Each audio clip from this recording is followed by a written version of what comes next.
Hashtag chapter 1. What? Mom, you're sending me to school? As dusk fell over Green Hill City's park, a young couple strolled hand in hand along its paths. Baby, guess what we're having for dinner? Imperial crab? The young woman pondered for a moment. I said guess, not wish. Keep guessing until you say spicy hot pot, the man said with slight impatience. So stingy. I'm already tired of tonguing hot pot. The young woman pouted and turned away. One imperial crab? Unless a shooting star passes by now? Seeing his girlfriend getting upset, the man didn't try to console her but made an offhand remark. Ironically, at that moment, a bright star streaked across the distant sky in a parabolic arc. Really a shooting star? The young woman saw the shining star and was excited, but her expression soon turned to terror, because the star was heading straight for them, growing larger. Frightened, the young woman grabbed the man's shirt with trembling fingers. Oh, you figured it out? Let's go eat. Wait, my God. The man thought his girlfriend had given up, but then he turned to see a massive fiery meteor flying overhead. Swoosh. The young man was so terrified by this sight that he collapsed on the ground, his legs shaking uncontrollably. Boom. Seconds later, with a deafening roar, the meteor crashed into the earth. Due to its immense inertia, it skidded across the ground for several dozen meters, forming a huge trench and destroying the surrounding forest with its tremendous impact. The meteorite's outer shell slowly cracked open, revealing its true form, an almost naked man. Cough, cough. Damn those blasted idiots from Lesser South Heaven Gate. Deegan spat out a mouthful of blood, sitting cross-legged as spiritual energy circulated through him. After several cycles, he barely regained his strength. Deegan brushed the dust off his body, tore off the tattered remains of his Taoist robe, and slowly rose from the rubble. Where am I? This is the human realm? Deegan looked around at the familiar environment, breathing in the air that once felt so familiar. He had been ambushed by cultivators from Lesser South Heaven Gate and accidentally fallen into the edge of heaven. He never imagined that beneath the edge of heaven lay a passage to the human realm. Ding dong, ding dong. The storage bag hanging from Deegan's waist began to flash and vibrate. He pulled it out and saw it was a call from his mother. Looking at the familiar screen, he hesitated. After a mountain climbing mishap 500 years ago, he had stumbled into the cultivation world. Deegan cautiously answered the call. Finian, where have you been these past few days? His mother's scolding voice came through the phone, but Deegan didn't retort as usual. He remained silent. Finian? Finian? Hello, Mom. I'm here. After a while, Deegan finally spoke. It had been centuries since he last used this old mobile phone, which had no signal in Lesser South Heaven Gate, but fortunately, this domestic brand could charge via solar power. You little rascal. You've been gone all summer. Listen up. University enrollment starts tomorrow. Don't be late, or I'll give you a piece of my mind when I'm done with work. His mother's voice boomed loudly. Enrollment? Deegan froze. What in the world? He had been cultivating for over 500 years and still had to go to school? Wow, little naughty boy. Really lost track of time, huh? Didn't even know about the start of term? Tilly will pick you up tomorrow. Her house is near the school, so you'll stay there for now. Got it? No more disappearing acts. Beep beep beep. The line went dead. What? What is happening here? Deegan sighed heavily after the call ended. He had spent 500 years in the cultivation world, yet only one summer had passed on Earth. Fine. It will take a long time to recover from my injuries. Since I'm back, might as well stay for a while. Deegan located the university in his memory and headed east. The next day, Dongyuan City, Crystal Tower Cake Shop. Su Huang, weren't you supposed to pick up your mom's best friend's son today? A girl in Lolita attire, with a sweet demeanor, sipped her milk tea softly. Don't remind me, Taylor. It's driving me crazy. I had plans to get my nails done today, but then Mom made me pick up some Deegan guy. Ugh. I don't care. I called, so it's not my fault if he can't find us. Thinking about it annoyed her. She had planned to get her nails done and then shop for pretty clothes with Taylor, but now all her plans were ruined. Humph. When I see that brat, I'll really give him a piece of my mind. Alexandra imagined tormenting Deegan in her head. Luo Taylor shook her head, smiling. Su Huang, can't you think positively? To be continued. Hashtag chapter 2. The wager. What if he's a total hunk? Nellie giggled. Her face lit up with admiration. Who knows? I just remember when we were little and hadn't moved to Dongyuan City yet. I often played at Alita's house. But back then, how could we tell anything? You're right. A boy can change a lot by 18. What if he turns out to be a total hunk? You'll be so lucky, Eric Schwang. Hee hee. Before Annabelle could reply, Nellie saw a dirty-looking man walk in from the door. He looked like someone who hadn't eaten for days, almost a homeless person. The homeless man's eyes met hers, and their gazes locked. Then, he started walking towards their table. Eric Schwang. Eric Schwang. Nellie hurriedly shook Annabelle, frightened. What? I'm looking at the new nail designs. Annabelle answered slowly, completely unaware of the homeless man behind her. You, don't come over here. Seeing the homeless man still approaching, Nellie clutched her chest and leaned heavily against the sofa. Are you Tilly's daughter, Annabelle? The homeless man ignored Nellie and instead looked at Annabelle sitting next to her. Hearing an unfamiliar voice call her name, Annabelle finally reacted. As she lifted her head, her eyes filled with disdain. Standing before her was a genuine homeless man, dirty and emitting a strange odor. Who are you? How do you know my name? Annabelle almost screamed. I'm Deegan. Upon hearing such a casual introduction, it was Annabelle's turn to be dumbfounded. No way. This dirty, homeless-looking man is Mommy's best friend's son, Deegan? Oh my God. Are you really Deegan? Annabelle couldn't believe her eyes. Yes, Deegan replied coldly. Annabelle saw the seriousness in his expression. It didn't seem like a joke. Just as she was about to speak, Anna called. Hello, Mommy, did you pick up Finian? Anna's voice came through the phone. Yeah, I did. She dared not tell Anna that Deegan had walked here on his own after she hung up. Okay, then invite Finian to have dinner at home later. Mom has something to do first, bye. Only when the dial tone sounded did Annabelle slowly put down her phone, frowning anxiously as she looked at the homeless-looking Deegan. Though she detested him, this was a task assigned by her mommy, so she had no choice but to go through with it. Hey, we're going to Chow Yong restaurant for dinner. You get a taxi there. Leaving the cake shop, Annabelle said to Deegan, who was following her. Her sports car only had 2 seats, so there was no room for him. Besides, he was so dirty. Chow Yong restaurant? Deegan used his spiritual senses to determine its location. It was in the southwest, about 5 kilometers away. At his speed, it would take him just seconds to get there. Fine, I'll wait for you there. As soon as Deegan spoke, Annabelle couldn't help but laugh sarcastically. What did you say? Wait for us? Are you insane? Really fake. Even the usually quiet Nellie chimed in, unable to hold back her laughter. However, Chow Yong restaurant was at least 4 or 5 kilometers away. How could a human possibly be faster than a car? Don't you believe me? Deegan raised an eyebrow, giving a mocking look that seemed out of place given his appearance.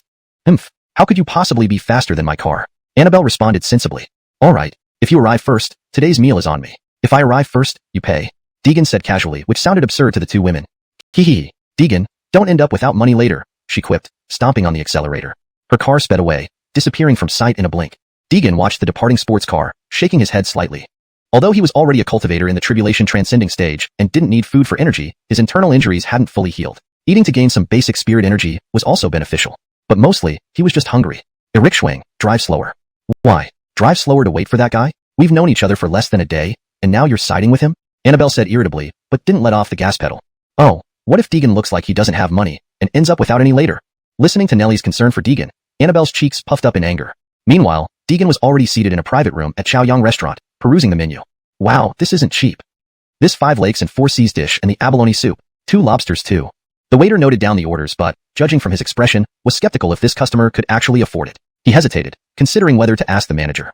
Okay, bring these first. Order more if we need to. Deegan dismissed the waiter and stood by the window, having spotted Annabelle in her car. Translated with the original structure, tone, and style maintained. ####Chapter 3, The Pure and Wronged One. Clang. Asterisk. You're not a very good driver. Annabelle looked in the direction of the sound, completely bewildered. Nellie followed her gaze and discovered that Deegan was already waiting for them in one of the private dining rooms at Chow Yong restaurant. It's impossible. How could you get here so fast? Annabelle hastily got out of the car and jogged into the private room. Did you take a taxi? It's impossible. Even with a taxi, it couldn't be this fast. Annabelle was clearly skeptical. Before she could figure it out, the waiters began serving dishes. 2 steamed lobsters, jade abalone soup, roast whole lamb. Dishes were brought one after another until the entire table was filled. Do you think you can finish all this by yourself? Annabelle asked. Of course I can. If I can't, I'll just pack it up. Anyway, someone else is paying the bill, Deegan said without looking up, shoveling food into his mouth as if to say nothing more needed to be discussed. You. Annabelle's beautiful eyes widened as she stared daggers at Deegan, wishing she could tear him apart right there and then. Nellie stood awkwardly beside her, consoling Annabelle gently by her side. So infuriating. Annabelle stormed off, fuming. Nellie quickly followed behind her. Hey, don't forget to pay the bill. Deegan's teasing voice echoed from behind. Arg. So infuriating. Annabelle stomped her feet, clearly livid. Suswong. Annabelle turned around to see one of her suitors approaching. It was Wyatt, jogging towards her. Suswong, what are you doing here? Faced with Wyatt's question, she didn't rush to answer because an ingenious idea came to mind. Brother Morong, what a coincidence. Are you also here for a meal? Annabelle spoke in a sweet, cloying tone, which made Wyatt shiver all over. Oh, yes. Wyatt responded hurriedly. The Morong family had some business dealings with the Tang family, but the Morong family was slightly less influential. His father hoped he could win Annabelle's heart, making the Tang family a powerful ally for the Morong family. The thought made Wyatt smile. This was the first time Annabelle had been so proactive in speaking to him. Could this be his chance? Suswong, have you eaten? Shall we dine together? Wyatt invited her. Annabelle naturally accepted, pulling Wyatt by the sleeve into the private room. As soon as they entered, they saw Deegan feasting away, with most of the plates on the table empty. Though Annabelle came from a well-off family and had seen many things, she had never encountered anyone who could eat like this before. Nellie also stood stunned with wide-open eyes, astonished. This is? Wyatt glanced at Deegan and then at Annabelle, seeking an explanation. Oops, sorry Brother Morong. This person is someone my mom set me up with, but I really don't like him. Can you help me? Annabelle whispered into his ear. Her warm breath teased Wyatt's heart. How could he refuse his goddess? Don't worry about it. Leave it to me. Wyatt patted his chest confidently and walked over to Deegan. Hey, you bastard. Deegan didn't stop eating, even as he stuffed the last lobster claw into his mouth. Hey, are you deaf? Wyatt grew impatient, reaching out to push Deegan. Slap. Back off. Don't disturb my meal. Deegan smacked Wyatt's hand away, speaking through a mouthful of food. Damn you. Wyatt turned to look at Annabelle, seeing disappointment in her eyes. He flew into a rage. How dare this guy embarrass him in front of his goddess? Raising his fist to punch Deegan, the two women covered their eyes in fear. It seemed that Deegan wouldn't escape this beating today. Just as Annabelle wondered how she would explain this to her mother, something unexpected happened. Deegan vanished from his chair at a speed Annabelle couldn't follow, and in an instant, he was back seated. A blood-curdling scream pierced the air. Wyatt collapsed on the ground, with some pale yellow liquid dripping from his head. A large abalone on his head revealed what had happened. Scalding hot broth had poured onto Wyatt's head, causing the horrific scream. You're dead. Wait right here while I call for help. Wyatt scrambled to his feet angrily, pulling out his phone and walking out. Deegan, you've caused trouble. Nellie whispered urgently nearby. Note: in maintaining the style and tone of the original, the translation captures the vivid, dramatic interactions while ensuring the English remains natural and fluent. #### Chapter 4. The Annoying Fly. Oh, Deegan replied lazily, continuing to eat without pause. Clearly, food was more important to him than anything else. Seeing this, Annabelle had nothing to say. Since Taylor reminded him, and he still ignored it, let him be. She sat on the couch beside her, scrolling through her phone. Taylor had been talking for several minutes, but saw no response from Deegan. Just as he wanted to say more, footsteps were heard outside the door. Is this the guy? A punk with yellow hair and a tattooed arm barged in, pointing at Deegan. Nellie quickly ran over to Cindy's side. She had never seen such a scene before. Yeah, that's him. This hick dared to mess with me. Teach him a lesson. Someone behind him shouted. It was Wyatt. Got it. Young Master Fu just remembered to pay the bill. Huh, bastard. You got what you deserve for picking on the wrong person, the punk said with a grin as he looked at Deegan. Oh. Deegan belched, placing a hand on his belly. He was really full. Damn it. Brothers, get him. The yellow-haired punk waved his hand, and several of his gang members rushed forward. At that very moment, Deegan moved. He sidestepped a punch from one of the punks, then delivered a sweeping kick to the man's face. The punk spun in the air for a full 360 degrees before crashing down, losing consciousness. The other gang members stopped in their tracks, too afraid to move forward. What normal person could throw a 100-pound man across the room like that? What are you standing there for? Finish him! The yellow-haired punk yelled, knowing he had encountered a tough opponent today. If he couldn't handle this, the boss would definitely punish him. They all exchanged glances, yet none dared to make a move. Damn it, useless scum. Seizing a long stick from one of his men, the yellow-haired punk swung it toward Deegan's head, a clear sign of an experienced fighter. Annabelle originally thought that Wyatt would only teach Deegan a lesson, but now things had escalated. She was flustered. With a sharp crack, Annabelle and Nellie instinctively covered their eyes. When they opened them again, they saw the yellow-haired punk lying on the ground. The remaining thugs were terrified and scattered, dropping their weapons as they fled. Wyatt was left trembling alone. Don't come any closer, he stammered in fear. Deegan didn't want to make things so complicated, but his injuries hadn't healed yet. Erasing these people's memories would waste precious spiritual energy. So, it was better to act now rather than hesitate. However, he controlled his strength carefully. Otherwise, his single kick would turn the entire restaurant into dust. I hate it when people disturb my meals. Deegan glared coldly at the cowering Wyatt. A chill spread through the air as the iciness in his eyes became apparent. Achoo. Annabelle sneezed from the sudden drop in temperature. Wow, Deegan looks so cool right now. Nellie gushed, suddenly turning starry-eyed. Let go of me. Wyatt struggled, his feet kicking frantically in the air as he was lifted up. Smack. Another kick sent Wyatt unconscious. Such annoying flies. Ignoring Wyatt on the ground, Deegan walked back to Annabelle. I'm full. Let's go back. What do you mean you're full, and we should go back? Before Annabelle could process it, Deegan was already gone. It wasn't until she looked down that she noticed him sitting on the trunk of the car. Ugh. This guy is not only violent, but also brainless. If it weren't for Mom asking me to pick him up, I wouldn't bother. Annabelle muttered, looking at Deegan on the trunk. Frustrated, she called the driver and asked him to bring out the family's Rolls-Royce Cullinan. Half an hour later, a silver-white Cullinan parked by the roadside. Miss. A middle-aged chauffeur in a black suit got out of the car. Uncle Aryan, take my car back. Uncle Aryan nodded, and then Annabelle took Deegan to a nearby mall to pick out some clothes for him. Not because she wanted to spend the money, but due to Anna's orders. Ringing. Mom. Hey sweetie, did you pick up Shu? Why aren't you back yet? Well, we'll be back soon. Really soon. It's late, come home early. Yes, Mom. Hanging up the phone, they headed straight home without lingering at the mall. End of chapter. Chapter 5. Cohabitation? Mom, are you kidding me? Shortly after, the Rolls-Royce entered the Red Sea Villa area in Donyuan City. Every villa here was absolutely magnificent. Any regular person would be speechless at its opulence.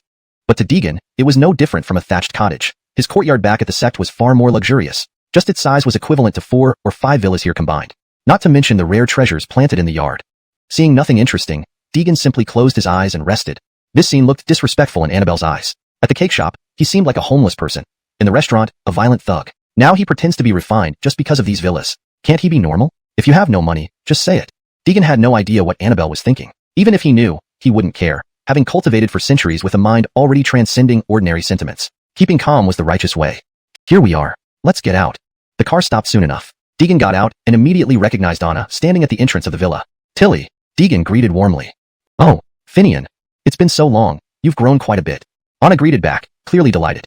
Oh my, look at you, bringing something too and coming over. Butler, don't just stand there. Help him. The butler quickly came forward to take the large bag from Deegan's hands.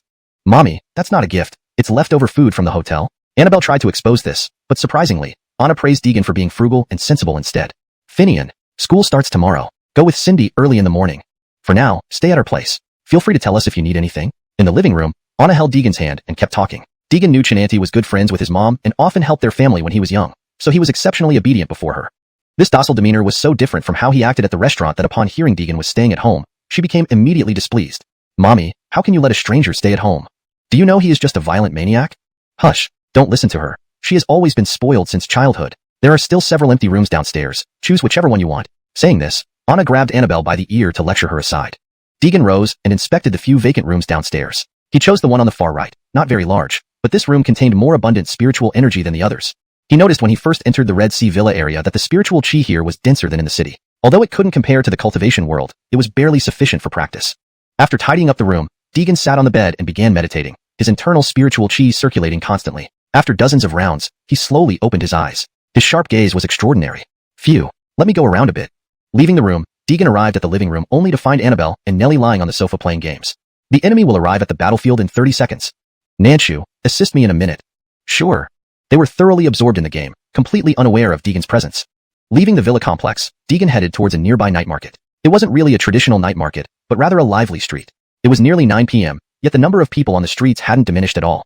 Soon, Deegan passed by a barbecue restaurant. Jocelyn Barbecue? He glanced up. The aroma of grilled meat wafted through the air, stimulating his taste buds. Looks decent. Deegan pushed open the door and walked inside.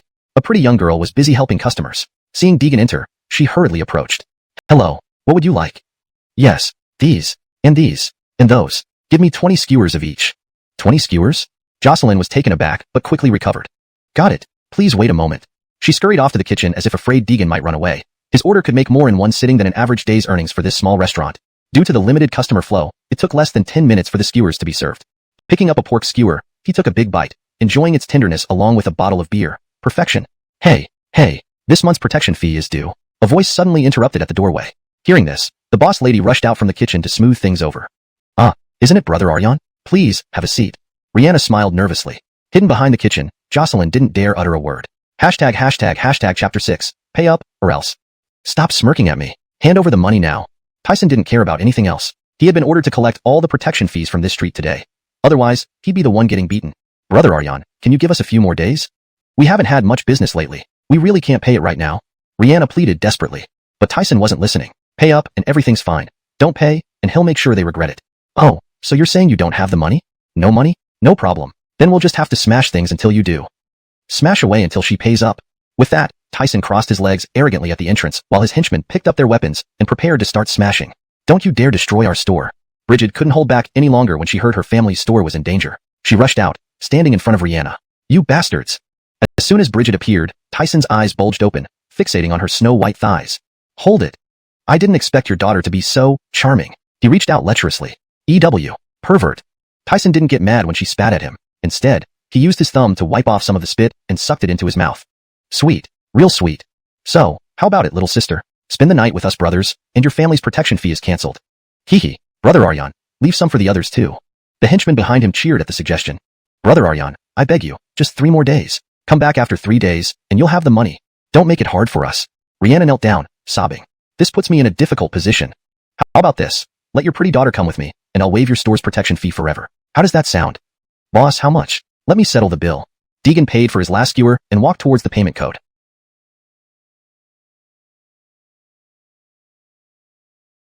The hell are you doing? Don't you see I'm busy here? Tyson, startled by the sudden voice, flared up immediately. How much is it, boss?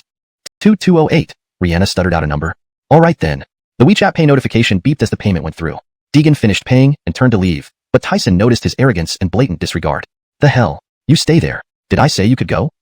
Before he could kick Deegan, Deegan sidestepped, causing Tyson to lose balance and fall, wincing in pain. Goddamn it, get him! Tyson roared angrily, and his henchmen lunged at Deegan with their weapons. What a hassle! Deegan shook his head in resignation, pulled back his hand from the door, and spun around to deliver a powerful kick to the face of the nearest thug. 2 bloody teeth flew out, landing directly in Tyson's mouth. Ugh, what the ugh? Within a minute, all the thugs were lying on the ground groaning. Is he Superman? Bridget stared at him in shock, her eyes wide with disbelief. Who? Who are you? Do you know who I am? I'm from the Highway Gang. Highway Gang? What's that? I'll give you a chance. Call your backup now. Remember, I'll wait only 10 minutes. Deegan sat down on the bench and started reading a novel. Fine. Wait for me. Grunting in pain, Tyson struggled to his feet, throwing out an empty threat before hurrying out of the shop. Dial tone. Dial tone. Hello? Big brother Ba. It's me, little Aryan. Tyson quickly recounted what happened at the barbecue shop. What? Someone dared to cause trouble in my territory? Watch me handle this. I'll send a call be over. Amadeus slapped the table. He had dealt with troublemakers before. None of them lasted long. Ah, Colby. Yes, Big Brother Ba. Head to Jocelyn Barbecue Shop and take care of this. Understood, Big Brother Ba. Toby Ace Qinglong was Highway Gang's top enforcer, trained in martial arts since childhood. Ruthless and merciless, he earned Amadeus's favor for saving him from enemies. Whenever Toby Ace Qinglong intervened, no matter how big or small the issue, it was always resolved without fail. Chapter 7. Don't spit on my face. Half an hour later, outside Jocelyn Barbecue Shop. Brother Colby, you finally arrived. Tyson immediately smiled and jogged over upon spotting Toby Ace Qinglong's figure. Where is he? Toby Ace Qinglong nodded, then inquired about the person. He wasn't very familiar with Tyson, having only seen him a few times occasionally. He's inside, Brother Colby. Leading Toby Ace Qinglong into the barbecue shop, Tyson pointed towards Deegan, who was still engrossed in reading a novel while retreating backwards. It's him, Brother Colby. F***CK. Do you know what you've gotten yourself into, interfering with matters that aren't yours? Toby Ace Qinglong sat down opposite Deegan without waiting for a reply. This novel. It's actually quite interesting, Deegan remarked with a smile. The plot of the novel was incredibly melodramatic, yet intriguing. Smack. Don't spit on my face. This was the first time Toby Ace Qinglong had met someone so arrogant. Wherever he went in Highway Gang's territory, he was always respectfully called Brother Colby. Who are you? Deegan blinked repeatedly. Deegan had long sensed with his spiritual awareness that this person had no trace of inner energy, just an ordinary human. You. Toby Ace Qinglong choked on Deegan's words. Ha ha ha. Quite amusing, quite amusing. To dare cause trouble in our Highway Gang's territory and to be this arrogant in front of me, F***CK. If I don't cripple you today, I'll kneel and call you Grandpa. Toby Ace Qinglong stood up abruptly, his eyes turning icy. The last person who acted arrogantly in front of him was probably already dead and buried deep enough for weeds to grow waist-high over the grave.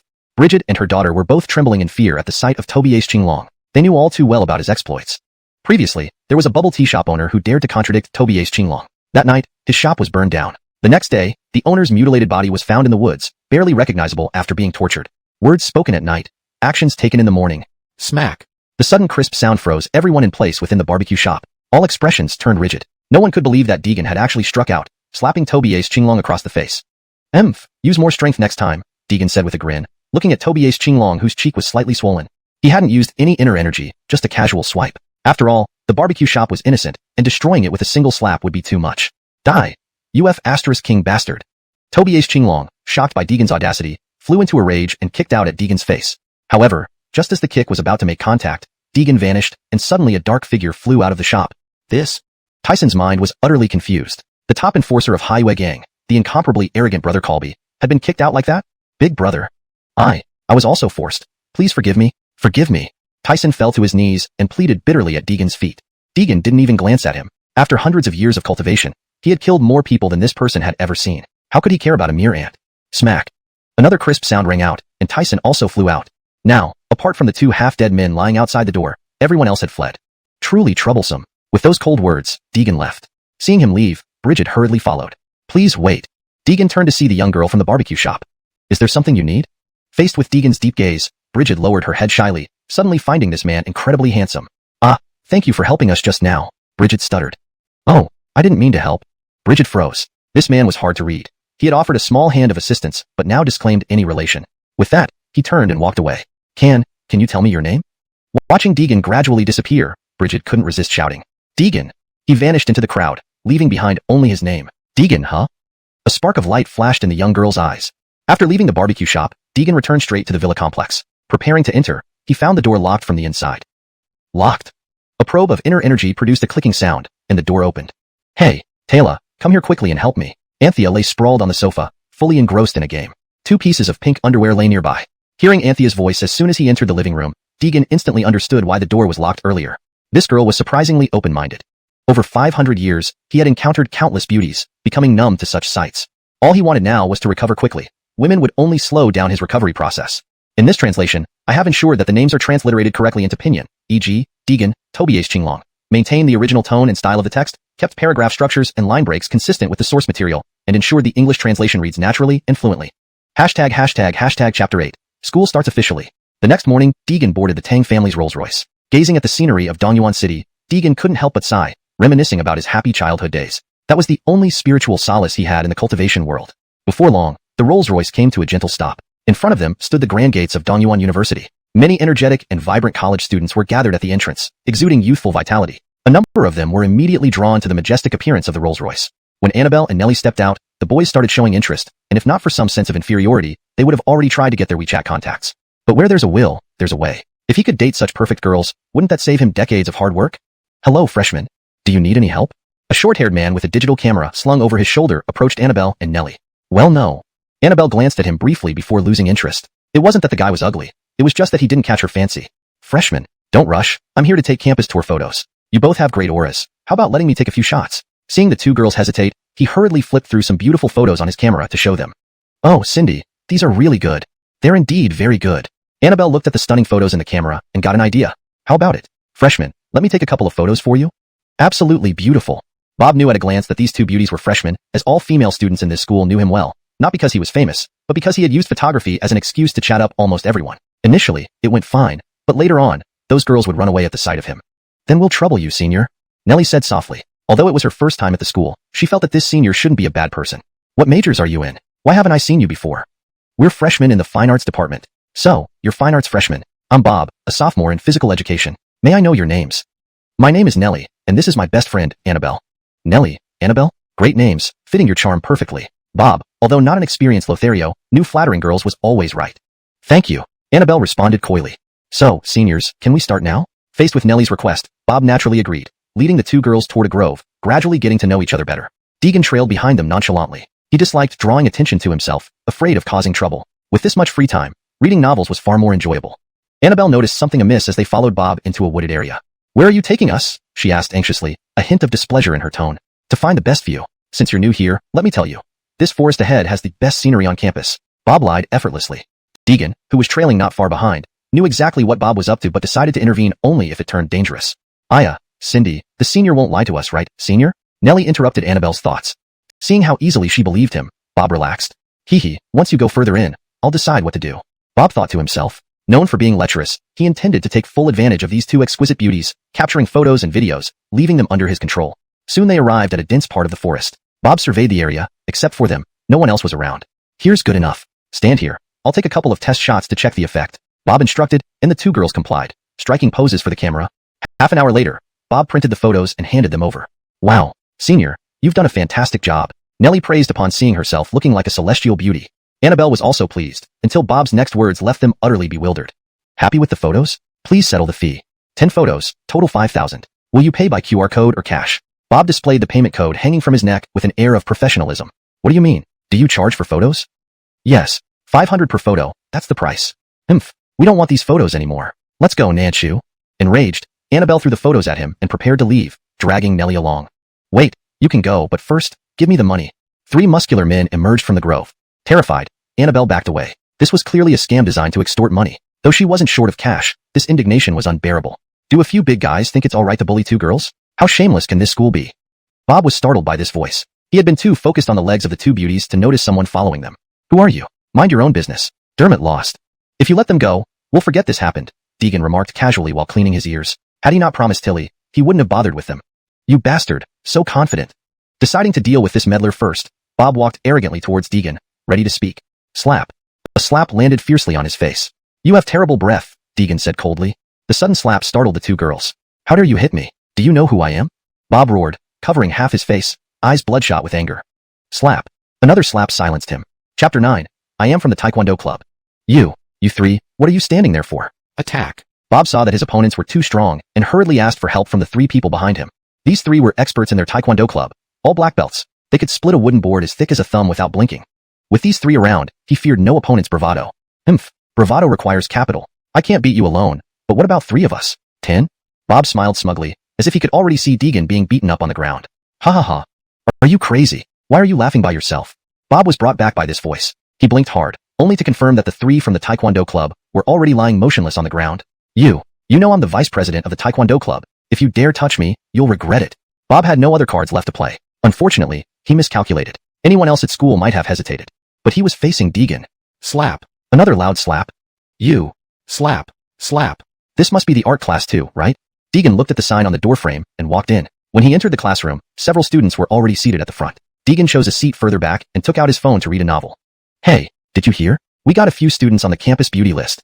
Is that true? Don't mess with me. Heh, I have the list. If you don't believe me, just wait until everyone arrives and you'll see. A group of boys huddled together, whispering excitedly. The previously noisy classroom suddenly quieted down, with all the boys staring towards the right front. A young woman walked in, dressed simply. Her fair skin, bright eyes, and sleek black ponytail made her look charming, if not breathtaking. Is that Bridget? 7th on the campus beauty list? Wow, we're so lucky.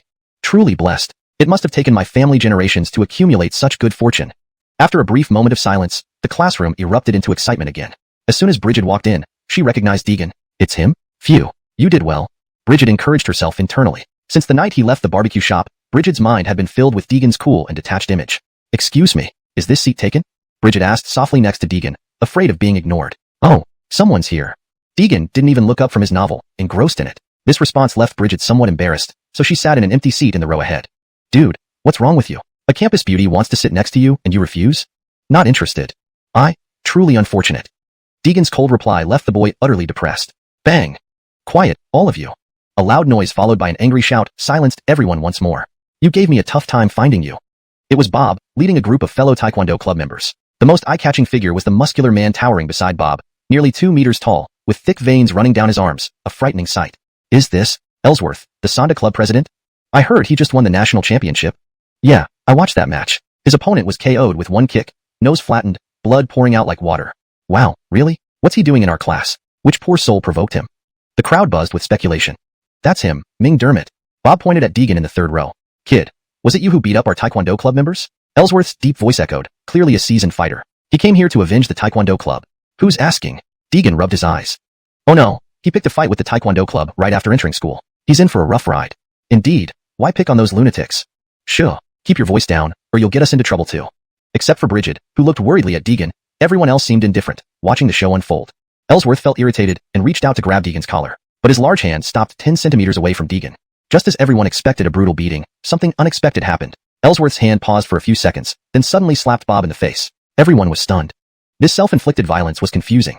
Note: this translation aims to capture the essence and style of the original text while ensuring readability in English. Character names are transliterated according to pinyin. Chapter 10. How many can you fight? Before they could even react, the Taekwondo club members who had just barged in started fighting each other, creating a highly dramatic scene. Throughout this entire process, Deegan stood with an expressionless face, watching their performance. Unbeknownst to them, each of them was connected by thin threads, even around their mouths. Ordinary people couldn't see these at all. It was a manifestation of his externalized inner spirit energy. The brawl continued until the vice principal arrived, and it ended with all of them receiving major disciplinary actions. Meanwhile, Ellsworth remembered Deegan, though he didn't know why his body suddenly went out of control. But he knew it must have something to do with him. In the evening, Deegan walked alone down the street, his thoughts drifting far away. When he snapped back to reality, he found himself inexplicably standing in front of Jocelyn's barbecue. Since I'm here, might as well eat something. Deegan patted his flat stomach, thinking to himself. As soon as he pushed open the curtain and entered, he saw a crowd gathered inside. Give me that guy's contact information now, or I'll smash up your place. A familiar voice reached Deegan's ears, but he couldn't recall who it belonged to. He vaguely remembered someone whom he had once thrown over his shoulder. Well, looks like you're busy. Deegan pulled out a stool and sat down. He seemed to recognize the situation. Wasn't the man in front with the buzz cut the one who had called for backup last time? How dare he show up again? Tyson abruptly turned around and saw the person standing there. It was almost as if luck was on his side today. Everything he wanted appeared right away. Little Cthulhu, I've been looking for you everywhere. Tyson cracked his knuckles, bringing along 50 to 60 men this time. So you think you can fight? 10, 20, 30, 40, 50? Hell, you'd be dead from exhaustion in a circle fight. With Tyson's roar, dozens of people surrounded the barbecue shop completely. You're being cocky. Keep being cocky. Huh, why aren't you being cocky now? How about it? Aren't you supposed to be good at fighting? Tyson sneered arrogantly, confident that Deegan would get beaten up and kneel before him. At this moment, Bridget and Rihanna were tied up with thick ropes, watching helplessly as tragedy was about to unfold. A loud bang accompanied by a blood-curdling scream filled the air, blood spattered mixed with 2 shattered teeth. Tyson looked at Deegan in shock, never expecting him to dare to act against so many people. Just how brave was this guy? Do you think you're some kind of lone hero? The shock on his face gradually turned into ferocity. Damn it! Attack! Beat him until his mom doesn't recognize him. Specks of fresh red saliva flew out. The gang wielding steel pipes rushed forward en masse. One problem after another. Indeed, if you don't pull out the root when cutting grass, it will grow back. Deegan thought, encircled by the group. After returning, he felt much calmer. If he were still in the cultivation world, he would have unleashed a massacre long ago. Boom! A powerful aura erupted from Deegan's body. It wasn't shouted but emitted as his inner spirit energy condensed and exploded in an instant. In a blink, Dozens of men were sent flying. Hold! Deegan timely reined in the spirit energy before it destroyed the barbecue shop. Bridget stared with wide eyes, disbelief etched on her face. She wasn't the only one shocked. Tyson, sprawled on the ground, was trembling and wetting his pants in fear. You're not human. He stuttered, unable to stop shaking. If you don't want to die, then scram. From now on, this shop is under my protection. Anyone who dares to cause trouble here again will have their dog legs broken. Deegan's icy voice rang out again. Why yes, won't happen again. Won't happen again. May I ask for your distinguished name, to give an account upstairs? Ellsworth. Tyson fled hurriedly on all fours, followed by his gang, who naturally saw no reason to stay. After dealing with the gang, Deegan waved his hand, and the ropes binding Bridget and Rihanna loosened. Can you still grill skewers? Faced with Deegan's question, Bridget nodded shyly. This mysterious man had saved her again. Were his otherworldly abilities those of a celestial being? 20 of this, 20 of that, and this too. Following the same order. After writing down the list, Bridget went to the kitchen. Fortunately, Rihanna had fainted earlier and didn't know what happened. Bridget told her mother that Deegan had driven the gang away. After all, no one would believe the story of a single person scattering a crowd. Translation provided while maintaining the original paragraph structure and line breaks as much as possible. Hashtag Chapter 11. The Black and White Twin Demons. Hashtag Dongyuan City. Highway Clinic. Doctor, can you check if this tooth can still be fixed? The doctor looked at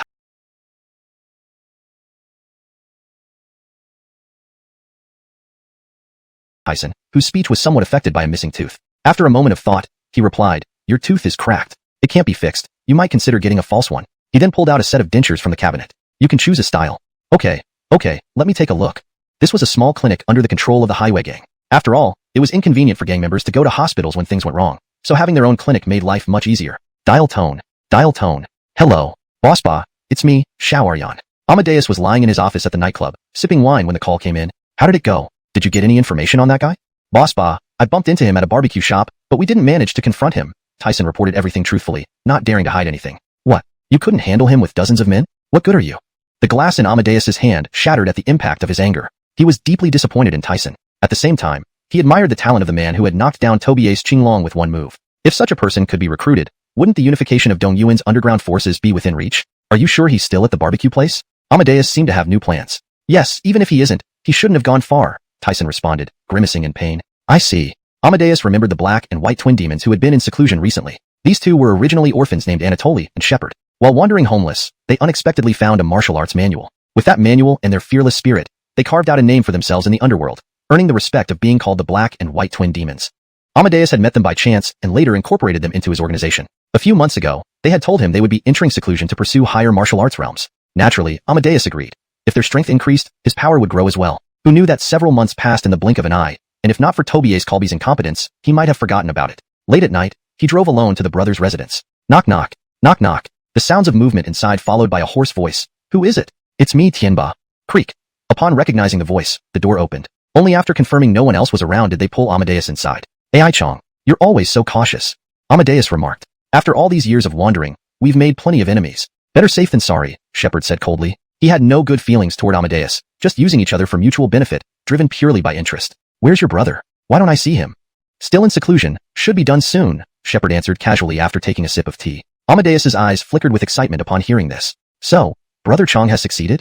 Shepard understood what Amadeus meant and nodded without denying it. An ordinary person, even with intense training, cannot enter the realm of acquired ability without understanding the method of drawing chi into the body. Once a martial artist reaches this stage, they can walk on walls, jump off rooftops, and fight hundreds. To reach the next level, innate ability, they can emit internal chi, manipulate objects remotely, and kill without touching. Should they break through this limit and reach the master realm, they would practically be halfway to immortality, nearing transcendence. Amadeus's heart raced with delight upon receiving confirmation. If both brothers successfully broke through to the acquired realm, no one in the entire Dongyuan underworld could stop him. Brother Ting. Anatoly emerged from the bedroom during their conversation. He had heard Amadeus's voice earlier, but was waiting for the last checkpoint in his cultivation. Brother Tianba, why did you come suddenly? Something must have happened. Well, nothing gets past you. Frankly, some men encountered a tough young guy recently. Even dozens couldn't get close to him. With no choice, I'm coming here to ask for your help, brothers. Amadeus put on a dramatic performance, wiping away fake tears. Shepard rolled his eyes, finding it utterly convincing. Unfortunately, Anatoly fell for it completely. Brother Tianba, you saved our lives. How could we ignore your difficulties? Tell us what you need. Anatoly sincerely supported the supposedly fainting Amadeus. Seeing his plan succeed, Amadeus spoke with newfound confidence. Damn, my acting is really top-notch.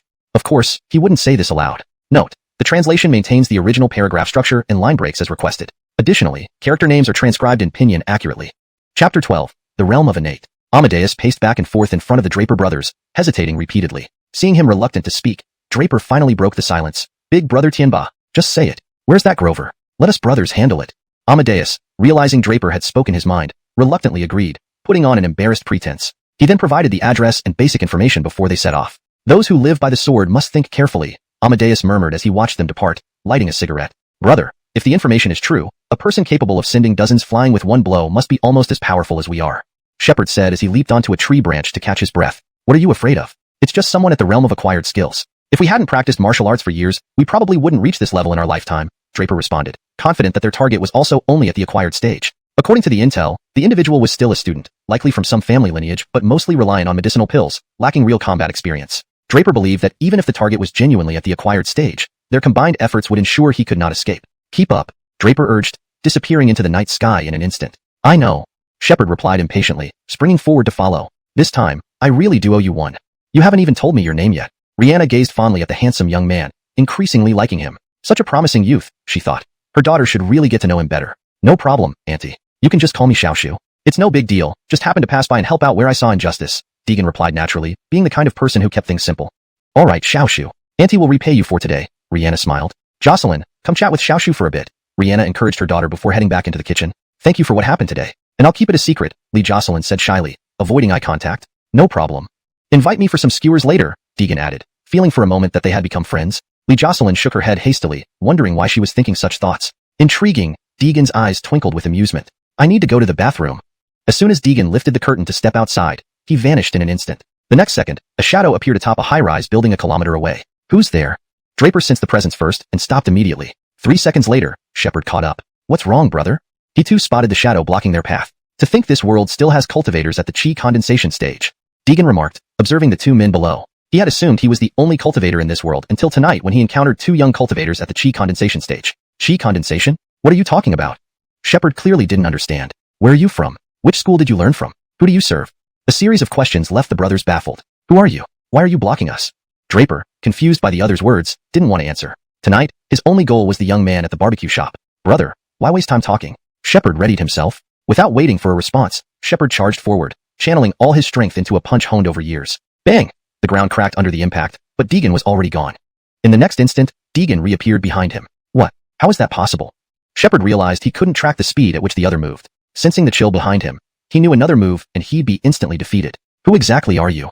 Draper, seeing his brother held at bay, panicked. They had underestimated this opponent. You're sent by the Sea Moon Gang, right? Deegan asked coldly, causing the two to break out in cold sweat. So, you're the university student who sent dozens flying with one strike? Draper asked, fearfully. This wasn't just someone at the acquired stage. He was at least at the innate stage. To evade Shepard's full-force attack and emit such overpowering chi, it was beyond their capabilities. Such youthful prowess in the innate realm meant Sea Moon Gang had truly met its match this time. While Draper sized up Deegan, Deegan was also rapidly considering his options. Since these chi condensation practitioners existed, higher levels like Foundation Establishment and Golden Core were likely present too. Chapter 13 Recruiting a Follower. Perhaps, by finding them, I can find a way back. With a wave of his right hand, Deegan unleashed an intense suction force that enveloped Anatoly's entire body. In the next second, he was already being held mid-air by Deegan's single hand. Cough, cough. The overwhelming strength made it impossible for Anatoly to breathe properly. Seeing this, Shepard grew anxious and attempted to turn around to help, only to be kicked dozens of meters away by Deegan and rendered motionless. Cough. Gonchong. Anatoly struggled to call out to his brother, but the disparity in strength between them was too vast. Such brute force left him unable to break free. I told you, that barbecue shop is under my protection. If you want to target it, don't blame me for not holding back. Deegan said coldly. Just moments ago at the barbecue shop, he had sensed two presences locking onto the place and rapidly approaching, leading to this very confrontation. Senior. Bang. Knowing he wanted to speak, Deegan released the pressure on him, pulling back his right hand and letting the man crash to the ground. Cough, cough, cough, cough. Senior, we truly couldn't recognize your greatness. My brother and I have been in seclusion for half a year, just recently breaking through to the postnatal realm. Meeting you today, we realized our own insignificance. We hope for Senior's forgiveness. Anatoly knew that further resistance was futile. It might be better to tell the truth, leaving a good impression, perhaps even getting a powerful ally. Through Anatoly's words, Deegan gained a clearer understanding of the world. Apparently, there were now only two types of people, martial artists and non-martial artists. Non-martial artists were ordinary people of the present day, while martial artists practiced martial arts and cultivated their energy until they could freely circulate it within their bodies, the postnatal realm. Afterward came the prenatal realm, where one could project their internal energy outward, attacking invisibly and killing without intent. Above this realm were the mighty grandmasters, reaching heights few could attain worldwide. Beyond grandmasters were the legendary immortals, Deegan deduced. So it seems their so-called postnatal realm corresponds to cultivating chi, the prenatal realm aligns with foundation building, then grandmasters must be akin to core formation cultivators. I give you two choices. The first, death and dissolution. Upon hearing this, Anatoly felt a chill run down his spine. The second, work for me. In half a year, both you and your brother will reach the prenatal realm. At that time, whether you stay or leave is entirely up to you. If Deegan wanted to return to Little Southern Heaven Gate, relying solely on himself wouldn't suffice. With his current injuries unhealed, he couldn't unleash his full strength. His immediate priority was to recuperate. Having capable followers would make things easier. From Deegan's words, Anatoly sensed that this senior wasn't merely at the prenatal realm. If they could indeed reach the prenatal realm in half a year, they could establish themselves firmly within the martial arts alliance. Swallow it. Deegan casually tossed 2 black pills. These were soul-forcing pills he had developed early on. Anyone who consumed these pills would need to take an antidote every month on the 15th or face fatal poisoning. Gulp. Without hesitation, Anatoly swallowed the pill, then bowed slightly to Deegan. After ensuring Shepard also took the pill, "This is my contact information. I'll reach out if I need you." With that, Deegan vanished into the night. This might be our brother's chance. Anatoly gazed in the direction Deegan had disappeared, his gaze clearing as he made a silent resolution. Brother. Shepard watched his older brother standing in the dark, silent. After returning from the barbecue shop, Deegan was preparing to retire for the night when he was called down by Gifford, the butler. "Master Jiantao is waiting for you in the study. Uncle is looking for me?" Deegan was taken aback. Uncle here referred to Annabelle's father, Grant. Though not strangers, they weren't close enough for evening chats in the study. Clearly, there was something to discuss. After pondering for a moment, Deegan followed Gifford to Grant's study. "Little Shu, come sit." After much time apart, the once vibrant man he remembered from childhood now had gray streaks in his hair and a slightly hunched back. "Uncle." Deegan responded respectfully, then sat opposite Grant. "Little Shu, do you know why Uncle called you here tonight?" Grant stared at Deegan with interest, a smile playing on his lips. "Uncle, please enlighten me. Cindy has always been pampered by us since childhood. Naturally, we can't stand seeing her bullied at school. I've heard about how you disciplined the male student who harassed Cindy. Tonight, Uncle calls upon you for a favor." Grant paused here, observing Deegan's expression. However, Deegan remained calm. Judging by looks alone wouldn't reveal much. ##### Chapter 14, Bodyguard. "I want you to be Cindy's bodyguard during her time at school." "Bodyguard? Uncle, I don't think that's appropriate. Moreover, Cindy isn't very fond of me. I believe you should find someone else." Deegan stood up, intending to leave, but Grant stopped him. "Finian, wait a moment. How about this? If you serve as a bodyguard for a month, I'll pay you 20,000 yuan. Before Deegan could respond, Grant called in his butler, Danilo. "Danilo, this is the person I was talking about. I believe you've met already, but he has another identity." Grant smiled and nodded toward Danilo. "He's a martial artist, a practitioner of the innate realm, one of the top-tier existences in all of Dongyuan City. How about it? If you agree to Uncle's request, you will still receive your salary, and you can also apprentice under Danilo. What do you say?" Grant looked confidently at Deegan, certain that he would accept. 20,000 yuan a month, plus the chance to learn from an innate realm master. This was an opportunity most ordinary people could only dream of. Seeing that Deegan wasn't responding, Danilo walked over to a pine tree and struck it with a powerful punch. A large fist mark remained on the trunk, as if carved by a sharp blade. Impressed, Grant clapped his hands. But Deegan remained unmoved, refusing once more before returning to his room. This left Grant puzzled. The boy refused money and even the offer to train under Danilo. Such a rare opportunity, and yet he didn't cherish it. If not for his wife Anna asking him to take care of Finian, Grant wouldn't have bothered at all. "Sir, these young people have their own thoughts. Perhaps we shouldn't interfere too much," Danilo consoled. "Forget it." Grant waved Danilo away and stayed in his study alone. At Hamoti KV, a stout man answered a call. As soon as he hung up, he flew into a rage. His subordinates outside stood frozen in place, afraid to move. "What's going on? Why is Brother Ba so upset?" A young woman in a gray cheapao with long black hair emerged from her room. The commotion from the office had disturbed Antonia's rest. "Yaowen Jiejia." Everyone respectfully greeted her. One bald, tattooed man hurried over and whispered, "Yaowen Jiejia. Just now Brother Ba received a call, and then he went berserk." "All right, I understand. Leave it to me. You all go back to work." Antonia dismissed them and pushed open the door. Inside, the smell was overpowering, forcing her to cover her nose. "What happened here, Brother Ba?" Antonia asked softly. "Damn those two ingrates." Amadeus sat on the sofa, smoking furiously to vent his anger. "Brother Ba, share your troubles with Shawan." As Amadeus looked at the sultry woman sitting on his lap, his anger subsided. Desire took over, and he pulled her onto the sofa. Half an hour later, Antonia slowly got up, adjusting her cheapao with her white, delicate hands. "Brother Ba, how should we handle this?" Amadeus, shirtless and slumped on the sofa, took the cigarette she offered. Soon, the room filled with smoke. Antonia moved back 2 steps. She had mild asthma and couldn't stop coughing when exposed to smoke. Anatoly and Shepard's betrayal had hurt Amadeus deeply. After all the planning, everything was ruined without knowing who was behind it. How could he not be frustrated? As for Ellsworth, Tyson had already located his school. He ordered his men to bring some tools and deal with him directly. Today was the day of military training, and the counselor required full attendance. Many girls cried out in protest, and even some weaker boys grumbled. By mid-morning, the college students were sprawled on the ground, exhausted. This standing at attention is no human activity. A thin, sweating male student complained. "Yeah, my legs are still shaking." Their Eider approached, not willing to stand at attention, not wanting to participate in military training. "Yes, it's too tiring. Drillmaster, please let our class off the hook," a girl shouted. The Eider shook his head. He had seen too many such students. However, to make them endure the training, he had an idea. TBD. Chapter 15. The contest with the drill master. Alright, I'll be generous. Anyone who can do more pull-ups than me can go home. Exempt from military training, the Eider said with a grin. His record in pull-ups was top-notch even when he served in the forces, so dealing with these youngsters would be child's play. So, any challengers? The area nearby had parallel bars and horizontal bars. The college students on the grass looked at each other, none willing to be the first one up. Xander, let Xander try. A voice shouted from the crowd. Yeah, Xander is into fitness, the girl agreed. Xander, Xander, Xander, they chanted together. Okay, I'll give it a shot. Seeing everyone endorsing him, Xander decided to step up boldly to accept the challenge. Good lad. Strong build indeed. The Eider observed this youngster coming up to challenge him, a hint of disdain crossing his mind. Daring to challenge me? Let me teach you all a lesson. The rules are simple. Whoever does more pull-ups in 1 minute wins. After announcing the rules, the Eider moved to the bar to prepare. Xander, not wasting time, jogged over to face the Eider and stood under the bar, ready for action. A student holding a stopwatch emerged from the crowd. At his command, the competition began. In the first 10 seconds, both participants matched each other almost perfectly, completing 1 pull-up per second. As time passed, they reached 30 seconds. The Eider showed no signs of slowing down, maintaining a steady pace, while Xander's strength noticeably waned, his speed decreasing significantly. Soon enough, the minute was up. With the classmates counting, the Eider completed 61 pull-ups, while Xander only managed 32. Clearly, there was a significant difference between them. Xander walked back dejectedly, feeling the backlash of failure sooner than expected. Bravery is commendable. Any other challengers? If not, we will continue our standing posture drills. The Eider looked at the students confidently, a sense of superiority creeping in. Back in my service days, my physical fitness ranked among the best in my unit. Even now, after retirement, you kids can't match up. I'll give it a try. Amidst the Eider's daydreams, a low voice emerged from the crowd. Is that him? Bridget followed the direction of the voice and saw it was Sylvester. Hey, Sylvester, are you crazy? With those skinny arms and legs, you want to challenge the Eider in pull-ups? Don't embarrass yourself, okay? A boy in the crowd mocked, clearly thinking Sylvester was just trying to save face after Xander's defeat. 1 minute still? Sylvester ignored the jeers and walked directly to the Eider. Right. The Eider felt a bit contemptuous seeing someone dare to challenge him again. Doing regular pull-ups is too easy. How about adding some difficulty? One-handed pull-ups, how's that? Sylvester proposed. This elicited laughter from everyone present. Who does he think he is? Single-handed pull-ups? Adding difficulty? He must be joking.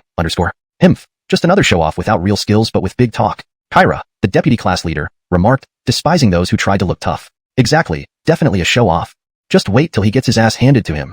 Encouraged by agreement, Kyra continued to taunt. Only Bridget believed in Sylvester, her eyes solely focused on him. She knew soon the mockers would regret doubting him. Come on, Sylvester, she whispered softly, barely audible to anyone but herself. You sure? One-handed?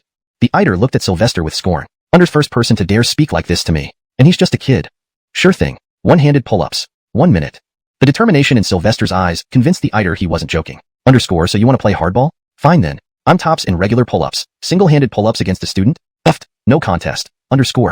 Though hesitant initially, the Eider couldn't help but notice Sylvester looked scrawny, likely nothing but a weakling. Soon he'd crush him easily. Prepare.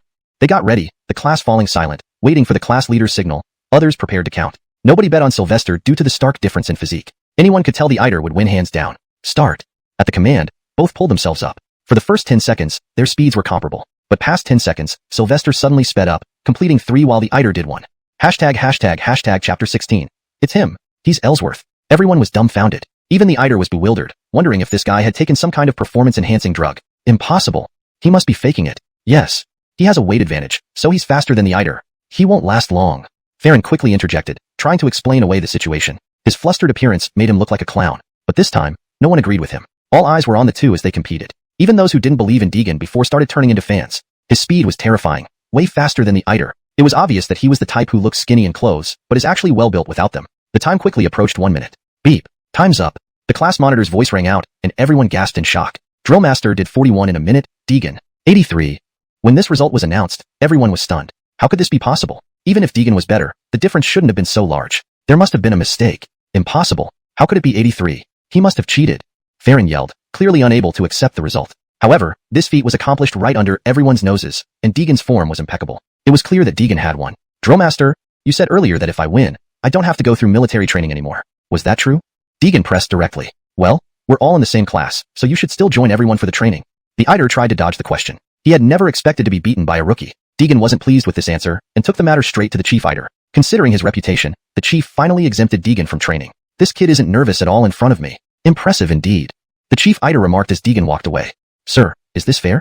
Some subordinates raised objections. Skipping training due to illness was common, but skipping it because you beat the Eider was unheard of. What? Are you not convinced? Who here can do over 31 handed pull-ups, and I'll exempt you too. What do you mean? Can't do it? Then get lost. Yes, sir. This ice cream is really good. After a quick stroll around the campus and changing into fresh clothes, Deegan bought a box of ice cream at a small store. Isn't that Annabelle and Nellie? Passing by the playground, he spotted two familiar faces. He then found a shady spot, leaned on the railing, and enjoyed his ice cream while watching. With Father Tang's connections, he could easily have excused them from military training. There's no need for them to endure this, Deegan thought, finding the situation increasingly strange. Special training? Deegan couldn't figure it out and decided to stop thinking about it, eating his ice cream and scrolling through his phone. Cindy, isn't that Deegan? Nellie pointed out Deegan leaning on the railing. Where? Annabelle was already dazed from the heat. She felt like she was barely hanging on. It really is him. Why isn't he participating in training? And he's even eating ice cream? Annabelle confirmed that it was indeed Deegan. Her father had originally intended to use his connections to exempt her from training, but she insisted on bonding with her classmates. Now she regretted it bitterly. On a nearby stand, two boys were seated. Ellsworth had initially wanted to check out the freshman girls, but was put off by the scorching weather. Hey, Yimming, let's hit the internet cafe later. Bob hadn't surfed the net in a while and felt itchy to play. Sure, you're paying. Let's go. Ellsworth was bored stiff at the stand. All he saw were camouflage uniforms, not a bit of skin exposed. Surfing the web sounded much more appealing. I'll pay, let's go. Bob couldn't wait any longer, pulling Ellsworth toward the school gate. Meanwhile, a group of thugs had been waiting outside the school gate for quite some time. That's him. That's Ellsworth. A second-year student, stopped by the thugs, identified him. Wow, this sure saves us the trouble. Come on, brothers. Dermotrison signaled his gang to surround Ellsworth and Bob. How come there are suddenly so many people at the school gate? Bob glanced over and quickly steered them in another direction. Hurry, we don't want to be involved in whatever they're doing. Ellsworth shared the same thought, walking westward where there were no thugs. Boss, they seem to have noticed us. One of the thugs warned. Dermotrison wouldn't let them go. He ran up and kicked Ellsworth down. So you're Ellsworth? Boss, you've got the wrong person. Ellsworth shook his head with blood streaming from his nose. Two other thugs then searched their pockets and pulled out IDs. That's him. That's Ellsworth. With concrete evidence, they pounced harder. In no time, both men were bruised and swollen, their faces resembling pig heads. Chapter 17. The Mighty Dermotrison. No matter how desperately the two men begged, the thug's stick did not stop. Behave yourself next time. If you dare to provoke our highway gang again, I'll break your legs. Dermotrison viciously threatened. Ellsworth and his friend nodded rapidly in fear. Brother Arjanin, you're awesome. Brother Colby couldn't handle them but you did. A black-clad gangster flattered. Exactly. Follow me, Dermotrison, and you'll live a good life. They all swaggered down the street. Ha ha ha. Definitely. Definitely. Let's go. Time to collect the protection fee from the barbecue shop. Wah wah wah. Why did they beat us? So painful. Ow. My bottom. Bridget barely endured through the day of military training. Though very tired, she felt fulfilled. She took small steps on the school path as the sun slowly set, casting her shadow long. Just then, Bridget spotted someone familiar. None other than Deegan. It really is him. With delight written all over her face, she ran up to Deegan. Hey, what a coincidence. When someone tapped him on the shoulder, Deegan turned around slowly to find it was the girl from the barbecue place earlier. It's you. Do you have something? Deegan's attitude was cold, but it couldn't dampen Bridget's enthusiasm. Yeah, I want to treat you to some barbecue, as a thank you for. Consider it my gratitude. Bridget blinked her eyes, looking at Deegan carefully, afraid he would refuse. Alright, let's go. Deegan touched his stomach. Indeed, he was quite hungry. So he followed Bridget back to the barbecue restaurant. At this moment, outside Xiaojin's barbecue shop, a group of thugs had surrounded it tightly, and bystanders kept a distance to avoid drawing attention. Suddenly, the leading figure, Dermotrison, grabbed a woman by her hair and dragged her out the door, then threw her to the ground. Recognizing the troublemakers, onlookers whispered amongst themselves, isn't that the bunch of bullies from Highway Gang? Indeed, they've wrecked this street. Aya, pitiful. Shoo, keep it down. We don't want them to hear. Seeing one thug with a steel pipe glance over, the crowd quickly lowered their heads, wary of inviting trouble. Dermotrison stepped on Kira's body arrogantly and declared, Today, I'm here to tell you that the guy protecting your shop has been taken care of by me, Dermotrison. From now on, the protection fee will double. I'll send people to collect money tomorrow. Mom. Before Dermotrison could finish, a female college student, Bridget, rushed into the scene. Not bad, mommy isn't pretty, but this daughter sure is lovely. Dermotrison noticed the girl's delicate features and intended to harass her. However, just as he reached out, a strong hand gripped his wrist. Who are you? Let go. Furious, Dermotrison had just taught two impudent guys a lesson. Now another challenger appeared. Looking up, he saw only a young-looking student, which made him sneer, release me, or else you'll regret it. Deegan was furious. He had already mentioned that he protected this store, yet someone still dared to mess with it. With a crackling sound, Dermotrison, who was originally very arrogant, now clutched his broken arm, screaming in pain. Ah! My arm! My arm! The shocking scene froze the surrounding thugs, causing them to retreat several steps in fear. One hand had broken Dermotrison's arm. A force like that? Was he even human? This was the first thought of all the thugs. I said I protect this store, and you still dare to cause trouble? Enraged, Deegan decided to eradicate the root of these nuisances once and for all. He despised having his dining place polluted by such riffraff. He marched forward and grabbed Dermotrison by the neck. You lead the way. Though in agony, Dermotrison didn't dare resist. Someone who could snap an arm like a twig, truly terrifying. Throughout the journey, Dermotrison remained in Deegan's grip, while the surrounding thugs didn't dare step forward. They finally arrived at Highway KTV, headquarters of Highway Gang. Upon entering, they were immediately surrounded by numerous people. But most of them recognized this young man, whom many had seen in action during the last protection fee incident. They wouldn't forget so easily. Seeing Deegan enter, they backed away hurriedly. Bam! With a loud bang, the office door was kicked open. Amadeus stood there livid. Goddamn fool. Chapter 18. Isn't it reasonable for me to claim some compensation for emotional distress? Dermatrison was tossed inside directly. Amadeus stared at Dermatrison, who was groaning on the ground. He was utterly bewildered. Was someone attacking him right here? Instantly, he was filled with rage. Someone. Bring me someone. But after waiting for a long time, not a single person came. When he finally stepped out, the scene in front of him completely baffled him. He saw all his brothers in the hall sprawled on the ground, writhing in agony. Amadeus grabbed Dermatrison by the collar furiously and demanded, "What the hell is going on?" Dermatrison, enduring excruciating pain in his arm, cried, "Brother Ba, someone attacked us. Just look at my hand. He broke it." Wah. Amadeus let go of Dermatrison's collar, speechless. Damn it. Such audacity. They dared to mess with my place. He walked to the table, opened the bottom drawer, and revealed a sharp machete. At this moment, a not-so-tall figure walked in from outside. It was Deegan. After entering, seeing Dermatrison lying on the ground pretending to be dead, he stomped on his other arm. Crack.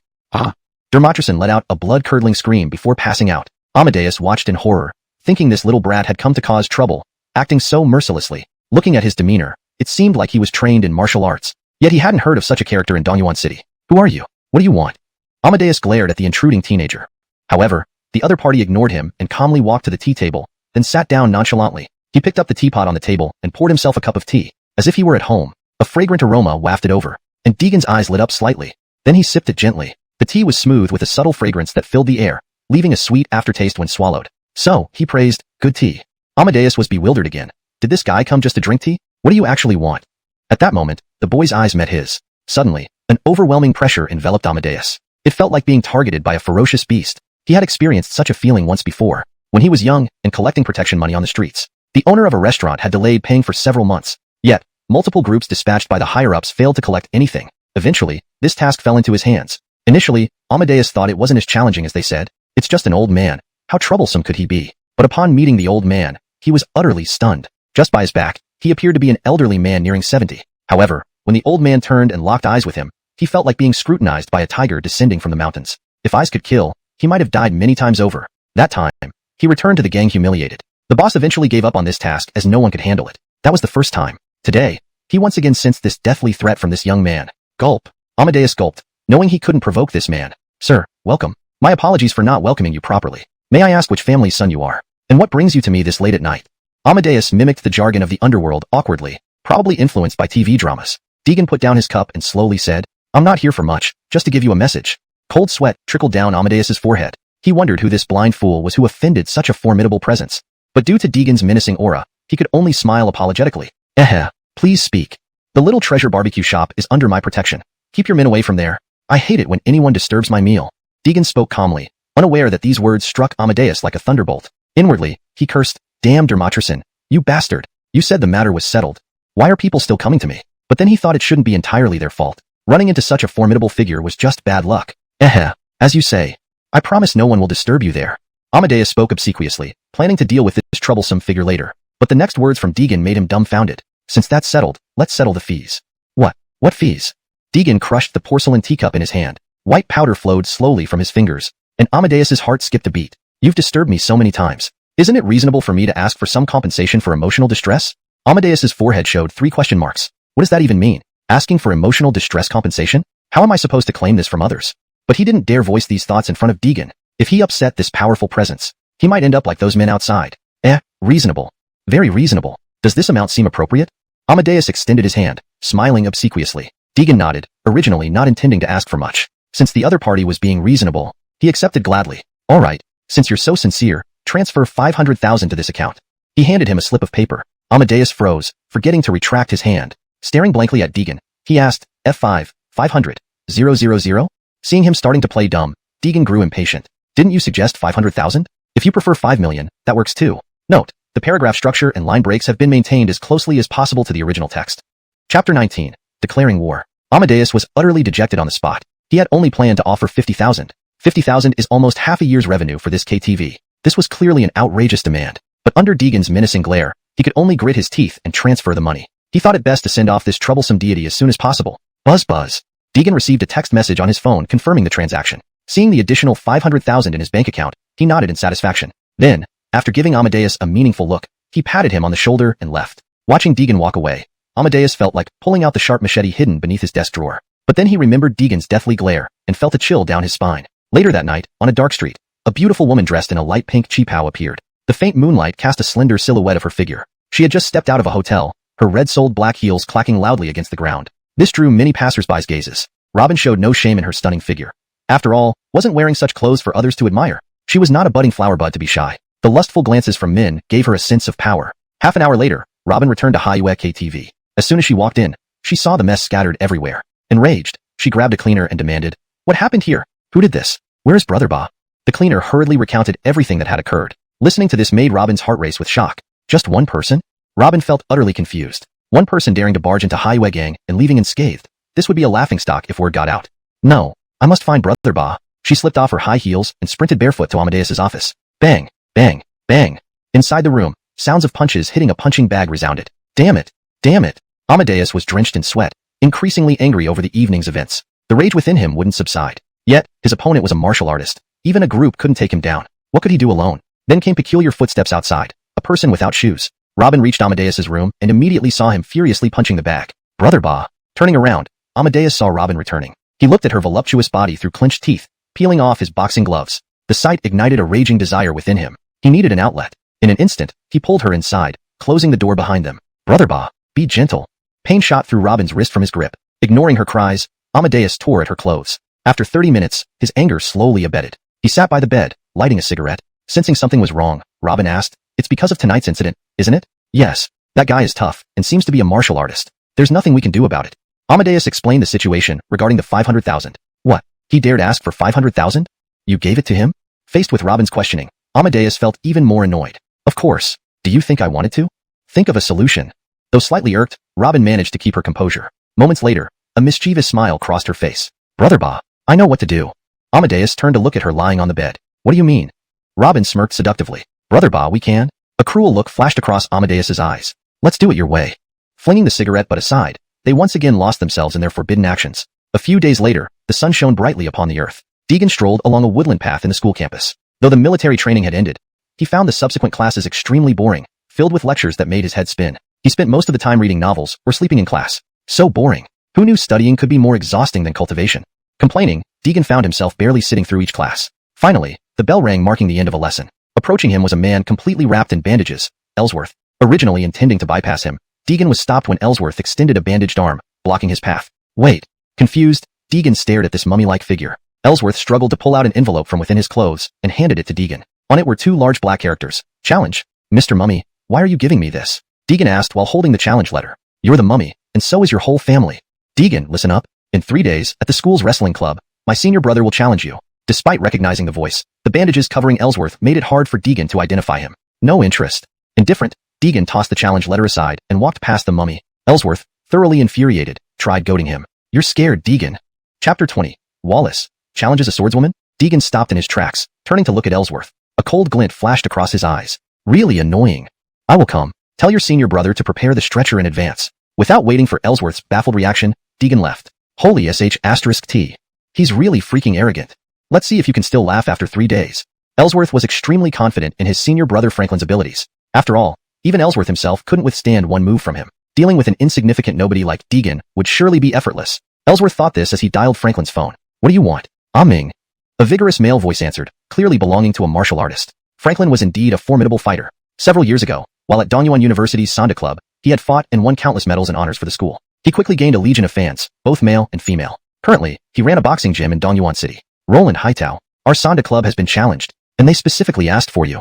Ellsworth exaggerated as much as he could, wishing Franklin would appear right then to put Deegan on the ground, begging for mercy. Huh? Challenging me? No joke, although I haven't participated in competitions for several years, I'm not someone that any Tom, Dick, or Harry can provoke. Give me time and place. I want to see if this guy has the means to back up his arrogance. Upon hearing that someone dared to challenge him, Franklin immediately got excited. He figured he needed to show off a bit, lest everyone forget his title as the Sanda King. Seeing Franklin take the bait, Ellsworth hurriedly provided the time and location. They exchanged a few pleasantries before hanging up. Ellsworth stared at his darkened phone screen, thinking, humph, Deegan, you'll learn now that it's costly to be so arrogant without strength. A flash of resentment crossed Ellsworth's face. He seemed to have completely forgotten how easily he was controlled by Deegan in class. This matter didn't even register on Deegan's mind. A tiny ant's provocation wasn't something worth worrying over constantly. Wouldn't that distract from cultivation? These days, Deegan maintained his daily routine between the villa, school, and the barbecue joint he frequented each night. The pesky hooligans hadn't bothered Rihanna lately either. Bridget also became more familiar with Deegan, even exchanging WeChat contacts to stay in touch. Or rather, to make Deegan's orders more convenient. 3 days later, the day of Ellsworth's senior brother's challenge to Deegan arrived. Ellsworth, Franklin, and a group from the Sonda Club collectively skipped class to wait in the club. It was already 9 in the morning. Damn, this guy isn't punctual. Ellsworth saw the agreed-upon time pass with no sign of Deegan. Calm down, just wait a bit. Franklin was calm. Since there were no classes at the gym today, he treated this as a leisurely outing. Maybe he chickened out?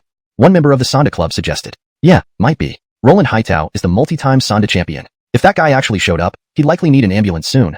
Haha, exactly.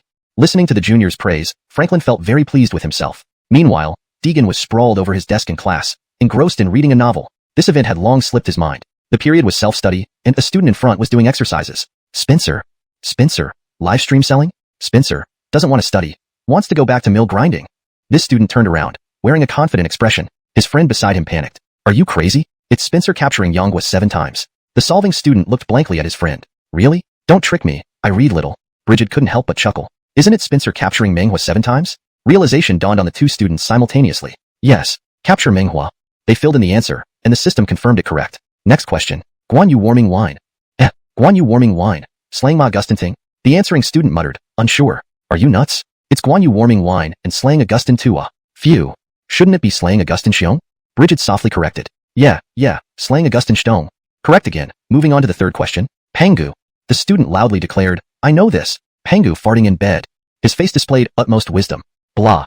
Wagering on Panga loving Victoria's Secret. Bridget laughed uncontrollably. Don't you think it should be Pangu forcefully kissing Shei?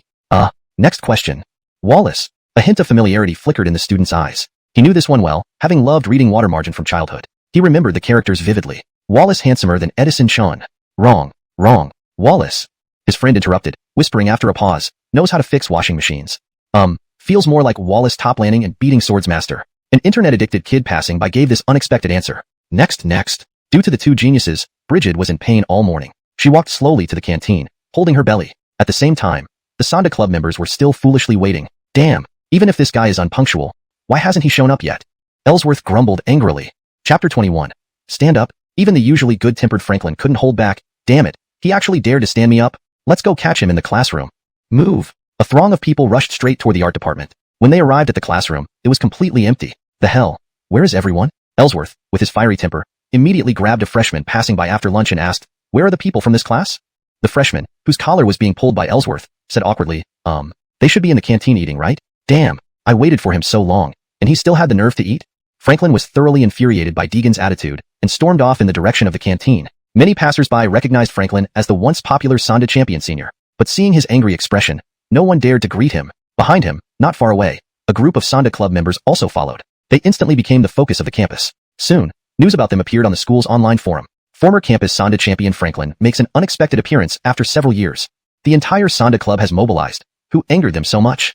Many people soon saw this message. At this moment, Jolie and Nellie were sitting in the canteen having lunch. Nellie happened to come across this news, so she exclaimed in surprise, heavens! The entire Sonda Club has mobilized. Who stirred up trouble this time? Jolie, who had just put a straw into her milk tea, immediately teleported next to Nellie upon hearing the gossip. Where? Jolie flipped through all the Sonda Club news with a look full of excitement. My goodness! All the members of the Sonda Club have mobilized. Who has such a grand spectacle going on? Meanwhile, shocked not only they too, many students in the canteen also saw these messages. Especially the one about the entire Sonda Club mobilizing. In just a few minutes, it was shared tens of thousands of times, and the main person involved was calmly sitting in the canteen, eating leisurely. Today's soup is great. Deegan nodded in satisfaction. Indeed, the food cooked by the canteen auntie was really delicious. It didn't fall short of the food in some 5-star hotels, maybe even better. Bridget spotted Deegan and then sat down opposite him with her tray in hand. There you are. Is this seat taken? Deegan glanced at her and shook his head. He then continued reading his novel. Beside them, Nellie, who had keen observation skills, noticed Bridget's presence the moment she appeared. She quickly nudged Jolie and whispered, Hey, isn't that Bridget, ranked 7th on the school beauty list? Why is she sitting opposite Deegan? Jolie followed Nellie's pointing finger and confirmed it was indeed Bridget. Truly, a beautiful flower is inserted into cow dung. Jolie said sarcastically. Slap. At that moment, there was a loud sound. The canteen door was abruptly pushed open, and a man with a crew cut and a black dragon tattoo on his arm barged in. Shortly after, the crowd realized this was the Sonda champion senior mentioned on the school's online forum. Franklin. He scanned the room angrily, and many avoided his fierce gaze, fearing they might accidentally anger this demon god. Within a minute, the rest of the Sonda Club members also arrived. Ellsworth, spotting Deegan sitting nearby, pointed him out. That's him. Then he led Franklin over to Deegan under everyone's fearful gazes. You damn son of a gun. I challenged you, yet you stood us up. Ellsworth pointed his finger at Deegan's nose, furious and disrespectful. Upon hearing this, Deegan raised his head slightly. Seeing Ellsworth, he had no idea who he was. So he turned around to look around, finding no one else behind him. Are you talking to me? Ellsworth exploded. What the hell? Franklin held Ellsworth back and slowly stepped forward, looking at Deegan angrily. Is this bastard challenging me? Why did you not show up when we agreed? Facing Franklin's accusations, Deegan seemed to recall something. Indeed, 3 days ago, a mummy handed him a challenge letter. He really had forgotten. Sorry, I forgot, Deegan explained casually. Then he started reading his novel again. This act undoubtedly infuriated Franklin. Originally, he didn't want to make a big scene in college, but this guy completely disrespected him. If he didn't take action, how would he survive hereafter? Fine. Very well. I'll give you 10 minutes. I'm waiting for you at the Sonda Club. If you don't come, then get down on your knees and kowtow to me twice. Maybe I'll spare you if I'm in a good mood. Deegan's chopsticks hovering above his plate paused, his previously harmless face showing a trace of impatience. Got it. Let's go. Deegan stood up, stretching lazily, showing no concern. He just wanted to quickly get rid of these annoying flies, then continue reading his novel. He wanted to know how the protagonist ended up. If he finally succeeded in those unapproved plot twists. What are you looking at? Lead the way. I don't even know where your Sonda Club is. Seeing Ellsworth standing dumbfounded. Humph. You'll see. Move. Deegan followed Ellsworth out of the canteen. Not only the Sonda Club members, but also many bystanders followed along. Suhua, do you think he will be okay? Nellie, worried about Deegan being taken away, said. Why should I care? Even if he gets beaten to death, it's none of my business, Jolie said indifferently. She wouldn't bother with that guy at all. She wished he'd leave as soon as possible. Seeing Jolie say this, Nellie hesitated, only watching the direction Deegan left with concern. Meanwhile, Bridget remained calm though she also worried about Deegan getting into trouble. But recalling his abilities, she relaxed. She was more concerned about whether Deegan would cause too much trouble. If the police would take him away. No way. I must go and see. Bridget became more scared thinking Deegan might lose control. Thus she hurriedly ran after them. Chapter 22. So fond of showing off your body? Why don't you go streaking? Half an hour later, Ellsworth and the others returned to the Sonda Club. Franklin immediately took off his shirt, revealing a muscular physique. The people present were all astonished. Wow, Brother Tao, what an impressive body. These abs, I really want to touch them. Indeed, not only does Brother Tao have a great body, but he's also incredibly strong. Everyone complimented Franklin, and he lapped it up. He then began throwing punches in an ostentatious manner. It looked like he was warming up, but in reality, he was just showing off. Deegan watched this person with a blank look. No mental issues, right? So fond of taking off clothes. If you're that fond of being bare, why don't you go streaking outside? Franklin's face turned black. He thought to himself, damn it, just wait until it's your turn. Seeing Deegan talk like this, the other members of the Sonda Club began mocking him. Humph. Some people are getting jealous of Brother Tao's body. That's true. There are those who love to mock what they don't have. Oh my goodness. Such a sour smell. Oh, someone knocked over their vinegar jar. Ha ha ha ha. There. This is your protective gear. Don't say I bullied you later. My punch carries 20 years of practice. I'm afraid you might not be able to block it.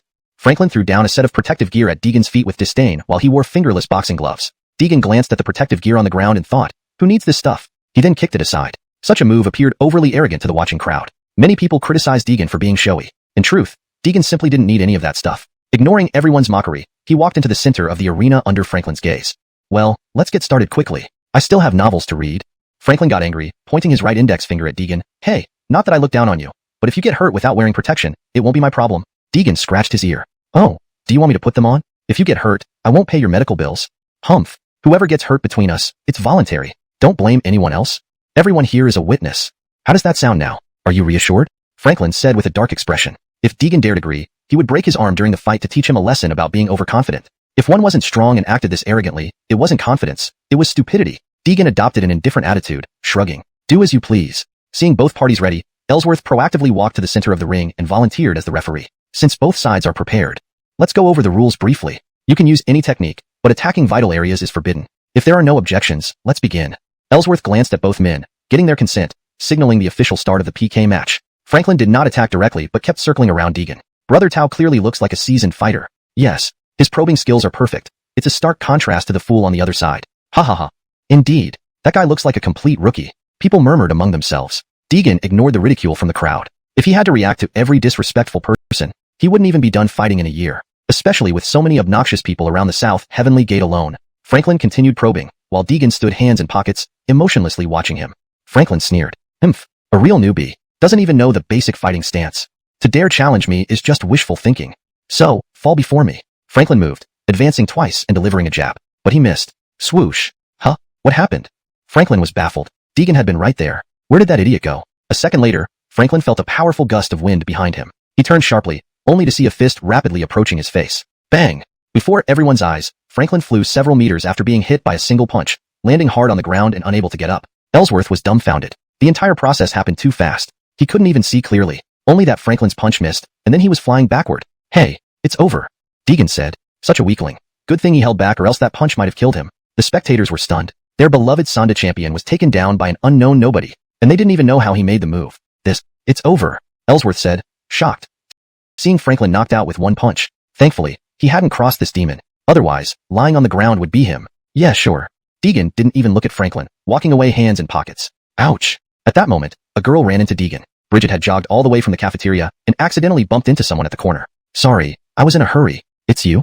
She didn't expect to bump into Deegan. Is that senior brother okay? Bridget asked softly, seeing Franklin lying on the ground. Oh, probably fine. Deegan replied casually. After all, he hadn't used much force. It's over, let's go. Okay. Bridget followed closely behind Deegan towards the door. Suddenly, Deegan stopped abruptly. Bridget nearly crashed into him. Just as she opened her mouth to ask, Deegan suddenly kicked something, making her close her eyes in shock. Ah! Bang! There was a loud thud. Deegan looked at Bridget with some disgust. What are you doing? You just. Following his gaze, Bridget saw Franklin fly out again and crash into the wall between the Sonda and Martial Arts Club areas, creating a large hole, revealing the Martial Arts Club's training ground. Translation has maintained the original tone, structure, and style while ensuring fluency and accuracy. Chapter 23. I am a postnatal realm expert. So what? Mr. Ma, truly young and talented. Tobias Na was flattering the man in front of her who had already become an expert of the postnatal realm at such a young age. He had also won multiple martial arts championships internationally. Now back at school, he probably wouldn't be leaving anytime soon. Haha, Miss Tobias, you flatter me. There are many people younger than me who have reached the postnatal realm. Miss Tobias is also an expert of the postnatal realm, right? Speaking like this really puts me to shame. Alfred smiled as he spoke. Let's go. Check out the martial arts club? Faced with Tobias Na's invitation, Alfred naturally wouldn't refuse and followed her. Seeing Tobias Na's perfect waist-to-hip ratio, an evil thought arose in his heart. He thought, sooner or later, I will get you. The two walked through the hallway to the martial arts club. In the originally clean dojo, there was actually someone lying down. Not far from him, there was a large hole in the wall. Although it was made of gypsum board, the damage suggested that the entire wall would need replacing. As the principal's granddaughter, she couldn't ignore this. How are you? Who did this? Tobias Na turned over the person and found it was Franklin, the city's Sonda champion from a few years ago. Alfred also recognized him. They used to spar together frequently when he was still in school. However, after Ma broke through into the martial artist realm and successfully ascended to the postnatal realm, he started looking down on Adolfo. But why was he lying here in the martial arts club? And by the looks of it, his arms seemed to be broken at a bizarre angle. Tobias Na saw Ellsworth walking out of the hole in the wall. Ellsworth? What happened here? Please give me a reasonable explanation. Ellsworth, worried about Franklin's condition, came out through the wall. Little did he expect to encounter Tobias Na and Alfred, the president of the martial arts club. Given Tobias Na's status as the principal's granddaughter, he had no choice but to explain the whole incident. Intriguing. To take down Franklin in one move. Where is this person? Take me to see him. Tobias Na initially intended to pursue Deegan for his misconduct, but unexpectedly, Alfred showed great excitement upon hearing the story. He then followed Ellsworth closely and left the place. Tobias Na handled the situation briefly before following them. Where? Alfred dashed out, but didn't see Deegan in the hall. It was then Ellsworth noticed Deegan at the door and pointed him out. Excitedly, Ma rushed over. Brother, hold on. He blocked Deegan at the door. Lee looked at him in confusion. Who are you? Is there something wrong? Alfred didn't answer but examined him closely, yet found no sign of chi energy in his body. It didn't look like a postnatal realm expert. Did I misjudge him? No, maybe he knows how to hide his aura. Ma immediately said excitedly. You're the one who took down Franklin in one move? Yeah, so what? Lee replied leisurely as if it wasn't a big deal. Confirming his identity, Ma extended an invitation. Great, very good. I'm Alfred, president of Dongyuan University Martial Arts Club. Lee looked at him speechlessly. Who are you? What does this have to do with me? Ma was taken aback that Lee hadn't heard of him. Surely the petite beauty beside him would know. But when he looked at Bridget, she also appeared bewildered. This made Ma question whether his popularity in school had dropped so low. It's fine. You don't know me, that's okay. Now, as the president of the Martial Arts Club, I officially invite you to join us. Lee looked at Alfred as if he were a fool. No interest. Not interested. Ma never expected Lee to outright reject him, leaving him momentarily stunned. Tobias Na caught up from behind, having heard most of their conversation. When Lee said he wasn't interested, she felt this guy might have some serious issues. Everyone scrambles to get into the Martial Arts Club, yet you refuse the president's personal invitation. Are you taking yourself too seriously? Tobias Na couldn't help but retort. Don't you know he's the president of the Martial Arts Club? A postnatal realm expert. People would die to get in, and you're turning it down? So what? Very impressive? Lee's calm reply left Tobias Na frustrated. This was getting ridiculous. Seeing Deegan about to leave, Ma blocked him again. If you don't want to join, fine, but only if you can last 3 moves against me. Lee raised an eyebrow. Why did everyone want to fight him today? He wanted to go back to class to read novels. But then he thought, if he could last 3 moves, wouldn't they leave him alone? Alright. Ma grinned and pulled Lee back to the dojo. By then, the video of Lee defeating Franklin in one move was viral on campus networks. Comments flooded in. Real or fake? The city's Sanda champion? Really? Is this photoshopped? One move is a joke? Impossible. Absolutely impossible.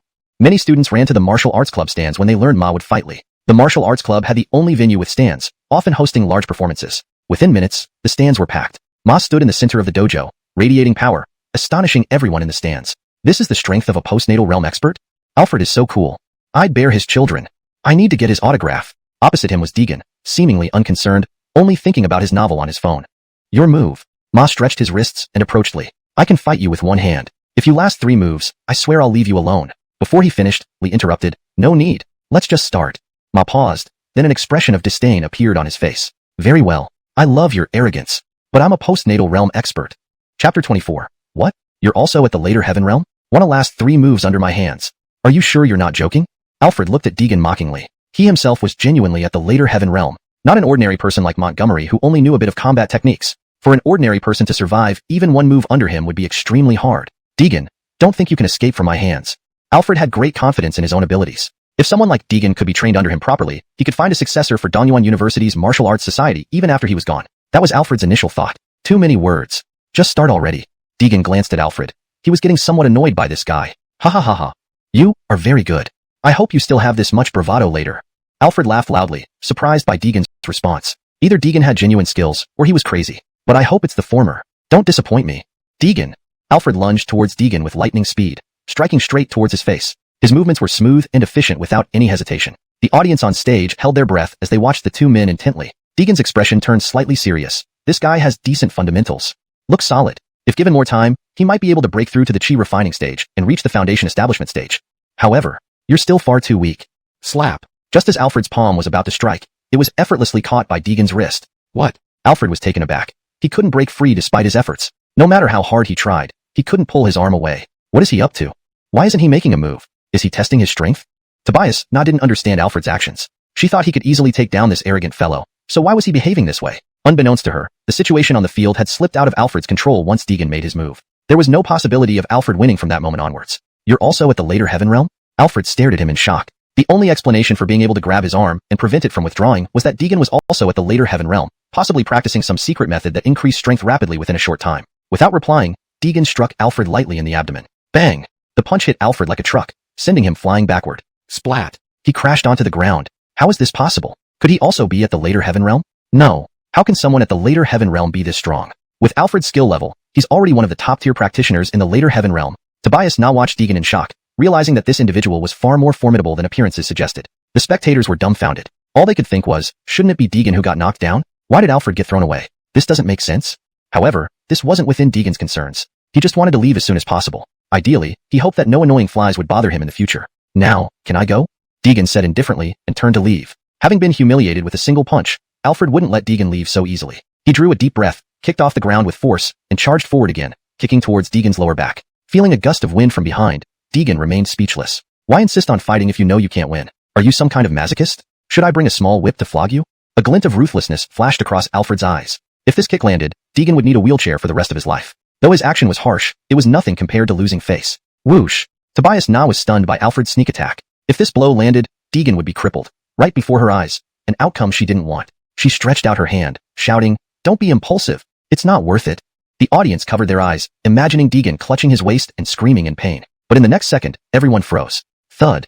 Alfred, who was supposed to be kicking Deegan, was thrown heavily to the ground. Even Alfred himself hadn't realized what happened until he felt a giant hand grab his calf, followed by dizziness before being slammed into the ground. Cough cough. The immense impact injured Alfred's back, causing him to cough violently. Deegan looked at him coldly, lifting his right foot. Tobias felt a bad omen the moment she saw Deegan lift his foot. What are you going to do? Oh no. She climbed over the railing, rushing towards the center of the dojo, but it was too late. Crack. A crisp sound echoed, followed by Alfred's agonized scream. Ah! My leg. Now can I go? Deegan asked coldly. Tobias glared at Deegan angrily. Do you know what trouble you've caused? He has connections to the Ma family. Your life is ruined. Why are you all standing there? Call an ambulance quickly. Alfred was swiftly transported to the nearest hospital, while Deegan was summoned to the principal's office by Bo, Tobias grandfather and the headmaster of Dongyuan University. Bo knew the Ma family would come knocking soon. Right now, the priority was to figure out the sequence of events and see if anything could be salvaged. The news quickly reached the Ma family. Louis, the patriarch and father of Alfred, exploded in rage upon hearing that his son had been disabled. Damn it! Who dares to touch my son? Send someone. A burly man walked in, bowing respectfully. Kylie, he said. His name was Davis, a guest of the Ma family. He had reached the peak of the later heaven realm, only one step away from the innate realm. Go and bring me the culprit. I will avenge my son. Yes. Davis's face twisted in fierce anger. Anyone who dared to harm the young master of the Ma family was asking for death. Chapter 25. The Ma family comes knocking. Grandfather. That's what happened.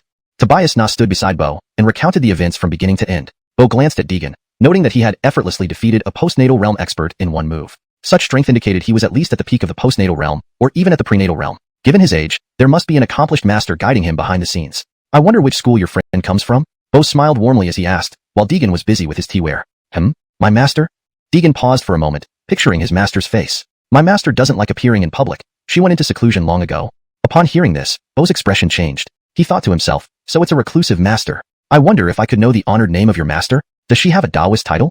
Tobias Na didn't understand why her grandfather would ask such questions. But Bo had new speculations. If Deegan spoke the truth, then the power backing him would not be small. Dealing well with such people would be wise. After all, he was a seasoned old fox who could see through Deegan's eyes. The latter showed no signs of fear, clearly not taking Alfred's matter seriously. Knowing that Alfred was backed by the entire Ma family, anyone not fearing them must either have deep roots or be a fool. Clearly, Deegan belonged to the former. I only know that others refer to my master as Bethany. Deegan followed his master for many years, but had never heard her Taoist title until the members of small Nantion sect started calling her that. Over time, Deegan got used to it. Bethany. Bo was surprised. He hadn't heard of this Taoist title before, but titles were possessed only by masters and above. He asked casually, yet Deegan could provide a title without hesitation. Upon closely examining Deegan's micro-expressions, Bo concluded he wasn't lying. So, his master truly transcended the master level. With such a powerful master, it was understandable why Deegan remained calm. This tea is quite good. Seeing Deegan brew her grandfather's prized Dahong Pao, Tobias Na immediately scolded. What are you doing? That's 20-year-old Dahong Pao. Do you even know? Nah.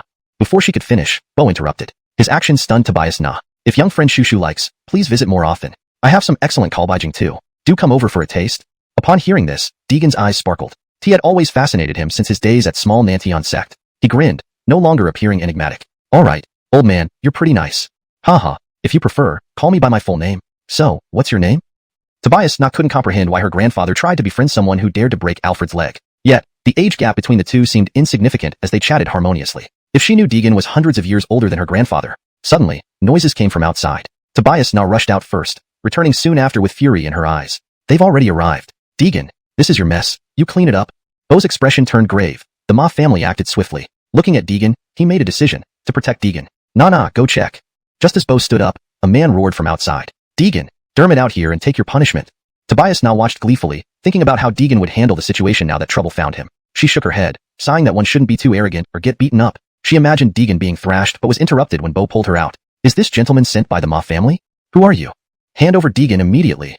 Davis, a menacing figure with thick facial features, clearly wasn't friendly. Bo smiled, introducing himself. I'm the university president. Bo? I don't care who you are.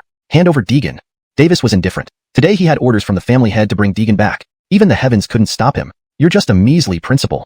Bo's expression slightly darkened. The person before him, undoubtedly a retainer of the Ma family, was likely at the postnatal realm or higher given the incapacitated security guards behind him. Bo wasn't a match for such a person in a direct confrontation. However, he had another identity, that of a steward in the Martial Arts Alliance. To cause such a ruckus in my school, aren't you afraid of the Martial Arts Alliance? Mentioning this organization visibly affected Davis. A hint of hesitation appeared on his face, though briefly. Bastard old man, don't think you can intimidate me with the Martial Arts Alliance. Is he in your office?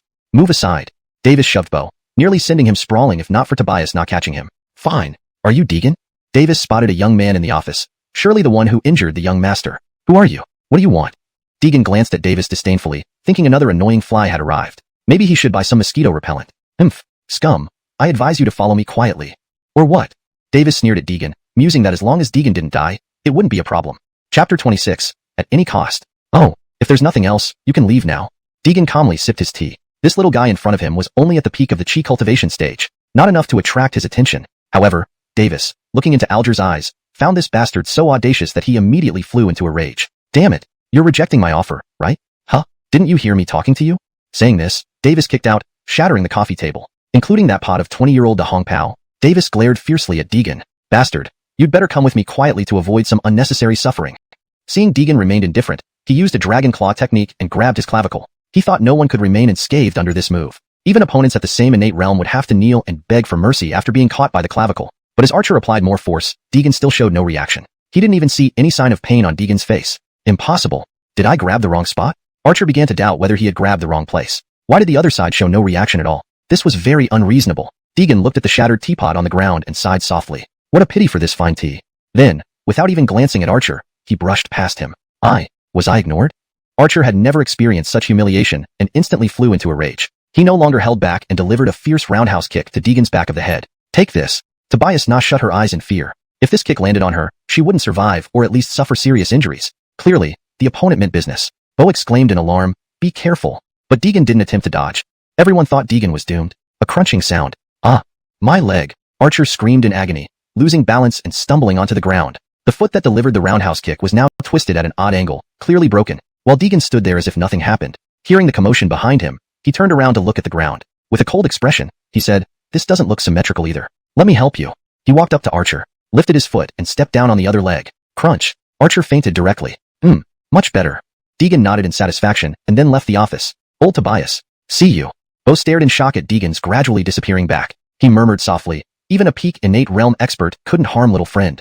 Could he already be at the congenital realm? Or even the Grandmaster level? He couldn't believe it, but the reality of the strength was undeniable. To treat a peak innate realm powerhouse like a toy. How incredibly powerful. Not just Bo, Tobias now was also shocked. Although she was also at the innate realm, from Archer's actions, he was clearly stronger than her. Yet Deegan didn't even react before breaking his leg. Such incredible physical resilience. She couldn't imagine how strong Deegan was. She felt a bit scared, thinking about how badly she treated Deegan. What if he got angry and hurt her? Would she survive? Tobias Na stood frozen.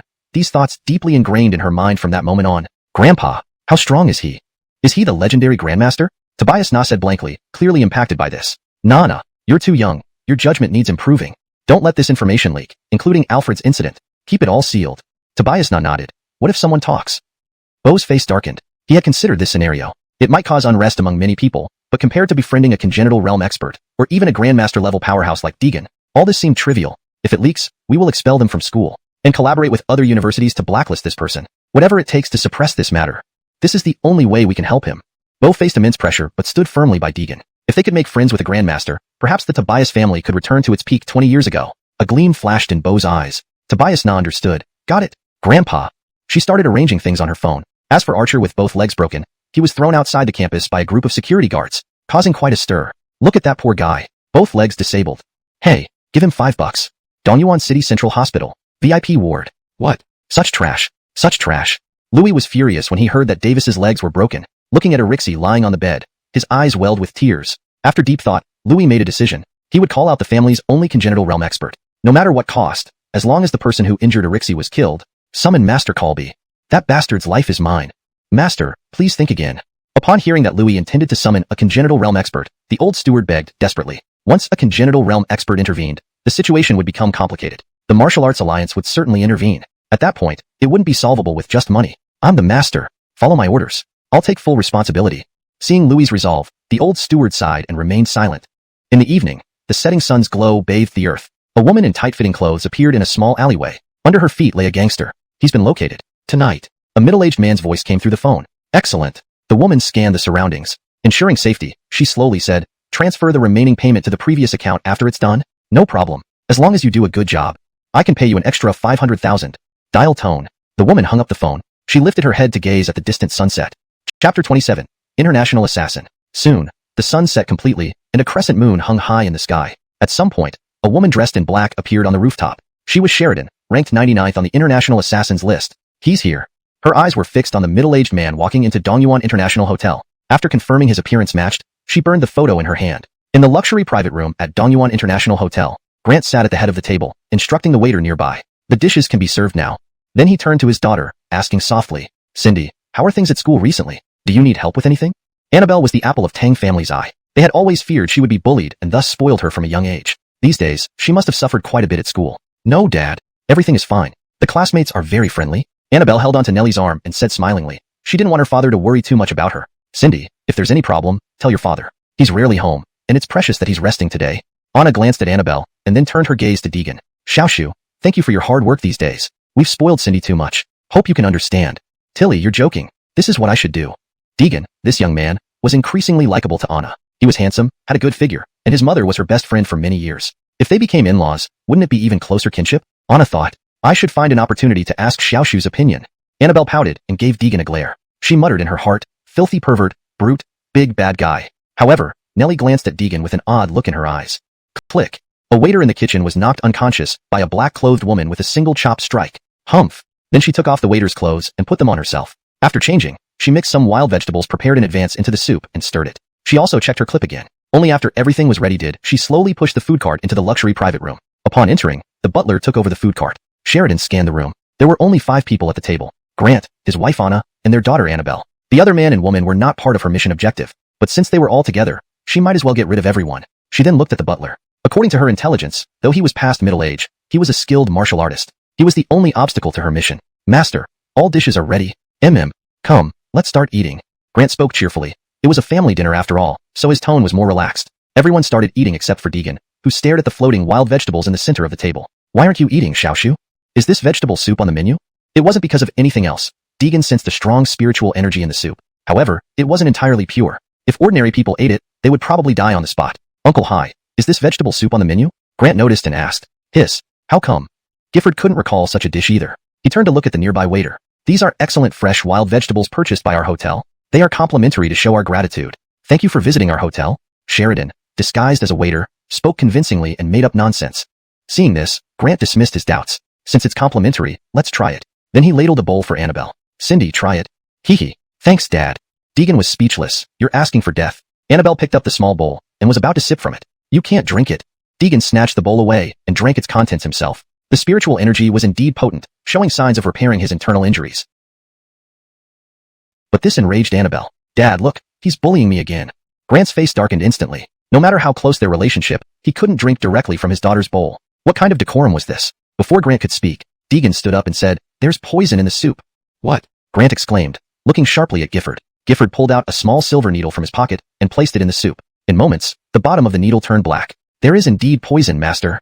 This was clearly meant to harm his family. Who could be so cruel? Grant frowned and glanced at the waiter pushing the cart. Her terrified expression indicated she wasn't the one who poisoned the soup. Annabelle was stunned, mouth agape, staring at Deegan. You just drank. Grant's face showed concern. If Deegan hadn't tested the soup himself, none of them would have escaped. Quick, call 911. Take Xiaoshu to the hospital. Anna cried anxiously. If something happened to Deegan, she would blame herself forever. Deegan waved them off. I'm fine. No need to worry. This isn't a joke. Grant was worried too. Everyone, except Sheridan disguised as a waiter, looked anxiously at Deegan. I know medicine, and I've already neutralized the poison. Seeing he couldn't shake them off, Deegan found an excuse. But Anna still didn't believe him and insisted on taking him to the hospital. Only when Deegan pulled out a pack of silver needles did Anna relax a bit. Xiaoshu, are you really okay? Since Xiaoshu said so, let's trust him. After all, he was the one who discovered it. I believe he's fine. Anna thought about it and agreed. Gifford, take this wild vegetable soup to the lab and analyze its contents. Grant, recalling something, quickly instructed. Yes, Master. Gifford left the room after receiving his orders. During this time, Sheridan controlled her breathing until Gifford was far enough. But she didn't act immediately. She waited patiently for another 3 to 5 minutes. She needed to ensure the butler was well away. Old Tang, what a mess. Anna complained. It was rare for the whole family to eat together, yet this happened. Grant, go to hell. Seeing the right moment, Sheridan pulled out the gun from her waist and aimed it at Grant. Chapter 28. Catching bullets barehanded. Bang! A sharp gunshot rang out, startling Grant. He looked at the female waitress holding the pistol with sheer terror. Am I going to die? This was his final thought. Daddy! Old Tang! Uncle Tang! Anna! Tang Shu Eric, and another person shouted in unison. Sheridan, the assassin, smiled victoriously the moment she pulled the trigger. She thought, this mission is indeed quite easy. That old butler was tough, but alas, at that instant, a figure suddenly appeared in front of Grant, holding a copper-yellow bullet tip in his hand. Everyone froze. Shoo, you can actually catch bullets barehanded, you pervert? The most shocked among them was the assassin Sheridan. Her face turned green with disbelief. How could this be possible? How could anyone in the world catch a bullet barehanded? It must be a coincidence. It must be a coincidence. Sheridan couldn't believe what had just happened. It must all have been coincidental. Humph. Let's see how you handle this one next. Sheridan reacted quickly, adjusting her composure almost instantly. Without giving others time to react, she rapidly fired towards Grant again. Bang, bang, bang. She continued shooting until the clip was empty before lowering her gun. Now, can you catch this? Headquarters. This is Sheridan. Satisfied, she opened the radio to report the mission as completed. Gone? Sylvester Shue let go of the bullets in his hands and dropped them on the ground with several thuds. Sheridan looked at the young boy in horror. Confident in her accuracy, she knew she couldn't match him. There was no reason for her to stay. She kicked a nearby trolley towards Sylvester Shue and tried to flee. Thinking of running? Did you even ask me? Facing the speeding trolley, Sylvester Shue stopped it with just one hand. Upon seeing the assassin attempt to escape, he leapt forward, landing a sharp strike on her neck. Just as Sheridan was about to escape, a sudden pain shot through her back followed by darkness. She fainted immediately. Grant finally regained his senses when Sheridan was knocked out by Sylvester Shue. Pretending to be calm, he dialed Gifford's number. Hello, Master. Gifford's voice came through the phone. Come back now, there's an assassin attack. What? Master, I'll be right there. Hanging up the phone, there was no doubt that Gifford was rushing over. Still shaken, Grant turned to Sylvester Shue. Shue, thank you this time. If not for your help, the assassin might have succeeded. Anna kept patting her chest. She was genuinely terrified when the female assassin drew her gun. Fortunately, Sylvester Shue was around. She found herself looking more favorably upon Sylvester Shue, wishing to marry her daughter off to him right away. Master, are you all right? Soon after, Gifford returned, his back drenched in sweat, showing how seriously he took the assassination attempt. Forgive me, Master. It's my fault. Lowering his head, Gifford blamed himself for not being by Grant's side, allowing the opportunity for an attack. This can't be blamed on you. Who would have thought the poison in the soup was just a decoy? Besides, it was a task I assigned you. I should have been more vigilant, nearly giving the assassin an opening. Thank goodness Sylvester Shue was here. Grant looked at Sylvester Shue gratefully, then remembered the earlier refusal to become Dermot's disciple. No wonder he was reluctant. He has considerable skill. This is good. He's always with Eric, ensuring some level of safety. It's what I should do. Sylvester Shue smiled, knowing that if he didn't help while living under their roof, it wouldn't be right emotionally or morally. Sylvester Shue had already decided to move out. Free riding indefinitely wasn't appropriate, no matter how close friends their mothers were. However, finding a place with abundant chi was proving difficult. He'd have to look around as he moved. With Gifford back, he took charge of handling the situation. Police soon arrived and took away the unconscious Sheridan for questioning, thus concluding the incident. Late at night, Sylvester Shue sat meditating on his bed. Chi flowed continuously within him, completing dozens of cycles. Exhaling deeply, he opened his eyes. The chi here is too sparse. At this rate, recovery will take too long. Sylvester Shue felt anxious. Earth's chi was too thin, though somewhat denser here than elsewhere, but nowhere near a fraction of what was available in Zion Ancient. I need to find herbs that can replenish my internal chi. Sylvester Shue recalled the wild vegetable soup he had today, but he didn't know where those high chi vegetables came from. Questioning the imprisoned assassin seemed unrealistic. Grumble, grumble. I'm hungry again. His appetite was enormous. Dinner hadn't filled him. Only barbecue places were likely still open this late. Sylvester Shue left the villa for Jocelyn's barbecue stall. The streets were quiet due to the early hour, with few pedestrians around. Noticing two thugs peeping into the stall, Sylvester Shue ignored them unless they caused trouble. Walking past them, he entered, greeted by Rihanna, who ran out to welcome him. Shue, what would you like today? Same as before. Oh, and Auntie, where do these wild vegetables come from? Seeing the same type of wild vegetables scattered on the kitchen floor as in the hotel, Sylvester Shue approached, sniffed one, confirming it. So this is it. Shue likes them? They were given to me at the market, saying they were freshly collected from the mountains. I brought some back. Rihanna laughed, picking some out and placing them in the sink. I'll cook you a plate shortly. Pausing, Sylvester Shue added, Auntie, my appetite is large. Could I have all of them? Without refusal, Rihanna washed and prepared all the wild vegetables, starting to stir-fry them. Soon, the kitchen smelled of the dense chi-laden aroma. Guess I'll ask which market this is later. Sylvester Shue had found a potential substitute. Hashtag chapter 29. This wild vegetable is poisonous. Soon, the skewers and stir-fried wild vegetables were served. Come on, little Shue, give it a try. Yes, thank you, Annie. During this period, Deegan almost visited the store every evening. Gradually, they got to know each other better. You don't need to be so formal with me, Rihanna said with a smile. If it weren't for Deegan, this shop might not even exist anymore. Those thugs kept causing trouble until he showed up. Eat up. I'll get back to work. Ever since those thugs disappeared from the doorstep, the barbecue shop has been bustling again. They also received many delivery orders from an online platform. While the profits aren't huge, they can easily cover living expenses. Despite being tired, Rihanna enjoyed running the business. Oh, he ate it. He ate it. Two small thugs excitedly exclaimed outside the door. Hush, keep quiet, or we might be caught. The shorter thug quickly whispered. Their leader had said that someone eating was only step one. They would call the police once something went wrong. But after waiting for half a day at the entrance, nothing happened to Deegan, leaving them bewildered. What's going on? Did we take the wrong package? No way. It's definitely the package our boss gave us. Let's wait a bit longer. Maybe the poison will kick in soon. Yeah, sure. Deegan heard their entire conversation but chose not to expose them. Indeed, it tastes great. Deegan took a bite of the wild vegetable. It was surprisingly tender. Perhaps due to its potent toxins, it tasted even better than the skewers next to it. Indeed, the more toxic the food, the more delicious it seems. Deegan ate slowly. From the time the wild vegetables were served until now, nearly 10 minutes had passed, and Deegan hadn't collapsed yet. The two thugs couldn't contain their impatience and began pacing anxiously outside the door. Let's pretend to come in for dinner and check the situation up close. Okay. They glanced at each other and then walked into the barbecue shop, sitting beside Deegan. Not bad. This novel is interesting.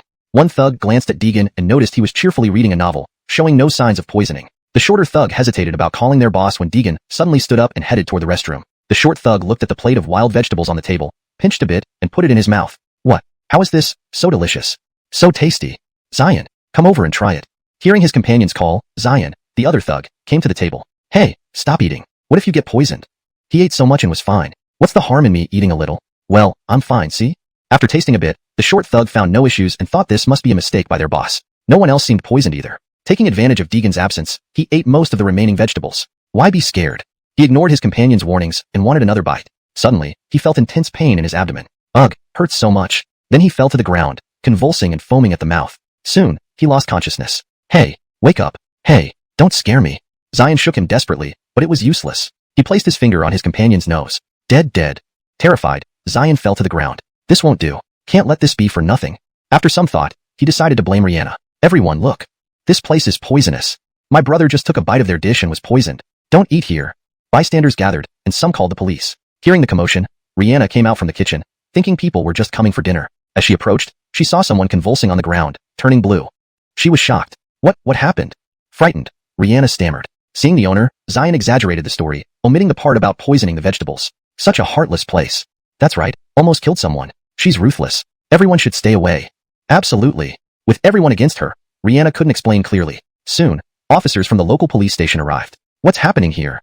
A young officer pushed through the crowd. Seeing the police, Zion recounted the incident with embellishments. Rihanna was too nervous to speak. What's going on, Xiaolu? An older officer joined them. Sir, there's a food poisoning case, and the victim is dead. Dermot, the forensic team here. You two, come with me for questioning. Rihanna obediently followed the police. Wait, these guys ate recklessly. What does it have to do with the owner? Deegan stepped in. He knew these thugs had ulterior motives and caused all this chaos while he was away. Who are you? We need evidence for everything. The vegetables are problematic. Zion pointed at the plate. You say it's poisonous? Deegan approached the table and finished the rest of the wild vegetables. Do I look poisoned? Zion was baffled. How could Deegan be unaffected when his friend had been poisoned by the same dish? The officers saw this and understood what was happening. However, to ensure the truth, they took everyone, including Deegan, to the police station. The autopsy confirmed food poisoning, but seeing Deegan eat the poisoned vegetables, they released Rihanna and Deegan. However, Zion, having a criminal record and now suspected of endangering public safety, was sentenced to 7 days in detention. Thank you, Deegan. Bridget received a call from her mother and rushed to the police station. Thankfully, it was just a scare. #### end of chapter 29. Chapter 30. Not paying up? Just try. Deegan nodded, indicating that it was nothing much, exchanged a few casual words, and then left. Bridget and her mother were in low spirits after today's events and went back to rest early. Where are Brother Zion and the others? A small-time thug was loitering outside the barbecue shop. Originally, the three of them had come together, but he had gone to the restroom due to a stomach ache. By the time he returned, not only had the barbecue shop closed down, but his two companions had also vanished without a trace, and they weren't answering their phones. Could they have gone back earlier? They must have finished the boss's task. The small-time thug muttered to himself, thinking about returning on his own. What task? Tell me more. The thug was startled by the sudden voice behind him. He turned sharply and saw a handsome young man standing there. What the hell? Do you know scaring people can scare them to death? Deegan stared at the thug who had been scared into sitting on the ground. It seemed the matter wasn't simple. This guy was likely part of the same gang as the other two thugs. If not for taking this route, he might have missed them entirely. You? What do you want? I'm with Highway Gang. Oh. Deegan grabbed the thug by the collar and dragged him into an alley, pummeling him until he revealed the mastermind behind everything. Just as I thought, this bastard hasn't changed. Deegan learned from the thug that Amadeus had orchestrated everything, immediately stirring up his murderous intent. Having given him many chances and seeing no remorse, such a menace needed to be stopped. He headed straight for the Highway Gang. Meanwhile, at Highway KTV, Humbert, when do you plan to pay me back? Amadeus tapped his foot and looked down at the kneeling middle-aged man.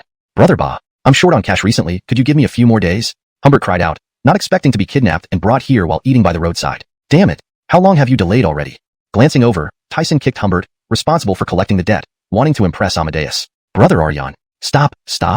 Humbert covered his head, pleading desperately. Minutes later, breathless, Tyson paused, pondering how to get the money out of this dog. Suddenly, he recalled the female student scene at the barbecue shop. Brother Ba, I have an idea. Amadeus raised an eyebrow, intrigued. Tell me. Tyson pulled out his phone, searched a photo online, and handed it to Amadeus. This is his daughter. Let's kidnap her to cover the debt. Glancing at the bruised man on the floor, Amadeus examined the photo, formulating a plan. Lee, don't say I didn't give you a chance. Bring your daughter to drink with us, and I'll give you 3 more days. If she satisfies me, your debt will be cleared. How does that sound? Consider it? Humbert's eyes darted around, seemingly undecided. If you refuse, no problem. Dermot, chop off a couple of his fingers for interest. At the mention of finger chopping, Humbert agreed instantly. Brother Ba, Brother Aryan. I'll call her now. Dialing his daughter's number, Bridget was awakened by the ringing. Daughter, something wrong? Half an hour later, a simply dressed middle-aged man was pulling a female college student toward the KTV. Hearing her father needed her, Bridget took a cab late at night, but felt uneasy entering such a place. Father, why bring me here? Humbert quickly pleaded, Daughter, if you accompany Brother Aryan for a drink, my debt will be forgiven. You wouldn't want to see your father mistreated, right? Bridget hesitated, but couldn't ignore her father's bruises. Really just drinks? Humbert assured her earnestly, Trust me, we're good friends. He won't deceive us. After a moment, Bridget nodded. I'll go, but you must promise to never gamble again. Otherwise, I'll disown you. All right, I promise. Finally coaxing his daughter inside, they reached a private room. Knocking on the door, Brother Aryan. It's Beryl. Opening the door, a bare-chested, tattooed man greeted them coldly. Upon seeing Humbert, his demeanor shifted upon spotting Bridget behind him. Ah, Beryl. Who's this?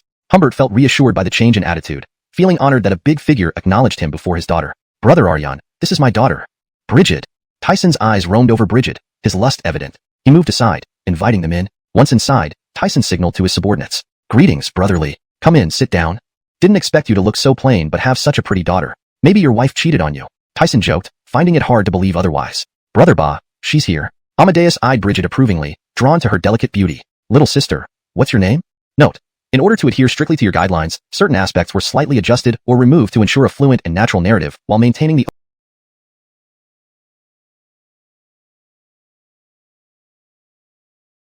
overall story structure and coherence. Chapter 31. Robin's terrified stupor. Amadeus stared lewdly at the female student, already imagining what was about to happen. Bridget. She answered cautiously, her voice small but melodious. Amadeus wasn't short of women around him, but he had never experienced such a pure beauty before. Come, sit next to brother. Bridget's eyes flickered. She felt that none of these people in the room were good. Loudly, you can go back now. We'll contact you in 3 days. Tyson shoved Humbert towards the door. Hey, brother Aryan. My daughter is still inside. Humbert instantly regretted it, but the door wouldn't budge no matter how hard he pushed. Several thugs in the hall saw this guy lingering and dragged him out. Little sister, come have a drink with us. Amadeus picked up 2 glasses of red wine and handed one to Bridget. I don't want to drink. Bridget tried to refuse but was grabbed by Tyson. Brother Ba told you to drink. Don't pretend to be coy. Bridget regretted coming as she turned her head, searching for her father to beg for help. But Humbert was nowhere to be seen, and she began to panic. She didn't know what would happen next. Seeing the mood set, Tyson left the room with others, standing guard outside the door, hoping to get a share when Brother Ba finished. Suddenly, an uninvited guest burst into the KTV. Who are you? What do you want? Sylvester watched the thug who blocked his path, then swiftly kicked him aside. The other thugs were dumbfounded. Just then, Robin returned to the KTV, seeing someone causing trouble and shouted, What do you think you're doing? This isn't a place for you to act out.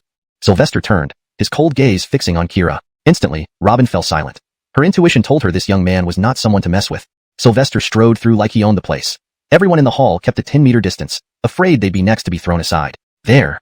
Sylvester quickly locked onto Amadeus's presence in the box at the end of the corridor, but there were others inside. Stop, can you enter here? Tyson peered through the door and noticed a figure approaching from the other end of the hallway. Seemingly not understanding his words, the person continued to walk over. Angry, Tyson thought, are those guys outside eating shit? Why couldn't they stop even one person? But when he saw the intruder's face, he froze, then immediately knelt down. Brother, I couldn't recognize your greatness. I apologize for my rudeness.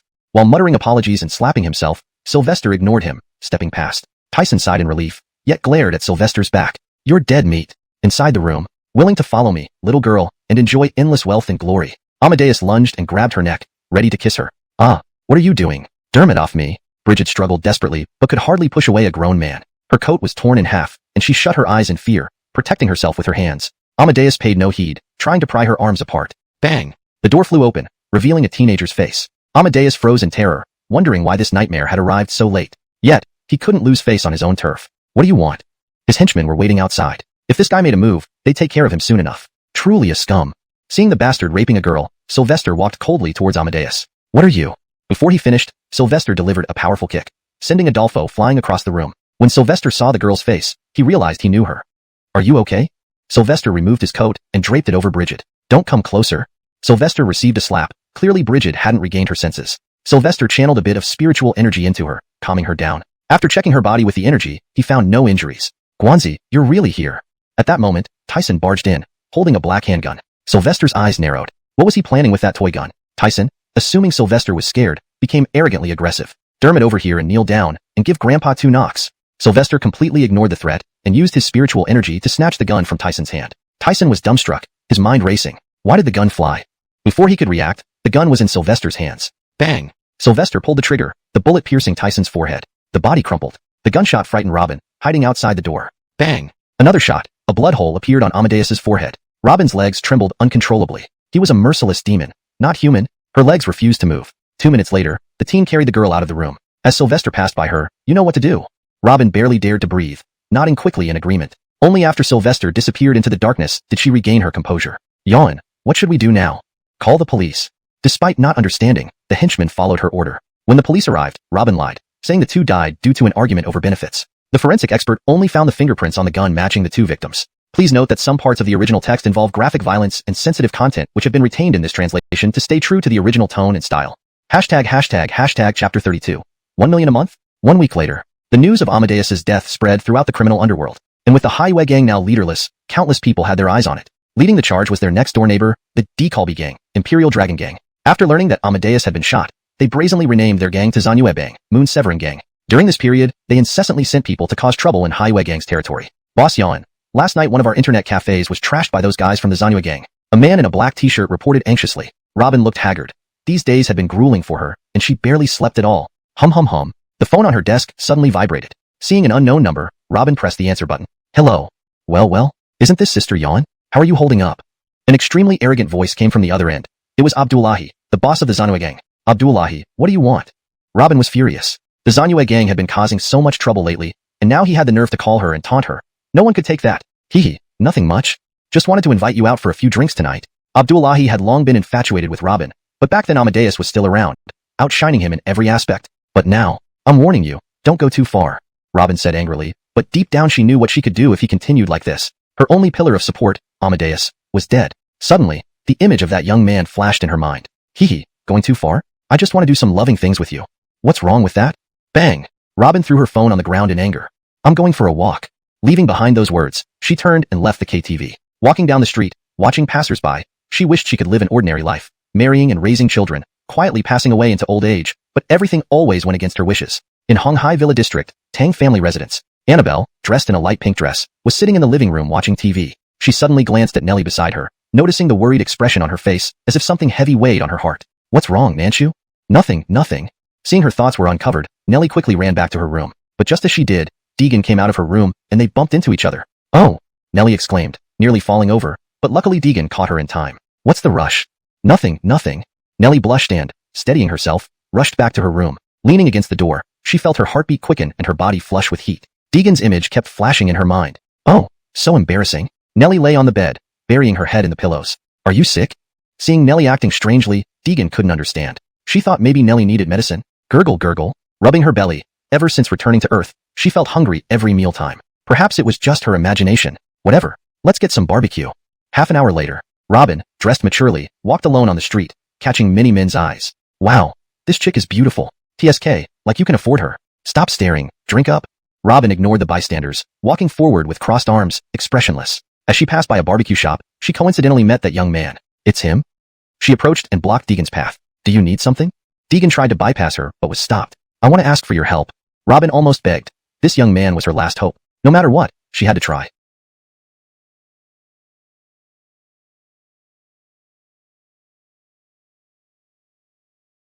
No time. Deegan rejected without hesitation. He hated troubles, especially troublesome women. I can pay you money, or any request you have. I'll fulfill it. I only want your help. Robin shouted hysterically, breaking down psychologically when she said that. Deegan paused. Robin thought he agreed but saw disdain in his face instead. Himph. So this is your reason to refuse me?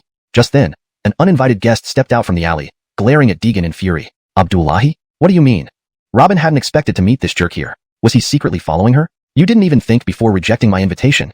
All because of this Ganchong face? Abdullahi complained bitterly. He had long lusted after this goddess, finally waiting for Amadeus's downfall, only for this Ganchong face to reject him. Since Robin stepped out, he'd had someone follow her. When she met this Ganchong face, his underlings alerted him. If not for being nearby, he wouldn't have seen this. John, I don't care how you do it. Listen, stay away from her from now on. Abdullahi pointed menacingly at Deegan. What if I say no? Robin wanted to explain but was stunned by Deegan's response. Does he want me? She wondered if exchanging herself for Highway Gang's peace was worth it. King die.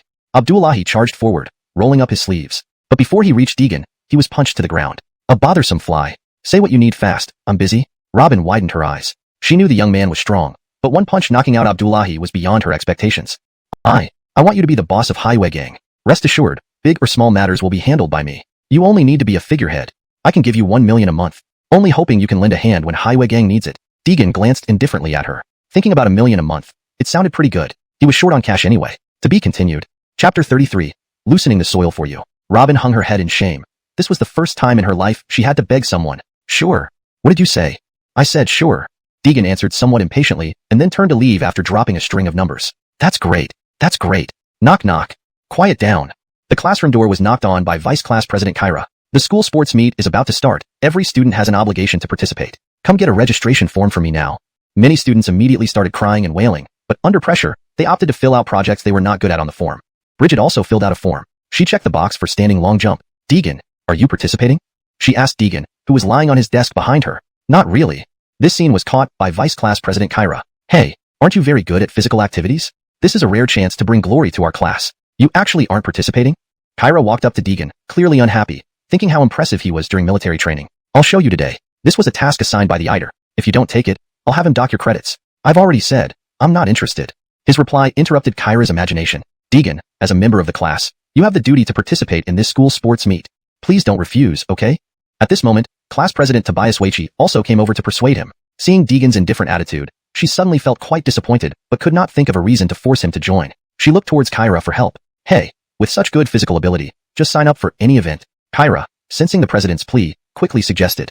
Alright, Deegan, let's make a bet. If you win first place in one of the events, I promise I will never bother you again. But if you don't win, you must attend all future class activities. What do you think? Do you dare? Kyra proudly looked at the class president, as if showing off to her. To avoid future disturbances, Deegan agreed. Okay. Seeing Deegan agree, Kyra's brain quickly formulated a two-pronged strategy. Humph. One event can be won, but not all. Alright, but the events you participate in will be chosen by me. Of course, I won't bully you. A maximum of 3. You have to win all 3. Faced with Kyra's unfair terms, Deegan nodded without refusing. He had no reason to refuse, as these physical challenges were like child's play to him. No problem. With that, Deegan turned away gracefully, leaving Kyra angrily selecting events haphazardly. 5 kilometers. 400 meters obstacle course. And let's add a high jump. These 3 events had not been selected by other classmates, so he signed Deegan up for all. Completing the form, a smug smile spread across his face. Let's see how you win first place. On the way home, Amina pulled Bridget aside to ask a question she was too embarrassed to ask anyone else. Xiaojun, are you dating Deegan? Bridget was taken aback. Who told you that nonsense? Amina gave her a knowing look. Oh, are you shy? I often pass by your family's barbecue shop. Every time I see Deegan sitting there eating, and you're still saying no? Ugh, you're so annoying. Hey, you didn't tell me who approached whom first. Such a thought made Bridget feel nervous. Whenever she saw him eating at the shop, she wished to gather the courage to talk to him. But for her, Deegan was like someone from another world. Her mind always drifted back to the moment he saved her. Annoying fly. Deegan glanced at the person hiding in the distance, and then walked into Red Sea Villa District. Did he spot me? It's impossible. It must be a coincidence. That glance sent Colby Shoutian recoiling. Given his innate realm strength, he shouldn't need to hide. But this guy seemed too mysterious. Even peak Laterborn realm wasn't a match, suggesting a possible innate realm practitioner. However, as a guest of the Ma family, at Ma Chin's request, he couldn't decline. Living off them, it would be shameful to refuse their request. Must be a coincidence. With my secret technique, he can't possibly detect me. Colby Shoutian had acquired this technique by chance, able to perfectly conceal oneself, achieving complete stealth. At the same realm, it was undetectable, unless a master or above detected him. But that young man was already a rarity for being an innate realm practitioner at his age. How could he be a master? Deciding this, Colby Shoutian confidently followed Deegan into Red Sea Villa District. Deegan stood in the yard, holding a spade and waiting quietly. Creak. The wooden gate slowly opened, revealing a figure in black. It was Colby Shoutian who had been following Deegan. I warned you before. Do you want to die? Colby Shoutian paused, shocked that his secret technique was seen through by this young man. But it didn't matter. Since you know, then die. An aura of the innate realm erupted, and he leaped towards Deegan. Smack. Deegan, expressionless, swung the spade down. Colby Shoutian felt an intense pain at the back of his head and lost consciousness. Tap, tap, tap. Footsteps sounded from upstairs. Deegan knew the commotion probably woke them up. He began digging a large hole in the yard. Soon, a window upstairs opened, and Chelsea rubbed her eyes and asked, Deegan, why are you up so late? Oh, couldn't sleep, just loosening the soil for you. The muddy ground in the yard was churned up, and Colby Shoutian vanished without a trace. Chapter 34. Let's see how arrogant you'll be in a bit. Annabelle was at a loss for words, muttering under her breath, psychopath. The next day, Dongyuan University's campus sports meet. Deegan stood on the track for the 5,000-meter race. There were 8 competitors in this round. Standing next to him was a sophomore from the physical education department named Caleb. New face. You're a freshman? Caleb glanced around and finally focused on Deegan. Pfft, punk. Don't expect me to hold back during the race. Dermot ready to breathe my exhaust. Caleb spoke arrogantly, not taking Deegan seriously at all. He was convinced that his skill would undoubtedly make him the champion of this 5,000-meter run. The athletes began warming up one by one, but Deegan remained standing motionless. Ha ha ha, look at that freshman. He doesn't even know how to warm up. Humph, probably didn't get a better event. But it's an honor for him to compete with our Caleb anyway. A small minion beside Caleb added, as Caleb was well known in the physical education department for winning multiple awards for the school. Deegan was puzzled. He just came here to participate in a 5,000-meter race. Why this sudden superiority complex? Hey, look, isn't that one of our school beauties, this year's freshman Bridget? Following the direction of the glance, Caleb was instantly smitten. Taking advantage of the delay before the race, he approached Bridget with a greasy smile. Hey, quick, it's senior Caleb from the second year. He looks so handsome. Seems like he's staring at me. Xiaojun, I think he's coming over to you. Amina nudged Bridget. Unlikely, I don't even know him. Bridget's gaze was fixed on Deegan, completely oblivious to Caleb. However, within a minute, Caleb really did walk up to her, striking a pose he thought was charming. Beautiful lady, let's get acquainted. Can I add you on WX? Caleb looked at Bridget sincerely, making the few fangirls behind him envious. Sorry senior, Xiaojun already has a boyfriend, Amina interjected before Bridget could respond. This left Caleb embarrassed. Who? Amina pointed to Deegan on the track, him. Caleb glared in the direction she pointed. Damn it, this reckless punk. Beauty, you should pick the strongest man for a boyfriend. Soon, I will prove that I am your best choice. Caleb returned to the track after leaving the podium. Punk, you're dead meat. Glaring at Deegan, he threw out a menacing line. Deegan rolled his eyes. You must be brain damaged. What are you showing off to me for? Punk, we'll see if you can still talk big after this race. Caleb gave Deegan a disdainful look. Take your marks. Bang. With the gunshot, the runners sprinted out. Only Deegan remained momentarily stunned in place. Then, unexpectedly, Bridget stood up and started cheering. Deegan, go. I believe in you. Amina was taken aback. Oh, you're not really dating him, are you? Faced with her best friend's question, Bridget didn't answer, but her blushing face spoke volumes. So it begins. Deegan muttered, and then followed the pack. Because of his late start, Deegan was now at the rear. But this was a 5,000-meter race, testing endurance and perseverance. Falling behind early wasn't a huge issue. However, Deegan's running style was different. In just half a minute, he had caught up to the last runner and continued pushing towards the front. Caleb ran confidently, controlling his breathing. He believed that maintaining this rhythm would guarantee him first place. Suddenly, he noticed someone catching up. Turning back, he saw it was that same punk, who was about to pass him.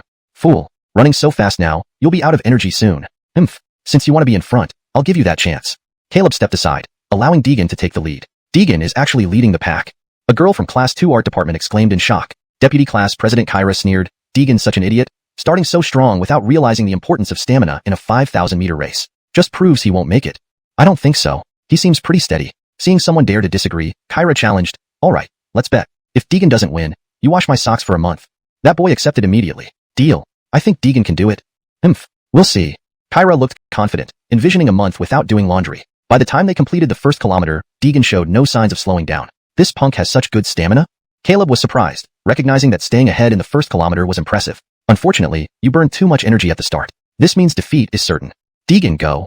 Bridget cheered again. Rumors spread among students. They say they're dating. I heard they've already slept together. Dermotez. I heard they have a kid already. Luckily, the noise at the venue masked these comments, or Bridget would have been mortified. From the stands, near the Art Class 2 area, Nellie suddenly spotted Deegan on the 5,000-meter track. Cindy, isn't that Deegan? Annabelle was scrolling on her phone when Nellie called her attention. She looked up abruptly. Chapter 35, Deegan, you are suspected of using performance-enhancing drugs. As her gaze locked onto Deegan, it really is him. He runs quite fast, doesn't he? At this point, 2 kilometers had already been completed, leaving 3 more kilometers to go. Caleb adjusted his breathing. His back was already drenched in sweat. He felt that his condition was pretty good, and he should be able to make a sprint in the final kilometer. By then, that guy's stamina must have been completely drained. He would definitely win first place at that moment. But when he looked at Deegan's back, there wasn't even a drop of sweat. Is this guy sick or something? However, these thoughts were not within his concerns. He just needed to win. Time passed quickly, and the race entered the final kilometer, with Deegan consistently leading. Idiot. Dermot ready to eat my dust.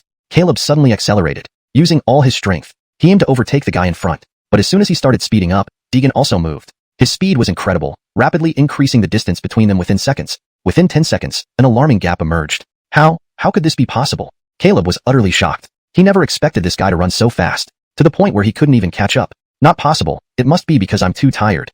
My eyes are playing tricks on me. Yes, that's it.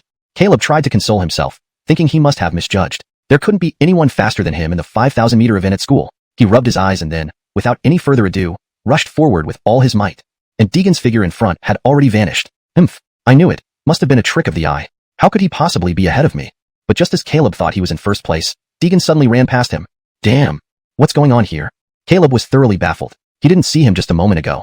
How did he get in front so quickly? This can't be real. You're hacking, right? But Deegan wouldn't care what he was thinking. Even if he did know, he wouldn't pay attention. The finish line was getting closer. Soon, Deegan surged ahead in first place and crossed the finish line. Wow. Deegan is first. First place. First place. All members of Class 2 Fine Arts stood up excitedly. This was not just Deegan's honor, but also the class's collective honor. Hee, brother Kyra, I'll be handing you my smelly socks for a month. At that moment, Kyra's mouth gaped open in disbelief, staring at the results displayed on the screen. It showed 3 large characters. Deegan, how is this possible? He must have cheated. There's no way he could run that fast. I'm going to report it. Deegan used performance-enhancing drugs. You wait and see. Kyra ran quickly to the competition committee. I want to report that the winner of the 5,000-meter, Deegan, used performance-enhancing drugs. Please conduct a urine test. Facing Kyra's report, the committee leaders exchanged glances. This matter must be thoroughly investigated. We cannot tolerate the use of performance-enhancing drugs. A vice president of Dongyuan University stood up. They organized this sports meet to encourage everyone to love and participate in sports. However, using performance-enhancing drugs to cheat is absolutely unacceptable. So, Kyra led a team to the restroom. Deegan, come out now. The committee needs to conduct a urine test on you. We suspect you used performance-enhancing drugs. Creak.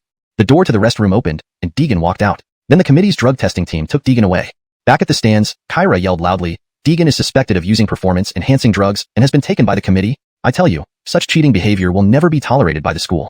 A severe reprimand is a must. Everyone was stunned by the news. No way. Did he really use performance-enhancing drugs? I cheered for him just now, and it turns out he used drugs.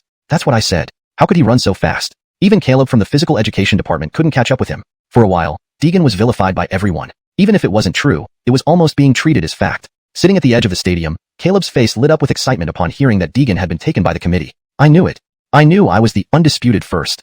He only surpassed me because he used performance-enhancing drugs. Caleb tore off the silver medal around his neck and tossed it aside, waiting for the committee to return his gold medal. Other events continued as scheduled. About half an hour later, Deegan returned to the class's stand. As soon as he appeared, Kyra came forward and berated him. Deegan, what a fine example you set for us. To win first place, you actually resorted to using banned substances like performance-enhancing drugs. How shameless you are. Deegan stood in front of Kyra, coldly glaring at him. What? Can't someone speak about using performance-enhancing drugs? But the next scene left everyone stunned. Competition paused. We now interrupt with an announcement. Freshman Year 1, Class 2 Fine Arts student Deegan, tested normal in the urine test. No evidence of performance-enhancing drugs found. Please monitor each other, thank you. The voice of the vice president echoed from the platform. Kyra's face turned green with envy. Not possible. He must have used performance-enhancing drugs. There must be an error in your tests. Seeing Kyra still trying to push this issue, classmates began to speak up. Kyra is just jealous of Deegan. That's why he's framing him. Yeah. It's obvious he has it out for Deegan. Hearing the comments, he immediately flew into a rage, rising to strike. But Deegan grabbed his wrist. Without talent or morals, you're truly despicable. This sentence broke Kyra's mental defenses. He collapsed into a chair, lifeless and powerless. No. How could this be? How could he surpass me without using drugs? I demand a retest. There must have been an error somewhere. Unfortunately, Caleb's words were ignored by the committee leadership. Chapter 36. It's a pity for someone with your talent not to become an athlete. Deegan was actually indifferent to this matter. He just wanted to prove his innocence. After centuries of diligent practice, he wouldn't be so fragile. Participants for the 400-meter hurdles, please promptly arrive at the venue. Participants for the 400-meter hurdles, please promptly arrive at the venue. Once again, participants for the 400-meter hurdles, please promptly arrive at the venue. The announcement echoed several times. Only then did Deegan realize there seemed to be such an event. He slowly strolled onto the track. Hey, you're new here. I'll show you my prowess in a minute. Deegan was speechless. Why did he always encounter these idiots wherever he went? Bang! With a gunshot, the 400-meter hurdles officially started. Deegan didn't want to play around anymore and surged forward fiercely. In just a short while, he surpassed the first place. What? He's a newcomer? How can he be so strong? Meanwhile at the committee, this student is from which class to be so valiant? Vice principal. This is the one reported for using stimulants earlier. Oh, that makes sense. Such speed. It's hard not to suspect him. A few minutes later, Deegan had already returned to the stands, leaving everyone on the track bewilderedly looking at his back. Hard work indeed. Bridget saw him drenched in sweat and hurriedly took out a towel to wipe his sweat. She then opened a bottle of water for him. Thank you. Deegan accepted it without refusal and started wiping the sweat off. Holy cow. Who is this guy? How could he have school beauty Bridget serve him water? What the hell? Bridget, my goddess. How can you just serve water to another boy? Damn it. Really damn it. Many boys lost their composure when they saw Bridget serving him water and a towel. Bridget was the acknowledged top beauty in school. Seeing her serve this ordinary-looking guy felt like blasphemy. Annabelle also noticed this scene. When did this guy get close to Bridget? Taylor, do you know? Annabelle nudged Nellie beside her, but found her distracted. What's wrong, Nanshu? Are you feeling unwell? Seeing her expression change, Annabelle immediately asked with concern. Nellie sat on the chair, no longer looking in Deegan's direction. When she saw Bridget serving him water and wiping his sweat, she felt a pang of disappointment. Grandpa, look at him. Isn't that too much? On another side of the stand, Tobias Na stood beside Bo, speaking unhappily. When Deegan was reported for using stimulants earlier, she hoped it was true. Unfortunately, the committee cleared him. Hee. Young people falling in love is normal. I don't see anything wrong. On the contrary, Xiao Na, when will you introduce me to your future husband? Tobias Na blushed furiously. Grandpa, why are you bringing this up now? Complaining, she continued watching the competition as it resumed, and soon it was Deegan's turn again. These guys actually signed me up for 3 events. Deegan couldn't help but sigh. If it weren't for seeking peace afterward, he wouldn't bother with this boring competition. First participant, please prepare. A burly boy appeared on the track, drew a deep breath, and sprinted out. Just before reaching the bar, he made a perfect landing after a back leap. 2 meters and 3 centimeters. Next contestant. Deegan was the last participant, waiting until all others finished. Last participant, please prepare. Deegan calmly walked to the track. Without a running start or any professional moves, he simply walked forward. What's this guy doing? Is he here to model? I think he's a newbie who knows nothing and was forced to come. But Deegan's next move stunned everyone. He adjusted the bar to 3 meters high. What is he trying to do? Jump over 3 meters? Dream on. The world record isn't even that high. Does he want fame that badly? The crowd murmured amongst themselves. Deegan paid them no mind, eager to finish quickly. Understanding the pole vault rules, he knew he needed an unmatchable result. Hence, he raised the bar to 3 meters. Leaders from the committee rose upon seeing Deegan adjust the height to 3 meters, anticipating a miracle. Even professional sports teachers turned their attention to him, curious if this young man could really clear 3 meters. He moved. Deegan moved. With a light run-up, just as he reached the bar, he lightly leaped. Under everyone's watchful eyes, he cleared 3 meters in a knee-bent pose. What? Everyone was dumbstruck. Using non-standard form to clear 3 meters, a nearly impossible feat, had happened right before their eyes. All leaders present were astonished. Several sports teachers approached Deegan eagerly. Classmate, do you want to join our school's pole vault club? I can bring you to the highest honor.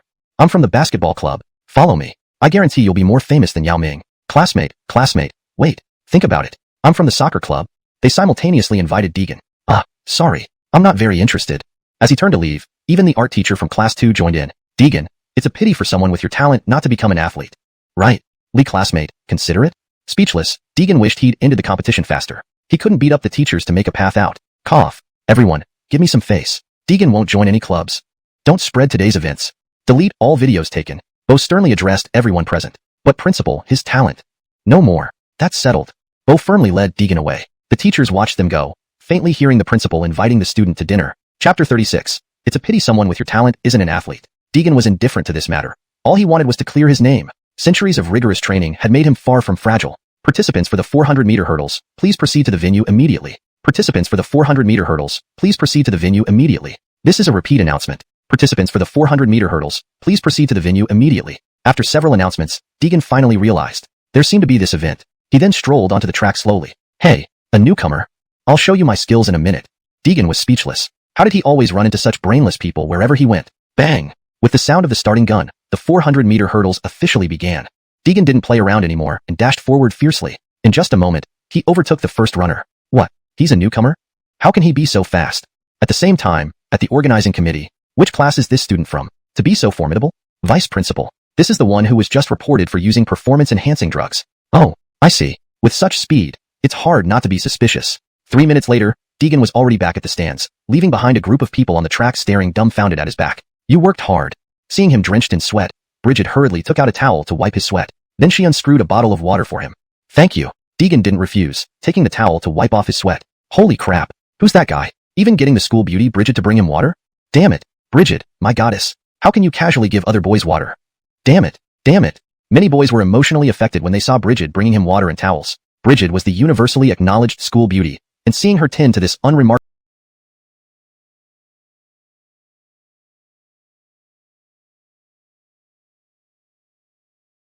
looking guy was naturally upsetting. This scene also caught Annabelle's attention. When did this guy get close to Bridget? Hey, Nanshu, do you know?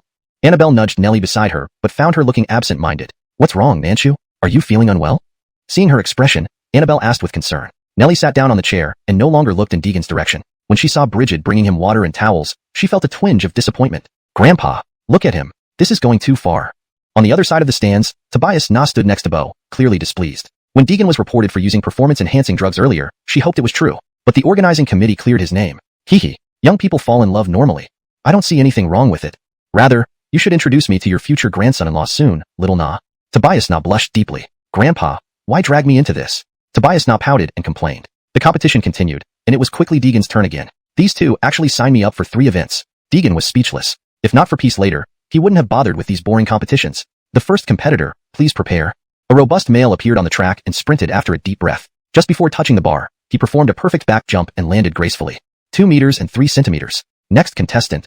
Deegan was the last competitor. Only after everyone else finished did it come to his turn. Last competitor, please prepare. Deegan slowly walked onto the track. He didn't have any running start or professional moves, just walking forward. What's this guy planning? Is he here for a fashion show? I think he's a complete novice forced to come here. I agree, he has no skill at all. However, Deegan's next move stunned everyone as he adjusted the bar to 3 meters. What's he doing? Trying to jump 3 meters? Dream on. No one has set a world record that high yet. He must be crazy for fame. The crowd buzzed with discussion. Deegan didn't care what others said. He just wanted to finish quickly. He understood the high jump rules and knew he had to achieve an unsurpassable result. So, he adjusted the height to 3 meters. Seeing Deegan increase the height to 3 meters, all the leaders from the organizing committee stood up, eager to witness this miraculous moment. Even the sports teachers with professional backgrounds cast their focused gazes on Deegan. They also wanted to see if the young man could really clear 3 meters. He moved. Deegan started with a short run-up and leaped gracefully, bending his knees mid-air, successfully clearing 3 meters under everyone's watchful eyes. What? Everyone present was stunned. Using an unconventional technique, he managed to clear a 3-meter-high bar. Witnessing this extraordinary feat, live left everyone amazed. All the leaders present were astonished. Several professional sports teachers rushed forward, trying to intercept Deegan. Classmate, are you interested in joining our high jump club? I can help you stand on the highest podium of honor. I'm from the basketball club. Join me. I promise you'll become even more famous than Yao Ming. Classmate, wait, consider it. I represent the soccer club. Several teachers invited Deegan simultaneously. Thanks, but I'm not very interested. As he turned to leave, the art teacher from class 2 came over. Deegan, it's a pity someone with your talent isn't an athlete. Exactly. Classmate, think about it.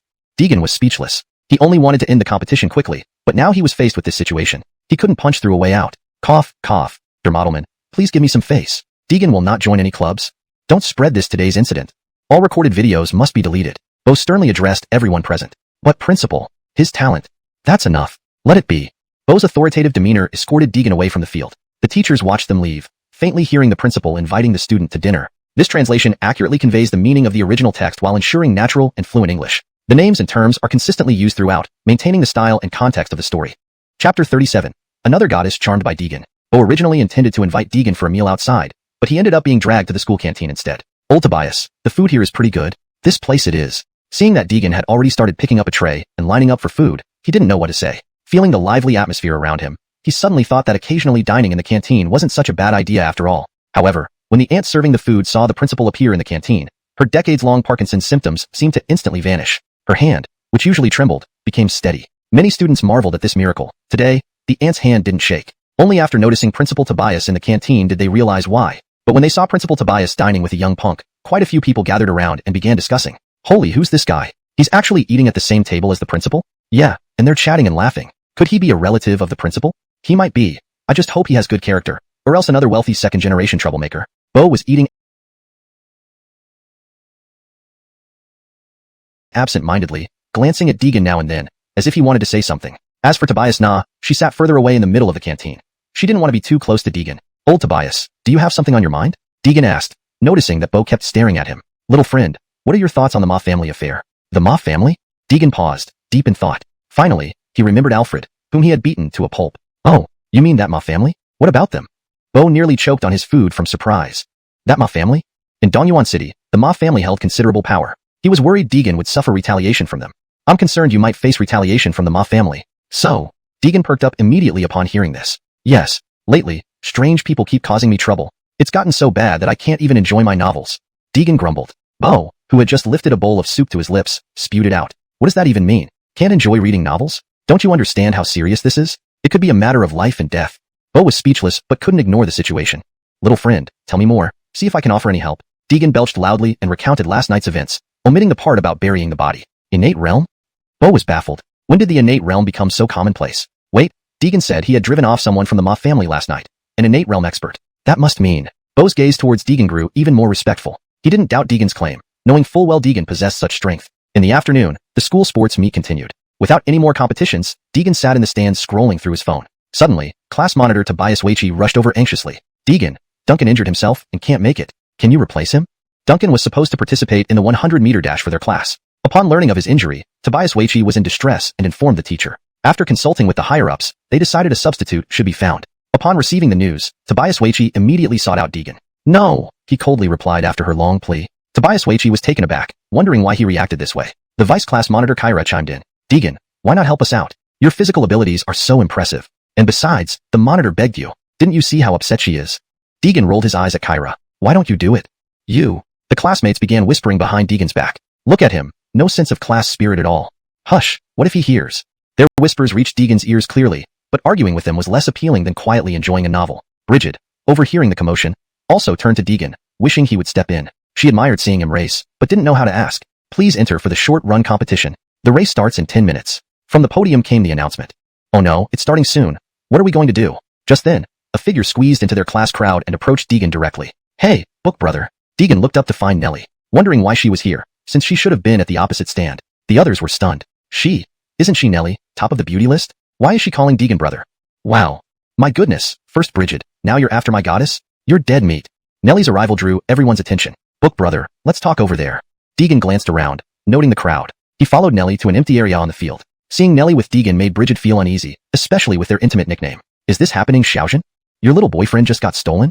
Amina couldn't resist commenting. Unbeknownst to her, Bridget felt heartbroken. Rising silently, she left the stands without a word. Where are you going? Xiaojin. ##### Chapter 38. Worldview collapsed. Bridget hurried to the bathroom with quick, short steps. Looking at her timid self in the mirror, she felt miserable. If I could muster up the courage and confess, would he reject me? Bridget gazed at her reflection and spoke slowly. She didn't know when it had started, but she became increasingly concerned about Deegan's every matter. Even her dreams were often filled with his image at night. Possibly due to her family background and her naturally gentle disposition, she didn't know how to face Deegan. She planned to wait until she could build up enough courage to confess to Deegan. But seeing Nellie appear beside him today, her heart ached. Big brother Shushu. Look, Sister Suzhuang is being chatted up by a senior. Nellie pointed towards the stands and said. Deegan followed her finger's direction and indeed saw a tall figure next to Juliet. However, what did this have to do with him? It was Juliet's choice. Seeing Deegan's indifferent response, Nellie got upset immediately. Big brother Shushu, what are you doing? Sister Suzhuang is being chatted up? I'm afraid she'll be cheated emotionally. That's why I'm seeking your help. Nellie said anxiously, but only voiced half her thoughts. The other half remained unspoken in her heart. Perhaps there wasn't mutual attraction between Deegan and Juliet, but she really wanted to bring them together. One was her best friend, the other like an older brother to her. Wouldn't that be great? Deegan couldn't help but pinch Nellie's chubby, adorable little face. Fine. So what do you want me to do? Nellie's endearing appearance made it hard for Deegan not to like her. Of course, it was the kind of affection one feels for a younger sister. Look out. Is that Nellie from the campus beauty list? Who is the man pinching her cheeks? He needs to be taught a lesson. Oh no. My goddess, stay away from that scum. OMG. Breaking news. Campus beauty Nellie molested by a pervert on the track. In an instant, many people noticed Deegan's action. They expressed their vehement protest and jealousy at his gesture of pinching Nellie's cheek. Shortly after, a post on the school forum soared to the top. The eye-catching headlines read, Campus beauty Bridget, Nellie, foot in both boat scandal. Deegan was also crowned the #1 scum man of Dongyuan University. The announcement goes out again. All sprinting event participants, please come to the running track promptly for preparation. At this moment, Deegan was already standing on lane 7, quietly awaiting the start of the race. Newbie, never seen you before. Want to give you a break later? Deegan turned his head to see the senior who'd been flirting with Juliet earlier. No need. Thanks. Deegan replied irritably. He hated guys who acted superior. SK, truly arrogant. I'll teach you manners in this race of speed. He was Tobias Chong, the ace of the sophomore athletics department. True to his name, he always placed within the top 3 in past races. His prowess was formidable. Oh. Deegan responded without emotion. Seeing the newbie's unfriendly attitude towards him, Tobias Chong sneered disdainfully. Many despised him, but they all ended up eating his dust in the end. Bang! The starting gun sounded, and the runners lunged forward. Tobias Chong's speed was exceptional, instantly overtaking everyone and leading the pack. Closely following was Deegan. This time, Deegan didn't take first place. Not because he couldn't, but because he didn't want trouble. Second place was enough to qualify for the finals. Until crossing the finish line, Tobias Chong was first. Deegan second. Not bad, newbie. To actually place second. But in the final, I won't go easy. With that, he walked toward Juliet. Just then, Deegan remembered Nellie asking for his help earlier. So he followed along. How was it? Shiswang, pretty good, right? Tobias Chong looked at Juliet proudly. You're amazing, senior. Juliet blushed and laughed at the compliment. Hey, your dad doesn't let you date, didn't you know? A voice she despised suddenly chimed in. She turned to see Deegan's annoying face. None of your business. And when did my dad say that? Juliet felt furious. Finally having a sophomore senior flirt with her. This nuisance mustn't ruin it. This was a task your dad entrusted to me. He pays me. Xiao, she just wants you safe, not meddling in my love life. He doesn't look trustworthy. Neither do you. But he looks less trustworthy than you. They argued back and forth, leaving Tobias Chong utterly bewildered. He wondered, how does this guy know Shiswang? And they seem quite familiar? Then, Nellie appeared as if on cue. Hey, Sister Suzhuang, don't argue with big brother Shushu anymore. We live under the same roof. We see each other every day. No point fighting. Upon hearing this, Tobias Chong's face turned green. What? Living under the same roof? Are they cohabiting? Shaken, Tobias Chong stepped back, muttering. These days, freshman girls are so liberated. Can't mess with. Soon, the finals began, and Tobias Chong managed to steady himself and stand on the track. His gaze grew determined. Now, with no distractions, his focus sharpened naturally. His goal was first place. He would redeem his emotional humiliation with a victory. Bang! The starting shot rang out. Tobias Chong's feet dug into the ground, sprinting off at his maximum speed the moment he heard the gun. The champion can only be mine.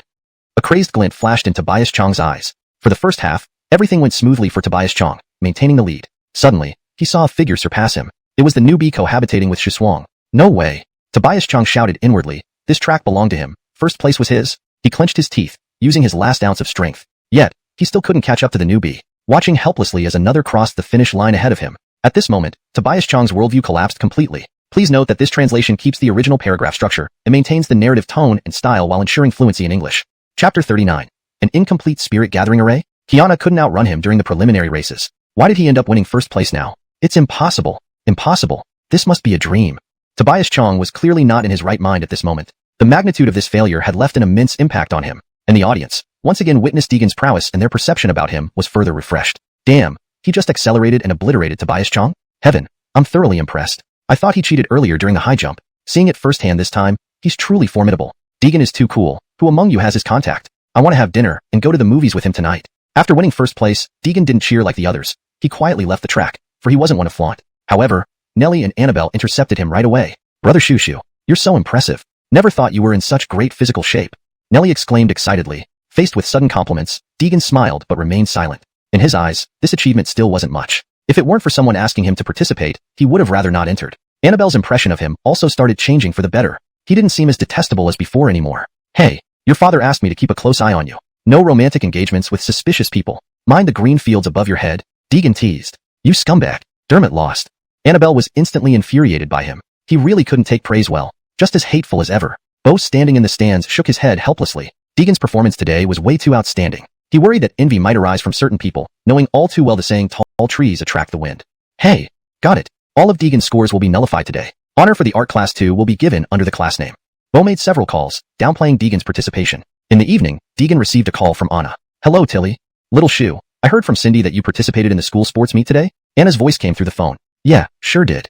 He wondered why Annabelle mentioned his participation in the school games to Tilly. Well, you must be tired. So let's book a private room and have dinner out together.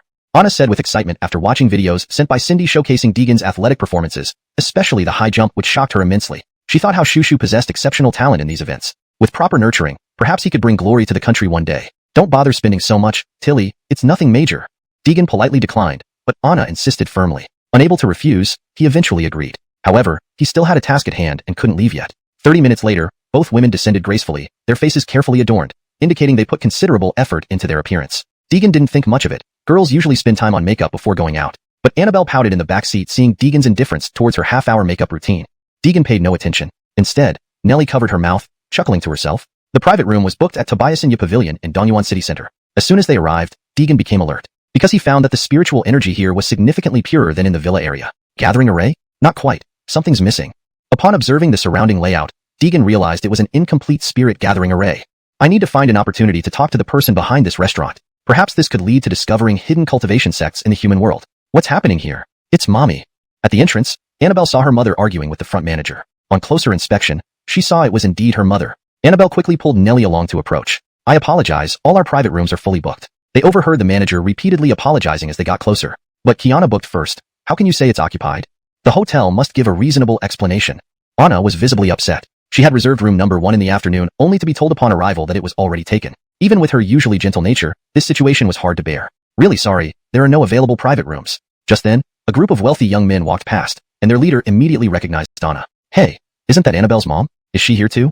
Ming Rongfu searched around and soon spotted Annabelle hurrying towards them. With excitement, he hurried over. This person looks so familiar. Regardless, I'll greet Cindy first. Ming Rongfu eagerly approached Anna. Auntie, what brings you here? Just as Anna was about to explain to the manager, she was interrupted by a young man. It turned out to be Mr. Morong from the Morong group. Rongfu, what a coincidence. Here for dinner? Ming Rongfu nodded and looked toward Annabelle standing behind Anna. Hee, Cindy. Then Anna noticed Cindy had arrived. What happened, Mommy? Anna recounted her grievances. I booked a private room this afternoon, but they said it was full when we got here. How annoying. Such a waste of a trip. Annabelle complained, her temper rising instantly. Seeing Annabelle upset, Ming Rongfu quickly suggested, Tilly, if you don't mind, join us in our private room. We're all here to eat anyway. As he spoke, Deegan walked over and recognized this guy as the one who severely beat him last time. His face darkened but refrained from acting due to Anna and Annabelle's presence. That wouldn't be too troublesome? Anna hesitated, glancing at the group of young men behind Ming Rongfu. Not at all. Yes, we're all here for dinner anyway. The wealthy heirs knew Ming Rongfu was pursuing Annabelle, so naturally had no objections to dining together.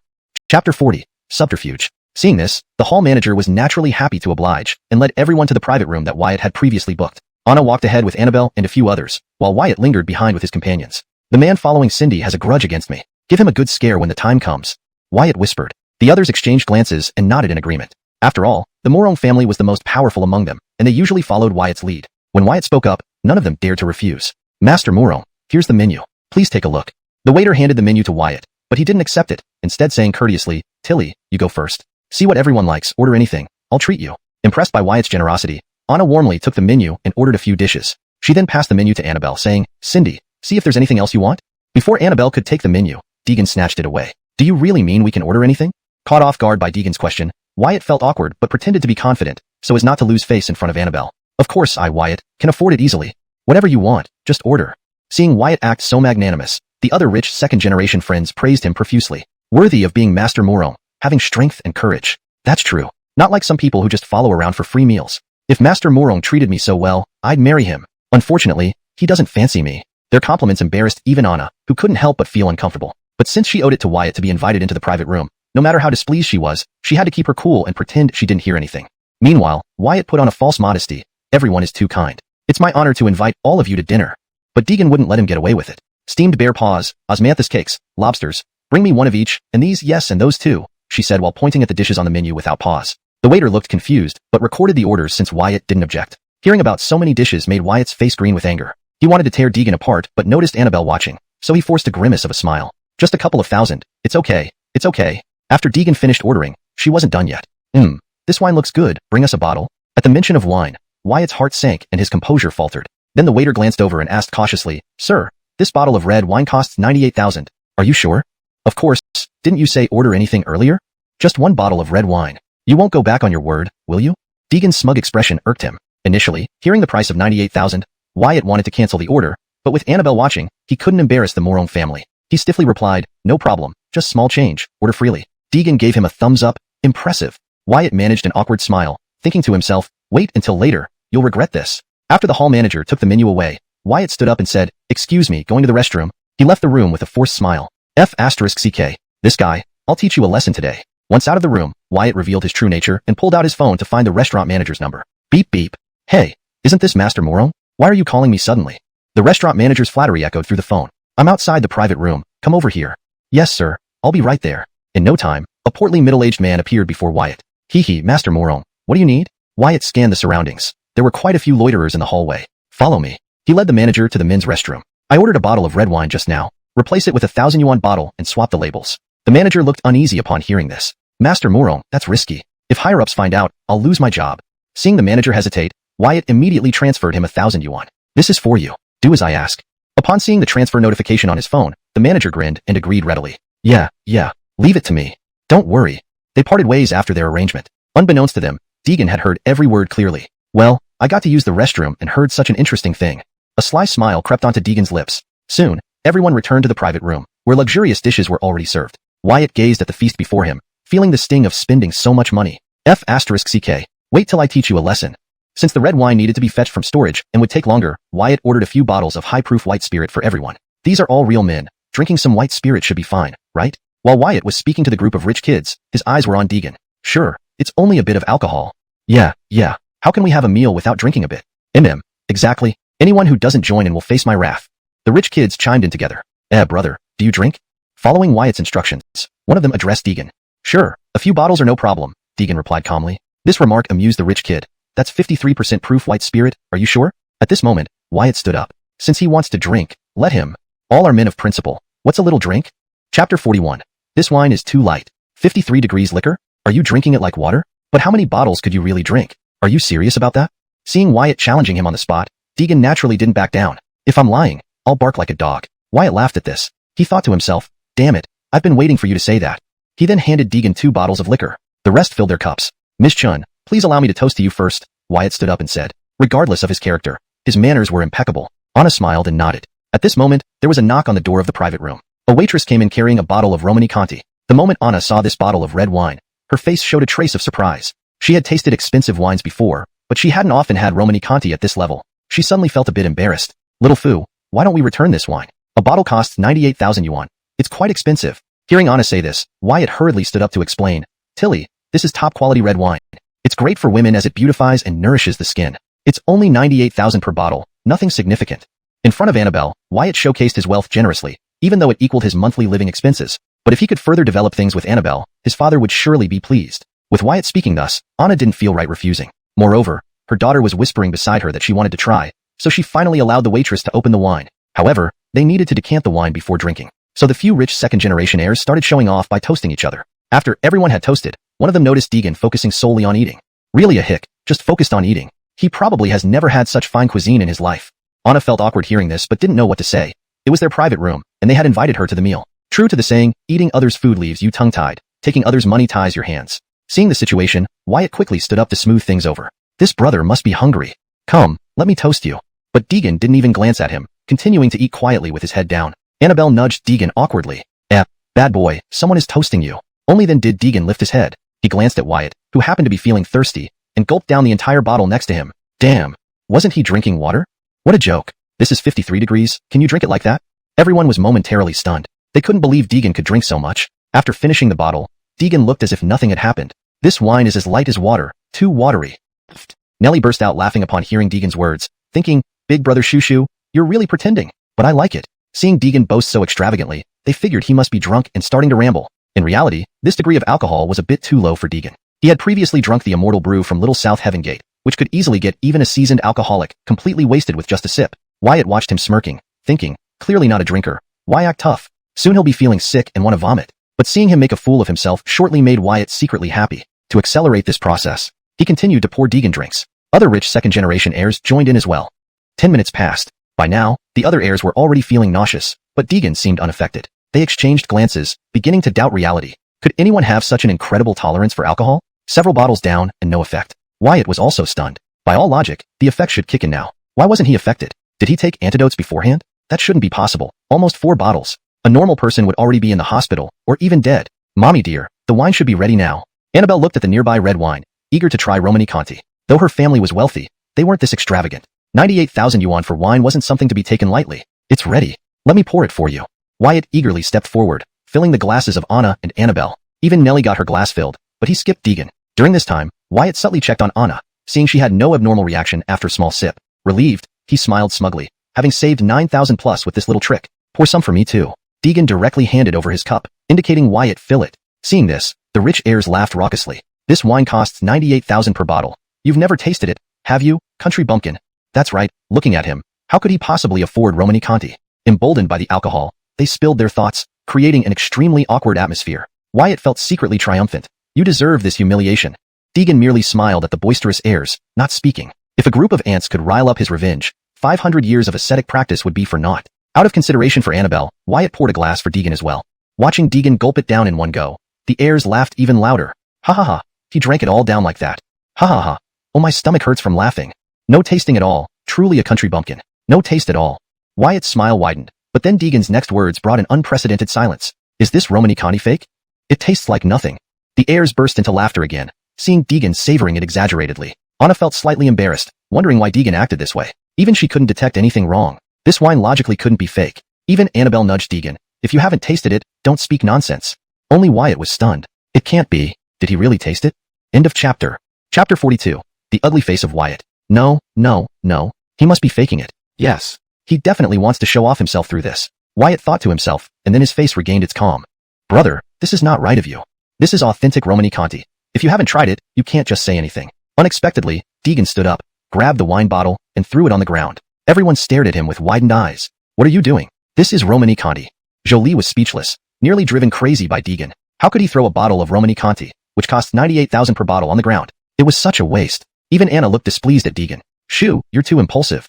Regardless of whether this wine is real or fake, you shouldn't have thrown it like that.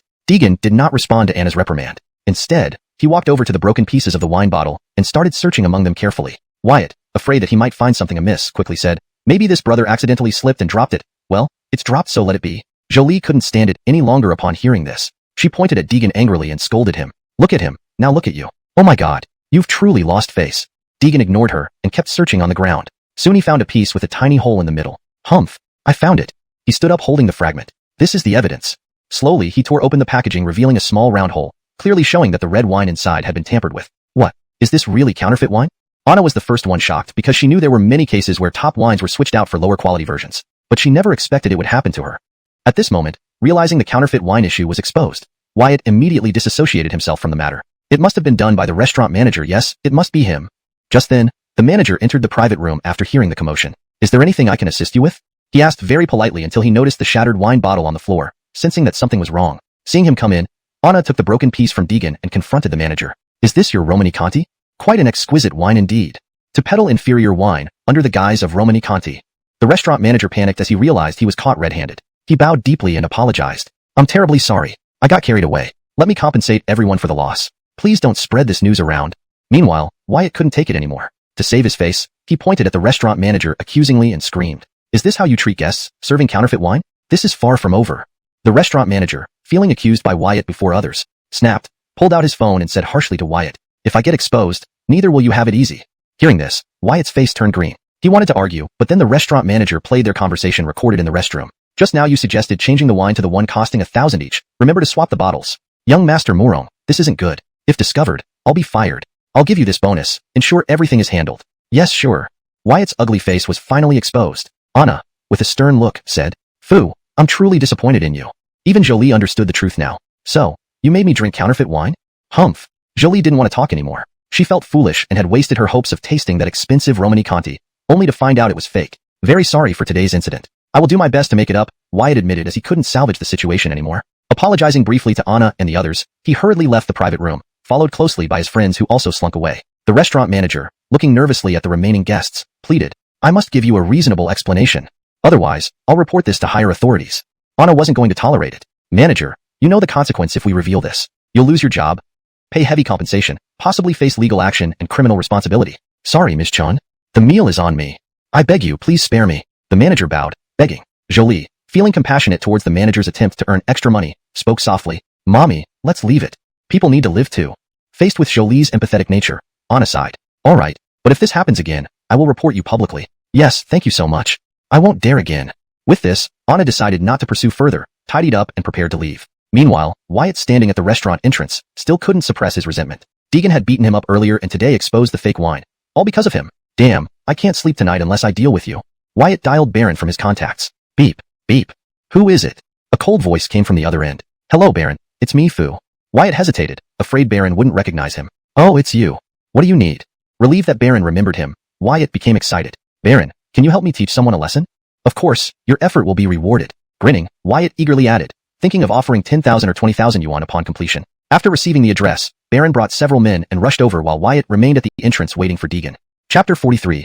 The Beaten Wyatt. As soon as he saw Kevin from the Highway gang approaching, he immediately rushed forward. Hey brother Kevin, over here, over here. Kevin glanced at him and then asked, where are they?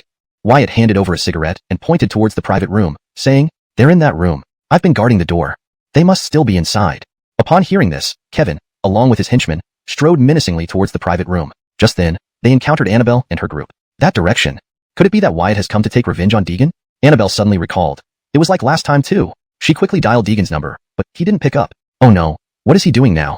He's not even answering the phone, really making me worry. Annabelle stomped her feet anxiously by the parking lot. Southbook, you go find Deegan. Tell him there's danger and he should run. Colton nodded and hurried towards the restroom. Deegan had mentioned before leaving that he had stomach cramps and needed to use the bathroom. Annabelle could only hope that Colton would find Deegan before the gangsters did. Brother Kevin, there's nobody here.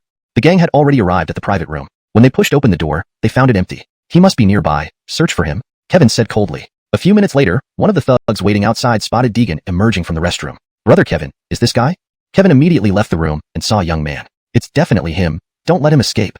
Immediately, his henchmen rushed toward Deegan and cornered him by the restroom door. Deegan remained unperturbed, looking at the thugs before him. Wow, did you all come to pee together? Facing Deegan's ridicule, one of the thugs, holding a steel pipe, pointed it at his nose and snarled. Bastard, I advise you not to get cocky.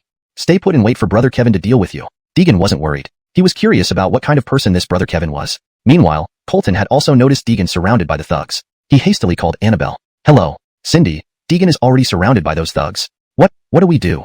Wait there, Nanshu. I'll call Mama right now. With that, Annabelle hung up the phone. Colton was afraid, but also concerned for Deegan. So he hid behind a tree and watched quietly. At that moment, Kevin also arrived from the private room. Brother Kevin. Brother Kevin. Everyone respectfully greeted him as he approached. Kevin responded coolly, then walked up to Deegan and pulled his shoulder back. Is this you, bastard?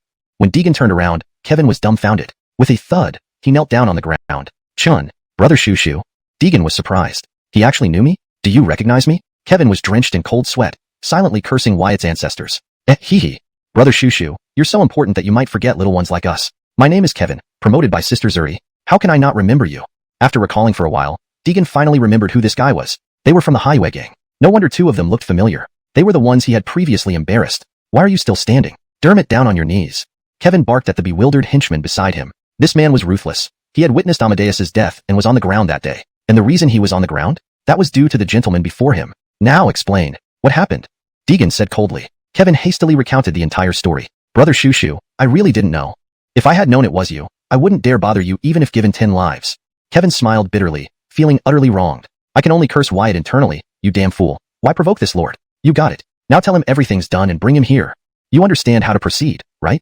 Kevin stared at Deegan's icy eyes, swallowed hard, and nodded. Then he pulled 2 henchmen and ran towards the entrance. Seeing Wyatt standing guard at the entrance, he couldn't help but seethe with anger. He wanted nothing more than to pummel him on the spot. But thinking of Brother Shushu's orders, he suppressed his indignation. Hey Brother Kevin, how did it go?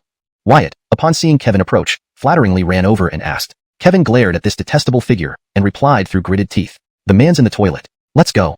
What? In the toilet? Wyatt didn't understand but imagined Deegan getting beat up made him feel better. He followed Kevin to the restroom. Brother Kevin, where's that bastard? Let me kick him a couple times to release my pin-up rage. Wyatt snarled viciously, unaware that Kevin's face was turning green behind him. You damn bastard. Still want to kick him? I'll let you kick. With that, Kevin kicked Wyatt in the ass. Caught off balance, Wyatt fell flat on the ground. Confused, he looked at Kevin, unable to comprehend why he'd been kicked. Did he inadvertently offend him somehow? It wasn't until he saw Deegan appear that everything became clear. Brother Shushu, this bastard is here, Kevin said respectfully. Upon seeing this, Wyatt's face turned green with fear. Damn you for bothering Brother Shushu. How dare you cause trouble for Brother Shushu? You must be tired of living. Kevin took advantage of the situation to deliver a few more kicks. If not for this guy, he wouldn't have angered this lord. If Deegan weren't present, he would have beaten him to death today. Deegan, if you dare to let me out. Do you believe I won't find someone to finish you? Wyatt roared angrily. I'll give you 5 minutes. If I see any unbruised part of him afterward, you'll all be in trouble. With that, Deegan turned and left the restroom. You? What are you going to do? Don't hit my face. Smack. The translation adheres to the original structure and tone, ensuring coherence with previous content. It uses English names accurately, e.g., Wyatt, and maintains natural, fluent language. Chapter 44, Louis's Scheme. The 5 minutes passed in a flash, during which the cries of agony from the restroom never ceased. When Deegan entered again, Wyatt was sprawled on the ground, his nose and face swollen, covered in a pale yellow liquid. His appearance clearly showed he had endured inhuman torture. At this moment, Wyatt looked utterly miserable, and no one knew what torment he had faced in those 5 minutes. He longed to let out a roar into the sky. Do you know how I spent these 5 minutes? Brother Shu has taken care of it. Cortez walked up to Deegan respectfully. Deegan nodded, then squatted down, looking at Wyatt with cold eyes. It was you who asked them to beat me up, right? Faced with Deegan's piercing gaze, Wyatt trembled and nodded. Well, since that's the case, it's very reasonable for me to ask you for some compensation for emotional distress, don't you think? Deegan turned to Cortez. Of course, Brother Shu, I think it's very reasonable. That's good. To avoid any trouble later. Wyatt felt like dying when he saw their coordinated act. Asking for compensation for emotional distress? Wasn't this just an excuse to extort money from him? This was beyond unfair. However, if he refused, another severe beating would surely follow. Wyatt spoke humbly, then, how much do you want? Deegan looked at him without a hint of embarrassment and raised 2 fingers. Not much, just give me 20 million as a gesture. Wyatt's face turned green. 20 million? Just a gesture? What kind of person was this? However, he didn't dare protest against Deegan and could only submit silently, transferring the money to the account given. Brother Shu, Wyatt pleaded pathetically, since I've paid, can you now treat me like nothing happened? I have no more issues, Deegan replied and left after dropping those words. His bank account now held over 10 million, most transferred by Robin, including the 20 million from Wyatt. Initially, he didn't care about Highway-gang's petty affairs, but the prospect of money made him change his mind. After all, who wouldn't accept money? 20 minutes later, Wyatt walked home in misery, having been extorted another 10 million by Cortez after Deegan left. Damn, my luck is awful. He wanted to take a taxi, but drivers refused him upon seeing his filthy state. He stood by the roadside for half an hour, unable to call anyone because his phone was damaged. Who can pick me up? I just want to go home and have a good bath, and cry quietly under the covers for a while. At the Wuhan Martial Artist Association base, Louis hurried to meet Vice President Murphy upon learning he had a meeting today. He sat in the waiting hall. Moments later, a middle-aged man emerged from the conference room. Hello, President Zhao. I'm Louis from the Ma family. Recognizing the Ma family, Murphy nodded warmly. Greetings, Master Ma. They exchanged polite greetings until Louis mentioned Deegan. Louis looked at Murphy seriously. President Zhao, may I ask something? Murphy sipped his tea and gestured for him to speak. What if a martial artist causes trouble among civilians without registering with the association? How should such cases be handled? Murphy thought for a moment before responding. All martial artists must register with our association, regardless of their background or strength. This is our rule and founding principle. Any unregistered troublemaker will be dealt with. Louis's face lit up with satisfaction and recounted the incident involving Deegan assaulting his daughter with embellishments. What? Such audacity. Murphy's expression darkened, disturbed by this happening in his jurisdiction. My daughter was severely injured and is still in intensive care. That's why I've come to seek your help. Feigning sorrow, Louis handed Murphy a prepared bank card. I offer this humble gift, hoping the association will uphold justice for us. Seeing Louis's anguish, Murphy accepted the card. I accept this as a donation to the association. Louis smirked inwardly. As long as the money was accepted, it didn't matter under whose name. Deegan, see how you get out of this one. Deep into the night, at Red Sea Villa, Deegan meditated in the courtyard. The chi inside his body circulated continuously, a daily routine for him. Suddenly, his pocket vibrated, disrupting his concentration. This old man calling me at this hour. What does he want? He pulled out his phone, seeing it was Bo, the principal. Deegan hesitated, then answered. Bo's raspy voice came through. Friend Shushu, are you awake? Deegan was speechless. If I were sleeping, would I answer? What do you want? Despite Deegan's cold tone, Bo remained unperturbed. Chapter 45, 30-year-old Tiguanyan. Tomorrow is Sunday. I would like to invite young friend Deegan to my home for a visit. Before Bo could finish his sentence, Deegan declined. Sorry, I'm very busy and don't have time. Bo's face turned black on the other end. He hadn't even finished speaking when he was rejected. At least I'm the principal of your school. Do I not deserve any respect? However, after a moment, Deegan agreed. Because Bo pulled out his treasured item, a 30-year-old premium Tiguanyan tea. The moment Deegan agreed to come, Bo felt a pang of pain. He wouldn't see his treasured tea again after tomorrow. But if this can help me befriend Shushu, it's worth it, Bo thought. If I can meet his master, Devin, perhaps Leonardo might have a chance. The next morning, Deegan hailed a cab and handed over the address Bo had sent him via phone to the driver. Lonnie, go there. Sure thing, brother gone. On the way, Deegan noticed a black Jeep following him from behind. From the moment he stepped out this morning, 2 men in black had been trailing him. He hadn't paid much attention initially, but they continued following him. What a bunch of annoying flies. Deegan said displeased. He glanced back and saw that they were 2 low-level cultivators. After about 20 minutes, Deegan arrived in front of a large villa. This old guy must be pretty wealthy. Deegan couldn't help but marvel at the luxurious decoration. But instead of entering, he walked toward a nearby alleyway. Soon enough, the 2 men in black appeared at the villa gate. Where did he go? Damn, lost track. Report immediately. After they left, Deegan emerged from the alley. The main characters should appear soon. Deegan didn't act rashly because he wanted to trace the thread to find the mastermind behind everything. He rang the doorbell. Fluna quickly came out, her casual outfit failing to conceal her stunning figure. Feeling Deegan's intense gaze, she glared at him disapprovingly. She thought to herself, what a lecher. When she learned that Grandpa Jinting was inviting Deegan to dinner, she wasn't happy. She didn't understand why her grandfather took such a fancy to this guy. This Gon looked like a womanizer and scoundrel. His character was questionable. Since the sports meet, she had seen him hanging around with 3 or 4 girls. From then on, he earned the title of scoundrel in her eyes. With a cold expression, Tobias Na opened the door. Deegan smiled and nodded at her in greeting. Then he followed her into the villa. In the living room, Bo rose hurriedly to welcome Deegan. Your visit brightens my humble abode, he said. Deegan replied calmly, we're acquaintances, so let's skip the formalities. Where's your Tiguanyan? Let me taste it. Bo felt embarrassed. He knew Deegan was straightforward, but he didn't expect him to be so blunt. Bo pulled Deegan to sit by the coffee table. Then, he mysteriously fished out an unopened canvas bag from a small drawer. Even through the canvas, Deegan could smell the tea leaves fragrance. So, he nodded and said, indeed, it's a 30-year-old premium quality. Bo was surprised. Just one glance and he could tell it was authentic just by the scent in the air. Such keen observation was beyond what ordinary people could achieve. A huge question arose in Bo's mind. What realm was Deegan in? Could he be a legendary martial arts grandmaster? If true, such a young grandmaster would be unparalleled in the world. Daring not to think further, Bo carefully opened the canvas. He used tongs to take out a small handful of tea leaves and place them in the teapot. Seeing this, Deegan snatched it directly. You already took it out. There's so little. How could that be enough? Ignoring Bo's protest, he grabbed a big handful. Oh, you're wasting such a rare treasure. Save some for me. Bo felt pained, but since it was already taken out, he prepared himself for the worst. Seeing only a bit of tea dust left in the canvas bag, Bo wrapped it up, pressed it against his chest, then put it back in the drawer and locked it. It's just a small packet of tea. Need all this fuss? Deegan commented. This 30-year-old Tiguanyan might be a rare treasure in the human world, but in Xiananchaman, even dogs wouldn't bother drinking it. If not for his longing for Xiananchaman's tea, he wouldn't have bothered with this 30-year-old tea. As hot water filled the pot containing the Tiguanyan, a wave of fresh fragrance spread instantly. Subtle spiritual energy mixed within, Deegan's body trembled. This was another reason he visited Bo's place. The 30-year-old Tiguanyan contained traces of spiritual energy, which could help heal internal injuries. While sipping tea and chatting, lunchtime approached quickly. Without waiting for Bo to speak, Deegan asked, what dishes are you preparing today? I'm hungry. Bo looked awkward, though he invited him for lunch. Having Deegan say it felt odd. Don't worry, everything's ready. We can start anytime, Bo reassured him. He called the staff to serve the dishes. With a private chef, the variety of exquisite dishes quickly appeared on the table. Not bad. No wonder I never see you in the canteen, Deegan remarked. Bo laughed awkwardly. As the principal, he needed to maintain some mystery in front of students. At this point, Tobias Na tapped his arm. Grandpa, look at him. Bo turned to see the nearly dozen dishes swept clean by Deegan in just a few minutes. More. Seeing Deegan wolfing down food without regard, Bo was bewildered. Embarrassedly, he instructed, Dermot more dishes from the kitchen. At this moment, the elderly butler approached and whispered something in his ear. Chapter 46. The Martial Artists Association shows up. Bo's face darkened the moment he heard the news. What could the Martial Artists Association possibly want at this time? But before he could respond, the living room door was forcefully slammed open. A gardener was desperately trying to block them. You can't go in. However, the visitors were elites of the Martial Artists Association, all experts at the acquired realm stage. How could an ordinary person stop them? The gardener hurriedly ran to Bo and said respectfully, I'm sorry, master. I couldn't stop them. Bo nodded. It's okay, you may leave now. Principal Tobias, we have come by order of the association. If we offend you, please forgive us, said the leader of the group, a sharp man named Clifton. He was a member of the Martial Artist Association with peak acquired realm strength, a half step away from reaching the innate realm. He looked at Deegan and thought, can't even sense his strength? But judging by his youth, he probably just stepped into the acquired realm not long ago. He walked past Bo directly towards Deegan. I'm sorry, but you need to come with us. Deegan was too busy eating to bother paying him any attention. This is a warrant issued by the Martial Artist Association. Clifton slapped the warrant onto the table. In my capacity as a supervisor for the Martial Artist Association, I am formally arresting you now. Please come with us.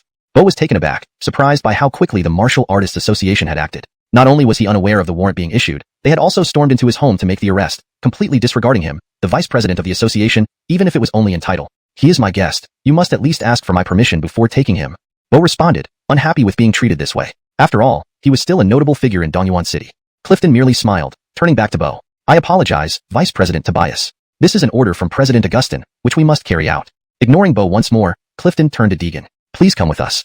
Deegan had already noticed the uninvited guests, but hadn't finished his meal, so he simply mumbled 2 words. No time. He then tore up the warrant on the table. Seeing this, Clifton flew into a rage. What did you say? As a martial artist, you dare defy the orders of the Martial Artist Association? Take him away. With one command, the others surrounded Deegan. Under Clifton's signal, 2 advanced acquired realm martial artists reached out to grab him. Confident that Deegan would be easily subdued, Clifton turned around to leave. To his shock, both figures were thrown backward, smashing heavily into the wall. This is what happens when you defy the Martial Artist Association. What? How is this possible?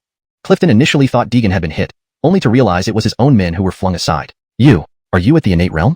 Clifton was startled. He hadn't expected such overwhelming strength. Only a master at the innate realm could achieve this. Despite his shock, he had to maintain the dignity of the Martial Artist Association. You dare to openly defy our orders. Do you know the price you will pay? Deegan stood up. He just wanted to finish his meal in peace. Why was this fly buzzing around nonstop? So what if it's the Martial Artist Association? With a swift movement, he appeared in front of Clifton and delivered a powerful blow. Before Clifton could react, he was sent flying across the room and landed hard on the ground, unable to get up. Now, get out of here. If you dare to interrupt my meal again, I'll beat you every single time. Clifton realized he was no match for Deegan and slunk off with his group. Seeing this, Bo was visibly shaken and pulled Deegan aside. Shushu, you've acted recklessly. These are people from the Martial Artist Association. Insulting them like this might bring stronger opponents next time. At that point, they might send several masters of the innate realm, and that would be trouble. But Deegan wasn't worried. Pointing to the empty plates on the table, he said, I haven't finished eating yet. Bo was stunned. Even in this situation, he was thinking about food. Looking at the dozens of empty plates, Bo sighed. This? At the Dongyuan City branch of the Martial Artist Association. After returning, Clifton recounted the events. Murphy, seeing Clifton's swollen cheek, became furious. Murphy had thought sending a few acquired realm martial artists would suffice, but these men couldn't even capture one individual. What good are you if you can't even catch one person? That guy far surpasses the acquired realm. None of us could handle him, Clifton lamented, still smarting from both his beating and his scolding from the leadership. This job was becoming unbearable. After some reflection, Murphy realized they had been misled by the Ma family. Louis never mentioned Deegan's strength. It's fine. You may leave. I understand the situation. They left without further blame. Murphy picked up the phone immediately after they left. Hello, Vice President Zhao. A voice replied from the other end. Zhanghe, come to my office now. Bring your team. We have a mission. Murphy's expression remained grim. This time, 10 masters of the innate realm should be enough to ensure there won't be any further misbehavior. Got it, understood. Chapter 47. The defeat of Jet. The call had just ended, and before Murphy could rest, another call came in. Who would call him at this time for no reason? Hello? This is Vice President Murphy from the Dongyuan branch of the Martial Arts Association, Murphy said habitually, but when he heard the news on the other end, he was utterly dumbfounded. Why are you telling me about such an important matter only now? Damn it. There was a dial tone on the other end, clearly indicating the call had been hung up. Panicked, Murphy stood up and hurriedly dialed the president's number. Dialing. Unfortunately, after several attempts, there was still no answer on the other end. What should I do now?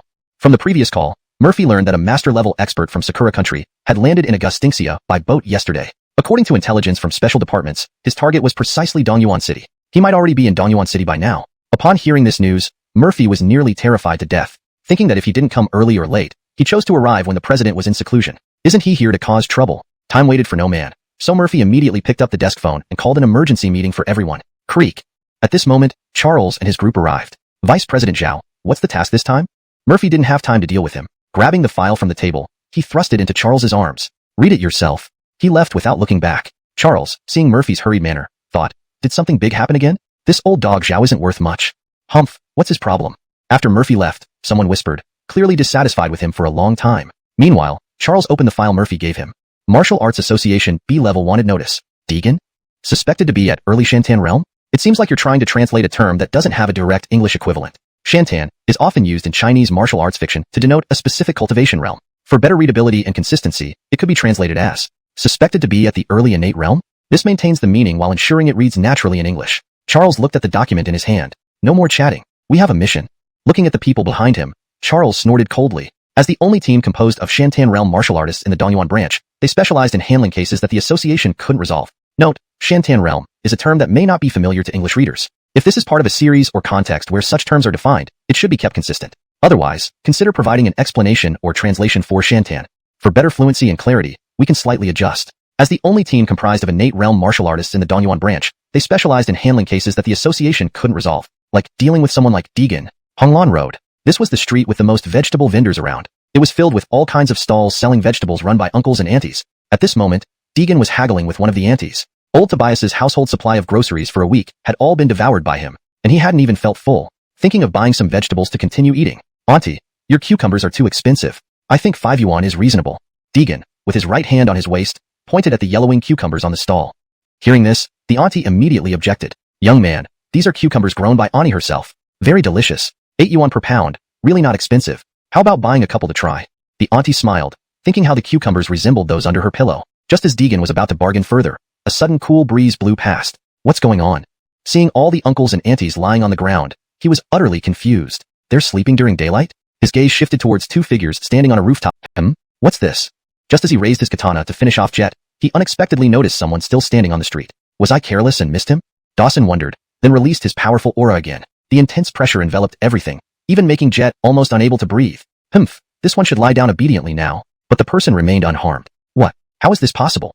Is this guy at a higher realm than me? Dawson's face darkened as he roared loudly. Who are you? Are you also challenging me? Deegan was fully focused on picking fresh cucumbers at the stall, completely unaware of Dawson on the rooftop. Damn it. Seeing the arrogance below, Dawson was enraged that the person was pretending after being seen through. Then you should die. With a swift downward slash, a violent wave of blade energy surged out. Jet tried to stop him, but it was too late. What belonged to their conflict? This young man shouldn't have died. However, in the next second, Jet saw the young man deftly avoid the blade energy. What? Jet's eyes widened as he saw the unscathed young man. Is this a coincidence?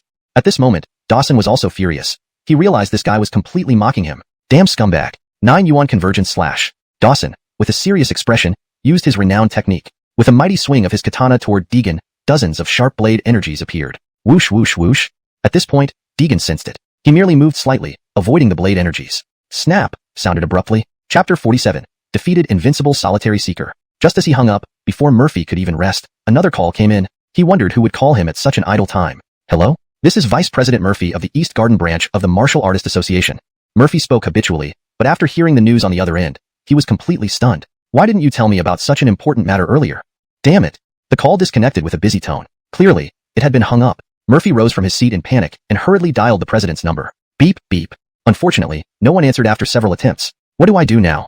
From the call just now, he learned that a master-level expert from Cherry Blossom Country had landed in China yesterday by boat. According to intelligence from a special department, his target was East Garden City, and he was probably already there. This news scared Murphy half to death. He thought, why did this guy choose to come when the president is in seclusion? Isn't he here to cause trouble? Time was pressing, so Murphy immediately picked up the desk phone and called for an emergency meeting. Creak.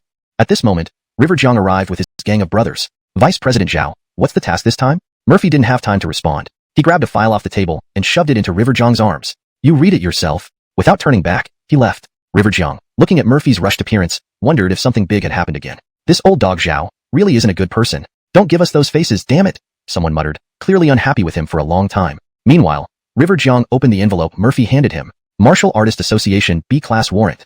Deegan? Suspected early-stage Shantan realm? River Jiang looked at the document in his hand. No more chatting. We've got a mission. Turning to everyone behind him, River Jiang coldly hummed. As the only elite team composed of Shantan realm martial artists in the East Garden branch, they specialized in handling difficult cases beyond the association's capabilities. For example, dealing with troublesome figures like Deegan. Honglan Road. It's the street with the most vegetable vendors nearby. There were stalls everywhere, selling vegetables manned by uncles and aunts. Right now, Deegan was haggling with an auntie. Old Tobias's family surplus grain for a week was all eaten by him, and he hadn't even felt full. Thinking of buying some vegetables to continue eating. Auntie, your cucumbers are too expensive. I think 5 yuan is reasonable. Deegan placed his right hand on his waist and pointed at the yellowing cucumbers on the stall. The auntie immediately disagreed upon hearing this. Kid, these cucumbers were planted by Auntie herself. They're delicious. 8 yuan per kilogram, not expensive at all. How about buying a couple and trying them out? She smiled, thinking that these cucumbers looked exactly like the ones under her pillow. Just as Deegan was about to haggle some more, a cool breeze suddenly blew past. What's going on? Seeing the crowd of lying down vendors on the street, he was dumbfounded. Do they just fall asleep during the day? Until his gaze caught two figures standing on a rooftop not far away. Though separated by 300 or 400 meters, Deegan could clearly see their features. Judging from the direction of the vendors fainting, it was probably done by these two. He didn't care much, hesitating over the vegetables on the stall. Just need 2 more leeks. Should I take a couple of potatoes too? Deegan pondered. On the rooftop, a young man knelt down. Blood trickled from the corner of his mouth, clearly showing a severe injury. Cough, cough. Damn it. Defeated invincible solitary seeker glared angrily at the Japanese samurai in wooden sandals before him. He never imagined this guy was so strong, severely wounding him in just one encounter. This stupid guy from Cherry Blossom Country was likely already at the master level. If I hadn't failed my seclusion a few days ago, I wouldn't be in this predicament. Defeated invincible solitary seeker hated his own incapability, unable to kill his enemy before him. Ha ha ha ha. Your defeated invincible family is indeed nothing but garbage. But you're quite a bit better than your garbage brother, because he couldn't even withstand my first attack. The Cherry Blossom Samurai held his katana arrogantly. His trip to China was meant to teach the insolent defeated invincible family a lesson. How dare he challenge me? What a fool. You. Defeated invincible solitary seeker tried to speak, but was pressed to the ground by the immense aura released by the Japanese samurai. What's this? Just as he lifted his katana to finish off defeated invincible solitary seeker, he surprisingly found someone still standing on the street. Did I miss someone? The Japanese samurai asked himself, puzzled, then released another burst of aura. The powerful pressure swept over. Even defeated invincible solitary seeker could hardly breathe. Humph, you should lie down obediently now. But unexpectedly, the person was completely unharmed. What? How is that possible? Could this guy's realm be above mine? The face of the Japanese samurai darkened, and he shouted loudly, Who are you? Are you here to challenge me too? Deegan was focusing on picking fresh cucumbers from the stall, and hadn't noticed the Japanese samurai on the rooftop. Damn it!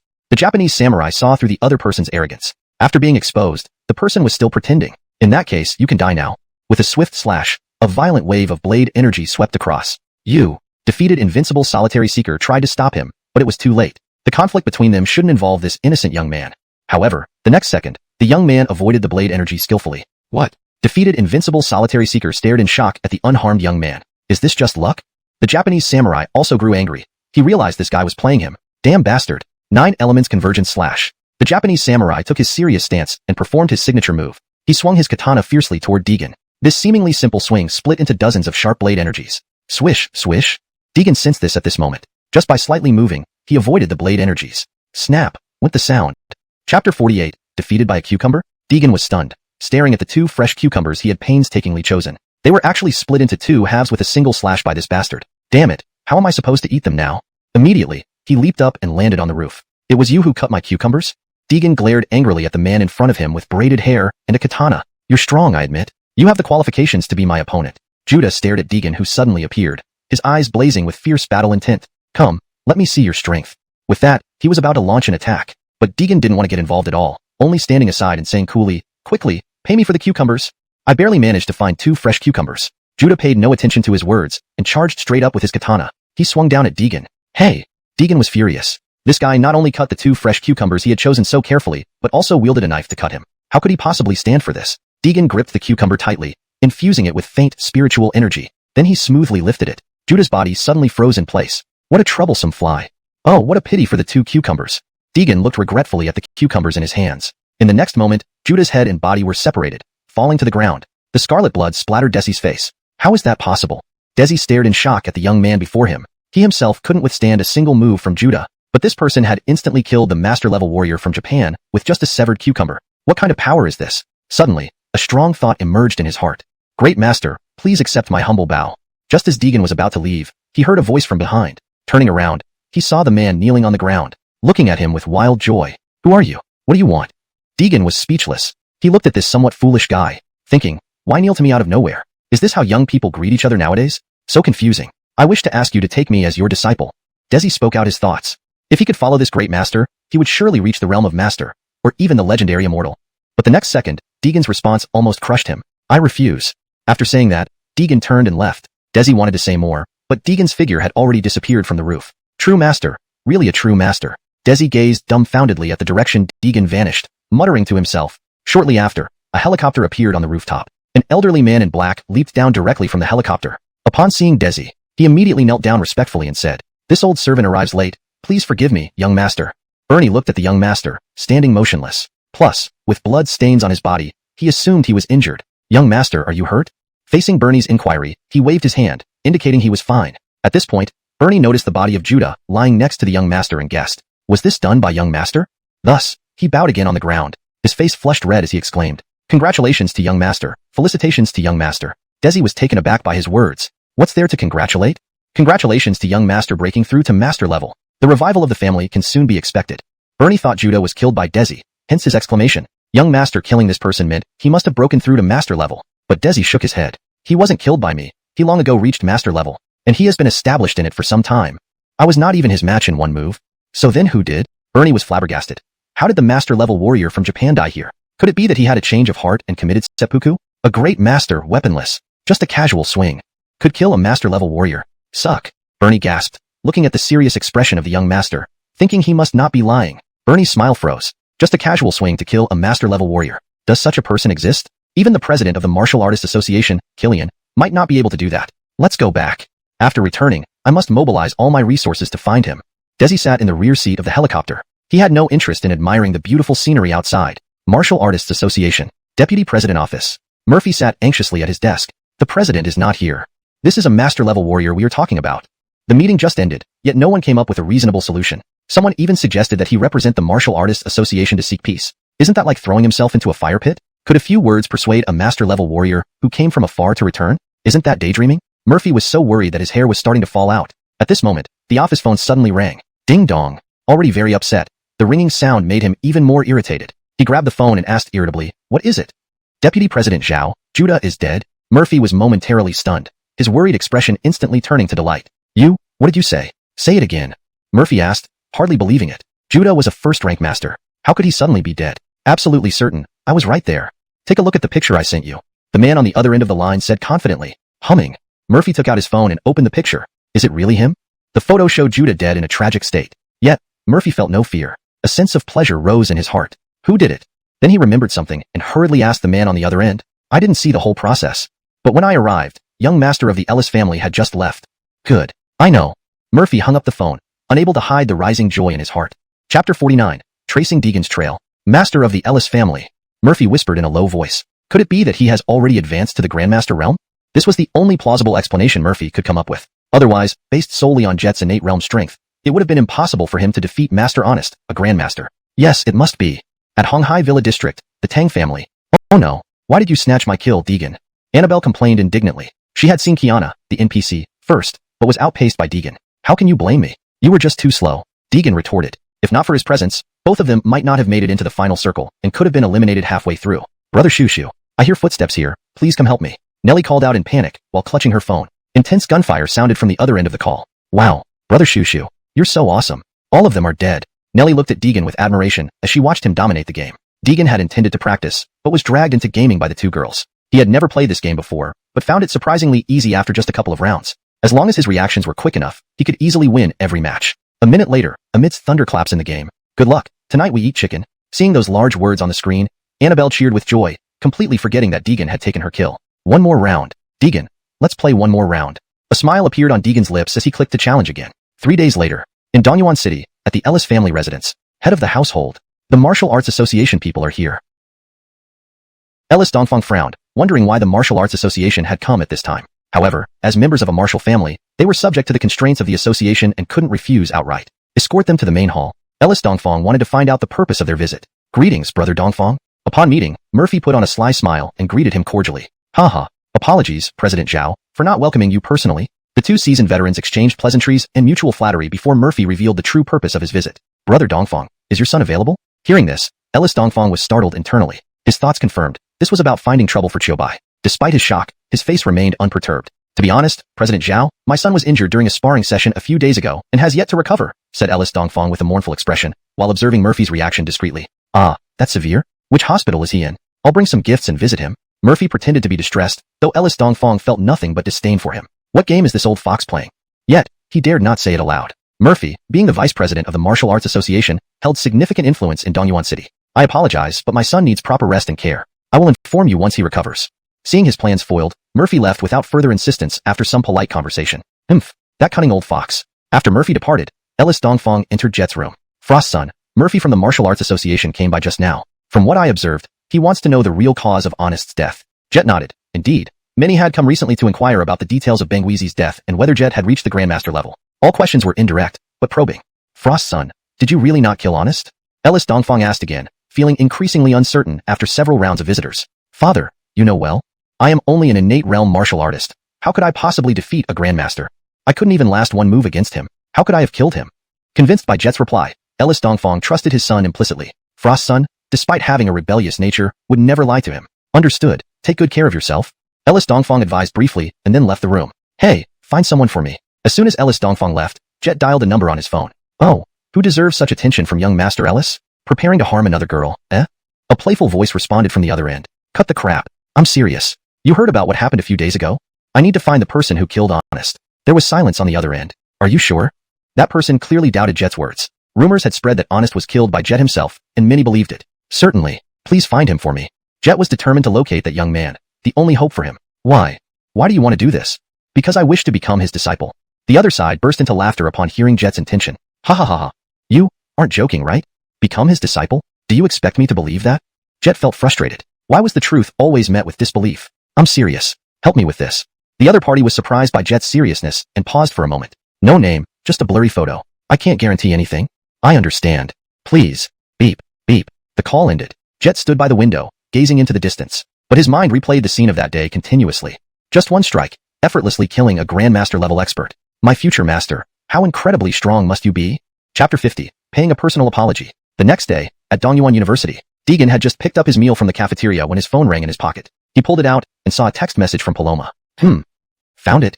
A smile tugged at the corner of Deegan's lips. A few days ago, he asked Paloma to help him trace the source of the poisonous wild vegetables. The toxicity of those wild vegetables was extremely potent. An ordinary person would die within minutes after consuming them.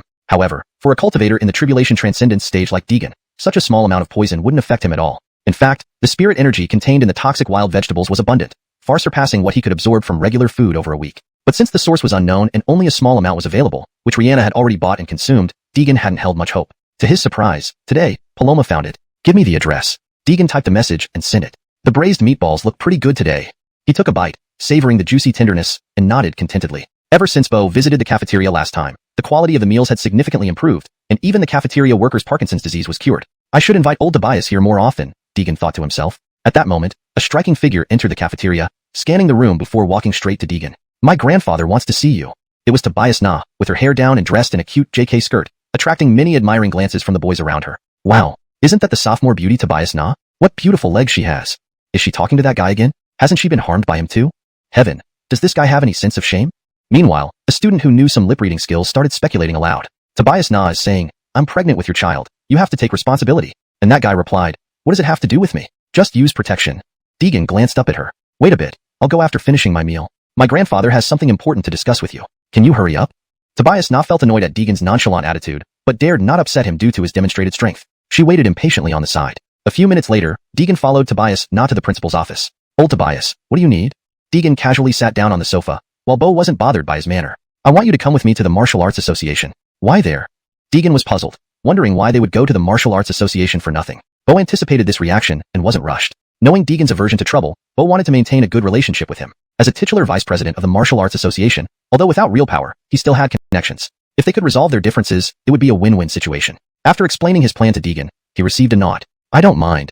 Deegan thought that if an apology could prevent future hassles, it might be worth it. He detested being disturbed like a fly buzzing around. So, the two decided to head to the Martial Arts Association. The Martial Arts Association's Dongyuan City branch was near Dongyuan University, just a 10-minute drive away. Soon, Bo led Deegan to the building. Excuse me, we're looking for Vice President Murphy. At the reception desk, Bo asked politely. Sorry, Vice President Zhao is in a meeting. Please wait for a moment. The female receptionist responded politely, as Murphy had specifically instructed her to keep visitors waiting before notifying him. Since this visit was for an apology, Bo figured waiting wasn't a problem. They sat on the sofas to wait. Half an hour passed, yet Murphy didn't appear. Bored, Deegan started playing a game on his phone, engrossed in its intense gunfire sounds. Meanwhile, Tobias Na came across news about the death of a Japanese master. Grandfather, was the Japanese master killed a few days ago? Is it true or false? Bo replied, yes, it's true. Many people say it was done by young Master Ellis. If it were really Jet, his strength must have surpassed the master realm. However, according to Bo's knowledge, Jet was only at the innate realm. Breaking through to the master level so quickly seemed impossible, likely internet rumors. After some thought, he added, but I believe someone else killed the Japanese master. The method was a swift decapitation, very clean and precise. The Ellis family excels in gun and fist techniques, inconsistent with the injuries inflicted. Tobias Na nodded, finding her grandfather's reasoning logical. But if not Jet, then who? To kill a master-level expert and leave undetected. Does Dongyuan City really have such a person? Tobias Na voiced her doubts, and Bo pondered deeply. Based on his information, only Augustinsia Colby, the president of the Martial Arts Association, could have accomplished such a feat without leaving traces. But the truth remained unknown. Confronting Jet directly might reveal the truth, but several delegations to the Ellis residence failed to meet him, blocked by Ellis Dongfang. While Bo and Tobias Na continued speculating about the killer, little did they know the answer was closer than they thought. As evening approached, Murphy finally descended from upstairs. Impressive. After making them wait for hours, he immediately showed his displeasure towards Deegan. Chapter 51. Catching bullets with bare hands? Bo stood up as soon as he saw Murphy come down and hurriedly greeted him. President Zhao. But Murphy ignored Bo and walked straight to Deegan. Was it you who defied the Martial Arts Association's arrest warrant and injured my people? Do you know what that means? Murphy pointed at Deegan's nose and berated him, ignoring Bo's attempts to intervene. President Zhao, wait. President Zhao. This is a token of my sincerity. Please calm down first. Taking advantage of Murphy's pause, Bo handed over a bank card. What does this mean? Murphy did not accept it, but stared at him with wide eyes, puzzled. I came here to apologize. Please accept this money as compensation. Murphy hesitated upon hearing this. He wasn't unwilling to accept, but he had already received money from the Ma family. Accepting money from Bo now would be hard to justify. But who would turn down money? Before Murphy could figure out a win-win solution, Clifton burst in with Louis. President Zhao, it's this guy. He tore up our association's arrest warrant. He beat up our brothers too. He must be apprehended and taught a lesson. Clifton glared at Deegan with anger. Louis joined in, fanning the flames. How can someone so disrespectful and unruly qualify as a martial artist? In my opinion, he should be immediately crippled and expelled from Dongyuan City. Seeing Louis' stern face, Murphy quickly tried to calm him down. Master Ma, please calm down. I'll handle this, don't worry. Though the Tobias family was no longer the richest in Dongyuan City, they still held considerable clout. Murphy couldn't completely offend Bo. He still needed to give him some face. Before he could find a solution, Clifton rushed forward, pointing at Deegan's nose. Face, kneel down and apologize right now, or I'll break your legs today. Deegan frowned slightly, his expression turning unpleasant. Clifton thought Deegan was scared and became even more aggressive. Deegan moved. Originally, Tobias Janwei had told him just to apologize and go through the motions to resolve the issue. But now, being scolded like this, Deegan, with his fiery temper, couldn't stand it. In one instant, he was right in front of Clifton. Smack. A loud slap rang out. You actually dared to hit me. Clifton covered his right cheek, eyes wide with shock. He didn't expect Deegan to dare attack inside the Martial Arts Association. I'll tell you this, you're done for today. Not even Heaven's Son can save you. As soon as these words left his mouth, Deegan kicked him over 10 meters away. Clifton slammed heavily onto the ground, clearly with several broken ribs. You actually dared to attack again? Louis exclaimed, surprised by Deegan's boldness. Even in front of Murphy, he dared to strike. Truly, young bulls fear no tigers. Do you know who you hit? Feeling Deegan's cold gaze, Louis felt a pang of fear. The next second, Deegan appeared in front of him. Louis only felt himself lifted by an enormous force before spinning around and slamming face first into the ground. A classic dog-eating dirt move. Murphy was stunned. Tobias Korihui was dumbfounded. Tobias Na, shocked, covered her mouth and stared wide-eyed at Deegan. Jianghe. Terrified, Murphy grabbed the walkie-talkie on the table and called for Jianghe. There was no response. Damn it. Frustrated, he pressed a red button under the desk. An alarm sounded. A squad of armed men, guns in hand, stormed into the hall. Hurry. This guy actually dared to commit violence in the Martial Arts Association. Capture him. Pointing at Deegan, Murphy ordered the armed squad. The leader of the squad aimed a semi-automatic rifle at Deegan, threatening him. Raise your hands and get down, or I will shoot. Facing this threat, Deegan showed disdain. He slowly moved forward. Without hesitation, the squad leader pulled the trigger. Bang, bang, bang. Several shots were fired, causing Bo and Tobias Na to close their eyes in fear. That's it. Deegan is too powerful, but he can't withstand bullets. Tobias Na felt a twinge of regret. Though she disliked this man, she couldn't help but feel sorry. So that's all? Deegan's indifferent voice echoed. He wasn't lying there in a pool of blood as everyone imagined. Instead, he was standing there unscathed. Slowly opening his hands, he dropped several bullet casings. What? Before the squad leader could react, Deegan blurred into motion, moving among them. In moments, all their guns were smashed by Deegan's fists, rendering them useless. I'm here because I find it troublesome. I don't like being bothered by a swarm of flies all day long. If you dare to bother me again, I'll wipe you out. Deegan's cold expression left no doubt that he meant business. Bo and Tobias now were astonished. Neither expected Deegan to act so boldly. And the fact that he could bend metal gun barrels and stop bullets with his body, it was unreal. Murphy, feeling powerless, decided to bide his time until the president returned to settle things. By the time Deegan returned to the villa, it was already evening. On the way, he thought deeply. This martial arts association is so much trouble. Should I just destroy it? Suddenly, his phone buzzed. It was Robin calling. Hakeem, I've completed what you asked. Deegan's eyes lit up. I'm coming over soon. It's all here. Taste it. Robin pointed to the cookies made from poisonous wild vegetables on the table. Deegan pinched a piece and put it in his mouth. Crisp and accompanied by a small amount of spirit energy, though not as good as the elixirs from Southgate Peak. It was rare in current circumstances. Good. Dermot me as many as you can. Deegan was satisfied and took a few bags of cookies before preparing to leave. Robin stopped him. Is there anything else? Recently, the members of the Zhan Yu gang have been very aggressive, harassing our territory. Deegan pondered, then remembered the brother duo. He dialed their number. Shortly after, the call was answered. Senior, we've been waiting for your call. Anatoly was ecstatic when he received Deegan's call. Previously, they had met once, receiving the antidote but not the cultivation techniques. Today, getting a call from Deegan. Senior finally remembers us. Come to me, I'll send you the address shortly. After saying this, Deegan hung up. Finally, excitement flashed in Anatoly's eyes. He grabbed his brother and rushed towards the location given by Deegan. Chapter 52. Just treat me like a fart and let me go. In the blink of an eye, Anatoly and Shepard rushed to the Highway KTV entrance. Senior, we're here. Even before entering, they were loudly shouting at the door. At this moment, Shepard wished he could find a hole to crawl into. His elder brother was so unreserved. We are both experts of the acquired realm. Can't we make a more dignified appearance? Senior, what did you need my brother and me for? Upon seeing Deegan, Anatoly spoke very obligingly. When Robin saw the two brothers, she was stunned. Aren't they the two brothers saved by Amadeus? Why are they suddenly following Hakim? She racked her brain but couldn't figure it out. Starting from today, you two will be stationed here permanently. Deegan told the brothers, then pulled out a manual from his chest. This martial art is what I promised earlier. Take it and practice. As long as you follow the book, breaking through to the innate realm within half a year is no problem. The brothers looked at the manual in their hands, extremely excited. Overlord Heart Method. Anatoly scanned the title. This name sounded domineering. The senior said that as long as they practiced according to the book, they would definitely break through to the innate realm within half a year. Thank you, senior. No need for formalities. From now on, just call me Hakim like Yuan does. Deegan found the term, senior, awkward. Yes, Hakim. Before leaving, Deegan stuffed several packs of toxic wild vegetable cookies into his pocket. Hakim, give us an address, and I'll send someone over.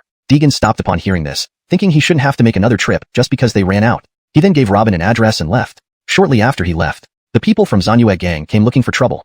A blonde-haired underling kicked open the KTV door arrogantly. Quickly call out your boss. Our boss wants her to drink milk. Instantly, 4 or 5 members of the Highway gang surrounded him. Is our sister Yuan someone you, scum like you, can toy with? Before he could finish speaking, a brazen voice interrupted him. These days, how dare any stray cat or dog block my path? Abdullahi emerged with arrogance on his face. Then, he kicked one of the Highway gang members, sending him flying several meters away. You. Faced with the numerous members of the Zanyue gang, they dared not retaliate. Call out Robin quickly, or I'll smash this place. Abdullahi threatened and sat on the sofa in the hall, crossing his legs. Boss. One of his minions handed him a cigar. Yeah, smart move. Abdullahi reached out to take it, just as he was about to light it. Swish. A sudden cool breeze severed the cigar in his hand into 2 pieces. Damn it. Who dares do this? He abruptly stood up. It was Robin, whom he had been thinking about all along, standing next to 2 strong men. Abdullahi's expression changed. He thought, this naughty girl has found 2 more? Hey, how many days since we last met? Already got new boyfriends? Twins? Impressive. Abdullahi completely disregarded the Highway gang. Brother Ting, Brother Chong, it's him. Robin ignored Abdullahi's leer and spoke to the 2 beside her. Are you Abdullahi? If you kneel down and apologize immediately, I can plead to Hakim to spare your life. Anatoly said coldly. Though he was a martial artist of the acquired realm, if he fought normal people, the result wouldn't be as simple as injury. Son of a bitch, who do you think you are? Daring to challenge me? Do you believe I'll get my henchmen to break your legs? Abdullahi said wildly, holding a half cigar in his right hand. Damn it, not only did I lose Kira I wanted, but you also insulted me? Do you really think I'm a pushover? Anatoly's veins on his forehead bulged. He was furious. This person in front of him was truly insolent. Brother, let me handle this. Seeing his elder brother's grim expression, Shepard knew he was provoked. I'll give you 30 seconds. If you're still standing, you can take everything here, including her. Shepard stepped forward, hands in his pockets, supremely confident against this bunch of weaklings. Some don't learn until they meet their match. Let's see how tough you really are, Abdullahi thought as his gang rushed at Shepard with steel pipes. Humph, you asked for it. Shepard snorted coldly, kicking the first thug who charged at him. A size 43 shoe left a deep imprint on his face. The thug covered his nose, crouching down while blood flowed uncontrollably. Damn, he's trained. Beat him hard. Shepard's move didn't scare them. Instead, it spurred them on. They raised their pipes toward Shepard. Watching from the side, Robin was terrified, fearing Shepard might be beaten down soon. But the next moment froze her. Her eyes widened in shock as all the Zanyue gang thugs lay on the ground moaning. She had no idea what happened. How could they all fall in just a second? Is that all? Can't even last 20 seconds? Are you men? How come none of you lasted? Confronted with Shepard's mockery, Abdullahi panicked. Well, big brother, I made a mistake, believe me? Abdullahi regretted everything, especially encountering such a formidable person. How many powerful people surrounded Robin? Do you think I'm stupid? My elder brother offered you a chance, but you didn't cherish it. Now? Humph. Speaking of which, Shepard moved swiftly to Abdullahi's side. A knee strike hit his abdomen. The intense pain twisted Abdullahi's face instantly. Powerless, he knelt down. Sorry. Really sorry. Forgive me. Just treat me like a fart and let me go. Abdullahi regretted coming today. Moreover, he should never have caused trouble for Robin, and never boasted recklessly. ####Chapter 53, Scholarship. Shepard revealed a seemingly understanding smile and forced out a few words. Hee, no can do. Immediately after, he delivered a sharp chop to the back of Abdullahi's neck. In the next moment, Abdullahi felt an intense pain and lost consciousness. Bro, it's done. Robin was greatly alarmed by Shepard's terrifying strength. Such a person actually chooses to follow Hakim. Images of Deegan handing them the secret manual flashed through her mind. Then Hakim's strength must be unbelievable. At this thought, she swallowed hard. She felt extremely fortunate to have made the right choice. Otherwise, she would have met the same fate as Amadeus. At Dongyuan University, Class 2 of the Fine Arts Department, Bridget sat in the classroom with a troubled expression on her face. Her scholarship application had been rejected once again by the dean. Amina, sitting next to her, quickly noticed her distress. What's wrong? My scholarship application was rejected again, Bridget said, tears welling up in her eyes. What? Why wouldn't they approve it for you? Amina was indignant. Someone as academically excellent and morally upright as Bridget deserved the scholarship. Besides, Amina knew that Bridget came from a financially strained family, and this money would help her a great deal. Come on, let's go talk to the dean. Amina pulled Bridget towards the dean's office, but the dean kept making excuses. Eventually, using the pretext of Bridget's application materials being insufficient, he dismissed both girls. How infuriating. Thinking about the dean's ugly attitude, Amina couldn't stand it. Never mind. Maybe my materials really aren't qualified. Bridget felt disheartened. She couldn't understand why the world seemed so hostile toward her. She wanted to give up. To avoid burdening her mother too much, she considered part-time work. That's not your boyfriend over there? He looks so carefree. Let's go. Just then, Deegan was walking towards them. Amina immediately dragged Bridget over to him. The moment they arrived, Amina started scolding Deegan. What kind of boyfriend are you? They're mistreating your girlfriend, and you don't even care. Amina's tirade was relentless, leaving Bridget struggling to stop her. All she could do was cast an apologetic glance at Deegan. To her surprise, Deegan didn't seem to mind. He approached Bridget and whispered, "What happened?" Bridget blushed under his gaze and couldn't articulate her feelings clearly. Finally, Amina explained the situation to Deegan. "I understand. Leave it to me." Deegan then walked away confidently. "Oh no, he's not going to see the dean, is he?" Amina realized Deegan was heading straight for the dean's office. She was stunned. Regret set in. She wished she hadn't acted so impulsively. Knock, knock. Come in. The dean muttered, wondering who was bothering him now. Can't I just have a moment of peace? He turned off a small movie on his computer as Deegan entered. When the dean saw Deegan, he greeted him politely. "Why, if it isn't studently, what brings you here?" The dean put on a flattering smile, knowing how close Deegan was to the principal. "I heard the school has scholarships. How does one apply for them?" The dean's expression changed. Wondering why Deegan would ask such a question, he tried to brush it off with excuses. But Deegan wasn't interested in distractions. Instead, Deegan walked up to the dean's desk and picked up some documents, scholarship allocation lists. Before the dean could protest, Deegan found Bridget's name marked as approved. But this guy said the materials were non-compliant. What's this about? Deegan pointed to the document. The dean stammered, trying to explain, but Deegan punched him, turning his eye black. "I'm warning you, give the scholarship back to Bridget immediately. Otherwise, your career ends here." With that, Deegan threw the documents on the dean's face and left. The dean now faced a dilemma. Offending Deegan could cost him his job. Yet, offending Dixie could also end badly, considering her mother's influence in the city's education bureau. Can't lose either way. After deliberating, he decided to start with Dixie. "Dean, what's up? Is the scholarship ready? Just give it to me. I need it for my trip." Dixie burst in excitedly. "It's like this, Xiaomin," the dean began cautiously. "The scholarship was initially meant for another student. Could we give it to her this time? I'll make it up to you later." Dixie's face turned green with anger. "This was all arranged in advance. I was counting on this money for my trip. Now you say no? Do you think I won't have Mom remove you from your position?" Dixie plopped onto the sofa, fuming. "If you don't give me the scholarship today, I'm telling Mom." Facing Dixie's tantrum, the dean reluctantly agreed. He figured he'd wait until the scholarship was officially approved before dealing with it further. Dixie, seeing his capitulation, stormed out without another word. Thus, Bridget's scholarship ordeal was finally resolved, thanks to Deegan's intervention. ##### Chapter 54, a $500,000 reward. ##### 3 days later. Sakura Country, Kyoto. In a meeting room, a woman dressed in a kimono sat at the head of the table. Her name was A-Lee, daughter of Ethan. As the eldest legitimate daughter of the Kaju clan, her authority rivaled that of Ethan himself. She was also one of the top swordsmanship experts in their school, and was just a step away from becoming a grandmaster. Today, everyone had gathered here to discuss this matter. Before her sat representatives from various sword schools. "My father is dead? Impossible." She clearly did not believe it upon hearing the news. After all, Benkishi was one of the top grandmasters in Sakura Country, an undisputed master in swordsmanship. "Miss Kaju, the intelligence is accurate," said a voice. It came from a Chinese friend of mine. Still, she couldn't bring herself to believe it. A few days ago, Master Kaju went to China alone to practice with an old friend. But for days, we've heard nothing. Surely, the speaker was the founder of the Yahanara school, Phil. Though he didn't finish his sentence, everyone understood what he meant. "Sir Yahanara, my father is a grandmaster in swordsmanship. How could he have died in China? Your information must be wrong." Ali tried to sound calm, but her eyes betrayed her panic. "Regardless of the truth, our sword alliance cannot go without a leader. We need to quickly select someone," another man said. "I propose Sir Yahanara as the new leader of the sword alliance." A middle-aged man beside Yahanara spoke up. It was clear they were conspiring together to seize power within the sword alliance. Ali's face darkened. With her father's fate still unknown, these men were already scheming for power. "I disagree. We must first confirm whether Master Kaju has truly met harm," an elder sitting across from Phil argued. "If he is alive, then the alliance should remain under his leadership." "What do you mean by this?" Phil was visibly displeased by the rebuttal. "Humph. What do I mean? Shouldn't you be asking yourself?" With Master Kaju's fate uncertain, you are all fighting for power? Despite his age, the elder's voice was firm and resonant, full of vigor. I beg, young master, send a team of elites to China to find out about Master Kaju, no matter if he's alive or dead. If he indeed meets an unfortunate end, then whoever can avenge him shall have the right to become the new leader of the Sword Alliance. His words won the approval of several others present. I agree. I have no objections. If Master Kaju has truly met an unfortunate end, we must retrieve his remains. This is the least we can do for a grandmaster.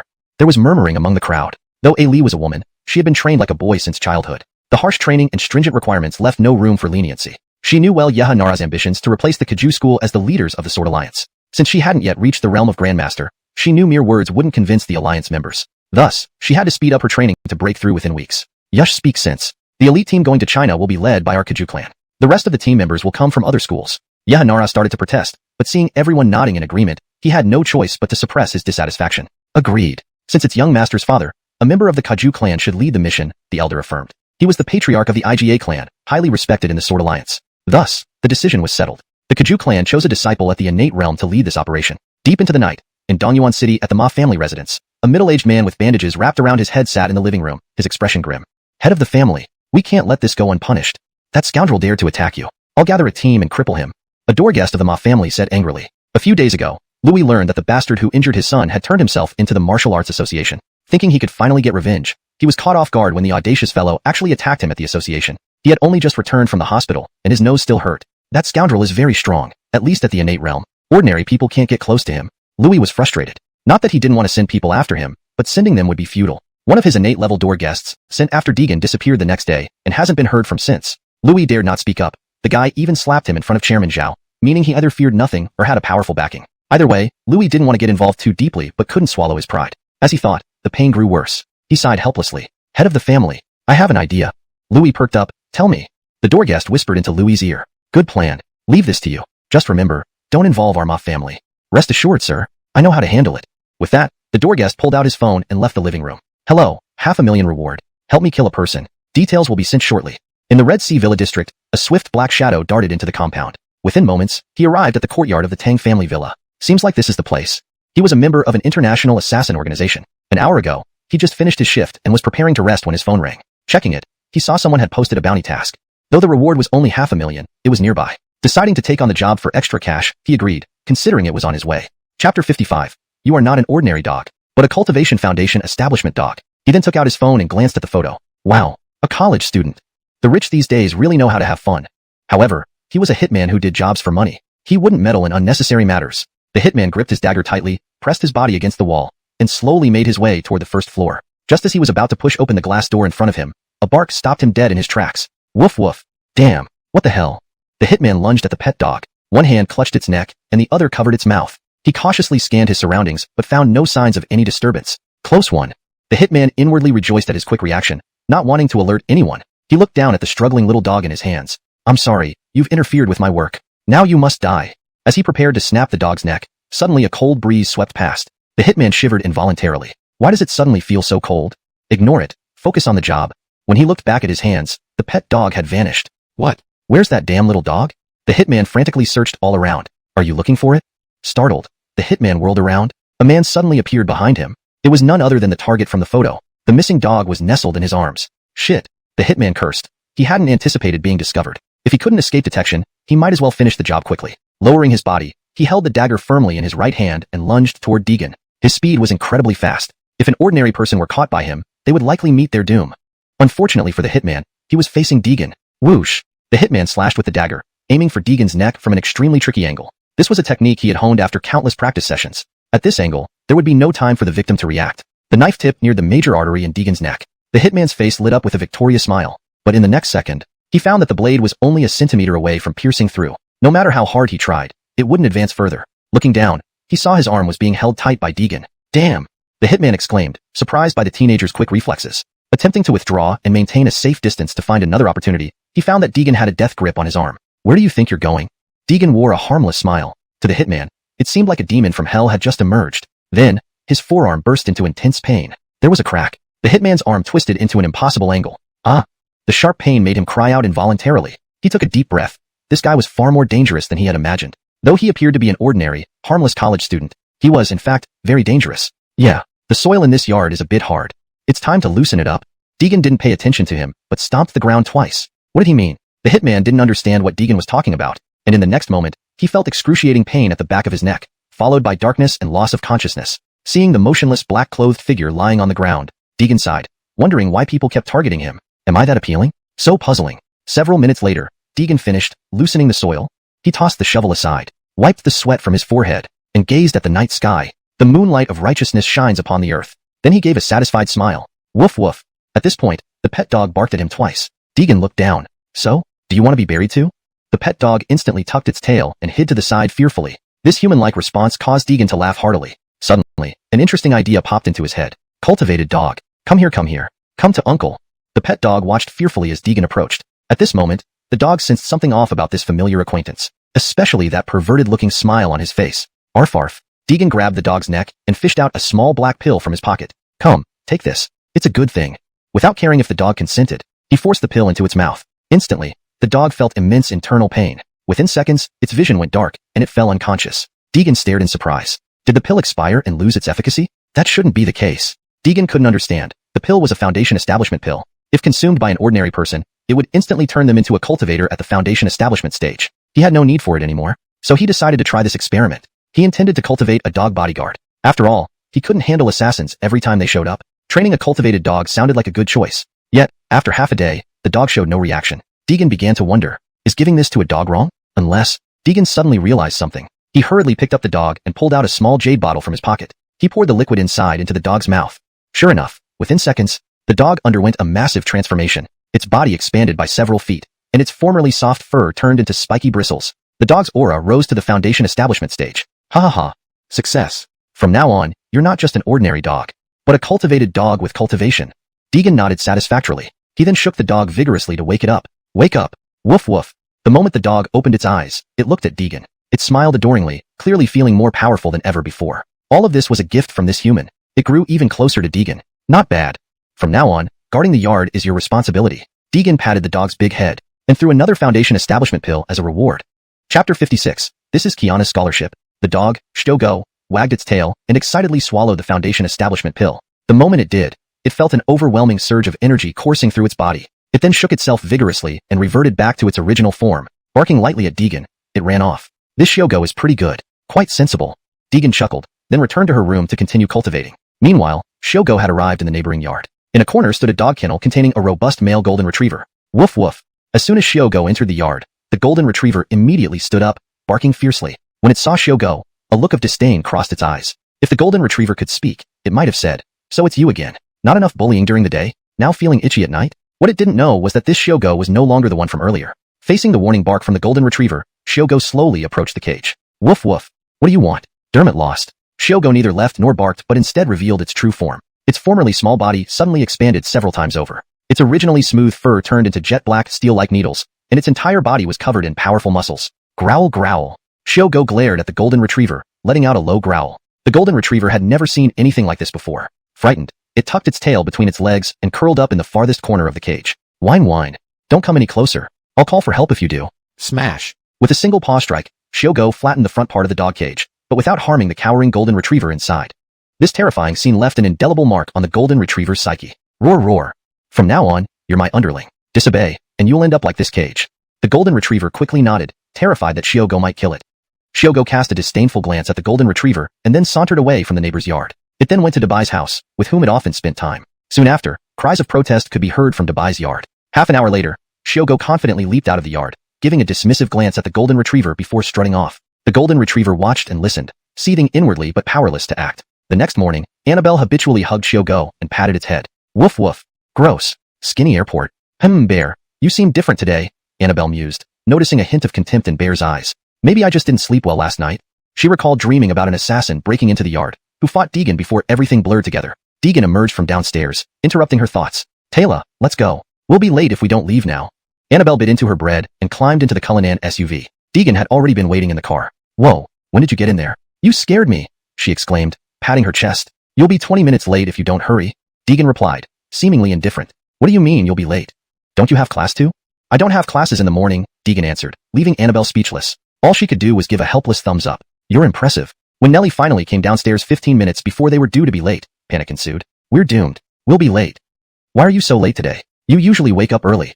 I don't know either. Last night, I dreamed of an assassin in the yard. Then, I can't remember what happened after that.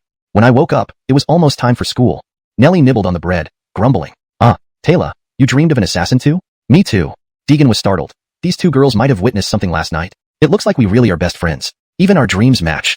Annabelle laughed. Deegan sighed in relief, grateful it was just a scare. Although being seen wasn't problematic, explaining would be awkward. She couldn't tell them she buried someone because she was happy last night. Unconsciously pressing the gas pedal harder, the car shot forward, causing both girls in the back seat to clutch each other tightly. Bad guy, can you drive slower? Annabelle rubbed her forehead, irritated. Oh, you only have 10 minutes left. I should probably sit still. Jocelyn, is this your scholarship? Lu Xiaojun pointed to the thick envelope in Bridget's hands. Yes, the principal gave it to me in his office just now. Bridget's previously gloomy expression lit up upon receiving the scholarship. This didn't go unnoticed by Deegan, who sat in the back row. The principal isn't entirely stupid.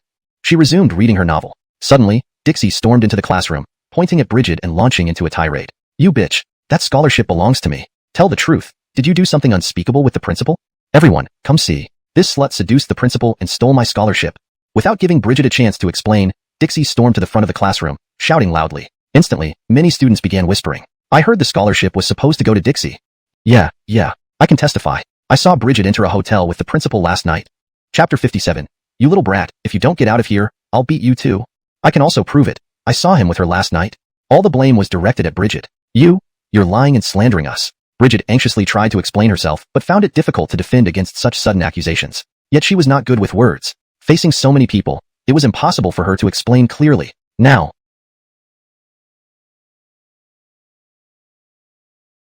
you filthy woman, I give you a chance, return my scholarship immediately. Dixie, seeing that public opinion was on her side, directly demanded the return of the scholarship from Bridget. She was with me all night. You say she went to a hotel with the principal. Which eye did you see that with? Just when Bridget could not refute the accusations, a magnetic voice suddenly appeared by her ear. She turned around to find it was Sylvester. Well, maybe I remembered wrongly, but I did see it. The man who spoke saw Sylvester appear, and his arrogant attitude instantly crumbled. Is that so? Then you remembered wrong as well? Sylvester then looked at another man. Well, I remembered wrongly too. Humph. You guys should think carefully. I advise you to tell the truth. Otherwise, once this matter reaches the principal, a simple punishment won't be enough. Sylvester coldly said. The few people who spread rumors in class exchanged glances, panicking. Almost everyone in school knew Sylvester was very close to the principal, some even saying he was related or the principal's illegitimate child. No matter what, Sylvester's words were absolutely not an exaggeration. I'll ask you one more time. Did you really remember wrong? Or did someone instruct you to do this? The question man stammered, unable to come up with any coherent words. With a bang, Sylvester used a hand blade to split the wooden table. Speak. They were intimidated by Sylvester's powerful aura and hastily revealed the truth. It was all Dixie. She gave me 500 yuan to say whatever. Here's the money back. I didn't make this up. Dixie still wanted to argue, but the other boys also threw their 500 yuan at her. They spoke in unison. It was all her doing. She paid us to say those things. It's nothing to do with us. Please don't tell the principal. They were utterly frightened and spilled everything about Dixie bribing them. You guys. Seeing the matter exposed, Dixie flew into a rage. She stopped pretending. Yes, it was me. So what? My mom is a high-ranking official in the Education Bureau. Try messing with me, and I'll make sure you regret it. Humph. Finishing, Dixie glared fiercely at Sylvester and stormed away. This time, I will let you off. If I catch you misbehaving again, you can stop studying. Scram. The group fled without hesitation. Thank you. If not for Sylvester's intervention, not only would she have lost her scholarship, but her reputation would have been ruined as well. No problem. Bridget felt indebted and held onto Sylvester's sleeve. How about I treat you to barbecue tonight? Sylvester was taken aback but nodded. All right, let's settle on that. Dixie angrily descended the stairs, pondering how to retaliate against that pair. Suddenly, she slipped, falling face first, leaving behind a trail of blood. After a moment, a few students found Dixie sprawled on the ground and quickly dialed 120. Oh no, such a pretty face is ruined. One student recognized Dixie, whose face was now covered in blood, indicating severe disfigurement. Sylvester smiled faintly far away in art class 2. With a wave of his right hand, the spiritual energy attached to Dixie's legs was withdrawn. People reap what they sow. Evildoers will meet their doom. By afternoon, after just a few classes, Bridget had packed early and took Sylvester back to the shop. Sit down for a while.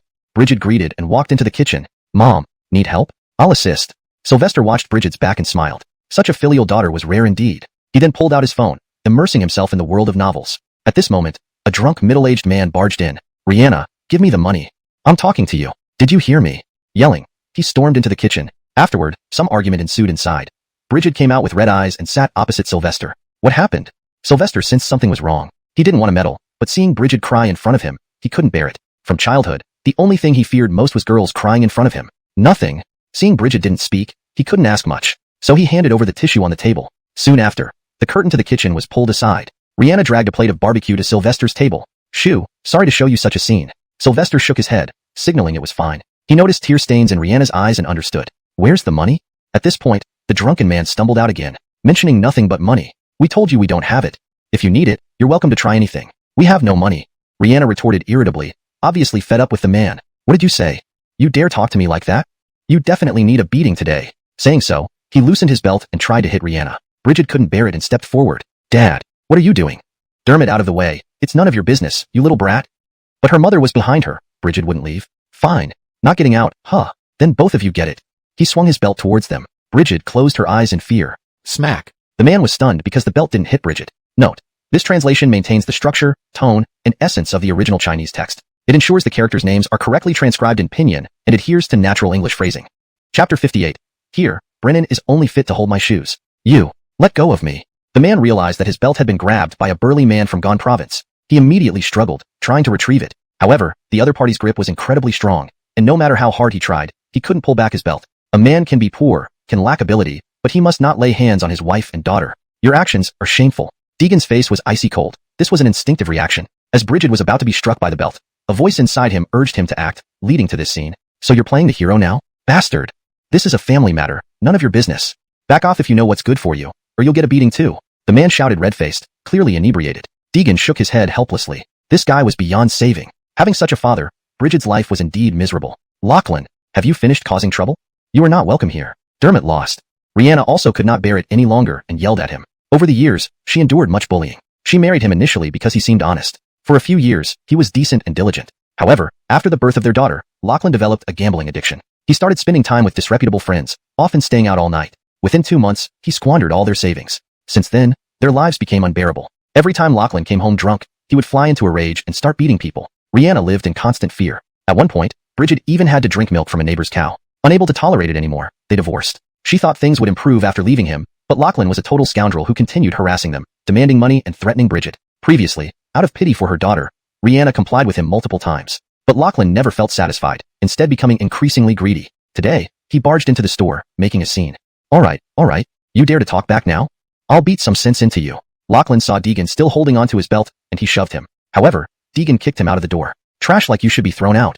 Lachlan landed hard on the ground, his buttocks nearly cracking. The pain sobered him up. Realizing he wasn't a match, he spat, You bastard. Don't think you're done. Wait for me, before slinking away. Finian, I'm truly sorry for troubling you this time, said Rihanna apologetically after Lachlan left. No problem. It's nothing, replied Deegan with a smile. And besides, I despise people like him most. Mom, hurry up, Deegan is waiting to eat. Bridget spoke up, and Rihanna rushed into the kitchen. Thank you for today, Bridget shyly said. She harbored feelings for him, but was too bashful to express them. What if he doesn't like me? She thought as she watched Deegan enjoy his meal. She wished this moment could last forever, quietly observing him. Suddenly, commotion outside broke her reverie. A group of thugs entered the barbecue shop, led by Lachlan. You useless fool. Didn't I tell you to bring the money? Where is it? Demanded the leader, a red-haired thug, who did not spare Lachlan any respect. Sorry, Jamal. The money is inside the shop. Follow me to get it.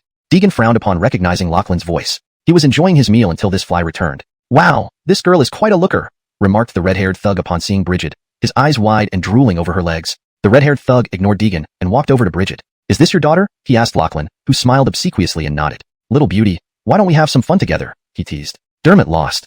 Bridget showed obvious displeasure at the red-haired thug's advances. His lecherous grin only widened. He played with many girls before, mostly delinquents with average looks. Such a beautiful girl like Bridget was rare, stirring his evil intentions. Lachlan remained silent, smirking at the attention his daughter received. To him, her only value was repaying his debts. If Redhair said he'd forgive my debt for one night with her, I'd agree without hesitation, Lachlan thought to himself. Hey, you're too noisy. Deegan interjected irritably. Initially, the red-haired thug hadn't noticed him, engrossed in staring at Bridget. Redhair exploded. Fuck. I'm talking. What right do you have to speak? Deegan stood there unperturbed. The red-haired thug puffed out his chest. Bastard. I'm part of the Wild Dog Gang. Watch your words, or suffer the consequences. Deegan raised an eyebrow. If he wasn't mistaken, this place belonged to the Highway Gang. When did the Wild Dog Gang appear? So, Deegan probed, this isn't Wild Dog Gang territory, right? Redhair froze, realizing Deegan was correct. Today he came here on a whim, knowing it was Highway Gang territory but thinking provoking them wouldn't cause much trouble. Highway Gang? They're nobody. Even Brennan here would only be fit to hold my shoes, he bragged arrogantly. His gang members looked up at him in admiration, believing following Redhair was the right choice, especially when the leader of Highway Gang was deemed only worthy of holding his shoes. Chapter 59. Whose legs are you going to break? Deegan immediately laughed upon hearing this. He suddenly recalled a meme he saw online. What arrogance is this? He wondered if the redhead would still be so arrogant after Robin arrived on the scene. Robin is only worthy of tying your shoelaces. Son, you're really courageous. Alright, shall I call her right now to come and tie your shoes? Deegan smiled and had already swiped to the call page. The redhead burst out laughing without regard for decorum. Haha, what are you saying? Did you hear that? He's going to call Robin. His goons behind him also gave mocking looks. My God, I've seen it all today. Kid, men like you who seek attention in front of beauties, I've seen too many. But, let me tell you again. Robin coming here would only be worthy of tying my shoelaces. If you have the guts, call her over. The redhead's arrogance remained undiminished. Exactly, if you can do it, then call her over. Even if she comes, she's only fit to tie shoes for brother Redhair. The goons behind him echoed in agreement. They didn't think this person in front of them could contact Robin. After all, she was the boss of the highway gang. Even though she was just a woman, she wasn't someone who could be called with a simple phone call. Who do you think you are? Beep beep. The redhead didn't expect Deegan to actually make the call. Hey, I'm at Jocelyn Barbecue. Bring a few people over. After speaking, Deegan hung up. This made the redhead laugh even more arrogantly. If this person really were Robin, what kind of identity would you have? The top gang leader? What a joke. You're just a young guy in your early 20s. Your beard isn't even fully grown yet. Oh, I can't take it anymore. This kid might win an award in movies for his acting skills. The redhead laughed uncontrollably, nearly unable to breathe from being amused by this kid. After some time, he finally caught his breath. So, how long should I wait? Deegan calmly held up one hand. Alright, 5 minutes then. But, if no one shows up in 5 minutes, I'll break one of your legs. A look of malice flashed across the redhead's eyes. Daring to provoke him meant being prepared to get crippled. Time ticked away. Soon, 5 minutes were up.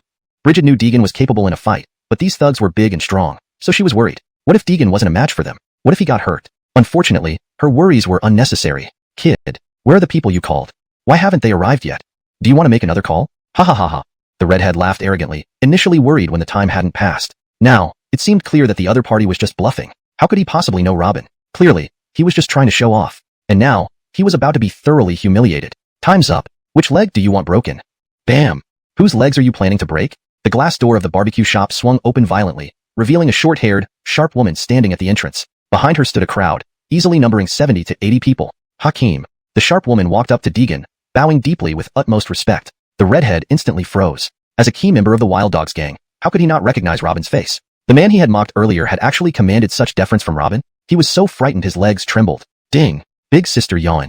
The several goons behind the redhead deflated immediately upon seeing Robin's imposing presence. Yawn. That redhead said you were only fit to tie his shoelaces. See. Robin frowned deeply, never expecting anyone to act so brazenly in her territory, especially being caught by Hakeem. This truly touched her sore spot. Brother. Big brother, it's a misunderstanding. Sir, I'm blind and ignorant. It wasn't intentional. You, sir, please forgive me. The little one will kowtow to you. Saying this, the redhead began banging his head on the ground repeatedly. The group of goons behind him followed suit. Humbert was stunned. He thought bringing the redhead would let him retaliate against Deegan, letting Deegan know he wasn't someone to be messed with, who knew that his reliant big brother would kneel and kowtow to Deegan. This dramatic reversal made his blood surge. Unable to withstand the shock, he fainted on the spot. Hakeem, how should we handle this? Robin couldn't help but wish to devour those who dare defend Hakeem. If Hakeem blamed her, she'd be in deep trouble. He likes breaking people's legs, right? Why don't they try it themselves? Deegan spoke coolly. Robin nodded, signaling with her hand. Several burly men stepped forward and dragged the redhead and his crew out. No, no, no. Please don't. I beg you.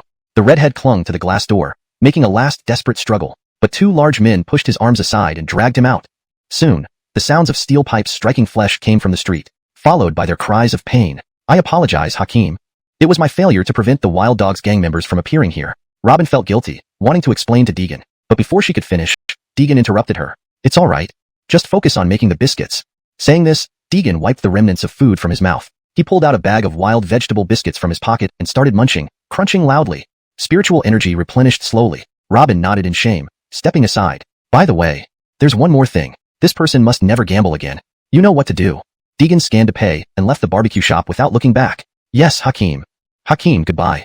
Only after Deegan disappeared into the street did Robin turn and say, Did you hear what Hakeem said clearly? Anyone who sees this person in any of our venues should immediately break his legs and throw him out.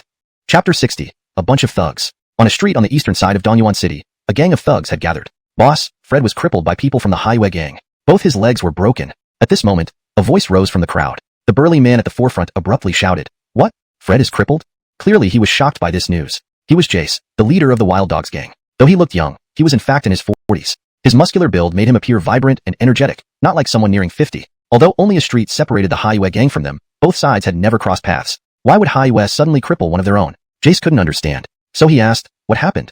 One of his underlings then recounted the events as they occurred. It turned out that just recently, Fred had gone to stir trouble on High territory, even saying that Karina wasn't good enough to carry his shoes. As expected, this did not end well for him. Afterwards, Fred was crippled by Karina's subordinates, while she seemed to follow every word of a mysterious man. If it weren't for his quick wits to hide, he might have also been involved. The big man lowered his head in thought. If this news was true, then that mysterious man could likely be the puppet master behind High Gang. No wonder Karina managed the High Gang so well after Amadeus's death. There must be someone pulling the strings behind the scenes. Jace pondered over this silently in his mind. At this moment, a sudden idea popped into his head. If he could get acquainted with the man and bring him over to support their Wild Dogs gang, perhaps they could swallow up High Gang in one go. They could become the largest force on several streets. Boss, what do we do about this? Just say the word, and we'll go seek justice from High.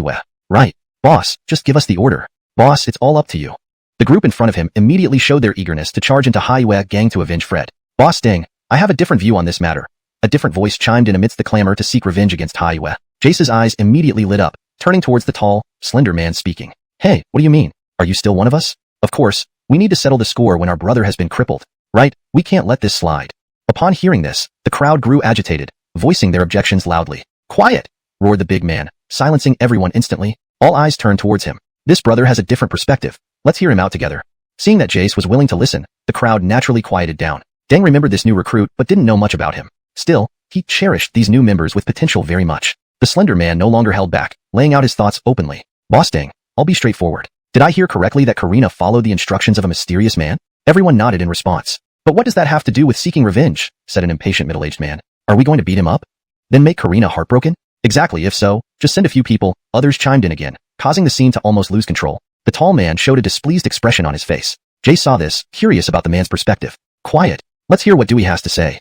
He tapped on the table loudly, restoring silence. Seeing the value placed on his words, the tall man ceased his suspense. If the news is true, then by recruiting that man to join us, we could cut off High puppet master. Then it's only a matter of time before High crumbles. Hearing this, Jace's eyes sparkled. This aligned perfectly with his thoughts. He gave the man an appreciative look before slowly responding, this is exactly what I think too. We just need to confirm this man's identity. I see. I'll handle this, said Jace, handing the task to investigate the mysterious man to the tall figure. Yes, Boss Deng.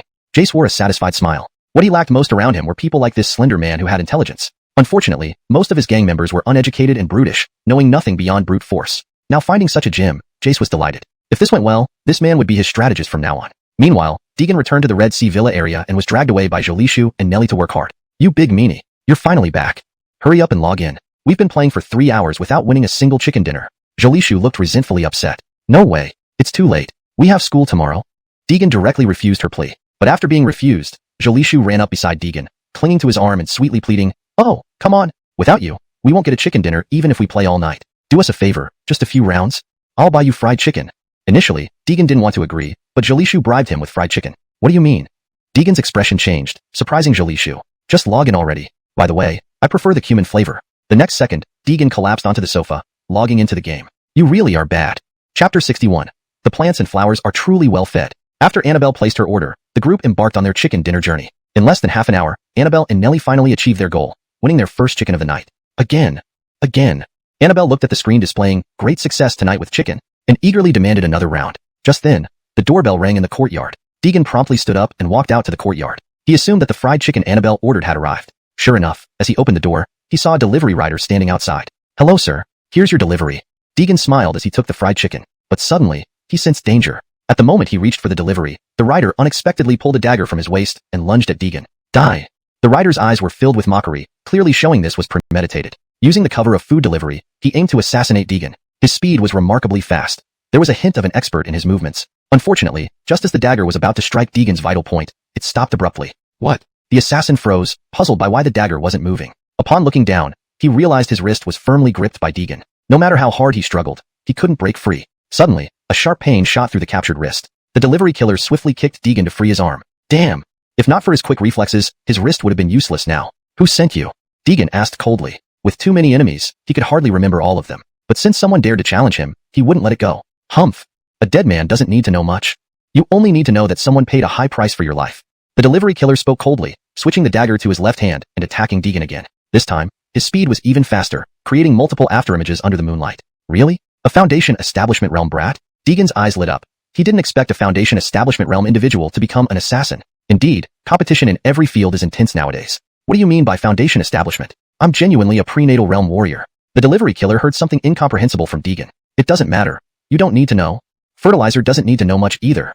Deegan sneered. The next second, the delivery killer's dagger stabbed into Deegan's body. Himph. Talking tough? Someone without strength doesn't deserve to talk tough. The delivery killer displayed a smug expression, thinking his assassination had succeeded when Deegan vanished right before him. What? Just an afterimage?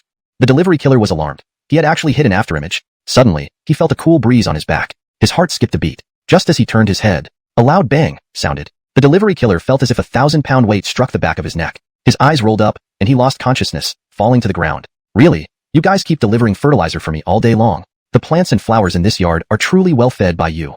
Deegan picked up a shovel nearby and started digging. Soon, a rectangular pit appeared on the ground. Woof woof. A yellow dog named Carlos, hidden in the corner, suddenly rushed out, barking at Deegan. You dog, taking advantage of the chaos. Deegan wasn't angry. Instead, he kicked the delivery killer into the pit and gestured for Carlos to help. Carlos quickly ran over and diligently buried the assassin using its paws. After filling the hole, he even pressed the soil down thoroughly. Impressed by the dog's dedication, Deegan fished out a black pill from his pocket. Here, this is a reward for you. Next time, don't be lazy in such situations. Carlos nodded vigorously, swallowing the pill immediately. Bam bam. It finished eating in the blink of an eye and stared at Deegan with yearning. Woof woof. Obviously wanting another one. Deegan wouldn't indulge this bad habit despite having plenty of such pills. If you want to eat, listen to me in the future, otherwise. Woof woof. Woof woof. Carlos, excited by the prospect, hopped to Deegan's legs, trying to please him. Humph. You scoundrel. Here, eat. If you're lazy next time, you'll never get these again. Carlos nodded vigorously, terrified of missing out on Deegan's mysterious pills. After swallowing the second pill, Carlos's aura surged dramatically. Oh, already reached mid-foundation establishment. A truly talented dog. Deegan nodded approvingly, considering nurturing the dog properly if it remained obedient. A spirit beast that can enhance cultivation with pills and herbs can be quite useful in critical moments. Hey Deegan, what are you doing in the courtyard? We've been waiting for you for a long time. The glass door slid open, revealing Annabelle's impatient voice. I'm coming.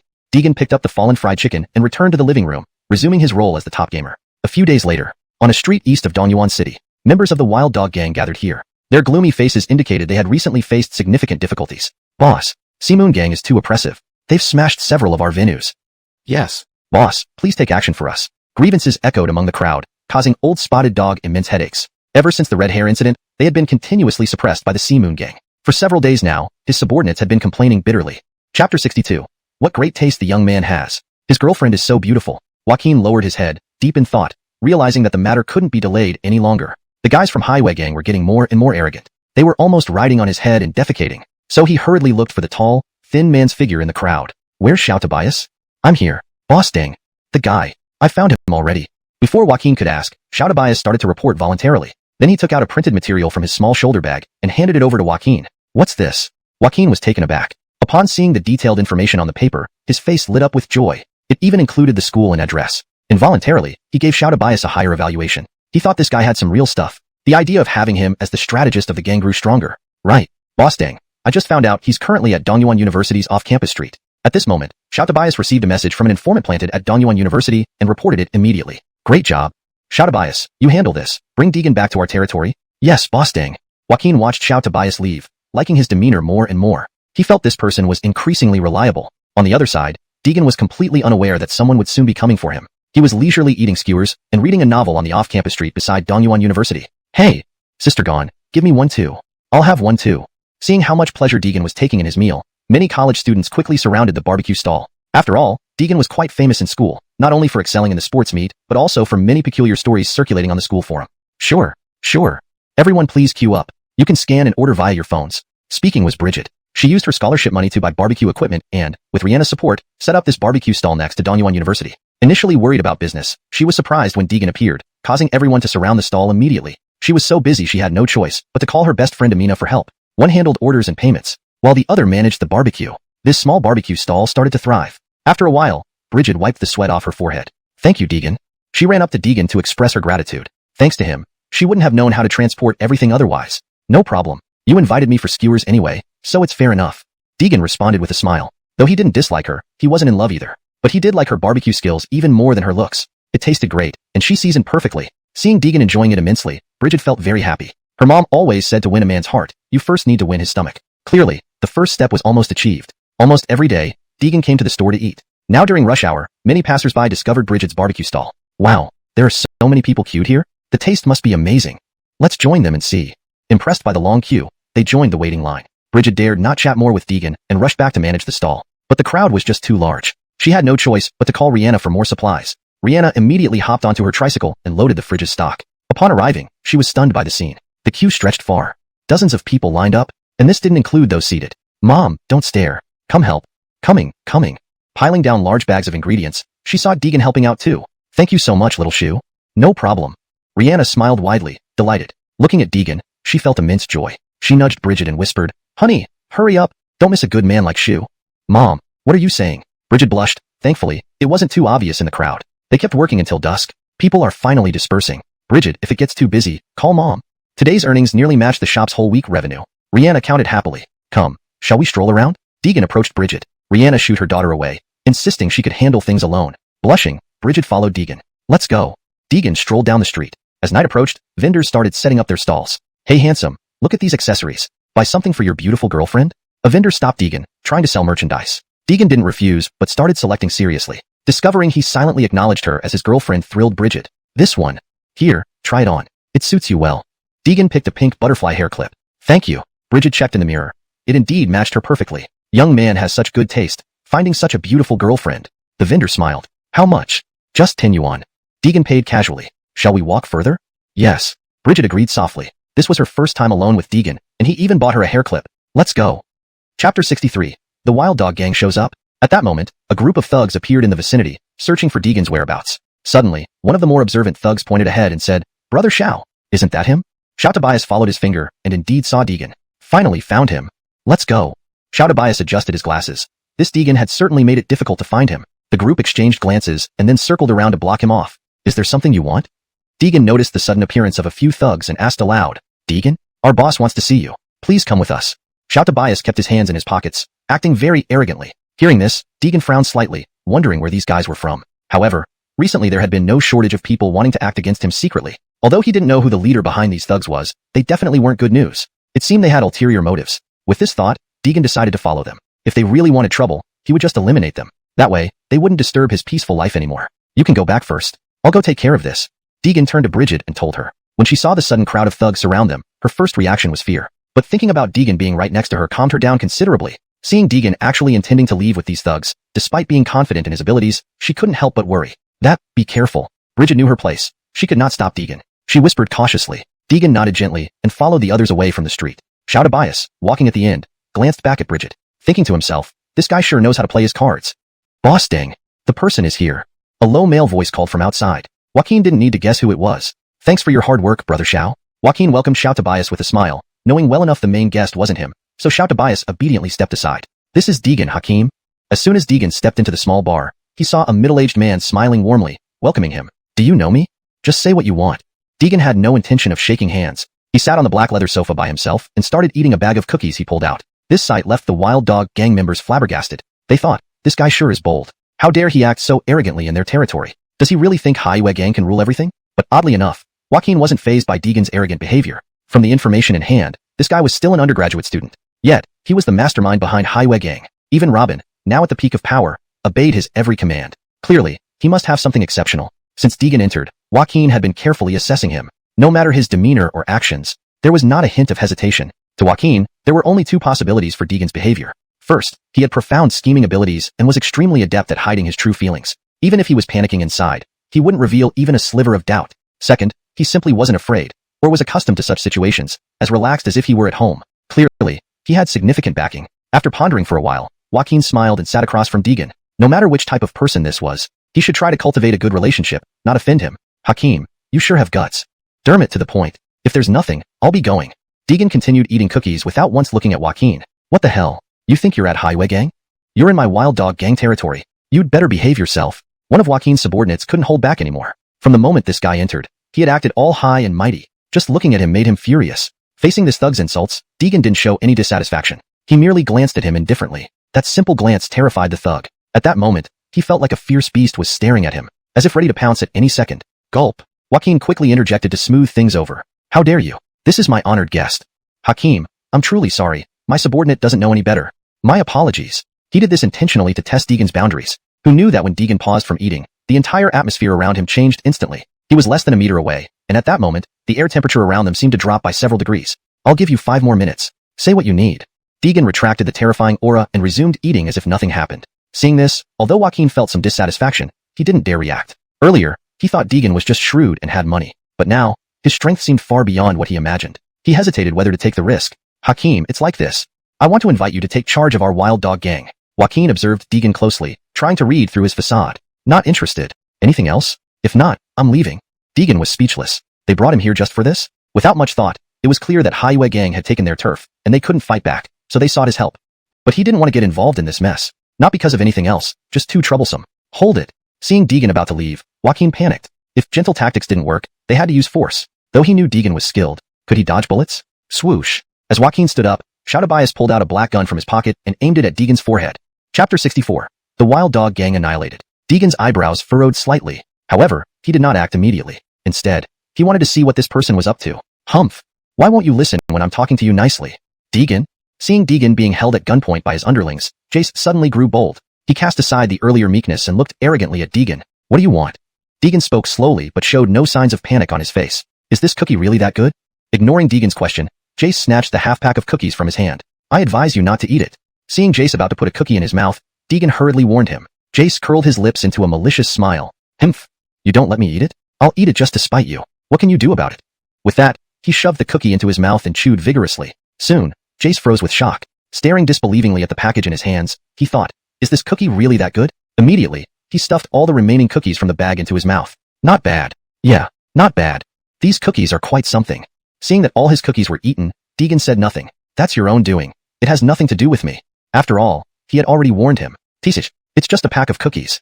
As long as you're willing to cooperate with our wild dog gang, aren't such cookies plentiful? Jace licked the crumbs from his lips, grinning at Deegan. I say. Before he could finish, Jace suddenly felt intense pain in his abdomen. The pain quickly spread throughout his body. In moments, he collapsed on the ground, foaming at the mouth, unconscious. The henchmen present were too shocked to react. They stared bewilderedly. Why are you still standing there? Dermot him to the hospital. It wasn't until someone yelled out that they sprang into action. Unfortunately, it was too late. Jace's heart had stopped. From the moment he grabbed and ate Deegan's cookies, his fate was sealed. No one could save him now. Were you the one who? You poisoned these cookies.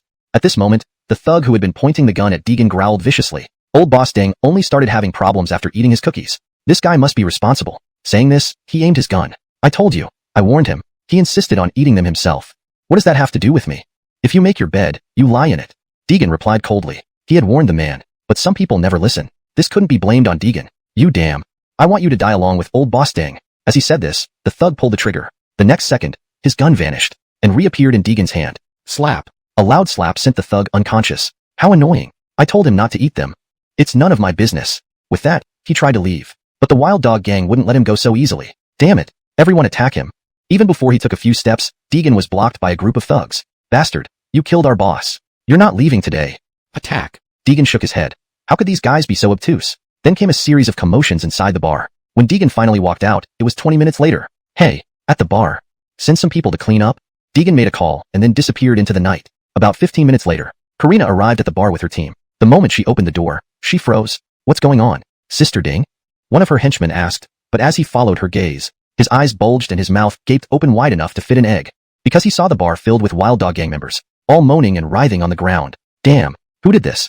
The thug was stunned. He had only recently joined Highway gang. Due to his sharp mind and bold yet meticulous actions, he was taken under Karina's wing. He also knew about Hakeem behind Highway gang, though he always thought those tales were exaggerated. A human couldn't be that powerful. But when Hakeem called Karina,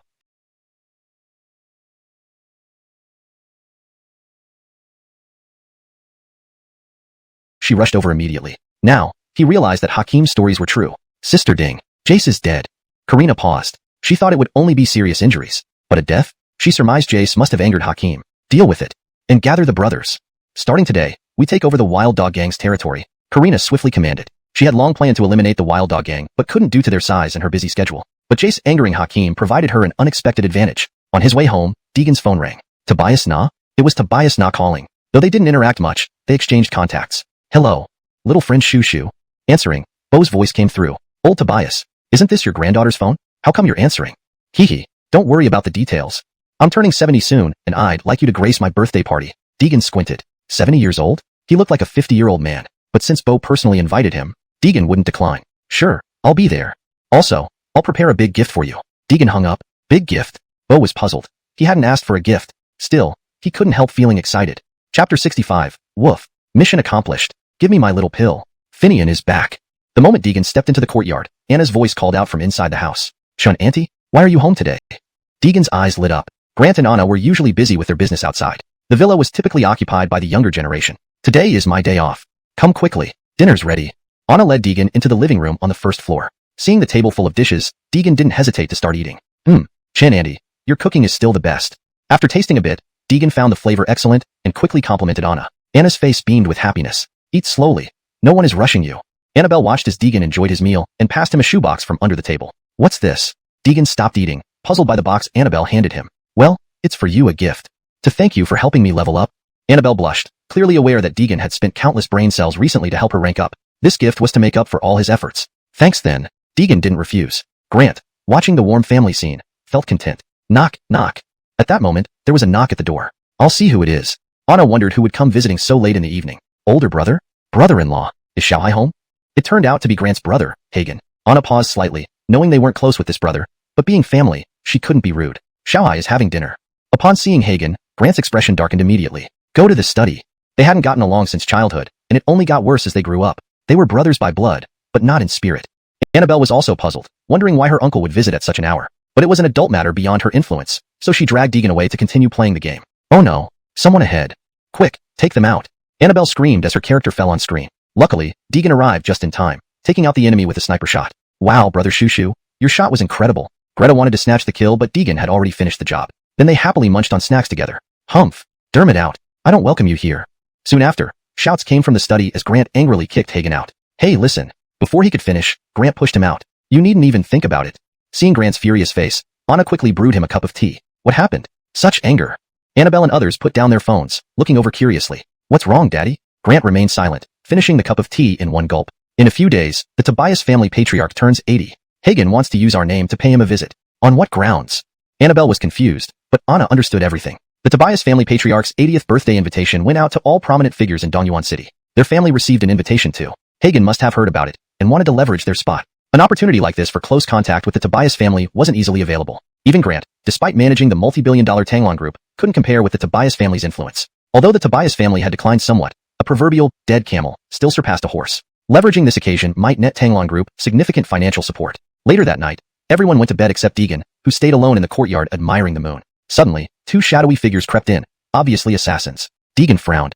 Why are these troubles cropping up lately? The two figures stealthily approached the courtyard. Big Augustine, go. Take care of them. Deegan waved Big Augustine over lazily, who now followed his every command due to the tasty black pills. Whoa, there's a dog? One assassin froze upon spotting the dog. Relax. It's just a dog. Kill it. Don't delay our mission. His partner nodded and pulled out a piece of beef jerky, calling out, Here, puppy. Come on, eat. Big Augustine edged closer, sneering inwardly. Woof. Is that all? Trying to bribe a dog? Sure. Be quiet. Seeing Big Augustine uninterested, the assassin pulled out a larger piece of meat, making his companion sigh in disbelief. You fool. Just kill it. Woof. All right. I considered you friends, but you want to kill me. Big Augustine lunged at the assassin who offered the meat, biting down on his arm. Snap. His forearm was cleanly severed. Ah. The pain made him scream. Enough. With a wave of his hand, Deegan stuck a silver needle into the assassin's neck, silencing him instantly. True waste. The other assassin realized his partner was bitten by Big Augustine and drew a dagger, aiming for the dog's belly. But the blade broke against Big Augustine's body. What? He couldn't believe his expensive military-grade dagger shattered. Before he could react, Big Augustine pounced, severing his neck in one bite. The man gurgled, gasping his last breaths. Big Augustine, after finishing the job, carefully inspected his work before starting to dig a hole like Deegan had taught him. Soon, a rectangular pit appeared. He tossed both corpses into it and covered them with dirt before wagging his tail back to Deegan. Woof. Mission complete. Give me my pill. Nice job. Deegan smiled and pulled out a Zujidin, tossing it to Big Augustine. Chapter 66. Why 4? Buy one get one free. The next day, at Dongyuan University's Fine Arts Class 2, a group of students surrounded Deputy Class President Kyra in the middle. Many onlookers, male classmates, expressed envy. Wow. Those are the new AJ sneakers? Kyra's family must be really well off. Indeed. This is the latest model of AJ sneakers. I'm so envious. Everyone was admiring the new shoes on his feet. Kyra enjoyed being at the center of attention and showed off with a proud smile. These shoes are not cheap. I've been following them for quite some time. Finally got them today. At that moment, Deegan happened to walk into the classroom. Seeing a crowd gathered, he didn't pay much attention and walked straight to his seat. But as he passed by the crowd, one of the classmates caught a glimpse of Deegan's shoes and couldn't look away. Isn't that an Air Jordan 1? These cost tens of thousands. The classmate finally recalled seeing this particular AJ model online, priced at about 50 to 60,000. Deegan was wearing such an expensive pair of shoes. What? An Air Jordan 1? Where? Upon hearing this, the other male classmates followed the first person's gaze and saw the new shoes on Deegan's feet. Instantly, they formed a circle around Deegan, all staring at his feet. This made Deegan feel extremely uncomfortable. Why are these guys staring at my feet? Do they have some weird fetish? Or do they just like feet? They should be looking at the girls instead. Hey, did you just buy these shoes, Deegan? One of the male classmates walked up to Deegan, eyes fixed on his shoes, asking in surprise. Yeah, Deegan replied, slightly taken aback. The shoes were a gift from Jolie last night. Today, since his usual pairs were being washed, he decided to wear the new ones.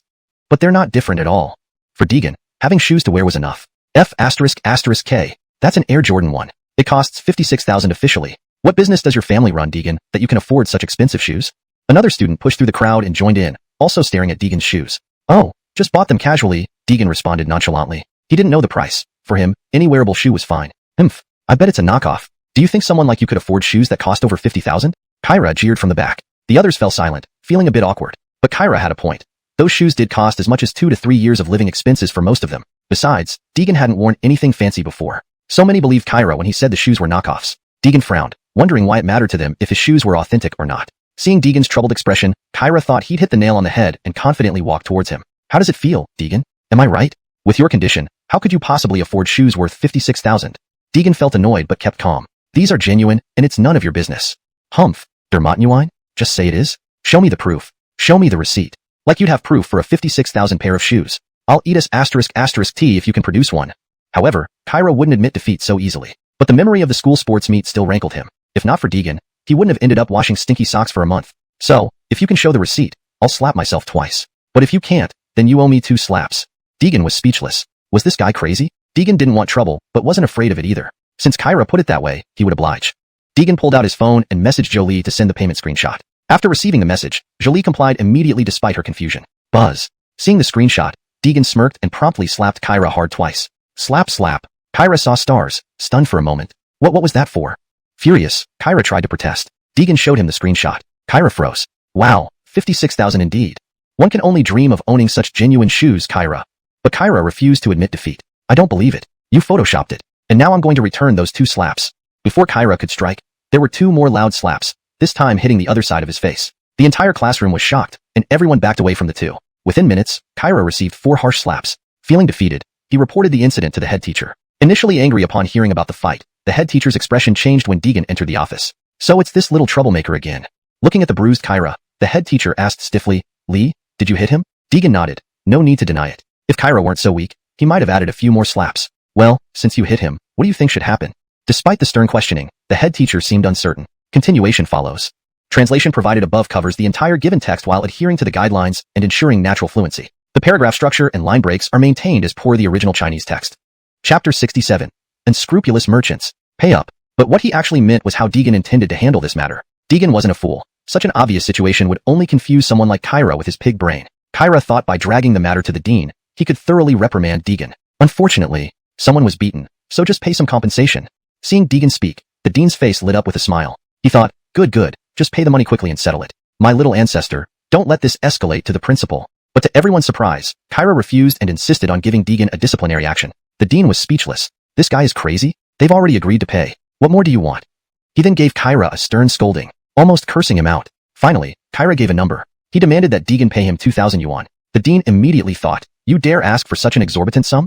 Just as he was about to lecture him, unexpectedly Deegan nodded in agreement. Okay, 2,000, right? I'll give you 4,000. Saying this, Deegan took out his phone ready to transfer the money. These words left Kyra stunned. What? Didn't I say 2,000? Why are you giving me 4,000? The dean also looked baffled at Deegan. Then Deegan's next words shattered both their defenses on the spot. This time I beat you up with 4 big-ass cheeks, you get 2,000. That makes 500 per cheek. The extra 2,000 is for next time. Having said that, Deegan left the office without looking back. Seeing Deegan's icy stare, Kyra shrank back in fear, too terrified to utter a word. That bastard. The dean, watching his retreating back, felt a headache brewing. In the evening, outside the school, Bridget was busy with a few female classmates at the barbecue stall. Recently, business had been booming, always attracting many customers. There was even a long queue forming now. Don't be anxious. Don't be anxious. Everyone please line up orderly and take turns. Amina was shouting nearby. Deegan originally wanted to have some barbecue, but seeing such a long queue, he couldn't help but laugh helplessly. However, Bridget had told him that if he wanted to eat, he could cut in any time. But seeing them all flustered and busy, he didn't have the heart to disturb them. There happened to be a milk tea shop nearby, so he walked in. Upon entering, he saw 2 thugs with tattoos on their arms sitting by the window whispering. Initially, Deegan didn't pay much attention, ordered 2 cups of milk tea and sat down, but he suddenly heard the two thugs mention Bridget. Although their voices were low, Deegan heard everything clearly. Put these dead flies in soon. Take advantage when it's most crowded. Go to the barbecue stall, and it will definitely work. One thug whispered. Hee hee, let's do it. The other thug laughed wickedly and nodded, then let a small bag of barbecue out. Deegan followed them. He needed to find out who was trying to frame them. The two thugs were cautious and hid in a narrow alleyway to place several dead flies in the small bag. Then they headed towards the barbecue stall. However, Deegan had already recorded their actions with his phone. Hey, Dermot, out of the way. The two thugs pushed through the crowd at the barbecue stall and started yelling at Bridget. What's wrong with your barbecue? There are dead flies in it. So unclean. This statement shocked the surrounding guests, who immediately stopped eating and turned to look. Bridget obviously didn't expect this. She hadn't noticed any issue with their order, but seeing the thugs' menacing faces, she was at a loss. So, what do you want? Hearing this, the two thugs exchanged glances. Hooked. They began their amateurish performance. What? Compensation. You have dead flies in your barbecue. What else can we do? One thug stepped forward, grabbing Bridget's collar. He growled menacingly. Just as he was about to cause further trouble, a strong hand grabbed him. The thug was taken aback and looked at the owner of the hand. It turned out to be a neatly dressed university student. I'm handling this bastard. Back off. The thug roared loudly, always relying on his height advantage and tattoos to bully others. Many people were afraid of them. He thought this time would be no different, but he saw no fear in Deegan's eyes. You. Before the thug could say anything more, Deegan pinched his wrist. The intense pain made him lose all resistance, kneeling on the ground, screaming in agony. The other thug tried to help but was kicked aside by Deegan. That thug fell to the ground, unable to harm Bridget. He started calling the crowd. Everyone, come see. A black-hearted barbecue stall. We found dead flies in our barbecue and asked for an explanation. Who knew they would lash out in shame and hit us? Look at this person, clearly in cahoots with them. The crowd gradually gathered around. Seeing this, the thug became even more agitated, exaggerating his story. Everyone, come see. This black-hearted barbecue stall has dead flies in their food. They even threatened to beat us if we didn't eat it. The onlookers pulled out their phones to record. Let him go. You bastard. Yes. Expose these black-hearted merchants. Call the police, hurry. The crowd began condemning Deegan. Seeing them twist the truth, Bridget burst into tears. But she was helpless. At this moment, Deegan noticed the barbecue brought by the thugs wasn't sold by Bridget. Is this the barbecue you claim has dead flies? Deegan pointed at the barbecue bag thrown aside. Yes, it's this one. From here. Come see everyone. Black-hearted barbecue stand. Pay up. The thug kept yelling wildly. Unexpectedly, Deegan kicked him over. Then he pointed at the logo on the bag. Look carefully. This is Xiaojian barbecue. Are you bringing barbecue from somewhere else to cause trouble? The thug was stunned. Chapter 68. If you can solve it with fists, don't argue. Then he snatched the bag from Deegan's hand and checked it. Sure enough, 4 big characters were printed on it. Shanghai Xiaofu. This was the name of the barbecue shop on the next street. F***CK. I took the wrong one by accident. The punk looked embarrassed, but now with so many people watching, he couldn't back down easily. Sorry, I got to the wrong place. With that, the small punk tried to drag his companion away. But how could Deegan let them off so easily? Hey, wait. The small punks didn't look back when they heard Deegan shouting behind them and tried to push through the crowd to get out. Seeing them trying to sneak away, Deegan directly stepped forward, kicking both of them hard to the ground. Who said you could leave? Deegan's actions caught everyone's eyes, and soon whispers started spreading through the crowd. Some self-righteous individuals started chiming in. Why is this person hitting someone? They just made a mistake with the store. That's right. They just went to the wrong place. Is it necessary to be so aggressive? For a moment, all the accusations pointed at Deegan. The two punks, rubbing their kicked buttocks, had initially thought about taking advantage of everyone's distraction to sneak away. You're dumb. With everyone siding with us now, why would you run? One of the punks quickly came up with an idea. He suddenly jumped up, pointing at Deegan fiercely. Everyone look. I just walked into the wrong place. And he even hit me. This store must have some issues. He's definitely guilty. His quick actions made the crowd more convinced. Right. There must be something wrong. They only hit because they're guilty. Faced with the crowd's accusations, Deegan showed no panic. Instead, he calmly pulled out his phone, pointed the screen at the crowd. Look closely. What is this? On the phone screen was the video evidence of the two punks discussing their plan and secretly putting dead flies in the alley. The previously noisy punks instantly deflated. They had hoped to counterattack, but little did they know that the evidence was already in hand. Now those self-righteous people also kept silent. So, it really was these guys who did it. Quickly grab them. Don't let them escape. Seeing the situation exposed, the two punks bolted. Some kind-hearted people wanted to chase them, but the punks were too fast, disappearing into the crowd in seconds. Huff, huff. No need to chase anymore.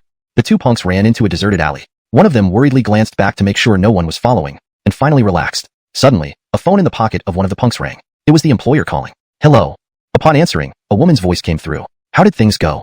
The two punks exchanged looks and told her everything that happened. Unsurprisingly, Kira on the other end exploded in anger. What are you two good for? If you can't do the job, I won't pay a cent. She hung up abruptly before they could explain further. F***CK. Stupid bitch. Not paying, huh? Let's go find her. Turning around, they froze. They were blocked by a man in the alley. It was Deegan. Who isn't giving money? Facing Deegan's question, the punk visibly faltered, then forced a menacing expression. I'm a punk. I have tattoos. Who do I fear? Goddamn. Roll away now and nothing happens. If you're not smart enough, humph. Before he could finish, Deegan moved. In an instant, he was in front of him and slapped him hard. With a slap sound, the punk collapsed unconscious. Do you want to try to? Deegan smiled warmly at the other punk, who was trembling in fear. He kept backing away, his eyes full of terror, but his mouth still defiant. Don't come near. I am very strong. Predictably, there was another slap, and he too fell to the ground. Deegan didn't waste words. If you can solve it with fists, why argue? It was her? Himph. Deegan picked up the fallen phone. The evidence of false accusation was clear. He saved it on his own phone. The person who hired these punks wasn't anyone else. It was Dixie. Deegan didn't need to think much. It was obviously revenge for not getting the scholarship. In no time, Deegan returned to the classroom and stood in front of Dixie. Deegan? What do you want? Dixie looked at him with disdain. Slap. Ah. Dixie covered her face, shocked. You dared to hit me? You're finished. My mom. Before she could finish, another slap came. Slap. Deegan stared coldly at her. You know exactly what you've done. Dixie glared angrily at Deegan but couldn't say a word. She probably guessed that the truth had come out, so she turned to seek help from the classmates nearby. When Deegan walked into the classroom, many students gathered around. Especially when Dixie was slapped. Many silently cheered, well slapped.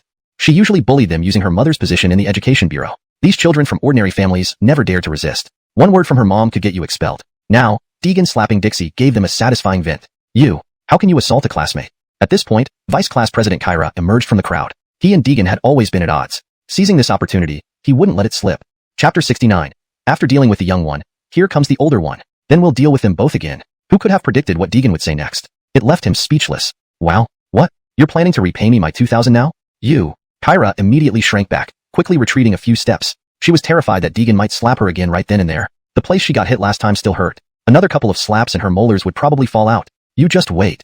I'm calling right now. Dixie threatened fiercely. Then she jogged over to the women's restroom, pulled out her phone, and called her executive mother. Hello, darling daughter? Why are you calling mommy? A middle-aged woman's doting voice came from the other end. Mom, someone beat me up at school. Come quick. Dixie cried and embellished the entire story, but said nothing about her desire for the scholarship or the frame-up. What? Who has the guts to hit my Jana's daughter? Jana was furious upon hearing this. She adored her daughter. Upon hearing that someone dared to hit Dixie at school, she exploded with anger on the spot. She pushed all her work aside, drove straight to Dongyuan University. Before long, Jana barged into the principal's office with Dixie in tow, scaring the wits out of the principal. Oh, isn't this principal you? What wind brings you here? The principal hurriedly stood up to greet her, beaming. Humph, aren't you too relaxed for a principal? Jana scoffed coldly. The principal was bewildered by Jana's words. He had no idea what happened. Could it be because of the scholarship? It can't be. He thought to himself. Well, thanks to you. Seeing that this guy wouldn't get to the point, Jana didn't hold back any longer. She dragged Dixie over, pointing at the slap marks on her face, and asked, Humph. My daughter was beaten at school. What do you plan to do about this? The principal was dumbstruck. Oh, which young lord or lady did this? It's that rascal. Principal you, rest assured. I will investigate thoroughly. He promptly expressed his sincerity to Jana. Xiaoman, tell us who it is. Let uncle deal with them. Humph. It's all that damn bastard Deegan. My face still hurts. Mom, you have to do something for me. Dixie pretended to cry as if shedding tears. This made Jana's heart ache so much. Oh no, that same troublemaker again. When the principal heard Deegan's name from Dixie, he felt overwhelmed. What are you waiting for? Call him in. I want to see what kind of rascal this Deegan is. Bold enough to bully my daughter? He must be a good-for-nothing brat. Jana glared at the principal, then tenderly caressed her daughter's cheek. Oh, I'll go. The principal ran out of the office in a huff. On his way to the second-year art class, he walked slowly, hesitating whether to report this to the headmaster. But once he involves the headmaster, he feared that the scholarship issue might come to light. That cough. Deegan, come with me. The principal finally didn't inform Bo but pulled Deegan out of the classroom. Why did you hit Dixie? Her mom's here now. What mess is this? Deegan seemed nonchalant, which made the principal seethe inwardly. If he had a heart problem, he would have relapsed on the spot. After dealing with the young one, here comes the older one. Then let's deal with them both again. Deegan spoke slowly, his eyes cold. He showed no mercy towards someone like Dixie. Such people need to be taught a lesson. Otherwise, they'd keep causing trouble. The principal wished he could commit suicide at that moment after hearing this. After a moment, the principal took a deep breath and pushed open the door. Principal you. The person is here. In all his years as a principal, he had never been this afraid to enter an office. When Deegan walked in, Jana immediately stood up, glaring coldly at him. Were you the one who hit my daughter? Jana's presence became overwhelmingly powerful. It made the principal break out in cold sweat. Humph. You hit her. Now see how you handle this. Dermot ready to be expelled. Dixie sat on the sofa, staring arrogantly at Deegan. With her mother present, she doubted Deegan would dare do anything to her, because she deserved it. Deegan faced Jana without a trace of fear and suddenly blurted out, You little scum. What did you say?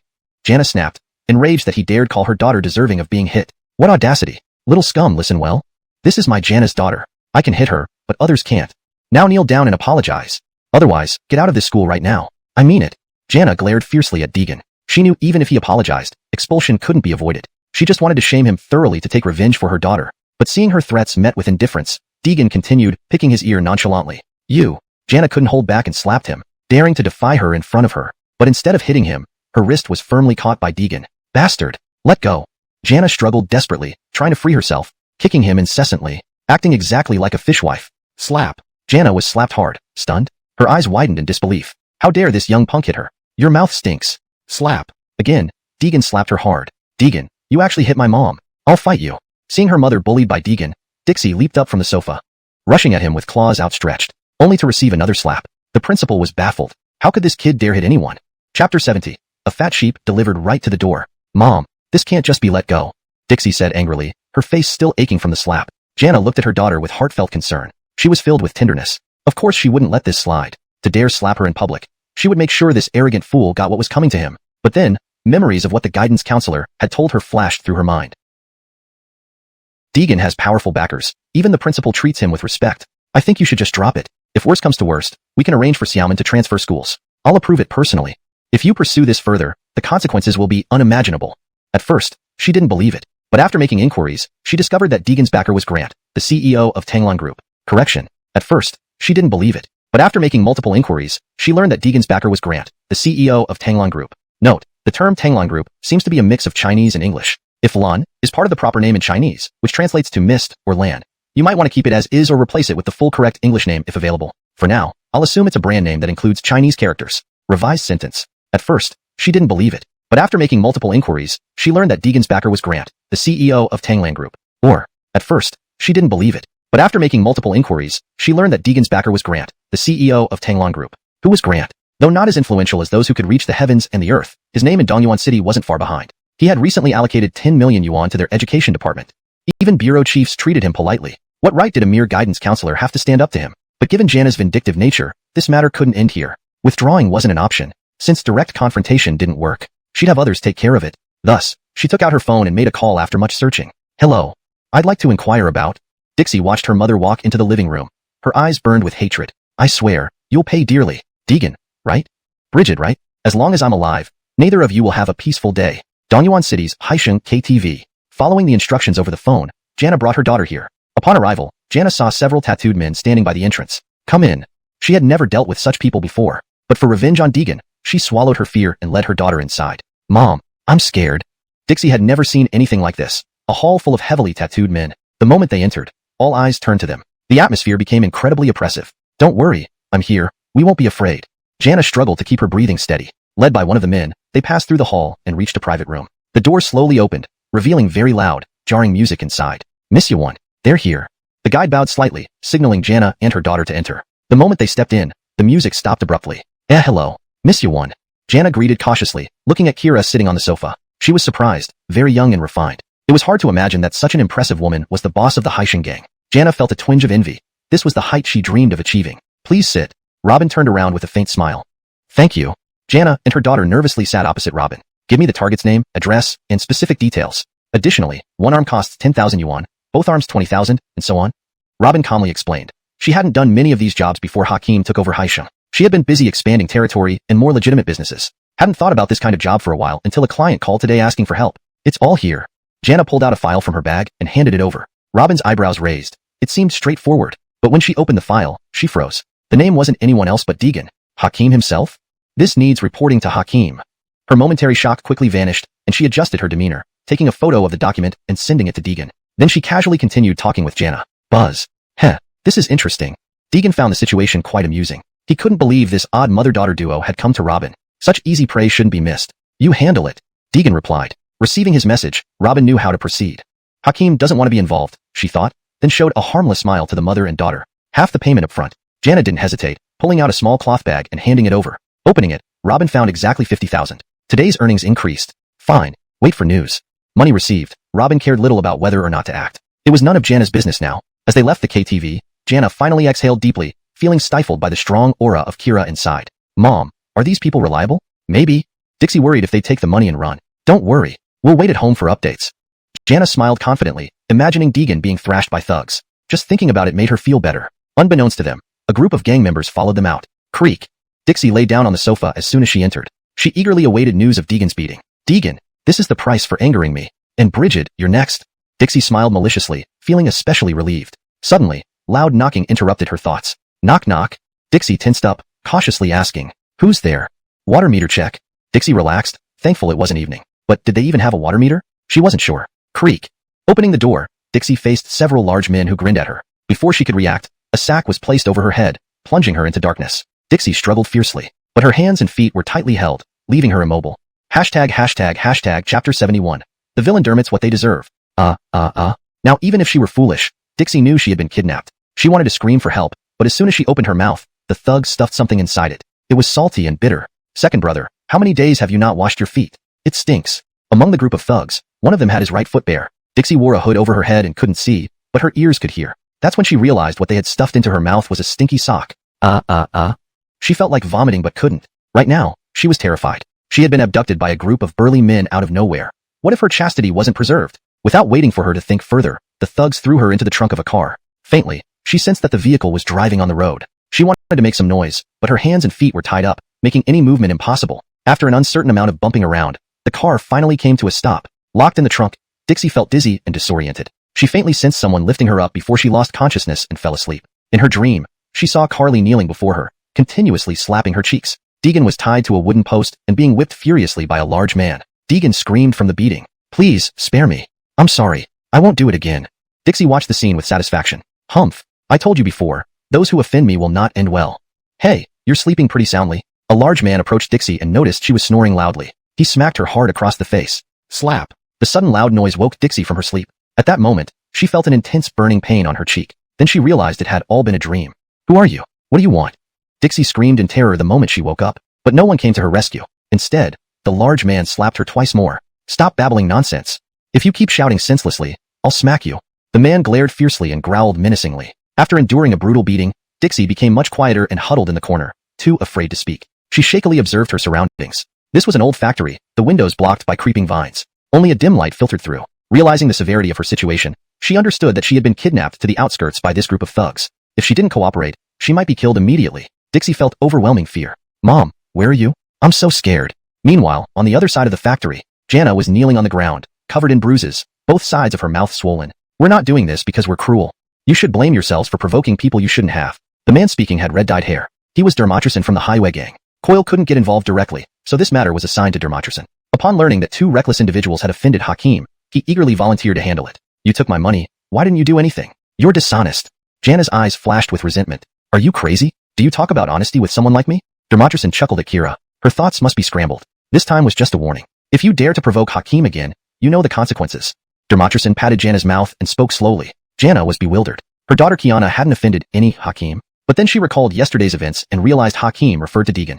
Just as she was still shocked, Dermatrison's next words shattered her psychological defenses. Take a look at who this is.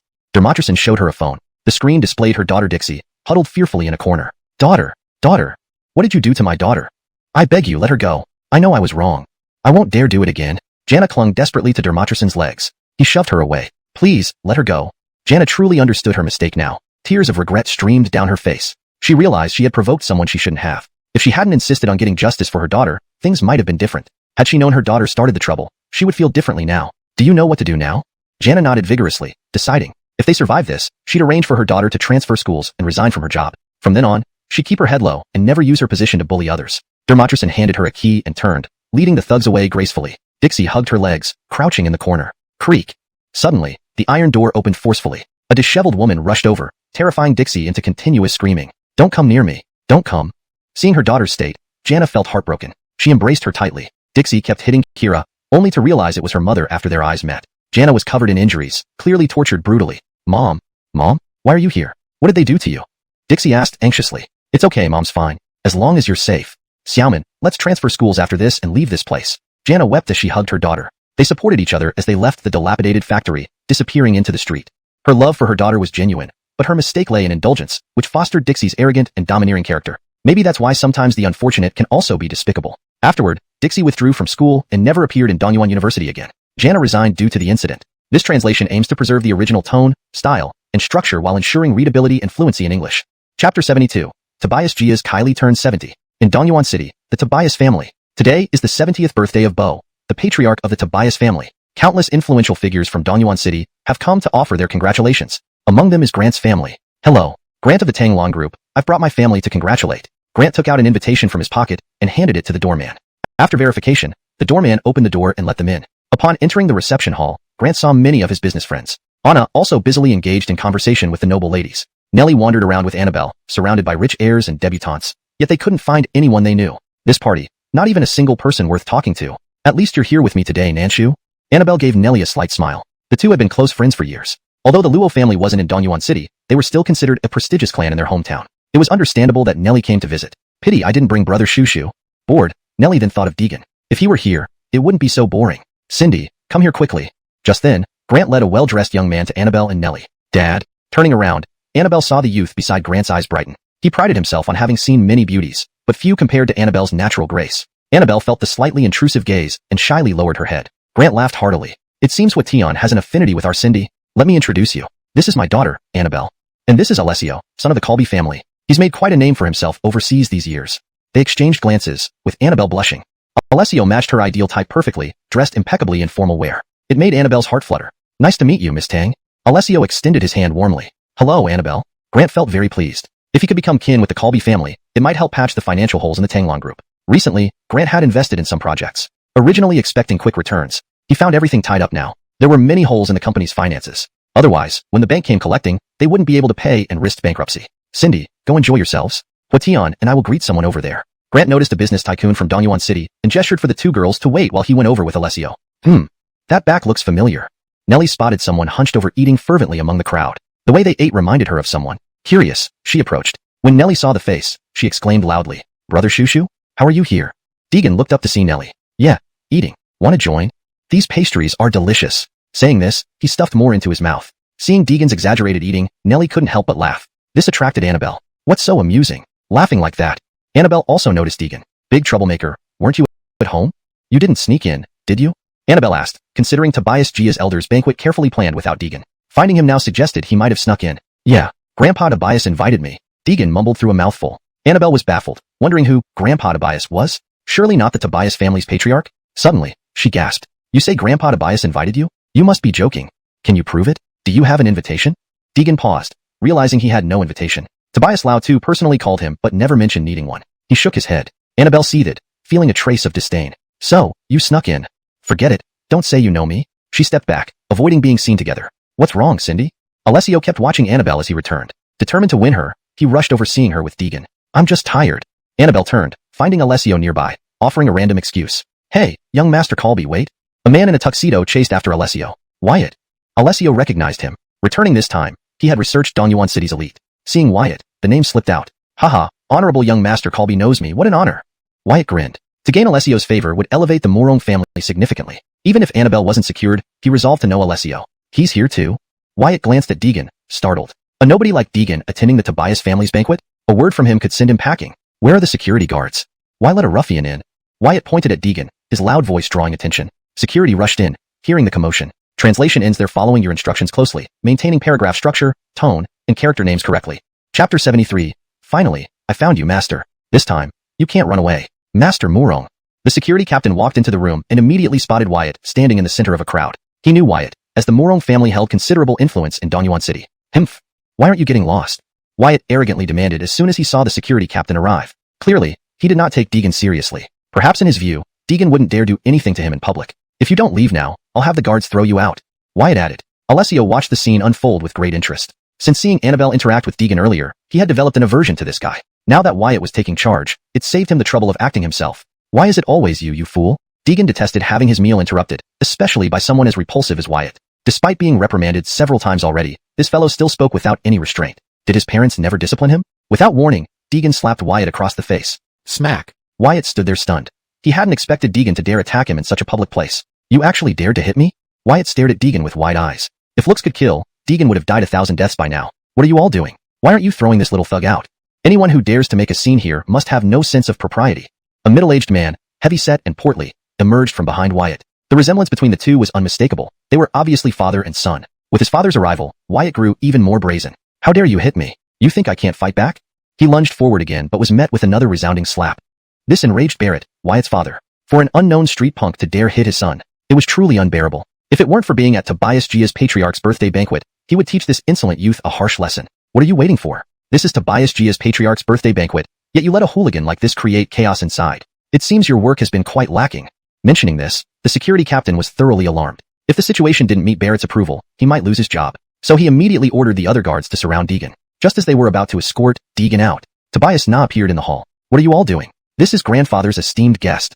Everyone was stunned by her statement. They had all been eagerly awaiting some drama, but none expected a thug to be an esteemed guest of Tobias Gia's patriarch. This just didn't seem right. Could they have mistaken someone else? Tobias Na looked unperturbed on the surface, but cursed Deegan internally. If her grandfather hadn't instructed her to fetch him, she wouldn't have shown up under any circumstances. When Tobias Na approached Deegan respectfully, everyone finally understood that her words were true. Tobias Gia's granddaughter coming out to greet someone. This couldn't be fake. Even Barrett was taken aback. The thug who hit his son was actually an esteemed guest of Tobias Gia's patriarch. Even with his extensive experience, he hadn't seen through it. Could this be some noble son experiencing life incognito? That was the only explanation that made sense. However, he still planned to test this theory once Tobias Gia's patriarch was present. Ladies and gentlemen, please take your seats. The banquet is about to begin. Tobias Na said this calmly, then led Deegan to the seat of honor. Grant was shocked when he saw Deegan being escorted to the seat of honor by Tobias Na. And when did Finian get acquainted with Tobias Gia's patriarch? Grant turned to his wife. I don't know either. Finian never mentioned this to me, Anna replied, equally puzzled. Only Annabelle knew the entire story. She realized Deegan was telling the truth when Tobias Na personally guided him to the seat of honor. Suswang, send a message to Finian and ask how he got to know Tobias Gia's patriarch, Anna suggested to her daughter, as she felt awkward asking directly. Seeing Nellie nearby, she asked her instead. Shushu, how did you come to know Tobias Gia's patriarch? Deegan glanced down at his phone. It was a message from Nellie. After some thought, he gave an explanation that wouldn't arouse suspicion. Shushu says he treated Tobias Gia's patriarch medically and gradually became familiar with him. Nellie relayed Deegan's answer verbatim. Grant and Anna exchanged glances. They already knew Deegan had some medical skills, but being seated at the place of honor simply for treating the patriarch seemed a bit much. This person looks familiar. A young man sitting at the table murmured softly, feeling that he had seen this person somewhere before. When he opened his photo album and found a particular photo, everything became clear. He quickly messaged Jet. Chobai, I think I found the person you wanted me to look for, and attached a photo. Jet couldn't believe his eyes. He magnified the image to examine it closely. Though blurry, he confirmed it was indeed the person he was looking for. I finally found you, master. Jet was overjoyed. He immediately ordered a helicopter to wait on the tarmac and prepared to leave immediately. Along the way, he sent a message to his friend instructing them not to let him escape. Sir, where are you going? Bernie saw his master leaving late at night and hurriedly came out to ask. Though a retainer to the Ellis family, Bernie was technically a senior relative to Jet. Khan, I'm going to meet my master. This time, I will ask him to take me as a disciple, Jet replied. Bernie was startled. Was this the highly skilled martial artist his master often spoke of, one who could defeat Japanese grandmasters with a single move? Sir, I would also like to go and see this elder in person. Bernie's tone implied concern. He clearly feared his master might be deceived and wanted to verify things himself. In the following chapters, the storyline continues seamlessly, with each event logically following the previous one, ensuring coherence and maintaining the same paragraph structure and line breaks as the original text. Chapter 74. Defeat-seeking Ellis comes uninvited. Hehe, please take your seats. Thank you all for gracing this occasion with your presence. To your health, Bo said with a smile, then downed his glass in one gulp. What a drinker old Master Tobias is. Indeed, he's as sharp as ever. Everyone was impressed by how quickly Bo finished his drink. Barrett, however, had his eyes on Deegan next to Bo and started calculating in his head. If he recalled correctly, this guy came empty-handed. At this point, there wouldn't be much impressive gifts left for him to offer. With that thought, Barrett stood up and raised his glass towards Bo. Old Master Tobias, this junior, Barrett, wishes you longevity like the mountain. Here's a small gift, please accept it. He then handed over a brocade box containing a crystal-clear jade ruby. The crowd burst into praises at the sight of it. Isn't this the jade ruby from the East Park auction? Looks right by its luster and age. Holy cow, that must be worth several million. Truly extravagant. The Mourong family. Barrett relished the admiration. It was exactly what he wanted. Following him, a woman also stood up nearby. Junior wishes old Master Tobias long life and health. This humble gift is insufficient, but expresses my sincere intentions. She presented a jade kylan, which matched or even surpassed the value of Barrett's jade ruby. Again, exclamations filled the hall, making other families look inferior by comparison. Bo accepted the gifts with a smile. After all, it was more about face than substance. Grant never expected Barrett to spend so lavishly to improve ties with the Tobias family. He only prepared a calligraphy piece, which, while old, paled in value compared to the jade items. Ha ha ha, old Master Tobias, this junior just returned from abroad, and didn't have anything special to bring. Alessio, seeing the valuable gifts offered by others, did not back down. He produced a box containing superior Lingji mushrooms. Lingji? Can it be valuable? Alessio anticipated such questions. These are 300-year-old Lingji mushrooms. When used in medicine combined with physical therapy, they can improve old Master Tobias's chi and blood, and aid those with severe illnesses. Hearing this, Bo's eyes lit up. He was not thinking about himself, but about his son Tobias Wei, Tobias Na's father, who became comatose after an accident years ago. Despite numerous renowned doctors, no improvement was seen. Bo was eager to try any method that could give hope to Tobias Way. I will accept it then, Bo smiled, and Alessio couldn't help but feel triumphant. Suddenly, Alessio turned to Deegan beside Bo. What great gift has the guest of honor prepared? Perhaps we can learn something new? Having harbored resentment earlier, Alessio saw an opportunity and seized it. Barrett, sensing this, also stood up. This must be a distinguished guest invited by Old Master Tobias. Surely, he wouldn't come empty-handed. Might we see what grand gift he brings? Barrett cleverly put Deegan in a difficult position. If Deegan had nothing, he would lose face. If he had something grand, Barrett could easily follow suit. Bo looked awkwardly at Deegan. He hadn't asked Deegan to prepare any gifts, only wanting to foster relations. Now, unexpectedly questioned, Bo was unsure of how to respond. Just as he was about to explain, Deegan spoke bluntly. Why do you care if I brought anything or not? Are you bored out of your minds? Both Alessio and Barrett's faces turned livid. Tobias Na behind Bo tried hard to suppress her laughter, noting Deegan's usual acerbic tongue. Before they could react, the door burst open, drawing everyone's attention. A confident young man strode in, followed by a middle-aged man with stern features and visible muscle tone. A trained martial artist indeed. No one knew who these strangers were, and Bo himself was baffled. The young man spoke slowly. Junior, Jet, offers my congratulations and best wishes for Old Master Tobias's prosperity. His companion then produced a brocade box from his robe and handed it over. Bo was astonished. Could you be from the Ellis family? Upon hearing Ellis, everyone's expressions changed drastically. The Ellis family was legendary in East Park City, home to 3 grandmasters, a force to be reckoned with. Exactly, replied Jet coolly. Junior intruded uninvited. Please forgive me. Bo beamed. How dare I not welcome the heir of the Ellis family? Please be seated. As he gestured to add table settings, Jet politely refused. With your teacher present, how can I sit above him? This confused Bo immensely. His teacher? Where? What? Under the puzzled gaze of the crowd, Jet walked swiftly to Deegan and knelt down. Plea for you to accept me as a disciple. This revelation stunned everyone. Who was this person that could make even the Ellis family's young master seek him as a teacher? Note, the character names are romanized using pinyin and kept consistent throughout the translation. Chapter 75. Just a worn-out sheet of paper? What? An ancient medical prescription? No, I refuse.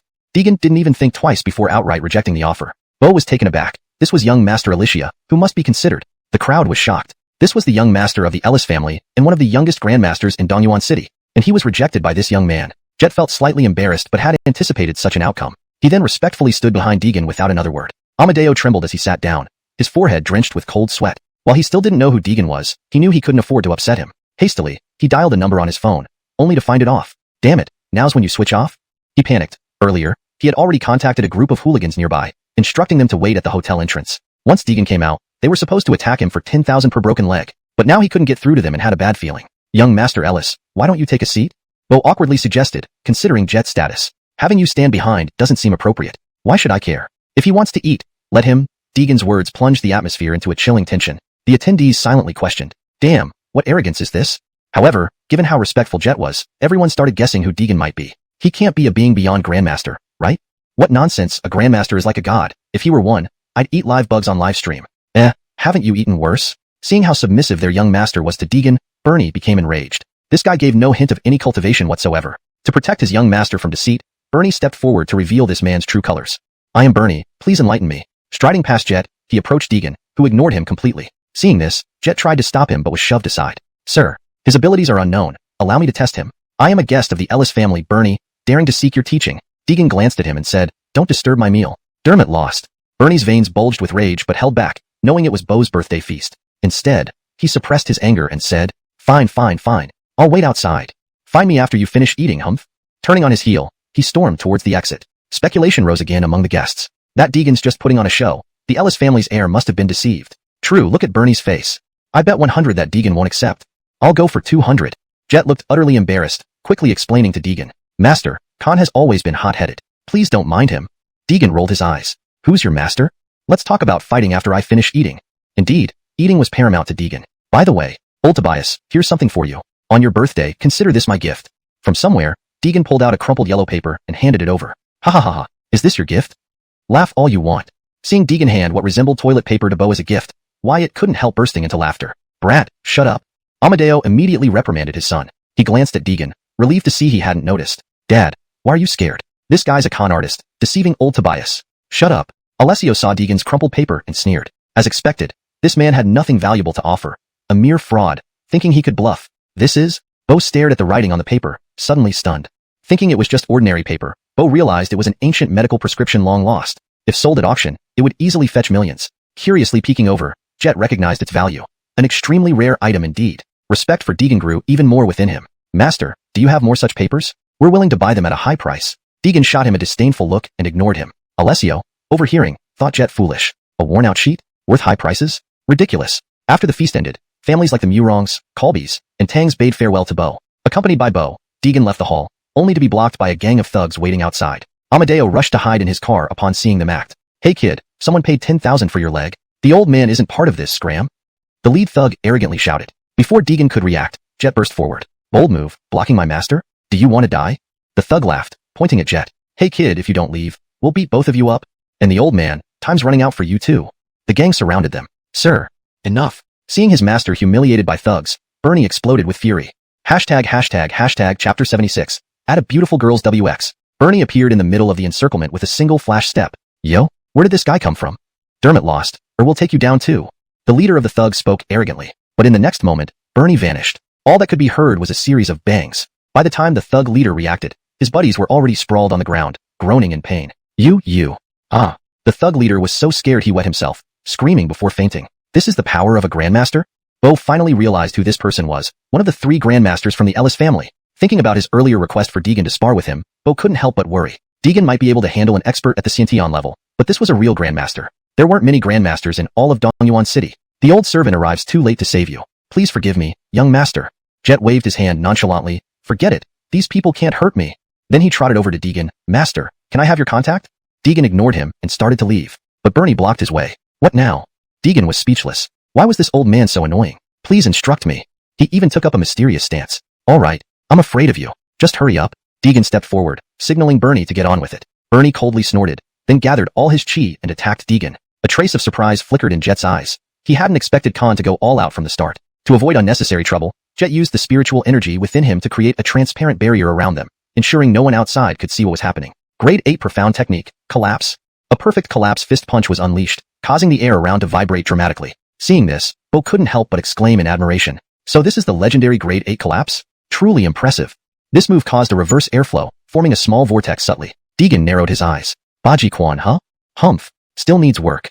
He retaliated with a similarly executed collapse fist punch, fluid and seamless. Bernie's expression changed slightly. He had thought Deegan would dodge using nimble footwork. Instead, Deegan chose to clash directly. Once a collapse fist punch was launched, it couldn't be reined back. If struck by it, even someone at the same level would suffer severe injuries or worse. In the blink of an eye, they collided. With a loud bang, the ground sank several meters around their feet. A dark figure crashed through the barrier, flying backward amidst the rising dust. For a few seconds, only the shadow of someone standing in the smoke could be seen. After about 10 seconds, Deegan's figure gradually became visible. It's Deegan?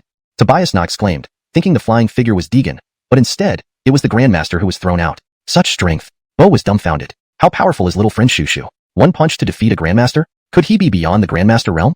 The more he thought, the more excited he became. Khan, are you okay? Jet ran over, seeing Bernie spitting blood, his muscles torn. It wasn't surprising to him since Deegan had previously killed a Grandmaster with half a cucumber. Bernie's defeat was anticipated. Thank you for holding back, senior. Bernie endured the intense pain and said slowly, take care of yourself. You won't die yet. Saying this, Deegan turned and left without looking back.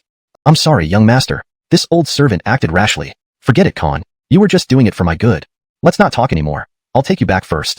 Jet carried Khan away. Grandfather, what level is Deegan? Why can he defeat a Grandmaster in one move? Tobias Na trembled, whispering. Only someone at that legendary level can defeat a Grandmaster in one move. Now do you dare underestimate him? Bo smiled at his granddaughter. She was excellent except for her arrogance. Seeing someone her age surpass her was also a unique experience for her.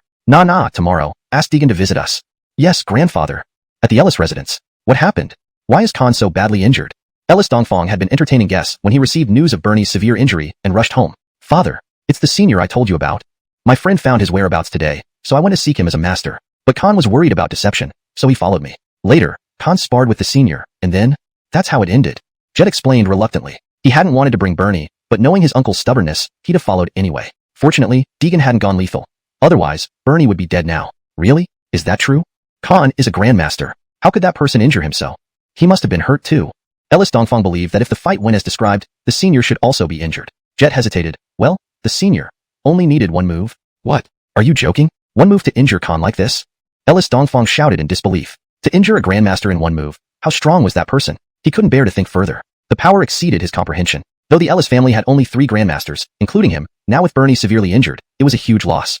But if this led to befriending such a powerful being, perhaps they could turn adversity into fortune. Chiobai, tomorrow, find that senior and ensure you become his disciple. After pondering, Ellis Dongfang decided they couldn't offend such power. Otherwise, even the Ellis family's legacy wouldn't stand a chance. I understand, father. I'll leave early tomorrow. Jet had planned to do just that. Now with his father's support, there was no need to act covertly. That night, he packed his bags, ready to head to Dongyuan University early the next day. The next morning, in Dongyuan University's art class 2, a new student arrived. Hi, nice to meet you, beautiful girl. Can I have the honor of adding your WX? Jet flashed a flirtatious smile. That morning, he'd added countless girls' WX using this approach. No, thank you. Bridget looked at him somewhat awkwardly and shook her head in refusal. Seeing this, Jet still wasn't willing to give up. Noticing Bridget walking towards art class 2, he mused, this beautiful girl is actually in my class? What a stroke of luck. With that, he followed after her. When Jet entered the classroom, he discovered that Deegan was also in this class. He had only known that Deegan was in this school earlier, but he didn't know the specific class. The paragraph structure and line breaks have been maintained as requested. The names are kept in pinyin format for consistency with the previous translations, ensuring the tone and style remain intact. ##### Chapter 77, Dermot Lost. The moment Johnny saw Deegan there, he couldn't have been happier. He even forgot about the beautiful woman he was about to chat up just moments before. Bypassing everyone in front of him, he jogged right over to Deegan's side. Master, please accept me as your disciple. The sudden exclamation yanked Deegan out of his novel. When he saw it was Johnny, his face turned deathly pale. What are you doing here? Deegan snapped. I came to school. Johnny shamelessly replied, leaving Deegan speechless. Master, what would you like to eat? Do your legs hurt? Should I give you a back massage? Master. All morning, Johnny incessantly babbled in Deegan's ear, nearly driving him insane. Finally, class ended, and Deegan bolted out of the classroom immediately. He didn't want to stay another second in that room, especially not with that annoying guy around. Midway through, Deegan felt queasy and ducked into the bathroom. How did Johnny find out? He was squatting in the stall opposite Deegan. Master, are you also here to go? What a coincidence. If he had been using the restroom, it would have been fine, but he didn't even take off his pants. Are you crazy? Stop hogging the toilet. And who's your master? Dermot Lost. Deegan sighed, hurriedly pulling up his pants and running out. Johnny followed close behind, impossible to shake off. In the afternoon, Deegan entered a discount supermarket and noticed only one packet of his favorite self-heating hot pot remained on the shelf. Phew, at least there's one left. Just as he reached out to grab it, a shadow flashed by. By the time he reacted, the last hot pot was gone. What the hell? Who dared to snatch my hot pot? Deegan cursed under his breath. When he turned to look, he froze. It was Johnny, kneeling down with one knee on the ground, holding the hot pot with both hands and looking up fervently. Please accept me as your disciple. Two elderly ladies walked by, muttering, wow, these young men sure know how to play. Play my ass, Deegan retorted. And what's with that look? Damn it. In the evening, as Deegan passed by a kindergarten, he saw a little boy crying incessantly. Little brother, what happened? Deegan squatted down, gently asking the sobbing child. Boo-hoo. A pervert uncle took my lollipop. Boo-hoo. Deegan felt a surge of anger. How could someone bully a little kid? But then, he saw Johnny kneeling earnestly nearby, still clutching a crystal-clear lollipop. Creep. Really creepy. Frightened, Deegan ran away. Later that evening, after a long day, Deegan planned to soak in a hot spring to relax. It's nice to treat myself occasionally. Relieving the muscles, so relaxing. Deegan luxuriated in the bath. No Johnny here. It was peaceful indeed. Suddenly, a familiar yet detested voice intruded. Master, let me give you a back rub. Opening his eyes abruptly, Deegan saw Johnny wrapped in a bathrobe, holding a scrubbing cloth, leering at him. You damned stalker. Dermot Lost. Enraged, Deegan kicked Johnny into the water and stormed out. Outside, he heard the masseur whispering to customers. Just now, I saw him inside with a man. Deegan's expression darkened, realizing the masseur was glancing at him while gossiping. Ugh, what a disaster. For an entire week, Johnny clung to Deegan like a burr. Nothing could shake him off. Threats, beatings, nothing worked. Deegan even considered drastic measures. This morning, Deegan arrived at school, and guess who followed? Thus, Johnny earned himself a new title, Stalker Extraordinaire. Sitting at his desk, Deegan pondered how to get rid of this pest once and for all. Maybe he'd just deal with him. Lashushu, here's your breakfast. At that moment, Bridget entered and handed Deegan a meal. Oh, thanks. Johnny, reminded of his own skipped breakfast, asked Bridget, do you have anything for me, master's wife? Bridget blushed and felt embarrassed. Bloody hell, you're asking for it. Infuriated, Deegan kicked Johnny out of the classroom. Ha ha, Bridget chuckled at the sight. Is Deegan available? Grandpa sent me to invite you for lunch at our place. Tobias now barged in and politely invited Deegan. Her attitude had shifted since she witnessed his true strength. Sure, come pick me up at noon. Seeing Deegan agree, Tobias now left without further ado. Master, you're having lunch at noon? Can I join you? At the mention of food, Johnny instantly revived. Dermot Lost. Deegan glared fiercely. He couldn't believe how tenacious this guy was. Instead of enjoying life as the heir to the Dugu family, he begged relentlessly to become Deegan's disciple. Truly, he must be mad. For an entire week, Johnny stuck to Deegan like glue, unrelenting. Deegan was utterly speechless. He tried every method conceivable, threats, violence. It was futile. This guy was practically invincible. Why wouldn't he stop clinging on and begging to be his disciple? It was pure madness. Note, names are provided in pinyin as requested. Chapter 78.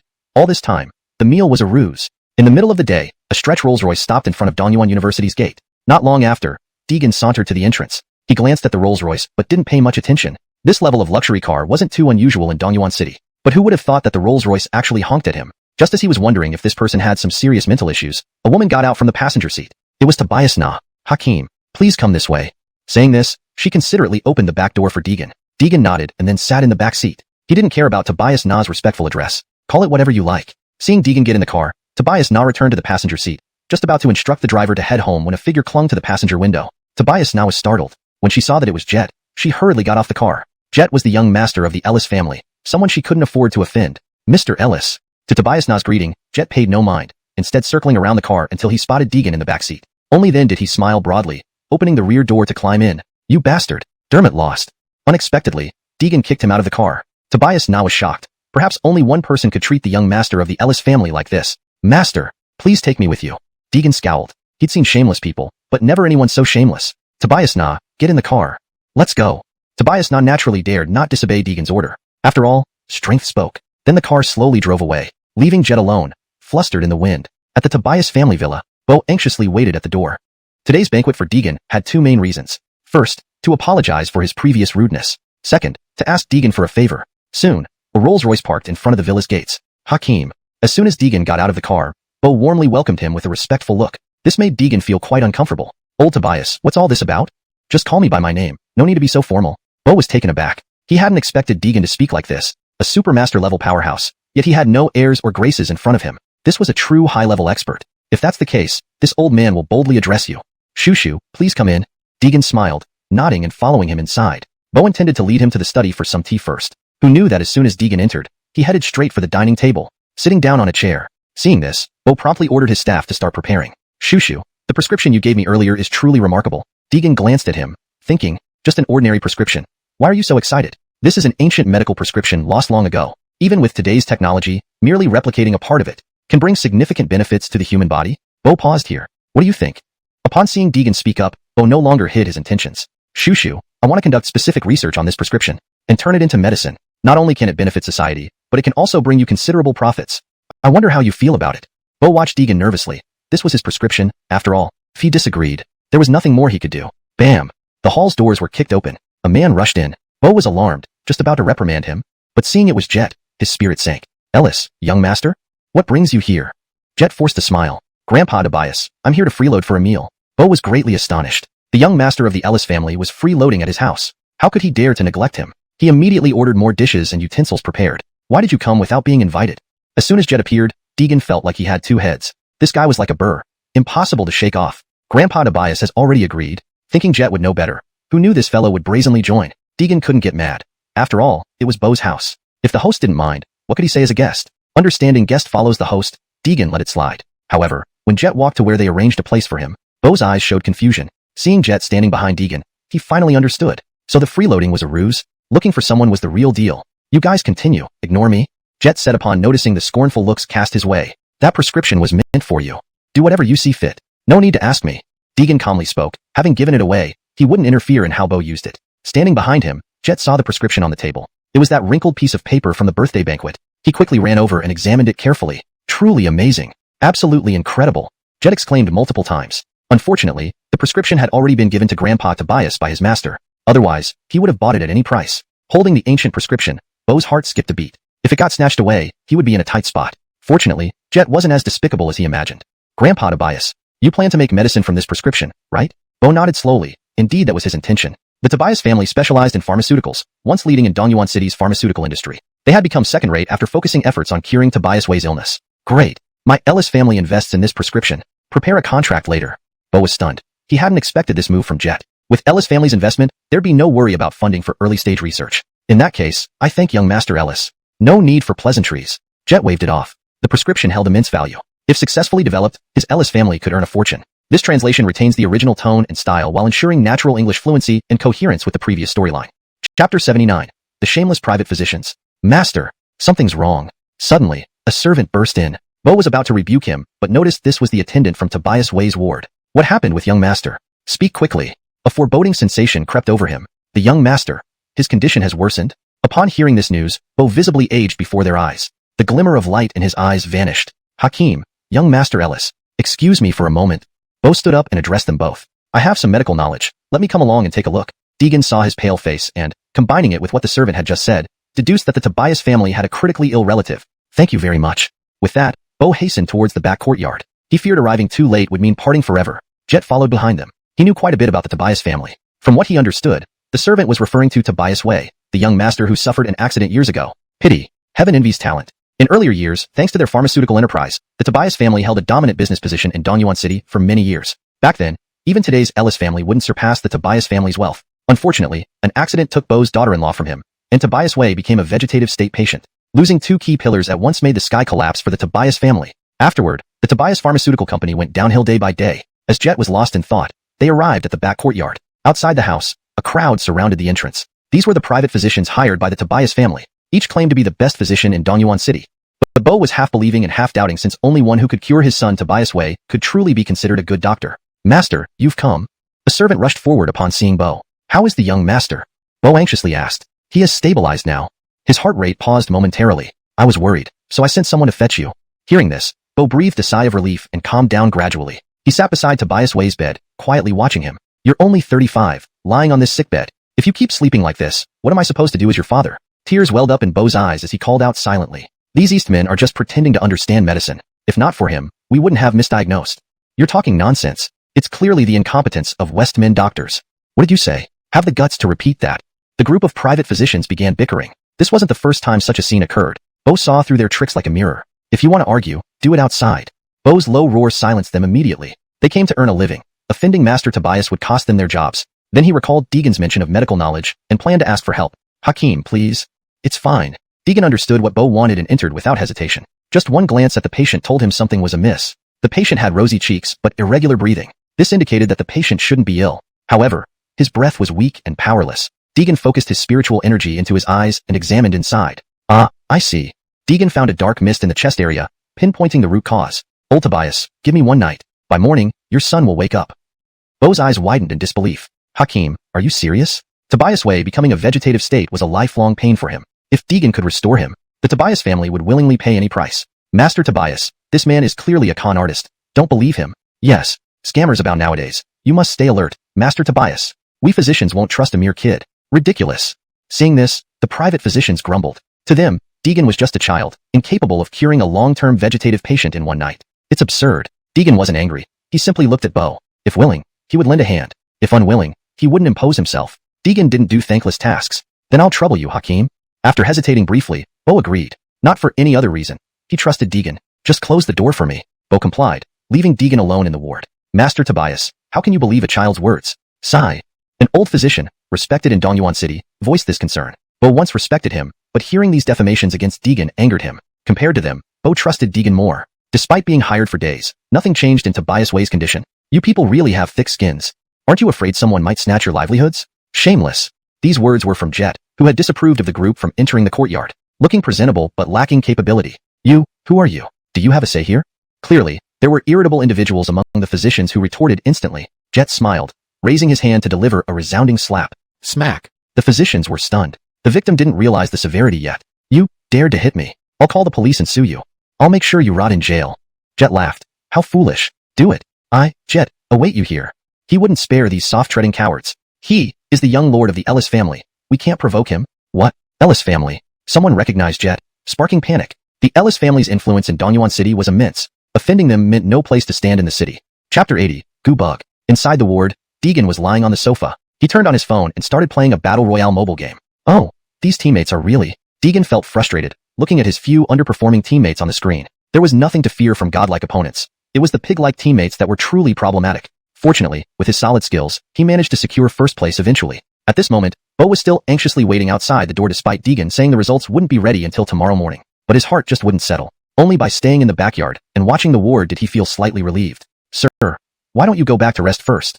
I'll keep an eye on things here for you and inform you as soon as there's news." The elderly butler had advised countless times, but Bo refused to listen. He insisted on waiting at the door. As for the incompetent doctors, they had long since left for their own comfort. And Marcel, Pinion name, waited alongside Bo at the door. He had made up his mind not to leave until Deegan came out. Beside him, the elderly butler couldn't possibly rest while his master wasn't resting either. The three of them looked at each other. They endured until the next day. In the early morning, a ray of sunlight slowly shone through the window onto Deegan's face. Seeing the losing streak on the screen, he felt very disheartened. Damn. All night long, what kind of teammates did I get? Thinking about those underperformers, his anger welled up. It's dawn. Time to work then. After shutting off his phone, Deegan finally realized. He got up and walked to the bedside. Simultaneously, spiritual energy gathered in his eyes and right hand. He then looked at the man lying on the bed. Yesterday, he had detected a mass of black chi hidden deep within the man's chest. Now, he directly locked onto that spot. His 2 fingers swiftly plunged in, actually penetrating the man's body and entering inside. Still daring to resist? That black chi sensed Deegan's presence and immediately became agitated. It fiercely attacked Deegan's fingers. No matter how it attacked, it couldn't break through the faint golden glow enveloping the fingers. However, it hadn't inflicted any damage to the black chi. As it relaxed its guard, the 2 fingers moved suddenly. They directly gripped the black chi and pulled it out of the man's body. Zhi zhi zhi. Zhi zhi zhi. The black chi struggled incessantly in Deegan's hands, emitting shrill, piercing cries. What is that sound? Bo could hear the sound through the door. Marcel's face also showed a puzzled expression. The sound was extremely grating and seemed subtly hypnotic. Spiritual energy into flame. Burn. Deegan watched the black chi clamped between his fingers as spiritual energy converged into a small flame. Zhi zhi zhi. In no time, the black chi was burnt to nothingness. Only a charred, foul-smelling insect shell remained. Hakim, how is my son? Bo, hearing the commotion inside, was deeply worried. Come in. It's fine now. Upon hearing Deegan's voice, he dared to open the door. Marcel closely followed. Upon entering, they smelled a pungent odor. Looking around, they discovered the source of the smell was what Deegan held. This is. Bo looked at the source of the smell, unsure how to describe it. Is this a goo bug? Instead, Marcel recognized it. Deegan paused, looking at Marcel. You know this thing? Earlier, Deegan found it somewhat familiar but couldn't recall what it was. Not until Marcel mentioned the goo bug did he remember. But this goo bug looked different from those he had seen at Xiaonan Gate. It was much darker in color and lacked aggressiveness. Yes, according to my knowledge, goo bugs are only prevalent in 2 places in China. One is Xiamen, and the other is Lishui. These 2 places, one has hot weather, and the other is cold and damp throughout the year. By its appearance, it seems to come from Lishui. Marcel confirmed the origin after carefully observing and touching the goo bug. Deegan nodded, sensing a hint of cold energy from the goo bug. It looks like your Tobias family has quite a few enemies. Bo paused, realizing his son might have been deliberately targeted. Could it be? A name popped into Bo's mind. Before Tobias Wei married, he dated a girl whose hometown was apparently Lishui, but whether she was responsible needed further investigation. Hakim, when will my son wake up? Bo was still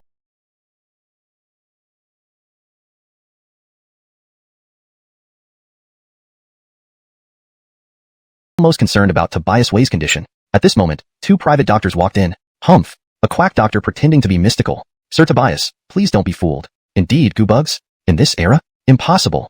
Ignoring Bo's changing expression, the 2 started arguing. This. Suddenly, Tobias Wei opened his eyes on the bed. Bo, excited, sat beside him, gently stroking his face. The 2 private doctors were momentarily stunned, speechless. My child, you finally woke up. Bo sobbed uncontrollably, never imagining Tobias Wei would regain consciousness. All thanks to Deegan. You rest first, I'll explain later. Hakim, I cannot repay your great kindness. In the future, whatever you ask, my Tobias family will do anything. Bo respectfully looked at Deegan. We can discuss this later. Stay with your family for now. This moment wasn't suitable for such discussions. After Tobias Wei woke up, Deegan left the ward with Marcel. The 2 private doctors marveled at the miracle of a long-term vegetative patient awakening. They dared not speak ill of Deegan anymore. If it weren't for Tobias Wei's current weakness needing medical supervision, the 2 doctors would have been dismissed immediately. Upon hearing her father had awakened, Tobias now rushed over. Father! Father! She sobbed wildly, hugging Tobias Wei. Touched by this emotional reunion, Bo shed tears too. This translation maintains the original structure and tone while ensuring natural English flow and coherence. Chapter 81. Did you evolve from eating seafood from Fukushima? Xena, you stay here with your father first. Grandfather will be right back. Bo glanced at the father and daughter hugging each other, then exited the ward and hurried towards the hall. Hakim. Upon meeting, Bo knelt in front of Deegan, making Deegan feel very uncomfortable. Old Tobias, what are you doing? Deegan tried to pull him up, but Bo refused by waving his hand. Hakim, I sincerely thank you. If it weren't for your help, my son might still be lying in bed. You have solved a long-standing problem for me. Bo expressed his gratitude tearfully. It seemed to Ajax that old Tobias had something to say. Thus, he tactfully left the place to them. It was just a small effort. If you really want to thank me, old Tobias, find me some herbs with spirit energy. Of course, this was just Deegan speaking casually. Finding any spiritual herbs in China these days was almost impossible. Finding something like poisonous wild vegetables was already considered quite good. To recover from internal injuries would not be easy. Do you need medicinal herbs? Bo hesitated. He vaguely remembered having one in the collection room underground. Really? You have some? Deegan saw Tobias's reaction and probed further. Unexpectedly, Bo quickly got up and pulled Deegan to follow him. Deegan felt confused. Could it be true that he actually had the herbs? Moments later, Bo led Deegan to the basement of the villa. As soon as they entered, Deegan sensed something was off. There was a trace of spiritual energy in the air, not nearly as much as Xiaonan and Tianmin, but it was still rare in today's China. Deeper inside, Deegan noticed several valuable items displayed around. The wooden cabinets were filled with various herbs, though none met his requirements. Please wait, Hakim. Seeming to notice Deegan's confusion, Bo comforted him before walking towards a massive safe. If a burglar saw this, they'd assume it was full of untold wealth. As Bo slowly opened the safe, the air became thicker with spiritual energy. Deegan's eyes lit up. It seemed old Tobias wasn't lying. Bo carefully retrieved an elegant brocade box from the front of the cabinet. Yes, that's the smell.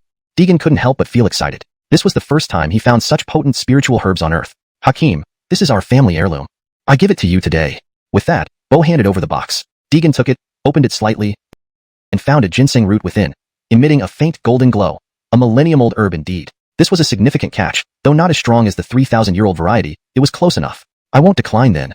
Deegan accepted it without hesitation. Oh, Hakim, there's also an ancient scroll passed down through generations. Take a look. Bo fetched a yellowed ancient book from the same safe where the 1,000-year-old ginseng was stored and handed it over. Let me see. Deegan flipped through a few pages and his face lit up. This described the approximate location where the ginseng was originally dug up, although only roughly. This shows the approximate location of where the medicinal herbs were initially unearthed. Old Tobias, can you help me find it? After glancing through, Deegan returned the scroll to Bo, understanding it was their family heirloom. Accepting the 1,000-year-old ginseng was enough. Sure, I'll do my best. Great, if there's nothing else, I'll leave now. Trusting old Tobias to locate the herbs, Deegan went back to the Tang family villa. He had dug a large hole in the courtyard to plant the new medicinal herb. Being a 1,000-year-old ginseng, it might develop consciousness and escape if not properly guarded. Woof woof. Bear didn't know what Deegan was doing but wanted to help. Seeing Bear, Deegan had an idea. Summoning Bear over, he tasked him with guarding the herbs. Here, this is your reward. He pulled out a Foundation Establishment pill and tossed it to Bear. Excited, Bear gulped it down and wagged his tail enthusiastically. Woof woof. Rest assured. Leave it to me. Well, don't let it get away or I'll make you into medicine. Making a fearsome expression, Deegan scared Bear into submission as he cowered on the ground. The next day, Dongyuan University's Fine Arts Class 2. Today, Kyra seemed to have gone crazy, challenging Deegan publicly and boasting that whoever loses must streak across the playground. Deegan, I challenge you. Dare you accept? Ignoring Kyra's nonsense, Deegan found reading novels more worthwhile than dealing with this idiot. Hey, are you scared? What? Am I scared because of your special buffs today? Kyra flung his hair narcissistically, dressed in a black shirt with suspenders and dyed silver hair. Carrying a new basketball, he looked the part. Fool. Deegan ignored him again. You're scared. If you're scared, just call me daddy. Otherwise, fight me. Watch me use the Abdul fist technique on you. Seeing Kyra's exaggerated performance, Deegan couldn't help but be speechless. Had he eaten seafood from Fukushima and evolved? Annoying. Fine. How do we compete? Deegan, wanting peace, couldn't stand the incessant chatter. It seemed he had no choice but to teach Kyra a lesson. Chapter 82. Who loses runs naked. Very obvious. Kyra straightened his body, seemingly eager to show off his outfit for the day. Just speak plainly. Kyra was cut short by Deegan's remark. Let's play basketball. What do you say? 1-on-1. If you win, I'll never bother you again. But, here Kyra paused, with a cunning look in his eyes. But what? Deegan stopped picking his ears, thinking. Is this guy sick or something? He only talks half sentences? If you lose, you have to run naked. Hearing this, Deegan stopped digging his ear. What nonsense are you talking? I run naked if I lose? You stop bothering me if you lose? I think you want to eat your own words. Upon hearing, eat your own words, Kyra instinctively pulled back his neck. Deegan looked at Kyra. If we're doing this, you lose and still have to run naked. Kyra hesitated for a moment, weighing the pros and cons. What? Scared? How can I be scared? I won't back down even if you do. I love Abdul. He didn't forget to demonstrate some of the new moves he had learned from Abdul. So what are we waiting for? Let's go. Stop procrastinating. Deegan walked ahead while Kyra followed under the pressure of Jet. Soon, they arrived at the playground. Despite it being morning, there were quite a few people around. No less than 100 or 200. So, how do we play? Deegan stretched lazily and asked. It's simple. Know how to play street ball. Best out of 5. Whoever scores more wins. Kyra spoke confidently, clearly confident in the Abdul techniques he had been learning. After all, this was his idol's famous skill. Although he hadn't mastered it fully, he knew it pretty well. Dealing with a rookie like Deegan would be easy. Alright, let's start then. As they discussed the rules, more people gathered around on the playground, having somehow gotten wind of the challenge. Jet stood nearby as backup, as Deegan had instructed him. If Kyra tried to cheat, he was to step in. In such situations, Jet would silently utter, "To whom will you confess?" Kyra started the first round with a strange dance-like move. Haha. Deegan, are you shocked by my new steps? Kyra grinned slyly. Right as he gloated, Deegan snatched the ball from him and took a 3-point shot from beyond the arc. Himph. Impossible. That can't go in. It must be luck. This is Abdul's specialty. It cannot fail. But dreams must shatter eventually. Reality hit him hard. 2 seconds later, the ball swished into the net. Kyra's eyes widened in shock as he stared at Deegan. That was a 3-pointer, and it went in just like that? Now, it's 1-0. Do you want to continue? Or admit defeat now and start running naked around the field? Jet smiled, looking at Kyra. His hands twitched, as if he couldn't wait any longer. What are you saying? One lucky shot, no big deal. Kyra insisted stubbornly. He handed the ball to Deegan and resumed his Abdul-style defense. The students watching laughed aloud. Haha, what is he doing? He's dancing? You don't know this popular Abdul style on the internet? An enthusiastic fan explained to a girl beside her. Boring. Seeing Kyra's weird movements, Deegan didn't even try to break through. He tossed the ball with both hands. It traced a perfect arc in the air and dropped cleanly through the hoop. Kyra gaped. He had never seen Deegan play basketball before and didn't expect him to be so skilled. 2 consecutive swishes put immense pressure on Kyra. Students began whispering and mocking him. What on earth is he doing? Abdul techniques, and Deegan didn't even need to break through. 2 swishes. Yeah, this is pointless. Kyra felt terrible hearing these comments. Why should Deegan get all the attention and not him? He became more resentful. Hey, it's 2-0. Are you up to it? One more and you're bald-headed. Jet laughed, already imagining Kyra running naked around the field. Want to continue? Deegan asked coolly. Honestly, he couldn't play basketball. He'd just been shooting. He used to be dizzy with a ball in his hands. Continue. There's always hope, Kyra shouted despite his regret. With nowhere to turn, he dribbled the ball trying to get past Deegan, but Deegan was always one step ahead, blocking every attempt. Suddenly, Deegan lunged forward and stole the ball. Another super far 3-point shot. Kyra and the crowd were stunned. Moments later, cheers erupted. Clearly, Deegan had proved himself. Even though he couldn't play basketball. How about it? Accept your fate? Will you strip yourself, or shall I help? Deegan asked calmly, but Kyra mumbled excuses, wanting to escape. But it wasn't that easy. At Deegan's signal, Jet held Kyra back and stripped him down to his underwear. Under the ridicule of seniors and juniors, Kyra swallowed his pride and fulfilled his promise. Deegan smiled wryly. He had no sympathy for Kyra. Had he not made those successful shots, he'd be the one running naked instead. Chapter 83. A fraud who eats and drinks for free. Word quickly spread through the school about Kyra being stripped naked and running around in the nude. Someone even filmed a video and posted it on the campus website. This allowed many students who weren't at the scene to feast on this juicy gossip. As for Kyra, after his nude sprint on the playground, he wasn't seen in the classroom all morning. He probably didn't have the face to show up. Thinking of this, Jet couldn't help but chuckle. Rumble. At that moment, an untimely sound suddenly broke out. It was Deegan's stomach growling. Clearly, he was feeling hungry, so he decided to head out and grab something to eat since it was already mealtime. Jet followed Deegan towards the school gate. Meanwhile, outside the school, while Deegan was challenging Kyra in their game of one-on-one, Bridget had been setting up the barbecue stand. By the time Deegan and company arrived, Bridget had already grilled countless skewers. Deegan noticed there were many people queuing up at the barbecue stand, so he didn't cut in line but waited quietly on the side. Just then, a man wearing a white t-shirt started arguing with Amina. I'm here to review your store. Why should I pay? I can shoot a video for you to make up for it. The man's attitude was extremely tough. Many people nearby cast disapproving glances. Who doesn't pay after eating? Amina nearly burst into anger. After working so hard, this man claimed he was there to review and wouldn't pay. How could anyone tolerate that? What happened, Xiaoqin? Bridget, busy at the stall, also sensed the trouble and rushed over to ask what was going on. Amina explained everything clearly. Seeing Bridget arrive, the man started quibbling again. I said I came to review the place. Have you ever heard of reviewers paying for food? That man arrogantly continued. Do you know my account has millions of followers? If you offend me, Humph, you'll never be able to set up your stall again. As he spoke, he shook his shoulders, looking quite sleazy. Hearing about his millions of followers, Bridget deflated immediately. She thought maybe she should just take the loss. Damn it. How dare someone bully Master? Really asking for death. Jet saw this unfold before him, and he wanted to intervene immediately. But then, like a thorn in the flesh, a young woman suddenly kicked the man away. With considerable force, the man let out a scream and flew backward. Don't worry. Leave it to me. Bridget looked up to see Tobias Zena, the granddaughter of Principal Tobias and the student council president. Take him away. This guy has been scamming under the guise of reviewing stores. He's heading straight to the police station. Jet's foot, which was ready to step in, paused midair as the man was taken away. Holy cow. That's old Tobias's granddaughter? She can't steal credit like that. Xiaoqin, carry on. Bridget noticed Deegan nearby and quickly gave instructions to Amina. Amina smiled knowingly. You are here. Bridget, slightly embarrassed, watched as Jet became anxious on her behalf. Yes, roast some skewers for me. I'm starving. Sure. Bridget happily ran to the stand and started roasting. Hey, did you ask her out for a movie tonight? Amina started gossiping when Bridget returned. No way. Though Bridget didn't speak up, she secretly rejoiced inside. Soon, a large plate of skewers was brought over. Thank you. Thanks, Master. Deegan kicked Jet aside. This guy was always causing trouble. Bridget blushed and fled. Master, what's wrong with Master? Deegan whacked Jet's head. Just eat. You talk too much. And when did I agree to take you as a disciple? Jet slumped. Beating him was fine. Scolding him was fine. But not taking him as a disciple was unacceptable. But Master, I've been with you for so long. At least give me some credit. Just then, Deegan's phone buzzed. He checked. It was old Tobias calling. What's up, old Tobias? On the other end, Bo's excited voice answered. Hakeem, are you free now? Just say it. I'm listening.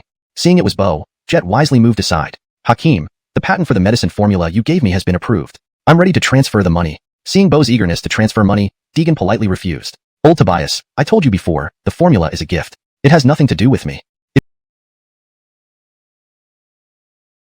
If you really want to repay, just give me a small share of the company. Bo understood Deegan's intention, but shares worth how much compared to patent fees? Deegan simply refused. Bo didn't press further. It was his first time offering money only to be refused. Oh right, Hakeem.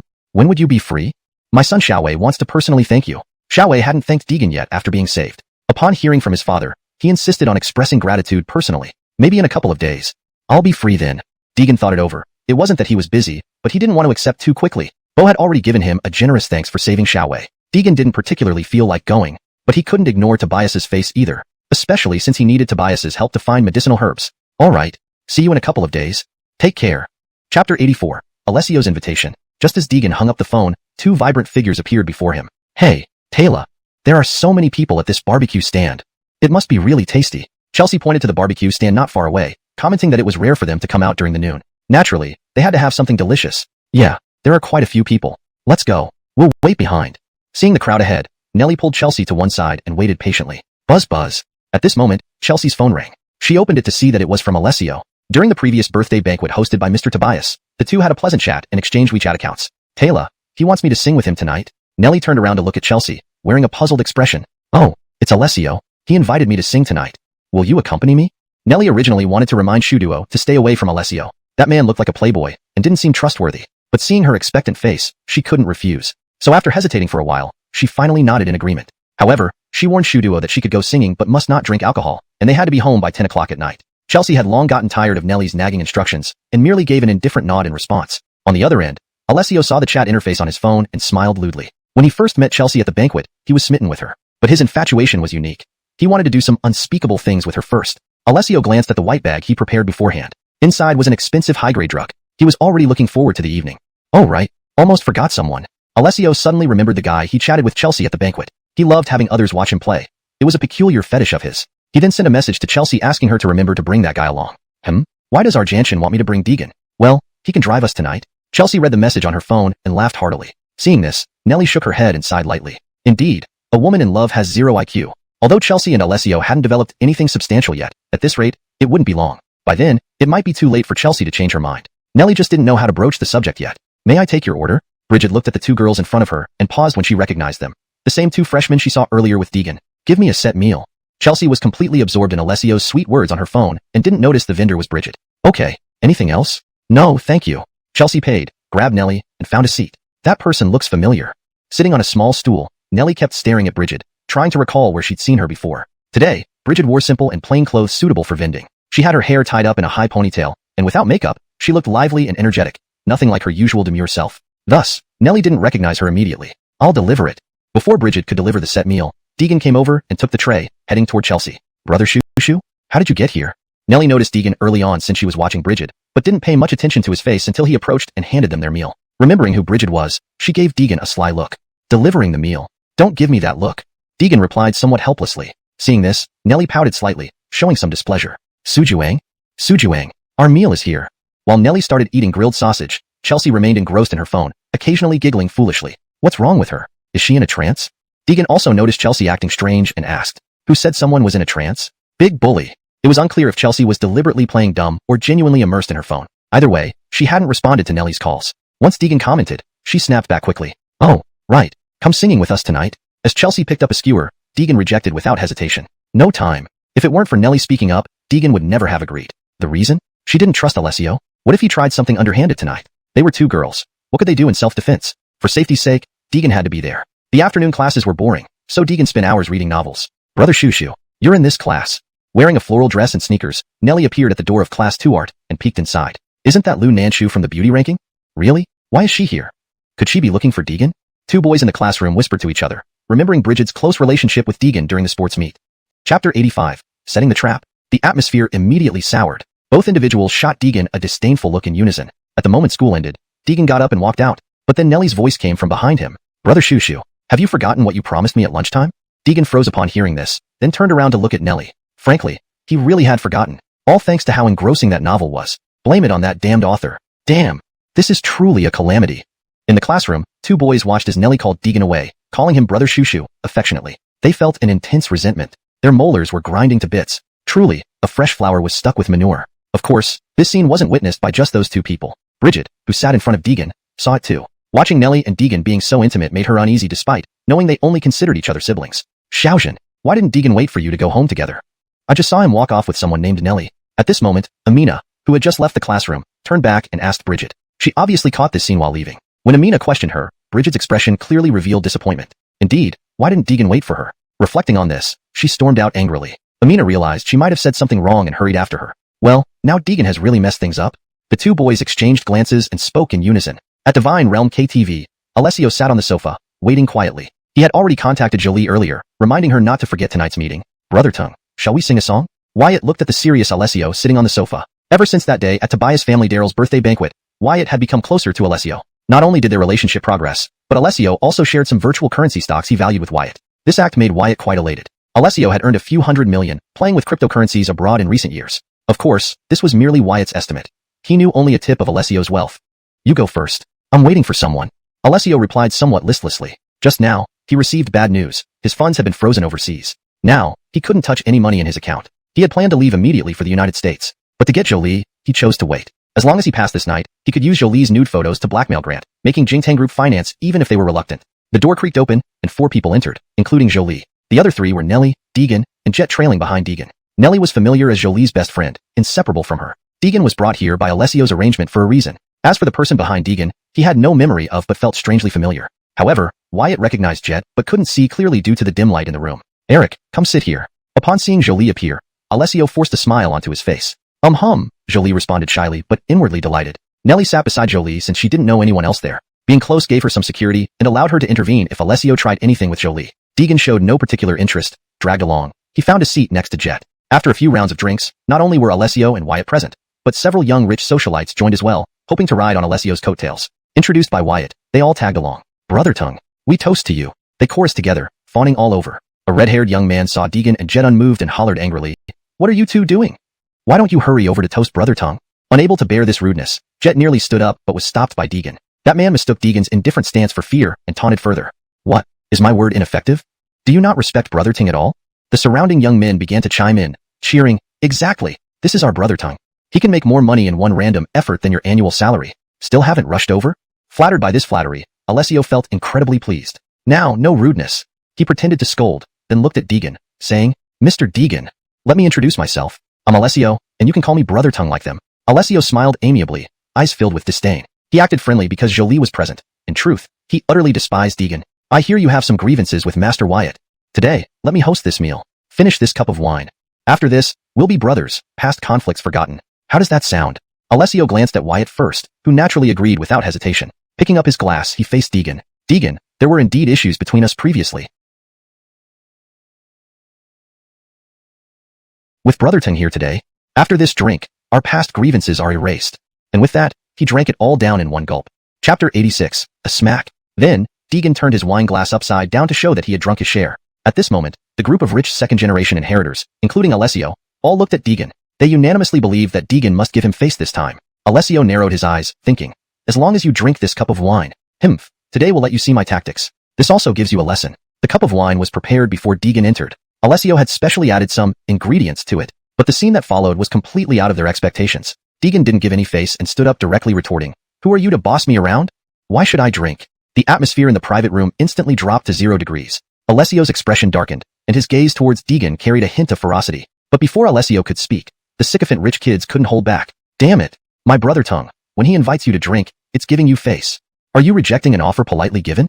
Speaking, one of the rich kids stood up, cursing as he pointed his finger at Deegan's nose. Everything happened too quickly. The situation completely deviated from Nelly's expectations. She originally thought Alessio's focus would be on Annabelle. She sat here just to prevent him from making any rash moves against Cindy. Deegan was merely making a brief appearance for her. But now it seemed like everything was reversed. Nelly felt that she needed to do something. She couldn't allow these people to gang up on Deegan. So, she stood up and said, aren't we here to sing? Let's calm down first. The rich kid was riding high at that moment, and whoever stood out got the worst of it. Before Nelly finished speaking, the rich kid directly splashed the wine in her face. It gave her a thorough drench. Her upper clothes were soaked with spilling wine, revealing large patches of pale skin. She never expected standing up for fairness would make her a target. You. Nelly was stunned, standing there motionless for a long time. What are you doing? Annabelle, who was still immersed in admiring Alessio's looks, snapped out of her fantasy when the splash of wine reached her face too. Arjantian, look what they did to her. Turning her head to Alessio, hoping he would step in to help. However, Alessio's mind wasn't on Annabelle at all. He barely even noticed her calling him. Now his attention was fixed on Deegan. He originally intended to humble Deegan slightly and have him watch a performance, but now he changed his mind. Since you claim some influence in Dongyuan City and know the Tobias family elder, treated as a distinguished guest, Alessio decided to start aligning with these wealthy heirs, jointly resisting Deegan within Dongyuan City circles. Let's see how long you can stand. Daring not to give me face means a serious lesson awaits. Seeing Nelly bullied, Deegan's expression turned grim. These guys were getting too arrogant. You. Apologize immediately. Deegan, pointing at the rich kid who threw the wine, scolded. Then he stood up and walked toward the center. I apologize? What nonsense are you barking? Slap. Apologizing wrong. Start over. The rich kid received a loud slap, completely dumbfounded. Having grown up pampered since childhood, even his parents hadn't dared lay a hand on him. Today, he was shockingly slapped by someone he considered poor trash. Instantly enraged, he spat out, "You mother." Slap. Deegan wasted no words on him. Disobey? Then I'll beat you until you do. Other accompanying rich kids saw Deegan's viciousness and recoiled a few steps, fearing involvement. Even Wyatt cowered. He hadn't forgotten being beaten by Deegan previously. Thinking this time Alessio was present to keep things under control, he expected Deegan to be more reserved. Who knew he remained as brutal as ever? Slap. Another slap flew, and the rich kid's face swelled into a swollen pig's head. Waking up abruptly from the alcohol, seeing Deegan's ferocity, he knew better than to escalate the conflict further, but wouldn't forget this incident either. Retreating behind others, he eyed Deegan with hate-filled glares. But whenever he found an opportunity, he'd definitely take revenge on Deegan. Brotherly, I'm not saying, but your temper is indeed explosive. Alessio smiled, regarding Deegan as nothing more than an impulsive person with slightly stronger combat skills than average. To Alessio, a simple brute wasn't worth worrying about. Nowadays, dealing required strategy and brainpower. Boring. Deegan ignored him, deciding it was best left alone unless provoked. He removed his jacket, placing it over Nellie. Are you leaving? Nodding, Nellie stood right behind Deegan. She no longer wanted to stay in this place, feeling uncomfortable among these people. As for Annabelle, Deegan no longer cared. She could do as she pleased. Leading Nellie, he left the room without looking back. Seeing them leave, Brody glanced at a few people, memorizing their faces, intending to report back to Khan for handling. Nanshu, wait. Annabelle hurriedly broke free from Alessio's embrace and rushed after them. Suswang, where are you going? Suswang. Alessio, watching Kira slip away, tried stopping her, but she ignored him. Staring at Annabelle's back, his expression turned vicious. If not for Deegan, he would have had her today. Damn it. Frustrated, he slammed a fist onto the glass table hard. Tongue Dermot, don't mind them. A bunch of small-minded fools. Let's continue drinking. After Deegan left, a rich kid raised a glass to toast Alessio. Drink? Drink your ass off. Alessio flung the wine in Annabelle's seat onto the rich kid's face, then stormed out of the room in anger, leaving everyone staring at each other blankly. What's wrong with Brother Tongue? No idea. So upset all of a sudden. Seeing the main person leave, they found no need to stay and packed up to depart. Suddenly, the one whom Alessio had splashed felt intense dizziness, collapsing within seconds. Hey, what's wrong with you? Too much alcohol maybe? In an instant, confusion spread across their faces as they witnessed the unexpected event unfold. Chapter 87. 100 million tutoring fee. On the way back, the car was driven by Ellis Chobai. Deegan sat in the passenger seat with an unreadable expression. Southbook, don't ignore me like this. Am I the one who upset you? Do you want to acknowledge me or not? Please. Tangshu Eric sitting in the back seat kept shaking Luo Taylor's arm, humbly begging for her forgiveness. No matter what she did or said, Luo Taylor didn't acknowledge her at all. This genuinely frightened Tangshu Eric. She was terrified of losing her best friend. Before they knew it, the car had arrived at the villa. The moment the car stopped, Luo Taylor opened the door and walked in without looking back. Seeing this, Tangshu Eric hurried after her. Southbook, wait for me. Conversely, upon hearing Tangshu Eric's call from behind, Luo Taylor's pace quickened even more. With a screech, the two entered the villa one after the other. Only Deegan and Aaron were left in the car. Do you really want to be my disciple? Aaron froze. He didn't expect Deegan to initiate this conversation. Yes. A desire for strength flashed in Aaron's eyes. He had seen Deegan's capabilities and knew how powerful he was. If he could become Deegan's disciple, he believed it would only take a short time to break through his current realm, to reach the Master Realm, and possibly even the Legendary Realm. I can give you this opportunity. Deegan got out of the car and spoke softly under the moonlight. He hadn't considered this before. However, tonight's incident made him realize that he was always surrounded by fools. If they were all the same sort as Dixie, then handing them over to Hai Gang would suffice. But when facing multiple wealthy heirs like today, if they joined forces, even with Hai Gang's current influence, it was impossible to handle everything cleanly. He couldn't solve everything personally. It was too time-consuming and exhausting. Moreover, he planned to visit Li Shui nearby soon. The previous toxic wild vegetables came from there, and with good luck, he might meet some witch doctors. Proper use of insect parasites could aid in accelerating the recovery of his inner spiritual energy. In his absence, he needed someone to watch over Dongyuan City. Firstly, to ensure the safety of those around him. Secondly, to develop his power base. Considering long-term benefits. Master above, please accept your disciple's respect. Aaron knelt before Deegan excitedly. Looking at his overjoyed face, Deegan smiled mischievously. I will take you in. Pay the tutoring fee first. Aaron froze. Then, he thought about being accepted by Deegan. Paying a tutoring fee was reasonable. He pulled out a black card from his wallet. Master, this card has 10 million. Consider it your disciple's fee. Please accept it. Respectfully handed over, but Deegan did not take it immediately. Puzzled until he saw Deegan's calm gaze, realizing he offered too little. He called his father promptly. Hello, father. I need 100 million funds. Even Deegan was surprised. He did need money. 10 million was substantial for him now, but rejecting the card earlier was to test Aaron's sincerity. 100 million? What do you need it for? His father questioned on the phone. Father, it's urgent. Please transfer it now. I'll explain later. After hanging up, he received a text message. Your account has received 100 million RMB. Master, here is 100 million as a tutoring fee. Please accept it. Deegan didn't take it right away, just looked at him calmly. Under his meaningful gaze, Aaron felt nervous. He wondered, does Master have a preference for men? What are you thinking? Deegan detected his thoughts and smacked his head. I'll take the money. Deegan took the black card. Now that you're my disciple, I should give you a gift. He pulled out a brown book from his pocket. These past days following me, I've learned about you. I bestow upon you this demon subduing fist manual. Following its instructions, within half a month, your golden core stage shouldn't be a problem. Deegan explained slowly. Aaron's talent was decent. Though not exceptional among geniuses, he was still superior. In time, he would undoubtedly become a dominant force. A flash of excitement appeared in Aaron's eyes as he respectfully took the manual with both hands. Gazing at the words, he gently stroked it. Golden core was an ancient term, now equivalent to the master realm. Thank you, master. Deegan nodded in satisfaction and handed him a small medicine bottle. Remember to use it with the pills. It will accelerate your spiritual energy circulation. Got it, master. Aaron bowed again. Deegan had given what was due, now depending on Aaron's destiny. Oh right. Deal with those wealthy heirs from the private room. It's your first task. Though Deegan's words were brief, Aaron understood. Tonight, if not restrained by master, those fellows would have been pounded flat already. Relax, master. I'll handle it. Deegan nodded and indicated Aaron to leave. That's all, disciple. Aaron bowed and departed the villa area, feeling euphoric after succeeding as a disciple. Don't disappoint me. Deegan watched Aaron leave with a profound smile. Finally, he turned back into the courtyard. Woof woof. Was he my junior? Carlos wagged his tail, rubbing against Deegan's leg. Chapter 88. Rebellious Son. Truly a rebellious son. That night, after Johnny returned home, he immediately called Khan. Khan, take care of the people on this list.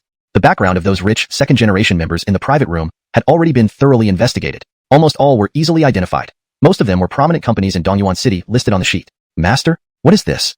Du Guqing looked at the list with some confusion. Previously, his young master never asked him to do such things before. Could it be that the young master wants to venture into the business world? They provoked my master.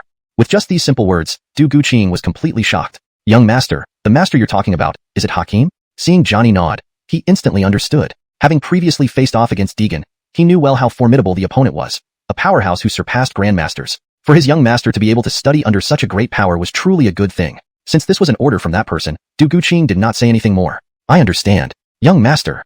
Then he left the hall with the list in hand. The next morning, a youth with dyed yellow hair was awakened by a phone call. Hello? Who is this? He was still groggy when he instinctively answered the call upon hearing his phone ring. As soon as the call connected, an angry middle-aged man's voice came through. You rebellious son. Whom have you provoked this time?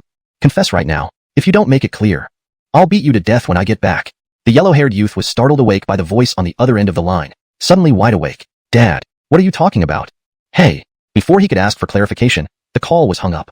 On the other side, inside a commercial vehicle, a middle-aged man had just angrily hung up the phone. His company's stock plunged drastically first thing that morning. In just 1 or 2 hours, it dropped to less than half its original value. Billions of assets vanished in an instant. This left the middle-aged man feeling uneasy. He hurriedly instructed his staff to investigate, but just as he started looking into who might be behind it, a strange call came through. It told him that his son, Irixi, had provoked someone he shouldn't have. If not properly educated, then he might as well shut down his company. In the past, the middle-aged man would have dismissed it as a scam call. But after what happened that morning, he gradually realized it must be his idle troublemaker son Irixi causing trouble again. Hence the earlier scene where he angrily berated his son over the phone. Dermatneral manager. The location of that phone call is... At this moment, the secretary in charge of investigation called back. The middle-aged man quickly inquired. What is it? The Dugu family. The middle-aged man was instantly dazed. Upon hearing the name, Dugu family, he lost all strength. He slumped into the rear seat. The Dugu family, while perhaps not dominating in Dongyuan City, had the means to crush people like them effortlessly. Dermatneral manager, maybe things aren't as bad as they seem. The driver slowly spoke up. He also heard part of the conversation. The middle-aged man's eyes lit up at this. Indeed. If they could find out the cause and apologize, there might still be a chance to salvage the situation. Hurry, drive back home. Yes. Seeing his boss come to life, the driver didn't speak further and drove off. In the villa, the yellow-haired youth was anxiously pacing around the living room. After receiving his father's call, he felt uneasy from the tone. I haven't provoked anyone recently, have I? The yellow-haired youth couldn't think of any recent conflicts. He'd been quite compliant lately and stayed at home. Bang! Suddenly, the villa door was flung open. An enraged middle-aged man stormed in, with one swift slap. Dad, don't hit me. Slap. Another slap followed without giving him a chance to explain. After about 10 minutes, the middle-aged man finally stopped after tiring himself out. You truly are a rebellious son. Speak. How did you provoke the Dugu family? Explain everything clearly, or I will really beat you to death. While saying so, he raised his hand to scare him further. By now, the yellow-haired youth was black and blue, and he felt extremely wronged. Awakened suddenly early in the morning and beaten severely afterward. Most importantly, he had no idea whom he offended. Dad, I really don't know. I didn't offend anyone from the Dugu family. Seeing the youth trying to wriggle out, the middle-aged man became even angrier and kicked him in the stomach. Truly a rebellious son. How can you deny your wrongdoing? I should have shot you at birth. Damn. The middle-aged man was utterly enraged. Billions of assets had vanished in one morning. This was the fruit of decades of hard work, and it was wasted by this rebellious son. He wanted to beat this son to death. Dad, I really don't know. I haven't gone anywhere recently. At this moment, the yellow-haired youth remembered drinking with Alessio and others in the private room last night and froze. Could it be that he accidentally offended someone during that night? But Deegan didn't seem like a big figure. Was it possible that he offended someone on his way home? The more he thought about it, the more confused he got. Say what? You rebellious son. Speak clearly. Just went out for drinks yesterday. Slap. Hearing this, the middle-aged man flew into a rage again. He knew this rebellious son dared not admit anything. Surely, he must have offended someone last night. After deep thought, the middle-aged man decided to apologize personally. Rebellious son. Derm it up. Saying this, he dragged his son out of the villa and shoved him into the car. The driver saw the state of the young master and immediately sensed something serious. He dared not speak, knowing this was a bad time to upset the boss. He just needed to do his job. Bam! The car door slammed shut, indicating how furious the middle-aged man was. Go to the Dugu family. The car slowly started and headed toward the Dugu residence. Meanwhile, similar scenes unfolded in the homes of the other rich second-generation members. Even Wyatt wasn't spared a thrashing. He couldn't figure out how he had offended the Dugu family. End of Chapter 88. Chapter 89. Apologizing in person. Early in the morning, Barrett gave Wyatt 2 brutal smacks. Damn it. You are a disobedient son too. Why provoke anyone else but someone from the Ellis family? Wyatt's face was filled with grievances. His right cheek had been hit twice and was now swollen. He was sleeping soundly at home when Barrett suddenly rushed back from the company, catching him and beating him severely. Later, his father told him that he had provoked people who shouldn't be messed with. Only then did he realize it was very likely Deegan's doing. But what baffled him was, when did Deegan gain so much power? One morning, nearly half of their company's stock value plummeted. They have already lost several billion. If this continued, bankruptcy would soon follow. After some contemplation, Barrett decided to minimize the losses by personally leading Irixi to apologize at the Ellis residence. They were on the road at the moment. About half an hour later, Barrett parked his car in front of the Ellis residence. To his surprise, there were several luxury cars already parked there, and the license plates looked very familiar. Some even belonged to acquaintances. Just as he was feeling puzzled, he saw a crowd standing in the courtyard ahead. What are you guys doing here? Barrett said to a middle-aged man in front of him. Next to the man was a blonde-haired guy beaten into a pulp. The blonde-haired guy avoided eye contact with Wyatt, clearly fearing recognition. But Wyatt wasn't in much better shape either, with palm prints still visible on his face. Brother Moro? What happened to you? The middle-aged man reacted first, greeting Barrett as he walked over. What? Your company's stock prices also fell? They looked at each other and said simultaneously, You disobedient son. Then both men kicked the Irixi beside them in perfect unison. Wyatt and the blonde both wore expressions of grievance, but their attackers were their own fathers. Even if they felt wronged, they could only endure it since their attackers were their dads. Even if they felt wronged, they could only endure. Barrett was about to chat with the others when a figure emerged from inside. It was a middle-aged man dressed in martial attire. His neat short hair made him look very energetic. It was Bernie. Due to his actions, several companies' stocks plunged drastically, leading to this scene. Khan. Seeing Bernie come out, Barrett and others shouted in unison. Bernie was the most respected guest in the Ellis family, second only to the head of the family. Everyone, what brings you here? Bernie slowly asked, pretending not to know. Barrett exchanged glances with the others, somewhat at a loss. Aren't you playing games with us? What else can we do here? Such thoughts filled everyone's minds, but none dared voice them. Khan, we're here to apologize. After being silent for a while, Barrett finally spoke. The others nodded vigorously. Khan, this disobedient son has done some unforgivable things. We are here to apologize today. A plump middle-aged man next to Barrett added. Due to his obesity, his body jiggled while speaking. Everyone, please come inside. Bernie remained unperturbed, seeking just this effect. However, whether to accept their apologies depended on another's decision. Following Bernie, they entered the hall. Hey, isn't that young Master Moro? A somewhat harsh voice sounded. Wyatt turned and saw the man who was with Deegan in the private room yesterday. He hadn't noticed before because it was too dark, but he remembered the clothes and voice well. Is this young Master Ellis? Looking at the man leaning against the stair railing, Barrett felt a sense of familiarity and asked. Bernie nodded slowly, responding silently. Oh, young Master Ellis. How honored. Barrett hurried forward to greet him, but Aaron didn't even acknowledge him. Seeing this person reminded him of the difficulties caused to his master at the birthday banquet. Now, a fat lamb delivered itself. Although his elder doesn't bear grudges, as a disciple, he couldn't forget. Aaron ignored Barrett's extended hand and sat down in the chair at the front. Bernie stood behind him. When Aaron raised his head, several rich second generations, including the blonde, lowered their heads in shame, remembering their behavior last night. They wished to find a hole in the ground to hide their faces. Damn, he is young Master Ellis. This is bad. It's over. Really met a hard rock. Inside their minds, facing Aaron's gaze, they dared not utter a word. Seeing that Aaron didn't pay him any attention, Barrett wasn't angry. Laughing awkwardly, he tried to ease the embarrassment. I'm truly sorry, young Master Ellis. My son was ignorant and offended you. Tell me how to punish him, and I won't argue. Barrett wasn't stupid. Seeing Aaron's meaningful glance towards Irixi, he understood. Surely, this disobedient son must have accidentally offended young Master Ellis. That's right, young Master Ellis. As long as you command, we will obey. Obey. Definitely obey. Several fathers of these rich second generations chorused. As long as they were spared, punishing their sons would be nothing. Irixi gone? They can always have another. People like them never lack women. Without lacking women, seeds won't be scarce. Just pick one that looks good and listens well. If this gentleman isn't satisfied, losing shares would be the least of their worries. Their whole lives could be ruined. No need. They didn't offend me. But someone else. Aaron smiled, causing the standing men to appear troubled. They were busy all day, either rushing to the company or sleeping in hotel beds. How could they know what their disobedient sons were up to? Completely clueless. Could young Master Ellis clarify? Chapter 90. 10 million? For a dog? Leonard spoke up and asked, do you really not know, or are you just pretending? An expression of disdain flickered in Jet's eyes. If it weren't for Master's specific instructions to deal with these guys properly, he wouldn't even bother. You rebel. I'll beat you to death. Leonard kicked Jace, who cried out painfully. This old man indeed spared no mercy when he started beating someone. If Deegan were here, she might have asked, is this your own child? Jace was at a loss, only able to shield his head and silently praying for lighter blows. The others, seeing this, quickly followed suit. For a moment, the hall was filled with moans and cries. Enough. Don't act anymore. Jet couldn't bear to watch. He didn't care how they beat each other as long as they didn't dirty the floor. Since you've all come to resolve the issue, show some sincerity. The group froze, halting their actions. These sly foxes understood what Jet meant. Leonard stepped forward, presenting a card. Master Ellis, this card contains 10 million. Please accept it. Is that enough? Leonard thought 10 million would suffice, but Jet didn't even glance at it, leaving him awkwardly standing there, unsure of what to do. Jet remained silent, but his meaning was clear. 10 million? To treat a dog? A middle-aged man with yellow hair released his grip on it and remarked, Brother Murmur, did you give the wrong card? He walked forward and calmly handed over another card. Master Ellis, this card has 50 million. Please assist us. Before Jet could respond, the man pulled out yet another card from his pocket. This one also has 50 million as compensation. What do you think? Jet smiled. This old guy knew how to handle things. Haha, alright. He quietly took both cards. I see Yawen Group's products are of high quality. Khan, you should keep an eye on it. The man's face lit up. Yawen Group was his flagship business. With Ellis's approval, this matter seemed resolved. Thank you, Master Ellis. Let's leave now. Seeing Ellis signaling to dismiss them, everyone knew it was time to go. One by one, they presented more substantial amounts. Master Ellis, here is 80 million. Please accept it. Master Ellis, I have 80 million. These amounts far exceeded what Deegan had suggested, and Ellis naturally accepted them all. These old fellows offered it willingly. I didn't ask for so much. I believe my master is quite reasonable. I've seen everyone's sincerity. You can rest assured. Money collected, people beaten, and matters handled.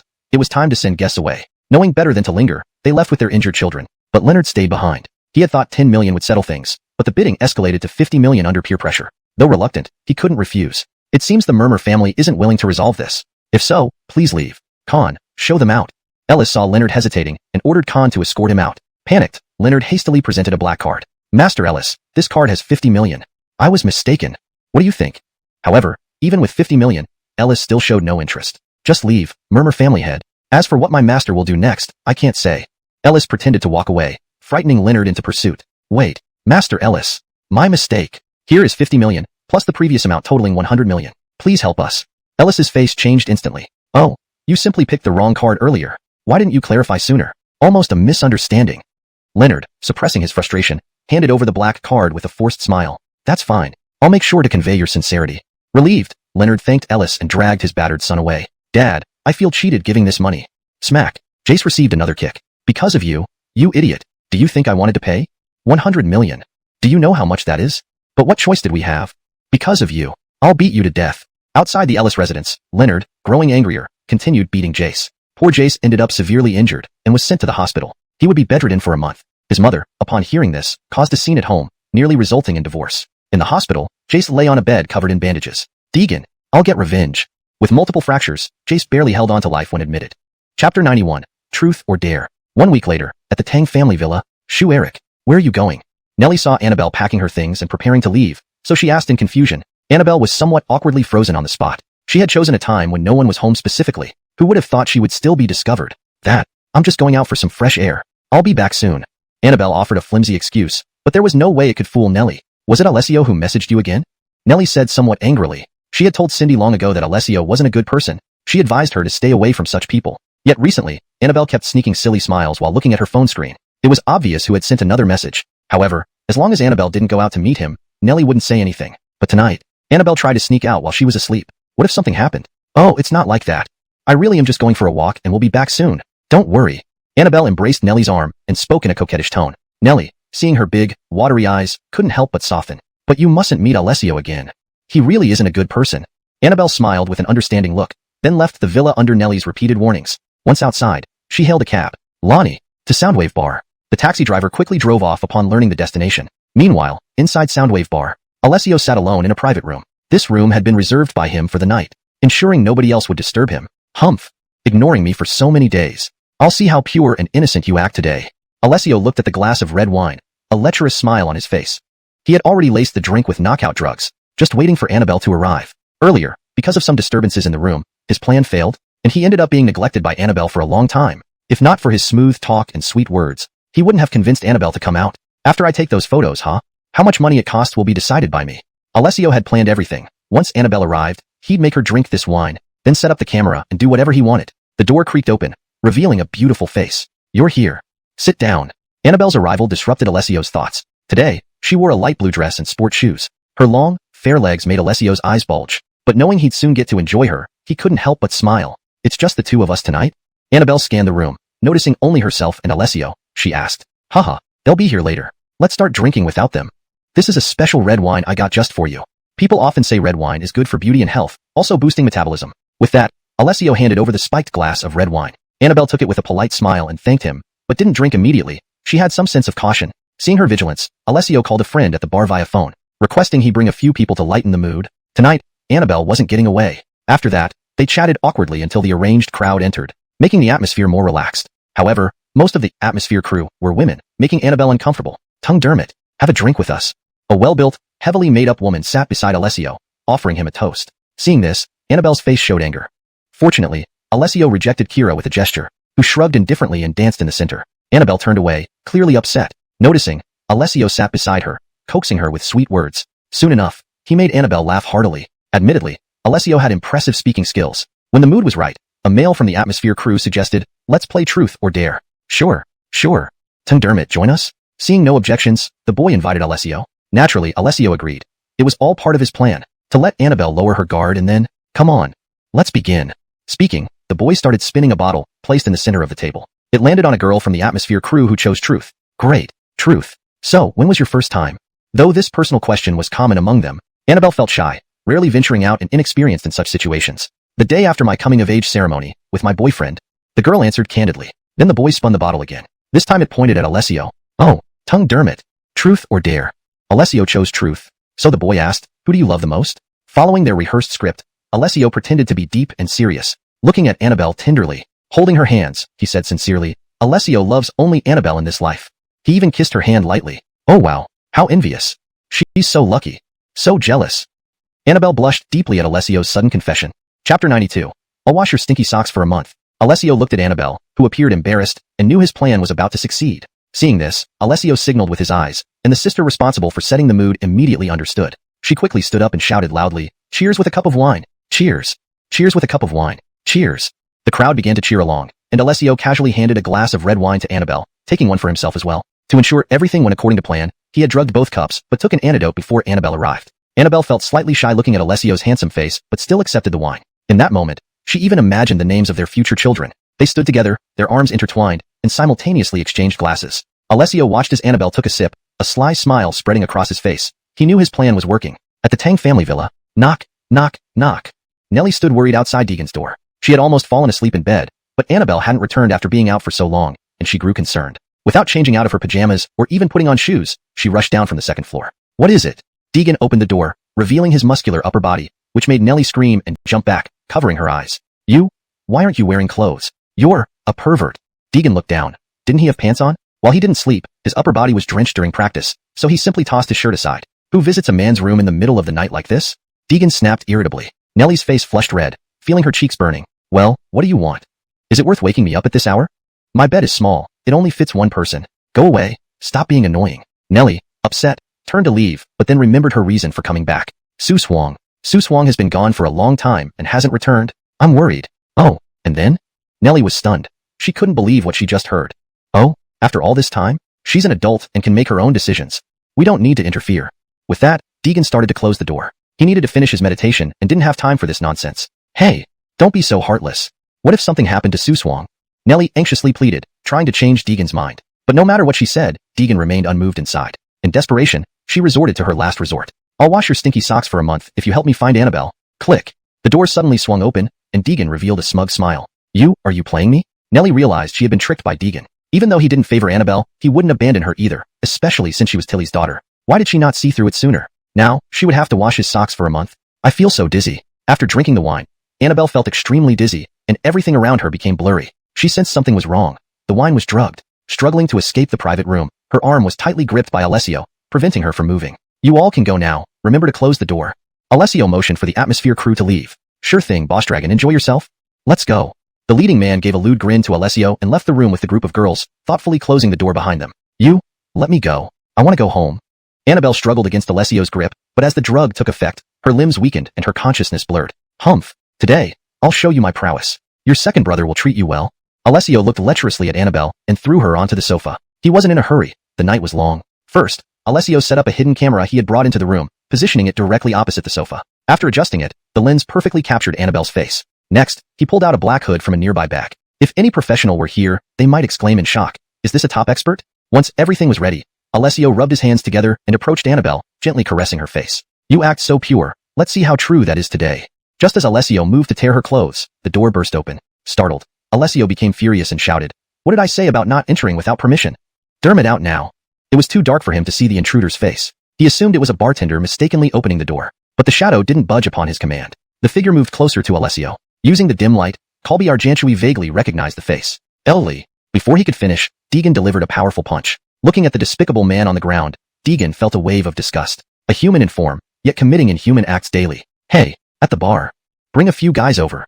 Deegan called Robin. Some matters were better handled by others. Tap tap tap. Heavy footsteps approached the room, and several burly men entered, clearly part of the venue's security team. Chapter 93. This beardy guy is a talent. Who are you? Come out here immediately. The burly man with a full beard, who was leading the group, walked straight in upon noticing the anomaly inside the VIP room. This room was reserved for young Master Colby. If anything went wrong, the boss would surely skin him alive. As the big bearded man switched on the lights, everything in the room became visible. Deegan carefully covered Jolie with clothes to shield her modesty. Where's young Master Colby? Who are you?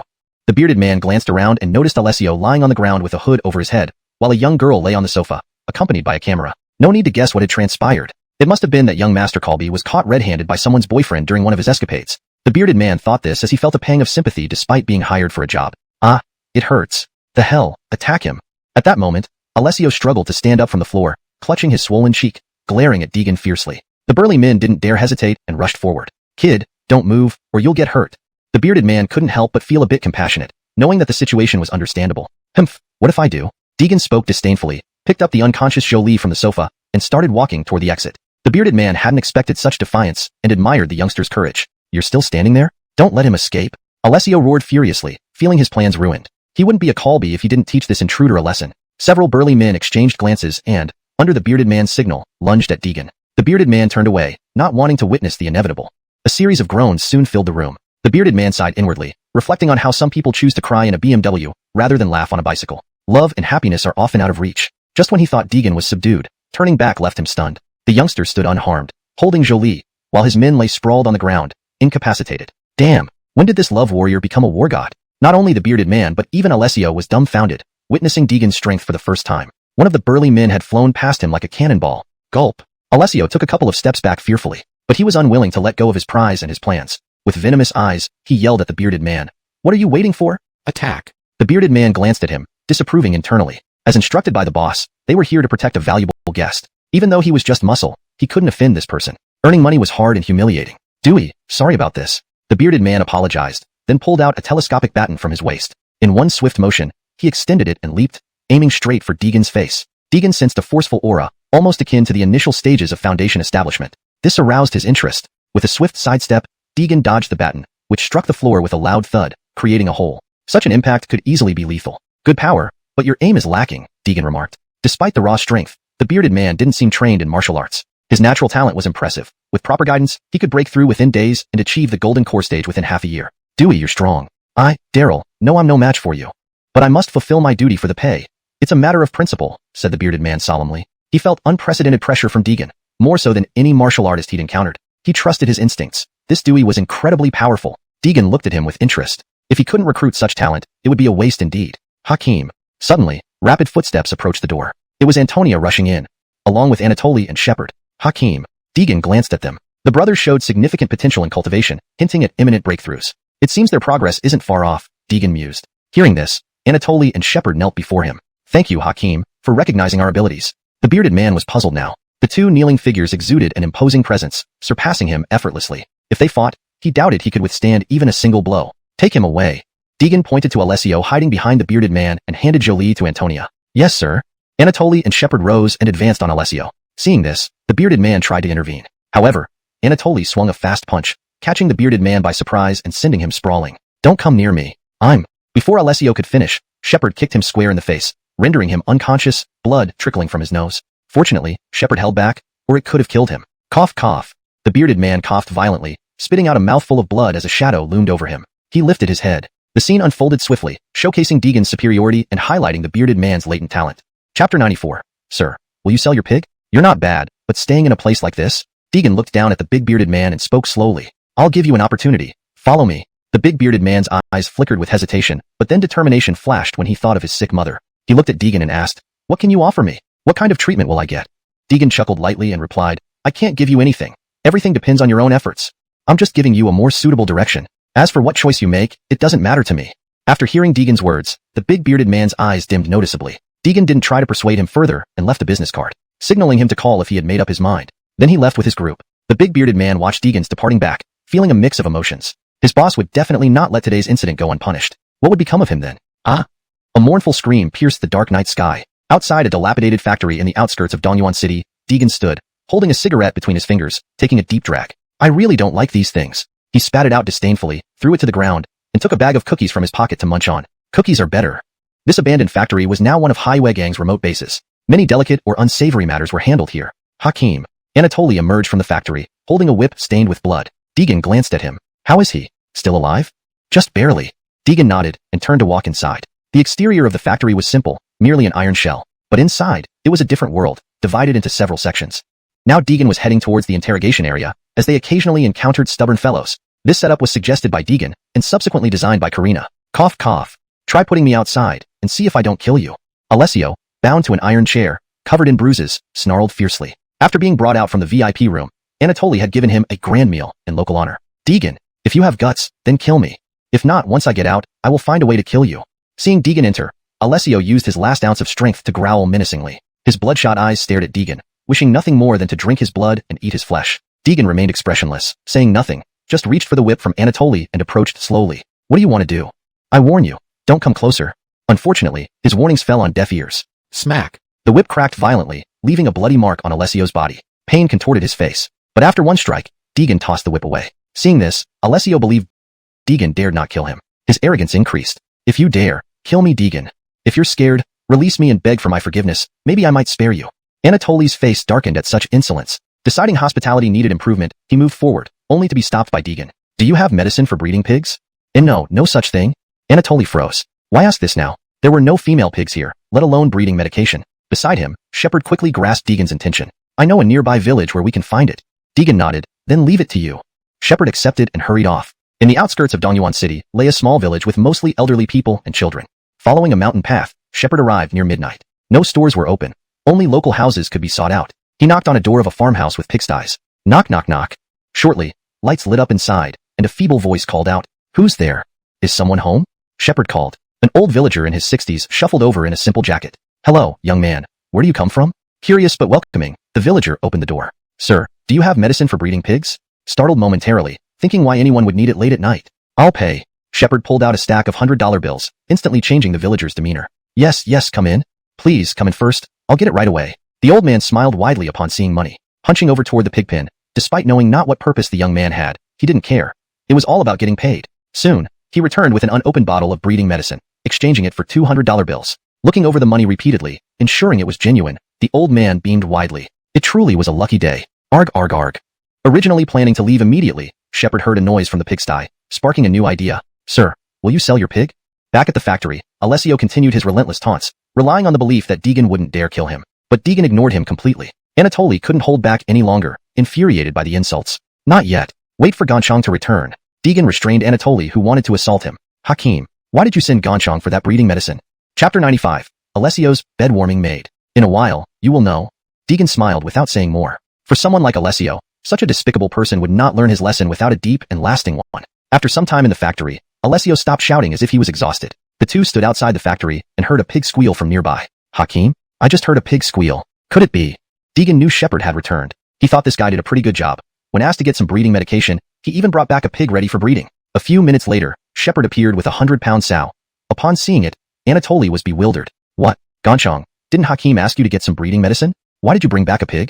Shepard glanced at his brother, thinking how could his dense brain understand what Hakeem implied. Deegan smiled without speaking and gestured for Shepard to lead the pig into the factory. At this moment, the main character was still in a beautiful dream. The commotion caused by their entrance woke him up. Still drowsy, he scanned around before recalling that Deegan had tied him here. What do you want to do? When Alessio saw the sow led in by Shepard, he instantly panicked. His face turned green. Aren't we afraid that young Master Colby feels lonely and cold? We've specially brought you a bed-warming maid, Deegan said with a smile. Even if Alessio were an idiot, he knew what Deegan intended to do next. I warn you, don't you dare do anything. If you do this, I will never forgive you. Alessio was almost scared to pee his pants, his words becoming incoherent. Gonchong, young Master Colby seems shy. Why don't you give a hand? Understanding the hint, Shepard revealed an eerie smile and walked towards Alessio with the old sow. Even Anatoly, though slow-witted, now understood what Deegan wanted to do. Despite Alessio struggling fiercely, he was no match for Shepard. In moments, the medicine was forced into him. Then Shepard lifted him and kicked him into an empty room. They even considerately untied his ropes. Finally, Shepard pushed the bed-warming maid inside. With a bang, the iron door closed, ensuring Alessio could fully experience the warmth of the maid. Shepard also considerately locked the door and threw the key out the window. Open the door. Quickly, open the door. Deegan, I warn you. Open the door immediately. Otherwise, even if I become a ghost, I won't let you off. Alessio shouted through the iron door, but despite his threats, Deegan remained silent. Let's go. Leave our young Master Colby to have a wonderful night. Deegan gave a satisfied smile towards the iron door, then left the factory with the others. Before they went far, they heard the sow screaming inside. PFFF. Shepard couldn't hold back, laughing wildly. After this incident, Alessio developed claustrophobia. He dared not stay alone in dark rooms or sleep at night anymore, haunted by dreams of his bed-warming maid. Half a month later, Deegan boarded a flight to Lishue, taking Anatoly and Shepard along. As for the highway gang, he left Johnny's number, telling Karina to call him if any issues arose. Wow. Is this an airplane? I've never flown before. Shepard was visibly excited. Although usually calm, he was just over 20 years old. Beyond his cultivation, he was a country kid who hadn't seen much of the world. Seeing the plane made him happy like a child. Anatoly was slightly better, yet his eyes showed curiosity, looking around constantly. Really disgusting. Not upgraded to first class, and I'm sitting next to two hicks. An unpleasant female voice came from beside them. Deegan looked over to see a woman in a sable coat, heavily made up. Looking at what? Smelly loser. Seemingly noticing Deegan's gaze, she snapped. Deegan was enjoying the ride until encountering such an elite. So what if they are from the countryside? At least they have pure hearts. Unlike some people who look down on everything Chinese. The woman's eyebrows knitted in anger. What did you say? Say it again. Deegan wouldn't tolerate her behavior. Eating rice grown by Chinese farmers, but insulting their children. Typical xenophile. Enraged, Kira extended her claws to scratch Deegan. Humph. Deegan barely glanced at her, his fingertip transforming chi into a needle which shot toward her neck. She only felt a sting but continued walking towards him. Suddenly, she inexplicably kneeled and started convulsing uncontrollably. This bizarre scene terrified the other passengers. Did she catch some disease? I think so too. None suspected Deegan, since he never left his seat. Anatoly, however, quietly gave him a thumbs up, having witnessed the needle transformation. Proudly surpassing the chi cultivation stage, Anatoly had reached foundation establishment and improved his perception, catching Deegan's actions. Shepard, slower, was at peak chi cultivation but showing signs of breaking through soon, destined for foundation establishment in no time. Chapter 96, Dali Village. After several hours of flying, the group finally arrived at Lishue Airport, finally off the plane. Shepard stretched his arms and yawned. He had slept on the plane and was still feeling a bit groggy. Deegan glanced around and then confidently headed in one direction. Seeing this, Anatoly and Shepard followed closely behind. After passing through the airport, they reached the parking lot. Taxis were everywhere. Hey, young men, where are you headed? A red taxi pulled up next to them, and the driver lowered his window to call out. Lonnie, how much to Dali Village?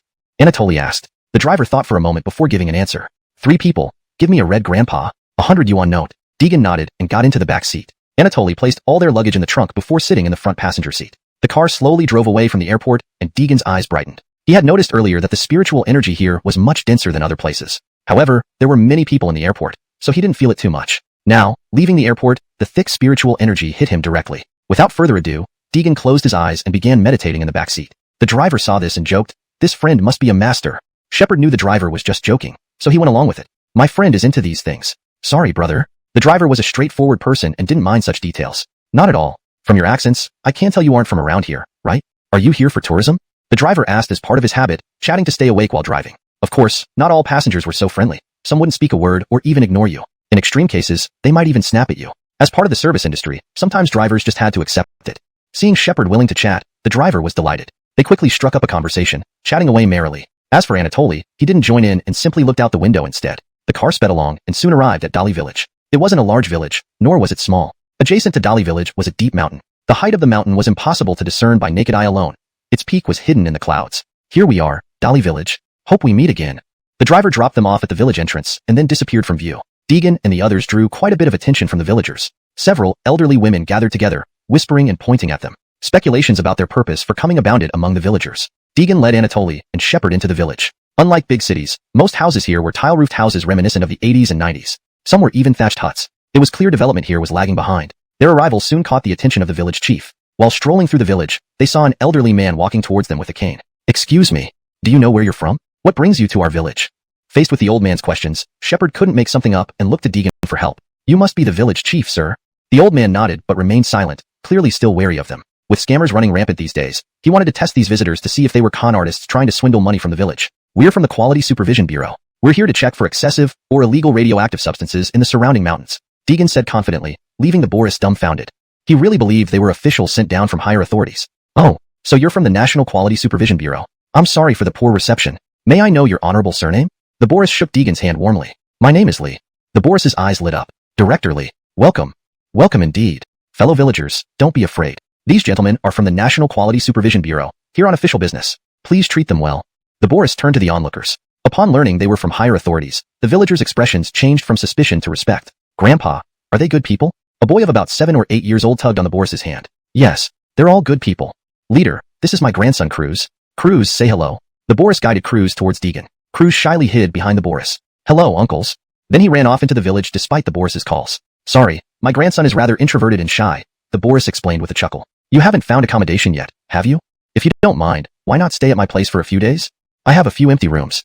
Deegan naturally accepted and followed the Boris to his home. The village chief's house was located in the northernmost part of the village, closest to the deep mountain. When Deegan arrived, he was visibly surprised. He had imagined the village chief's residence would be like the others, a simple bungalow. To his surprise, it was a 2-story villa. Seemingly noticing Deegan's surprise, the village chief explained, "This was built a few years ago by my son when he came back from the city. He said it was to honor me. But as parents, what we truly want is to have our children by our side. That's the best honor." Sadly, a few years ago, Cruz's parents passed away in an accident. The village chief spoke solemnly, tears welling up in his eyes.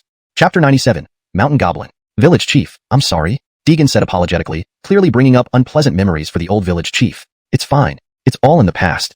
Though he said it was okay, the old village chief felt deep pain but did not show his emotions. "This floor is where my grandson and I live. If you don't mind, you can stay on the second floor. I'll change the bedding for you in a moment." The old village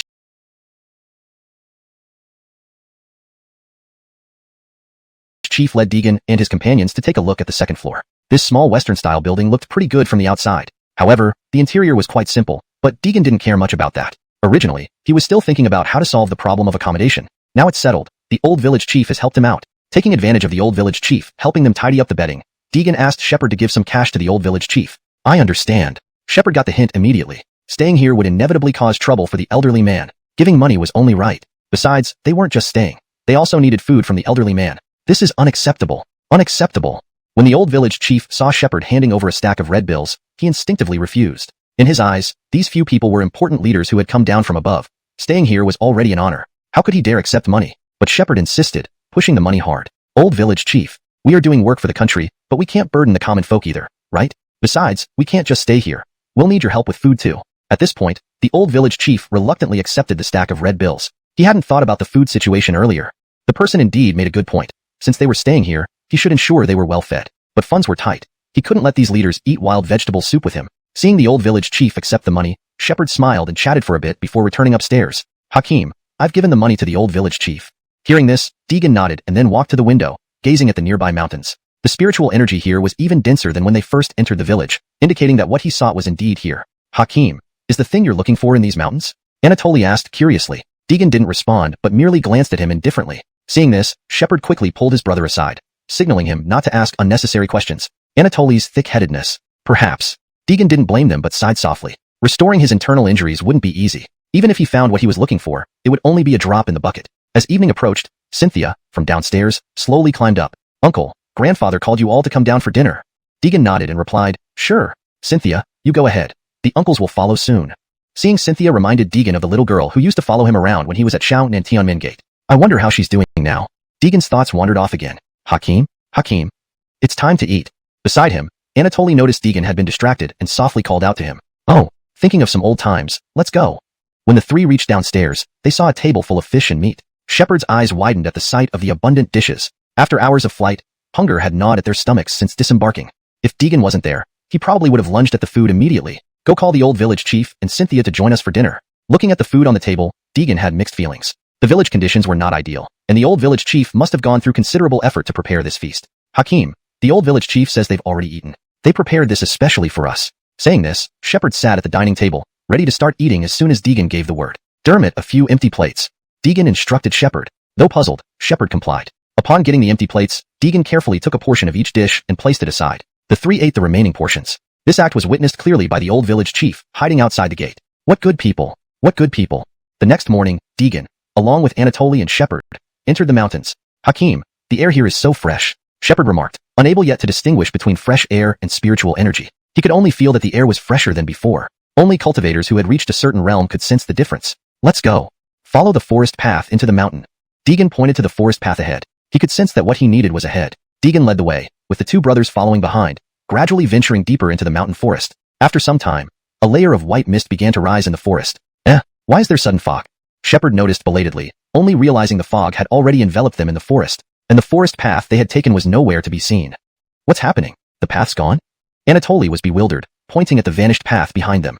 Only Deegan remained calm. As ancient sayings go, when people enter rivers, swamps, or deep mountains, ghosts and demons cannot harm them. Given the dense spiritual energy in these deep mountains, encountering a mountain goblin was quite normal. Woo! Just as they were trapped in the mist, unable to discern directions, an ethereal and eerie voice came from afar. It sounded like a child crying, or like a cat in heat, unnerving in such an environment. Hakim, isn't this mountain goblin? Anatoly seemed to recall something, whispering to Deegan. Deegan's eyes lit up, wondering if Anatoly knew about it. Tell me more. He thought the brothers lacked exposure and might not recognize the creature causing the mist. But Anatoly actually mentioned the mountain goblin. I read it in an ancient book. It says that in deep forests, one easily encounters spirits and demons, and those who cry like children can create mist to confuse humans. Chapter 98. Bloodlingji. It must be a mountain goblin that has gained spiritual intelligence. Anatoly explained with confidence. Although this explanation differed slightly from what Deegan knew, it was still quite accurate. Indeed, it is a mountain goblin without a doubt. Hearing this, Anatoly was stunned. He had only guessed but didn't expect to actually encounter a mountain goblin. Though they were cultivators, their cultivation levels were low, and they had been living in the city before. This was their first time entering such a deep forest, so naturally, they felt at a loss. Don't worry, it will come out eventually. Deegan chuckled, thinking that it was merely a mountain goblin with awakened intelligence. At most, it had the strength of the Foundation establishment stage and couldn't cause much trouble. Woo woo woo. The sound of the mountain goblin grew closer, clearly approaching them. Suddenly,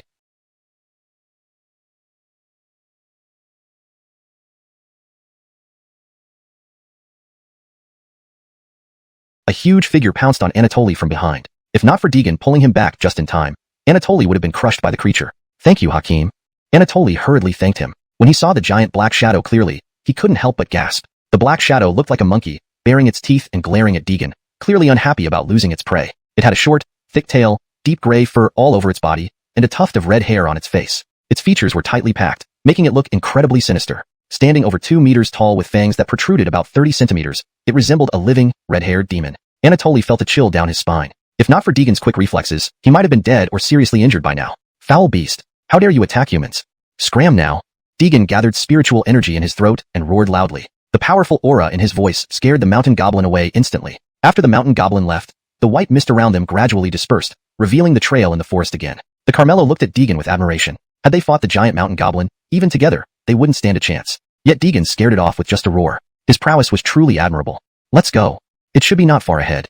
Deegan spoke calmly, as if nothing had happened. The Carmelo exchanged glances and followed Deegan deeper into the forest. The dense woods became increasingly imposing as they ventured deeper. Trees that were only several meters tall earlier now towered dozens of meters high. Damn, are these trees spirits? How huge are they? Shepard was astounded by the massive trees, whose trunks were thicker than his waist. These trees grow so extraordinarily.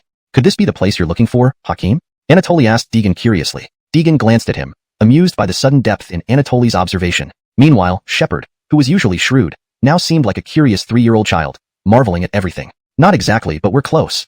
The spiritual energy here was several times denser than at the entrance of the deep mountains. They were very close to the location Deegan had in mind. Walking a few dozen meters further, green wild vegetables began to appear on the ground, similar to those Deegan had eaten before. He knelt down, pinched a leaf, and put it in his mouth. The rich spiritual energy filled his mouth, followed by an explosion of green energy.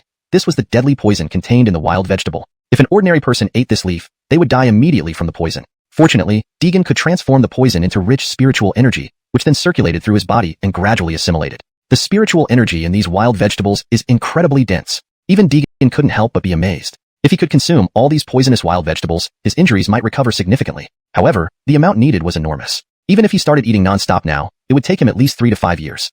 Come on, let's check further ahead. Since the plants here were rich in spiritual energy, the thing he sought should be nearby. Pushing aside the thick undergrowth, they reached a cave entrance. Deegan sensed the dense spiritual energy coming from inside the cave. Stay here, I'll be back soon. With that, Deegan entered the cave alone. As he ventured deeper, the spiritual energy grew denser, confirming that what he needed was within the cave. About 100 meters in, a pool of water appeared before him. Next to it, a blood-red lingji mushroom grew. I found it. Sure enough, it's a blood lingji. Deegan's eyes sparkled with excitement. The lingji was at least 2,000 years old, not because it had grown for that long, but because it absorbed the rich spiritual energy of the deep mountains. In turn, the lingji nurtured the land, and the spiritual energy it emitted helped cultivate other plants, which returned the favor by supporting it. Consequently, the spiritual energy in the blood lingji far exceeded its age. But, is there only one?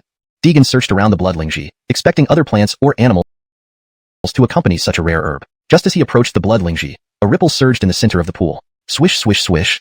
Deegan's expression brightened. He knew the companion of the blood lingji was in the pool. ##### Chapter 99. The furious old woman. Rushing water sounds grew louder, and Deegan could already sense the creature about to emerge from the water. Asterisk swish. Asterisk. Asterisk roar. Asterisk. A jade-green water dragon suddenly surged out of the water, its mouth full of fangs opening wide as it roared at Deegan. It seemed to be warning him not to approach the blood spirit mushroom. Humph. Finally showing up. A water dragon in the early golden core stage? Deegan squinted slightly. He had initially thought that the spirit beast lurking in the water would be at least an essence infant stage cultivator. Judging from the current situation, Earth's spiritual energy was too sparse, so even a blood spirit mushroom only had an early golden core stage water dragon guarding it. Asterisk roar, roar, roar. Asterisk. The water dragon roared fiercely. It sensed a formidable aura from the human before it. Though it was afraid, it still forced itself to protect the blood spirit mushroom. Beast, stop your insolence. Deegan gathered his spiritual energy at his throat and shouted loudly. An overwhelming presence instantly pressed down on the water dragon, forcing it into the water. The intense pressure immobilized the water dragon, making it stare helplessly at Deegan. This blood spirit mushroom is indeed excellent. Deegan slowly plucked the blood spirit mushroom and examined it carefully in his hands. Although it looked like a mushroom, it was filled with blood-red flowing spiritual energy. It looked like blood, hence its name, blood spirit mushroom. Roar, roar, roar. Seeing its long-guarded blood spirit mushroom taken away by this unfamiliar human, the water dragon became enraged, thrashing its tail wildly. Scram. With a casual flick, Deegan sent the water dragon flying. It crashed heavily against the cave wall, nearly collapsing the entire cave under the immense impact. Had Deegan not supported it momentarily with his spiritual energy, he might not have been able to leave the cave. Hakim. You've. Anatoly's face lit up upon seeing Deegan emerge from the cave. There was no doubt that Deegan had found what he sought. Let's go. Back home. A smile graced Deegan's face, and the Carmelo exchanged glances but remained silent, following behind him. They began walking back along the path they came. Swoosh, swoosh, swoosh. In another part of the forest, two figures moved stealthily. Grandma. Today should be the day when the blood spirit mushroom can be harvested, right? The speaker was a young girl, around 13 or 14 years old. Wearing simple clothes, she looked to be a beauty in the making despite her young age. Cynthiong, after Grandma gets the blood spirit mushroom, I'll take you to the city to buy cotton candy. The old woman laughed warmly. Yes, Grandma mustn't lie to Cynthiong. The girl danced joyfully. Cotton candy was her favorite treat. Today was the day when the blood spirit mushroom's spiritual energy peaked. Also the weakest moment for the water dragon. It was the best time to obtain the blood spirit mushroom. Over a year ago, the old woman had discovered the blood spirit mushroom in the cave while passing through this mountain forest. Though its spiritual energy wasn't as abundant as now, it was still an exceptional grade spirit herb. However, the blood spirit mushroom was guarded by a fierce water dragon. After engaging it in battle, she realized she was far from being a match for the water dragon. Back then, she was already at the peak of the Grandmaster realm, yet she couldn't defeat the water dragon. This indicated that the water dragon possessed strength surpassing the Grandmaster realm. Unable to win directly, the old woman planted a venomous insect inside the water dragon. The insect fed on its host's flesh, gradually weakening it. Now, more than a year later, the water dragon's strength should no longer exceed the Grandmaster realm. Thinking of soon obtaining the premium blood spirit mushroom made the old woman immensely happy. She walked through the forest hand in hand with her granddaughter, reaching the cave where the blood spirit mushroom grew in no time. But when she looked toward the cave with anticipation, she saw that the once grand cave was now reduced to ruins. What? How could this happen? The old woman's face turned pale in shock. She quickly let go of her granddaughter's hand and rushed towards the collapsed cave entrance. Frantically searching through the debris, she found no trace of the blood spirit mushroom. Her expression darkened dramatically. After all the effort, everything was gone. Enraged, she channeled her inner chi and stomped the ground. The powerful force cleared away all the rubble, revealing the water pond where the water dragon resided. She intended to lure out the water dragon, using the insect inside it to force the truth about the blood spirit mushroom. but after clearing the rubble, she found the water dragon lying limply by the pond, barely alive. How is this possible? The old woman was stunned. Even with the insect, the water dragon should still possess the strength equivalent to a peak grandmaster. Why was it almost dead? Oh no. Realizing something, she quickly ran to the water dragon, focusing her spiritual energy on her palm. Then, she stabbed the water dragon's neck. With a pierce, her arm penetrated the water dragon's skin. Roar, roar, roar. Severe pain caused the water dragon's eyes to roll back. It was on the verge of death. The old woman searched within the water dragon's body. Found it. Soon, she extracted a small golden insect from inside the water dragon. Smiling, she placed the golden insect in her mouth, closing her eyes. The insect relayed everything the water dragon witnessed. Cursed. Damnable fellow. Her eyes snapped open, revealing intense killing intent directed towards the south. Through the insect, she saw a young man defeat the water dragon and steal the blood spirit mushroom that belonged to her. Cynthiong, go back to the village. Grandma has some business to attend to. Saying this, the old woman chased after the direction the young man left. The girl was frightened by her grandmother's fury. She had never seen her so angry. She wanted to follow but feared reprimand, hesitating for a while before deciding to heed her grandmother and head back to the village. Chapter 100. The Metal-Eating Insect. Russell. Deegan, walking at the forefront, suddenly halted. He faintly heard someone rapidly approaching from a distance. What's wrong? Hakeem. Anatoly saw Deegan suddenly stop and thought something was amiss. Nothing. Let's continue. Deegan spoke slowly. The person's speed was quite fast, much faster than Anatoly and his brother. A preliminary assessment suggested this individual had a golden core level strength. After some thought, Deegan concluded it must be about the blood spirit ginseng. As a newcomer, he couldn't possibly have any enemies yet. The only possibility was the blood spirit ginseng he had just picked. Regardless of whether it belonged to someone else, once he obtained it, it was now his. In the cultivation world, it has always been the survival of the fittest. No one would bother with moral righteousness. Russell. He's here. Before Deegan could take a few more steps, he realized the person had entered within 100 meters. Meanwhile, the Carmelo sensed the abnormality and tensely stood in front of Deegan. Hakeem, be careful. An enemy is approaching. Anatoly warned. Suddenly, several golden-bodied insects darted out from the grass toward them at breakneck speed. Shepard's expression darkened, as he was the closest to the insects and became the first target. Parasitic insects, huh? So it's a goo master. Seeing the golden insects, Deegan deduced the opponent's identity. Transform chi into flame. Blazing fire technique, burn. With one hand, Deegan formed a finger seal, and his inner spiritual energy instantly erupted into a fiery blaze that immediately enveloped the parasitic insects. Crackling sounds were heard as the golden insects quickly turned into piles of black ash. What technique is this? The old woman hiding in the grass intended to use the parasitic insects to control them and reclaim the blood spirit ginseng. At that point, their lives would depend on her whim. However, she didn't expect that the man who defeated the water dragon and took the blood spirit ginseng could unleash a blazing flame, burning her carefully cultivated golden parasites to death. Come out. No more hiding. Deegan addressed the direction where the old woman was hiding. The Carmelo faces fell. They hadn't detected her hiding place at all. Cackle. Young man, you're very alert. Seeing herself discovered, the old woman stepped out without further concealment. Deegan gave her a quick once-over. She wore simple and plain clothes. If not for the faint trace of cultivation, she wouldn't stand out. The saying, never judge a book by its cover, indeed applied here. The Carmelo promptly surrounded her from both sides. Ha ha, young man. Some things shouldn't be taken if they don't belong to you. To avoid trouble, the old woman focused solely on Deegan, while the Carmelo cultivation levels were obvious to her. Merely two small fries at the innate realm who wouldn't cause much trouble. Only this young man baffled her. She couldn't detect any hint of cultivation. This left two possibilities. 1. He was truly an ordinary person with no cultivation at all. 2. He practiced a technique to conceal his aura. She never considered the possibility that he was far stronger than herself. An old woman obviously underestimated the potential of a 20-something youth. Talents and treasures should go to the most capable, Deegan said calmly, making his stance clear. Want the blood spirit ginseng? Come and take it if you can. A shadow of displeasure crossed the old woman's face. John, don't blame me for not warning you. The blood spirit ginseng isn't meant for you. Hand it over willingly, and I might spare you. If you insist on keeping it. Her voice grew menacing, eyes full of warning. Deegan smiled, having faced many threats before but seldom meeting those who followed through on their words. Huh, then come and take it. The old woman's face turned ashen. She had given fair warning, but he refused to listen. She couldn't be blamed then. She turned around, reaching into her robes and abruptly flung countless fine particles into the air. These tiny particles, like flying insects, locked onto the trio instantly. Deegan's eyes narrowed. It wasn't powder but extremely tiny parasitic insects invisible to the naked eye. Anatoly and Shepard prepared to shield their mouths and noses with clothing, then attack her. But upon contact, the particles corroded their clothes, leaving them momentarily helpless. Yanting, Ganchong, retreat. Deegan sternly commanded. This old woman was beyond their capabilities. It could cost them their lives. Yes, Hakeem.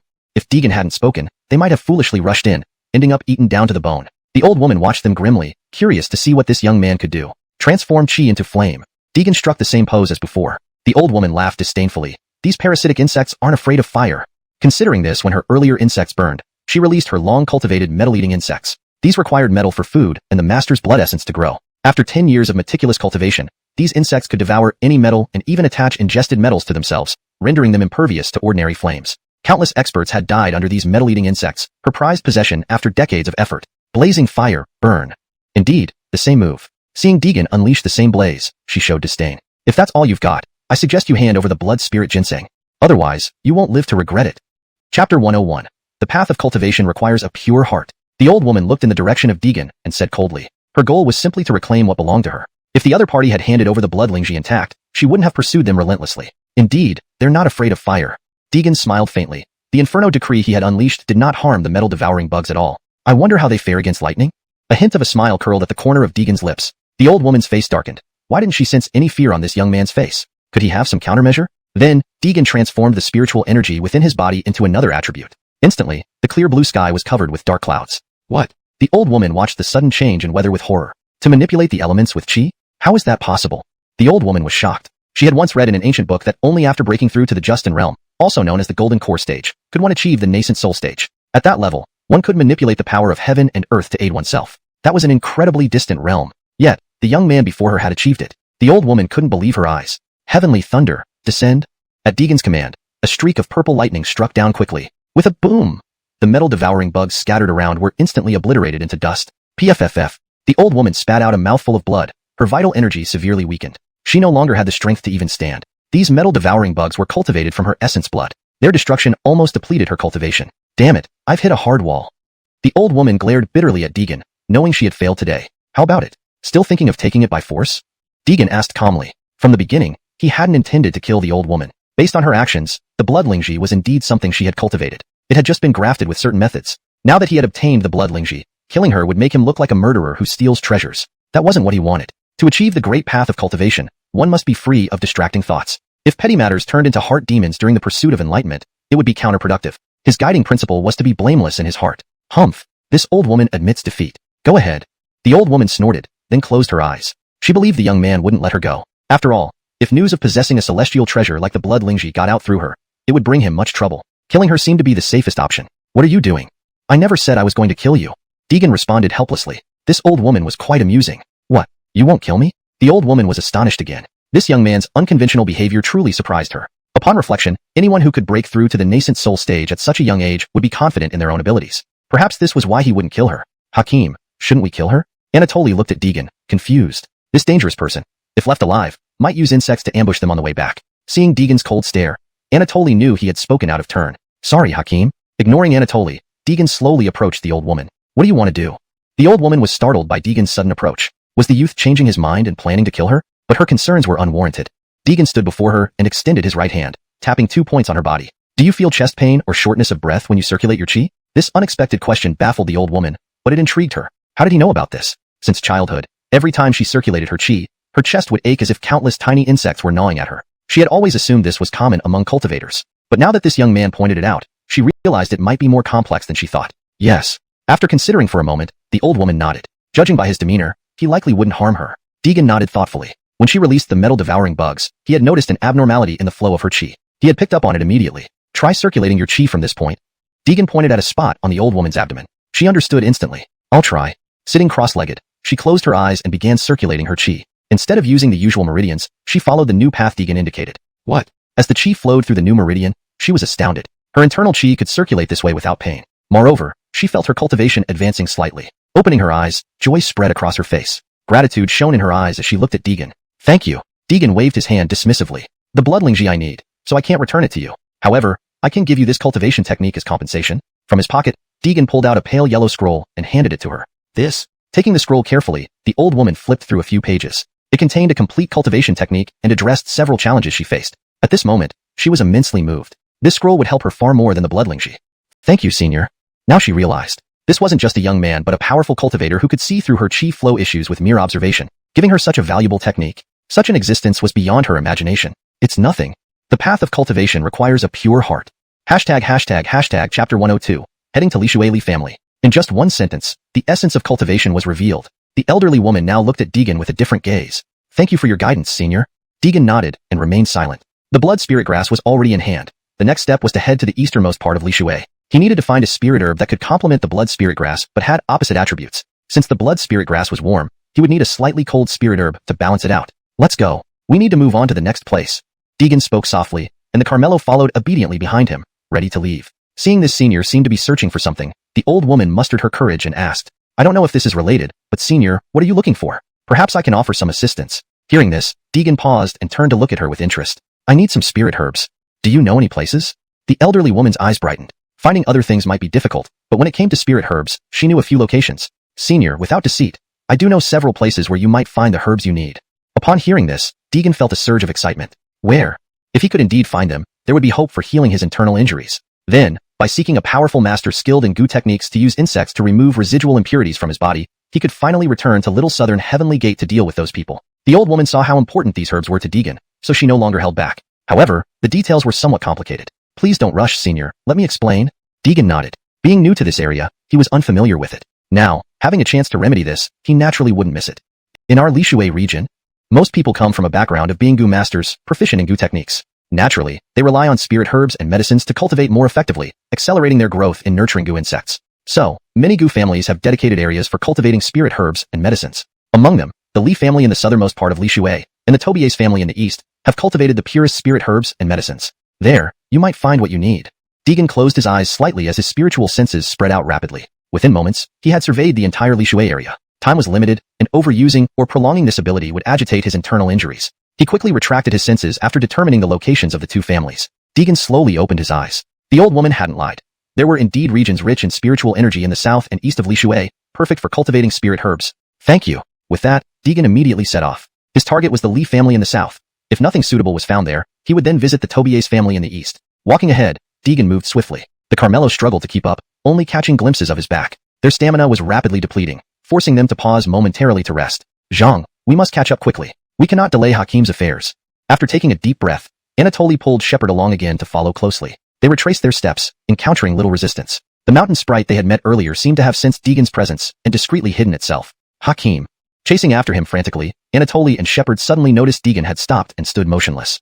They looked around in confusion, realizing they had left the forest and returned to the small villa of the village elder. But it was already late into the night. Ganchong, how much cash do you still have? Deegan spoke calmly. Shepard was puzzled by the sudden question and hurriedly checked his wallet. Hakim, I have less than 2,000 yuan here. I still have about 1,000, added Anatoly. Deegan nodded slightly. Though not much, this money could improve the living conditions of the village elder's family. Despite residing in a small villa, Deegan had passed by the kitchen during his journey into the mountains and noted the lack of substantial food supplies, just leftovers. He could offer whatever help he could. Deliver it to the village elder. Remember, don't disturb them. Place the money and leave. Understood? Deegan instructed Shepard, who nodded and took the coins from Anatoly before sneaking into the villa under the cover of darkness. The village elder and his young child slept in a bedroom on the first floor. Creak, creak. Woken by a cool breeze in the middle of the night, the village elder groggily rose and rubbed his eyes. Who's there? He thought he saw a shadow dart through the living room, startling him awake. Armed with a flashlight, he cautiously approached the center of the living room. When the light shone upon a stack of coins on the wooden table, he froze. He stepped closer and counted carefully. It was exactly 3,000 yuan. Beside it was a note, a gift for the village elder and his child. Benefactor. The old man thanks you. Actually, from the moment Deegan and the others entered the village elder had been watching. When they claimed to be sent from above, he didn't believe it at all. Living here for so many years, he knew how poor the village was. Young villagers had long since fled due to poverty. He had repeatedly requested funding to develop the village, but it went unheard. When the village elder brought them home, he even considered reporting them to the police, but realized there was nothing valuable enough for theft. However, when Deegan handed him a stack of money, his opinion changed. Seeing the 3,000 yuan on the table now, tears welled up in his eyes. Is it done? Seeing Shepard return, Deegan asked quietly. Shepard nodded, indicating the task was completed. Deegan glanced at the small villa one last time. Translation completed, maintaining the original tone, style, and structure. Chapter 103, The Li Family. This might be his first meeting with the Adonis, but it would also be their last. A man as simple and unadorned as the Adonis is rare in big cities. This was why he had left such a deep impression on him. Let's go. At Deegan's command, the three set off again. They were now only 3 days away from the Lishueli family. Meanwhile, at the backyard of the Lishueli family, this was where they cultivated top-tier spirit herbs. Countless and valuable treasures could be found here. Good, good, good. We are finally about to succeed. An elderly man wearing reading glasses shouted excitedly while looking at the spirit grasses growing in the cultivation room. He was the patriarch of the Li family, named Anders. Now 70 years old, he had confined himself in the family's backyard ever since passing the position of family head to his eldest son. From the moment he opened his eyes, he devoted himself to studying the herbs there. The Lishueli family's inherited techniques required the use of top-tier spirit herbs, so disciples were taught knowledge about cultivating these herbs from birth. Kylie, the family head wishes to see you. At this moment, a servant boy appeared behind the patriarch and whispered. The patriarch nodded and signaled for the servant to bring the visitor in. Soon, hurried footsteps were heard outside the courtyard. Father, I'm sorry to disturb you late at night. A middle-aged man in his 40s approached. Shang? What could be important enough for you to visit me in the middle of the night? Seeing his son rush over so anxiously in the dead of night, the patriarch became suspicious. Daryl looked up at his father for a moment before lowering his head in shame. What does this mean? Speak directly. Seeing his hesitation and lack of composure, the patriarch grew annoyed. After much deliberation, Daryl finally relayed the news he had just received. Father, I've just gotten word. Little Yuan. Hearing this, the patriarch's expression immediately turned grave. The little Yuan Daryl referred to was his youngest son and Daryl's brother, Cameron. Cameron had gone into the mountains near Lishui some time ago to search for spirit herb seeds and hadn't returned after over half a month. Initially, Daryl wasn't too concerned, assuming Cameron might have discovered a rare herb and become engrossed in studying it. But now, with no further news, Daryl was beginning to worry. The patriarch, who loved his younger son dearly, demanded an explanation. Tell me quickly, what happened to little Yuan? He's missing. Hearing this, the patriarch fainted from shock. Father! Father! Daryl called out frantically. Servants rushed over and carried the patriarch back to his room. What should we do now? Little Yuan is missing, and father has fainted. Daryl paced anxiously by the door. Just then, a handsome young man arrived. Father, why did you summon me? Lon, you've come at the right time. Your uncle disappeared in the eastern mountains a few days ago. Deborah was stunned. Her uncle was always interested in studying herbs. How could he suddenly go missing? Your uncle went there to find spirit herbs, Daryl explained. Now, he has lost himself along with the herbs. Daryl regretted not stopping his brother earlier, but decided not to hide the news from the patriarch. Father, there's no need to worry. Uncle went into those mountains. Shall I take some people to look for him? Deborah spoke calmly. Although she had academic commitments and couldn't return often, she maintained regular contact with her uncle. Her father agreed, urging her to be cautious. I will be careful, father. Don't worry. Deborah glanced at her father and left to prepare. Daryl watched her go, thinking how despite being raised as a boy, she was still his daughter. A fact that somewhat disappointed the patriarch, who preferred male heirs. 2 days later, Deegan and his group reached a remote mountainous area. Just as they were about to continue their journey, a cry for help caught their attention. It should be coming from there. Hakim, shall we investigate? Shepard located the source of the cries and sought Deegan's approval. Let's go. Be careful. Agreeing to help, Shepard followed the voice into the mountain. Help. Is anyone there? A man trapped in a pit called out desperately. A man in his 30s, originally searching for spirit herbs, had fallen into a hole. Only the herbal pills he brought prevented him from starving to death. Help me, he cried, almost losing hope. Suddenly, he heard footsteps above. He summoned all his remaining strength to shout louder. Is anyone there? Soon, a young man appeared. Young man, please help me out. I'll give you a lot of money. Recognizing his sincerity, Shepard helped him out of the pit. Thank you. Without you, I wouldn't know what to do. Thus, they rescued him, continuing their journey afterward. Chapter 104. Where did you hide my uncle? A trifling matter, Shepard said, adding that it was nothing but a casual favor. Besides, it was August's idea. What's your venerable name and surname? Once I return home, I must thank you properly, the middle-aged man said with a smile. If not for this person before him, he didn't know when he would have been able to leave. He, Cameron, was not an ungrateful person. These are all due to the instructions of my master, not my own decision. Seeing the man constantly thanking him, Shepard felt somewhat embarrassed, so he decided to tell the truth. After hearing what Shepard had said, the middle-aged man suddenly took a keen interest in his master spoken of by Zhang. He insisted on meeting this master. Otherwise, he refused to leave. Helpless, Shepard could only take him to Deegan. So, this is the master you were talking about? Upon getting Shepard's confirmation, the middle-aged man knelt down right before Deegan. Many thanks, sir, for instructing someone to rescue me. Otherwise, his eyes couldn't help becoming moist as he spoke. Just a small effort. With that, Deegan prepared to leave with Anatoly and Shepard. However, the middle-aged man refused to go until he forcefully gave Deegan a jade pendant. Li Shueli family? After the man left, Deegan carefully observed the jade pendant in his hand, noticing 4 big characters carved into it. So, he is from the Li family. Judging by his appearance, he should be someone of considerable status. Deegan slowly said. With this connection, maybe he would find it easier to ask the Li family for medicinal herbs later. With this thought, Deegan put the jade pendant away. Let's continue on our way. The 3 people then proceeded toward their destination. If only that middle-aged man hadn't left so quickly, Deegan intended to take him along. After all, he was heading home, while Deegan and company were on their way to ask the Li family for medicinal herbs. Having him along would have been more convenient. However, now with this jade pendant, it didn't matter much. Meanwhile, Deborah arrived at the outskirts of a remote mountain range with a group of people. Miss, I found no trace of second master here. Miss, I found nothing over here either. Looking at the deep mountain, Deborah pondered for a moment. Her people had searched everywhere, but still, there was no news of her uncle. She was extremely anxious, fearing that her uncle might have encountered something unfortunate in the mountain. Miss, there are several people coming towards us. Do we need to inquire them? A servant spotted Deegan and company and promptly reported back to Deborah. Go ahead. Deborah glanced in the direction of the strangers, guessing they might just be tourists passing by, so she didn't pay much attention. But to ensure thoroughness, she didn't stop her servant from approaching them. Hey, have you seen a middle-aged man? The servant from the Li family ran up and asked abruptly. Shepard instantly got angry. Don't you know how to talk? Why so rude? Anatoly was irritated, but he didn't speak due to his poor eloquence. Conversely, Deegan calmly looked at the newcomer. Dewey, if you have such an attitude, I doubt I would tell you even if I saw him. Deegan remarked calmly. Indeed, anyone questioned so rudely wouldn't respond well. Who knows what this person was thinking? No greeting, straight to questioning, and with such an impolite tone. Shepard thought to himself, if not restrained by Deegan, he would have given him a punch long ago. What did you say? You saw our second master? The servant of the Lee family seemed confused or possibly misheard Deegan's words. Miss, we found him. These people know about second master. Deegan was speechless. He was going to explain but was interrupted by the servant's shout. Hearing this, Deborah hurried over. Other servants also followed, having been searching for the Lee family's second master. What did you say? They know about my uncle? Deborah asked anxiously, having spent half a day searching the mountains. If no one was found, Cameron might be in danger. Knowing someone knew about Cameron, how could she not be excited? Deegan gathered information from their conversation. It turned out they were looking for the same middle-aged man Shepard had saved earlier. Just as he was about to speak, a servant interrupted him. Look, miss, isn't that second master's jade pendant? Deborah followed the direction the servant pointed and noticed the jade pendant around Deegan's waist. Is that really my uncle's jade pendant? Round them up. Upon recognizing the Lee family engraving on the jade pendant, Deborah ordered immediately. In less than 10 seconds, Deegan and his companions were surrounded. Tell us, what have you done with my uncle? Why do you have my uncle's jade pendant?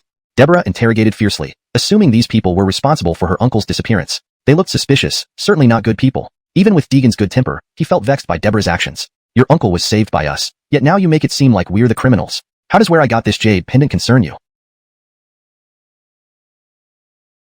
Who are you to meddle? Seeing Deegan speak thus, Shepard was ready to fight. Who am I? It's none of your business.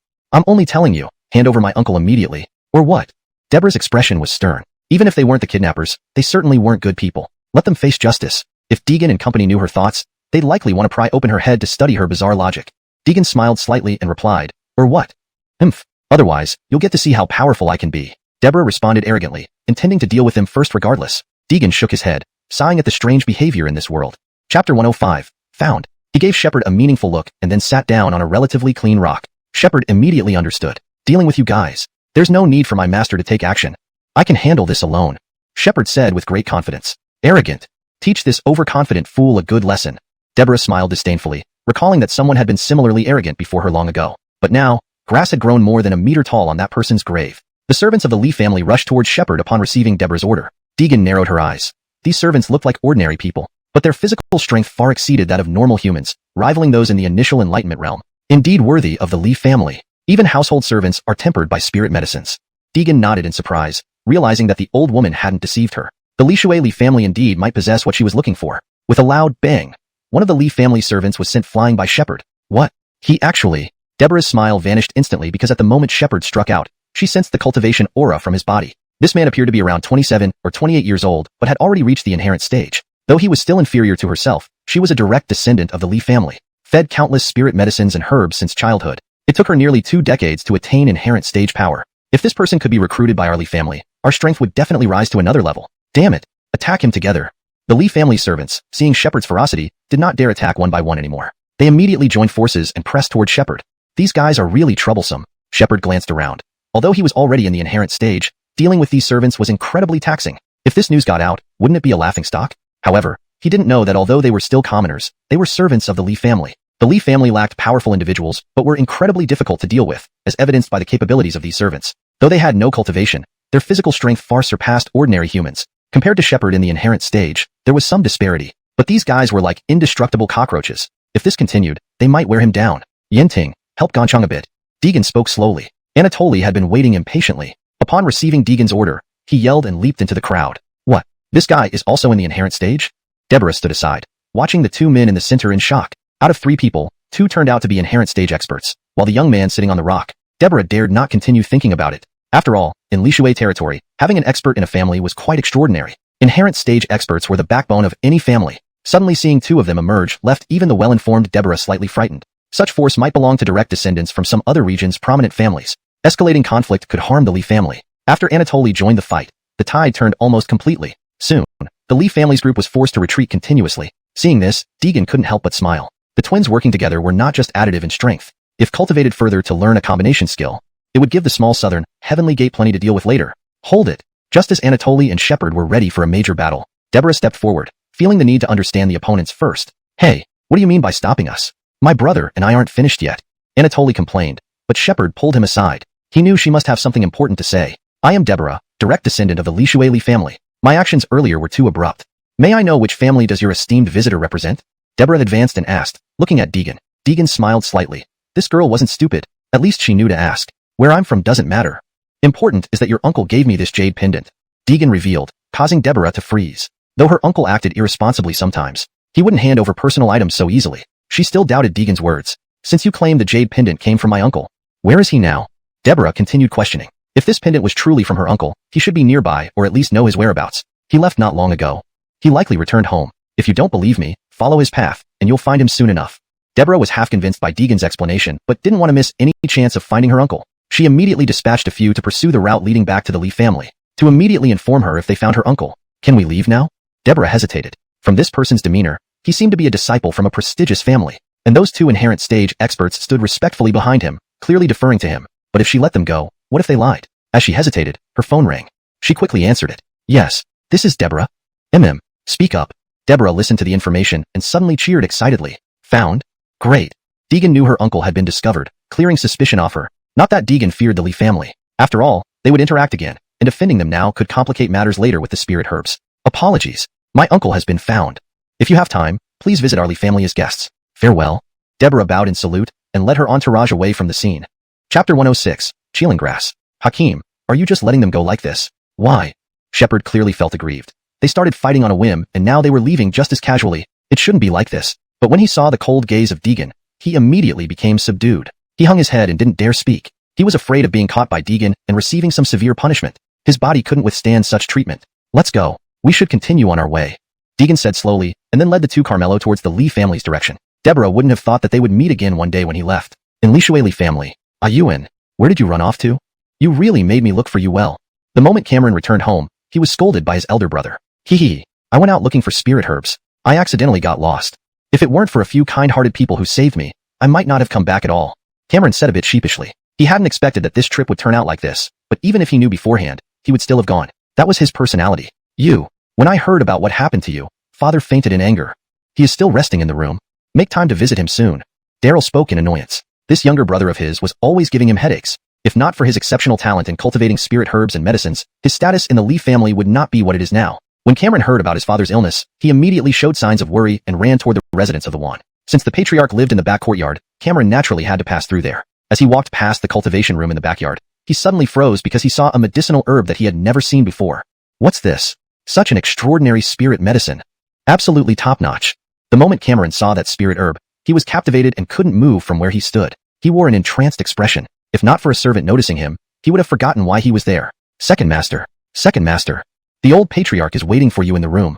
A servant accompanying the Wan noticed Cameron and hurried over to remind him. From the moment Cameron returned home, the patriarch had been informed. Except, upon hearing that Cameron had run into trouble, he became so agitated that he collapsed. This incident lasted 2 days. Only after he learned that Cameron had returned safely did his mood gradually improve. Father, I have wronged you and made you worry.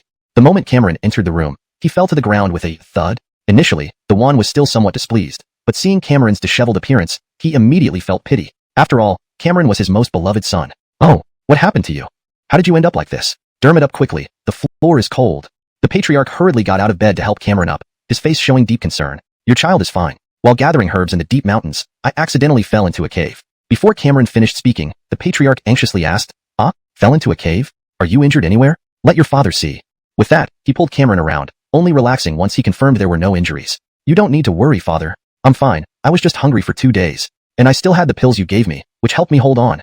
Cameron spoke with a smile, as if it wasn't a big deal to him. But while Cameron spoke carelessly, the patriarch listened with concern. Immediately, he instructed the servants to prepare a meal for Cameron right away. By the way, father, when I fell into the cave, I almost gave up hope. But fortunately, I met some kind-hearted people. They rescued me. Upon hearing this, the patriarch was astonished. He couldn't help but ask, is this true? Where are these people now? I must thank them. At this point, Cameron remembered something. He had given the jade pendant to the young man, but he hadn't gotten their contact information. He felt a bit regretful. Why hadn't he thought of it back then? Now, he could only hope that his benefactor would find him using the jade pendant. Also, father, your child just noticed a spirit herb growing in the backyard. Did you cultivate it? Cameron thought about the spirit herb he saw in the backyard earlier and quickly asked. Seeing Cameron's thirst for knowledge pleased the patriarch immensely. This eagerness to learn was one of the reasons he had chosen to teach Cameron his secrets of cultivating spirit herbs and medicines. Cameron didn't disappoint him and put a lot of effort into this area. This long journey was also due to someone discovering a spirit herb in the deep mountains. Upon hearing the news, Cameron rushed over. Fortunately, he managed to obtain the roots of that spirit herb. As long as he cultivated it properly in the backyard for a while, he was confident he could fully restore it. Little Yuan saw it? Yes, indeed. That spirit herb was cultivated carefully by your father, the patriarch said smilingly. He had spent several months nurturing this particular spirit herb. Tell me more, father, Cameron asked eagerly, fearing to miss any details. To this, the patriarch happily obliged. Their personalities were identical. Both were deeply fascinated by anything related to spirit herbs or medicines, and could lock themselves away for a month or two to study. This is a Qeeling grass. At the mention of Qeeling grass, Cameron's eyes lit up. Father, is it really Qeeling grass? Cameron asked in surprise. This was a spirit herb he had read about in ancient texts. Unfortunately, the texts lacked detailed descriptions, or he would have recognized it instantly when he saw it. Yes. Colby ago, I came across some information about cultivating Qeeling grass in an ancient book. Qeeling grass prefers cold climates, needing temperatures below 0 degrees to grow. I grafted the roots of blood ginseng and added winter breeze grass leaves. Also, the essence blood of a human cultivator. Of course, it also required the fresh blood of certain mythical beasts. Chapter 107. Informing. But these alone are not enough. We also need to infuse it with 8 hours of spirit energy every day, continuously for 49 days. Only then can it be successfully cultivated. This is the first one I managed to cultivate successfully. Birdie spoke proudly, and with this skill, he could become a master in cultivating spirit herbs and medicines. So that's how it works. Cameron was immediately enlightened. He knew very well that cultivating Qeeling grass was quite challenging, having read about it in ancient texts before. However, no successful records were documented there. He never expected his father to have discovered a cultivation method. Qeeling grass is inherently cold in nature. When paired with warm attribute herbs, it can absorb spiritual energy faster while also aiding in treating internal injuries. If other families find out about the Qeeling grass, they will likely gnash their teeth with envy. Cameron said somewhat worriedly. Birdie understood this too. In Lishui territory, there were several families skilled in cultivating spirit herbs and medicines, not just them. If this matter leaked, others would surely try to sabotage their efforts. Yes, so we must keep this secret. I'll have it moved to a hidden chamber soon. That way, everything will be foolproof. Birdie confidently declared. However, they were being eavesdropped on. In the grand hall of the Tobias family. Is this true? Kylie Tobias sat atop in the hall, with a man kneeling before him. On closer inspection, the man wore clothes typical of a Bartolomeo. Kylie Tobias, every word I say is true. I wouldn't dare deceive you. The Bartolomeo, who usually slacks off, answered without hesitation. Who would have thought that old Manly has actually cultivated the ancient Qeeling grass? Kylie Tobias narrowed his eyes. The Tobias family had always been at odds with the Lee family. If news spread that the Lee family cultivated the ancient spirit grass Qeeling grass, it would attract numerous powerful families seeking favor. Then in the Lishui region, the Lee family would dominate. This was something he did not wish to see. You've done well. Here, this is your reward. Kylie Tobias smiled, reaching into his robes and tossing a gray pouch to him. Upon opening it, the Bartolomeo froze. Inside were chunks of gold. Startled, he quickly tucked the pouch securely, afraid of being noticed. Hee, rest assured, this is a gift from our patriarch. No one will fight you for it. A middle-aged man beside Kylie Tobias spoke. He was Clifton, the current head of the Tobias family, though he had little real power as most decisions were made by the patriarch. Hee, since head Tobias says so, I'm reassured. If there's nothing else, I'll return now. With that, the servant began to rise, smiling slyly. Wait. Clifton tried to stop him but was halted by Kylie Tobias' hand. Do you need me, head Tobias? Hearing Clifton, the servant turned back, puzzled. Kylie Tobias simply waved his hand dismissively. Not thinking much of it, the servant clutched his pouch tightly and quickly left the hall. Father? What's going on? Clifton stared at his father, confused by the generous reward to a mere servant. Until the next words from Kylie Tobias clarified things. You may all leave now. Everyone left, except for Clifton. He knew his father wanted to speak privately with him. Soon, the hall was empty except for them. Corey Fang. Sometimes, one mustn't be too stingy. Otherwise, how can you expect your subordinates to serve you wholeheartedly? Clifton nodded, but still seemed unsure. Kylie Tobias continued. That bag of gold is indeed a reward from me. But whether he lives long enough to enjoy it. Kylie Tobias' gaze darkened, and Clifton finally grasped his father's intent. Kneeling down, he said, I understand, thank you, father. I'll be back shortly. Satisfied, Kylie Tobias nodded. Though Clifton showed potential, he was still immature in handling affairs. Meanwhile, the Bartolomeo walked happily through an alleyway, dreaming of how to spend his newfound wealth. Maybe I should go to business KTV tonight and treat myself first. Planning to turn the gold into currency afterward to avoid detection, he changed direction toward business KTV. But as he turned, a face suddenly appeared behind him. A ghost. Terrified, he stumbled backward, tripping and falling to the ground. As someone approached, he realized under the moonlight, it was Clifton. Head Tobias, you scared me. The servant's fear dissipated, replaced by a flattering smile. What brings you here, sir? Is there another task? Grinning, he guessed. Clifton maintained a calm expression. Yes, I do have a task for you. The servant beamed, thrilled. One informant job earned him more than a lifetime's wages. Now with another task, it felt like free money. Rest assured, head Tobias. I'm reliable and always get the job done. Hashtag chapter 108. The rear courtyard is destroyed. But what could it be this time that's worth Master Tobias chasing after me in the dead of night?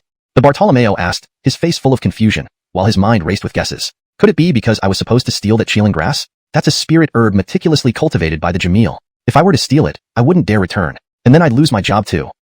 Sure, I can do it, but you need to pay more. At the thought of earning 2 more bags of gold, a broad smile spread across the servant's face. Come here. I'll tell you quietly. Clifton beckoned to the Bartolomeo with a mischievous grin. The servant, unsuspecting, walked over to Clifton. Suddenly, a sharp pain shot through his abdomen. Master Tobias, you? As he looked down, he saw a dagger appear in Clifton's hand, already piercing into him. The task this time is to keep this inside you. With that, Clifton violently twisted the dagger. Only now did the Bartolomeo realize that Tobias family money wasn't as easy to earn as he thought. Given another chance, he'd never collaborate with the Tobias family again. Unfortunately, that was impossible now. Clifton kept twisting the dagger inside the servant until life completely drained from him. He pushed the body aside with lingering dissatisfaction. Ugh, so messy. Clifton watched the corpse on the ground with evident disgust. He had a cleanliness obsession, both physical and mental. He couldn't tolerate anything displeasing, but since this was a task assigned by his father, it needed to be handled thoroughly. He reached into the servant's small pouch, checking to ensure the gold was intact. Then, placing both hands before him, he formed a finger seal. Moments later, a blazing fire engulfed the corpse. By tomorrow, there will be a mutilated body found here. A twisted smile curled at the corners of Clifton's lips. Then, in an instant, he vanished into the night sky. The next day, the Bartolomeo's body appeared in the Lee courtyard. A crowd gathered around it. He died a terrible death. Yes, his entire body is charred beyond recognition. If not for the jade tablet on his waist, we wouldn't have identified him. Various members of the Lee family whispered among themselves. It wasn't until the one arrived that everyone dispersed. What happened here? Seeing the blackened corpse, the Tommy turned to Daryl, who followed closely behind him. I don't know. Sweat poured down Daryl's forehead. He had woken up early, feeling an ominous twitching in his eyelid all morning. Something was bound to happen, and sure enough, news of the incident came soon after. He hurried here and coincidentally met the patriarch en route. The Tommy stared at him, clearly displeased. An uproar first thing in the morning, and no clue about what was happening. Was this how a family had acted? But mindful of the spectators, the patriarch refrained from losing his temper. Father, rest assured, I'll get to the bottom of this, and give everyone a satisfactory explanation. Daryl respectfully assured the patriarch. As the family head, although only a servant had died, he still had the responsibility to handle this properly. Otherwise, it would dishearten others. Father, I think this isn't simple. Deborah, who had been squatting by the body, spoke up after inspecting it carefully. These burn marks don't look like ordinary fire. This sparked murmurs among the crowd. Could it be done by a cultivator? Perhaps he offended someone, and they retaliated. Daryl jogged over to Deborah, inspecting the corpse closely. Touching the body, he confirmed, there are residual spiritual energies indeed. He detected an unfamiliar aura on the body. Clearly, the servant was killed by a nemesis. People, starting today, every person passing through our territory must be searched thoroughly. We must find the murderer. Lido Abdul, contact the police and ask them to send a forensic examiner. Daryl addressed a tall man in the crowd. This man was one of the core disciples, almost reaching the level of a grandmaster. Yes, family head. Lido Abdul left the yard immediately, while others were also dispatched on various tasks. When the Tommy learned that the death wasn't caused by ordinary fire, he became curious and approached the corpse. Suddenly, he froze. Shang, come here. After everyone had dispersed, the patriarch called Daryl over privately. What is it, father? Daryl knew something wasn't right. His father must have found a clue. The jade tablet on this body seems familiar. I believe I saw it in the rear courtyard before. Oh no. The patriarch suddenly realized something and rushed toward the rear courtyard, Daryl following closely. They had initially placed the corpse in a yard located to the south of the Lee residence, where the young Lee clan members practiced cultivation and grew herbs. The rear courtyard was northward, roughly a half-hour walk away. Daryl noticed his father's unusual expression. Something major must have happened in the rear courtyard. Could it be that the spirit herbs in the rear courtyard had problems? But these herbs are quite ordinary. Daryl was baffled by his father's anxiety. He didn't know about the successful cultivation of the Cheeling grass, nor did he frequent the rear courtyard much. That was usually managed by the patriarch and Cameron. Damn it, it's gone, all gone. In less than half the usual time, they reached the rear courtyard. The patriarch's face darkened when he saw that the Cheeling grass, which had been cultivated in the center, had vanished. Surrounding spirit herbs were also destroyed. How could this happen? Father, could it be the people from the Tobias family, or Adolfo family? Daryl immediately thought of their family's two sworn enemies. Chapter 109, Timothy. However, after scanning around, he noticed that the damaged items were mostly common spirit herbs not in regular use, so he didn't take it to heart. What puzzled him was, if it was the people from the Tobias family or Adolfo family who did this, why did they only destroy the cultivation chambers in the backyard? My Cheeling grass. Only when the Clyde collapsed on the ground, weeping uncontrollably, did he realize the gravity of the situation. Something incredibly important must have been lost from the backyard. Wait, father, you just said Cheeling grass? Daryl suddenly recalled having heard of the Cheeling grass before. It was one of the ancient spirit herbs. Its medicinal effects were incredibly potent and versatile. Yet, he had only seen a brief mention of it in ancient texts, never in real life. This is also father's fault. I cultivated a Cheeling grass recently. I intended to move it underground within a couple of days. But, alas, the Lee family's elder ancestor sighed continuously. Daryl was stunned. He hadn't expected his father to possess such cultivation skills. Father, you really cultivated a Cheeling grass? Daryl asked, not entirely convinced. You idiot, what are you saying nonsense for? Do you think father could lie about something like this? Daryl took a deep breath. If the Cheeling grass was indeed lost, the Lee family would suffer an immense loss. This couldn't be tolerated. I can't let this slide. I'll go to the Tobias and Adolfo families right now. Daryl turned to leave, but was stopped by the elder ancestor. Hold it. Going there now? Do you think they'll return the Cheeling grass? And we have no evidence, just speculation. We need to plan carefully, the elder said sternly, showing he had not lost his composure despite losing the Cheeling grass. Dealing with the Tobias and Adolfo families wouldn't be easy. This is the Lee family estate. Shepard pointed to a grand residence ahead. He had asked many passersby to find this place. The architecture here differed significantly from large cities, with few tall buildings and houses looking very antique, almost like stepping into ancient times. Let's go find a place to stay first.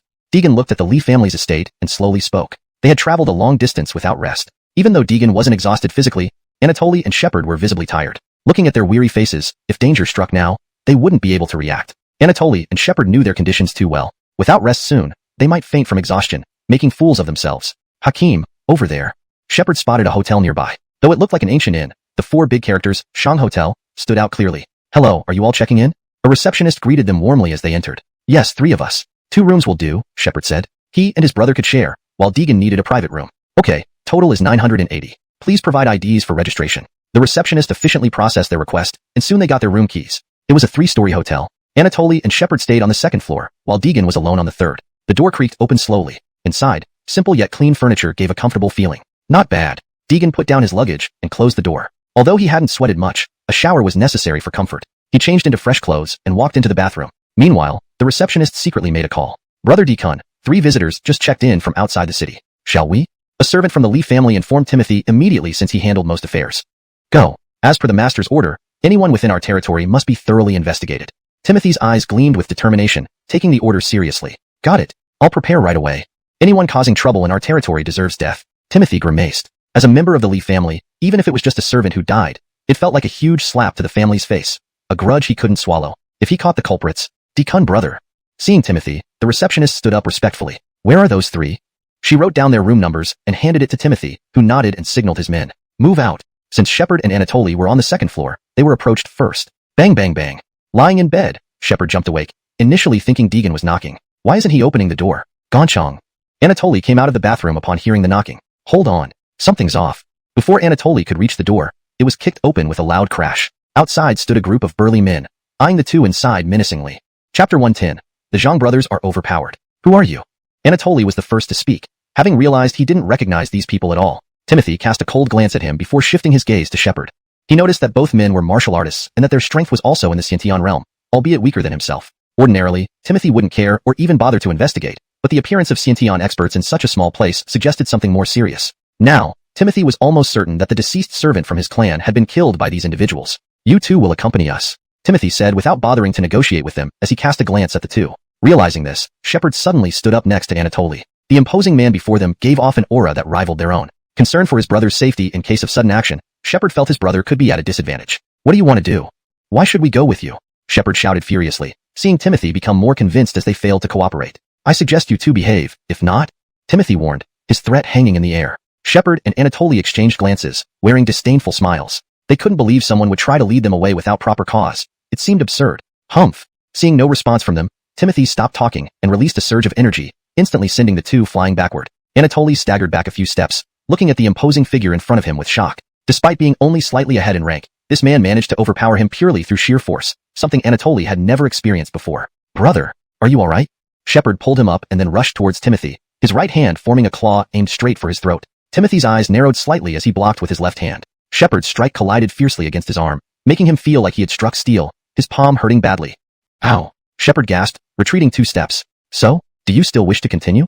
Timothy smiled at the 2. As a direct descendant of the Lee family, he received several potent herbs and medicines monthly, boosting his cultivation methods to reach the peak of the Xiantian realm. If it weren't for a lingering barrier within his body, he might have already reached the Zhongsher level. Are you okay, Gonchong? Anatoly froze. Shepard's blow was powerful enough to knock down anyone. Even another Xiantian expert shouldn't handle it so easily. Realizing this made the brothers understand that this man was far stronger than they imagined. Timothy took 2 proud steps towards them, smirking arrogantly. Even if you 2 team up, you can't match me. Do not waste your effort, follow me now. The 2 naturally wouldn't agree to Timothy's demand, causing a ruckus heard by the neighbors. Are you guys ever going to stop? The noise is intolerable. Can't you give it a rest? A fat man in the adjacent room emerged bare-chested, shouting furiously. Seeing the gangly men in the corridor quickly deflated his bravado. Hee. Dermodelman, please continue. Continue. Terrified, the fat man closed the door rapidly. Similar scenes unfolded on other floors where everyone chose silence over confrontation. Bam! Soon after, a figure flew out of the room, smashing into the neighboring door, tearing it off its hinges under the immense impact and eliciting screams inside. Cough. Cough. Damn. This guy is strong. Lying on the ground, Anatoly coughed blood, speaking weakly. Just moments ago, while engaging Timothy, he was struck squarely in the chest, feeling an intense force pierce through his body and subsequently kicked out of the room. No good. I have to get back. Anatoly thought about his younger brother still inside, realizing he would be no match for the man alone. But Li clan servants weren't blind. As soon as Anatoly was thrown out, several men surrounded him. Most were in the Hoteon realm, a group he usually wouldn't fear, but now, John, how are you holding up? Inside, after approaching Shepard, Timothy slammed him down and knelt on his back. Phew, you let me go if you dare. And see if I don't hit you back. Though restrained, Shepard remained defiant. Timothy, not hurried, smiled grimly and took a pill from his pocket, forcing Shepard to ingest it. Cough, cough, what did you make me swallow? It was too late for Shepard to spit it out. The pill was already down his throat. Hee, this is a power-draining pill. Within 2 minutes, you'll feel powerless, like a mere mortal stripped of your cultivation. Timothy explained, detailing how the pill made from midi-grass and power-leeching yellow herbs rendered martial artists below Zongshire level ordinary and impeded the chi flow of higher ranks. Before Shepard could react, he felt intense weakness sweeping over him, leaving him unable even to speak. Carry him off, coldly ordered Timothy as 2 men carried Shepard away. Meanwhile, Anatoly, who was now subdued outside, watched helplessly as his brother was carried out. Gonchong. Damn, what did you do to him? Anatoly glared at Timothy with fury. Chapter 111, Timothy's shock. Humph. No need to be anxious. You'll end up like him soon enough. A hint of smugness flickered across Timothy's face. He then fished out a pill from his pocket and had his men force-feed it to Anatoly. Within 2 minutes, Anatoly felt utterly drained. Initially, he could still struggle, but now, he didn't even have the strength to speak. Move. To the 3rd floor. Seeing that the weakening pill had taken effect, Timothy chuckled triumphantly and led the group towards the 3rd floor. He had easily subdued both men with minimal effort. Once he caught the lone figure on the 3rd floor, he could return to claim his reward. Timothy mused happily, wondering how many spirit herbs the family head would bestow upon him. Knock knock. In no time, they arrived at Deegan's room. Who's knocking at this hour? Deegan was still soaking in the bathtub when he heard urgent knocking at the door. Annoyed, he thought about how he just endured a long journey only to finally get a chance to relax. Now someone was disturbing him. I'm coming. Wrapping himself in a bathrobe, Deegan stepped out of the bathroom. With a creak, the door opened, revealing a group of burly men outside. Confused, he wondered what these strangers were doing at his door. Initially, he thought they might have knocked on the wrong door. But when his gaze locked onto Anatoly and Shepard, he immediately realized these people were here for him. You? Before the man at the front could speak, Deegan landed a powerful punch, sending him flying backward. The man crashed into the wall behind him and continued hurtling through the corridor until he slammed into another wall over 10 meters away. Timothy stared in shock. He hadn't sensed any cultivation from this youth, yet he just sent one of his men flying. Even a cultivator at the Xiantian realm couldn't do that so effortlessly. Note: I've replaced the Chinese Shantanzhijing with Xiantian realm, assuming this is how it's typically translated in English versions of such novels. If there's a different preferred translation or romanization, you may want to adjust this. Let them go. Deegan spoke calmly, his icy gaze fixed on Timothy. In that moment, Timothy felt as if he were being watched by a fierce predator. He could sense the killing intent in Deegan's eyes. If he didn't comply, the other party would surely strike. Do you know who I am? I'm from the Li family.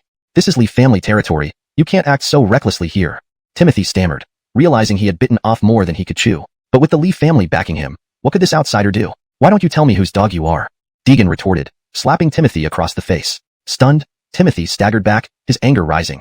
He had never been struck before, not even by his own mother. You. Enraged, Timothy unleashed his inner chi, revealing his peak Xiantian realm strength. I don't care who you are, daring to obstruct Li family business. Today, you will pay the price. The others murmured among themselves. Look, Brother Deacon is attacking. He's genuinely at the Xiantian realm. How out of date are you? Brother Deacon is almost at the Master realm. He's going to beat this guy into the ground today. Deegan glanced at the man charging at him and shook his head slightly. His opponent's chi was abundant, but too chaotic. Eat my fist. Timothy glared fiercely, hurling a punch with the force of a tiger descending a mountain. The Li family members cheered, eager to see the young man reduced to nothing by Timothy. But what happened next left them speechless. Deegan easily intercepted Timothy's full-force punch. What? How? The moment Timothy's fist hit Deegan's forearm, it felt like striking solid iron. His hand throbbed in pain, and when he tried to pull back, his fist was caught tightly. The pressure made him wince in agony, and despite struggling, he couldn't break free. As the creaking sound grew louder, Timothy's bones could barely withstand the strain. A scream escaped him. My hand. Sweat poured down Timothy's face, but Deegan showed no sign of letting go. Now, let them go. If you want your arm, follow my orders, Deegan warned coldly. He hadn't used lethal force. Otherwise, Timothy would already be dead. Timothy, realizing the gravity of the situation, feared losing his arm, and thus his standing in the Li family. Don't just stand there. Let them go. Bellowing frantically, Timothy urged his men, who finally obeyed, releasing Anatoly and Shepard. Deegan, seeing this, released Timothy's arm and walked over to the 2 brothers. The Li family servants dared not interfere, stepping back cautiously, fearful of provoking the formidable presence. Timothy, watching Deegan approach the brothers, smirked inwardly. The special weakening pills would keep their chi blocked indefinitely without the antidote. Ordinary humans wouldn't fare better than these two. He believed Deegan would eventually come begging. Just let him revel in this moment. Deegan noticed that while the brothers were conscious, their chi was sealed by a peculiar black gas. Intrigued, he gently tapped where Anatoly's chi was blocked, and the black mist dissipated, returning color to his face. He did the same for Shepard. Soon, both men stood up as if nothing had happened. Thank you, Hakim. Many thanks to you, sir. They spoke in unison, gratitude evident in their voices. This left Timothy, lying helplessly on the ground, completely bewildered. This chapter maintains the original tone and structure while ensuring a natural and fluent English translation. Chapter 112. What are you doing here? This was the Lee family's exclusive strength-draining pill, yet he casually tapped twice and neutralized it. Timothy was too astonished to close his mouth. The scene before him had clearly exceeded his expectations. Hakim, this man appeared in our room out of nowhere. Then he tied my brother and me up and brought us here. We don't even know what drug he used. Shepard pointed towards Timothy, speaking with evident indignation. This guy was indeed stronger than him, but he still couldn't accept it. He barged into their room uninvited and fought them. It made no sense at all. You, explain everything from start to finish. Deegan slowly turned around, his icy gaze fixed on Timothy. Timothy swallowed hard, then slowly recounted the whole story to Deegan. He dared not hide anything now. If this fierce god was displeased, there would be trouble. Moments later, after Deegan fully understood the situation, he walked over to Timothy and helped him up. This baffled Timothy. He thought the other party was going to beat him up. Terrified, he barely dared to breathe loudly. What are you doing? Seeing the confusion in Timothy's eyes, Deegan shook his head slightly and said, the second master of your Lee family, I saved him. At this, Timothy was stunned. He seemed almost unable to believe his ears. You just said? Second master is saved by you? Clearly skeptical, when Deegan handed over the jade token from his waist to Timothy, he finally understood. What he said was indeed true. Hakim, I apologize profusely for any offense caused. Please forgive me. Timothy immediately knelt respectfully before Deegan and apologized. This isn't your fault. Such incidents naturally need investigation. Timothy nodded. Deegan's words made sense. Hakim, may I make a phone call?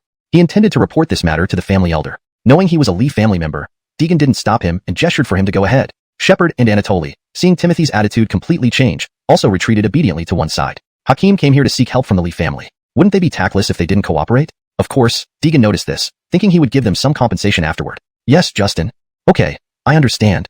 Timothy hung up quickly. Upon learning that he had found the benefactor who saved the second master, the elder insisted Timothy bring Deegan back. He wanted to thank him properly, and said without him, his grandson might never return. Seeing this, Timothy knew he had to comply. Hakim. After hanging up, Timothy walked to Deegan. Hakim, upon hearing you saved second master, our ancestor wishes to invite you to stay at our mansion for a few days.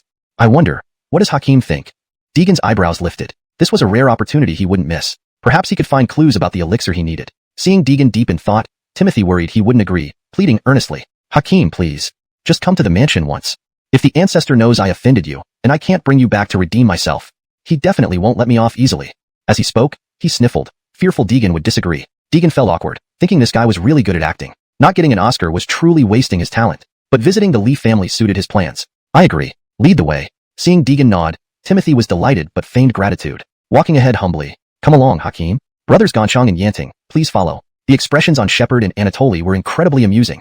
The ferocity they showed earlier, now they acted like grandchildren. They dared not act recklessly in front of Deegan, suppressing laughter while following behind.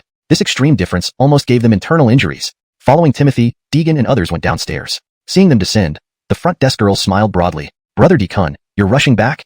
So fast you caught them. Initially, their attention wasn't on her. Her words made Timothy's face green. As for Deegan, he looked at Timothy differently. The situation was extremely awkward. What are you looking at? I always knew you weren't good.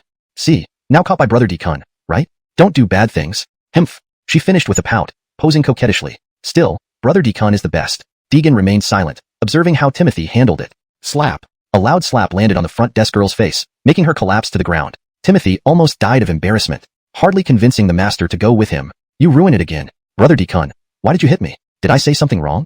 The front desk girl covered her cheek pitifully. She couldn't figure out why Timothy struck her. Seeing Timothy rush humbly to Deegan, she was bewildered. What was happening? Hakim, I apologize. I have a small issue to deal with.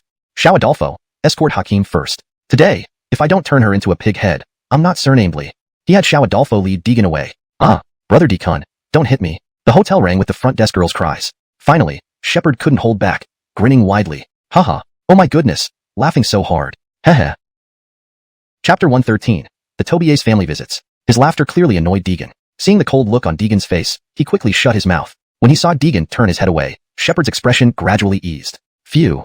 I told you to hold back a little. Why can't you keep your cool? Anatoly leaned in from the side and whispered. Bro, do you think I wanted to? The key is that guy is just too funny. After saying this, the corners of Shepard's mouth involuntarily curled upwards. If it weren't for Deegan being there, he would have burst out laughing. Hakim, please come in. In no time, the few people followed little Adolfo to the gate of the Lee family estate. Deegan had noticed as soon as they arrived. He had originally planned to visit after a couple of days, but hadn't expected such an incident to occur. However, this was better since it saved him from making excuses. Deegan nodded slightly and stepped inside. Sure enough, as soon as he entered, Deegan sensed abundant spiritual energy, indicating that somewhere within this estate must be a place dedicated to cultivating spirit herbs and medicines. Is this Hakim? At that moment, a middle-aged man in a long robe walked out and quickened his pace upon seeing Deegan. Deegan!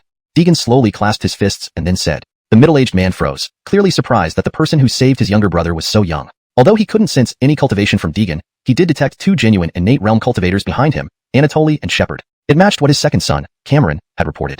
Ha ha ha. Colby admired. Hakim, please come in. Please. Daryl greeted with a smile, leading Deegan and the others towards the main hall. Deegan took the opportunity to observe the Lee family estate briefly. It was undeniable that the Lee family had substantial resources. Just the courtyard outside was several hundred square meters, with several hundred-year-old spirit trees planted around it. No wonder the spiritual energy here was denser than outside. After passing through the courtyard, they arrived at a hall ahead. Father, I have brought Hakim.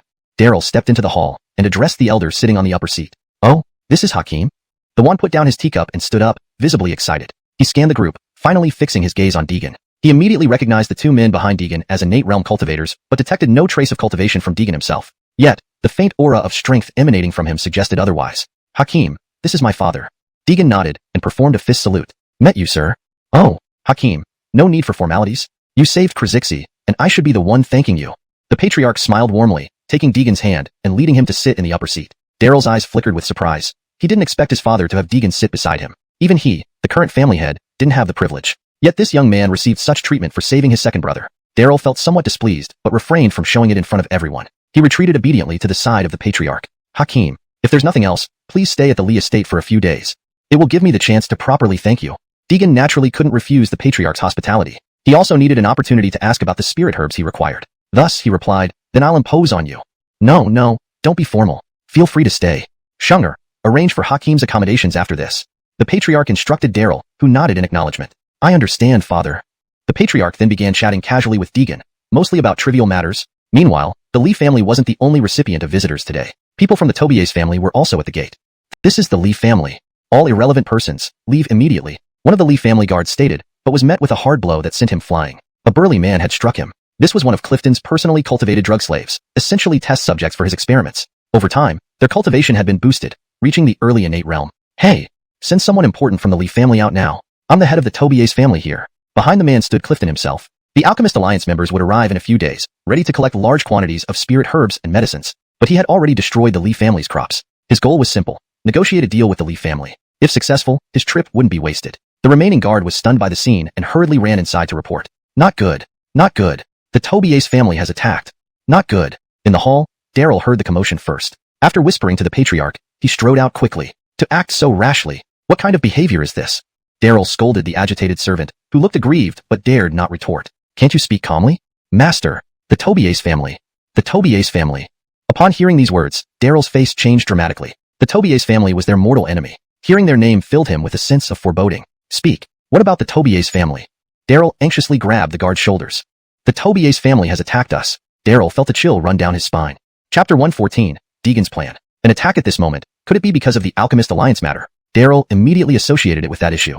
Now countless spiritual herbs in the backyard have been destroyed, and the Alchemist Alliance is sending someone in just a few days. At that time, they need to hand over a large sum of spiritual herbs as tribute. But now his family really can't provide these herbs. Damn it. It must be the Tobias family's doing.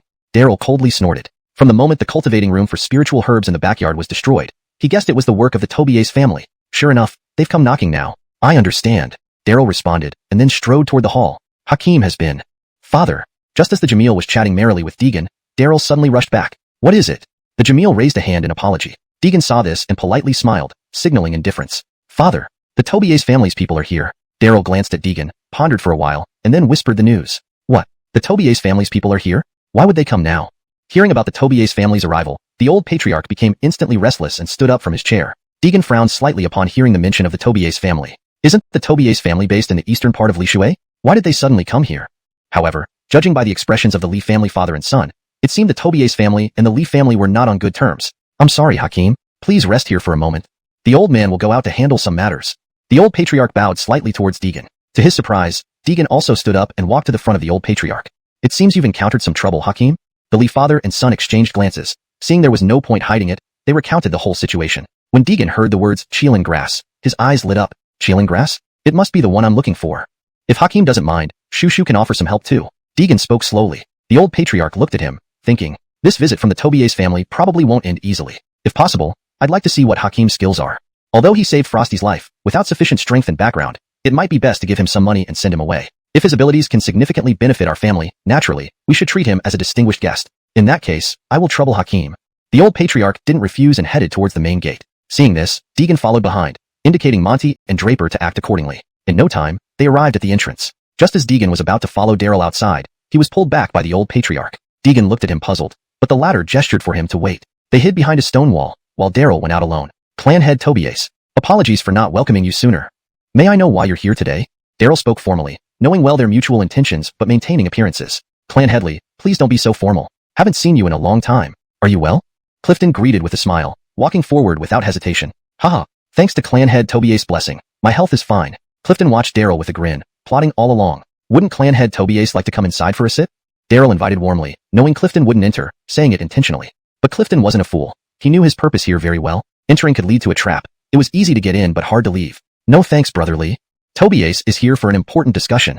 Daryl's eyes narrowed slightly, confirming it was about to get serious. Oh, speak freely, Brother Tobias. The Alchemist Alliance representatives will arrive in Lishui in a few days. The time for tributes has arrived. Clifton said leisurely, observing Daryl's reaction. Yes, they should be arriving in these few days. Daryl nodded in agreement. A flicker of disdain flashed in Clifton's eyes. It was clear, the medicinal herbs available in the Lee residence wouldn't even meet half the Alchemist Alliance's needs, yet Daryl was still pretending. Unfortunately, this year's harvest at my residence was exceptionally bountiful. We've got an excess of spiritual herbs. This is why I had no choice but to seek your assistance, Brother Lee. If you need them, you can purchase some from the Tobias family. Clifton laughed, inwardly planning every move. Hiding behind the door, the old patriarch seethed with anger. Humph, that despicable Clifton. Doing such despicable deeds. His face wrinkled even more due to his anger. Deegan glanced calmly at the old patriarch, understanding his rage. He had heard from Daryl about what happened in the backyard. Though there was no proof, Clifton's visit indicated his involvement. So it appears this person from the Tobias family isn't straightforward. Daryl nodded after some thought. Now the Lee family lacked the most important tribute, spiritual herbs. But was the Tobias family truly benevolent? Clifton proposing this now. He just wanted to make some profit. Daryl felt an intense hatred. Not only did they destroy their medicinal garden, but they played this trick. If it were before, Daryl might have lost control. But now, as the patriarch of the Lee family, he prioritized the family's interests. Hakim, can you cultivate Qilin grass again? Deegan asked unexpectedly, bewildering the old patriarch. He stared blankly at Deegan, seemingly confused. You just need to tell me if you can cultivate it again. The old patriarch nodded slowly. With some time and enough herbs, I can definitely cultivate another one. To be continued. Chapter 115. The Grand Ceremony of Cultivating Spirit Herbs. A smile flashed across Deegan's face. With this, it was time for him to take action. Gillis, without any reservation. I must say that Shushu has some expertise in cultivating medicinal herbs. I have a secret formula that I can offer Gillis. However, Shushu also has a small request. Gillis looked at Deegan with an incomprehensible expression in his eyes. Clearly, he wasn't quite trusting yet. Deegan didn't speak empty words. He reached into the storage bag in his arms and pulled out a book. The cover was already yellowed, and there was a faint herbal scent lingering in the air. At one glance, Gillis could tell this wasn't an ordinary item. Just from the subtle smell in the air, Gillis could judge that this book had been passed down for a long time. What is Hakim's request? Gillis asked hesitantly, while Deegan smiled slightly. I need a Qilin grass. Gillis's eyes lit up, obviously startled by Deegan's words. Why do you need Qilin grass? Seeing Gillis so shocked, Deegan did not hide anything. For saving lives. These 3 words were simple, but when they came out of Deegan's mouth, Gillis believed him, because he saw sincerity in Deegan's eyes. Gillis, you can first inspect the goods before replying to me. Saying this, Deegan handed over the manual in his hand. Gillis took it and glanced at the cover. He immediately froze. This is the Grand Ceremony of Cultivating Spirit Herbs? Gillis was instantly astonished. It was the long-lost cultivation secrets of spirit herbs. The Lee family also had one such book, but it was just fragments. It couldn't be used directly. Some of the valuable products now cultivated by the Lee family included recipes for creating 100-year-old herbs after several years of cultivation. All these were the result of Gillis's hard research on those fragments. Furthermore, rumors had it that this book was written by a master of spirit herb cultivation who had broken through the limits of life by relying on the spirit herbs he cultivated himself and ascended to immortality. Gillis, with excitement, flipped open the grand cultivation manual in his hand. Yes, it's true. This one is real. Gillis directly flipped to the corresponding parts of the fragment. He found it was identical. Suddenly, he exclaimed, how about it? Gillis, will you agree to my request? Seeing Gillis so excited, Deegan spoke again. Of course, no problem. With this, cultivating 10 more Qilin grasses wouldn't be a problem. However, seeing Gillis hesitate, Deegan asked, however what? But this book, gifted to our Lee family? Seeing Gillis's disbelieving look, Deegan laughed heartily. This book wasn't something precious to him. Moreover, He had memorized all its contents. It was better to give it as a favor. Additionally, he lacked the talent for cultivating spirit herbs. This book would serve no significant purpose if left with him. It would be wiser to gain an ally. In the future, whenever he needed spirit herbs or medicinal drugs, he wouldn't have to worry anymore. Naturally, it's gifted to Gillis. The content in this book is worth less to me than a single chi lin grass. Deegan spoke slowly. All right, if so, then this old man shall accept it. Hakim, whenever there are matters related to spirit herbs or medicinal plants, just find me. I will definitely offer all assistance. Gillis said excitedly, his face brimming with uncontrollable smiles. As for head of the Lee family, I think he should return. With this grand ceremony of cultivating spirit herbs, I believe the Lee family will cultivate the required spirit herbs in the coming days. And regarding the Tobier's family, they don't seem like good people. Deegan commented slowly. Gillis nodded slightly, agreeing with the logic. Without this cultivation manual, the Lee family would indeed have had to consider the Tobier's family's requests. But now, humph, you care for whomever you like? Cough, cough, cough. Gillis lightly coughed twice and walked out. Upon seeing his father come out, Daryl bowed respectfully. Father. Clifton saw that even the elder of the Lee family appeared. Out of courtesy, he had to greet with respect. Greetings to the elder of the Lee family. Gillis nodded slightly and swept his gaze around. He realized this Clifton was not a good person. Each of the people he brought along was exceptional, and the lowest cultivator among them had peak Hotion realm strength. Clearly, if the Lee family didn't buy their medicinal herbs, the Tobier's family might resort to violence. Head of the Tobier's family, please leave. My Lee family may not be a renowned sect, but in the cultivation of spirit herbs, we have considerable expertise. Therefore, you don't need to worry about this matter. Please return. Gillis's words completely shocked Clifton. He knew the herbs in the backyard of the Lee family were personally destroyed by his men, and now, with the arrival of the Medicine Guild, how could they still confidently make such statements? Clearly, they had found a solution. The amount of tribute herbs is not small. Could it be that the Lee family sought help from the Western City Adolfo family? Clifton's brows knitted tightly. He couldn't figure out where things went wrong. Father, why? Daryl hadn't yet known about Deegan gifting the cultivation manual to the Lee family and was still worried about the tribute matter. As he prepared to ask, Gillis raised his hand to stop him. Shunger, escort the guests. Although puzzled, Daryl complied. Head of the Tobier's family, please. Clifton shot a venomous look at the Lee residence and angrily stormed off. Now, with his plan failing, he made no effort to hide his feelings. Gillis deeply looked in the direction Clifton left. If he hadn't been at the Lee family today, things would not have been so simple. There were only two masters in the Lee family. Gillis was one. The other was Daryl. Though lacking in herbal cultivation talent, Daryl excelled in cultivation. If Clifton had attacked just now, Daryl alone might not have protected the vast estate of the Lee family. Father, why did you rush to refuse? Now, the Medicine Guild members are soon arriving in Li Shui. If our Lee family can't gather enough tribute herbs, what will happen? After the Tobier's family left, Daryl's face showed concern. Yet, Gillis remained calm and collected. Shunger, your father has found a solution. Hashtag chapter 116. Deborah stunned by the flax. Daryl was instantly taken aback upon hearing this. What, father? Is what you're saying true? Seeing her son's eyes widen in surprise as he stared at him, an indescribable sense of pride welled up inside Beryl. Come on, follow me inside. Beryl pulled Daryl into the courtyard, mindful that there were too many prying eyes outside. If they revealed the secret cultivation ceremony here, it wouldn't be long before other families found out. Then the Lee family would surely be besieged. Father, what exactly is going on? You're acting so mysterious. Ha ha ha. Just take a look at this. Beryl took out an ancient and tattered manual from his robes. At first glance, Daryl wondered if his father had lost his mind. Could this dilapidated book really cultivate a large number of spirit herbs in just a few days? Are you kidding me? But seeing the proud smile on his father's face, Daryl reluctantly took the old manual and glanced at it. This is the spirit herb cultivation canon? Where did you find this, father? Upon recognizing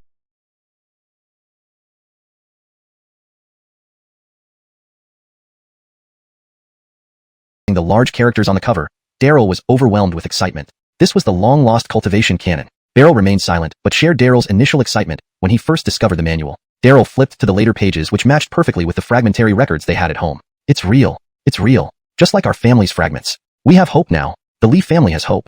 Overwhelmed with joy, Daryl understood that this manual could help the Lee family turn things around, easily surpassing the Tobier's family and even challenging the status quo of the Alchemist Alliance. Shunger, this cultivation canon must be kept secret. We will call on Stuart, and we three will study it thoroughly. Beryl gazed into the distance, softly speaking. Yes, father. For the next few days, the Lee family trio stayed holed up in the back courtyard, not coming out at all except for a few servants who assisted them. Father, what are they doing in there? The Alchemist Alliance is about to arrive. Are the medicinal herbs ready yet? Deborah paced anxiously at the entrance to the backyard, wanting to knock on the door several times but fearing she might disturb them. Miss Lee, the Alchemist Alliance has already entered Li Shui territory. Deborah froze. Though she knew it was imminent, she hadn't expected their arrival to be so soon. Her anxiety grew exponentially. I understand.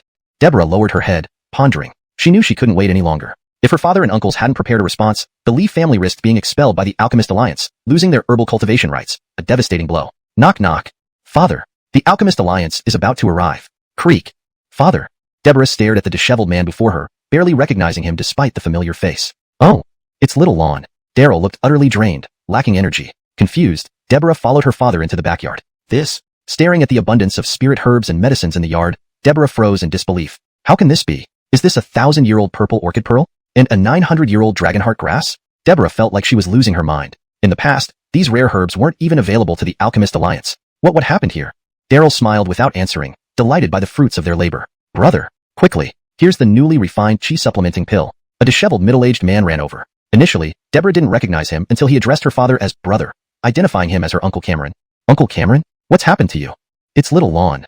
Cameron nodded smilingly. Deborah then noticed more men, looking just as disheveled, working diligently on the ground. Among them was her grandfather, the Jamil. Deborah was bewildered. What exactly transpired in those few days? All were unkempt, with dark circles under their eyes, appearing exhausted. Yet, the previously destroyed backyard herb cultivation area was completely restored, and several rare treasures were present. I must be seeing things. She rubbed her eyes forcefully. When she opened them again, nothing had changed. Haha, look at her, little Lon. All this is real. Daryl laughed heartily, realizing his daughter doubted everything. Thanks to Hakim.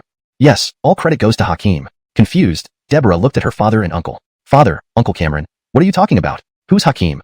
Daryl explained everything. Normally, cultivating such quantities of spirit herbs in mere days was impossible. But within the cultivation canon given by Sylvester, there was a secret method, using the cultivator's own spiritual chi as a catalyst, combined with chi supplementing pills to enhance the herb's growth. Though these herbs were less potent than naturally grown ones, they sufficed to meet the demands of the Alchemist Alliance. Thus, the trio's ragged appearance came from their relentless effort to nurture the herbs, consuming chi supplementing pills non-stop. Fortunately, the Lee family had enough stock of medicinal pills to avoid exhaustion. So that's what happened. Understanding the truth, Deborah nodded in realization. Little Lon. The cultivation canon is our family's secret treasure. You must keep it confidential. Translated using provided guidelines, maintaining paragraph structure and style. Chapter 117. Arlo of the Medicine Master Alliance. Deborah nodded, knowing this very well. She didn't need her father to remind her. Sir. Second, sir. The Medicine Master Alliance's people are already at the door. A servant stood at the entrance of the back courtyard, shouting loudly but not daring to step in for fear of punishment. Here so quickly? Xiao Lan, you go and welcome them first. I will change into some proper clothes and be right there. Daryl glanced at Deborah, and then left the back courtyard with Cameron. At the same moment, a young man in a white robe stepped into the Lee family's gate. This Lee family estate looks no better than expected. Arlo squinted his small eyes, glancing around with disdain. If it weren't for the annual task to collect herbs here, he would never come to such a place. The Bartolomeos nearby awkwardly smiled. This was an important person from the Medicine Master Alliance. They didn't dare offend him. Hee Sir Do, please come inside. Himph. Arlo disdainfully followed behind a Bartolomeo, and soon arrived at the reception hall. Seeing it empty, he immediately felt displeased. What? Does your Lee family not welcome me? Not even one person to greet me? Arlo said with a smile that was full of questioning. This? The servant was speechless. He couldn't dare answer wrongly, as a mistake could mean losing his job, or worse. Is this the gentleman from the Medicine Master Alliance? At that moment, a beautiful young woman walked out from the back courtyard. Arlo's frown turned into interest when he saw her stunning figure approaching. She had long black hair, delicate features, and wore a light yellow embroidered dress, a true masterpiece. Haha, Arlo of the Medicine Master Alliance. Arlo smiled, his eyes scanning her graceful form. So you're Sir Do. It's an honor. My father was just counting the herbs for offering. He'll be here shortly. Feeling Arlo's somewhat invasive gaze, Deborah remained silent. Offending the Medicine Master Alliance was still too risky for the Lee family. You can just call me Mr. The word sir makes me uncomfortable. Is your father Daryl, the head of the Lee family? Arlo asked. Deborah nodded gently. Good. Daryl has a wonderful daughter. Mr. Do, please take a seat. Deborah didn't want to chat much. She would be free once her father arrived. Now, she had to handle this alone. She gestured Arlo to sit down. He looked down on her slightly before taking the upper seat. Tea, quickly. Deborah coldly scolded the servant next to her. Yes. The conversation in the hall became awkward. However, Arlo, with such a beauty by his side, didn't seem upset. Sir Do, apologies for not greeting you earlier. Daryl rushed in, and seeing her father, Deborah felt relieved. If Daryl didn't arrive, she wouldn't know how long she could hold on. This Arlo seemed respectable but acted like a lecherous old man, always staring at her. If not for his status, she would have beaten him up long ago. Head of the Lee family. Father. Upon seeing Daryl arrive, both spoke in unison. Just heard head of the Lee family is preparing the annual tribute? Arlo got straight to the point. Yes, the herbs are all ready. Just waiting for you, Sir Do. Daryl replied with a smile. He knew Arlo wasn't a good person and suspected Deborah had suffered some humiliation. He signaled her to leave, and Deborah promptly excused herself. Father, Sir Do, I need to check the supplies. Excuse me. After she left, Arlo almost stopped her, but refrained due to the situation. Seeing this, Daryl remained quiet. He knew Arlo's reputation but couldn't afford to offend him since the Lee family depended on the Medicine Master Alliance. Daryl hurriedly changed into clean clothes and arrived upon hearing who came. Head of the Lee family. If the tribute is prepared, let's take it away. The Medicine Master Alliance is urging us. Daryl stood up immediately. It's all set. Please follow. Daryl led the way while Arlo followed suspiciously. He received information from the Tobias family that the Lee family couldn't prepare the tribute this year. This visit was intended to catch them off guard, and the Tobier's family had likely provided benefits as well. While walking past the back courtyard, Arlo suddenly caught a whiff of fragrance unique to aged medicinal plants. Sir Du, this is where we cultivate our herbs, Daryl explained, inviting him to tour. Intrigued, Arlo agreed, curious about the source of the aroma. As he stepped in, the air filled with thick, spiritual energy. Just breathing in slightly increased his cultivation power. How? Arlo exclaimed in shock, then eagerly explored further. Upon seeing the cultivation rooms, he was amazed, speechless at the impressive herbs inside. Note: adjusted parts of the translation for better coherence and readability. ##### Chapter 118. The Shameless Arlo. Is this a 500-year-old ginseng? Arlo was dumbfounded as he stared at the ginseng in the cultivation room. A 500-year-old herb was considered top-notch. Its medicinal efficacy far superior to herbs of just a few hundred years. This one could rival the entire wealth of some families. Of course, when Arlo first saw it, he was only slightly surprised. As an enforcement pharmacist of the Pharmacists Alliance, he had seen many 500-year-old herbs before. But when his gaze shifted to the nearby Danshan, Salvia, he felt his eyes must be deceiving him. This is an 800-year-old Danshan? 800 years old? My. Arlo tried to suppress his shock. After all, he was an enforcement pharmacist of the Pharmacists Alliance. How could he react like this over a mere 800-year-old herb? He kept telling himself to stay calm. Stay calm. Daryl beside him stifled his laughter. He had anticipated this reaction from Arlo. His facial expressions were priceless, changing rapidly like a chameleon. Get this. Arlo managed to keep his emotions in check until he spotted a herb emitting a faint blue light in the cultivation room. Instantly, he froze. Is this a Cheeling grass? The herb before him was entirely blue, with streams of light swirling around it. The aromatic fragrance hit him, and as he approached, Arlo felt his internal spiritual energy become extraordinarily active, even showing signs of breaking through his current bottleneck. Despite his esteemed position as an enforcement pharmacist, his true strength was only at the peak of the innate realm. To break through to the master realm using pharmacology required not only extraordinary talent, but also exceptional skills in cultivating herbs. In the past century, only a handful of people in the Pharmacist Alliance had achieved the master realm through pharmacology. As for realms beyond the master level, there had been only one person since the founding of the Pharmacist Alliance, the Patriarch. At this moment, his own bottleneck seemed to loosen ever so slightly. Yes, it's indeed the Cheeling grass. Daryl confirmed, walking over. This Cheeling grass was painstakingly cultivated by my father over several decades. In reality, the growth cycle of this Cheeling grass was merely a few days, thanks to the secret method used during the grand cultivation ceremony. Although it was labeled as a 1,000-year-old herb, its actual medicinal efficacy was comparable to that of a 700 or 800-year-old plant. Advancing further became increasingly difficult and required immense amounts of spiritual energy. Even in those few days, it had pushed the limits of what the Leaf family could achieve. Nevertheless, Arlo was still utterly shocked. This wasn't just any ordinary herb, but the long-lost Cheeling grass, which even the Pharmacists Alliance couldn't cultivate. Greed began to flicker in Arlo's eyes. If he could learn the secret method to cultivate the Cheeling grass, his status within the Pharmacists Alliance would soar dramatically. Thinking about this, Arlo's gaze toward the Cheeling grass changed completely. Lordly, even our masters of the Pharmacists Alliance can't cultivate the Cheeling grass. How did your Leaf family manage it? Did you use any forbidden methods?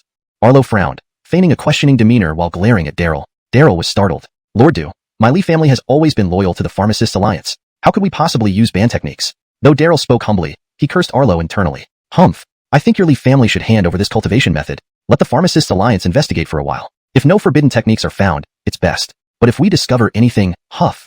Lordly, you know what to do. Arlo smiled coldly. This wasn't really an investigation. It was Arlo trying to privately acquire the secret to cultivating Cheeling grass. But what choice did they have with someone from the Pharmacists Alliance pressing them? If they refused, Arlo could easily pin false accusations on them, causing more harm than good. Indeed, it was better to offend a hypocrite than a true villain. Wait a moment, Lord Du. This cultivation method was created by my father. I need to consult his opinion. Daryl lowered his head, contemplating how to get out of this predicament. Lordly, please hurry. My time is precious. Arlo glanced at Daryl disdainfully, smirking triumphantly. He would obtain the secret to cultivating Cheeling grass, no matter what. Back in the secret chamber, Daryl watched everything happening in the courtyard clearly. This Arlo is truly intolerable. Daryl fumed, furious that someone like Arlo dared to step into their Leaf family residence because of his affiliation with the Pharmacists Alliance. Hakim, what should we do? Daryl turned to Deegan, seeking his opinion. After all, it was Deegan who provided the cultivation method. Daryl, I've already gifted the grand cultivation ceremony to you. The decision lies with you. All I need is a 3,000-year-old Cheeling grass. Deegan spoke calmly. It was Leaf family business, and he didn't want to interfere. But if Arlo tried to get his hands on the Cheeling grass, also, you may call me by my full name. Daryl shook his head immediately. That won't do. You're a great benefactor to our Leaf family. If you don't mind, I'll address you as young friend Shushu. Deegan smiled slightly and nodded. Young friend Shushu, I think we should give him the flawed version of the cultivation manual. He won't be able to find the issues in the short term. After thinking for a moment, Daryl shared his idea. This was the best way to prevent exposure of the complete grand cultivation ceremony. While Daryl's personal research on cultivating Cheeling grass could produce it, the age and efficacy still fell short compared to the one in the courtyard. I agree, Deegan responded. Chapter 119. Clifton Dermot's a beating. Father. That Arlo wants the secret method to cultivate Cheeling grass. Look at this. At this moment, Daryl also rushed in, breathless. He truly hated Lee Augustin. This man was insatiable. Every time he came to the Lee family to collect tributes, had they not always prepared generous gifts for him? They just wanted him to put in a good word for the Lee family in the Alchemist Guild. But this guy never did anything after getting paid. He abused his position as an enforcement alchemist of the Alchemist Guild and caused trouble everywhere. Not only the Lee family, but even the Adolfo family and Li Shuei couldn't stand Arlo anymore. Now this person actually wanted their secret to cultivate Qiling grass. Give it to him. Nico picked up a small booklet from the table and handed it to Daryl. Daryl froze, eyes wide with shock. What, father? Are you joking? This is the foundation of our Lee family's survival. How can we give it to him? Daryl immediately grew anxious, walking towards Nico and growing more agitated by the minute. Seeing Daryl's agitation, Nico said nothing, but he was genuinely moved inside. Shang, this is the version I researched, Nico explained. Don't worry, give it to him. Confused, Daryl looked at the two men before him. After a while, he finally understood. The booklet in his hand wasn't the cultivation classic given by Sylvester, but rather the imperfect method his father had previously developed. While this method could also cultivate Qiling grass, its quality would be far inferior to the one currently growing in their courtyard. Oh, I see. I'll go now. As Daryl left, Nico resumed discussing the secrets of the cultivation classic with Sylvester. Some parts even he couldn't fully understand, requiring Sylvester's explanation. Have you brought it? Arlo asked when he saw Daryl walk out from a small house in the backyard. Minister Du, please take it. Daryl approached Arlo and handed over the booklet. Arlo feigned calmness as he took it. Upon opening and reading through it, he couldn't help but exclaim, "Wonderful."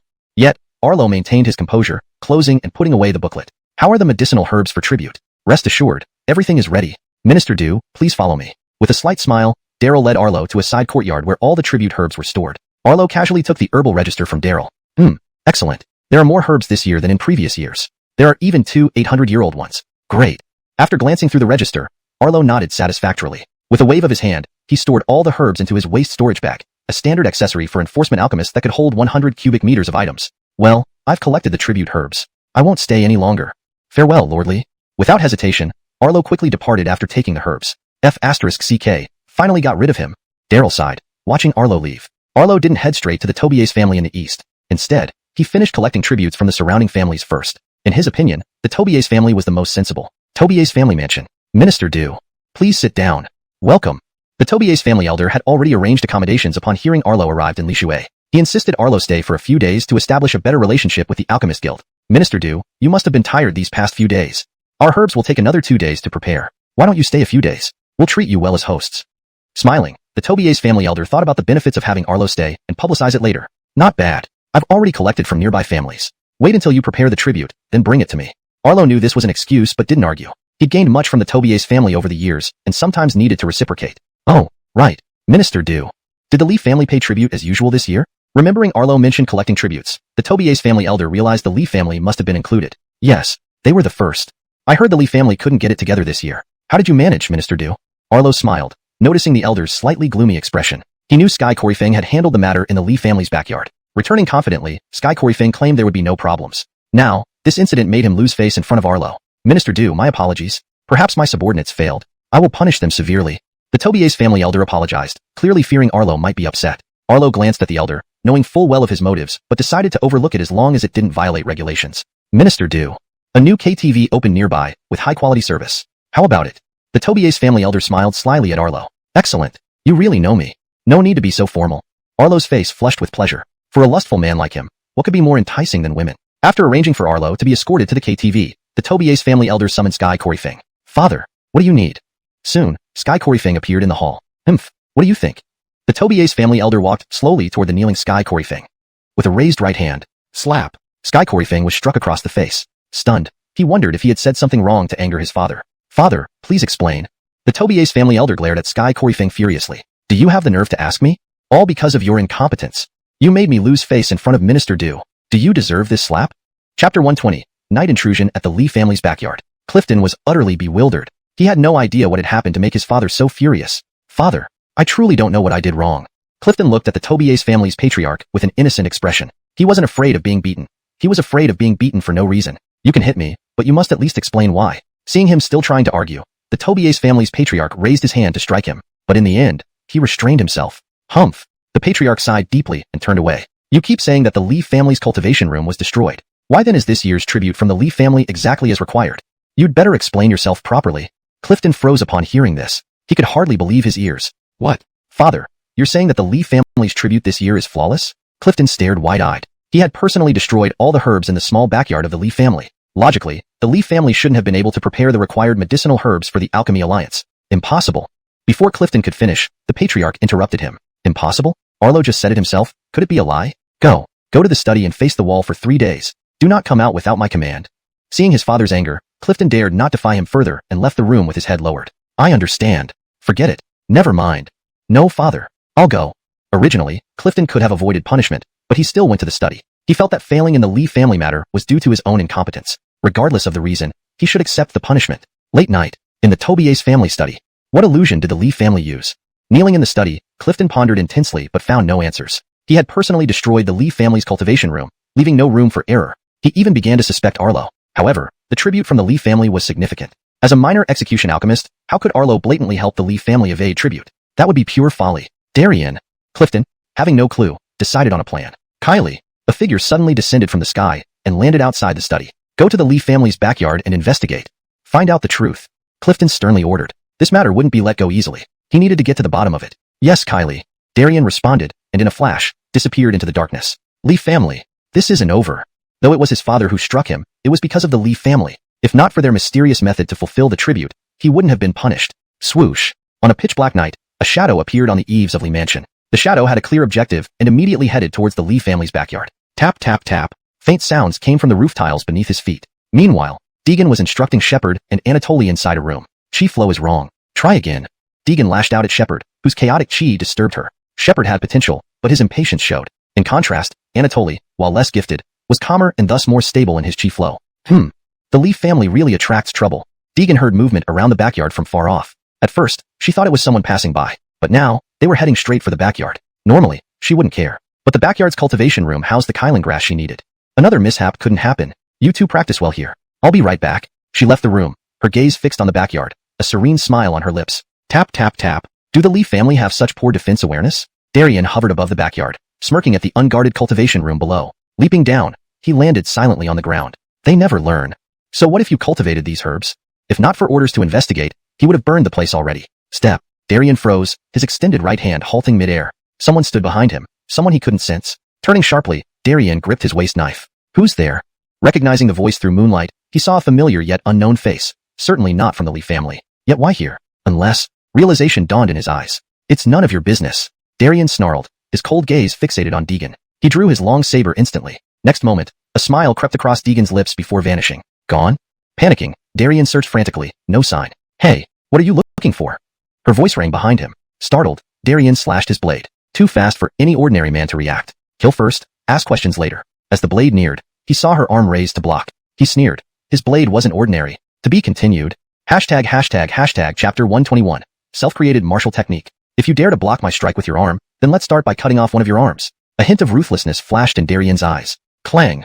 However, at the moment his saber struck Deegan's arm, he was stunned. The gruesome scene he imagined didn't happen. Instead, his saber was blocked solely by Deegan's arm. How is that possible?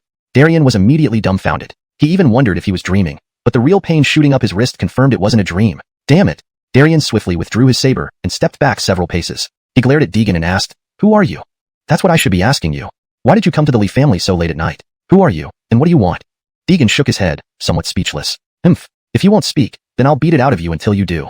Darien swung his saber again. In his view, Deegan must have been a body-cultivating cultivator to block his strike. Otherwise, no one could withstand his attack. Even so, he believed Deegan must be seriously injured and barely holding on. "Three-part ghost saber," Darien shouted, taking several steps. When he was 5 steps away from Deegan, his figure split into 3. Simultaneously, the 3 figures attacked from different angles with their sabers. A cold gleam flashed in Darien's eyes. Countless experts had fallen to this move. Even peak innate realm body cultivators couldn't escape unscathed. Note, Shantan is better translated as innate in this context to maintain fluency and consistency in English. Die. This time, Deegan didn't even try to block. He stood still, letting Darien's saber approach him. It wasn't that he couldn't evade, but he wanted to see the power of this 3-part ghost saber. When Darien used this move, a hint of surprise flickered in Deegan's eyes. From the moment Darien's saber split into clones, Deegan recognized it as a martial technique. To use a martial technique at the foundation establishment stage, even though it was a low-grade one, it already had a touch of its essence. Given enough time, this person could undoubtedly become a regional hegemon. The 3 figures swung their sabers incredibly fast. In an instant, the blade tips were just 2 centimeters away from Deegan. Clang, clang, clang. Pity. Good concept, but the power is lacking. Deegan shook his head slightly. At the moment Darien transformed into 3 clones, he realized the deception.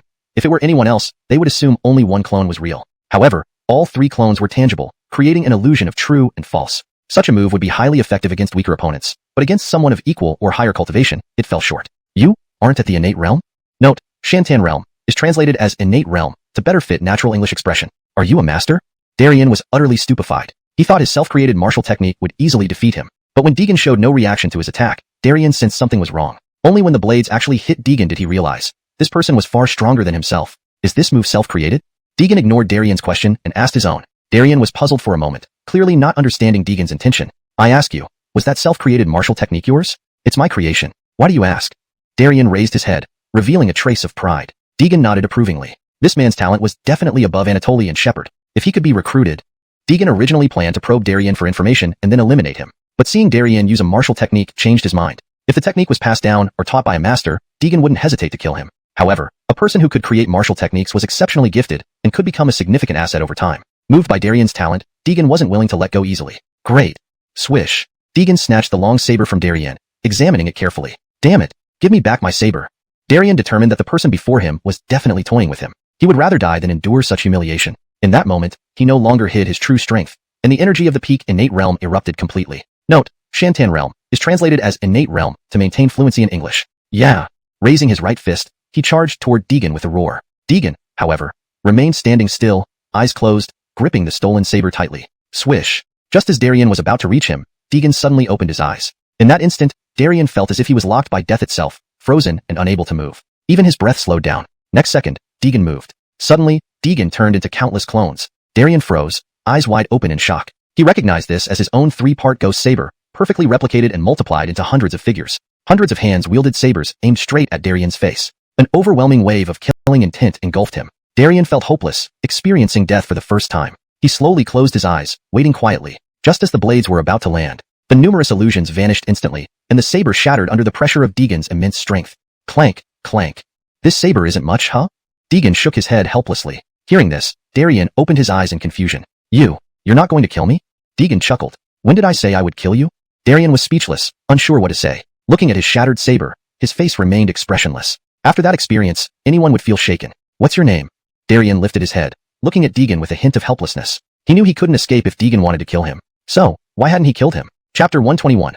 Self-created martial technique. Since you dare to block with your arm, let me cut off one of your arms first. A hint of ruthlessness flashed in Darien's eyes. Clang. But as the long saber in his hand slashed down on Deegan's arm, he was dumbfounded. The gory scene he envisioned didn't materialize. Instead, the long saber was blocked by just one arm. How is this possible? Darien was instantly stunned. He even suspected if he was dreaming, but the real pain from his wrist proved otherwise. Damn it! Darien swiftly pulled back his saber and stepped several paces away. Staring at Deegan sternly, he asked, Who are you? That question should be asked by me. You sneak into the Lee family compound at night. Who are you, and what do you want?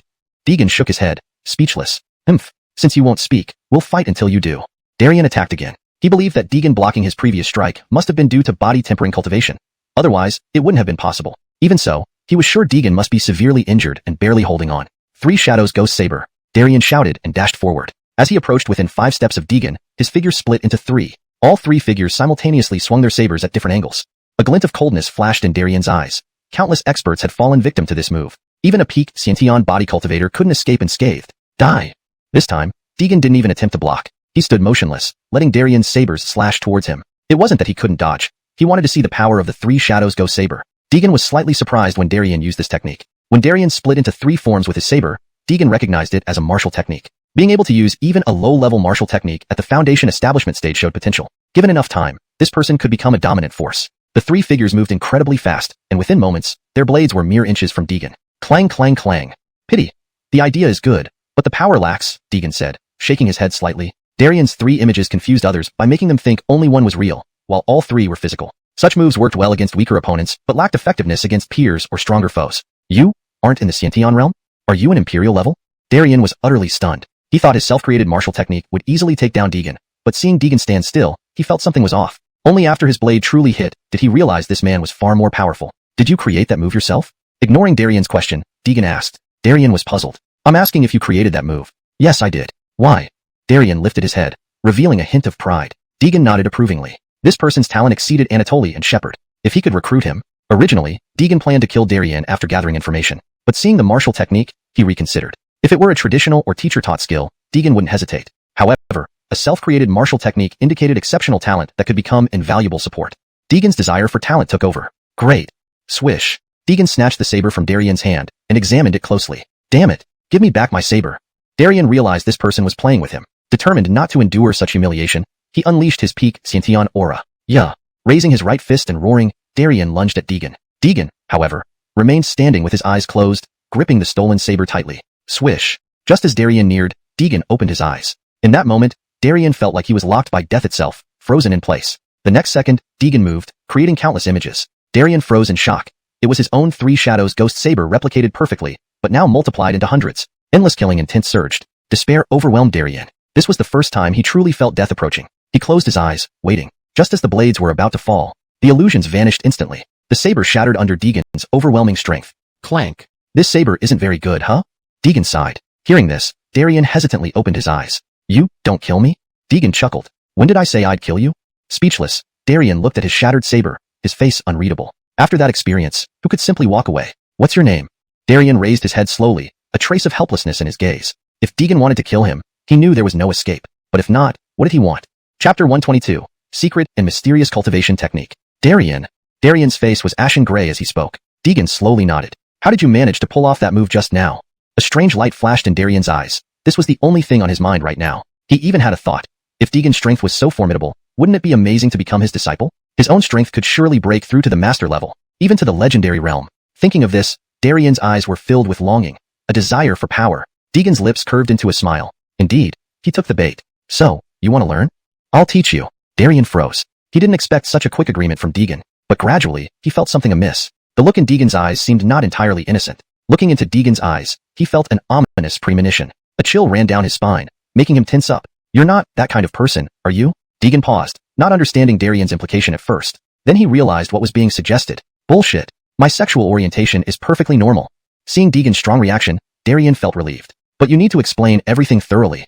Deegan reiterated. This time, Darian hesitated. If he told Deegan everything, it would mean betraying the Tobier's family, leading to endless pursuit by them. But if he could turn misfortune into fortune and become Deegan's disciple, and successfully break through to the master level, perhaps it wasn't impossible. Darian had always desired to become stronger, but fate was unfair. He lacked a good birth and a good master to guide him. Now there was a perfect opportunity before him. How could he let it slip away? Master, please accept your humble disciple. Your disciple will keep silent where necessary and speak without reservation when needed. Darian's eyes showed determination. This was a gamble. Failure meant endless pursuit by the Tobier's family. But if successful, his future. Deegan's eyes brightened. This guy wasn't too stupid after all. He knew how to bargain for a place under his tutelage. Your talent has great potential. If you give it your all, with your aptitude, breaking through to the master level should take more than a month. But I can't fully trust you yet. This is a specially made half-step smile, a poison. Without the antidote within half a month, you'll rot away. Take it, then tell me everything, without any concealment. Hearing this, Darian's eyes blazed with intense fervor. He didn't doubt Deegan's words for a second. Taking the black pill offered by Deegan, he swallowed it without hesitation. Someone who could see through his self-created martial arts and refine it back to him in mere moments wouldn't deceive him, nor stoop to deception. Deegan smiled, increasingly fond of this disciple. Master, I was originally a guest of the Tobier's family. I came here at the request of Clifton, the head of the Tobier's family, to find out how the herbs in the cultivation room were restored. Darian revealed everything he knew, holding nothing back. Just as I suspected, the Tobier's family. But who told you the herbs in the backyard were restored? Deegan asked Darian, who knelt before him. This? Darian was stumped, unsure how to answer. The herbs were destroyed by the Tobier's family. That much is true. But nobody can restore what's been destroyed. At least not here. Stunned, Darian gaped at Deegan, seeking an explanation. Don't worry about that. Don't reveal your identity for now. Go back to the Tobier's family first. Darian nodded slowly, but then remembered something. What if Clifton asks about this? Just tell him a master came from the Lee family. Darian agreed, bowing deeply before preparing to return to the Tobier's family. Wait. Darian paused. Master, please continue. Deegan retrieved a yellow manual from his storage bag and handed it over. What is this? Darian was puzzled, looking at the book that emitted faint black spiritual energy. Could it be a treasure? Soon, Deegan gave him the answer. It's a yellow-level secret technique. Consider it my welcoming gift. Darian was ecstatic, his breath almost erratic. Upon receiving the manual from Deegan, he saw 4 large characters on the cover. Secret and Mysterious Heart Method. Just reading these 4 words made his head spin and his spiritual energy feel like it was being drained. Wake up. Had Deegan not yelled in time, Darian might have fallen into spiritual chaos. This technique can help you unleash the maximum potential of your martial arts. But you must control your internal spiritual energy flow at all times. If this happens again, not even I can save you. Do you understand? Darian nodded vigorously. Then he knelt down and kowtowed loudly to Deegan. Thank you, master. Go. When I need you, I'll call. With those words, Deegan vanished from the courtyard, leaving Darian alone. If not for holding secret and mysterious heart method, he would have doubted whether he was dreaming. I must get stronger. A month? No. A fortnight. I give myself only half a month to break through to the master level. By then, I'll leave the Tobier's family and wholeheartedly follow master for serious cultivation. Darien bowed silently towards the direction Deegan disappeared. Humph. A good seedling. Hope you don't disappoint me. Deegan was already back in his room. How many times have I said it? Calm down. Don't let your internal chi become chaotic. Deegan tapped Shepard's Baihui point. Had he returned any later, Shepard's internal chi might have spiraled out of control. Alas, what a pity. Talent is still lacking. Deegan kept this last comment to himself. Hashtag chapter 123. Darien on the brink of death. Late at night, outside the Tobier's family residence, Darien gazed at the mansion before him, feeling a tinge of hesitation. It wasn't that he regretted becoming a disciple under Deegan. It was just that he had no idea how to explain this situation to Clifton. Thinking this, Darien abruptly raised his hand and struck himself across the face. Phew. A mouthful of fresh blood spewed out, and Darien's aura immediately became disordered. He struggled to walk forward and knock on the gate of the Tobier's residence. Knock, knock, knock. Coming. Who is it? Why are you knocking so late at night? An impatient voice came from behind the door. With a creak, as the gate opened, Darien could no longer hold on and collapsed on the ground, unconscious. Ah, damn, you scared me. The servant of the Tobier's family was taken aback by Darien's sudden fall. Hey, wake up.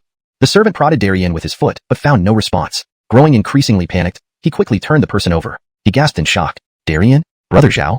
Recognizing the person lying at the entrance as Darien, the servant rushed into the courtyard and summoned several companions. They then carried Darien inside. Knock, knock, knock. Clifton was resting in his study when he suddenly heard a series of knocks at the door. Who is it? Clifton showed a hint of displeasure. Head of the household. Darien. Seeing it was a servant of the Tobier's family, he was about to vent his anger for disturbing him late at night. However, upon hearing Darien, he immediately realized something was amiss and asked urgently, Darien? What happened to him? The servant, aware of Clifton's concern, did not dare to withhold any information. He recounted how Darien had collapsed at the front gate. What? Is Darien seriously injured? Clifton stood up abruptly, causing a vase beside him to shatter on the floor. Take me there now.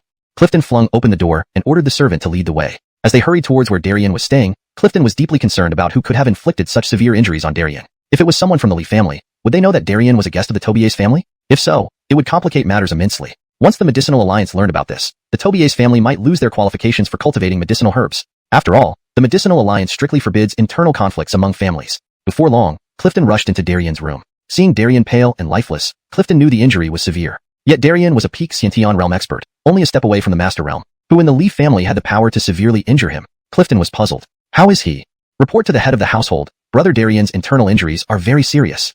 Perhaps. Speaking was a doctor named Dermot, retained by the Tobier's family. He specialized in medicine and was deeply versed in traditional Chinese medical practices. Upon noticing the disordered qi within Darien's body, he deduced that it must have been inflicted by a powerful opponent. There was also an inexplicable black aura lingering in Darien's heart, potentially lethal if not treated. The doctor explained all these details to Clifton. So badly injured?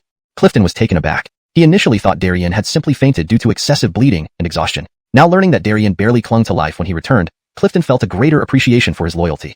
For someone willing to risk his life for the Tobier's family, Clifton would not neglect him. You listen carefully. Whatever it takes, save him. Do you understand? This command was almost bellowed out. Anyone who put his life on the line for the Tobier's family must be adequately respected. Otherwise, it might discourage other retainers. Yes, head of the household. The doctor nodded vigorously. Even without the order, he would have done everything to save Darien. It was a doctor's duty. Satisfied, Clifton nodded, glanced at Darien once more, then left. It's late. You should all rest. Thank you, doctor. Thank you, doctor. The servants left the room on the doctor's instruction. Only the doctor and Darien remained. Don't pretend anymore. I know you're awake. After everyone had left, the doctor finally spoke. Darien was startled. He thought his performance was flawless, but he hadn't escaped the doctor's keen eyes. Cough. Kirk is truly a master physician. I didn't expect even this couldn't fool you. Darien slightly opened his eyes and sat up. Indeed, he was gravely injured. The palm strike had targeted his heart meridian. Any heavier blow might have killed him outright. This performance cost him dearly. Hee. Although old man Dermot is over 100 years old, once I take your pulse, even if you're hanging by a thread, you cannot hide anything from me. Kirk chuckled, stroking his beard. Why did you help me? Darien stared intently at Kirk. If not for his discretion, Darien would have been exposed. He had no idea what Clifton would do then, but it wouldn't end well. If Kirk's answer didn't satisfy him, he would kill him and flee the Tobier's family under cover of darkness. Brother Darien. Though I work for the Tobier's family, I admire heroes like you most in my life.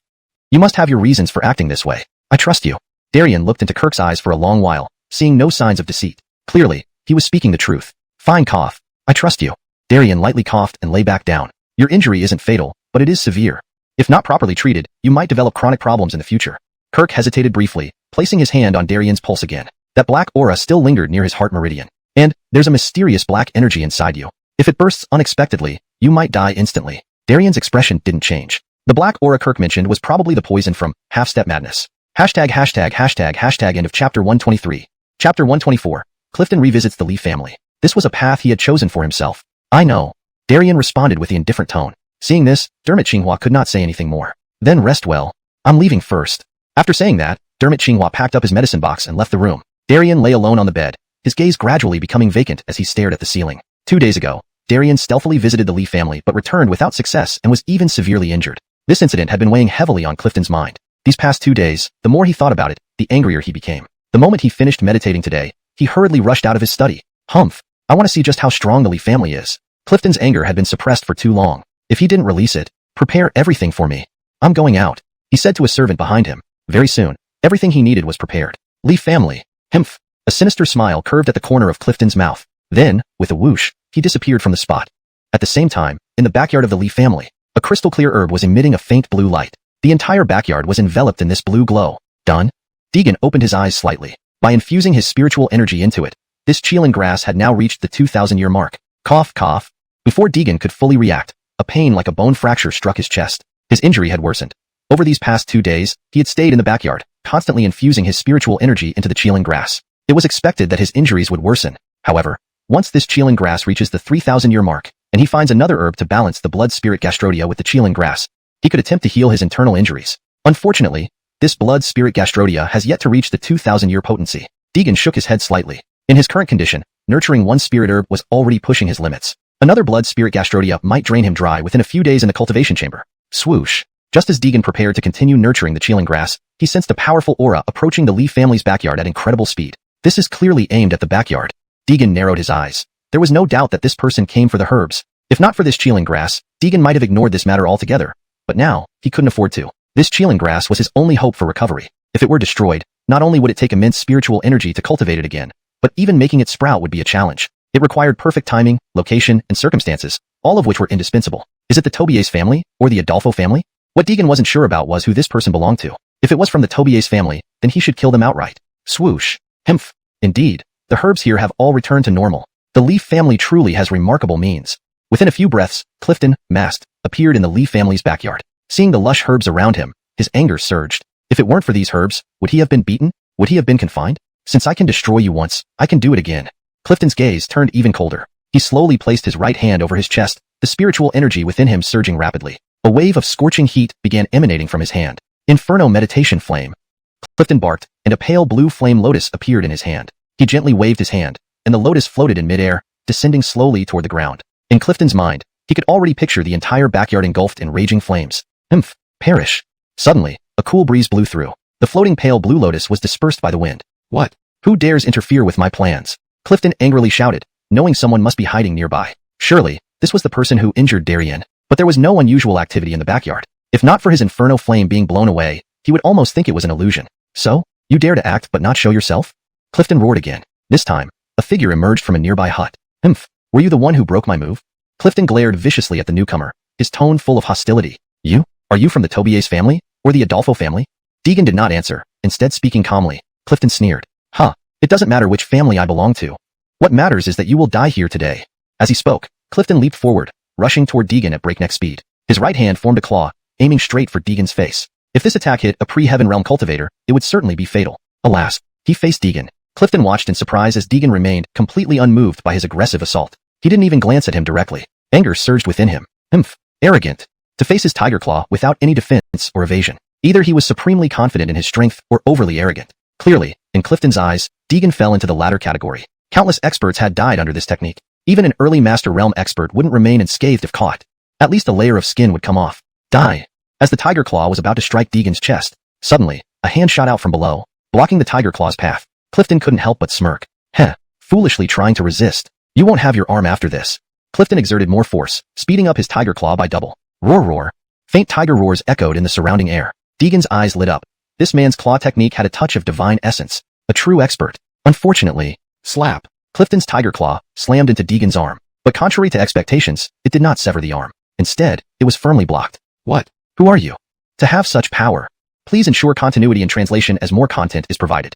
Chapter 125. A member of the Tobias family? Then you don't need to return alive. Now it was Clifton's turn to be shocked. He had initially thought that his opponent was merely someone at the peak of the innate realm, possibly just having broken through to the master realm, an early-stage cultivator. After all, while he, Clifton, was also only at the early stage of the master realm, he was the head of the Tobias family. The pills and herbs for consolidating his cultivation and enhancing power were endless. How could a regular master stand against him? But this person before him had easily deflected his claw attack, revealing formidable strength. Just an ordinary cultivator, Deegan slowly said. In Deegan's eyes, he was indeed just an average cultivator. There were too many talented and powerful cultivators in this world. If placed among all cultivators, Deegan truly would be unremarkable, with nothing special about him. Perhaps the only thing different was his extreme dedication to cultivation, surpassing most others. That was why within a mere 500 years, he managed to enter Xiananshan Gate, becoming a rising force. Unfortunately, fate was unjust. If not for the ambush and falling into Adolfo Tinya, perhaps he would still be at Xiananshan Gate, accompanying his fellow disciples. Ordinary cultivator? You are insulting me? Clifton's voice rose in pitch. Huh. Deegan sighed lightly. A frog at the bottom of a well. How could it see the sky outside? Today, no matter who you are, you dared to ruin my plans. You must die here. Clifton roared, his internal chi bursting forth, the aura of a master fully revealed. In an instant, the wind picked up fiercely. The back courtyard's numerous spirit herbs swayed wildly in the gusts. The faint blue light emitted by the kylan grass in the cultivation room flickered on and off. While exerting his power, Clifton's clothes flailed around. Deegan noticed a jade plaque, marked with the character Tobias from his waist. So, you're a member of the Tobias family. Deegan spoke slowly, confirming the other party's identity and forming the intent to kill. Huh, so what? Recognizing me won't change your fate as a dead man. Clifton laughed arrogantly, then instantly extended his hands. A strike aimed directly at the ears came from both sides. The strong force made Deegan's black hair dance wildly. Bam! As the hands nearly touched him, Deegan slowly raised his hands and effortlessly deflected them away. 4 ounces to move 1,000 pounds? Clifton stared at him in surprise, but quickly resumed his attack. After being countered, Clifton abruptly dropped his body. His arms pulled back due to inertia. A powerful double fist thrust from his waist followed. Impressive in momentum. Deegan squinted, lightly stepped with his feet, and darted aside instantly. Seeing his attack fail, Clifton tapped the ground with his right foot, turning both claws into single fists, closely pursuing Deegan. Bam! Deegan raised his right hand slightly to block the punch. Just as Clifton was about to pull back his fist for another attack, he found his right fist firmly held, like stuck in mud. No matter how hard he struggled, he couldn't pull it out. Release me if you dare. I'll beat you to death with my own hands. Clifton shouted angrily, his face red with effort. I said, if you're from the Tobias family, then you don't need to return alive. Deegan spoke calmly, sounding like a summons from hell to Clifton. Clifton stared wide-eyed at the youth before him. You dare kill me? I'm the head of the Tobias family. Tobias Corey. Bam! An astonishing aura erupted.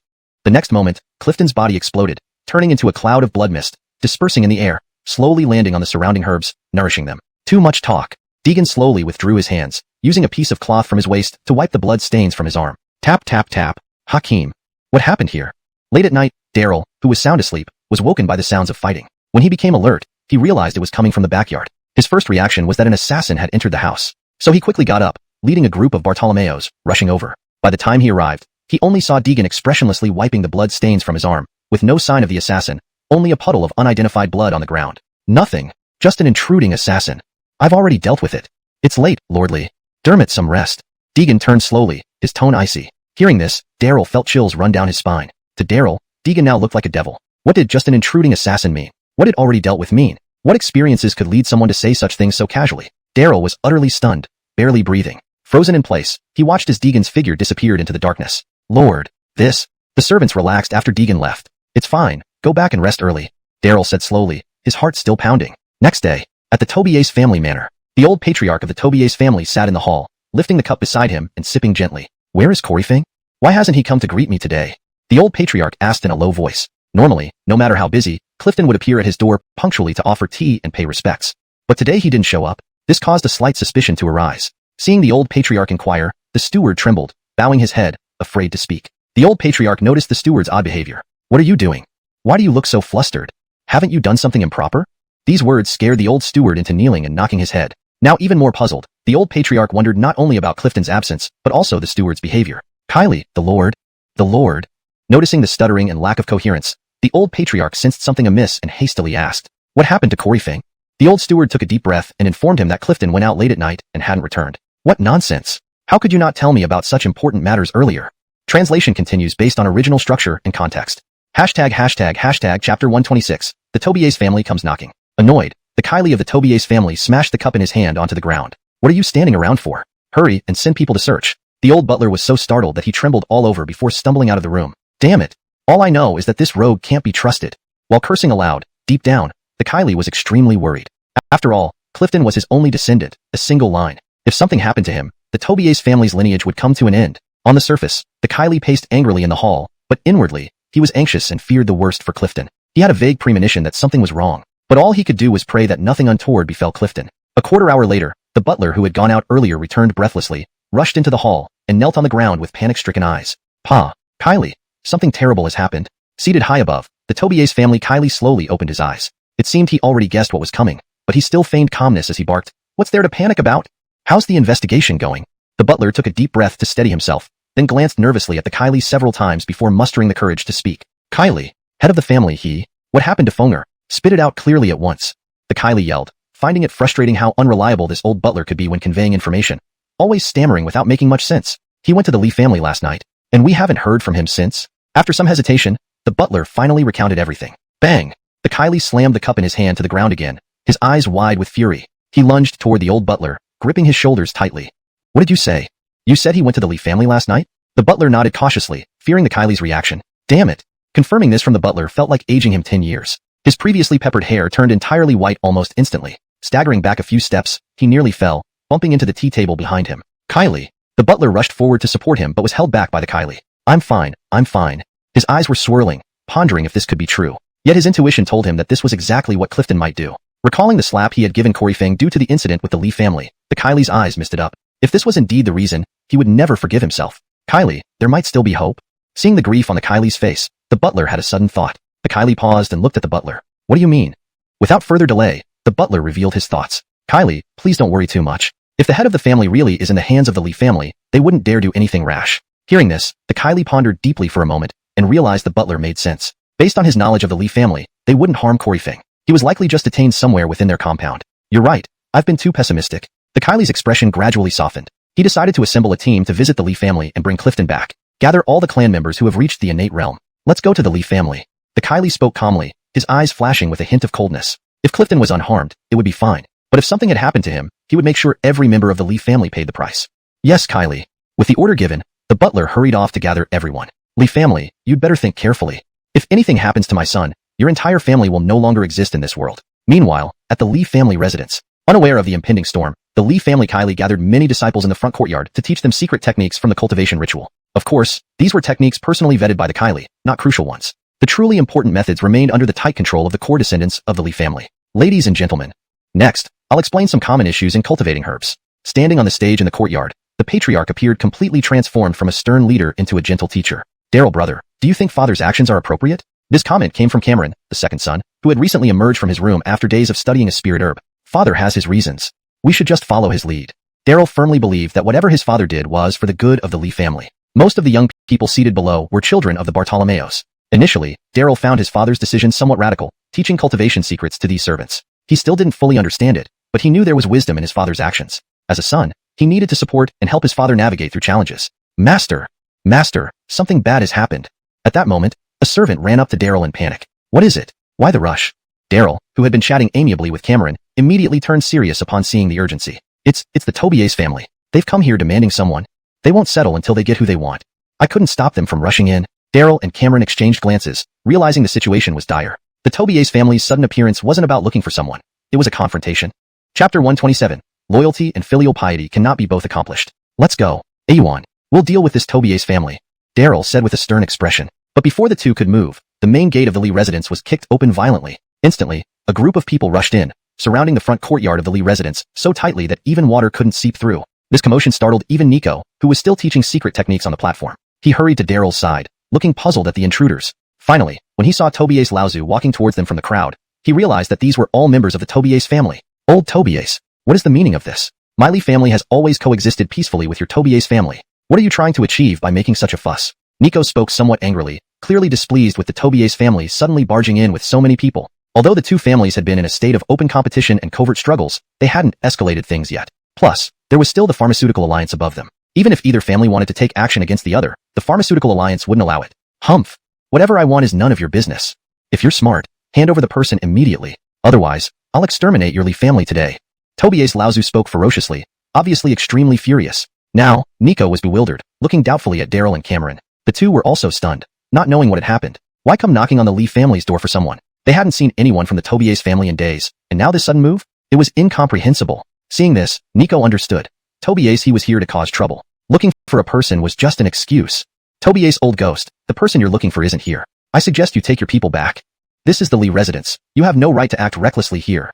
Nico didn't back down, countering strongly. Now Tobias Laozu was agitated. He had received concrete information that his son, Erixi, was in the Lee residence. Yet they were putting on a show now. What were they trying to do? If they wanted to fight, then so be it.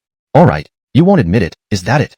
I'll ask you one more time. Is my son Clifton in your Lee residence? Answer carefully. Tobias Laozu roared menacingly. If the Lee family denied it, he might attack on the spot. Nico was stunned. What did Clifton's disappearance have to do with the Lee family? He turned his gaze to his two sons, but they knew nothing about this matter. Cameron had just emerged from seclusion yesterday, and had never seen Clifton. Moreover, Cameron was no match for Clifton. For a Shantan realm fighter to challenge a Zhongsur realm expert would be courting death.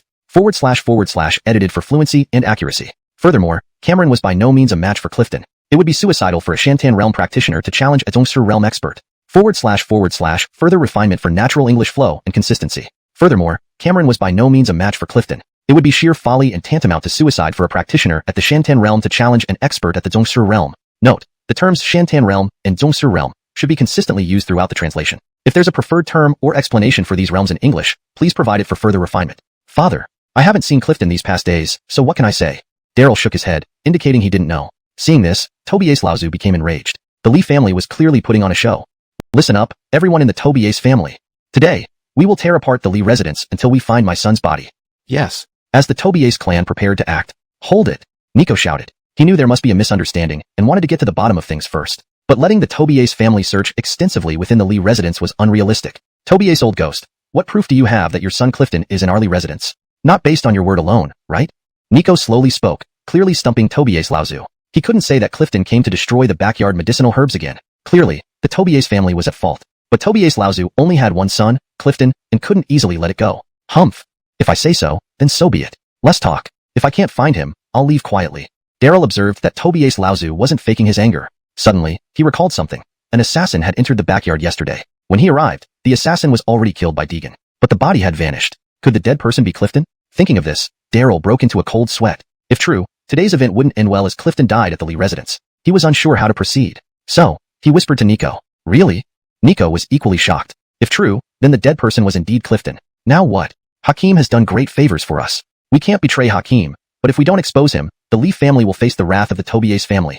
In that case, Nico closed his eyes, not wanting to see any outcome like this. Neither option was what he wanted. Yet loyalty and filial piety cannot both be fulfilled. On one hand, it was the foundation of the Lee family. On the other, it was their benefactor. Nico was stuck. But as the patriarch of the Lee family, Daryl had to be responsible for everyone. Rather than drag the Lee family into ruin, he would rather be the traitor. Tobias Kylie, I think I know where your son is. Shunger, what did you say? Do you know where my son is? Nico and Tobias Laozu almost spoke simultaneously. Humph. I knew it. My son is being held by you. Hand him over or face consequences. Tobias Laozu raged, feeling relieved to finally find a clue. But Daryl's next words plunged him into despair. Your son, Clifton, should be dead. Despite Nico's protests, Daryl revealed everything. Shunger. Nico looked furious. Are you willing to make the Lee family traitors? Father. I'm the patriarch. I must protect the Lee family's safety. Daryl shouted. He didn't want to, but he had no choice. The Lee family was weaker than the Tobias family. They'd be destroyed if they fought. What did you say? Tobias Laozu screamed, nearly tearing his voice. Finding clues after so long. Now you tell me my son is dead? Hashtag chapter 128, Deegan's strength. Who did it? The ancestor of the Tobias family glared viciously at Daryl, almost grabbing him by the collar to ask. It was? Daryl hesitated here and paused. At this moment, Deegan slowly walked out from beside the hall. If the intruder who sneaked into the Lee family's backyard last night was your son, Erixi, then it appears I am the one who killed him. Upon hearing this, Daryl was taken aback. He didn't expect Deegan to suddenly appear here. Hakim. Deegan had known the moment the Tobias family broke into the Lee family's residence. What are you saying? The ancestor of the Tobias family stared speechlessly at the yellow-haired youth standing before him, instantly furious. Shuzi, did you just say you killed my son, Erixi? Deegan smiled slightly, a hint of disdain in the corners of his mouth. I only know that I killed an assassin. You. The ancestor of the Tobias family was momentarily speechless, but his anger hadn't subsided at all. This young man in front of him dared to kill his beloved son. If this vendetta isn't avenged, he would not rest. You're courting death. Seeing that he couldn't argue with Deegan, the ancestor of the Tobias family shut his mouth and gathered his inner spirit energy intensely. His peak Grandmaster level strength was unleashed. Daryl was stunned upon seeing this. He is actually at the peak of the Grandmaster realm, just half a step away from breaking through to the legendary realm? Not only him, but Daryl and even Cameron standing nearby were also dumbfounded, watching the ancestor of the Tobias family with wide eyes. Such formidable strength. If they had truly clashed just now, the Lee family would likely have been annihilated in an instant. Colby live the Justin. Colby live the Justin. When the Tobias family realized their ancestor was just half a step away from reaching the legendary realm, they were utterly exhilarated. Despite the cheers behind him, the heart of the Tobias ancestor still burned with hatred. Now, his goal was clear: to kill this person in front of him, and then retrieve Erixi's body. As for the Lee family, if possible, he would destroy them as well. Even if the Medicinal Alliance blamed him, there probably wouldn't be much trouble. First, the Lee family would be gone while the Tobias family would still exist. Second, this happened for a reason. If not for Erixi, Clifton wouldn't have died in the Lee family. How things would be explained in the future depended on what he decided. After all, history is written by the victors. What can we do now? Beryl panicked. The old Tobias ghost had already reached the peak of the Grandmaster realm. Deegan might not be a match. Shuzi, if you surrender now and commit suicide, I will give you a whole corpse. The Tobias ancestor said coldly. In his mind, Deegan was already doomed. Piske, the ancestor is too kind-hearted to even leave him a whole corpse. If it were me, this would be the revenge for killing my son. I would tear the murderer apart piece by piece. One of the Tobias family retainers couldn't help but exclaim after hearing the ancestor's words. It's over. It's over. Hakim. Beryl was almost despairing, wishing to help, but knowing the Lee family couldn't match the Tobias family. At this moment, Cameron recognized Deegan's identity, but with the Tobias family blocking his way, he dared not rush forward despite his urgent desire. After all, the entire Lee family was behind him. Everyone believed Deegan was dead. Deegan slowly moved aside, coldly looking at the Tobias family retainers surrounding the entire Lee family. A pale smile appeared on his face. Just you guys? Deegan laughed contemptuously. A guy who hadn't even reached the nascent soul stage dared to threaten him. He seemed to hear the funniest joke in the world. Shepard, Anatoly. Deegan shouted loudly, and two figures abruptly appeared behind him. It was the Carmelo who had been diligently cultivating these past few days. At this moment, the two unreservedly released their aura. Didn't think you had reinforcements. The Tobias ancestor was slightly startled, but upon discovering both were at the Grandmaster level, his heart felt uneasy. He wondered who this person could be. He doesn't look like someone from the Lee family. What? These two are Grandmaster level experts? The Tobias family retainers were shocked when they discovered Anatoly and Shepard were both Grandmaster experts. Although just at the initial stage, they were still Grandmasters, far beyond what ordinary innate stage cultivators could match. Humph. Two mere beginners at the Grandmaster level. The Tobias ancestor couldn't care less. If he didn't slay this young man today, how could his son find peace? Without hesitation, the Tobias ancestor leaped forward, soaring through the air with his right hand, forming a claw aimed directly at Deegan's face. Anatoly and Shepard tried to intervene but were stopped by Deegan. Step back. Yes. Hakim. Shepard wanted to say more, but thinking of Deegan's terrifying strength, he figured this peak Grandmaster probably wouldn't last long against Deegan. The Tobias ancestor's speed was extremely fast, swiftly closing in on Deegan. His claw slashed sharply towards Deegan's neck. Ta! What? The Tobias ancestor cried out in surprise, eyeing his claw inches from Deegan's neck, only to see Deegan gently tap it away. Damn! The Tobias ancestor failed, turning furious with embarrassment. His right foot struck the ground for leverage, twisting his body in midair and unleashing a powerful roundhouse kick. Deegan narrowed his eyes slightly, a faint smirk appearing. He punched straight with his right hand. With a pong, the punch hit the Tobias ancestor's calf. The two figures crossed paths. In the next moment, the Tobias ancestor landed on the ground, hopping on his right leg, clearly injured by Deegan's punch. The Tobias ancestor was deeply shocked. He had thought the other party was merely a youth with limited strength, perhaps around the mid-Grandmaster level at most. But this exchange revealed that Deegan's power was comparable to peak Grandmaster cultivators. Who the hell are you? How could you block my listening wind kick? Tobias, he was very confused. But now, action was unavoidable. The Tobias ancestor didn't give himself time to think. After a brief pause, he lunged towards Deegan again. Chapter 129. Farewell. Does this old man really have no fear of death? Deegan muttered to himself in disbelief before throwing a punch at the patriarch of the Tobias family. Bang! A deafening sound echoed over the Lee residence. Everyone present was forced back several steps by a powerful gust, and even the ground sank several meters. Dust rose into the air, obscuring everything. All that could be seen was a shadow flying backward. Everyone on the scene was stunned by the power of that single punch. It took tens of seconds for the dust to settle. When they saw clearly again, they were all dumbfounded. The one who had been sent flying was actually the Tobias family's patriarch.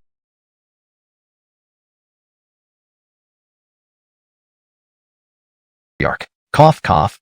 Tobias, he fell heavily to the ground, his chi and blood surging wildly within him. He couldn't hold back and spat out a mouthful of congealed blood. Members of the Tobias family quickly surrounded Tobias.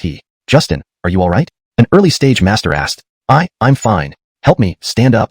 Tobias, he coughed lightly. Then, with their support, he stood up. Tobias, he glared at Deegan, his heart pounding. Fortunately, that punch hadn't hit his vital points, or he would already be dead. Still, it made him lose the courage to fight Deegan anymore. He believed if Deegan wished, he would surely die here today. Who exactly are you?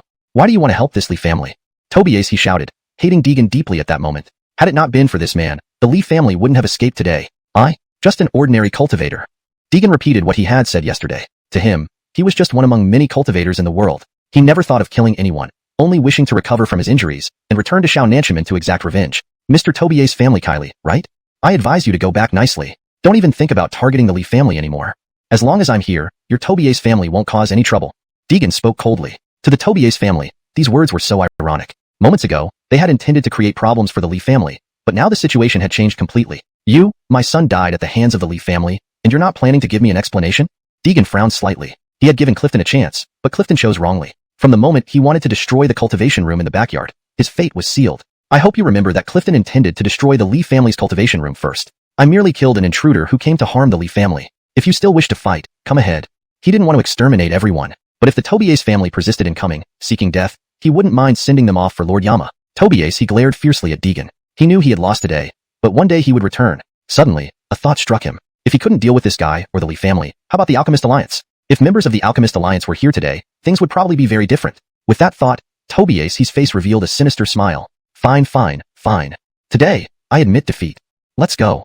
With Tobier's order, the Tobier's family retreated like a receding tide. In a blink, the Lee family regained its usual calm. If not for the deep crater on the ground, they might have thought everything that happened was an illusion. Great. The Tobier's family is finally gone. Daryl laughed loudly. Before he could speak again, Daryl Lee raised his hand and slapped him. Slap. The laughing Daryl immediately froze, clutching his cheek and staring bewildered at Daryl Lee. Why did you hit me? Seeing Daryl, who still showed no signs of remorse, Daryl Lee was furious. You ungrateful child. I'll beat you to death. Father. Daryl Lee was about to strike again when Cameron and a few servants held him back. Otherwise, Daryl might have received more than one slap. Ungrateful child. Daryl Lee cried out in anguish and knelt down. His eyes red, he looked towards Deegan. Sir Lee, it's all my fault for not teaching him properly and causing you offense. Please be magnanimous. At this moment, Daryl Lee understood that Deegan was no ordinary person or common cultivator. To easily repel the peak Grandmaster Tobier's Lao Gue, Deegan's strength must have reached the legendary realm. According to ancient texts, innate stage corresponds to foundation establishment, Grandmaster stage corresponds to golden core, then the legendary realm, above golden core, is profound infancy. Deegan was at least an early stage profound infancy cultivator. To reach this realm at such a young age, probably no one else in China could match him. Deegan glanced coldly at the kneeling Daryl Lee, feeling no sympathy. He had kindly helped the Lee family and granted the cultivation scripture, assisting the Lee family's cultivation technique to advance further. Though there was a selfish motive, it had been clearly agreed upon beforehand. He only needed to use the Lee family's cultivation room to cultivate a 3,000-year-old Qilin grass. No need for more words.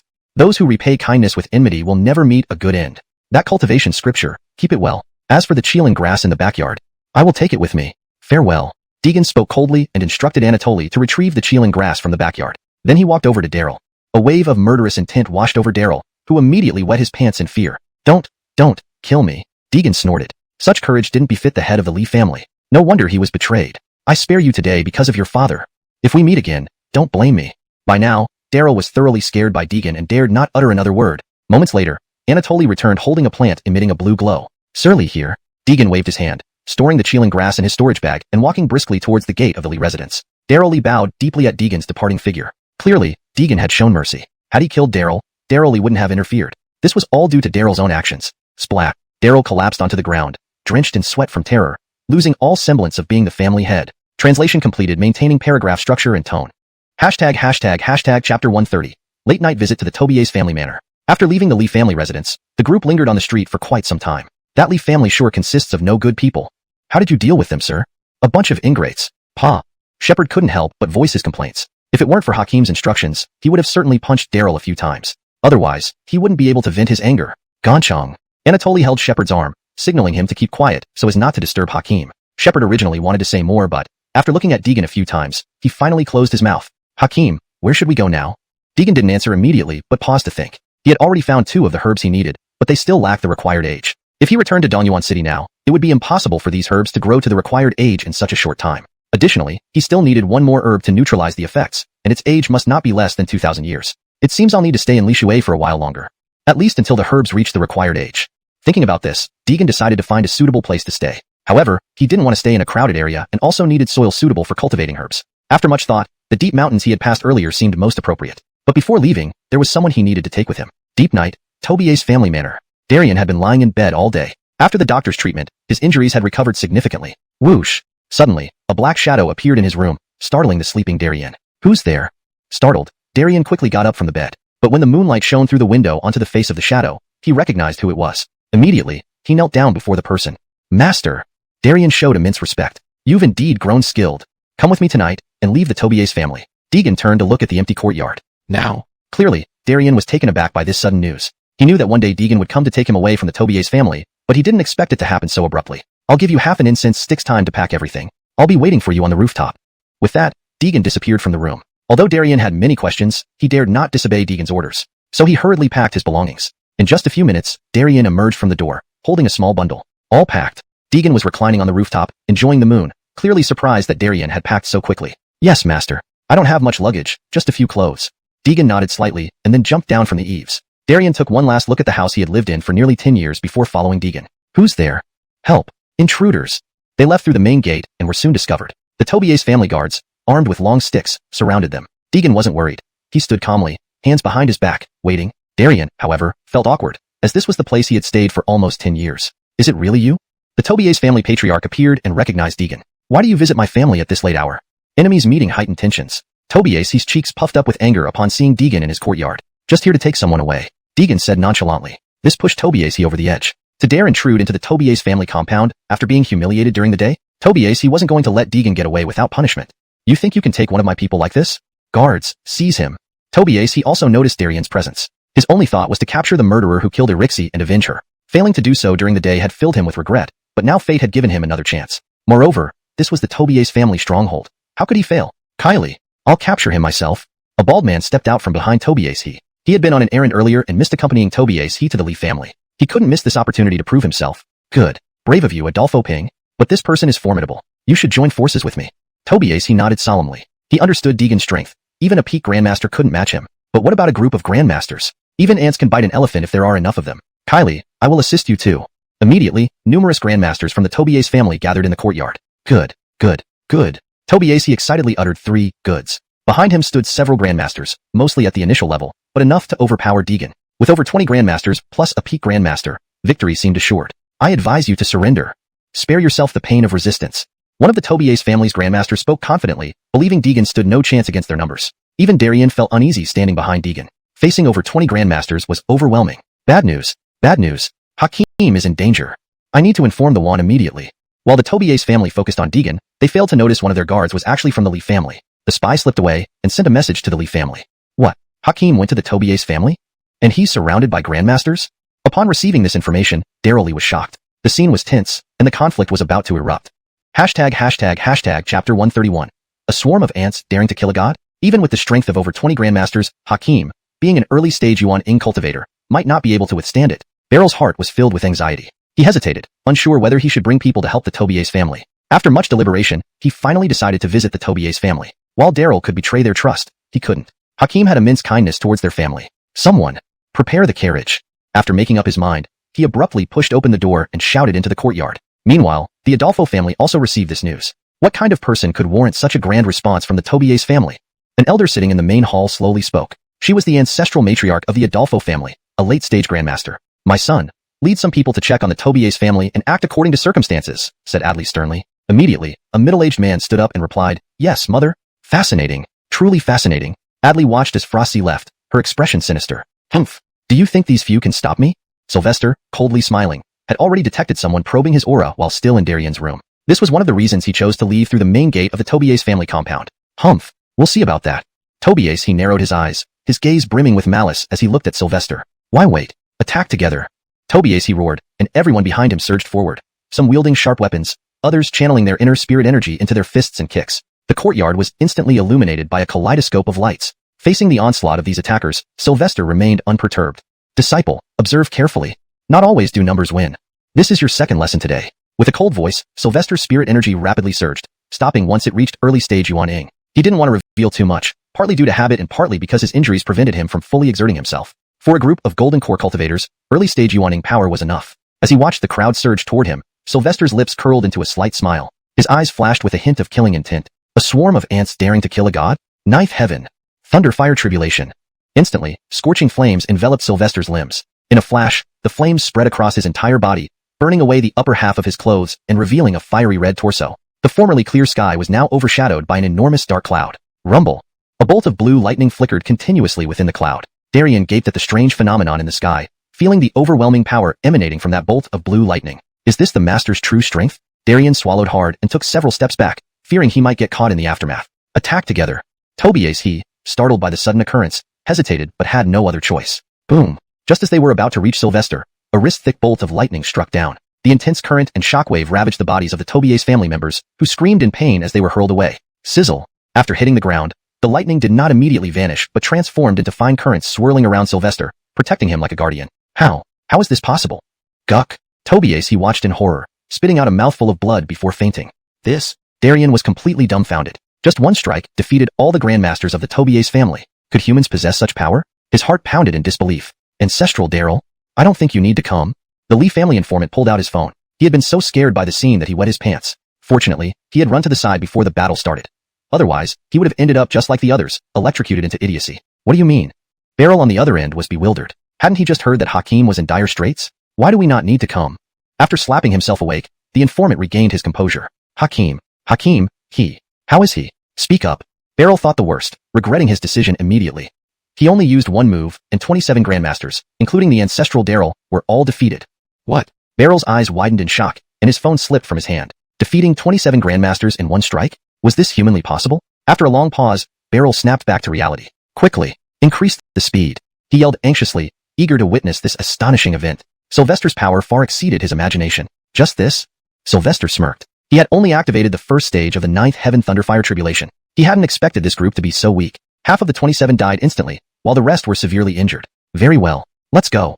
These golden core cultivators weren't worthy opponents for him. Darian shakily followed Sylvester out of the Tobier's family compound. Hey, what did you say? Gary, en route to the Tobier's family, received a call from his spy inside the Tobier's family. Snap. Master? What's wrong? An early-stage grandmaster beside him asked, noticing Gary's panicked expression. We don't need to go. The battle is over. The retainer felt a pang of disappointment. Pity. I wanted to see that formidable figure. Who knew the Tobier's family's grandmasters would prove too strong? The Tobier's family was the dominant force among the major families in Li Shui, so this outcome wasn't unexpected. No. The Tobier's family lost. Gary stared at the pictures on his phone, stunned. Lost? The Tobier's family lost? The retainer's jaw dropped upon hearing those words. Note, the translation aims to preserve the original tone and structure while ensuring readability and coherence. Chapter 132. We must court this person. Clearly, he was incredulous. But it wasn't until Gary handed his phone over that he realized Gary wasn't joking. On the screen, at the center of the Tobier's family courtyard lay a dark patch, and around it, a crowd of cultivators had fallen. Half of them were so charred they couldn't be identified. However, he recognized the elder lying to the east. It was none other than Kylie Tobier's, he of the Tobier's family. Let's go back first. Inform grandmother and let her decide. Gary instructed, leading his clan members back to the Adolfo residence. Half an incense stick later, Gary returned home, rushing into the grand hall in a panic. Grandmother, something's wrong. Grandmother. The matriarch seated in the grand hall immediately scolded him upon seeing Gary's flustered appearance. What's all this panic for? If you have something urgent, can't you speak slowly? Have you forgotten the manners I taught you? Disgraceful. The matriarch chided fiercely, but Gary paid no heed to these reprimands. He blurted out, the Tobier's family has been defeated. What did you say? Originally, the matriarch was about to sip her tea calmly, but hearing this news froze her arm midair. She stared at Gary, disbelievingly confirming the veracity of the information. See for yourself. Gary knew mere words wouldn't suffice, so he handed his phone up. Clunk. Seeing the images on the phone, the matriarch instantly lost her composure. Her teacup fell to the ground with a smash. The Tobier's family, defeated? Even after seeing the footage, the matriarch found it hard to believe. This was the prestigious Tobier's family of Li Shui. With 27 masters, how could they lose? Hurry, Dermot someone to prepare gifts. We must do everything we can to court this person. We cannot afford to offend them. After much thought, the matriarch made a wise decision. Ganger, go keep watch, and I will personally visit this master, she ordered. Gary was dumbstruck by her demeanor. This was the first time he'd seen his mother act like this. Thinking of the master's prowess, he felt a chill run down his spine. I understand. I'll go right away. The matriarch watched as Gary left, then stood up anxiously. Just one move had vanquished the Tobier's family's 27 masters. Such power could only belong to someone at the nascent soul stage. This might be our chance to turn things around for our family. She turned towards the ancestral shrine to the right of the courtyard. Through the window, she saw a portrait of a man. My love, you must protect us. At the business KTV in Hengyang, Li Shui, a neatly dressed man was enjoying drinks with company. Suddenly, the door burst open. Lord Du, something's wrong. Startled, the intruder rushed in, clearly alarmed by some significant event. Who are you, panicking? Don't you see I'm drinking? Arlo snapped irritably. He was about to kiss a girl beside him when he was interrupted. Why don't you scram? Realizing Arlo was heavily intoxicated, the intruder grew even more anxious. Lord Du, the Tobier's family was attacked tonight. Tobier's he is gravely injured. Near death? Arlo was taken aback. Hearing that Tobier's he was critically injured jolted him awake. After all, this was under his jurisdiction. If the Kylie of the Tobier's family was harmed, Arlo, as the enforcing alchemist of the Alchemy Alliance, couldn't escape blame. Who did this? Don't they know that Tobier's family is affiliated with the Alchemy Alliance? Arlo rebuked, now fearing for his position. If the incident reached the Alchemy Alliance, his tenure would likely end. A new alchemist would be sent to replace him. No, I can't sit idly by. He quickly pushed the women aside, pulled out a small vial from his pocket, and took a pill, instantly sobering up. For days, he had been indulging in different women, staying drunk thanks to his special antidotes. Ignoring the protesting women, Arlo bolted out of the room, hailing a taxi towards the Tobias residence. Cough cough. Tobias he lay on his bed, gazing at the ceiling regretfully. Had he not provoked the Lee family, this tragedy might have been avoided. Had he not stopped Sylvester, his family wouldn't have suffered such a devastating loss overnight. Regret gnawed at him. But had he really been wrong? All he wanted was for the Tobias family to thrive. Could he truly be mistaken? Maybe my methods were flawed, he agonized. The Tobias family's legacy was ruined. Tap tap tap. Footsteps approached the door. It was Arlo arriving hastily. Upon entering the Tobias courtyard, Arlo was baffled. What happened here? Burn marks and fresh blood stains covered the ground. Walls crumbled, indicating a fierce battle. Initially skeptical, Arlo was shocked speechless by the scene. Head of the Tobias family? What happened? Quickly barging into Tobias' chamber, Arlo tried to speak, but servants hesitated until Tobias he gestured them to stand down. Lord do. Cough. I am on my last breath. Pale-faced, Tobias he barely clung to life. Arlo knew he was holding on by a thread. Who dared invade the Tobias residence? How could they injure you so gravely? I will report this truthfully to the Alchemy Alliance and request their judgment. Feigning grief, Arlo spoke, aware that if the Tobias family declined, it would reflect poorly on his governance and affect annual taxes. But time was running out. Summoning help from the Alchemy Alliance meant dealing with ancient martial families across China, given their long-standing connections. Thus, he believed Sylvester would face dire consequences. This translation retains the original paragraph structure and conveys the same tone and style. It is fluent and free of grammatical errors, ensuring the storyline remains coherent. Chapter 133, Leaving the Shrine. This matter still requires Mr. Du's help. Cough, cough, cough. Tobias he barely spoke a few words before he covered his mouth with his hand, unable to stop the violent coughing. When he finally released his hand, there was a noticeable patch of blood on the white handkerchief. Arlo glanced at it. It seemed that Tobias he had indeed suffered serious injuries and probably didn't have much time left. This incident must be reported truthfully. That guy named Deegan must be punished severely. To dare oppose the Medicine Master Alliance, he really must be tired of living. Rest assured, head of House Tobias, focus on recovering. I believe that those in charge will take this seriously. After understanding the entire situation, Arlo gradually calmed down. After giving some instructions, he did not leave immediately but stayed at the Tobias residence. Once he collected enough evidence, he then departed from the Tobias family. Cough, cough, cough. Once Arlo left, Tobias he struggled to sit up. Kylie, please lie down and rest. If you need anything, just tell me. A servant quickly interjected. It's fine. Bring me the phone. The servant knew the patriarch likely wanted to call Miss Tobias. After all, something so major had happened to the Tobias family. Presumably, Miss Tobias hadn't been informed yet. Hello, Lily? Yes, grandfather. In the land of cherry blossoms, at a shrine, a young woman in a kimono was fiercely striking a wooden post in front of her with a stick. Beads of sweat dotted her forehead, clearly showing she had been training for a long time. Damn it. Damn it. The young woman's mood was at its worst. Yesterday, she received a call from the family. Initially, she had been chatting happily with her grandfather, but when he informed her about the attack on the Tobias family and the heavy losses, her joy turned into despair instantly. She couldn't sleep all night due to anger. Tobias fury Lily, what are you doing? An elderly man with white hair noticed her attacking the wooden post as he passed by the training grounds and asked, Master. Seeing the elder, the young woman immediately put down the stick and bowed respectfully. She was indeed Tobias Lily, but since coming to the land of cherry blossoms, she had taken a more suitable local name. Judging by your exhausted state, you haven't slept all night, right? The white-haired elder slowly approached Tobias Lily, his eyes radiating with wisdom and strength, revealing him as a high-level practitioner. Master, I want to leave the shrine. After hesitating, Tobias Lily finally expressed her desire to leave. Bastard. Upon hearing this, the elder's temper flared. A heavy slap landed on her face, leaving an immediate red mark. Sorry, master. My reasons are genuine. Tobias Lily lowered her proud head. Her grandfather was gravely ill and might not last much longer. Her father had already been killed by the villain. As the direct descendant of the Tobias family, if she didn't return now, their century-old legacy would be ruined. So, she had to go back, inherit the family business, and avenge her father. The elder stared at her intensely, his eyes emanating a faint killing intent. Tobias Lily closed her eyes, knowing her master's ruthless nature. Ordinarily, anyone defying his will could be crippled or fed to fish. Baka. What reason is more important than your own cultivation? Clearly, Tobias Lily's obstinacy had infuriated the elder. My father was killed, and my grandfather was also attacked and now lies ill in bed. His days may be numbered. Reluctantly, Tobias Lily revealed the tragic news. Upon hearing this, the elder closed his eyes in disappointment. Fury Lily. You have yet to sever emotional attachments. So be it. This is your destined tribulation. Suddenly, the elder's demeanor changed. He now seemed more like a caring father than a strict master. This charm was obtained by your teacher during travels long ago. Keep it. In times of peril, it might save your life. Go. Tobias Lily looked incredulously at the yellow paper charm in her hand, covered in ancient characters. It exuded a powerful energy. Thank you, master. Tobias Lily smiled with gratitude. With this charm, even a highly skilled opponent wouldn't stand a chance. Achoo. Far away in the Lishui realm, Deegan sneezed unexpectedly. Am I catching a cold? No. It must be someone cursing me behind my back. Deegan mused as they were trekking through the mountains. They were halfway to their destination. Master, where are we heading?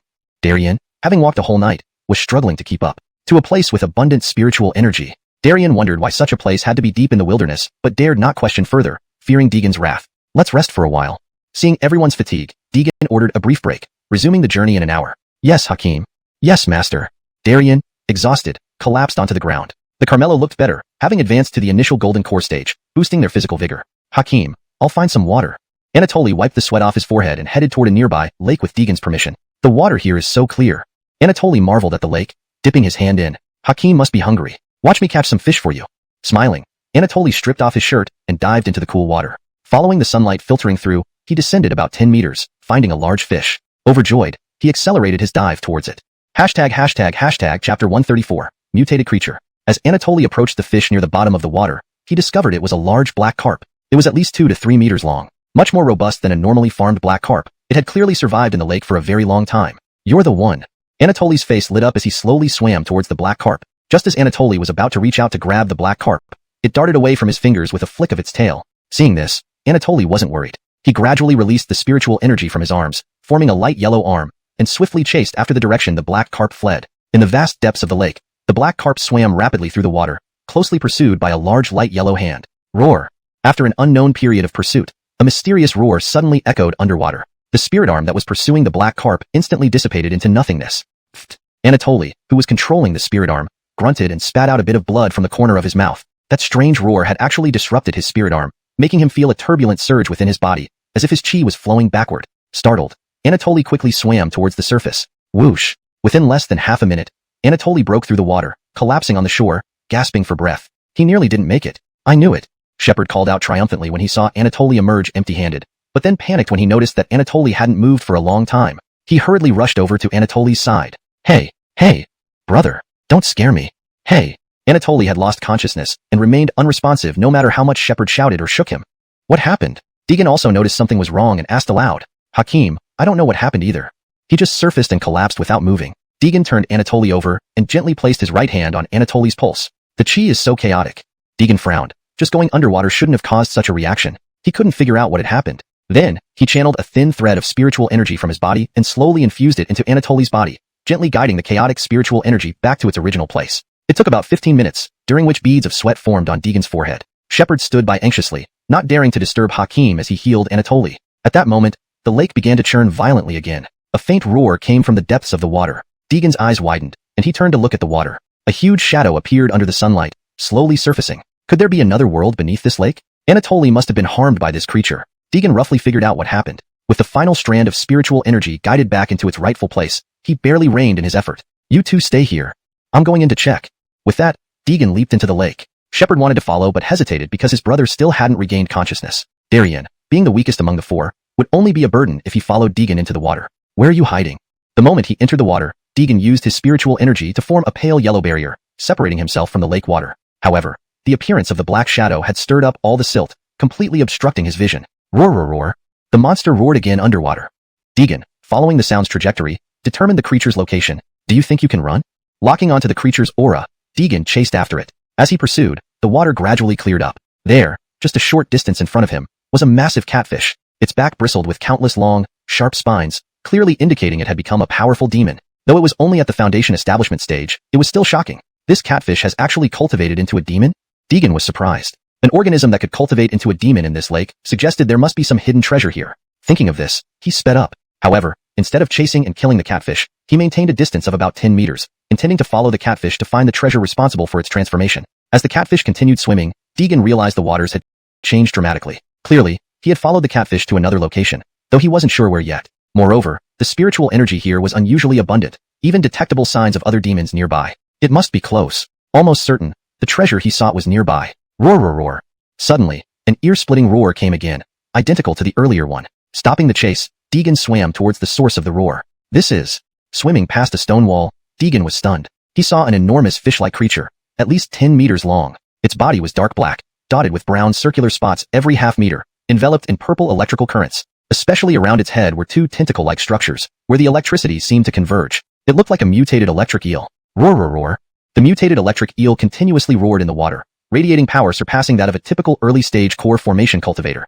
No wonder Anatoly's internal chi had surged, and his spiritual energy went awry. This creature's roar was clearly the culprit. Right in the center of where the electric eel patrolled grew a bright green flower, surrounded by faint light points. Evidently, this electric eel was waiting for this herb to mature fully. When that day came, devouring it could likely advance it beyond the soul formation stage, straight to the spirit transformation stage. By then, the mutated electric eel would undoubtedly leave this aquatic realm and wreak havoc elsewhere. Chapter 135, Emerald Green Moss Flower. Such bad luck. I actually ran into it today. Deegan smiled slightly. He was determined to obtain this spirit herb. He then dashed swiftly towards the direction of the spirit herb. The mutant electric eel obviously had noticed the sudden intruder in its water territory. Roar, roar, roar. It snarled angrily, clearly sensing that Deegan was eyeing the spirit herb. Suddenly, the mutant electric eel swam fiercely toward Deegan. At about 20 meters distance, it lashed its tail at him. Just as they were about to touch, Deegan shouted loudly, "Scram!" The mutant electric eel was violently knocked away, crashing heavily into the underwater stone wall. It immediately fainted and became motionless. Seeing this, Deegan ignored it and approached the spirit herb. Roar, roar, roar.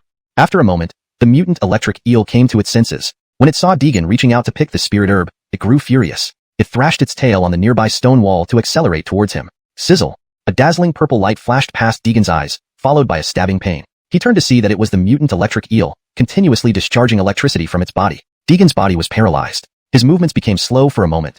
Humph. Monster, do you think only you can? Blazing thunder palm. Deegan gathered spiritual energy in his right palm, then thrust a palm toward the mutant electric eel. A flash of golden light emerged, releasing a streak of golden lightning from his right palm. It spread incredibly fast underwater. Sizzle. It struck the mutant electric eel directly and accurately, too quickly for any cries of agony to be heard. Instantly, it was electrocuted into a pile of charcoal. The moment the mutant electric eel died, the electrical sparks around Deegan also vanished. All emerald green, and grows underwater. Could this be they? Deegan carefully picked up the spirit herb, holding it in his hand for detailed observation. Emerald green moss flower? After half a while, Deegan finally spoke slowly. This herb was not much described in ancient texts. Deegan merely knew its name, but its specific effects still required further examination. However, just based on the medicinal fragrance emanating from the spirit herb, it was clearly at least 2,000 years old. If I could find one that balances its properties, that would be good. Unfortunately, herbs growing in such environments were mostly cold-natured. Some even carried traces of toxicity. Obviously, this wasn't the neutralizing spirit herb Deegan needed. Nonetheless, unexpectedly finding such an herb was incredibly lucky. Well, that's fine. Deegan stored the emerald green moss flower in his storage bag and then went to the dead mutant electric eel. Even if it was just a mutant electric eel, having reached the nascent soul stage meant it had quite a few valuable treasures. Deegan hoisted the eel over his shoulder and began swimming back. I wonder how Master is doing, Darien said anxiously by the shore. It had been nearly an hour since Deegan went underwater. Don't worry. Hakim's strength is greater than you or I imagined. Shepard responded calmly. He had been with Deegan for quite some time. He had never seen anything Deegan couldn't handle. Suddenly, a large shadow emerged slowly from the water. Brother Bai, look. Darien pointed fearfully at the huge shadow beneath the water. Shepard looked in the direction Darien indicated, feeling dazed. Just seeing the shadow under the water was enough. More than 10 meters long. What kind of monster was this? It's coming out. Darien screamed, heart in his throat.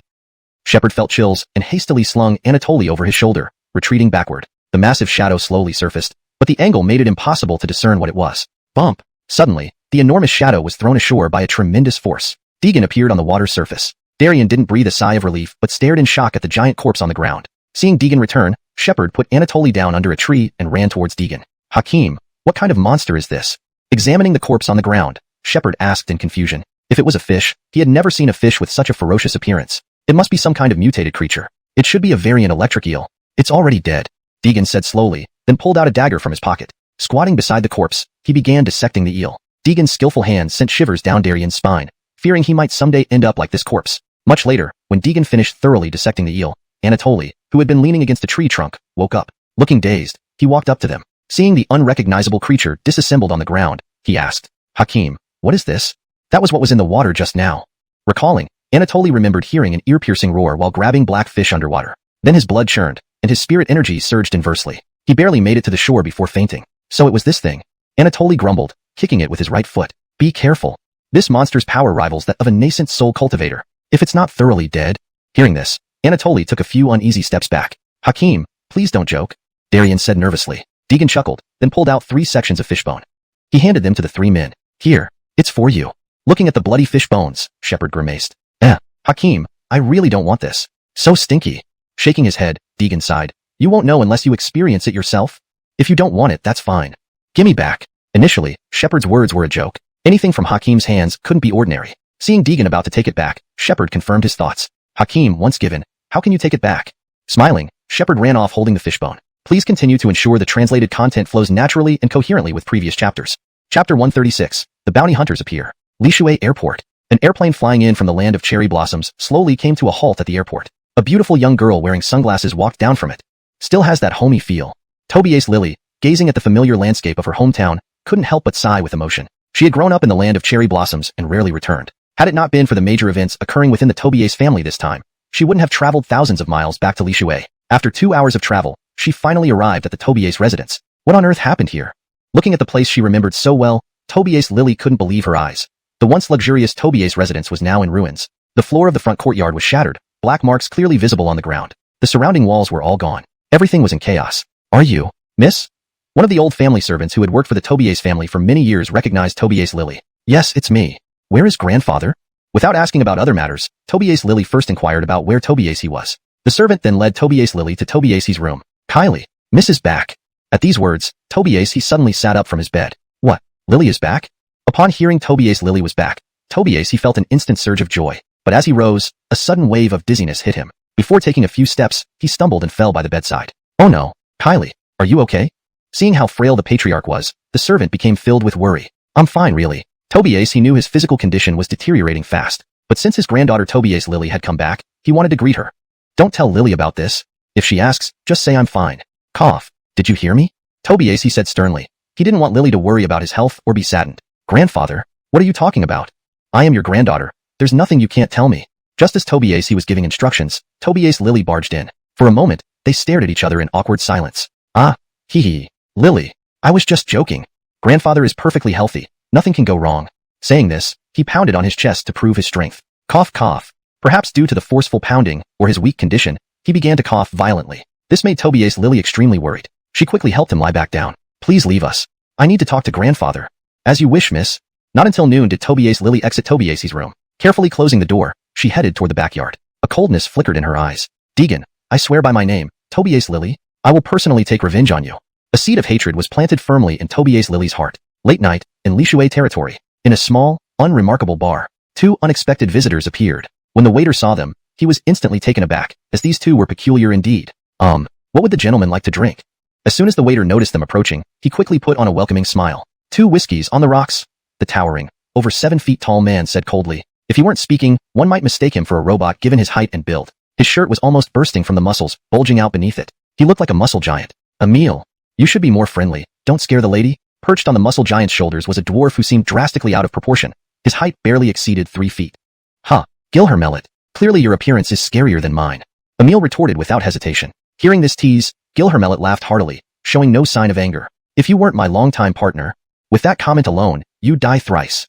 Smiling, Gilhermelet spoke, while Emil snorted coldly and ignored him. Though they bickered constantly, the duo were a famous pair of bounty hunters among cultivators. They specialized in hunting down targets with high bounties. Both possessed mid-stage nether spirit cultivation, and countless experts had fallen to their hands over the years. The waiter shakily handed over 2 glasses of whiskey, and Emil grabbed one, gulping it down. Ah, comforting.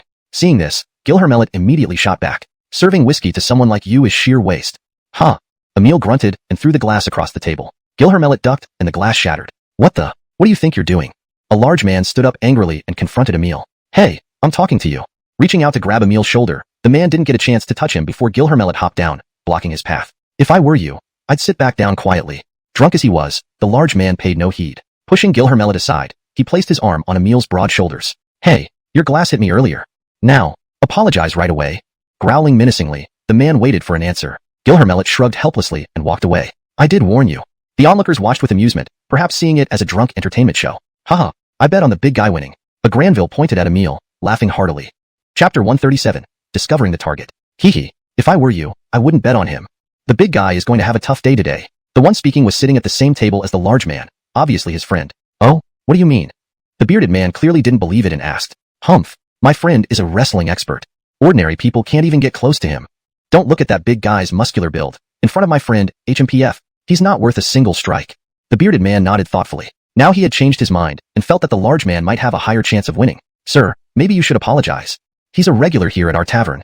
He used to be a wrestling champion, very formidable. A waiter nearby was still trying to persuade them, afraid that Gustav would be at a disadvantage. A bunch of blind fools, truly boring. Seeing no one in the tavern siding with Gustav, Ray spat out a disdainful remark before pushing open the door and walking out. He didn't want his clothes to get dirty. Crack. Just as Ray stepped out of the tavern, inside came a sharp sound followed by a man's agonizing scream. The screams didn't last long, stopping abruptly after a few seconds. But it was far from over. As everyone in the tavern realized the big man had been swiftly defeated by Gustav, they screamed in terror and scrambled toward the tavern door. Unfortunately, Ray had locked the door when he left. No matter how hard they pushed and pounded, the wooden door remained unmoved. Standing at the tavern's entrance, Ray lit a cigarette calmly, took a slow puff, and exhaled rings of smoke, as if this scene had played out countless times before his eyes. Behind him, continuous screams of men and women mixed with the crackling sounds of breaking bones and spurting blood. The commotion lasted for over half an hour, with cigarette butts piling up beneath Ray's feet. Bam! Just as Ray was about to lose his patience, the wooden door behind him was smashed open by a tremendous force. Out came Gustav, covered in blood. A bit slower than usual today? Ray pulled out a white handkerchief from his pocket and covered his nose. He didn't turn around because he was allergic to blood and couldn't bear to see or smell it. Tisich. Gustav ignored Ray's words and walked past him. Hey, find a place to clean yourself up. You're disgusting. Covered head to toe. I'm about to throw up. Hey. The two figures gradually moved further apart, slowly disappearing into the moonlight. Cut to the devastated town, now reduced to ruins despite the neon lights still flickering. It lacked any sign of life. The streets were littered with body parts. Next morning, Ray sat atop Gustav's shoulders as usual. People say standing high lets you see far. Do you think standing on your head would help us spot our target sooner? Gustav gave him a glance before responding. If you do that, I'll throw you to the ground and sit on you until you suffocate. Ray's face showed discomfort. You. Gross. When was the last time you washed your bottom? Ugh. He made retching noises, infuriating Gustav, who wished to punch him immediately. Hold it. Just as Gustav raised his fist to strike Ray, Ray put a finger to his lips signaling silence. Gustav fell silent, maintaining his pose with arms raised. After a while, Ray still hadn't spoken. Gustav asked impatiently, what did you discover? Ray kept signaling for silence. Do you smell something burning? Upon hearing this, Gustav sniffed repeatedly but found nothing, until he heard a faint noise by his ear. Suddenly, the air filled with a foul stench. Gah! Gustav vomited on the spot. Seeing him fall for it, Ray laughed, jumped off his shoulder, and ran faster towards the distance. Damn! I will kill you! Gustav roared and chased Ray into the deep forest. His massive body struggled through the thick woods, knocking down several trees along the way. After some time, Gustav finally spotted Ray lurking near a small hill. Humph! Finally caught you. Gustav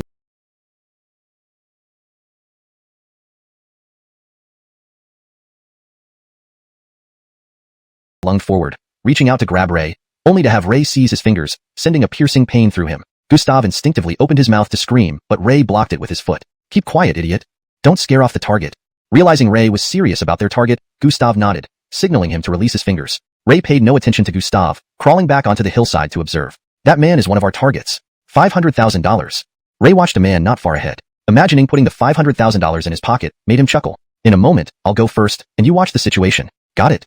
Ray looked back at Gustav cautiously. Seeing Gustav nod in agreement, he moved forward through the dense forest, utilizing years of assassination experience. Ray moved effortlessly, making no mistakes or noises. Why can't I find any fruit here? Shepard searched frantically. He had intended to follow Deegan to build a shelter, but had been preempted by Anatoly and Darian. Left with no choice, he entered the deep forest to look for food. SSSHH? Suddenly, rustling sounds came from beside him. Who's there? Shepard peered alertly in the direction of the noise. Chapter 138. The three are manipulated. Russell. Not far ahead, something seemed to be trying to emerge from the bushes. Shepard nervously stared at the thicket in front of him. Moments later, a small squirrel emerged. Damn, you scared me for a second. I thought it was something else. Shepard let out a sigh of relief upon seeing the little squirrel and resumed his search for wild fruits. Whoosh! Suddenly, a gust of wind sharply swept past him from behind. Shepard felt an ominous premonition. In the next second, pain shot through the back of his neck, and he lost consciousness. With a thud, he collapsed on the ground. Humph! Is this the strength that warrants a $50,000 bounty? Gilhermelet sneered as he stepped on Shepard's back with contempt. Initially, he thought Shepard might be a formidable opponent. But when he got closer, he realized Shepard was merely a cultivator at the Golden Core stage, completely harmless. He acted without hesitation but didn't kill Shepard because he never took lives. Over the years, all tasks involving bloodshed had been carried out by Emil. Snap! Gilhermelet snapped his fingers behind him, and a burly man appeared immediately behind him. Kill him? Gilhermelet shook his head. Not yet. He still has some use. Let's keep him for now, Emil replied softly, then used his large hand to tap Shepard's body several times. Done. This was a secret technique Emil had accidentally acquired, allowing him to channel his own spiritual energy into other living beings and control them. That should do it. On the ground, Shepard suddenly opened his mouth, his eyes revealing a cold glint. Bang bang bang. In the deep mountains, Anatoly and Darian continuously pounded the surrounding cliffs with their fists. It wasn't out of boredom. It was due to Deegan's instructions. The reason was that Deegan intended to build a residence here. However, in these remote forests, there were no existing dwellings. Initially, Anatoly thought they were going to construct a small cabin for convenience while staying there, so he volunteered to stay behind. But when he tried to cut down nearby trees, Deegan instructed him to work with Darien to punch holes in the rock walls instead. Ha ha ha. After an unknown period of time, Anatoly panted heavily, resting against the cliffside. Why hasn't Ganchang returned? It's been almost an hour. He remembered his younger brother had gone to gather wild fruits earlier and was now late, causing him concern. So he jogged over to Deegan and reported, Hakim, Ganchang went out and hasn't returned yet. What do you think we should do?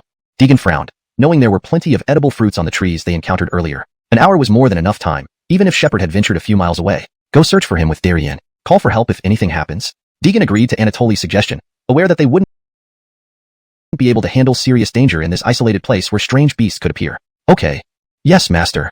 Upon hearing they could stop punching the rock, Darien eagerly followed Anatoly along the footprints left by Shepard. This should be enough. Meanwhile, Deegan had thoroughly cultivated the soil, irrigated it with spirit liquid, and planted a few spirit herbs. Alright, let's begin.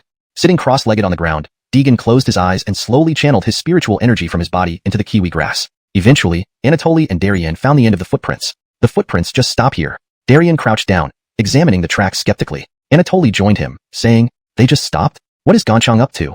Clearly, he hadn't realized the gravity of the situation. What are you looking for? Suddenly, Shepard's voice echoed behind them, startling both men. Where the hell did you go? Panic-stricken, Anatoly shouted back. Come on. Without answering, Shepard walked straight back towards where they came from. Hey, what's wrong with you today? What? Hey, you're acting strange.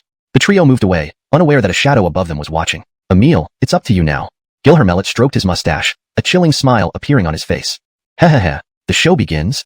In the deep mountains, the group quietly returned to Deegan. Phew. Not far away, Deegan continued channeling energy into the kiwi grass, while the three approached him silently. Just when they were within 2 meters of Deegan, he spoke. Are you back? Then continue with what you were doing. They froze, not speaking or moving. Deegan sensed something was off. Why weren't they responding? Turning around, he saw the three standing with vacant eyes, seemingly under some kind of control. Darien? Yanting, Ganchang? Deegan called out softly, but received no response. This isn't right. Deegan immediately broke his energy flow and leaped back. Just as he moved, Shepard's fist struck the spot where Deegan had been. What are you doing? Deegan shouted, but the three rushed at him like possessed beings. Now, he knew they were definitely controlled by something lurking nearby. Deegan narrowed his eyes and chanted, Divine Eye. Spiritual energy gathered around his eyes, turning them a pale blue. Now I see. With just one glance, Deegan uncovered the abnormality affecting the three. Chapter 139.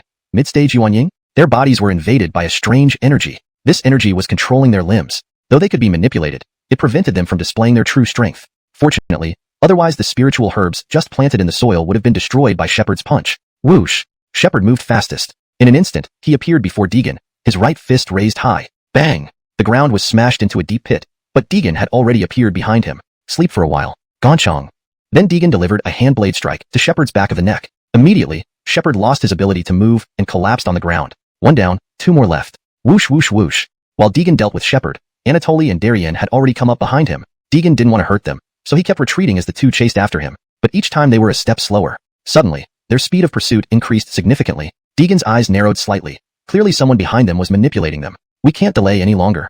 Determination flashed in Deegan's eyes. Spiritual energy burst out from within him. A massive shockwave surged outward like a tidal wave, blowing Anatoly and the other directly away. Plop. The two fell to the ground, but this didn't stop them. After hitting the ground, Anatoly and the other attempted to stand up again, but Deegan wouldn't give them a chance to get up. With a quick step, he appeared behind the two. He slammed both palms down swiftly. Instantly, they lost their ability to move and collapsed to the ground. Seeing all three were knocked out, Deegan slowly got up. He did not search for enemies around. Instead, he walked to the edge of the soil where the spiritual herbs were planted, covering it with a pale blue protective shield before sighing in relief. If these spiritual herbs were destroyed, then Deegan's painstaking efforts over such a long period would be for nothing. Stop hiding. Come out. After everything was done, Deegan stood still with his hands naturally behind his back. Why? Afraid to act openly? If you're scared, scram. Deegan couldn't help feeling irritated when the person didn't show up. Hehehe. Impressive skills indeed. Just as Deegan was about to lose control of his anger, a small dwarf jumped down from a nearby fir tree. Deegan squinted slightly. From the aura emitted by this person, Deegan knew the individual was a mid-stage Yuanian cultivator. He was somewhat puzzled. He had no recollection of this person at all. Why would this person appear here today? Was it a coincidence? Or specifically for the spiritual herbs on the ground? No. Even though they were in the deep mountains, it was still Lishui territory. Could it be that the Tobier's family hired him? Deegan couldn't help but suspect the Tobier's family, but then thought how could the Tobier's family possibly hire a mid-stage Yuanian cultivator? This wasn't something that could be resolved with money. However, the little dwarf in front of him was undoubtedly a Yuanian cultivator. So what if? A smile formed on Deegan's lips. He thought of a good plan. If he could lure out the mastermind behind this person, might there not be even more powerful cultivators? Wouldn't it be possible to find some clues from them then? Gustav, come out. Dermot rid of him quickly and returned to drink. Lanchua roared loudly, and suddenly, a giant over 2 meters tall leaped down from behind Deegan. A plop sound was heard as the giant hit the ground, creating a large deep pit, sinking entirely into the soil. Following this, a huge hand over half a meter long grabbed onto the edge of the pit. Gradually, the giant's head emerged from the pit. Deegan focused and saw another mid-stage Yuanian cultivator. But how did this over 2 meter tall figure grow? Had he eaten too much bamboo? Who are you? Why are you here? Deegan asked symbolically. Sure enough, the little dwarf sneered and said, it doesn't matter who we are. What matters is, you will die here today. With that, the tall and short duo advanced toward Deegan. Hearing this, Deegan couldn't help but find it a bit amusing. 2 mid-stage Yuanian cultivators dared to speak arrogantly? Who gave you the courage? Sister Jingru? Haha, interesting. Truly interesting. Deegan couldn't help laughing. Even though his internal injuries hadn't healed yet, he wasn't going to be killed by 2 mid-stage Yuanian cultivators. Forget mid-stage Yuaniing. Even if 100 peak Yuanian cultivators came, they wouldn't be able to kill Deegan. Why are you laughing? Seeing Deegan laugh heartily, Lanshua asked in puzzlement. In the past, he'd encountered people who went mad with fear before dying, but someone who laughed heartily like this was a first. Nothing. I just think you're pitiful. Lanshua felt the other was completely teasing him, immediately turning furious. Gustav, kill him. Understood. The giant over 2 meters tall behind Deegan softly replied. Then he lifted his huge palm and struck down at Deegan. Bang! A gust of wind mixed with dust spread everywhere, and Gustav's palm created a depression several meters deep in the ground. Humph! I thought you were formidable. So you're just another mouthy warrior. Take his head, and our task is complete. Lanshua sneered, slowly saying. He was ready to walk away, but Gustav didn't follow his instructions. What are you doing? Before Lanshua could get an answer, Gustav let out a sudden cry, lifting his palm that had been striking down, which now had a huge bloody hole in the center. What? Seeing the hole, Lanshua was momentarily stunned, but he quickly recovered. You do have some skill. If Deegan had been killed by Gustav's palm just now, Lanshua would have found it boring. Now that the other wasn't dead, he was somewhat pleased. At least this way, he could stretch his limbs. John, I have to admit, you do have something. But, only a little. Gustav, stop crying. Move. Note, the term Yuaniing should be consistently translated to foundation establishment or core formation, depending on context. For this edit, Yuaniing has been preserved due to the provided context. Their bodies had been invaded by a strange energy. This energy was controlling their limbs. Although they could still be manipulated, they couldn't unleash their true potential. Fortunately, this prevented Shepard from destroying the spiritual herbs he had just planted with a single punch. Whoosh! Shepard moved fastest. In an instant, he appeared before Deegan, his right fist raised high. Boom! The ground beneath him sank into a deep crater, but Deegan had already reappeared behind him. Sleep for a while, Gonchong.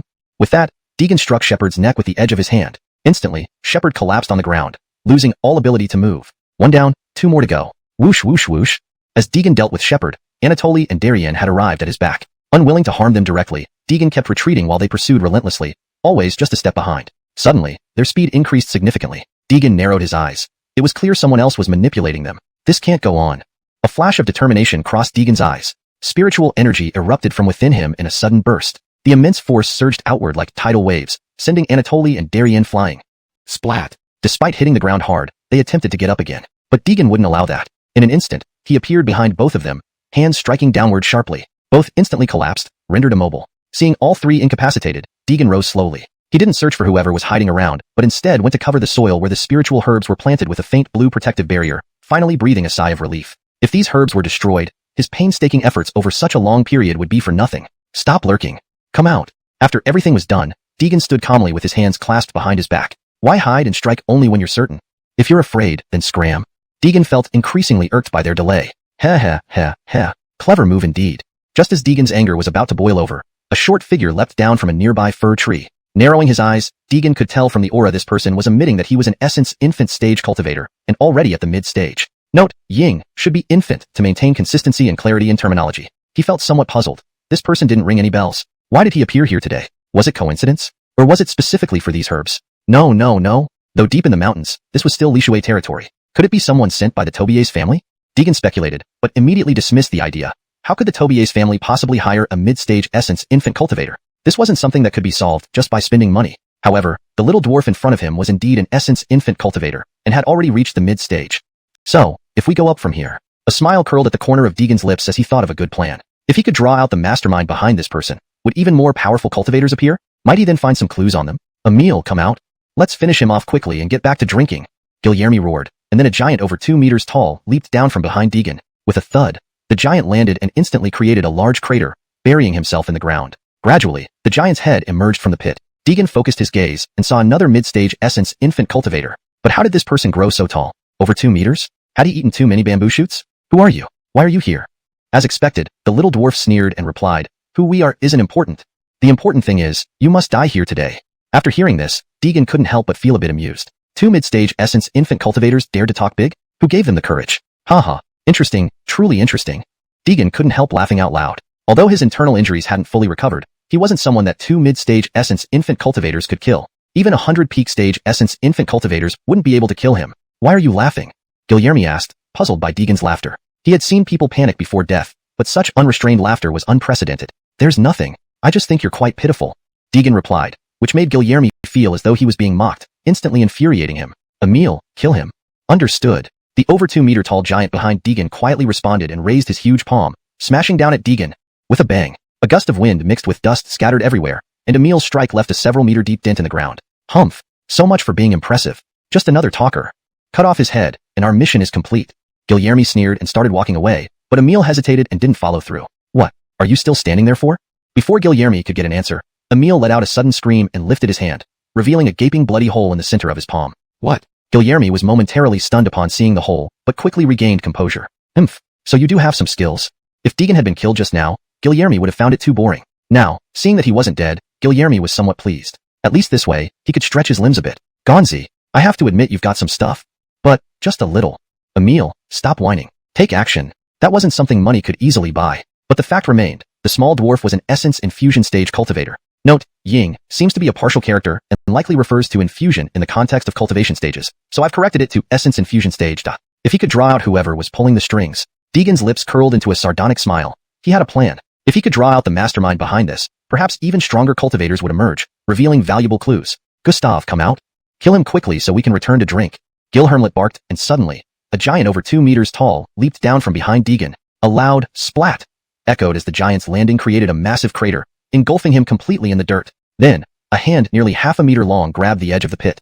Gradually, the giant emerged, his head poking out. Sure enough, another mid-stage Yuanying cultivator. Note, Yuanying is the correct term here, referring to a specific cultivation stage in the context of Chinese cultivation novels. It should be consistent throughout the text. For better fluency and natural reading in English, we might translate Yuanying as Yuan infant, or adapt it based on standard terminology in translations of similar works, but consistency is key. If essence infant or Yuan infant has been used earlier in the document, that should be maintained. Given the broader context provided, let's refine this. Sure enough, another mid-stage Yuan infant cultivator. This ensures accuracy and consistency with the cultivation terminology typically used in such narratives. Though his height made Deegan wonder, had he been eating too much bamboo? Who are you? Why are you here? Deegan asked symbolically, expecting a predictable response. Indeed, the little dwarf sneered, saying, it doesn't matter who we are. What matters is that you will die here today. As expected, the two began advancing toward Deegan. Deegan found it almost amusing. Two mid-stage essence infant cultivators thought they could intimidate him? Who gave them the courage, Sister Jingru? Haha, entertaining. Truly entertaining. Deegan couldn't help but laugh heartily. Though not fully recovered from his injuries, these two weren't enough to take him down. Even 100 peak Yuanying cultivators couldn't do it. Correction, replaced Essencing with Yuanying to maintain consistency in terminology and ensure accuracy. Yuanying is the correct term used in the context of cultivation stages in Chinese fantasy literature, typically translated as nascent soul or essence infant in English. Here, Yuanying is used to describe a specific stage of cultivation. Why are you laughing? Guilherme, confused by Deegan's hearty laughter, questioned. He had seen people terrified before death, but never anyone laughing so freely. It's nothing. I just find you somewhat pitiable. This seemed like mockery to Guilherme, infuriating him. Gustav, kill him. Understood. The giant behind Deegan murmured, lifting his huge palm and smashing down. Bang! Dust and wind scattered, the ground caving several meters under Gustav's strike. Humph. So this is all you've got? Just another talkative braggart. Sever his head, and our task is complete. Guilherme smirked, preparing to leave. But Gustav hesitated. HM? What are you waiting for? Before Guilherme could question further, Gustav screamed, lifting his palm which had been pierced through the center with a gaping bloody hole. What? Guilherme was stunned, but quickly composed himself. Impressive indeed. Had Gustav killed him, Guilherme would have felt disappointed. Now, he was secretly pleased. It meant he could test his mettle. Ganchong, you're not bad, but not good enough. Gustav, quit your sulking and attack. Chapter 139. Mid-stage Essence Infant? Their bodies were invaded by a strange energy. This energy was controlling their limbs. Although they could be manipulated, they couldn't unleash their true power. Fortunately for that reason. Otherwise, the spirit herbs just planted in the soil would have been destroyed by Shepard's punch. Whoosh! Shepard moved the fastest and, in an instant, appeared in front of Deegan, raising his right fist high. Bang! A deep crater formed where the ground was struck, but Deegan had already appeared behind him. Take a nap first. Ganchong. Deegan then delivered a chop to the back of Shepard's neck. Instantly, Shepard lost his ability to move and collapsed on the ground. One down, two more to go. Whoosh whoosh whoosh. As Deegan dealt with Shepard, Anatoly and Darien had already arrived behind him. Deegan didn't want to harm them and kept retreating while the two pursued relentlessly, always catching up a step too late. Suddenly, their speed increased significantly. Deegan's eyes narrowed slightly, clearly indicating that someone was manipulating them from behind. I can't let this drag on. Determination flashed in Deegan's eyes. The spiritual energy within his body erupted. A massive shockwave surged outward like tidal waves, blowing Anatoly and the other person away. Thud. They hit the ground hard, but this didn't incapacitate them. After falling, Anatoly and the other tried to stand up again, but Deegan wouldn't give them the chance. He instantly appeared behind them. His palms came down sharply. Both immediately lost their ability to move and collapsed on the ground. Seeing all three incapacitated, Deegan slowly got up without looking for the hidden enemy. Instead, he walked to the area where the spirit herbs were planted, covered it with a faint blue protective shield, and only then did he exhale in relief. If these herbs were destroyed, all his efforts over so much time would be for nothing. Don't hide anymore. Come out. After doing everything, Deegan stood there with his hands naturally behind his back. Why? Afraid to show yourselves? If you're scared, then scram. Seeing the other party still not coming out, Deegan felt some irritation. Heh. Quite a show. Just as Deegan was about to lose control of his anger, a little dwarf leaped down from a nearby fir tree. Deegan squinted his eyes slightly. From the aura this person emitted, Deegan knew he was an essence infant cultivator and had reached the mid-stage. He couldn't help but be puzzled, completely not remembering this person. Why would he appear here today? Could it be by coincidence? Or specifically for the spirit herbs on the ground? No. Although now they were in the deep mountains, it was still within Lishui territory. Could it be someone the Tobier's family hired? Deegan couldn't help but suspect the Tobier's family, but thinking about it, how could the Tobier's family hire a mid-stage essence infant cultivator? This wasn't something that could be solved with money. However, the small dwarf in front of him was indeed an essence infant cultivator. Then what if? A smile crept onto Deegan's lips. He had an idea. If he could lure out the mastermind behind this person, might even more powerful cultivators come out? Wouldn't it be possible to find clues from them then? Gustav, come out. Finish him quickly and get back to drinking. Lancelot shouted, and then a giant over 2 meters tall leaped down from behind Deegan. With a thud. When the giant landed, he created a large pit, burying himself in the earth. As a hand over 1/2 meter long slapped the edge of the pit, the giant gradually emerged from the pit. Upon closer inspection, another mid-stage essence infant cultivator. But how could he grow to be over 2 meters tall? Too many bamboo shoots? Who are you? Why are you here?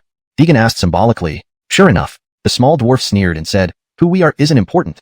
The important thing is, you die here today. As they spoke, the short and tall figures advanced toward Deegan. Hearing this, Deegan found it somewhat amusing. 2 mid-stage essence infant cultivators dared to speak so arrogantly? Who gave you the courage, Sister Jingru? Haha, interesting. Truly interesting. Deegan couldn't help but laugh aloud. Even though his injuries hadn't fully healed yet, he wasn't someone 2 mid-stage essence infant cultivators could kill. Forget mid-stage essence infants. Even 100 peak essence infant cultivators wouldn't be able to kill Deegan. What are you laughing at?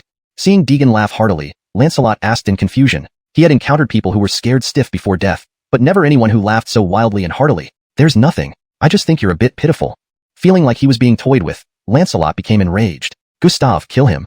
Yes. The giant behind Deegan responded softly and raised his 1/2 meter long palm to smash down on Deegan. Smash. A gust of wind mixed with dust scattered everywhere, and Gustav's palm sank the ground several meters deep. Humph. I thought you'd be tough. So, another all-talk king. Cut off his head and take it. Our mission is complete. Lancelot sneered, preparing to leave. But Gustav hesitated to act as instructed. What are you standing there for? Before Lancelot got an answer, Gustav suddenly screamed and lifted the palm he had just struck down, revealing a gaping blood hole in the center. What? Seeing the hole, Lancelot was momentarily stunned, but he quickly regained composure. Humph, you do have some skill. If Deegan had been killed by Gustav's first blow, Lancelot would have found it boring. Now seeing he hadn't died, Lancelot was actually somewhat pleased. At least this way, he could get a workout. Gans, I have to admit you've got some substance. But, you don't have much. Gustav, stop whining and strike. Chapter 140. Practicing the Arhat fist in front of me? Gilhermlet roared and stepped back. After his shout, Gustav's wailing stopped. His face was full of anger. The power of a middle-stage, nascent soul cultivator erupted completely at this moment. An enormous energy swept around. Damn it! Deegan suddenly thought of Shepard and the others. They were merely golden core cultivators whose physical strength could not withstand the destruction by a nascent soul cultivator. He immediately channeled his spiritual energy to transfer them in the soil where they planted spirit herbs behind him. Overlord Heart Sutra. Deegan shouted as blood and chi surged within him, instantly inflating his originally weak body more than twice its size. What a bother. A powerful shockwave was coming towards him. If Deegan were alone, he wouldn't need to activate the Overlord Heart Sutra to forcefully enhance his bodily strength. Cough cough. Deegan spat out a thread of fresh blood from the corner of his mouth. He channeled the spiritual energy once again, sending the people and that patch of soil far away. Die. Gustav kept beating on his chest before dashing fiercely toward Deegan. What incredible speed. Deegan's eyes flashed with surprise. He hadn't expected that someone with such a huge build could have such speed. Wind God step. Just as Gustav was about to collide with him, a gust of wind rose under Deegan's feet. With a whoosh, he darted out. Losing his target, Gustav continued rushing forward. Boom. All towering trees collapsed instantly. Wherever Gustav passed, a dozen-meter-long ravine was left. Roar. F*******. After stopping his rush, Gustav noticed Deegan floating mid-air and became furious. Arhut fist. Enraged, Gustav yelled, gathering a faint golden light in his fists before charging at Deegan. Moving extremely fast, Deegan had no time to dodge. He could only bend his arms for defense. Several punches landed on his arms consecutively. The immense force sent him flying backward into distant trees, crashing through dozens of them. What about now? Do you know the might of my Arhut fist? Seeing Deegan take the blow, Gustav lifted his head proudly. Good job, Gustav. I'll treat you to drinks when we get back. Gilhermlet smiled upon seeing Gustav's successful attack. As the dust settled, Deegan's figure emerged. His clothes were torn into strips, exposing the robust muscles on his upper body. You just used Arhut fist, right? Deegan said coldly, his voice soft but piercing. You're still standing. Shock filled Gilhermlet's eyes. Few cultivators could survive Gustav's Arhut fist. Unexpectedly, this guy was so strong that he only sustained slight injuries after taking a direct hit from Gustav's Arhut fist. Humph. I only used 70% of my power just now. I'll use all my power now and crush you flat. Raging, Gustav summoned golden light onto his fists, which shone even brighter this time. Interesting. Daring to use Arhut fist in front of me? Intriguing. Deegan covered his right eye and chuckled. Spiritual energy gathered intensely inside him, radiating brilliant gold from his back and enveloping his body like a divine protector. At this moment, Deegan appeared like a golden statue descended from the heavens, emanating an intense glow. In comparison, the golden light on Gustav's fists seemed much dimmer. Just because it's a little brighter. To see who's stronger, we must clash. Take this. Roaring, Gustav attacked Deegan with his Arhut fist, this time putting all his strength in. Gustav wanted to show what real Arhut fist looked like. Golden-clad Deegan stood calmly, yet pure killing intent glinted in his eyes. Bang! The next moment, Gustav's fist pounded heavily on Deegan. What? Gustav was stunned. Despite his full power, Deegan didn't budge an inch. No way. Aya! You die now. Enraged, Gustav furiously punched Deegan repeatedly. Bang bang bang. Dozens of punches later, his fist was finally halted by a tremendous force. Gustav struggled desperately but couldn't pull his right hand free. Release me if you dare. Straining, Gustav could not escape Deegan's grasp. Deegan raised his head slightly, his icy stare fixed on Gustav. Are you done? It's my turn. These words sounded to Gustav like a summons from hell. Taming Tiger. Arhut fist. Deegan's aura exploded, emitting a formidable pressure that completely pinned Gustav in place. Meanwhile, Gilhermlet, who had been thrown back by Deegan's aura, felt bewildered. He is seemingly ordinary. Deegan's punch softly landed on Gustav's abdomen. Gustav was surprised initially but felt no harm. Laughing loudly, he exclaimed, Ha ha ha, so you're bluffing. But then a gigantic golden fist phantom materialized behind Deegan, several dozen meters tall. What? The enormous phantom fist slowly approached, leaving Gustav speechless. Staring dumbfounded as the giant fist loomed over him, he closed his eyes in despair. Bang! Instantly, an immense force hurled him into the air. Feeling his internal organs violently shattered by the overwhelming power, he realized it wasn't over. The golden fist gradually turned solid, transforming into a massive golden-robed Arhut. Whoa! Shaken away by the impact, Gilhermlet nearly wet himself in fright and quickly flew off. Damn it! Damn it! Who spread the intel saying this guy was only an early-stage nascent soul cultivator? Damn! If I can escape this time, I will find whoever gave out this fake intel. Chapter 141. Shangxing Tianxia app. Bang bang bang. Several punches from the Luohan golden body came down in succession. Emil was already flattened into a pancake and was obviously as dead as could be. Do you still want to run? Deegan then turned his gaze toward the fleeing little dwarf. Controlling the Luohan golden body behind him, an enormous golden palm instantly swung toward that person. Damn! Guilherme saw this scene and was almost scared out of his wits, immediately accelerating his pace. But no matter how fast he was, he couldn't outpace the golden hand. In less than 10 seconds, he was caught up with. With just one swing, the golden hand grabbed him. Snap! Guilherme was instantly restrained by a tremendous force. He could clearly hear the sound of his ribs breaking. As the force grew greater, Guilherme faintly thought he saw his great-grandmother waving at him. Smash! Deegan controlled the golden hand to throw him on the ground. He did not kill him directly. To Deegan, Guilherme still had some use. At least not now. Cough, cough, cough. By now, Guilherme had lost all fighting capability. At least half of his bones were now broken. If you have the ability, just kill me. Guilherme spat out blood, glaring at Deegan who was slowly approaching. Ever since becoming a bounty hunter, he had been prepared to be killed by his target at any time. Only, it happened sooner than expected. Tell me, who sent you here? Deegan said coldly. He detested being attacked in such a covert manner. You're dreaming. Guilherme turned away, refusing to look at him. Deegan couldn't help but sneer. For someone so stubborn, he had plenty of methods. Deegan walked beside him, slowly taking out a small medicine bottle from his robe. Next, he poured out a black pill from the bottle. What do you want to do? Guilherme watched nervously, puzzled by the black pill in his hand. Soon you'll know. Deegan forcibly opened his mouth. No matter how fiercely Guilherme struggled, it was in vain. He was forced to swallow the strange black pill. What did you give me? Guilherme yelled, feeling his consciousness gradually blurring. The figures in front of him spun continuously, dizzy, and then he fainted. Name, Guilherme. Deegan casually asked, surprised when the other responded immediately. Not bad. Deegan was somewhat shocked. This pill was stolen from the clan's interrogation room. Initially, he thought it might come in handy someday, so he kept it on him. Just now, seeing the dwarf steadfastly keeping silent, he recalled this method. Didn't expect it would work quite well. Why are you here? Deegan asked again, needing to understand who wanted trouble with him. To catch prey. Guilherme spoke slowly, like a robot, answering whatever Deegan asked. Well, half an hour later, Deegan had obtained the intelligence he wanted from Guilherme. They're all bounty hunters. From the information he gathered, both men were freelance bounty hunters, not aligned with any faction. They only appeared because someone posted a bounty for his death. Even Guilherme didn't know who had issued the bounty. It was the bounty hunter code. Just do the job for money, never ask why. Enter password. Seeing the page on his phone screen, Deegan looked back at Guilherme still under the effect of the drug. What's the password? The password is, Shiyang Hutaling, me ba. Deegan paused, then tried entering the password. Password correct. Pretty clever.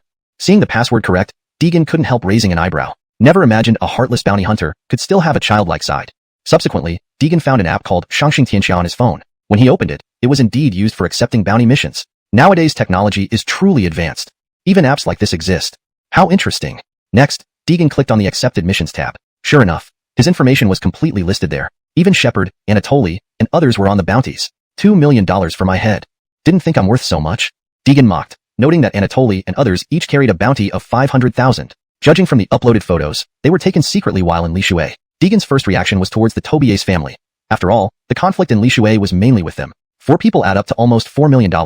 Can the Tobier's family really have such resources? Deegan doubted, until he checked the poster's profile. The avatar was a large, Yao character, and the description was empty. Missions completed. Deegan opened the chat box, replying as Guilherme. So fast? Didn't expect you B-rank bounty hunter to be so efficient. A quick response came through. Mid-core cultivation, yet only B-rank? What about A or S ranks? Deegan pondered, getting a rough idea. Seems cultivators aren't extinct but hiding. Since someone took up bounty hunting, it meant Earth still had many hidden cultivators. Next, they required several photos to confirm if the targets were successfully hunted. Photos of Anatoly and others were easy. What about himself? Deegan dragged them back, neatly arranged on the ground, employing some tricks. Not knowing their identity, anyone would think they came straight from the morgue. First, he sent the photos of the 3. Quickly got a reply. Translation maintains original paragraph structure and style. Hashtag chapter 142. The 5 Elements Mountain. How is one still missing? Where's Deegan? Why can't we see him? Deegan was momentarily speechless, knowing that the other party would definitely ask for his photo. So he decided to play dead and lay on the ground, even creating some fake wounds on himself to make it more believable. He even rolled his eyes convincingly. Finally, using his spiritual energy, he controlled his phone to take a picture of himself. Okay, this should work. Deegan was quite satisfied with the posthumous photo he took. Then, he sent it over to the other party. After receiving the photo, the other party gave an address. In 3 days at this address, money for goods. 5 Elements Mountain? Looking at the address sent by the other party, Deegan couldn't help but think. He had some vague memory of the 5 Elements Mountain, located on the outskirts of City H, about 1 to 200 kilometers from Lishui. It seems I need to go there. Deegan looked into the distance, slowly speaking. These matters needed to be resolved. Otherwise, they would seriously affect his next plan. Ugh, it hurts. Soon after, Shepard and the others also regained consciousness. As soon as they woke up, they felt intense pain in the back of their necks, clearly having been hit hard. Master, what happened here? Darian was the first to wake up, followed by Anatoly and Gonchang. When they saw the aftermath of the battle, they were completely bewildered. Everything around them indicated that a fierce battle had just taken place, but they had no memory of what happened. Seeing that the trio had woken up, Deegan didn't blame them. After all, they were attacked by 2 nascent soul cultivators, while the strongest among them was only approaching mid-core formation stage. How could they possibly match nascent soul cultivators? Nothing much. You guys were ambushed. The ambushers have been dealt with. Upon hearing Deegan's response, they were stunned. When they saw the dwarf lying on the ground, the aura emanating from him frightened them. Master, there's another one. Darian exclaimed in shock. Deegan looked at Gilhermelet on the ground and calmly said, don't worry, he has no fighting power now. Darian patted his chest, feeling lingering fear. Ever since following Deegan, every time they encountered danger, it was always against opponents far stronger than he imagined. Darian felt a bit downhearted. He hadn't yet broken through to the core formation stage, while Kiana seemed close but still lacked something crucial. Recently, I will be leaving for a while. You guys should perfect the stone house here as soon as possible. Hearing that he wasn't planning to bring them, the trio became anxious. Hakim, where are you going? Why not let us follow you? Anatoly anxiously spoke, with Shepard echoing beside him. Yes, Hakim, where are you going? Bring us along. We can offer assistance if anything happens. Deegan remained silent, knowing exactly how the Carmelo would react. But Darian did not ask to follow, which puzzled him. Normally, Darian should have reacted similarly. Master, go with peace of mind. I'll stay here and watch over the spirit herbs. Noticing Deegan looking at him, Darian met his gaze. Oh, why? Darian explained his thoughts when asked by his master. Master, after what happened earlier, I've realized my weakness. Now among the 3 of us, I'm the weakest. Whenever we encounter danger, I'm always helpless. I think instead of being a burden to you, it's better to stay here. 1. To complete the tasks you've assigned. 2. Darien wishes to focus on cultivation and break through sooner. The boy has indeed matured significantly. Deegan looked at him approvingly. This was one reason why he wouldn't take them to the Five Elements Mountain. The opponents there were at least nascent soul stage cultivators. Bringing them would only add trouble and potentially cost them their lives. Better for them to stay here and focus on cultivation. Yanting Ganchong, you should learn from Darien. Hearing Deegan's words, the two brothers lowered their heads in shame. They hadn't thought that far. Darien is now the only disciple I officially acknowledge. Although he lags behind you two in cultivation, his talent and maturity far exceed yours. They exchanged glances, understanding the truth. Talent isn't something you can simply envy. It's hard to compare. Feeling somewhat disheartened, especially Ganchong, thought he might be a burden to Hakim, useful only for minor errands. Whenever danger came, he felt like a liability. Sensing his despondency, Deegan comforted him. Yanting Ganchong, you two were the earliest to follow me. Although we once had conflicts, that's all in the past. I hope you both can stay here like Darien, diligently cultivating the Overlord Heart technique I taught you. When you reach the second layer of this technique, your strength will have a qualitative leap. I want those who follow me to be capable of standing alone and become lords in their own right in the future. Not be servants to Deegan. Do you understand? The Carmelo eyes lit up, especially Anatoly. Since following Deegan, he had never expected to gain anything significant, focusing more on contributing silently, hoping for a slight cultivation breakthrough. Now, under Deegan's guidance, both brothers had broken through to early core formation stage. Though their strength wasn't impressive, compared to before, they were far more powerful. For a while, Anatoly was content with what he had achieved. But Deegan's words completely awakened him. Chapter 143, Wind and Thunder Sword Technique. Is this really enough for me now? Am I truly content with my current state? Anatoly pondered deeply within his heart. Moments later, a fiery passion appeared in his eyes. Why can't I advance further? Why can't I become even stronger? Why? Why can't I become a supreme ruler commanding the world? Such questions suddenly filled Anatoly's innermost being. From that moment on, ambition started to sprout within him. Unconsciously, desire, a yearning to become stronger, began to flicker in his gaze. Deegan observed all of this silently. This was precisely the effect he wanted. If Anatoly had no ambition or desire to grow stronger, and lacked the courage to challenge heaven and earth, he would not be fit to follow Deegan. However, Deegan's ultimate goal was never set in the present world. One day, he would return to the Shao Nantian Gate, back to the cultivation realm. At that time, only those immensely powerful could accompany him. Otherwise, they would merely be going to their deaths. I understand, Hakim. At this moment, Anatoly had realized what he needed to do.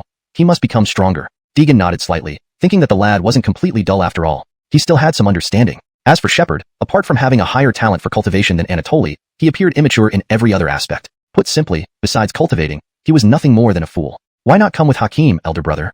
Wherever Hakim goes, that's where I'll be. Predictably, Shepard started to clamor again. Deegan covered his face, unable to bear watching. That's enough. No more talk about it. This decision is made, Deegan said coldly, clearly telling Shepard to stay put. He then took out 2 manuals from his storage bag and handed one to each of the Carmelo. Hakim, what is this?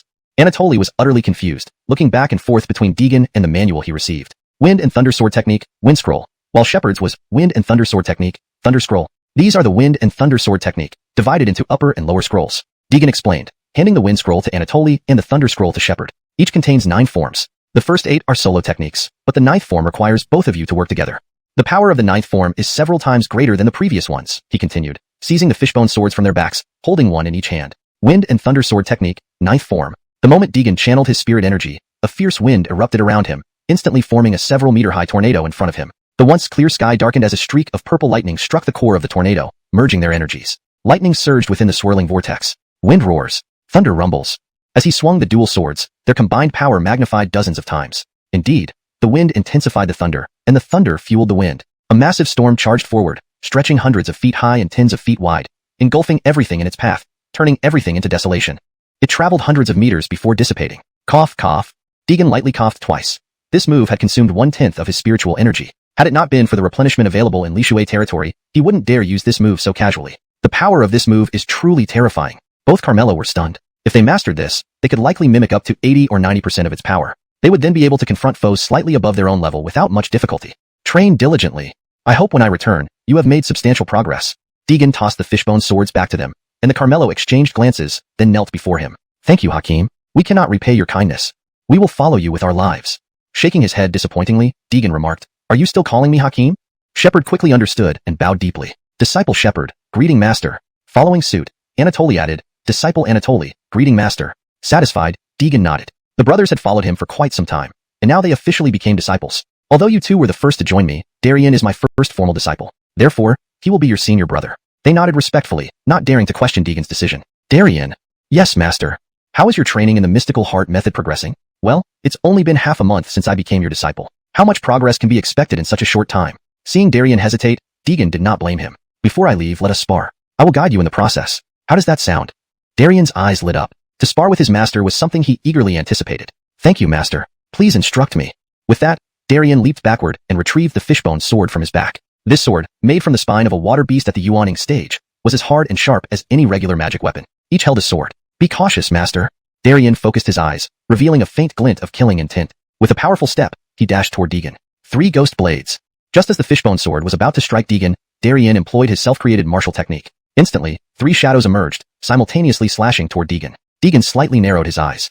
Chapter 144, Howling Sky Sect. The power Darian exerted today was a bit stronger than before, but it still had many flaws. Seeing this, Deegan extended his right hand, infused with spiritual energy, and the fishbone sword on Anatoly's back was drawn into his grasp. 3 parts. Ghost Blade.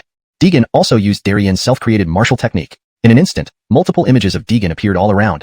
Swish, swish, swish. These images moved at incredible speed. In just one exchange, Darian's 3 clones were scattered by Deegan's illusions. Clang.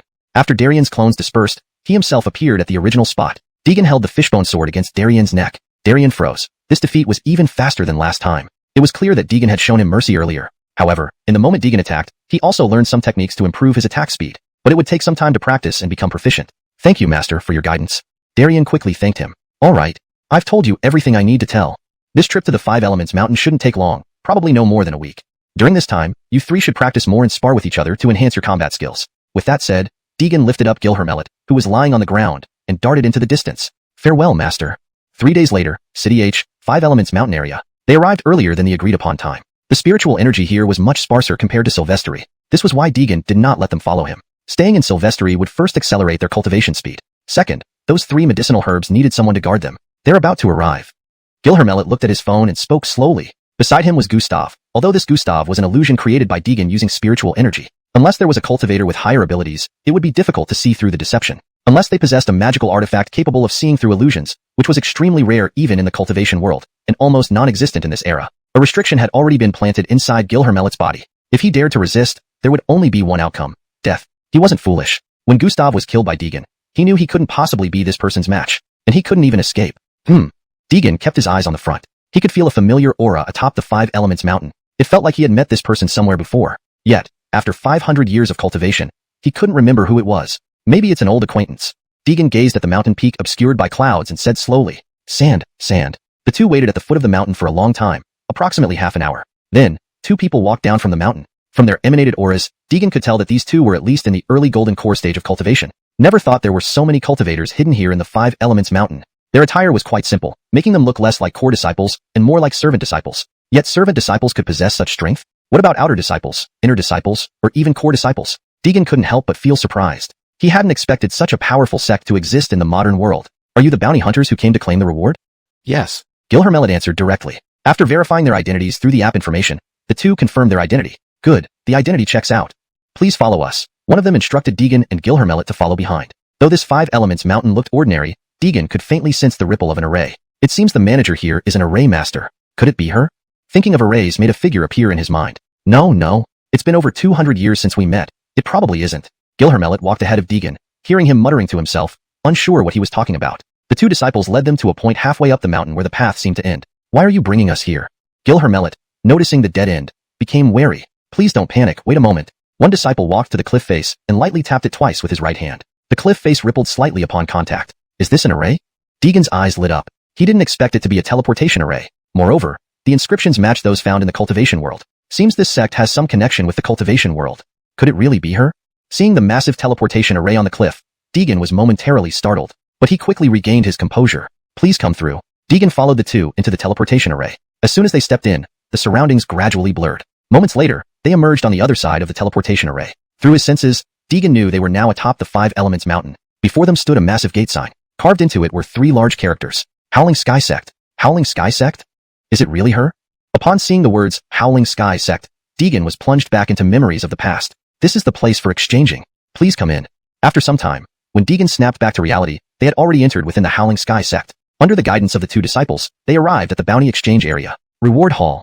3 characters were carved into the entrance of the hall. Why would Howling Sky Sect be involved with bounty orders? Deegan was full of questions, but his primary goal had yet to be achieved. At least, he needed to find out who was behind it all. If it truly was the Tobias family, then a little effort to eliminate them would suffice. With this thought, Deegan didn't hesitate and strode right in. Inside the hall, Only an elder and a few disciples in Howling Sky sect attire were present. What brings you here? The elder greeted Deegan as he walked in. Here to exchange bounty orders. Deegan replied firmly.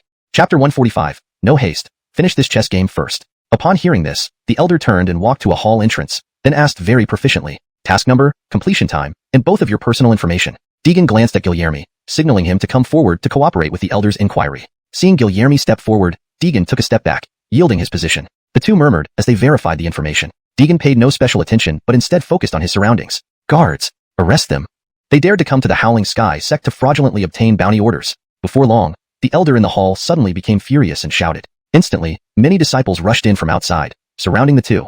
These disciples all wore uniforms embroidered with the words, law enforcement. Deegan frowned slightly. These were clearly core disciples of the sect, but he didn't understand why they were exposed. Could it be Guilherme's fault? However, when he looked at Guilherme, the latter was visibly panicked. It was clearly not his doing. Wait, why do you say we are here to fraudulently obtain bounty orders? Deegan questioned, knowing that it wasn't time for desperate measures yet. Young brat. Do you think I couldn't see through your disguise? The elder casually swung his arm behind his back. Hearing this, Deegan was even more puzzled until he noticed a small mirror hanging above the entrance of the hall. He saw his true form reflected in it. Truly an oversight. I didn't expect such a magical artifact would be here. Deegan shook his head. That unremarkable little bronze mirror could penetrate illusions. Enough talk. What are you waiting for? Attack. The law enforcement hall disciples chorused and lunged towards the two. Guilherme wanted to resist, but he was no match for these disciples now. Struck by several staffs, he was killed instantly. With Guilherme already dead on the spot, dozens of law enforcement hall disciples surrounded Deegan. Don't resist anymore. Just surrender quietly. The elder stood calmly, speaking indifferently. From the moment the law enforcement hall disciples stormed in, he believed there was no escape for the two. Now one was dead on the spot. Let me speak to your sect leader. At this point, Deegan was certain the Howling Sky sect leader was the person he had previously thought of. The elder was instantly enraged upon hearing this. Young brat, who do you think you are? You actually want to see our sect leader? Law enforcement hall, capture him. The elder roared angrily, and the dozens of law enforcement hall disciples surged forward. Deegan originally didn't want to fight, but the situation forced him otherwise. He pushed his cultivation to peak nascent soul realm. Scram! He roared, and spiritual energy radiated outward from him. Dozens of law enforcement hall disciples were flung away. What? You're a nascent soul cultivator? No wonder you dared to break into our sect. But don't think that just because you're at peak nascent soul realm, the Howling Sky sect can't handle you. The elder bellowed loudly, then instantly released his own power, reaching peak nascent soul realm. It was a late-stage nascent soul powerhouse. Hunting dragon palm. The elder formed his hands into palms, gradually condensing a faint golden light over them. Charge! The elder struck toward Deegan with one palm. A thunderous clash as they grappled. They were pitting their spiritual energies against each other. Deegan's internal spiritual energy clearly exceeded the elder's expectations. In mere seconds, he sensed the immense spiritual energy within Deegan. How is this possible? With just peak nascent soul realm strength, how can your spiritual energy be dozens of times greater than mine? The elder was stunned. If his perception hadn't failed him, the only explanation was that Deegan was hiding his true strength. In that case, the young man battling him could possibly be a mid-spirit outrealm expert. Thinking this, the elder's breathing faltered. Cleong. Their spiritual energy collision ended in that moment, and the elder was hurled dozens of meters away. Only colliding with the wall did his flight finally stop. Even so, he was seriously injured. He spat out a mouthful of blood, his face turning pale. You, who exactly are you? Why did you intrude on our Howling Sky sect? The elder's face was filled with resentment. If his strength matched Deegan's, he would have killed him instantly, to protect and glorify the sect. Meanwhile, a law enforcement hall disciple rushed to the martial arts hall. Bad news. Lewis. A white-haired elder sat in the martial arts hall. He was the second elder of Howling Sky sect and the manager of the martial arts hall. Why so frantic? Have you forgotten the sect rules? The second elder reprimanded upon seeing it was a law enforcement hall disciple. Lewis. Someone broke into our sect, and Third Daryl is currently battling him. The second elder furrowed his brow. He wondered, how did someone suddenly break in after the sect had been secluded for many years? No hurry, Third Daryl has late nascent soul realm strength. One person should suffice to handle the intruder. The chess game can wait. Let's finish it first. The elder opposite the second elder spoke, clearly confident in the third elder's abilities. Upon hearing this, the second elder gradually relaxed. That's right, Third Daryl is also at late nascent soul realm. Just one intruder. One person will do the job. Come, let's continue playing. Only then did the law enforcement hall disciple notice the elder opposite the second elder, the lord of the shrine hall, and also the chief elder of the sect, a mid-spirit outrealm powerhouse. Well, you may leave first. Don't disturb us. The second elder, with his chess move blocked, grew anxious and quickly dismissed the disciple. Seeing the chief elder present, the law enforcement hall disciple sighed in relief. Even if the intruder was strong, facing three elders, he wouldn't stand a chance. Might as well return and check. Perhaps Third Daryl had already subdued the intruder. Yes, disciple takes his leave. At the law enforcement hall, reward desk, Third Daryl now struggled to stand, glaring at Deegan. Chapter 146, The Bar Takes Action. The numerous disciples of the enforcement hall were all taken aback, their faces filled with disbelief as they stared at the scene unfolding before them. Daryl 3 is actually no match for this intruder. You must understand that Daryl 3 possesses the strength of a late-stage nascent soul. So does that mean this intruder is? One disciple from the enforcement hall exclaimed in shock. Realizing this, these enforcement hall disciples suddenly knew that today would be eventful for the Howling Sky sect. It wouldn't be surprising if even the Kylie who had been in seclusion for many years would show up. Daryl 3 was truly speechless at this moment, having no way to express his frustration. He had already sustained serious injuries from clashing with Deegan just now, and could definitely not stop her now. But as the third Daryl of the sect, how could he retreat from battle? That was not his style. He could only pray that other elders would come to assist after hearing the commotion. I said it already. Have your Kylie come out and see me? Deegan shouted again, but the others ignored her completely, which made her somewhat helpless. If that's the case, then I'll just fight until she comes to see me. Deegan did not want to fight originally, but these people were really unbearable. If the Kylie had simply come out to meet her, this matter could have been settled. Why stir things up like this? Humph. Child brat. This is the Howling Sky sect, not a place for you to act so recklessly. Hand yourself over now, perhaps we might leave you a complete corpse. Daryl 3 growled viciously. Though injured, his demeanor didn't weaken in the slightest, just like a dead duck still quacking. Fine. Seeing this, Deegan decided not to hold back any longer. If someone wanted death, she would send him off. Has it been so long since she last killed that they think she has such a good temper? Without hesitation, Deegan channeled the spiritual energy within her body, causing her skin to turn intensely red. Within less than half a minute, the temperature around her soared by more than 50 degrees. From a distance, Daryl 3 could feel the scorching heat waves emanating from Deegan's body. The surrounding disciples were also frightened by this terrifying heat wave. They retreated hurriedly. Heavenly lightning fire tribulation. Deegan roared, and immediately a thunderbolt over half a meter thick descended from the sky. Boom! It pierced through the roof and struck Deegan directly. Instantly, she was surrounded by purple lightning, emitting an imposing aura. You? What kind of cultivation technique is this? How can it be? At this moment, Daryl 3 was scared witless, clearly shocked by Deegan's overwhelming power. Even her unintentional release of aura suppressed his cultivation level. His breathing became labored too. A powerful pressure swept over him at this very moment. Swish! Deegan raised her hand slightly, and a fierce wind began to howl throughout the hall. The room swayed as if it might collapse at any moment. On the other side, in the martial arts hall. Haha, brother one, I've got 2 pieces on you. At that moment, the Lewis of the Howling Sky sect was happily capturing his opponent's pieces in a chess game, unaware that a fight had already broken out at the bounty office. What? Suddenly, a powerful aura surged in, causing the first Daryl's expression to change drastically as he turned his head toward the direction of the enforcement hall. Cursed! Who is this person intruding into the sect? The first Daryl roared angrily, and instantly, the spiritual energy within him burst forth. The powerful energy through the chessboard flying. Brother one, just say if you can't handle the game, why resort to these tricks? The Lewis thought he couldn't accept losing and planned to cheat. However, when he sensed the intense aura coming from the enforcement hall, he was utterly stunned. Never imagined that his brother was serious. Brother one, quickly, third brother may be in danger. The two exchanged glances and rushed away through the door. Showing up? Deegan instantly sensed 2 auras rapidly approaching her location. They must be the Darrells of the Howling Sky sect. After all, her strength wasn't just limited to this. Cough cough, ha. My eldest and second brother are here. Son of a bitch, you're dead? Sensing the auras of the first and Lewis, Daryl 3 laughed wildly, even as his neck was nearly crushed by Deegan, showing no signs of panic. Third brother? Third brother. The two moved incredibly fast, appearing in the enforcement hall in less than 10 seconds. When they saw Daryl 3 being choked by Deegan, they exploded in anger.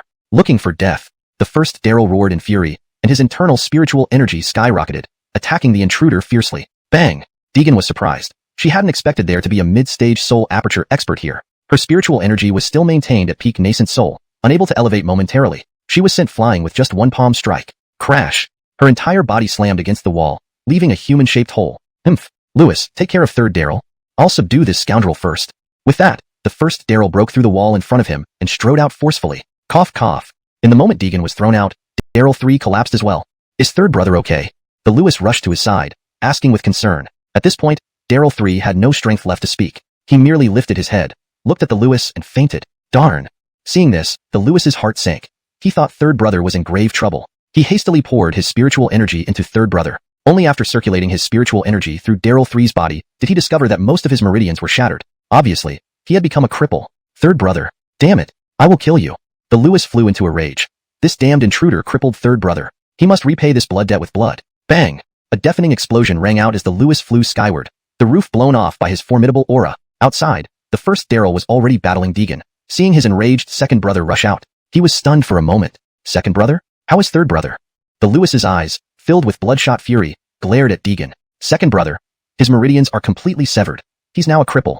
Upon hearing this, the first Daryl was greatly alarmed. He instantly turned furious. Damn it! To dare harm my brother. Even if the Heavenly King himself came today, he could not save you.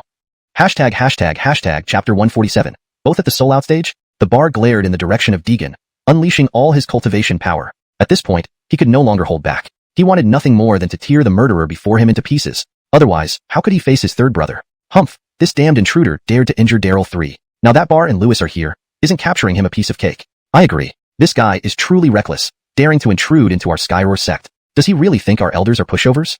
Many disciples who were watching began to comment, none of them showing any optimism for Deegan's chances. They unanimously believed it would only be a matter of time before the damned intruder was subdued by the two elders. Today is quite lively indeed. Who would have thought both elders would personally take action?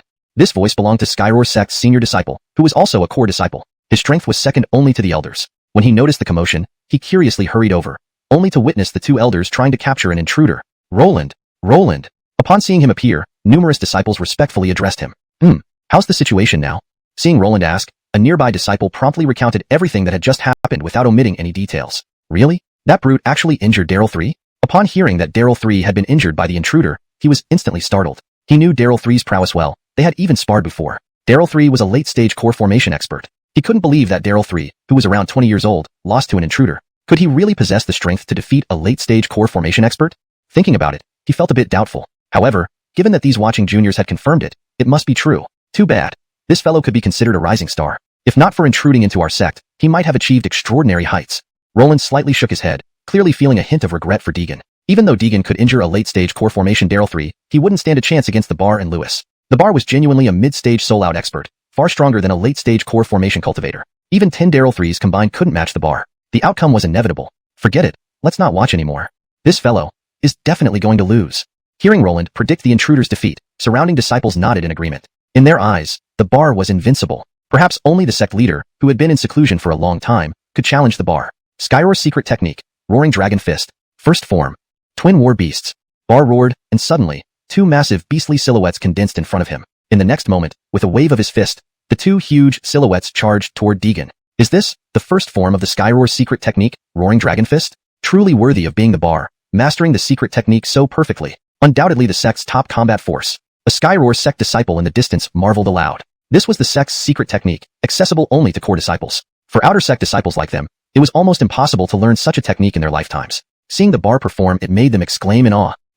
This is our sect's secret technique. It has immense power. One move should suffice to capture this brute. Another disciple, witnessing the twin war beasts, sighed continuously. Seeing the Bar use the sect's secret technique, Roland was momentarily stunned. Looking at the colossal beastly silhouettes, a trace of admiration flickered in his eyes. This is what I aspire to achieve. Who knew the Bar has reached such a level with the first form? After this incident, I must find time to seek guidance from Bar. Numerous disciples watched as the two massive beastly silhouettes lunged at the intruder. A thunderous explosion rocked the entire sect. Suddenly, the two giant beastly silhouettes exploded, sending powerful shockwaves scattering everywhere. Everyone was shocked. The intense shockwaves sent many disciples off balance, nearly falling to the ground. Such formidable power. Skyroar's secret technique, Roaring Dragon Fist. Fifth form. Calm waves. Roland narrowed his eyes and swiftly performed the fifth form of the secret technique. Instantly, the overwhelming shockwaves within his range were reduced manifold times. By the time it reached everyone else, it had turned into a gentle breeze. Roland's skills are impressive. Indeed, Roland's cultivation has advanced significantly. Still, Roland is the best. Thank you, Roland, for your assistance. Witnessing Roland's intervention, numerous disciples showered him with praise. Slightly proud upon receiving such acclaim, he quickly suppressed his joy. Let's disperse. He must have been killed by Bar's twin war beasts, right?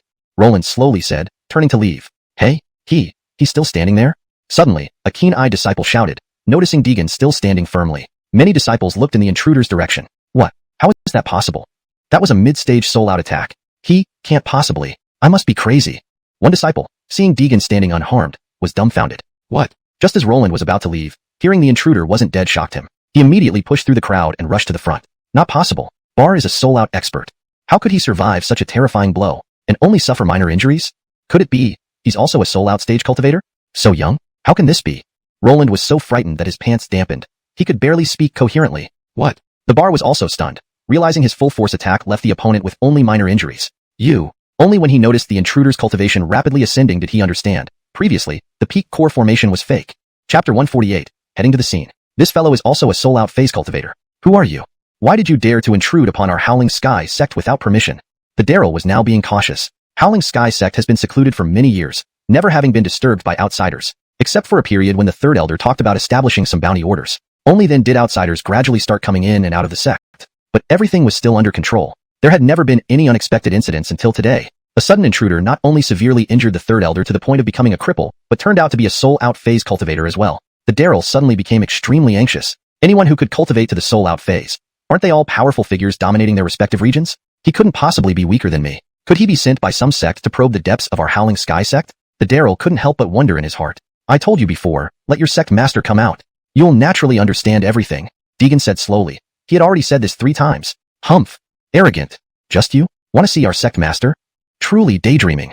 The second elder, upon hearing Deegan's statement, immediately showed a face full of anger. A presumptuous rascal like him dared to disturb the sect master's cultivation? It's just a dream. Brother. Why waste time with him when he hurt Brother 3? He whispered near the Daryl's ear, determined to seek revenge for the third elder. Seeing this, the Daryl hesitated for a moment. Howling Sky sect usually avoids trouble, but it is also fearless of challenges. Now, this person trespassed into Howling Sky sect first, then injured the third brother. Even if this person were killed here, it would be reasonable. If he were really a spy from another sect, killing him would serve as a warning. Knowing them, they wouldn't even dare to say anything extra. Thinking this, the Daryl glanced meaningfully at the second elder on his right. Brother, don't worry. I will assist you. The second elder knew that the Daryl had the intent to kill, so he said with resolve. Then he slowly moved back a few steps, ultimately leaving the martial practice field of the enforcement hall to the 2 of them. Deegan shook his head slightly. He knew these guys were overly conservative, turning such a simple matter incredibly complex. Mister, I don't care about your intentions. Now that you have intruded into our Howling Sky sect and injured our disciples and elders. As the chief Daryl of Howling Sky sect and the master of the Heroic Souls Hall, there's no way I can easily forgive you. The Daryl glared at Deegan, his eyes filled with combat readiness. These are good things to watch. This intruder is also a soul-out phase expert, 2 soul-out phase experts facing off. Incredible. An observing disciple couldn't help but marvel, thinking how boring daily cultivation was. It was rare to witness an epic battle, so how could he not be excited? Himph. Same soul-out phase? That's overestimating this guy. Our chief Daryl is a mid-soul-out stage powerhouse, the top combat strength of Howling Sky sect. Do you think a soul-out phase cultivator can match the chief Daryl? What a fantasy. A long-haired Angelica standing next to the previous disciple scoffed disdainfully. The higher the cultivation, the more evident the gap. Just like the 2 people in front, even a small difference in realm can lead to one's defeat. Nancy is right. At this moment, the eldest senior brother, who was watching nearby, spoke up. Upon hearing the voice of the eldest senior brother, the Angelica quickly threw a flirtatious glance. Other disciples pretended not to notice. Everyone already knew about their dual cultivation. If it weren't for the several elders acknowledging their excellent cultivation talent, they wouldn't be allowed to continue like this. The chief Daryl entered the mid-soul-out stage decades ago. He has long established himself at this level. Even if the other side is also at the mid-soul-out stage, what difference does it make? With just cultivation, there's no way he can surpass the chief Daryl. The eldest senior brother spoke confidently. He wasn't blindly confident. He knew how terrifying the chief Daryl's true strength was. Do you think the chief Daryl only holds an advantage in cultivation? That's truly a big mistake. Seeing the eldest senior brother speaking thusly, one of the junior brothers, clearly a fervent admirer, chimed in to flatter him. The eldest senior brother is right. The chief Daryl was already at the mid-soul-out stage before I joined the sect. After all these years, to say he has no hidden cards would be unreasonable. From what I see, this guy is dead. Daunting enough to dare to break into Howling Sky sect, this path leads to death anyway. To annihilate him will set an example and prevent others from getting ideas. The eldest senior brother smiled approvingly. Obviously, this junior brother hit the nail on the head. Duin, take a good look at the chief Daryl's majesty. The eldest senior brother looked toward the chief Daryl, admiration evident in his eyes. And upon hearing this, the junior brother eagerly followed suit. Eldest senior brother's idol is my idol. What's this? Howling Sky sect secret technique. Roaring Ascension Fist, first move, Twin Tiger Advance. At this moment, atop a distant mountain peak, an old man with white hair inadvertently noticed 2 enormous beast shadows appearing on the 5 Elements mountain. With just one glance, he identified the technique as the Howling Sky sect's secret skill, Roaring Ascension Fist. Who dares to cause a disturbance in the Howling Sky sect? The old man's face was filled with suspicion, which quickly turned into a smirk. Very well. Let this old man see who dares to intrude upon the Howling Sky sect at this time. With that, his figure disappeared from the spot. Meanwhile, noticing the celestial phenomenon wasn't just this old man. You're saying what? Someone broke into the Howling Sky sect? In a solemn hall, a middle-aged man clad in golden armor exclaimed in shock. Interesting. Truly interesting. How many years has it been since anyone dared to challenge the Howling Sky sect? If my memory serves me right, the old guy from the Heroic Souls Hall is almost breaking through to late soul out. The middle-aged man chuckled and waved a hand behind him. Prepare my dragon steed. This king wants to take a personal look. Yes, your majesty. Looking at the anomaly in the sky, a hint of surprise flashed in the middle-aged man's eyes. Clearly, he recognized it as the phenomenon caused by the first move of Roaring Ascension Fist, Twin Tiger Advance. Interesting. Truly interesting. The old guy actually took action. Seems he found a worthy opponent. Translation completed, while maintaining the original paragraph structure and tone. Chapter 149. Enhancing Cultivation. Sir, please. The York stood in the center of the training ground, speaking very arrogantly towards Deegan's direction. Deegan sighed lightly. He thought, why is it so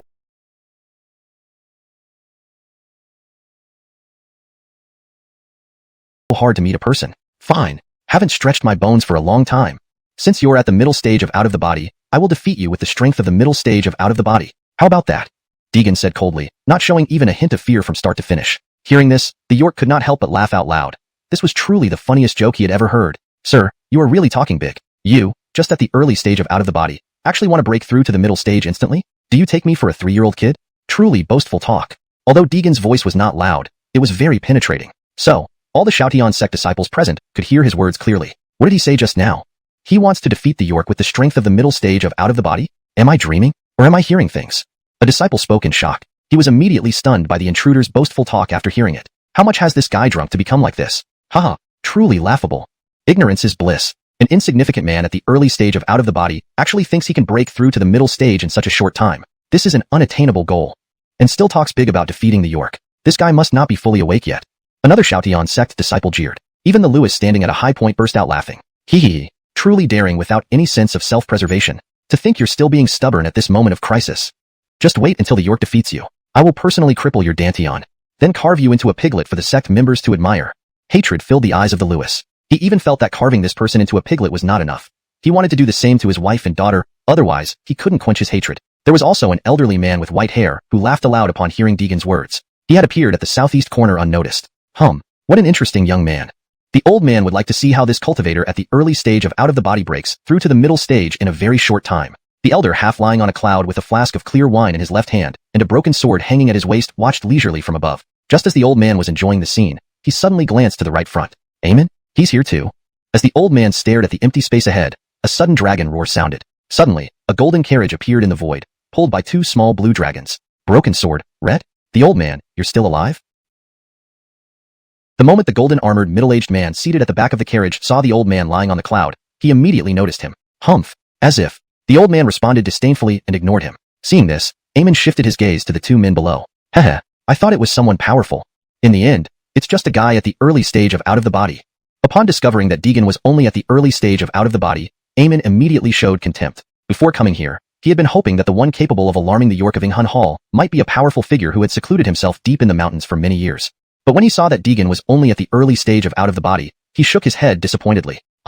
These days, telling the truth, no one believes you.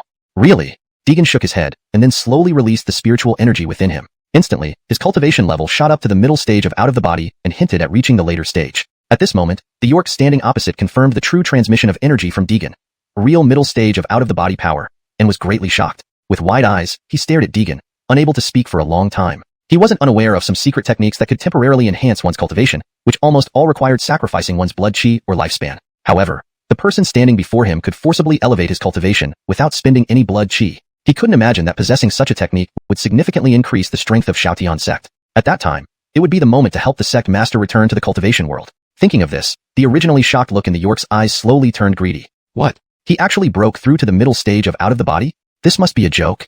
How could this be possible? The disciple who doubted Deegan's breakthrough was dumbfounded when witnessing Deegan emit a middle stage aura. Impossible. Absolutely impossible. He must have used some technique that sacrifices his own blood chi and lifespan to forcefully elevate his strength. Yes, it must be so.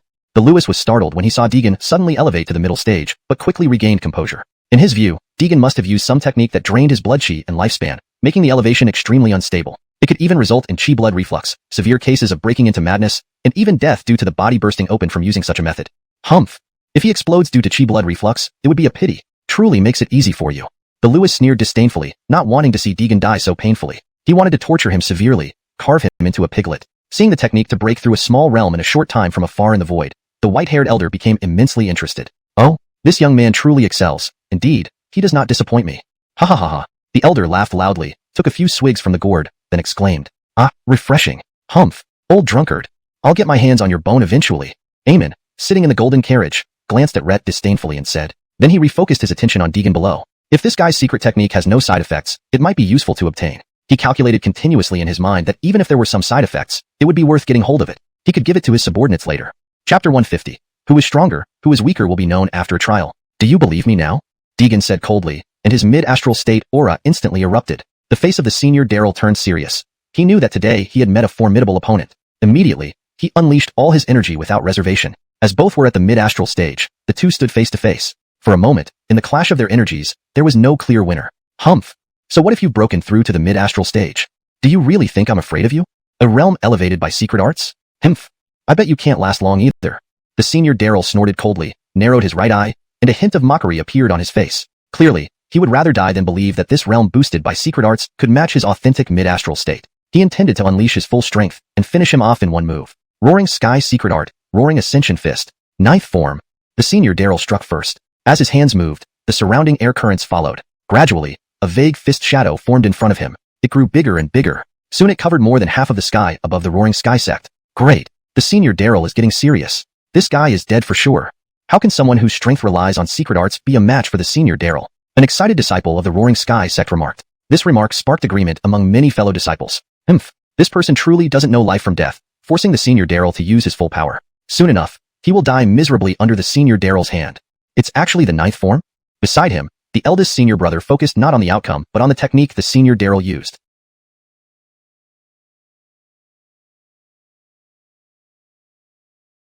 He immediately recognized it as the ninth form of the Roaring Ascension Fist, the Sumeru Divine Fist. He had only seen this move once, years ago, before the current sect leader went into seclusion. On that day, he happened to pass by the back mountain and noticed the sect leader practicing the Roaring Sky secret art. So he hid behind a rock formation and secretly observed. At that time, the sky changed abruptly, and the entire back mountain trembled slightly due to the powerful aura emitted by the sect leader. Later, the sect leader used a move he had never seen before. A massive fist shadow descended from the sky. It struck the back mountain forcefully. Instantly, the entire back mountain split apart, and a huge fist imprint appeared on the ground. It remained until today. After becoming a core disciple, he learned that the move the sect leader used that day was indeed the ninth form of the Roaring Sky secret art, Roaring Ascension Fist, the Sumeru Divine Fist. That imprint still exists in the back mountain, available for core disciples to meditate and understand. And now, he saw the senior Daryl using the same move. He was inwardly shocked. After becoming a core disciple, he could practice the Roaring Sky secret art. Despite studying it for years, he could barely master the first 5 forms. The last 4 forms, he couldn't unleash their true power.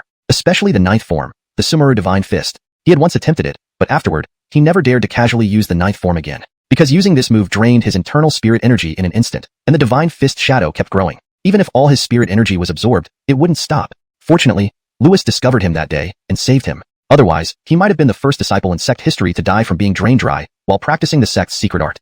Meanwhile, standing on the edge of the rooftop, the Lewis saw his elder brother using the ninth form of the secret art. His eyes revealed a hint of satisfaction. Humph. Ignorant young Frost. Just because you relied on secret arts to boost your strength, do you think you can be compared with my elder brother? Watch how my elder brother takes you down with one move. The Lewis was well aware of the power of this move. Even with his own early astral stage cultivation, after decades of studying the ninth form of the Roaring Sky secret art, he couldn't fully unleash its power. He could only unleash about 80% of its power, yet it was already heavenly. Otherwise, he wouldn't have become the Lewis of the sect. If he could unleash its full power. Once the Sumeru Divine Fist is out, gods will be killed by gods, Buddhas will be slain by Buddhas. At this moment, the senior Daryl was completely immersed in this move, only one step away from the final human fist unification. Clearly, he had comprehended over 90% of the Sumeru Divine Fist. Is this the ninth form of the Roaring Sky secret art, the Sumeru Divine Fist? Anyone who sees this move will tremble with fear. Lying on a cloud, the broken sword rat couldn't help but exclaim. The punch thrown by the senior Daryl of the Roaring Sky sect was no less formidable than his own ultimate technique. If he were in the young man's position below, he probably wouldn't survive under the Divine Fist shadow without unleashing his strongest move. Thus, the terror of the Roaring Sky secret art was evident. Humph. Old fool. It's just a Sumeru Divine Fist. Look at you scared like that. Seeing the shock on the broken sword rat's face, Eamon couldn't help but mock him. If he faced this punch, he could easily block it with 80% power. Sumeru Divine Fist. In the training ground, with the senior Daryl's roar, a massive Divine Fist shadow charged straight towards Deegan. Instantly, a powerful gale accompanied by terrifying pressure swept across. All the watching disciples showed great reverence upon seeing this punch. This was the true power of the Roaring Sky sect's secret art. 9 heavens. Thunderfire tribulation. Deegan lightly commanded, and dark clouds gathered in the void. Lightning. As soon as Deegan spoke, a bolt of water bucket-thick purple lightning struck down fiercely. Bang! A deafening thunder roared as the purple lightning hit the Divine Fist shadow, weakening it. The senior Daryl's face turned grave, but seeing that the purple lightning didn't pierce through his Divine Fist shadow, he felt secretly pleased. This was his strongest move. If you could so easily dispel it, then my position as senior Daryl would be at an end. But what happened next completely stunned the senior Daryl. The purple lightning struck, yet the dark clouds overhead did not dissipate. Instead, they became even darker. Within moments, the entire sky turned deep black. The senior Daryl raised his head, looking up in bewilderment. He could feel the overwhelming pressure emanating from those clouds. It was no less intense than his Sumeru Divine Fist, and it seemed to be growing stronger. Chapter 151. As if divine punishment had descended. Shortly after, a purple lightning bolt flashed through the dark clouds above. Rumble. Crack. In an instant, another thunderbolt as thick as a bucket struck down. It landed precisely on the boxing shadow, weakening it further. But that wasn't all. Under Deegan's control, countless purple bolts of the same size gathered in the sky. Instantly, an inexplicable and terrifying pressure descended. The surrounding disciples of Xiaotian sect were startled. This is impossible. It's even more terrifying than the aura from Bar's move. A disciple of Xiaotian sect exclaimed in shock, staring wide-eyed at the falling lightning. Other disciples also wore expressions of astonishment. Before they could react, the countless purple lightnings had already converged. Suddenly, numerous pillars of purple lightning struck down. Rumble. The training ground was instantly filled with blinding lightning. The indestructible god fist was enveloped within it. In no time, the bar spat out a mouthful of blood and staggered back several steps, looking ahead in terror. But where was Deegan? He was entirely engulfed in the purple lightning. This scene lasted for over half a minute. The intense, dazzling lightning slowly dissipated, revealing Deegan. You actually broke my indestructible god fist? Impossible. Absolutely impossible. Who are you? What sorcery is this? The bar shouted in disbelief, seeing Deegan as nothing short of a monster to break his strongest attack effortlessly. At this moment, the bar was visibly panicked. Conversely, Deegan looked at him calmly. What? The bar? A watching disciple who had been confident of the bar's victory felt something was wrong upon seeing him spitting blood. Indeed, once the purple lightning dissipated, the intruder was unharmed. As for the bar, brother, how could he? Impossible. Who is this boy? Lewis, who had stood on the eaves observing the fight, was confident in the bar's win. He had prepared to seize this intruder immediately after his defeat, imprisoning him in the sect's secret chamber and torturing him until he became an object of torment. However, everything had failed. There goes our chance.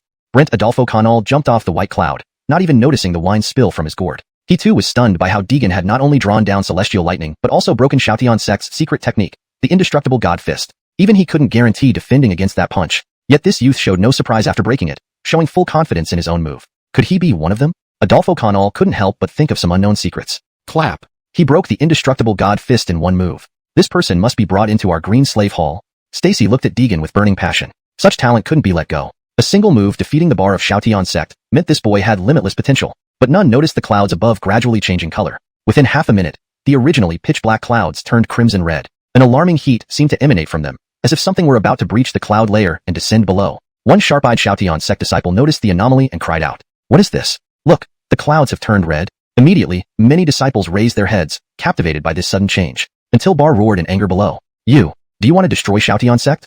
Damn it. Feeling something was amiss when the clouds turned red, Bar realized the terrifying pressure had locked onto his aura before the lightning. Thus, after the lightning ceased, Bar felt an uneasy premonition, realizing the pressure hadn't dissipated with the lightning. Instead, it intensified. Upon spotting the fire clouds midair, he was dumbfounded. Hurry, don't just stand there. Activate the defensive array quickly. It will be too late otherwise. Bar urged anxiously while the surrounding disciples were still bewildered. Only when they saw the fiery clouds growing redder, as if ready to burst into flames, did they react. Not good. Hurry, to your array positions. Lewis finally reacted, although a split-second delay could be fatal. Before the disciples barely reached their array positions, the fiery clouds transformed into tangible objects, and countless tongues of flame fell like divine punishment, unstoppable and devastating. Those disciples who hadn't activated the defensive array were charred black. As for the sect buildings, they crumbled into ruins. In mere seconds, Xiaotian sect faced an unprecedented calamity, caused solely by Deegan. Standing in the training ground, he said, "I've told you to make your patriarch come out. Why complicate things?" Destroying this place wasn't his intention, but the bar had unleashed the indestructible god fist with murderous intent, clearly not intending to let Deegan live. If Deegan weren't strong enough today, he might have died here. Deegan now understood a harsh reality. Wherever one goes, only having sufficient strength grants you a voice. Otherwise, you're just waiting to be slaughtered. Now, amid the raining flames, although some disciples successfully activated the protective array, most remained unprotected. Most buildings of Xiaotian sect were burned to ashes. If the patriarch of Xiaotian sect saw this scene, he would surely be devastated. Chapter 152. The Despair of the York. The fruit of his efforts over several hundred years was about to be completely destroyed. At this moment, Red in the clouds above was utterly stunned by the scene before him. The wine gourd in his hand slipped out and disappeared into the abyss. Who on earth is this person? How could he be so merciless? This move's power had actually summoned celestial fire. Hundreds of years of hard work at Xiaotian sect were about to be wiped out in one stroke. The York looked at the horrific scene before him and was immediately overwhelmed with grief. And all this because of this damned intruder. You damned bastard. The York roared furiously. In a fit of anger, he took a pill from his robes and swallowed it. The Lewis, seeing this, hurriedly tried to stop him. Brother, you can't do this.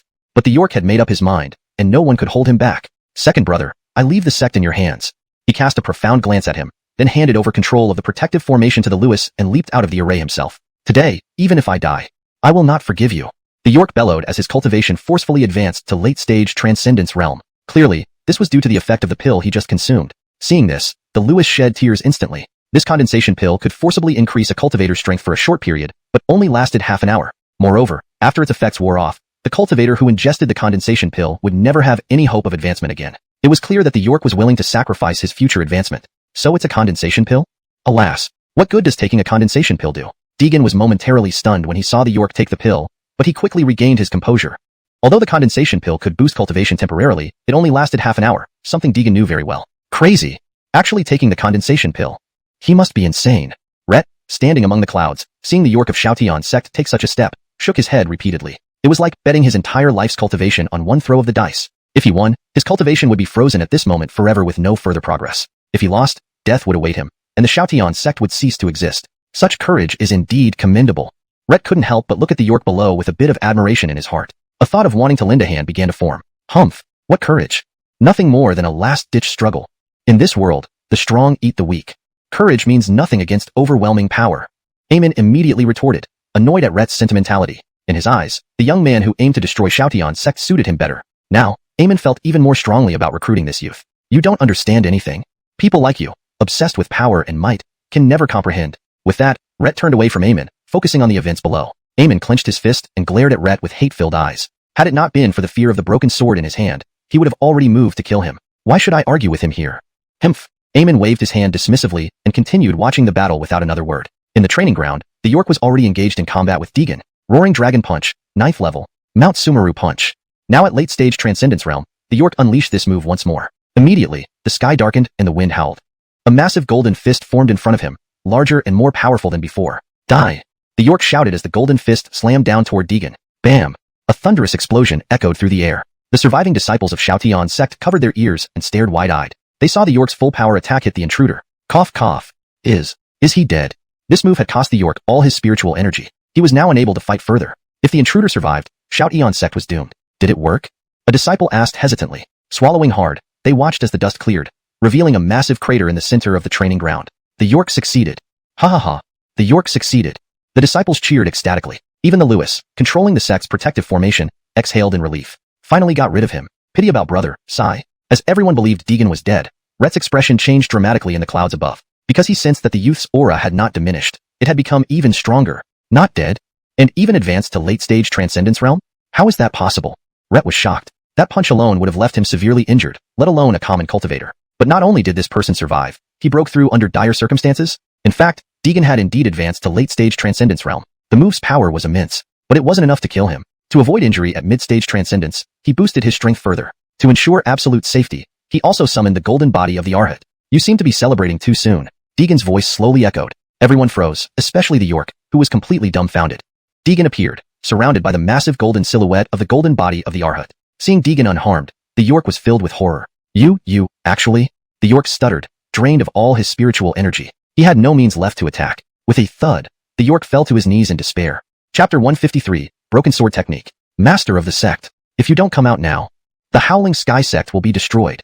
The bar yelled in a fit of hysteria. Unfortunately, their master could not possibly hear them. At that moment, high above in the clouds, Rhett, who was watching the scene below, could no longer bear to see it. After all, he had once received kindness from the master of the Howling Sky Sect. It would be unforgivable to stand idly by and do nothing. Halt! He roared. The nearly despairing bar, kneeling on the ground, noticed Rhett and immediately sought help. Senior Rhett, please lend us a hand. After this day, our sect will surely reward you richly.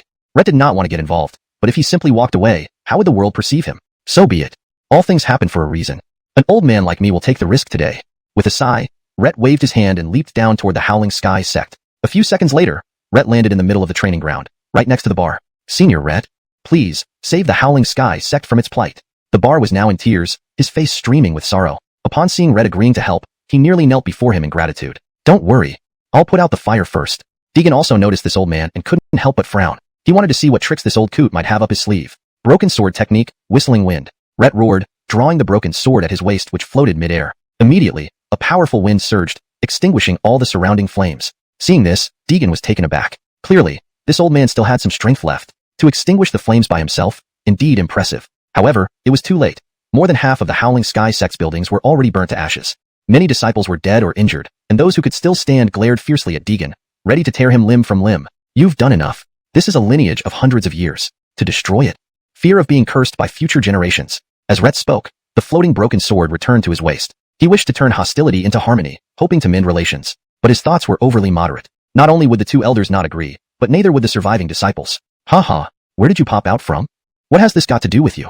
Deegan retorted defiantly. This old man had been nearby even before he made his move. Had the sect members attacked him earlier, this old man would likely have long gone. Now seeing the Howling Sky sect unable to hold their ground, he suddenly appeared to advise restraint. It struck Deegan as rather comical. If his power wasn't enough, he would have been dead already. Der Modelman, you're full of malice. Not good at all. Why not lay down your sword and seek enlightenment? Saying this, Rhett clasped his hands devoutly, resembling a monk. Though he looked like a cloud and crane immortal now, decades ago, he was an abbot of a temple. Later, after passing on the position to his successor, he retreated into solitude as a wandering cultivator. Tutu. Without a sword, I would have become just another helpless lamb today. Deegan wasn't about to be swayed by such words and coldly retorted. Since that's the case, then forgive me. Rhett's broken sword reappeared at his waist. Closing his eyes, his spirit energy soared instantly, releasing peak out-of-body aura. Broken sword technique, vacuum slice. Suddenly, the numerous furious Howling Sky sect disciples cheered upon realizing the elder was a peak out-of-body powerhouse. It's a peak out-of-body master. We're saved. A disciple with a missing arm shouted excitedly. Everyone around cast hopeful gazes, eager to see how this powerful master would deal with the intruder. Humph! Destroyed my sect like this. He must not be allowed to live. A scorched Angelica vowed, her mind filled with hatred over the destruction of her beloved place. Seeing someone finally able to handle this arrogant intruder gave her great satisfaction. This is actually the legendary broken sword Rhett? It seems we are saved. The senior disciple, who had been observing nearby, spoke up. He initially thought the sect was doomed, but upon hearing the name Rhett from the bar, he was stunned. While other disciples might not know, he definitely did. In a secret tome within the sect library, there were detailed mentions of broken sword Rhett. Legend had it his broken sword was formed from a jade bamboo growing in the Lingxiao Pavilion. Though only half a blade, it possessed unparalleled power. That tome recorded how Rhett had once defeated several out-of-body realm cultivators using this very broken sword, proving his formidable strength. He's quite something. Deegan narrowed his eyes. This old man's broken sword was a treasure, allowing such powerful techniques. Just investigating Wuxing Mountain turned out to be so troublesome. But since it came to this, a startling sword intent swept through, splitting the air in half. Deegan knew time was running out. Guardian Vajra golden body. Golden shadows enveloped his body, growing more solid as he poured in spirit energy. Pong! A massive force hit the golden body, hurling Deegan back tens of meters before stopping. Chapter 154. Rhett suffers severe injuries. Deegan stood up and gently dusted off the shoulders, clearly unharmed. Seeing this, the originally calm Rhett was suddenly shocked. This golden body is so formidable. This sword intent was as powerful as a peak out-of-corporeal expert's full-strength attack. Yet, after striking Deegan, the golden body did not even show a crack. Old man, it was you who attacked first. Suddenly, a powerful aura surged from Deegan's body. An extremely bright light appeared above him, like a blazing sun. Rhett did not dare to delay. This person's strength far exceeded his imagination. If he didn't use his full power, it would be hard to block the opponent. Broken sword technique, water annihilation. The broken sword in his hand, under Rhett's control, actually summoned an ocean of water. Water rose up, forming huge waves that roared toward Deegan. Whoosh! Sky-covering waves enveloped the entire sky, plunging the surrounding area of Tobiacetai sect into darkness. When did this old man become so powerful? Eamon tightly gripped the golden armrest beside him. If he were to face this move now, he would have no certainty. Kid, if you can even block this move, you will definitely become a great weapon for our Qinghua Hall. Ha. Thinking of this, Eamon laughed aloud as if Deegan had already agreed to join them. Humph! Glorious thunder palm. A stunning lightning pillar emerged from Deegan's hand, shooting forward at incredible speed. Soon, the lightning pillar clashed with the towering wave. Sizzle! Instantly, the lightning pillar transformed into a fine web of electric currents that encased the wave. It temporarily halted the wave's advance. What? How is this possible? This scene stunned Rhett. He thought that even if this move couldn't defeat the opponent, it surely wouldn't be easily blocked. Just as he was about to attack again, he noticed the hundreds of meter-tall wave was being held back by the thin web of lightning. It was gradually shrinking, with its energy dissipating rapidly. Swish! Sure enough, after a short while, the once hundreds of meter-tall wave had shrunk by half, still decreasing without stopping. At this rate, within 2 minutes, his water annihilation technique would be completely neutralized. Daryl's grandfather was also taken aback, never expecting Rhett's sword technique to be ineffective against this man. This was truly a peak out-of-corporeal powerhouse. If even he could not match him, could it be heaven intends to destroy Tobiacetai sect? Daryl's grandfather's eyes filled with unwillingness. He did not want the sect to perish, nor did he want these disciples to die here while defending the sect. Now there was only one way to save Tobiacetai sect from peril. Damn it! Daryl's grandfather cursed, then dragged his heavily wounded body away, heading towards the rear mountain. Daryl brother, what are you doing? Daryl's grandfather was heading towards the place where the Kylie was meditating. Daryl's second knew immediately. Although the Kylie had instructed before entering seclusion that even significant matters should not disturb her, with the sect nearly gone, if she did not come out, Tobiacetai sect would indeed be destroyed. Glorious thunder. 1,000 transformations. By this time, the wave was almost entirely absorbed. Deegan controlled the web in front of him, channeling the purest spiritual energy into it. Instantly, the web swelled several times its size. Sharp lightning blades formed at the junctions of the web, With a swoosh, the enlarged web surged toward Rhett. All plants within the path of the web were instantly obliterated. Many buildings shattered into tiny fragments as the web passed through. Broken sword technique, 10,000 Buddhas converge. Rhett shouted, wielding his broken sword to form a 1,000-armed Buddha in front of him. He felt unprecedented pressure from Deegan's technique, now unleashing his ultimate skill. 1,000 hands. As Rhett spoke, the 1,000-armed Buddha swung its thousands of hands, smashing towards the web. Bang bang bang. Countless golden hands struck the web. Initially, the web held on, but as more hands hit, it quickly dispersed into nothingness. Do you think having a Buddha in your heart makes you a Buddha? Deegan looked down on the huge Buddha statue, disdain flickering in his eyes. Just superficial. Taming tiger monk fist. Deegan shouted, and the golden body behind him grew sharply, surpassing the huge Buddha in an instant. Then, 3 pairs of golden fists appeared behind the golden body. Under Deegan's control, they fought fiercely with the 1,000-armed Buddha. 6 arms behind the golden bodhisattva smashed ruthlessly at the Buddha, fast enough to leave only blurs. Rhett retaliated with the 1,000-armed Buddha, attacking the golden bodhisattva, but the disparity in strength was too great. The golden bodhisattva's punch tore a large hole through the 1,000-armed Buddha's body. Conversely, the thousands of hands hitting the golden bodhisattva barely left a mark. In no time, the 1,000-armed Buddha turned into a pile of rubble. At that moment, Rhett's technique was broken, causing internal backlash. A mouthful of blood spewed out, his face turning pale. Now, he was so weak he could barely stand. Losing balance, he staggered backward a few steps until he stopped by the remaining part of a wall. Looking at Deegan with obvious weakness, he could not even raise his hand. Clank! The broken sword fell to the ground. Even, Senior Rhett lost? Tobiasatai Sek's senior disciple had hoped much from Rhett, but seeing him defeated, he felt powerless. How unimaginable. It was someone stronger than Rhett who defeated him. Just how strong was this intruder? Was he really just an out-of-corporeal cultivator? Not even a peak out-of-corporeal could match him. Truly laughable. You can't even hold a broken sword now, old man. Suddenly, a familiar voice sounded, followed by a tall and imposing figure leaping down from the 100-jong high sky. With a loud boom, landing beside him, kicking up clouds of dust. Once the dust settled, Rhett recognized the newcomer. Chapter 155, Sect Secret Chamber. Desmond? Rhett immediately looked at him with caution, but when he realized that Desmond meant him no harm, a flash of confusion appeared in his eyes. He couldn't figure out why Desmond would show up here. He could have stayed above and watched quietly. Even if he was killed and the entire Shout Eon sect turned into ruins, it would have nothing to do with him. What does he want by coming down? Young man, your strength is impressive. Desmond looked in Deegan's direction, a trace of admiration flashing in his eyes. Honestly, Desmond really wanted to recruit this person right now. But if the other party's power was too strong for even him to control, then it would be hard to tame even if he submitted. At the moment Rhett fell, Desmond had already made a secret decision.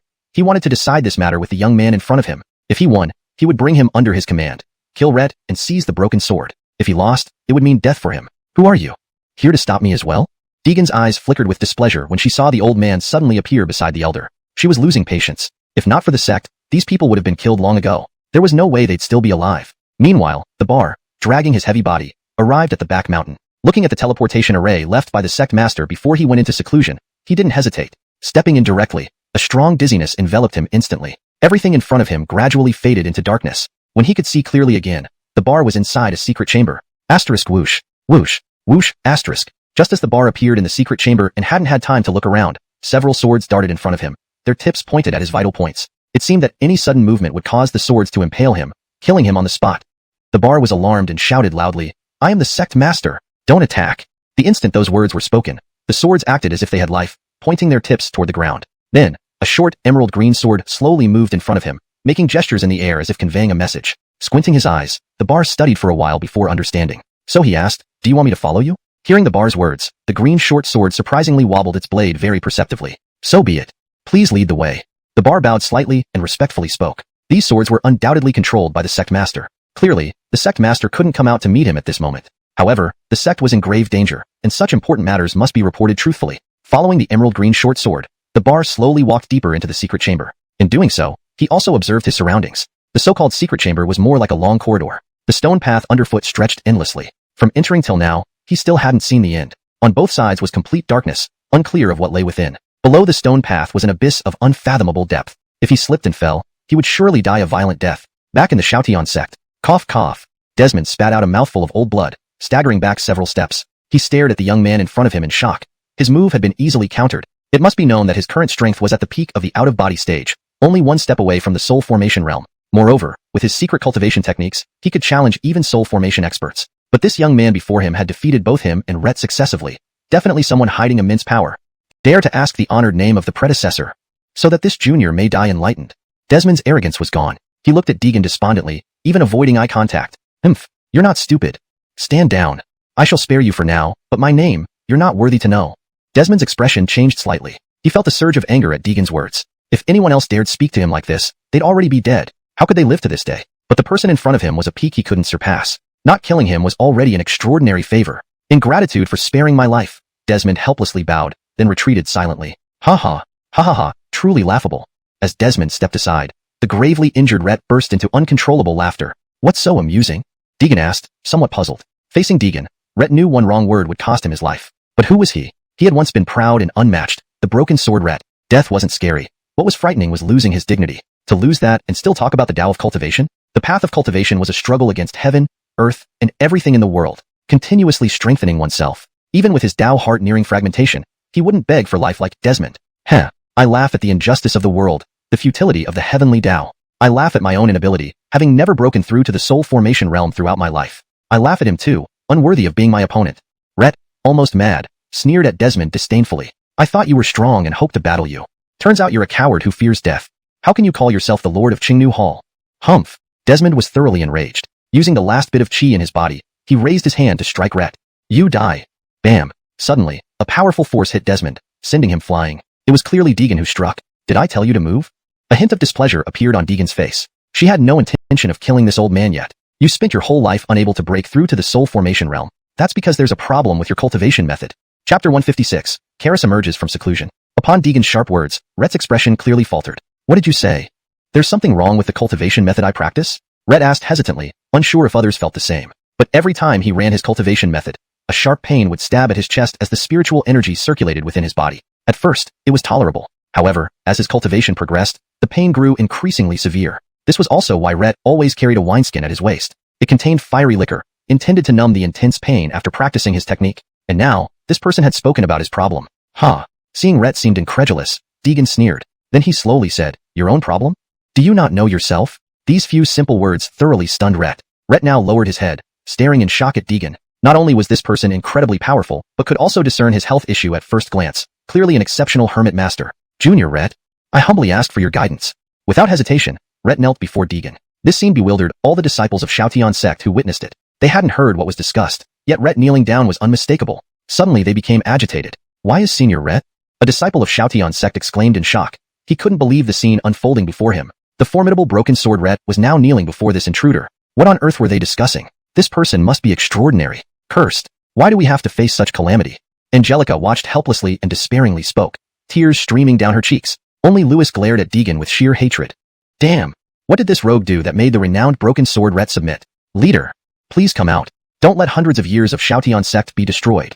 Lewis's heart raced, praying fervently that Daryl leader would quickly find the sect leader. Otherwise, their fate was sealed. Meanwhile, inside the secret chamber, Bar continued walking along the long stone path. Having been in here for nearly half an hour, the end remained elusive. He was anxiously concerned, knowing that every minute delayed increased the danger to the sect. If this continued, even finding the sect leader might be too late. Leader, I beg of you, please emerge from seclusion.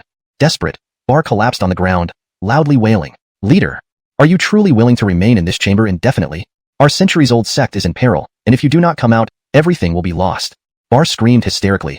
It was the only hope he could think of. Even in the chamber, he knew he'd never find the leader unless she chose to see him. All he could do was this, hoping she wouldn't be so unfeeling. You said what? Just as Bar despaired, a clear female voice echoed. Hearing it, he trembled, instantly switching from sorrow to joy. Leader, is it you? Swoosh. A woman in a light green robe descended from above, appearing before him. Recognizing her, Bar wept with relief. This was none other than Karis, the sect leader of Shaotian sect. What did you say? What happened to the sect? The woman asked urgently. Decades ago, she had secluded herself in this chamber seeking higher realms. However, decades had passed, and she remained stuck at mid-stage soul transformation. Suddenly, while practicing the Shaotian secret technique, she sensed an unfamiliar presence enter the chamber.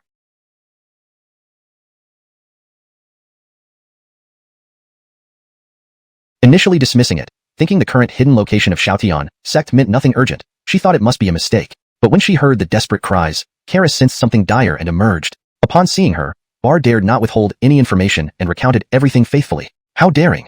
Daring to cause chaos in our sect. Truly courting death. You go ahead, I will follow soon. Karis frowned slightly, furious. Bar nodded and hurried back to the sect. Saved! Saved! Rushing, he kept exclaiming. Ha ha ha! The leader has emerged from seclusion. The leader has emerged from seclusion. Amidst the endless despair of Shaotian sect disciples, Bar suddenly rushed out shouting. Once they understood his words, their faces lit up, dispelling worry. Did I hear right? Bar said the leader will emerge? That means we are saved? The sect is saved? A fallen disciple exclaimed in astonishment. Others reacted similarly, realizing the intruder's impending doom. Lewis rejoiced, coldly glaring at Deegan. Kid, kneeling now to beg for mercy may save you. Otherwise, when our leader emerges, you won't even have a whole corpse. Viciously envisioning the leader killing the intruder, knowing the leader was mid-stage soul transformation pre-seclusion, now likely stronger.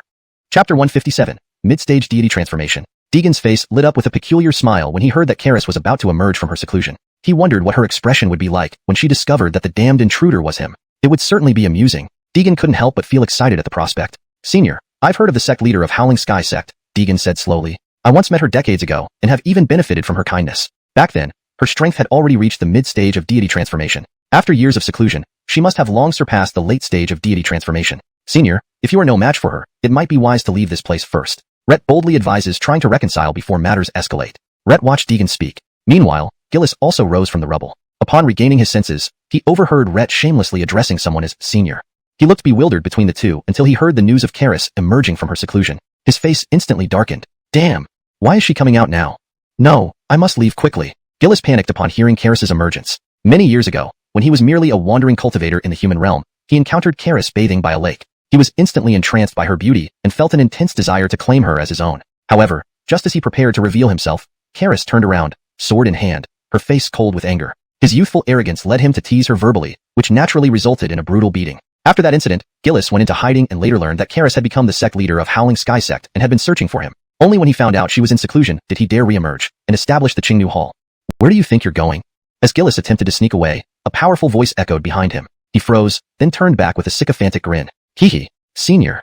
This Karis and I have some unresolved issues. Perhaps it's best if we leave. Gillis spoke cautiously, fearful of displeasing Deegan. Oh, didn't know you had a past with Karis. Well, that's convenient. It will save me some trouble later. Deegan smiled faintly, his meaning clear. Gillis wouldn't escape, and he'd serve as a scapegoat when Karis appeared. Gillis's face turned green with dismay. He wished he could disappear on the spot. A loud boom resonated through the back mountain of Howling Sky Sect, followed by an astonishing aura. Gillis recognized it immediately. It was definitely Karis. Who dares intrude on my Howling Sky Sect? Karis stood on an ice crystal sword, her light green robe fluttering in the wind. Her mid-stage deity transformation cultivation revealed itself powerfully, and everyone present felt a mighty force above them. It's really her, sect leader. Heaven, I've been in the sect for so many years, and this is my first time seeing sect leader in full. Sect leader is truly a heroine. That despicable intruder will surely meet his end. Many disciples of Howling Sky Sect were filled with excitement and admiration as they saw their revered leader. Sect leader, it's this scoundrel. He not only trespassed but also crippled Old 3 and devastated our sect. The Lewis rushed to Karis's side, angrily recounting Deegan's offenses. Hearing the Lewis, Deegan couldn't help but sneer. Karis used her spirit stone to probe the entire sect and discovered that 70% of it lay in ruins. The perpetrator was the youth standing in the center of the training ground. That damned villain, your actions today will cost you your life. Several swords materialized behind Karis as she cried out, commanding them to attack. Fly, sword. Silent ink dance. With her command, the swords surged towards Deegan, releasing a powerful aura that permeated the entire sect. Disciples cheered in excitement, witnessing her formidable sword skills. However, to their astonishment, Deegan merely waved his hand, summoning several powerful whirlwinds. The swords lost momentum before the whirlwinds and fell to the ground. Everyone stood in shock, especially Gillis, who knew how terrifying Karis was. Yet, Deegan had countered her attack with just one move. Chapter 158. He can't have taken a fancy to the sect leader, right? With just one move, he had defused Karis's attack. He was completely stunned. After all, Karis was at the middle stage of soul transformation. If she wanted to kill him, it wouldn't take much effort. And this person actually. He didn't dare imagine how terrifying Deegan's strength must be. Humph, you're very strong. But, do you think I'm only this good? Karis furrowed her delicate brows, anger showing on her face. How dare anyone wreak such havoc on Shoutian sect? She would never let this person off. Let me see if you can withstand this move. Karis looked as cold as frost, her voice icy. Sword mastery, tempest sweep. Instantly, countless swords appeared around Karis. They were spinning continuously with her at the center. After a short while, they formed a massive whirlwind of sword blades in midair. Its power was immense. The gusts from the tornado whipped everyone's robes loudly, even causing the sky to change color. The entire sky suddenly darkened. This is the sect leader's famous ultimate skill, Tempest Sweep. Beside him, the bar watched Karis in shock. This was the power of the soul transformation stage. Unfortunately, he no longer had the chance to break through to the soul transformation stage. But thinking about the sect leader avenging them, his heart eased somewhat. Seeing this move, Eamon was immediately intimidated by the powerful pressure and retreated in fear. I need to escape. If I get caught in this move, I'll likely die or be gravely injured, he said in horror. Noticing no one paid attention to him, he bolted. Deegan, of course, noticed Eamon fleeing but merely glanced at him, ignoring him. To him, this sort was irrelevant as long as he didn't provoke him. Senior. Rhett, standing beside Deegan, spoke anxiously. Seeing the giant tornado, he felt a twinge of fear. He was afraid that this move would affect him. Deegan gave him a light look and said, "If you're scared, stay further back." After saying that, Deegan flew into the air. In an instant, he appeared before the tornado of sword blades. Looking at this familiar move, he sighed softly. Clearly, Karis hadn't recognized him yet. Since that was the case, he would play along with her for a bit. "Borrow your broken sword," Deegan called out. Suddenly, the broken sword at Rhett's waist floated up and into Deegan's hand. "You use sword techniques against me, and I'll counter with sword techniques." Deegan smirked slightly as he faced the huge tornado of sword blades, swinging the broken sword lightly. The sharp edge sliced through the void, emitting sounds of sword whistles. A fine sword indeed. Deegan's eyes flashed with surprise. The blade was incredibly sharp. A simple swing seemed to cause ripples in the surrounding air. "Arrogant. Do you think you're a sword immortal?" Karis sneered. What a presumptuous claim. She had studied swordsmanship for several hundred years. Even a sword immortal would have a few rounds with her. This person saying he could counter her move was truly laughable. Deegan didn't rush to refute her, but instead smiled calmly. "Chess-like sword technique. Chopping Lulon." Deegan closed his eyes, whispering these words softly. Immediately, his internal spirit energy surged. A shocking aura burst forth from him, barely overshadowing the pressure from the tornado of sword blades. What? It's chess-like sword technique. Chopping Lulon? Upon seeing this move, a familiar yet somewhat strange figure appeared in Karis's mind. Who is he? Karis's eyes widened, looking at him in disbelief. Even though the technique wasn't complete, it already exuded power not inferior to the tornado of sword blades. As Deegan opened his eyes and swung the broken sword, a blue sword chi streaked out, tens of yards long, rushing forward rapidly. Bang! Their moves collided, producing a deafening sound. The watching disciples of Xiaotian sect were startled, rushing to cover their ears. Any slower and their eardrums would have been shattered. What terrifying moves! A disciple of Xiaotian sect said in terror. Even the shockwaves of the two moves colliding sent him reeling back several meters. Considering he was hundreds of meters away from the center of the fight, if he were in the center, he'd likely be obliterated. Thinking of this, he felt a chill run down his spine. How remarkable this young man is. Damn it. Lewis cursed angrily. He didn't expect that even the sect leader's strongest move was blocked by this person. His strength clearly exceeded what he imagined. Is this really chopping Lulon? No wonder he could counter my ultimate skill. Karis's lips trembled, stunned in place. The scene before her deeply shook her. A sword technique honed for centuries lost to this opponent. She not only lost the move, but her Dao heart was on the verge of breaking. If this continued, she would risk madness, followed by reverse blood flow, leading to her death by bursting body. Senior's move is so powerful. Even Karis couldn't match it. Rhett was dumbfounded. His jaw dropped open, staring blankly at the two figures in the sky. Seeing Karis's shocked expression, Deegan smirked evilly. That's enough. Playing any longer will lead to trouble. So he put away the broken sword and slowly walked toward Karis. Sect leader, be careful, Bar yelled, assuming Deegan intended harm. But Karis was still immersed in her shock. She didn't notice the figure approaching her until she snapped out of it and saw Deegan right in front of her. Ah!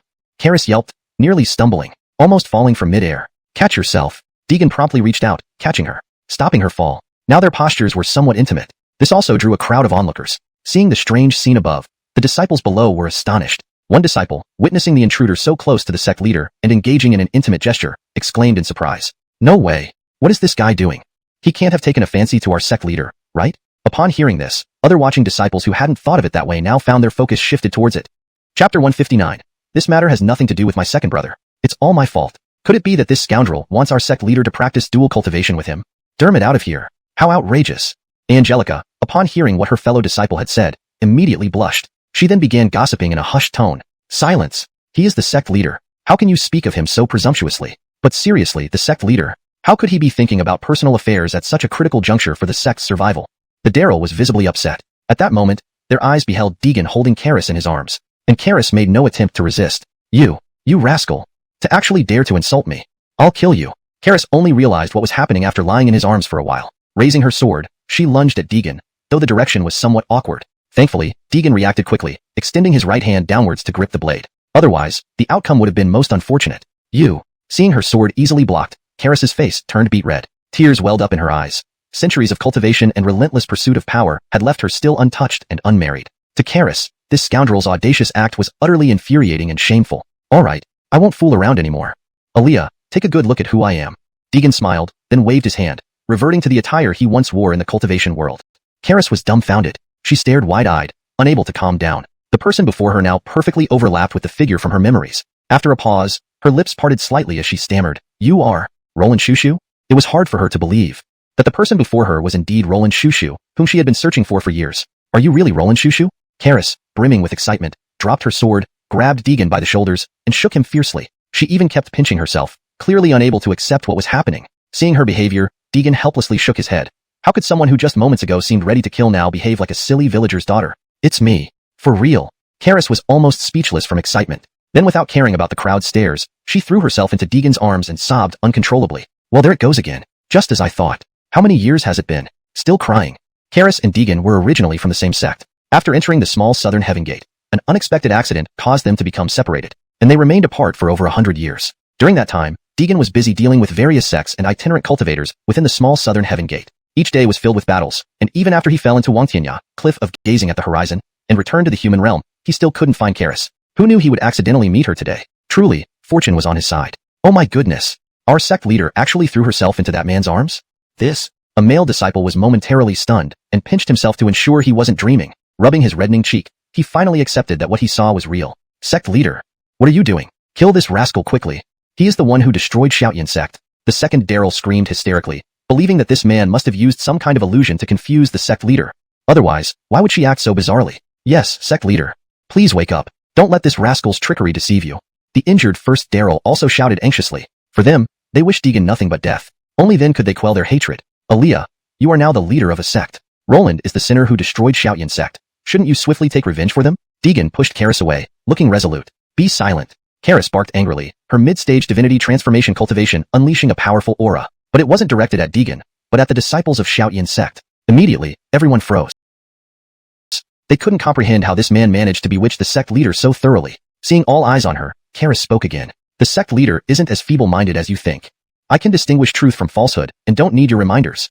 Then, she looked at Deegan and said slowly, this is my senior brother from the same sect. You should even call him Grand Uncle Teacher if you respect hierarchy properly. Who gave you the gall to commit such disrespectful acts? Karis spoke with an air of authority. Deegan was taken aback. The young girl who used to follow him around was now the powerful leader of a sect. What? This person is actually the sect leader's senior brother? One disciple exclaimed, confused by the tangled relationships. Even the two Darrells went silent upon hearing the sect leader confirm this. Their fervent desire to kill Deegan vanished. Sect leader, is this true? The first Daryl hesitated before asking. If the sect leader was correct, this was truly like floods ruining the Dragon King's temple. Sadly, Shoutian sect's legacy? And those dead disciples? Why? Would the sect leader lie to you? If Roland really wanted to kill, would you still be standing here talking to me? The Daryl was struck silent. Indeed, despite multiple confrontations, no one had been killed by him. Could it be that we misunderstood? The Daryl started reflecting. He remembered that from the start, this person said he wanted to see the sect leader, but he kept blocking him. That caused this disaster. It turns out, it was all my fault. Realizing this instantly, the Daryl felt overwhelming guilt. If not for his obstruction, Shoutian sect might not have suffered this calamity. Sect leader. This matter has nothing to do with my second brother. It's all my fault. Please punish me. I am willing to take full responsibility. The Daryl declared decisively. Brother, why are you making things so difficult on yourself? Hashtag chapter 160, crisis. When the Lewis saw him take all the blame upon himself, he couldn't hold back his emotions. Master, this matter cannot be entirely blamed on the first Daryl. He was only thinking of the welfare of the sect. The Lewis's emotions were extremely agitated as he nearly screamed. Karis, hovering in midair, scanned the two men below her. Her expression showed some hesitation. These two had led the sect through its development while she was in seclusion. Even if they didn't deserve credit, they certainly had their efforts acknowledged. If she punished them harshly without considering past favors, it might provoke a backlash. It's just well-intentioned but poorly executed. Aaliyah, as the head of the sect, there are certain decisions you must make yourself. Deegan also noticed Karis's hesitation and quietly spoke to her. Karis nodded lightly, a resolute look flashing in her eyes. I understand, Roland Shushu.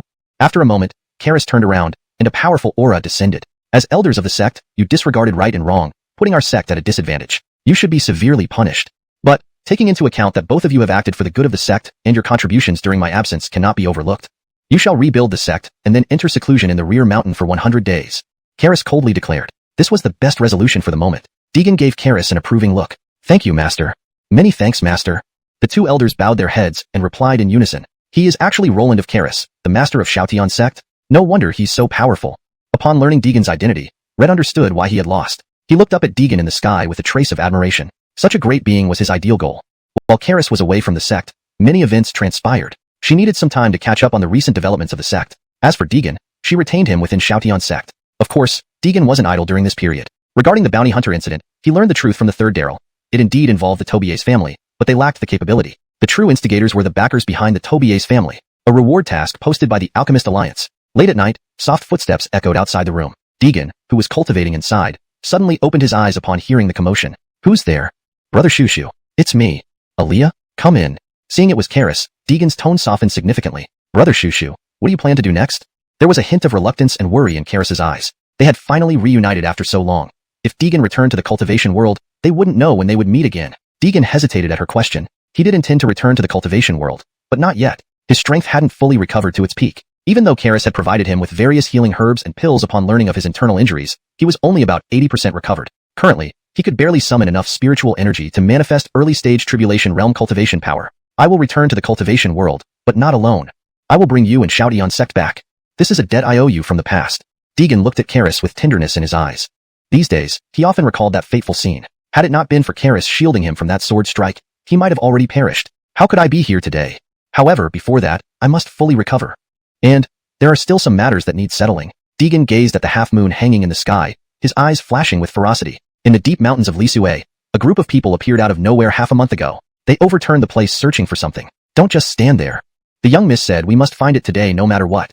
A middle-aged man in a gray robe yelled loudly. It was the 16th day, and the young miss had issued an ultimatum. If they failed to find it today, they wouldn't return home either. Suicide was the only way to atone for failure. Beside him stood two beautiful young women. Lily, are you sure they are hiding here? The older woman's face was grim. Being in this forsaken place for half a month with so many mosquitoes was unbearable. I assure you, Sister Augustine.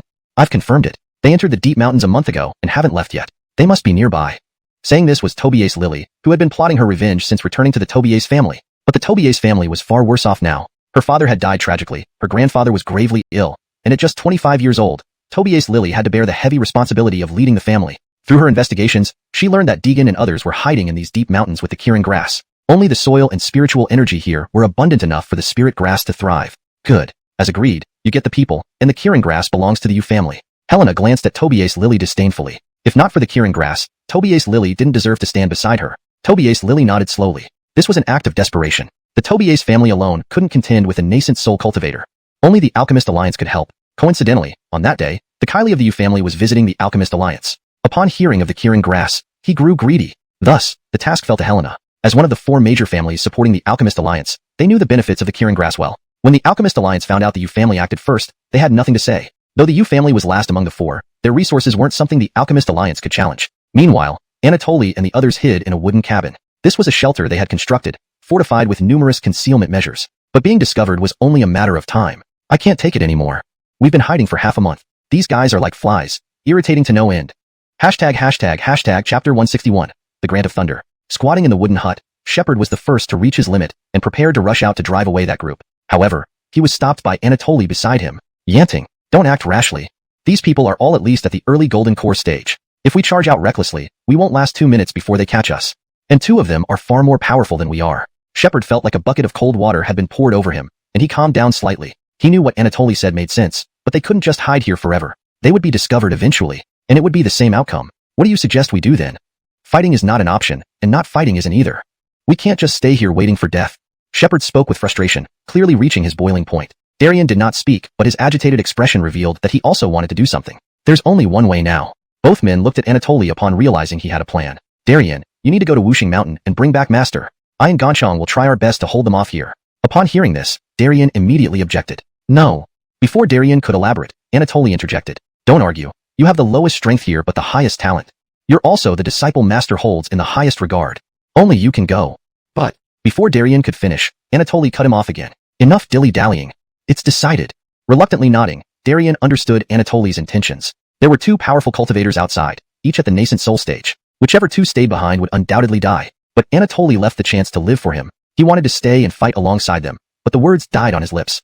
Master has set up wards around here. We don't need to worry about the herbs. They likely can't break through. Ganchong, we'll use guerrilla tactics to buy more time. Shepard slowly nodded. This seemed to be their only option now. All right, Darien, set off immediately. I and Ganchong will clear a path for you. You must reach Wuxing Mountain as quickly as possible and find Master. Darien nodded gravely. I understand. Leave it to me. Move out. Rustle, rustle. The three of them crouched and moved silently through the forest. Hold. 10 meters ahead, a man was relieving himself against a tree. Anatoly signaled silence and cautiously approached the man. Once close enough, he swiftly snapped the man's neck. After disposing of the body into the bushes, he motioned for the others to follow. Keep up. The two followed Anatoly as they continued toward the edge of the forest. About 10 minutes later, they reached their destination. But the sight before them froze them in place. Outside the forest stood a group of cultivators, clearly there to create trouble for them. Humph. As I thought, the Yu family can't be trusted. Just look, they've already been caught. A figure emerged from the crowd, smirking confidently. Clearly, they had been waiting for some time. Damn it. Didn't expect another ambush here. Anatoly sneered. These cultivators were even stronger than those searching inside the forest. Darien, Ganchong, and I will create an opening for you. Reach Wuxing Mountain as fast as possible and find master. Anatoly's voice was resolute. He was prepared to fight to the death. Yanting, brother. You? Darien looked worriedly at him. Understanding the dire situation this put the two men in. Don't waste time. Delay any longer, and we'll all die here. Shepard grabbed Darien's collar, shouting fiercely. Hart family members, listen. Capture them alive. The leader shouted, sending a group of cultivators surging towards them. Don't waste time. Their hours go now. Anatoly yanked Darien's sleeve and hurled him away with great force. With the momentum, Darien tumbled through the air, landing outside the circle of enemies. You must wait for me to return. Darien glanced back once before speeding away. Don't let him escape. Chase him. One of the Hart family cultivators spotted Darien escaping and ordered a chase. A dozen Hart family cultivators followed suit. Inside the encirclement, Anatoly focused intensely, stomped his right foot, and leaped high into the air. Landing behind Darien, he blocked the pursuing Hart family members. Your opponent is me. Anatoly drew his fishbone sword and charged into battle, courting death. Capture him. The Hart family cultivators drew their swords, slashing at Anatoly. Anatoly's gaze sharpened as his internal spirit chi surged, revealing his mid-golden core aura instantly. So, a mid-golden core cultivator? But we Hart family members are all at least early golden core. Wear him down to death. The encircling Hart family member smirked, also revealing his mid-golden core power but held back, watching others clash with Anatoly. On the other side, Shepard's spirit chi condensed fully, revealing his mid-golden core cultivation openly. Facing the crowd, he roared and unsheathed his fishbone sword, charging forward and slaying two opponents in one stroke. Not bad. But, how long can you hold out? The Hart family leader sneered, viewing the two as merely making their final stand. Shepard showed no fear despite the numerous foes rushing him. Instead, his face lit up with a bloodthirsty excitement. Wind Thunder Sword Art, second form, Grant of Thunder. Roaring, he channeled spirit chi into the fishbone sword and unleashed the second form of the Wind Thunder Sword Art. Instantly, his sword was enveloped in fierce lightning. The Hart family leader was shocked. What? A mere mid-golden core cultivator using spirit chi to form shapes. Chapter 162. A desperate battle. To be able to project the internal spirit energy externally and successfully manifest it requires at least the level of transformation of spirit realm. This man was actually able to manifest his internal spirit energy, while only at the mid-golden core stage. Surely he must have used some secret technique. The leading Hua family disciple immediately displayed a greedy expression. If he could obtain such a secret technique, forget about within the Hua family, even among the four great families, he could find a place for himself. Everyone get out of my way. I'll handle this one.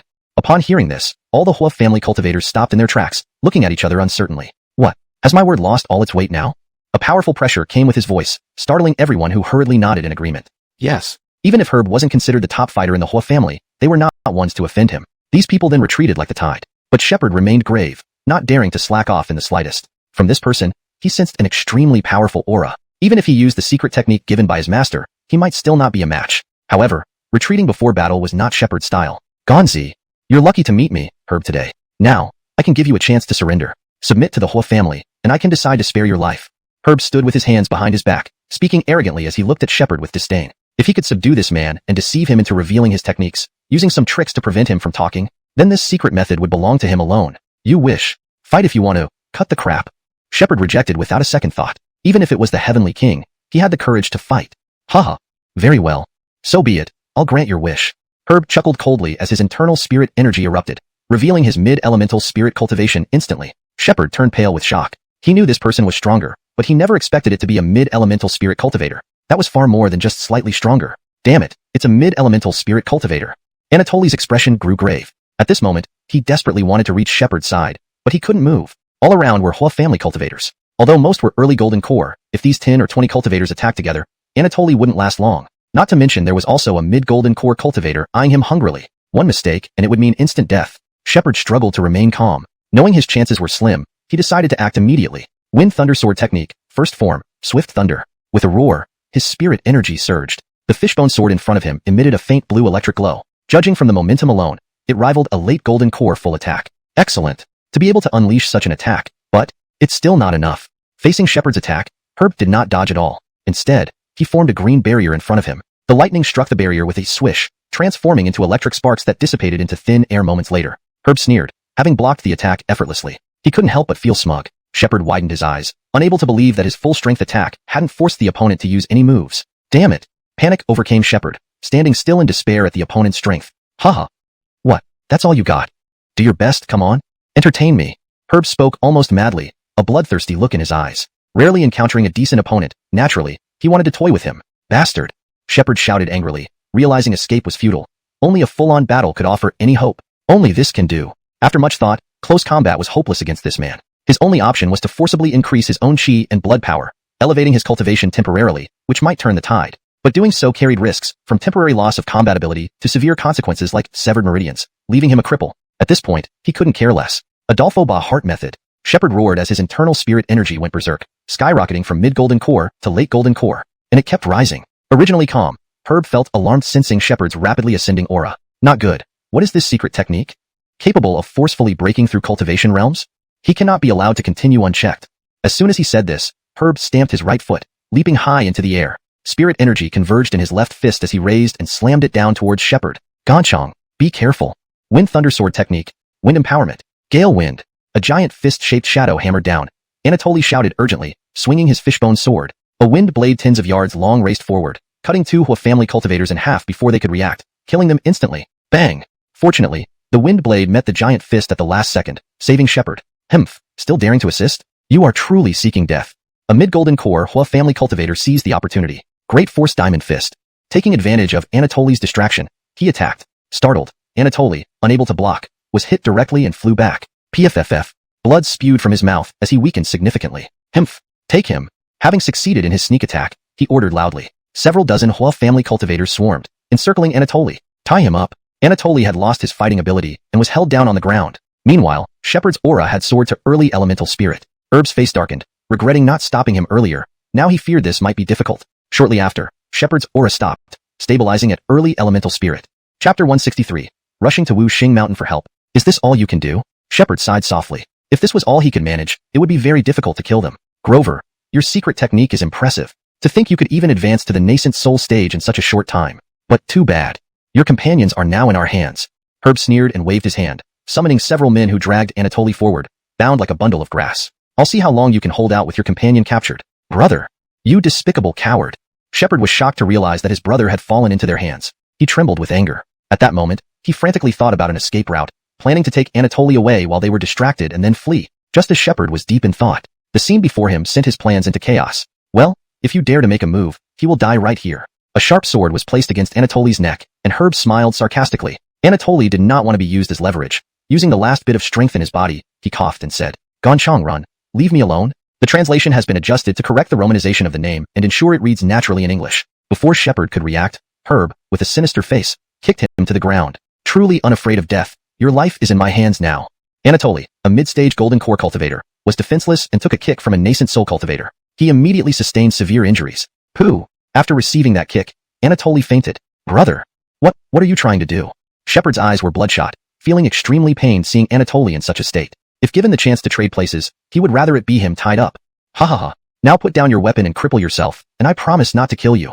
Herb said mockingly. This left Shepard trembling, forcing him to lower his head. Disabling himself would make him nothing but a cripple. But to save Anatoly's life, he was willing to sacrifice everything. Herb was losing patience and seized a long sword from someone nearby, pressing it against Anatoly's neck, his expression vicious. You have 10 seconds to decide. Time's up, and he will go first. And then, I'll send you to join him. The sharp blade had already cut into the skin, revealing a thin trail of red blood. 10, 9, 5, 4. Seeing the countdown almost end, a determined look flashed in Shepard's eyes. Wait, all he wanted was for Anatoly to live, even at the cost of his own life. If I disable myself, you promised not to kill us. Shepard spoke weakly, clearly resigned to his fate. Herb nodded in satisfaction. Certainly. Shepard took a deep breath and made his final decision. Fine, I agree. He gathered his spirit energy in his right palm, glanced at Anatoly one last time, and struck himself fiercely. Pooh! He spat out a mouthful of blood, severing his meridians instantly, becoming a cripple. Desperately, Shepard closed his eyes, a tear falling down his cheek. His complexion was now deathly pale, and his breathing incredibly weak. If his breath weakened anymore, death would not be far off. Humph! What a fool! Herb sneered, thinking he would need more effort. Who knew this guy would disable himself for his companion? Got what I needed without any effort.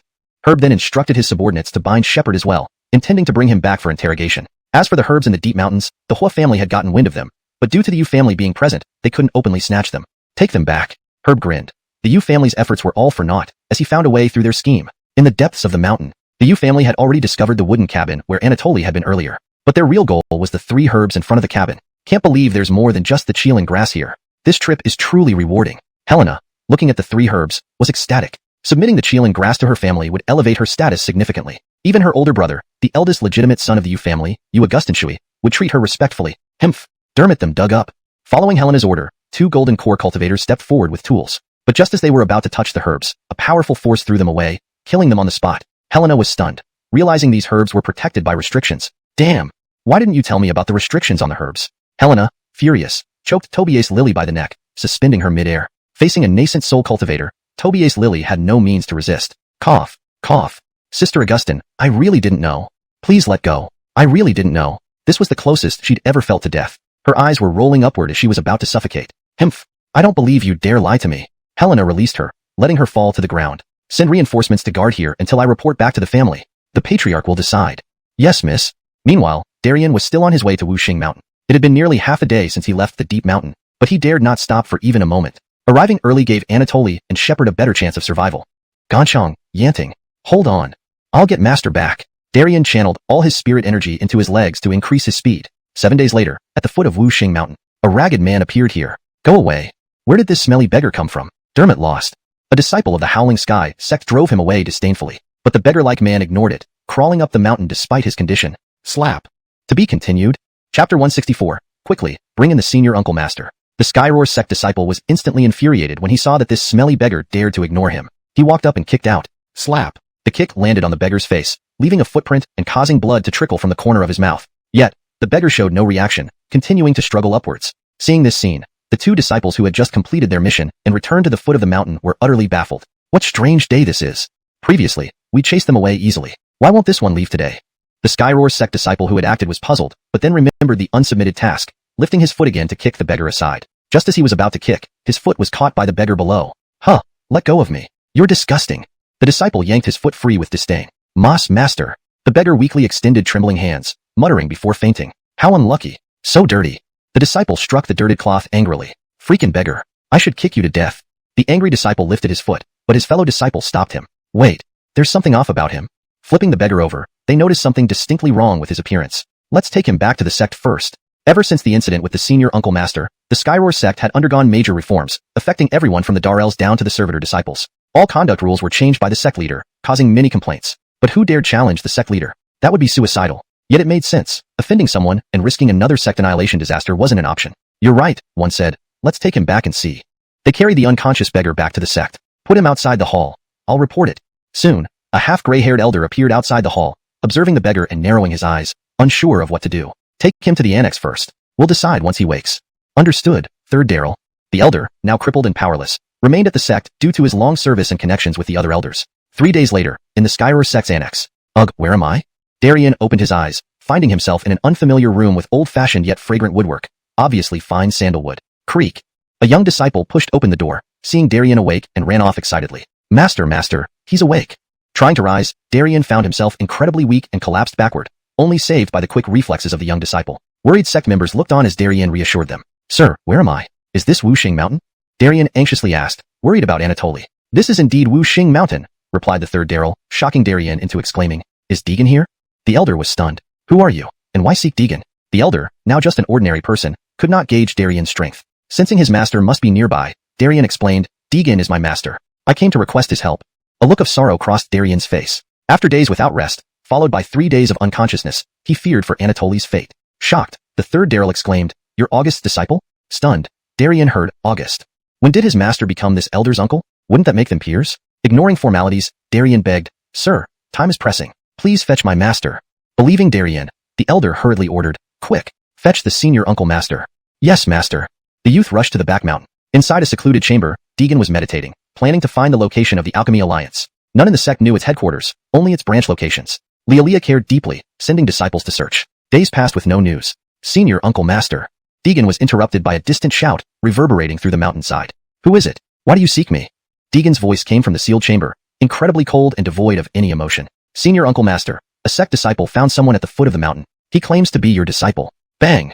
As soon as the youth finished speaking, the stone door of the chamber was flung open by an immense force. It slammed heavily into the mountain wall beside it, leaving a deep imprint. The disciple gulped in fear. The stone door had just whizzed past him, nearly hitting him. A second later, Deegan appeared before the youth, his brows slightly furrowed. What did you just say? My disciple? Where is he now? Seeing how anxious his senior Uncle Master was, the youth dared not withhold information and quickly relayed the exact location. Upon learning the location, Deegan vanished with a single swift movement, leaving the youth alone on the back mountain. Bang! The stone door welded to the mountain wall, fell to the ground with a deafening thud. The youth was startled awake at that moment. This is senior Uncle Master's strength. That day, When Skyroar sect nearly faced destruction, the youth wasn't in the sect. When he returned from the foot of the mountain, he was immediately shocked by the ruins before him. Later, he learned from other disciples about what had transpired. All this was due to his senior uncle master. At first, he didn't believe it. How could his junior uncle master destroy their own sect? And even if his senior uncle master was powerful, how strong could he be? Skyroar sect was as large as a city. How could it be easily destroyed? But when he felt the spiritual chi fluctuations of his senior uncle master just now, he realized his fellow disciples hadn't lied. His senior uncle master's power was overwhelmingly immense. If the youth's spiritual chi was a drop of water, then what he sensed just now was an endless ocean. An ocean without end. This is senior uncle master's strength. One day, I will become as strong as senior uncle master. Certainly. The youth watched as his senior uncle master left, eyes filled with admiration. In his eyes, senior uncle master was the model he grew up admiring. Half a minute later, at Skyroar sect's annex. Whoosh! A gust of wind brushed past Third Daryl's face. In the next moment, Deegan already stood there. Third Daryl was surprised, never expecting Deegan to be so fast. He quickly bowed respectfully. Greetings, senior uncle. Deegan waved his hand. He had no time for pleasantries now. Darien? What happened? Upon seeing Darien, Deegan was startled. Darien looked disheveled, far from the handsome young man he once was. Even Deegan would take 5 days to travel from Lishui here, and that was without rest, non-stop. Clearly, Darien had suffered greatly on this journey. Master, your disciple finally sees you. Darien swung off the bed, landing on the ground with a thud. Seeing this, Third Daryl quietly left the room, carefully closing the door behind him. He then stood outside, waiting silently. About 3 to 5 minutes later, Karis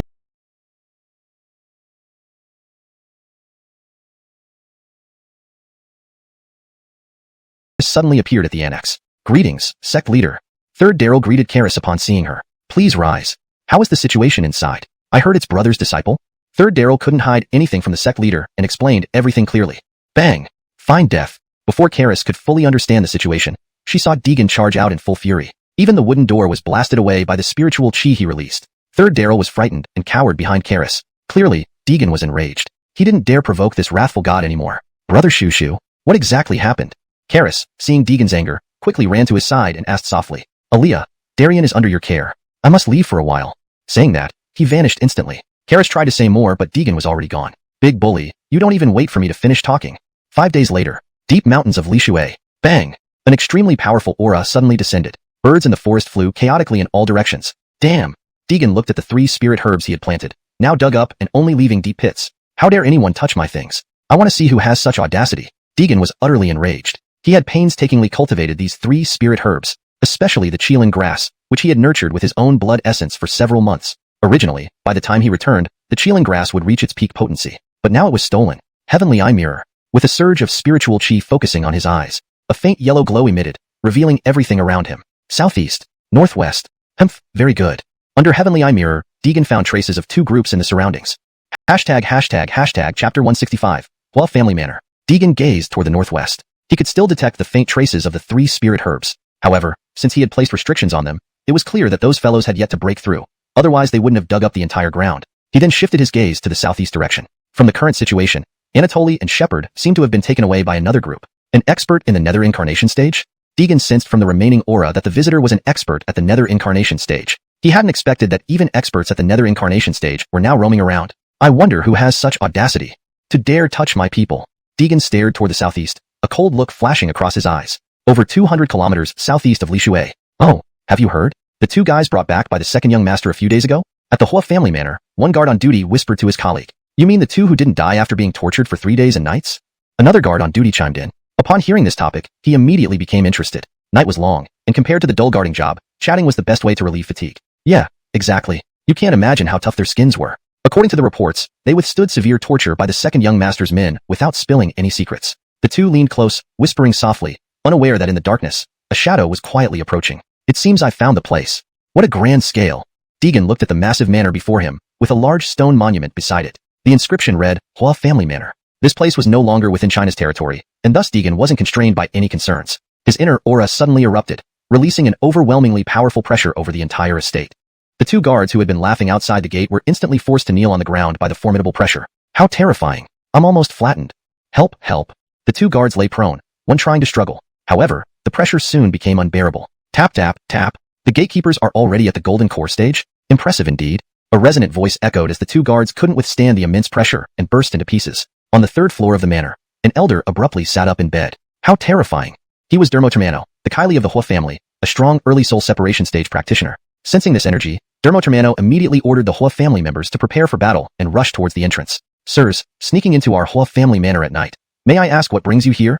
Within moments, Dermotermano appeared near the gate. Seeing the 2 bloodstains on the ground, he knew the visitor meant harm. Humph. A mere early-stage soul separation practitioner dares to stand before me and speak? Deegan let out a cold laugh, increasing the pressure slightly more. Dermotermano felt ominous, quickly channeling his strength to resist. However, the pressure intensified beyond measure. In less than 10 seconds, he spat blood and fell to the ground, immobilized. Do you know this is the Hua family, one of the 4 great families? Aren't you afraid of the other families joining forces against us?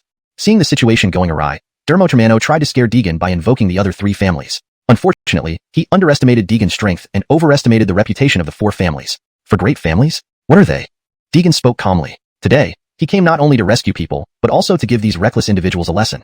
You. Dermotermano was stunned, wondering who this person was, showing no fear of the 4 families. Could he be from the other side? Dermotermano's thoughts turned darker. The cultivation world had been sealed off for over 200 years. Since losing contact with their family ancestor, the Hua family had attempted to reconnect, but all known entry methods had failed. Many families and sects on Earth lost contact with the cultivation world from that moment. The cultivation world was locked by mysterious forces, preventing anyone from entering or exiting. This was why cultivators were trapped on Earth. Dare I ask where the Hua family offended you? Even if you kill me, please let me die understanding why. Dermotermano struggled to speak, having secretly contacted the other 3 families for help. If he held out a bit longer, with the combined forces of the 3 families, even a deity transformation stage practitioner could be dealt with. Humph. You dare ask where you offended me after capturing my people? Do you really think you're stupid or just pretending? Deegan sneered, the pressure growing again. Dermotermano was paralyzed in shock. 2 days ago, the steward mentioned Augustinolii bringing back 2 people from Li Shui, but with family matters piling up, he hadn't bothered to investigate. Are they those 2? Thinking about this, Dermotermano was seething. Not only did Ho Yuhao neglect cultivation, but he constantly caused trouble. After resolving this issue, he planned to discipline his undutiful son. May I ask the names of the 2 so I can inquire my subordinates? Dermotermano asked as others in the Hua family rushed over, shocked to see him pinned down by transparent pressure. Who is this person? The Kylie is at the soul separation stage, only using aura pressure to pin down the Kylie. This? A Hua family branch member exclaimed in awe. Even from a distance, the terrifying pressure was palpable. If it landed on him, he might burst. Other Hua family members hesitated, gauging their ability to withstand this terrifying pressure. Meanwhile, the old steward frantically contacted the other 3 families. Why aren't you sleeping, gathered here? Ho Yuhao, intending to get some fresh air at night, saw a crowd through the window and came down. Father. Seeing the terrifying pressure and his father Dermotermano on the ground, Ho Yuhao flew into a rage, pointing at Deegan. Damn it! Who are you? Daring to sneak into my family's manor? Release my father, or I'll take your life. Behind him, Hua family members gasped. The second young master is so brave. True dragon among humans, unafraid even in face of such a formidable enemy. Upon hearing Ho Yuhao, Dermotermano wanted to kill him. Hadn't this rebellious son caused this? Bloody hell, I should have left you stuck on the wall back then. But then, Herb paid the price for his arrogant attitude. Huh, found you.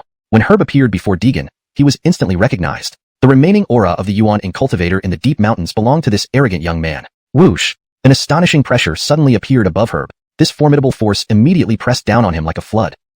A mouthful of blood spurted out as he was forcefully kneed to the ground. Gasp, gasp. Herb had never experienced such bullying, having grown up in the Hua family. Everyone treated him with utmost respect. Even if there were unresolved issues, his father and elder brother would handle them. And now, this person dared to humiliate him so. Herb couldn't take it any longer. You damned son of a bitch. Have the guts to let me up. I'll beat you to death with one punch. Herb spoke stubbornly, glaring at Deegan with pure fury. Dermotermano was speechless. He knew his second son wasn't very smart, but he hadn't expected him to say something so foolish in such a dire situation. This guy is useless. I'll have to train a new successor when I get time. Whoosh! The pressure on Herb suddenly intensified several times over. It pinned him firmly to the ground, immobilizing him completely. Even the ground seemed to sink slightly under the force. Damn, who is this guy? Why does he have such terrifying pressure? At this moment, Herb finally felt fear. This person was not someone he could provoke. For the first time, he felt the terror of death. He knew that if he said the wrong word, he might be tortured to death right there. Speak. Where are they? Deegan, who had been standing before Dermotermano, suddenly appeared in front of Herb. The pressure kept intensifying, and Herb felt his internal organs nearly crushed by this terrifying force. Daring not to be defiant, he quickly confessed. In the basement. Lead the way. Deegan lifted the pressure, signaling for him to lead. Although he could now move, the lingering soreness reminded him he didn't want to experience that again. Just ahead. Herb obediently led the way until they reached an iron door, where he paused. Open it. Deegan's cold snort made Herb shudder, and he hurriedly unlocked the iron door. Immediately, Deegan sensed Anatoly's presence, but not Shepard's. He felt uneasy, sensing an ominous premonition. Without hesitation, he darted forward. In moments, he appeared before Anatoly, who was stripped to the waist and shackled to an iron frame against the wall. His exposed skin was riddled with bloody wounds from torture. Clearly, he had endured unimaginable torment. Upon seeing Deegan, Anatoly's breathing hitched. Hee, don't waste your efforts. Won't get any information from me? Anatoly managed a grim smile, realizing someone was near. It's me, Yanting. Anatoly froze at the familiar voice. Then he lowered his head and softly sobbed. Master, Gonchong, Gonchong. Deegan closed his eyes. He hadn't sensed Shepard's presence earlier and feared the worst. Still, he held onto a sliver of hope, but seeing Anatoly's broken state confirmed his fears. I will make them pay. This sentence was filled with boundless rage. From that moment, everyone in the Hua family manor was marked for death. Deegan gently set Anatoly down. He was too weak even to stand. Seeing this, Deegan quickly pulled out a pill from his pocket and handed it to Anatoly. Take the chi-gathering pill first. Adjust yourself here while I deal with those people. With that, Deegan vanished from the basement. Ugh. At this moment, Anatoly heard a faint breath. Meanwhile, outside the manor. Hua family Kylie? Why have you summoned us so late at night? The heads of the three great families had arrived at the Hua family manor, led by Garth of the Shangwan family, also a pre-ethereal incarnation stage cultivator. That's right. If you don't explain, you, will not let you off easily. A middle-aged man beside Garth, whose voice was slightly hoarse, chimed in. He was from a branch line of the Yu family, not quite at the ethereal incarnation stage but still a peak Yuaning cultivator, almost matching Garth. Despite being from a branch line, his status in the Yu family wasn't low. The Ning family representatives stood behind the Shangwan and Yu families. Ordinarily, relations between the Ning and Hua families weren't great, and only a mid-Yuan Ing cultivator had come from the Ning family today. Chapter 166, Hua Kong Star Formation Array. As for the people they brought, combined they barely numbered 100, including the over 100 members of the Hua family. They totaled just over 200, and the majority were cultivators in the mid to late golden core stage. Without reservation, a cultivator of immense power broke into our Hua residence just now. I suspect this person might have come down from above. Dermotermano did not dwell on their attitudes. What mattered most was to secure the Hua family first. Garth, standing opposite, immediately showed skepticism on hearing his words, clearly not believing it. Is this true? However, after calming down, he still sensed an unfamiliar aura around that did not belong to anyone present. Although it was only a trace, he felt an unprecedented pressure. Instantly, his face darkened. If Dermotermano's statement was true, this was indeed explosive news, something that must be reported back to the family head as soon as possible. This could very well be the Shangwan family's opportunity to return to the cultivation world. The Yuan Ing cultivator from the Yu family had a similar reaction upon hearing such news. Note, Yuan Ing is the correct term for this cultivation stage, so I've corrected Yuan Ying to Yuan Ingda. As for the Ning family's infant core expert, he wasn't too interested. Among the four major families, though the Ning family ranked second in overall strength, they had strained relations with the other clans. If it weren't for Dermotermano personally notifying him via secret method, the Ning family probably wouldn't have gotten involved. Dermotermano, would I joke about such a matter? Seeing Garth's skepticism, Dermotermano retorted with displeasure. Where is that person? Despite thinking it mostly true, Garth still wanted proof. Phew. Currently, he is in our basement. Garth furrowed his brows. He roughly understood what happened. Yesterday, he received word that the Hua family's second son had captured 2 individuals in Li Shui. Upon receiving the message, he was shocked and wondered who warranted such a large-scale operation by the Hua family. Later, he heard it was the guardian of the Kailan grass. Speaking of which, the Kailan grass should still be at the Yu family estate. Thinking of this, Garth had his own calculations. Bang! Suddenly, a figure stumbled out after forcefully colliding with an iron gate 100 meters away. They looked closely and realized it was Herb, the Hua family's second son. At this moment, his face was filled with terror, indicating something horrific had occurred in the basement. Yu Hao, where did that person go? Upon seeing Herb rush out, Dermotermano rushed to him and asked, Father, he is still underground, probably rescuing someone. Herb trembled as he spoke. The overwhelming power of that person had terrified him so much that he wet himself, completely disregarding his status as the Hua family's second son. Hua family guards, where are you? Dermotermano pondered for a moment. From the oppressive aura that person emitted when entering the Hua residence, it seemed they were around the early-stage soul transformation level. When close, he glimpsed their face. They didn't seem very old, nor did they behave like an ancient monster lurking in the cultivation realm. Rather, they appeared to be a disciple from some inconspicuous sect. Family head. The Hua family guard force, 108 members fully assembled. Behind Dermotermano knelt a middle-aged man with a beard, his voice deep and solemn. This was Hyman, the captain of the Hua family guard force, also an infant core peak cultivator. Use the Hua Kong Star Formation Array. Dermotermano turned his back and softly uttered a few words. Hyman was taken aback. This was the first time he heard the family head suggest deploying the secret Hua family array. Previously, such techniques were absolutely forbidden in the human world, even when the passage to the cultivation world still existed. In the cultivation world, there was an unwritten rule everyone followed. Powerful techniques violating the natural laws should not be used in the human world, not even against ordinary humans. Any cultivator who did so would incur more sins, making their tribulation during ascension even more terrifying, because those were punishments from the Tao of Heaven. Family head, are you sure? If he complied, using the Hua Kong Star Formation would invoke the power of the Tao, and all consequences would be borne by the family head alone. Future ascension would carry these sins through the tribulation. On the side, Garth's expression changed upon hearing this array. It was once used by Hua family's ancient ancestor, rumored to have killed a late-stage soul transformation powerhouse centuries ago, despite being at infant core peak. Now, hearing Dermotermano wanting to use this array again, a chill ran through him. It seemed Dermotermano intended to kill. Meanwhile, the Yu family infant core cultivator transmitted everything happening via a needle camera on his chest to the Yu family head. Upon hearing about the impending deployment of the Huakong star formation, the Yu family head's face darkened slightly. Just who could compel Dermotermano to issue such orders? Could it be a cultivator from the cultivation world? Only then could the presence of Kylan grass, which human cultivators couldn't cultivate, make sense. Moreover, the lingering restrictions were unbreakable even by him. Thus, he sent a private message to the Yu family infant core cultivator. Watch events unfold and follow Hua family's actions. The Yu family infant core cultivator understood instantly. If the Hua family gained the upper hand, the Yu family would intervene fully to obtain information about the cultivation world. If the Hua family faced a disadvantage or defeat, then they would strive to establish good relations with that mysterious person. If that mysterious person can withstand this Huakong star formation, it's best for the three herbs to return promptly. The Yu family head slowly stated, watching how things developed. Whoosh! As Hyman hesitated, a formidable aura burst forth from the iron gate. Everyone was stunned. Dermotermano's expression drastically changed. If the array wasn't activated now, it would be too late if that person emerged. Hurry! No time left. Dermotermano shouted, prompting Hyman to rapidly deploy the guard members into their respective positions. Within moments, including Hyman, the 108 members surrounded the iron gate. While Dermotermano stood alongside members of the three families outside the array, 200+ eyes watched the rusted iron gate, enveloped in an eerie silence. No one dared make a sound. Moments later, the 20-centimeter thick iron gate twisted under immense force and flew aside with a deafening bang. A tall, young man exuding murderous intent slowly appeared before everyone. It was Deegan. Huakong star formation activate. The moment he appeared, Hyman roared, channeling his spiritual energy, acting as the core to activate the Huakong star formation. Immediately, boundless spiritual energy converged within the array. Within seconds, a huge, pale blue protective shield formed, adorned with mysterious runes glowing faintly in sync with celestial stars.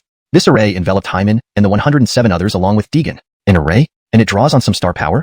Interesting. Translation ends here, maintaining the original tone, style, and paragraph structure. Let me know if you need further assistance. Deegan squinted his eyes slightly. He had originally thought that the Hua family was just an ordinary cultivator family, but he didn't expect them to actually know how to deploy an array. And the waves of energy transmitted through the air hinted at some star power. The power of this array was clearly not to be underestimated. Seeing the might of the Huakong star formation, the Hua family disciples exclaimed in admiration, Big Brother Hyman is truly formidable, able to use such an array. So what if that person is at the soul transformation stage? Isn't he still trapped inside by Big Brother Hua's array?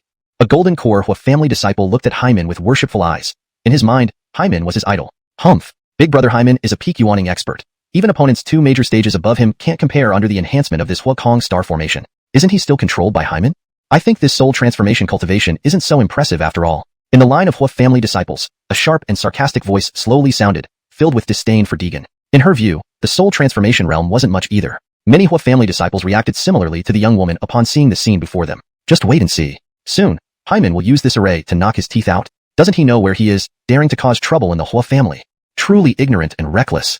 The one who said this was a golden core cultivator from the Shangguan family. Although he didn't know how powerful the Huakong star formation was, based on the immense power released by the array's activation alone, he dared to assert that the person would surely lose. Hyman stood at the center of the array, as the surrounding 107 array points continuously fed strength into the formation source beneath him. As for who Deegan was and how strong he was, it had nothing to do with Hyman. In his eyes, as the leader of the Hua family guards, he would not tolerate anyone acting recklessly within the Hua family domain. Humph, no matter who you are, you should not have made one fatal mistake. At this moment, Deegan had already been branded with a death sentence in Hyman's mind. Oh, I shouldn't have made one fatal mistake? Deegan's eyes revealed 3 parts surprise and 7 parts mockery. This was the funniest thing he had heard today. You captured my disciple without a word and tortured him like this. Now you tell me it's my fault? Ha, is your brain filled with shit? Deegan's tone carried a hint of coldness, instantly making his presence extremely intimidating, like a newly drawn saber. Indeed, no matter where one was, to have a say required sufficient strength. If Anatoly and Shepard had far surpassed their captors in strength, would the Hua family dare to target them? You Hua family, you truly shameless. Deegan snorted coldly. He was furious to the extreme now. For the lackeys before him, only absolute strength could teach them right from wrong. 9 heavens! Thunder fire tribulation. Deegan closed his eyes and then let out a roar. An overwhelmingly powerful aura burst forth from his body instantly. In the sky above, a patch of blood-red burning clouds gradually formed. It instantly covered the entire Hua residence. An enormous wave of energy was faintly felt emanating from within. Not good. Hyman, don't waste any more time. It's too late. Outside the array, Dermotermano, noticing the anomaly in the sky, spoke urgently. His expression was grim. Despite his out-of-body stage cultivation, he immediately sensed a powerful force when the burning clouds appeared overhead. He could confidently determine that this must be an attack on par with the full power strike of a mid-stage soul transformation cultivator. Without the Huakong star formation, the Hua family would not escape disaster today. Hyman also sensed the terrifying energy from above and hurriedly channeled his spiritual energy, pushing the Huakong star formation to its limit. Instantly, a huge illusory pendulum clock appeared in mid-air. Under the urging of Hyman and others, the illusory pendulum kept absorbing star energy from the void, becoming increasingly substantial. The pressure emanating from the pendulum momentarily matched the terrifying aura from the burning clouds in the sky. That's interesting. But, is that all you've got? I truly overestimated you. Deegan spoke slowly, his tone tinged with disdain. Then, he urged his spiritual energy, continuously pouring it into the burning clouds above. In mere seconds, the cloud expanded several times. Lightning falls. Deegan shouted. A flash of lightning flickered within the burning clouds. Under Deegan's full urging, the nine heavens thunderfire tribulation had unleashed its greatest power. Everyone present widened their eyes in shock, staring at the anomaly in the sky. This is the power of the soul transformation stage? Garth's face was dieture as he stared at the spectacle above, clearly in a daze. Improving fluency and natural reading. Garth's face froze as he gazed up at the spectacle, clearly in a daze. Such power was something not even 10 of him could withstand. At this moment, Garth felt a sense of powerless defeat for the first time. Not just him, but Hyman, standing at the center of the array, had a dark expression. Watching the continually growing burning clouds in the sky, a foreboding feeling grew in his heart. Chapter 167. The Hua family's downfall. Rain of fire. Deegan spoke slowly, and the blood-red burning clouds in the sky immediately spawned a meteor enveloped in roaring flames. As it fell, it was like an unrestrained wild horse, unstoppable. A few seconds later, it smashed into the array formation. The people inside were instantly shaken by the sudden impact. Many members of the guard force turned red in the face, with streaks of blood trickling from the corners of their mouths. Hold on. Hyman gritted his teeth and quickly shouted to remind them. The condition of many surrounding members was at its worst extreme. He had initially thought that the opponent's attack wouldn't last long, but the next scene completely shocked Hyman. He saw that the burning clouds in the sky formed several giant meteors again, all hurtling toward their direction. This wasn't even over. After the fiery meteors wrapped in blazing flames hit, the burning clouds above condensed again. Hyman was utterly terrified by this. A single meteor just now almost shattered the formation. If they all hit, wouldn't the star array formation collapse instantly? He dared not imagine further. Humph. A single meteor falling just now didn't shake the formation one bit. Even if dozens or hundreds come now, so what? A member of the Hua family spoke slowly, clearly feeling no pressure at all from where he stood. That was because the immense pressure that should have been upon them was entirely borne by the Hua family's guard force. Otherwise, even a hint of leakage would make it impossible for him to speak such nonchalant words. I think so too. This is a secret technique left by our ancestor. A mere meteor conjured by spiritual energy can do what? The one who spoke was an early-stage Yuaning cultivator, a woman who showed no fear as she watched the continuous fiery meteors raining down.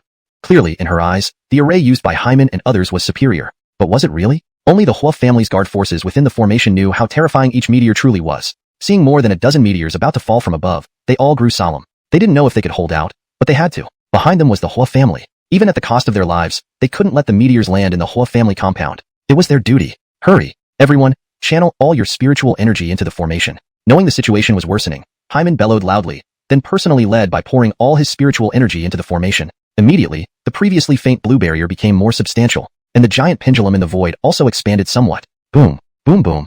Soon, the first wave of meteors arrived. One after another, they struck, quickly shaking the huge pendulum, making it appear unstable. Hyman's face flushed red as he struggled to support it, but the power of the meteor shower was more terrible than he imagined. Just the first wave exhausted nearly half of his spiritual energy. Knowing there were at least 2 more waves to come, he wasn't sure if he could endure. If only he knew Deegan could keep the rain of meteors falling continuously. He might wish he was dead. 3 minutes, 5 minutes, 8 minutes. The meteor shower had reached the 4th wave. Now only Hyman and a few Yuan-Ing level guards remained supporting the formation. The rest had depleted their spiritual energy, collapsed to the ground in exhaustion, helplessly watching the 4th wave of meteors approaching. Damn! Why are there still more? Is his spiritual energy bottomless? Hyman was frantic but, as the central focus of the array, he couldn't move. Earlier, he had been bound by the formation, mercilessly siphoning his spiritual energy. If this dragged on, he might die from spiritual energy depletion before the array broke. Deegan floated in midair, coldly observing the huge pendulum about to shatter below. Break! With a shout, more spiritual energy surged. A meteor larger than all previous ones combined appeared in the sky. Instantly, the pressure intensified several times. Just the pressure alone caused the pendulum shadow to disintegrate. The formation dissolved into nothingness, and the guards, including Hyman, fell from midair. Their spiritual energy was completely drained. None could rise. How can these meteors be possible? At this moment, Dermotremano's eyes filled with shock. He never imagined this person's strength could be so formidable. He knew this confrontation was beyond his ability. Instantly, hatred filled his gaze when looking at Herb. If it weren't for this wretch, the Hua family wouldn't be suffering this disaster. Unfortunately, everything was too late. His only hope now rested on the other 3 major families. If the other 3 families could also exert full effort, perhaps they could repel this person. But would they risk everything to defend the Hua family? His strength is likely far beyond the transforming spirit realm. I'd say at least the merging body realm level. Garth stared dumbfounded at the massive meteor above. A single strike from this meteor would obliterate everyone. Even the head of the Shangwan family couldn't withstand it. No, I can't die here. I need to find a way to escape. Realizing his life depended on leaving soon, Garth stealthily moved away while everyone focused on the giant meteor. Taking advantage of the night, no one noticed his actions. Meanwhile, The Yu family cultivator was speechless with fright. The patriarch of the Yu family, seeing through the chest-mounted transmission device, immediately instructed his subordinates to carefully care for the 3 spirit herbs without any damage. We must not offend this person. We must find a way to avoid punishment from this venerable. The patriarch of the Yu family started contemplating the aftermath. Centuries of hard work couldn't be destroyed over this incident. This is his strength. Though not experiencing the horrific pressure directly, the Ning family's Yuaning cultivator observed the faint blue barrier and guessed the enormity of the pressure Hyman faced. If he were inside the formation, he might not hold on much longer. Go. We can't stay here. The Ning family's Yuan-Ing cultivator whispered urgently, leading his team away from the Hua family compound. Coincidentally, they met Garth, who was preparing to flee. They exchanged glances but said nothing, hastening their escape. By the time Dermo noticed, the Ning family members and Garth were long gone. Where's Garth? Dermo rushed anxiously to the group of Shangguan family cultivators, asking loudly. In a state of panic, Dermo searched everywhere. Garth had obviously left secretly. Seeing this, the Shangguan family cultivators quickly bid farewell to Dermo and ran off without waiting for agreement. Dermo mood sank to rock bottom. Damn it, Garth. If I, Dermo can somehow escape this calamity, I will never let you off. As for those of the Shangguan family, he merely glared at them in resentment. They were not much use staying here anyway. All of them were just cultivators at the golden core stage, not even enough to fill someone's teeth gaps. He might as well leave them alone. The once grand Hua family, originally the gathering place of the 4 major families, had now lost 2 of them in an instant. The remaining Yu family could hardly be relied upon either. At this moment, even if he wanted to flee, he had nowhere to go. There was only one last option left. Dermo face turned grim. This was the method he least wanted to resort to. That was to surrender, apologize, and try to minimize the losses of the Hua family. Though unwilling, he had no better options at hand. Just as this thought crossed his mind, the array formation that had been blocking the endless rain of meteors for the Hua family shattered in an instant. Spit. As the formation collapsed, Hyman and the few remaining individuals simultaneously spat out blood and fell unconscious. The formation was breached, yet the meteor shower from above did not cease. Seeing this, Dermo was immediately startled. He hastily shouted towards Deegan. Senior, please show mercy. Disgraceful son, don't you dare run away. But how could a son defy such a strong father? After all, Dermo was also at the out-of-the-body stage. In a short while, he subdued Herb and threw him at Deegan's feet. Senior, this disgraceful son acted on his own. The rest of the Hua family knows nothing about it. I beg for your mercy.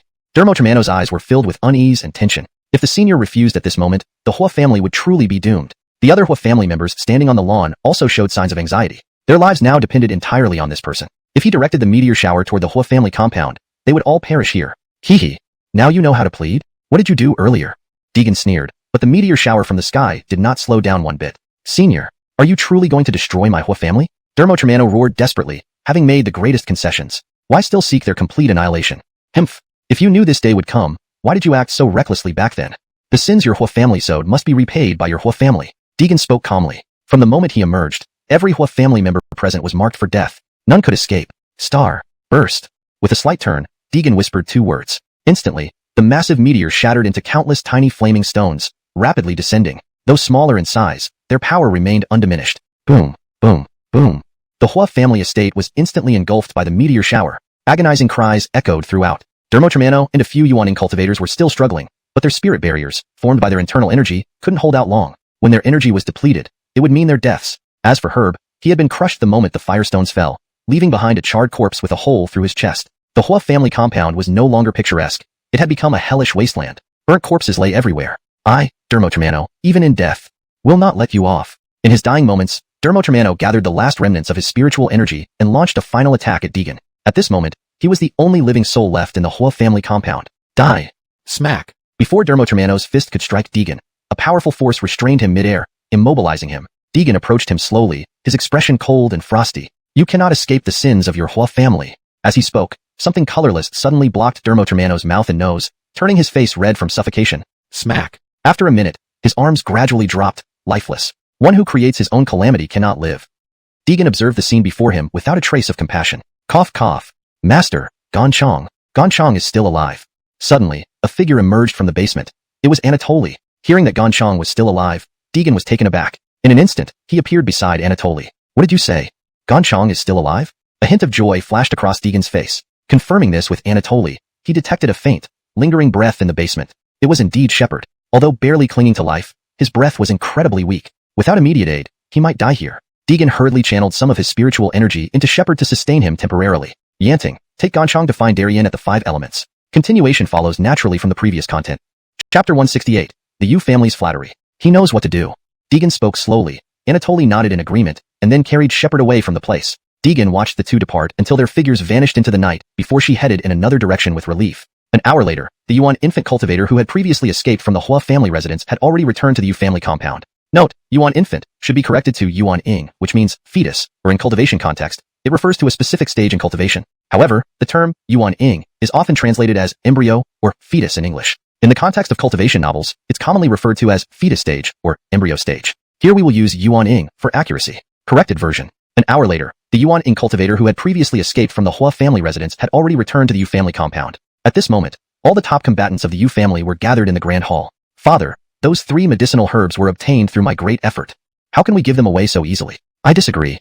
A frenzied voice rang out. It was none other than Helena. Upon hearing her father's plan to hand over the 3 spiritual herbs she had obtained with such difficulty, she instantly objected. After all, she had spent so much effort for these herbs. Just the ordeal of being bitten by mosquitoes in the deep forests daily was unbearable enough. As the second miss of the Yu family, enduring days of hardship only to be asked to relinquish the 3 herbs was something she could never agree to. The Yuan ing cultivator who had just fled back from the Hua family quickly interjected. Miss, don't act on impulse. That person's strength is overwhelmingly powerful, someone the Yu family can't afford to offend. As he was explaining the situation to everyone, Helena's actions shocked everyone present. Slap. Helena immediately slapped him hard. Not only did the Yuan ing cultivator stand there dumbfounded, but everyone in the hall also stared with wide eyes. How dare you interrupt me, a mere servant? Helena shouted angrily, her face contorted with fury, clearly at the breaking point. Helena, don't be so disrespectful. Khan is still your elder. How dare you show such disrespect? Hermes snapped, slamming his hand on the table and pointing at Helena to scold her. But Helena didn't think she was wrong. Instead, she looked at her father with defiance and said arrogantly, if we keep these 3 spirit herbs in the Yu family, even if we don't use them ourselves, they can be used to trade for very precious items in the future. Perhaps we can even use them to enhance our family status. Maybe one day when we return to the cultivation world, the Yu family could exchange these 3 spirit herbs for resources, or even the protection of a more powerful sect. By the time Helena finished speaking, her voice was almost hoarse. Everyone present knew she was just looking for excuses, although what she said wasn't entirely without merit. However, no one in the Yu family had the ability to break the restrictions on these 3 spirit herbs. It would be better to return them, and perhaps cultivate a favorable relationship. Slap. Seeing her lack of composure, Hermes slapped her again, this time leaving a trickle of blood on her lip. You shut up. One wrong move, and everything will go awry. Helena was dumbstruck, covering her reddened cheek as she glared at Hermes. If looks could kill, Hermes might have died many times over. People, take Miss to her room. Do not let her out without my permission. Hermes roared in anger, and soon 2 people came in to drag Helena away. Miss, please come with us for now. Yes, miss. Despite their pleas, Helena, still stinging from the slap, couldn't hear them. Her eyes filled with anger as she looked at her father, tears streaming down her face. In this family, she never received enough respect, and now her father was demanding she give up the herbs she worked so hard to obtain without considering her feelings. At that moment, hatred filled Helena's heart. She wanted her father to know that choosing her brother was a mistake. You, Hermes, are not limited to having only you Korifeng as your son. Take her away first. Hermes looked at Helena with a hint of regret, but knew he had to do this. If the great sage sought out the Yu family, it would be too late to make a decision then. Clan leader. That person's strength is formidable. We absolutely cannot offend him. The Yuan ing cultivator who had returned from the Hua family spoke again, choosing to remain silent about what had just happened. Not only was this a demonstration of his forbearance, but he had been serving the Yu family for over a decade, making him a senior figure. Hermes thought for a moment and then said, if the great sage visits our clan, we must treat him with the utmost respect. Everyone, stay sharp. No matter what happens, we must not offend him. Do you understand? Hermes shouted, and everyone responded in unison. Satisfied, Hermes turned and left, heading towards the secret chamber where the 3 spirit herbs were stored. Passing through a dimly lit tunnel, Hermes arrived at the wooden door of the secret chamber. The door creaked open, revealing a blue glow surrounding everything inside. A faint herbal aroma filled the air. These are the Qilin grasses. The blue light emanated from the Qilin grass. These grasses were nearly 3,000 years old. Looking at them, Hermes felt a twinge of reluctance. He desired to keep these 3 spirit herbs, especially the Qilin grass. They were cultivated using ancient methods, and no one in this era possessed such skills anymore. But compared to the centuries-old foundation of the Yu family, these were merely external possessions. As long as the Yu family endures, all opportunities remain open. Hermes reflected, as the clan leader, he handled every major and minor affair personally, setting an example for others while ensuring the long-term development of the clan. Knock knock. Clan leader. Suddenly, a soft knocking sound came from outside the secret chamber. Who is it? Hermes called softly, while covering the 3 spirit herbs with a curtain. It's me, clan leader. Recognizing Zhang Yanqing's voice, Hermes asked, what's the matter? Slowly opening the door and stepping out, Hermes watched Zhang Yanqing wait respectfully with his head lowered. Despite being a veteran of the Yu family, there were many things I couldn't say earlier in the hall. That's why I waited to speak with you privately, Zhang Yanqing explained sincerely. Seeing his earnestness, Hermes nodded for him to continue. Zhang Yanqing then recounted everything he had witnessed at the Hua family estate, though omitting some details like the true power of the great sage. What did you say? After listening to him, Hermes' eyes widened in disbelief. You mean his strength surpasses even the transformation stage, or even the union stage cultivators? Hermes shuddered in fear. No wonder Zhang Yanqing hadn't disclosed the full extent of the great sage's power earlier, only mentioning that the Hua family had offended him, resulting in over 100 deaths. At that moment, Hermes realized the gravity of the situation. Miss, you cannot act on impulse. The power of that person is beyond what our Yu family can provoke. While everyone listened to him explain the reasons, Helena's actions frightened everyone present. Smack. Suddenly, Helena slapped him hard. Not only was the Yuanian cultivator left standing there stunned, but everyone in the grand hall also gaped in shock. I am speaking here. What right do you have as a servant to interrupt me? Helena rebuked him furiously, her face twisted in rage. Helena, don't go too far. Khan is still your elder. How dare you show such disrespect? Hermes roared angrily, slamming his hand on the table and pointing at Helena, berating her fiercely. But Helena didn't feel wrong. Instead, she looked at her father with defiance and said arrogantly, if these 3 herbs are kept in the Yu family, even if not used by us, one day, they can be used to trade for extremely precious items. Perhaps, it could elevate the status of the Yu family. Maybe when we return to the cultivation world, we can exchange these herbs for resources or protection from a more powerful sect. By the end, Helena was almost screaming. Everyone knew she was making excuses, though not without some logic. But the restrictions on the 3 herbs were beyond the Yu family's ability to break. It would be better to return them and possibly gain favor. Slap. Hermes couldn't bear her lack of composure and slapped her again, causing blood to seep from the corner of her mouth. You keep quiet. One mistake leads to many more. Helena was dumbfounded, covering her red cheek, staring daggers at Hermes. If looks could kill, he'd be dead many times over. People, lock Miss up in her room. Without my permission, do not let her out. Hermes barked and raged. 2 men swiftly came in and grabbed Helena. Miss, please come with us for now. Yes, miss, they pleaded, but the freshly slapped Helena wasn't listening. Her eyes were filled with anger, glaring at her father, tears streaming down her cheeks. She felt disrespected in this house, especially regarding her hard-earned herbs. Her father made decisions without considering her feelings. At this moment, hate filled her heart. She wanted to prove that choosing her elder brother was a mistake. You're not the only capable son, father. Just take her away. Hermes looked at Helena with a tinge of reluctance, but knew he had no choice. If the powerful being sought out the Yu family, acting now might be too late. Family head. That person is very strong. We mustn't offend him. The Yuanying cultivator interjected again, choosing not to mention the earlier incident. For better fluency and accuracy in English, it should be revised too. The Yuanying cultivator spoke up once more, opting not to mention the earlier incident. His name was Zhang Yanqing, serving the Yu family for over a decade, one of their loyal members. Hermes pondered briefly before responding. When that mighty being comes, we must greet him with utmost respect. Everyone stay alert. Don't offend him under any circumstances. Do you understand? Hermes roared, receiving unanimous nods. Satisfied, he left, heading to the secret chamber where the herbs were kept. Passing through a dark tunnel, he reached the wooden door of the chamber. With a creak, the door opened, revealing the blue glow enveloping everything inside. The air was filled with a faint herbal fragrance. This is the Qilin grass. The blue glow emanated from the Qilin grass. The Qilin grass was almost 3,000 years old, close to its peak efficacy. Hermes felt a pang of reluctance seeing it. These herbs, especially the Qilin grass, tempted him deeply. Only ancient secrets could cultivate such plants, impossible in today's era. But compared to the Yu family's centuries-old foundation, these were merely possessions. As long as the Yu family's base remains unshaken, everything else is possible. Hermes sighed, realizing that as the family head, managing all matters was necessary to set an example and ensure long-term development. Knock, knock, knock. Family head. A soft knocking sound echoed from outside the chamber. Who is it? Hermes asked while covering the herbs with a cloth. It's me, family head, said Zhang Yanqing. Hermes recognized his voice. What is it? Hermes opened the door, stepping out. Zhang Yanqing remained bowed, patiently waiting despite his seniority. He wouldn't disturb unless necessary. Family head, there were things in the grand hall I couldn't say aloud. So I came specifically to discuss with you. Zhang Yanqing revealed his sincerity. Hermes nodded, urging him to speak. Zhang Yanqing described everything he witnessed at the Hua family in detail. Though similar to what he had told the family, he omitted finer points like the true strength of the powerful being. What? Hermes' eyes widened in disbelief. You mean his power surpasses the Augustan Shun stage? Even approaching He-Ti? Chilled to the bone, Hermes understood why Zhang Yanqing hadn't mentioned the extent of the powerful being's strength during the assembly. At that time, knowing Hua family's fate, over 100 people wiped out, Hermes had guessed the Augustan Shun level cultivator. Now, the truth was far worse. After all, the strongest member of the Hua family was the patriarch, Dermotermano, who was only at the early out-of-the-body stage of cultivation. Even with the Hua family's secret technique, the starry sky formation, it could barely withstand an expert at the peak out-of-the-body stage, a feat in itself. Given that the secret techniques passed down by the Hua family's ancestor had inevitably been lost over the 100 years, it was unlikely that the Hua family could still unleash their full power. However, they were not to be underestimated even so. Even if the other 3 major families joined forces, they might not be able to take down the Hua family within a day, let alone an hour. After carefully considering this, Hermes was inclined to believe every word Zhang Yanqing had said. What are we going to do now? Hermes felt an overwhelming burden pressed down on his shoulders, nearly suffocating him. Family head, shall we flee? Zhang Yanqing hesitated for a moment before voicing his thoughts. Hermes had considered fleeing but wondered where the Yu family could hide from such a powerful entity. Could they truly escape? As Hermes was deep in thought, a formidable pressure suddenly surged towards them. He has arrived. Meanwhile, news of Garth's solitary escape had reached the remaining survivors of the clan. They had only asked to resign after discovering Garth's flight and were affected during their escape. Several were struck by meteors falling from the void, perishing instantly. The other returning members of the Shangguan clan were injured to varying degrees. Humph! How despicable! Garth dared to desert us.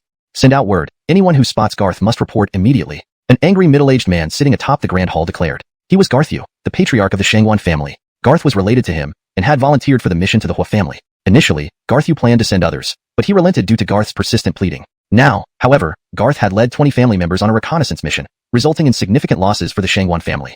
Yes, Kylie. Once everyone withdrew, Garthyu remained alone in the hall. He stepped outside, gazing at the blood-red dawn creeping up in the sky, sensing an ominous premonition. The Yu family estate was enveloped in infinite pressure. Every member, including Hermes, was suppressed. A peak Yuaning cultivator could now barely muster half his strength. Where's the steward? Come out here. Outside the courtyard, a voice filled with murderous intent barked, sending shockwaves through the Yu family. Everyone knew the great being who destroyed the Hua family had arrived. Please forgive me for not greeting you properly, honored one.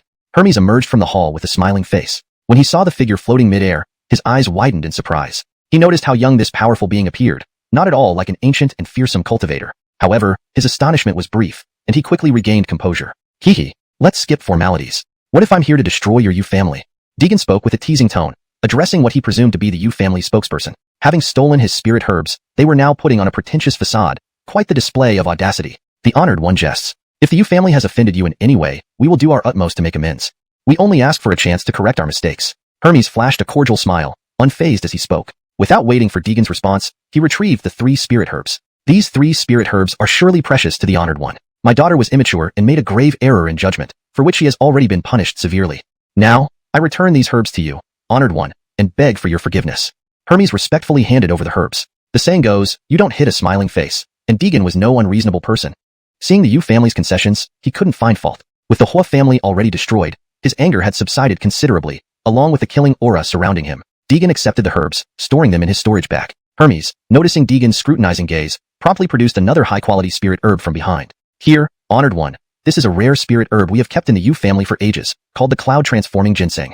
We present it to you, honored one, hoping you'll spare the Yu family. Please give us a chance to mend our ways.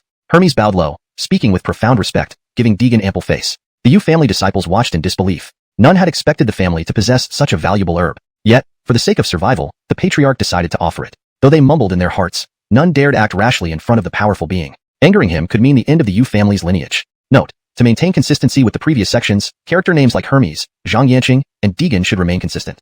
Additionally, terms like Yuan Ing should be consistently used when referring to specific stages of cultivation.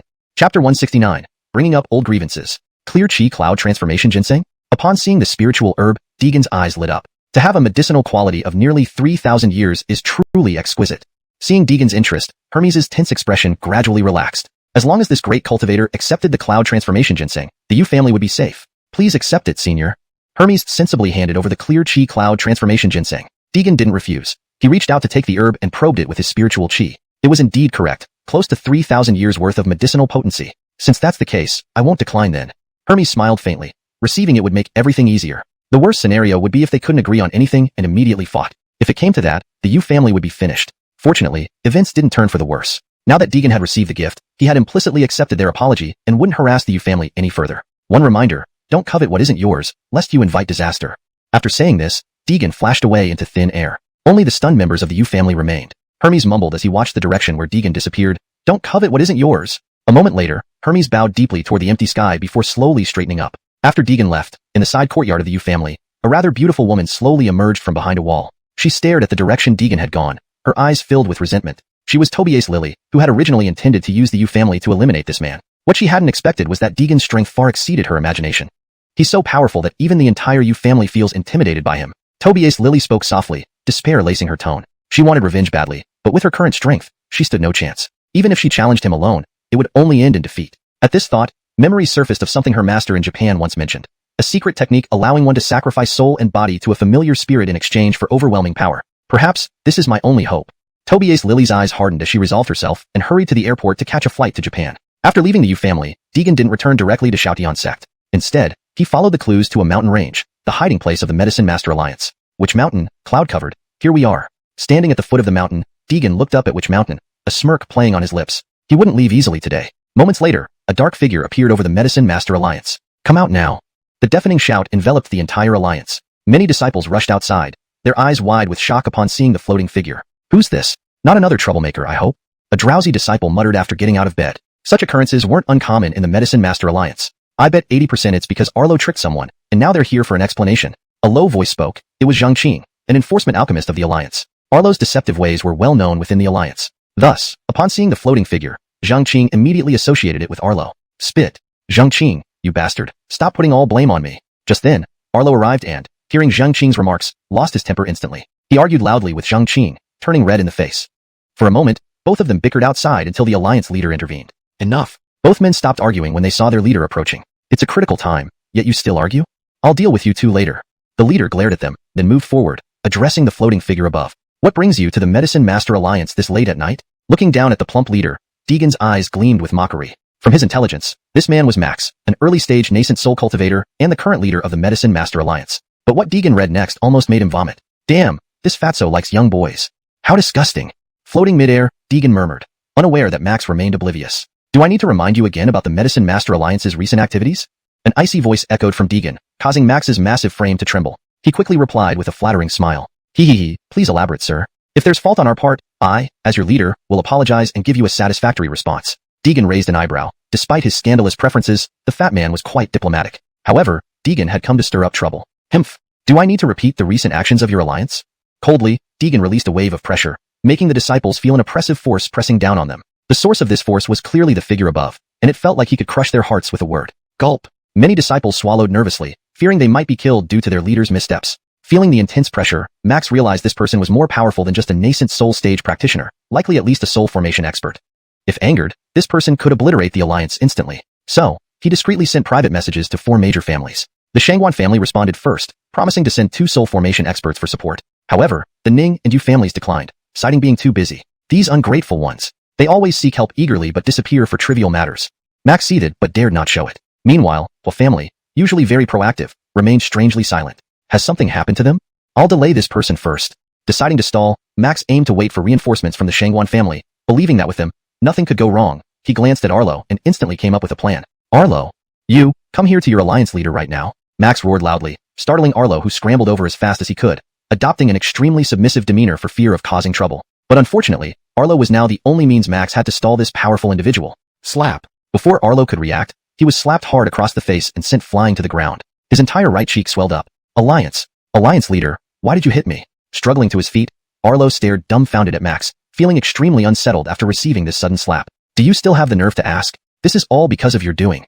Max strode forward, grabbed Arlo's ear, and started berating him before tossing him at Deegan's feet, putting on a look of righteousness. Senior, this troublemaker must be the cause. I hand him over to you today for punishment. Max slightly bowed his body and said slowly. This left Arlo utterly baffled. What did these words mean? Handing him over would mean delivering him to his doom. Panicked now, Arlo realized the gravity of his situation. Oh, is everything due to him? Deegan scoffed, watching their performance quietly. He had met Arlo once before when visiting the Li family.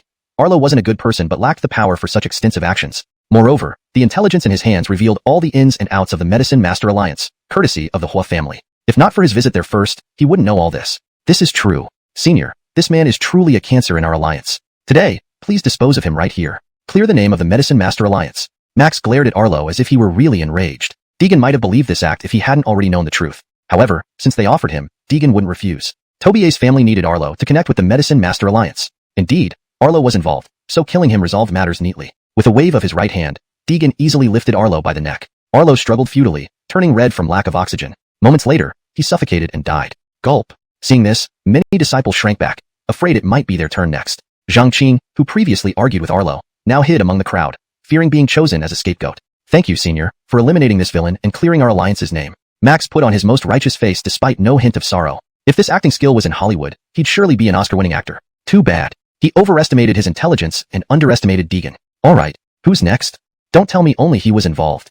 Think carefully before answering. If I'm not satisfied, you'll join him. Deegan looked down at Max, a slight smirk forming. Wanting to play act? Fine, he'd play along. Max panicked. He had planned to divert blame onto Arlo, but apparently, this powerful figure saw through his trick. However, 2 soul formation experts from the Shangguan family were on their way, expected soon. Things were uncertain then. Still, he needed more time. Senior, truly, I know nothing. You better confess honestly. If discovered, you're done for. Who among you offended Senior? Confess immediately. Max forced a laugh, then turned angrily to the disciples, trying to buy time. They all lowered their heads, fearing selection as sacrifices. Above, Deegan finally interjected. Enough. No more acting. I know everything. I assume reinforcements are here? Let's guess who. A bead of sweat fell to the ground. Max's face turned pale. Seems they've arrived. Deegan's gaze shifted to the right front where two middle-aged men in robes appeared. Max's face lit up with relief. Alliance Leader Chun, what difficult matter did you encounter tonight? To even have the family head summon us personally. They arrived quickly above the Medicine Master Alliance. So, it's them. Indeed, they had arrived. Hashtag chapter 170. Such a swift reversal of fortune. Brendan, do you know this is the Medicine Master Alliance? Behind us is my Shangguan family. Who gave you the audacity to cause trouble here? One of the transcendent aperture cultivators stood with his hands behind his back, looking every inch the high-ranking expert. Humph. Brother Corey, why bother with Brendan's nonsense? Just kill him. The man at the back slowly opened his mouth. He was also a transcendent aperture cultivator named Tobias Hawei, a retainer of the Shangguan family who had attained some standing due to his early transcendent aperture realm. Huh. Is he even worthy of me lifting a finger? Brendan, I'll give you a chance. If you can withstand one strike from me, perhaps in a good mood, I'll leave you a whole corpse. Cody's eyes showed 3 parts arrogance, 3 parts mockery, and 4 parts unrestrained abandon. Clearly, he did not take Deegan seriously. The entrance to the human world had long been sealed off, so it was virtually impossible for anyone stronger than them to be around. This was part of the reason they felt so emboldened. Max below saw the two approaching, and his expression brightened considerably. Humph. Let's see how you can still cause trouble for our Medicine Master Alliance. These two are great powers of the Shangguan family, both early transcendent aperture realm cultivators. What can you do, even if you're also at the early transcendent aperture realm? A 2-on-1 fight would be a breeze. Just wait till you lose, and see how I'll humiliate you. A cold gleam flashed in Max's eyes as he imagined Deegan kneeling before him, pleading for forgiveness. Meanwhile, the other disciples of the Medicine Master Alliance recognized the two powerful cultivators above and their faces changed. Is that someone from the Shangguan family? Cody has come too? Unbelievable. When his companion heard this, he looked puzzled. Cody? Who's that? The first disciple quickly covered his companion's mouth. You dare not speak rashly. Cody is a martial cultivator in the Shangguan family. He reached the early transcendent aperture realm decades ago, and his temperament is extremely odd. If you offend him, you might not even get a whole corpse. The companion paled and stepped back a few steps, no longer daring to speak. It looks like this person is finished. Against Cody, he won't die intact. That disciple watched the 3 people above, shaking his head. In his view, Cody was undoubtedly the strongest among them. Once he moved, the troublemaker would surely fall swiftly. At that moment, are you really that strong? If you have the guts, then come and try. Deegan smiled faintly, revealing disdain. Just 2 early transcendent aperture cultivators. When had they become so arrogant? Did they think reaching the transcendent aperture realm made them invincible in the human world? These 2 were truly frogs at the bottom of a well. It seemed the Shangguan family wasn't any good either. He should pay them a visit to knock some sense into them. If they didn't listen, he'd just destroy them outright. Deegan thought this as he fixed his gaze on the 2 men before him, amusement appearing in his eyes. Looking for death. Brendan, I'll show you what real power is. You'll pay dearly for your arrogance. Cody roared, his aura swelling explosively, revealing his early transcendent aperture cultivation. The clouds overhead were scattered by the overwhelming energy, truly deserving of being a Shangguan family powerhouse. His mere aura is terrifying enough. The outcome is already decided. A disciple of the Medicine Master Alliance looked up with admiration. Such a strong person was certainly worth following. Now my life will be much better, Zhang Qing said leisurely. His mortal enemy Arlo had been eliminated by the Patriarch. Now, in the Medicine Master Alliance, only the Patriarch was above him. All the enforcement pharmacists obeyed him without question. Of course, his methods played a significant role in this. Only Arlo dared defy him all these years. Now that Arlo was dead, he was the second most powerful after the Patriarch.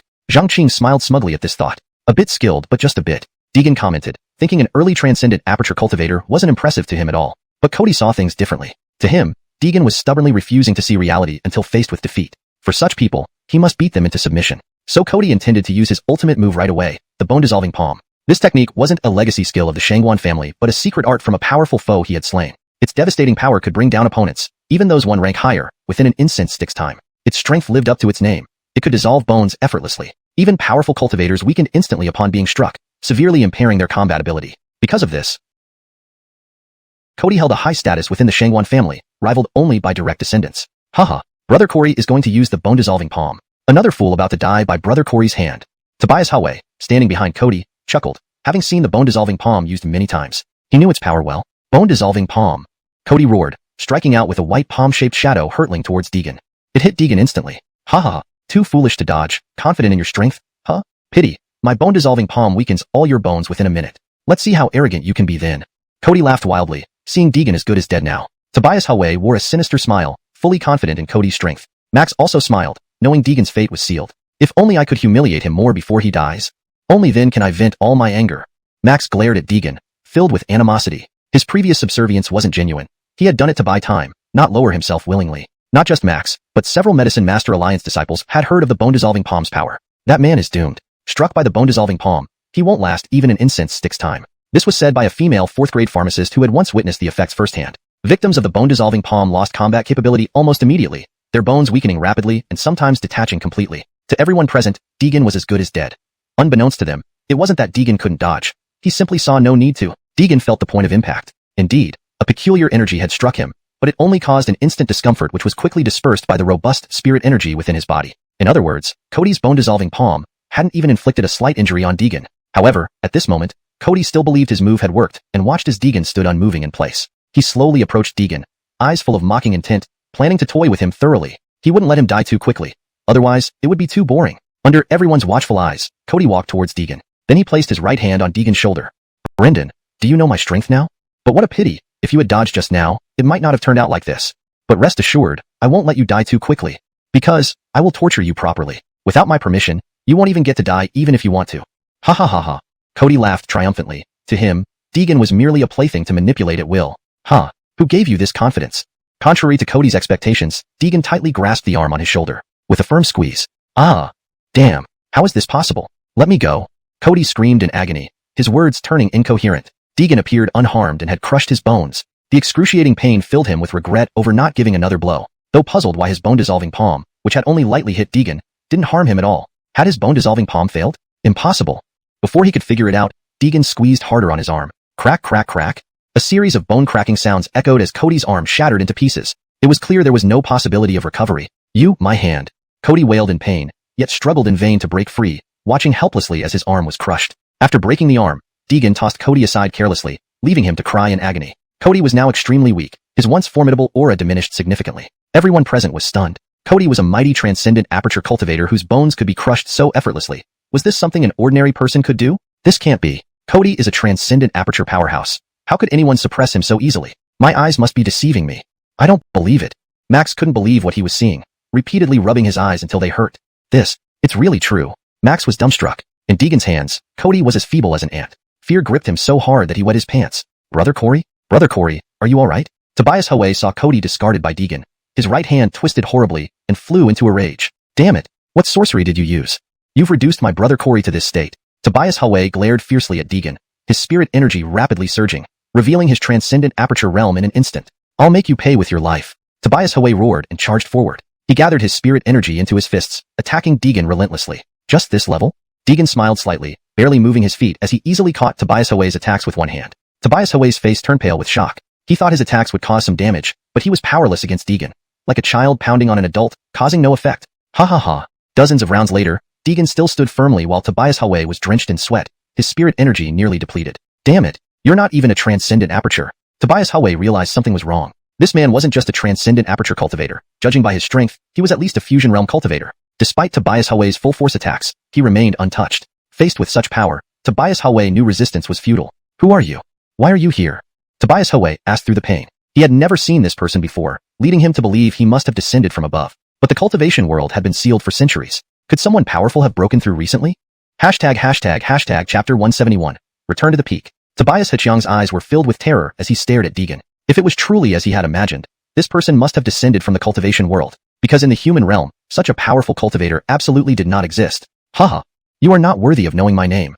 Deegan sneered disdainfully. Suddenly, his spiritual energy surged, and within moments, an overwhelming aura pierced through the cloud layers above, revealing the pitch-black night sky. This aura. Upon sensing the immense pressure radiating from Deegan, Tobias Hachyoung was dumbfounded. This power might not just be that of a merged cultivation stage practitioner. He dared not even imagine further.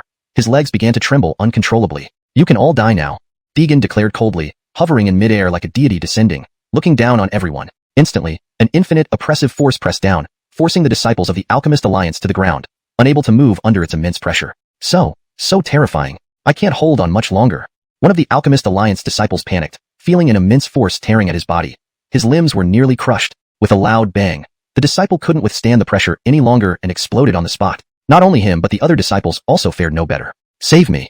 I can't hold on. Many disciples were already struggling for breath on the ground, unable to resist the immense pressure from above. Soon they met the same fate, exploding one by one. In a matter of seconds, every disciple of the Alchemist Alliance was dead except for Max, their leader, who was barely clinging to life. His face flushed red, clearly struggling.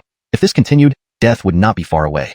Save me, Sir Shangguan. Max tried to seek help from Cody nearby, but Shangguan was also struggling to breathe under the overpowering pressure. At the out-of-body stage, he too was being suppressed, managing to stand only out of sheer stubbornness. Haha, quite resilient.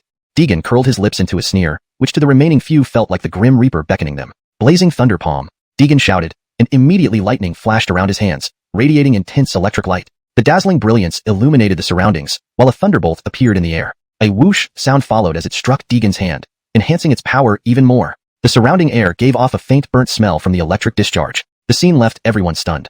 None could imagine how strong this powerful figure was, summoning the force of nature with just one move. How strong is he? As an extremely bright light flashed, everything returned to eerie silence. Deegan glanced down briefly before departing into the distance. After he left, the moonlight fell on the ground like white sand. Only a black, sticky substance remained. Several days later, at Shoutian Sek's back mountain, Karis walked before the secret chamber where Deegan had been in seclusion ever since his return. Brother Shushu, why are you taking so long this time? Standing beside the rock garden at the back mountain, Karis grumbled slightly. She had wanted to discuss future plans with Deegan, but hadn't seen him since his return. She felt neglected, having saved someone for him without even a thank you. Tap tap. As Karis wandered in front of the secret chamber, two figures approached from behind. Seeing Karis, they bowed respectfully. Greetings, sect leader Lu.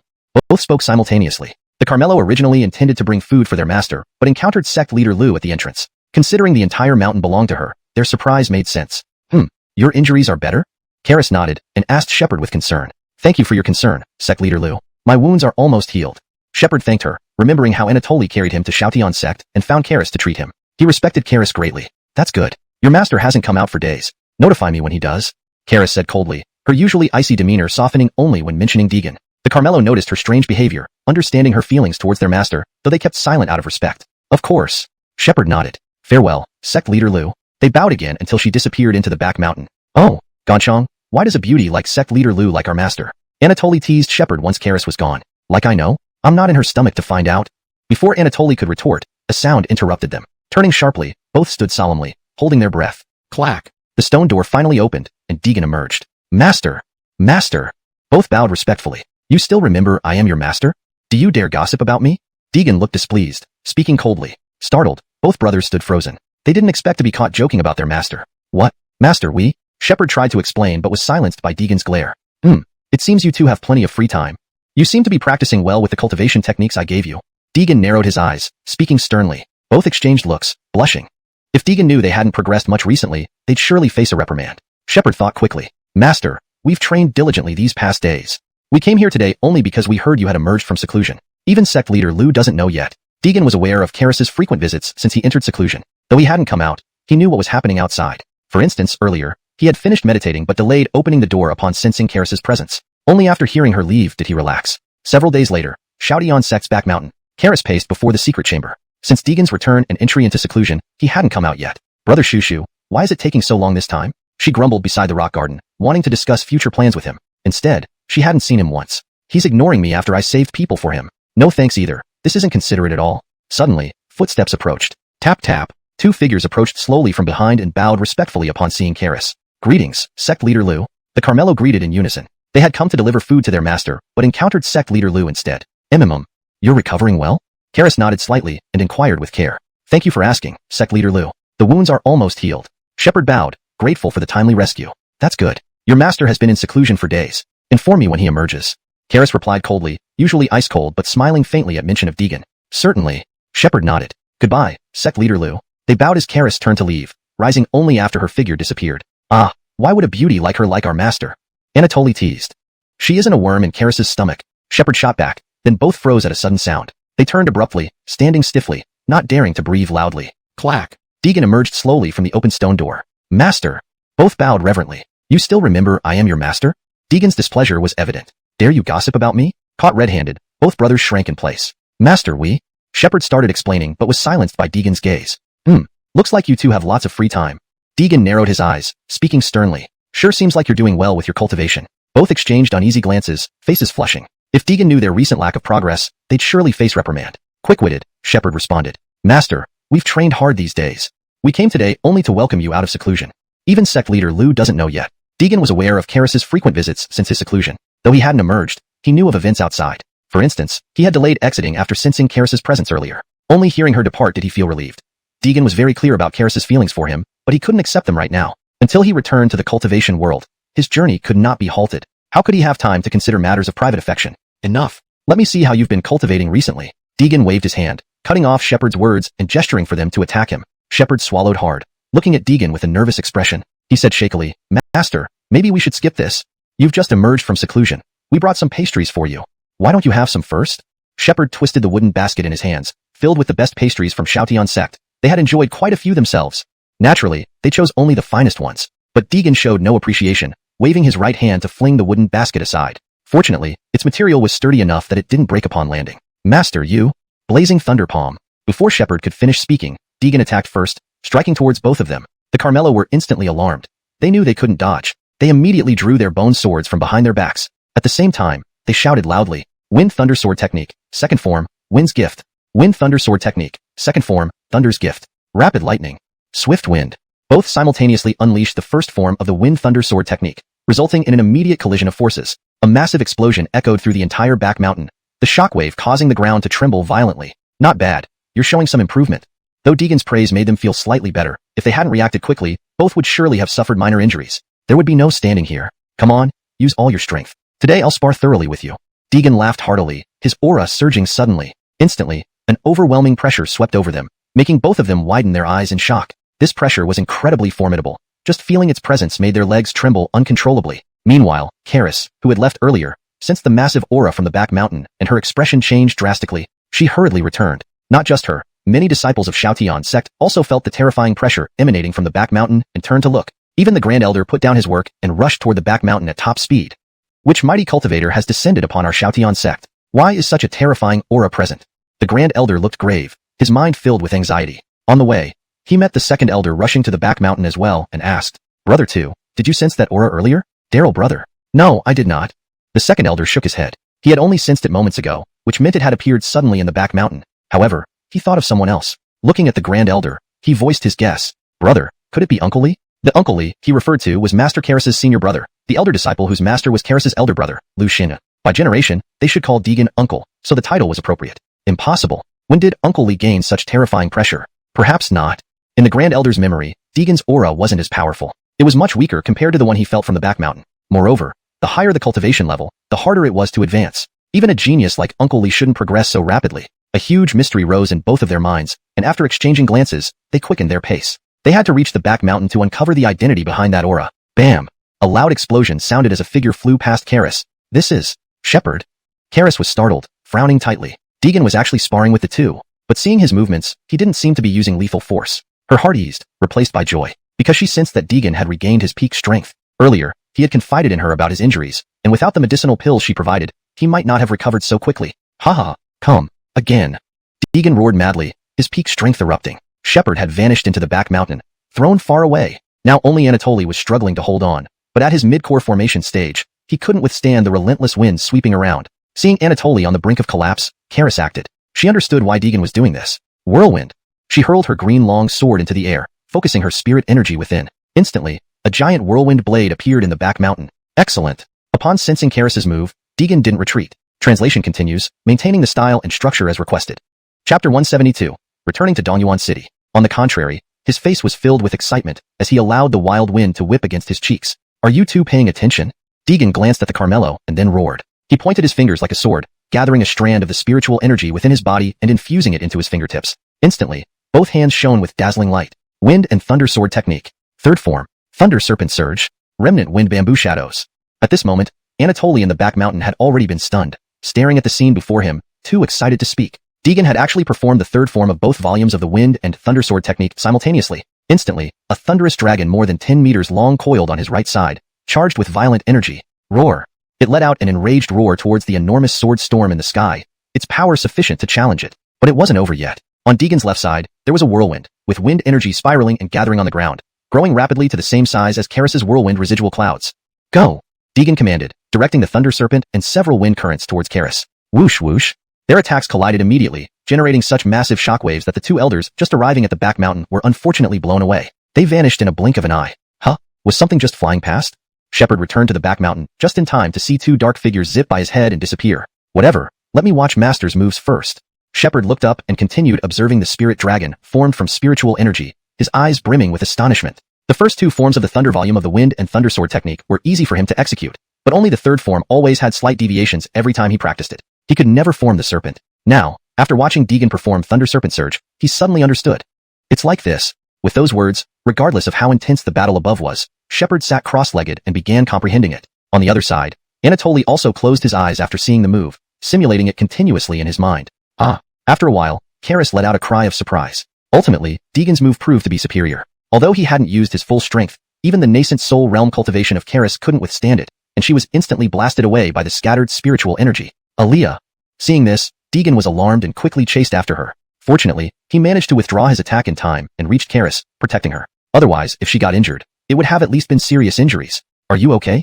Deegan asked worriedly. If he harmed Karis due to his carelessness, he would never forgive himself. I'm fine, big brother Shushu. Congratulations on returning to your peak. Karis gazed into his deep eyes and smiled gently. From the moment Deegan emerged from seclusion, Karis guessed it. That powerful aura definitely came from him. Several days ago, Deegan entered the secret chamber in the back mountain along with several spiritual herbs. By now, he must have fully absorbed them. Otherwise, he wouldn't have released such formidable energy. Their eyes met, each looking at the other. A blush rose on her cheeks like a ripe apple, bashfully leaning into Deegan's embrace. Far away, the two elders of Shoutian sect dissolved the energy halfway and then rushed towards the back mountain at full speed. Daryl brother, what technique was that just now? It was so terrifying.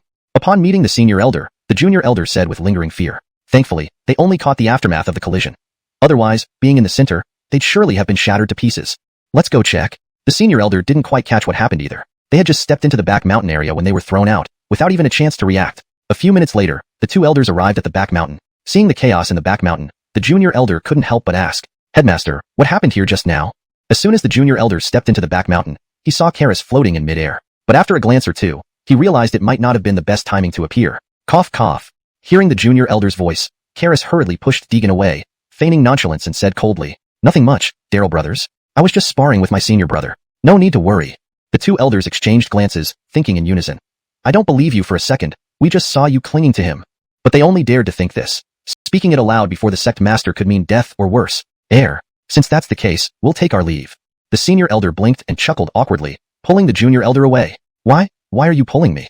Sigh. The senior elder's face was lined with frustration, but his footsteps did not pause for a second. Was he supposed to stay and watch the couple? In a few days, I'll be going back.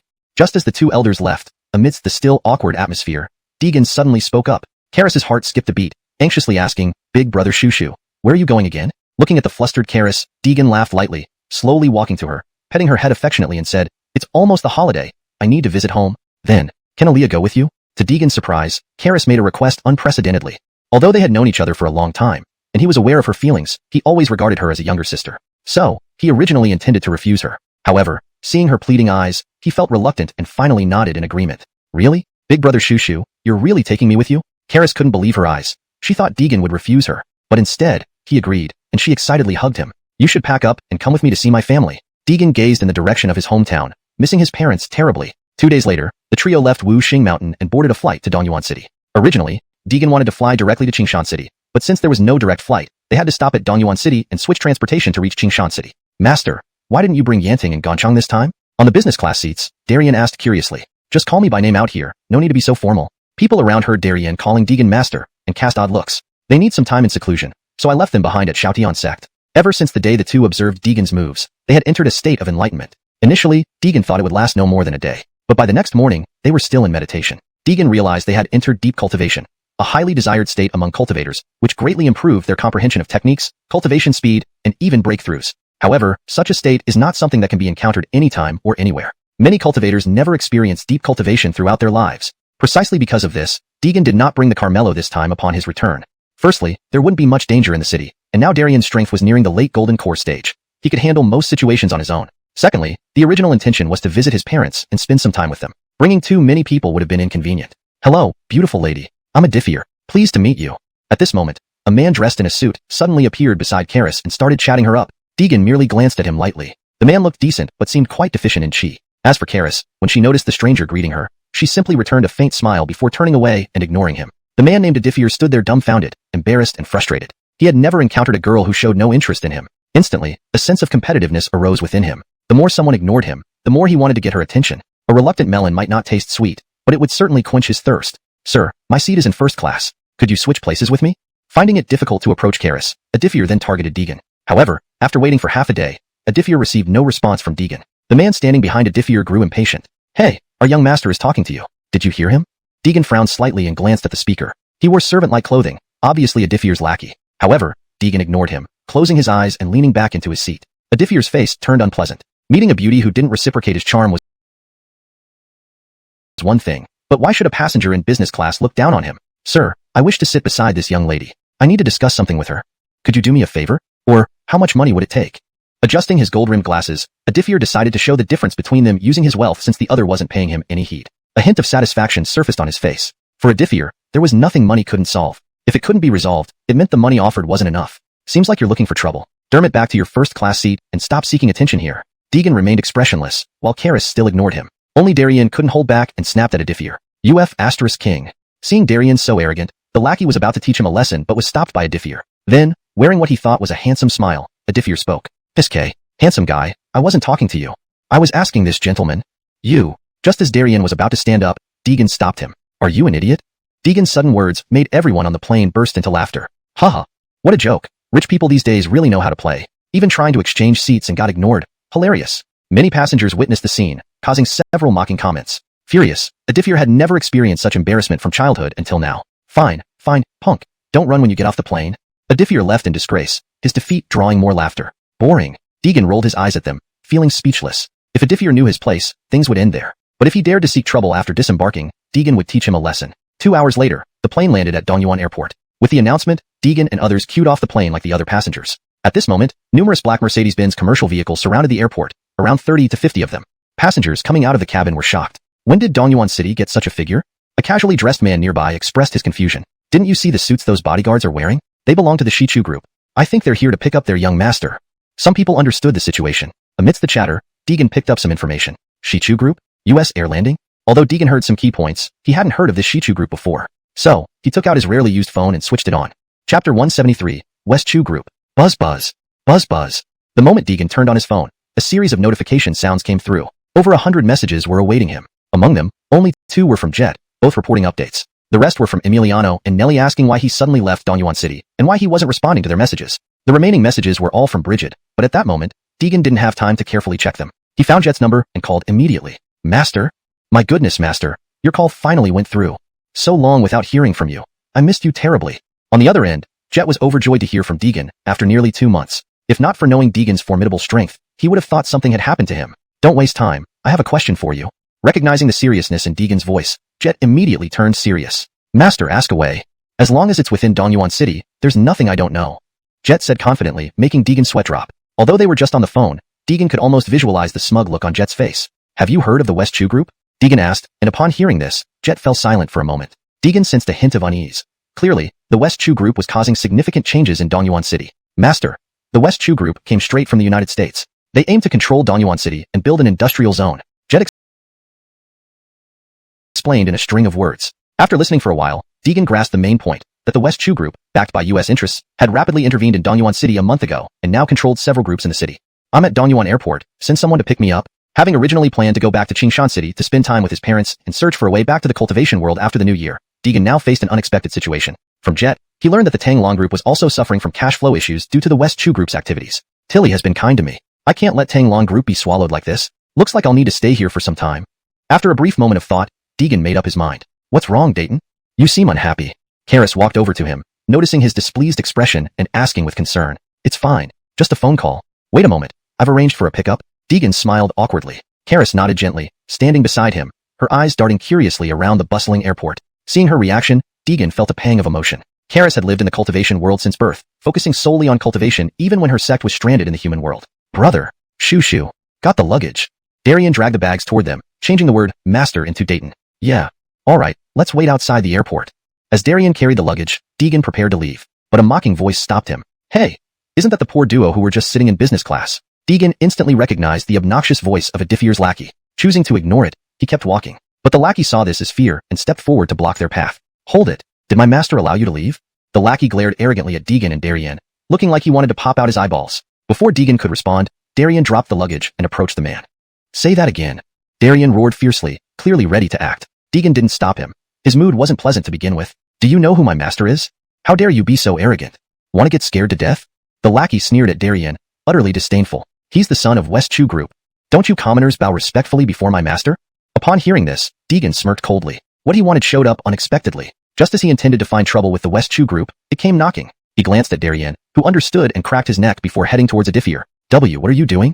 The lackey took a few steps back, fearing Darien's intimidating presence. Yet, emboldened by the sight of Adifier, he regained his bravado. He believed Darien wouldn't dare to act with the West Chu group's reception team nearby, but he miscalculated. Darien swung a fist. A sharp, slap, sound echoed, and the lackey collapsed, unconscious. You dared hit him? Adifier was shocked to see his underling knocked out by one slap, retreating a few steps in alarm. However, he maintained a smug smile, pulling out his phone and sending a message. Under Deegan's signal, Darien didn't interfere. Soon, black-suited bodyguards appeared behind Adifier. Master!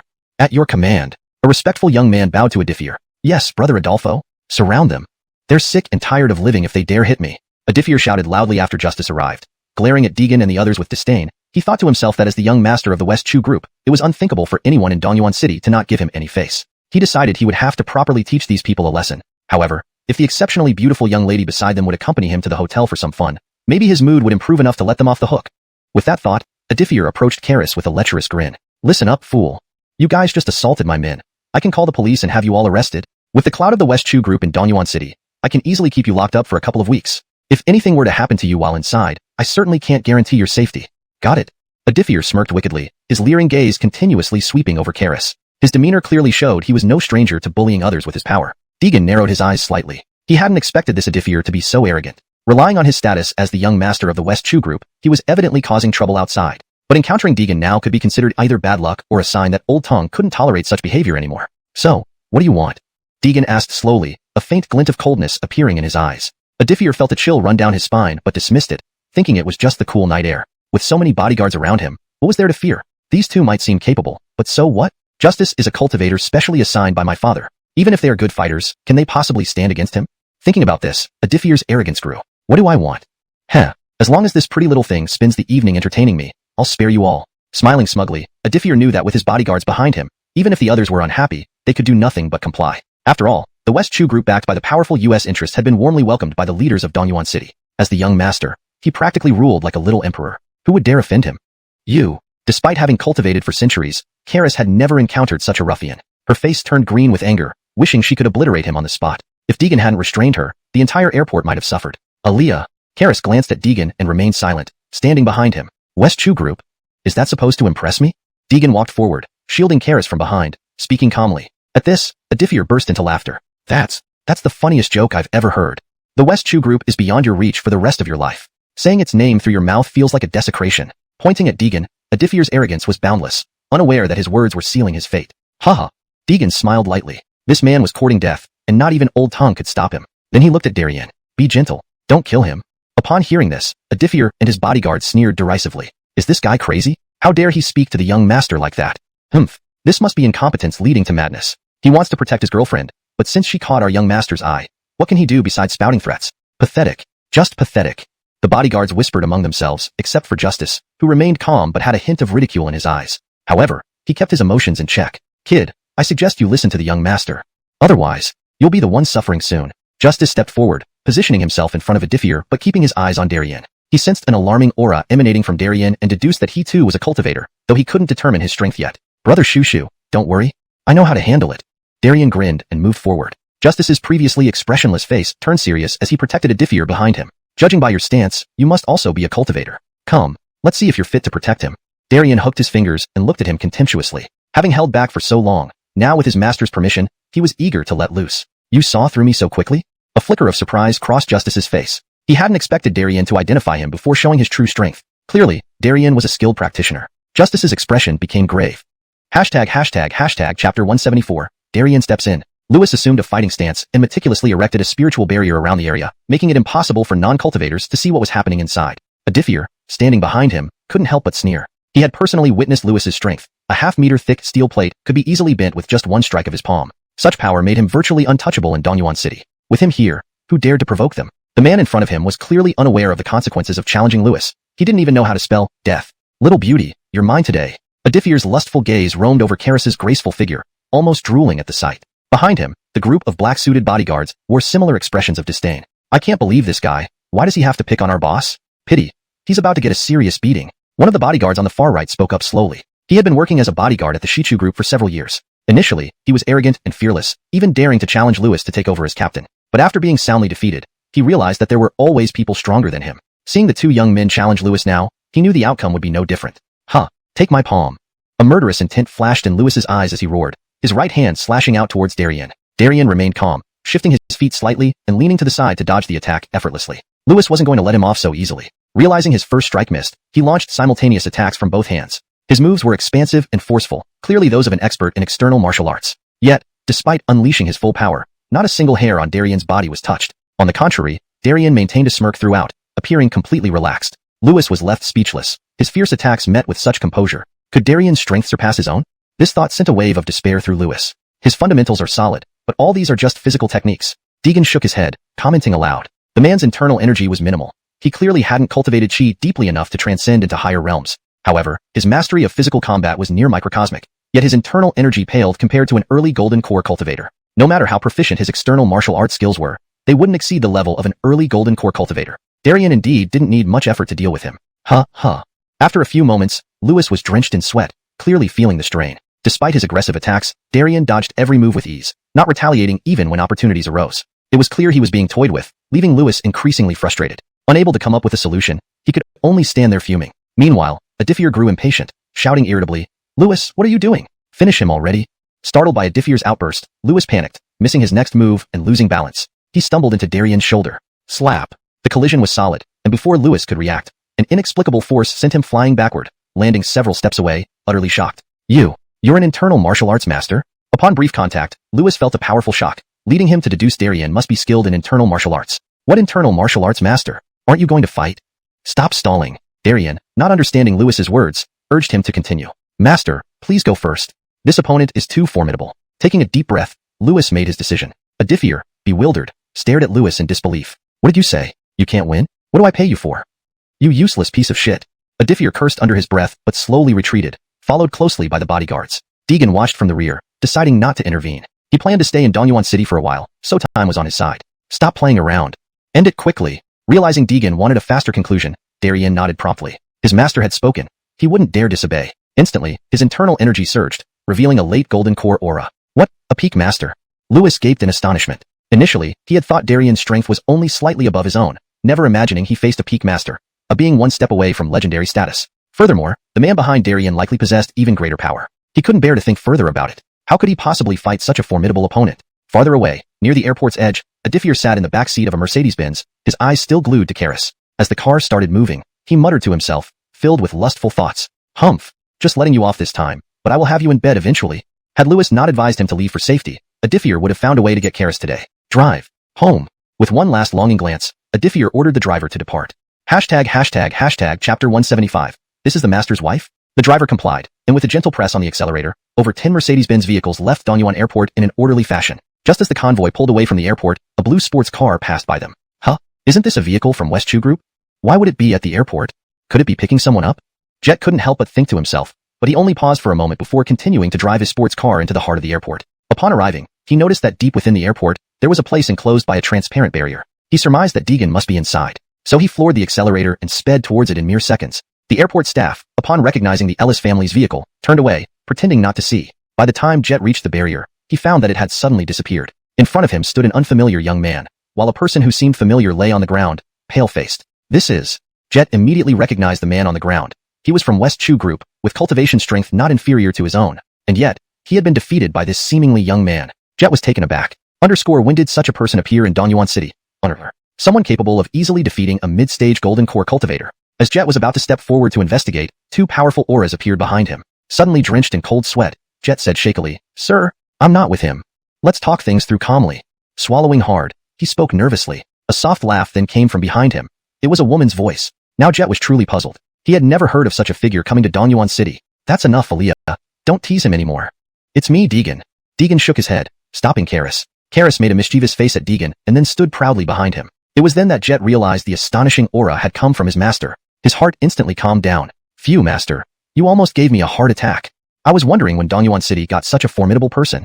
Seeing Deegan, Jet started chattering like a machine gun, non-stop. However, soon he stopped and curiously glanced at Karis standing beside Deegan. Observing this high-quality woman, also a cultivator, standing behind Deegan, he immediately guessed her identity. So he eagerly ran to Karis, gave a slight bow, and whispered softly, "Hee hee, greetings, master's wife." Choking, Deegan was momentarily stunned, almost choked by these words. He hadn't expected this guy to just blurt it out like that. Karis's cheeks flushed red upon hearing the title, shyly hiding behind Deegan. Jet saw everything. First Deegan's displeasure, then Karis's shyness. If these two weren't involved somehow, no one would believe it. So Jet quietly moved next to Deegan and whispered, "Master, rest assured, I'll keep it a secret for you."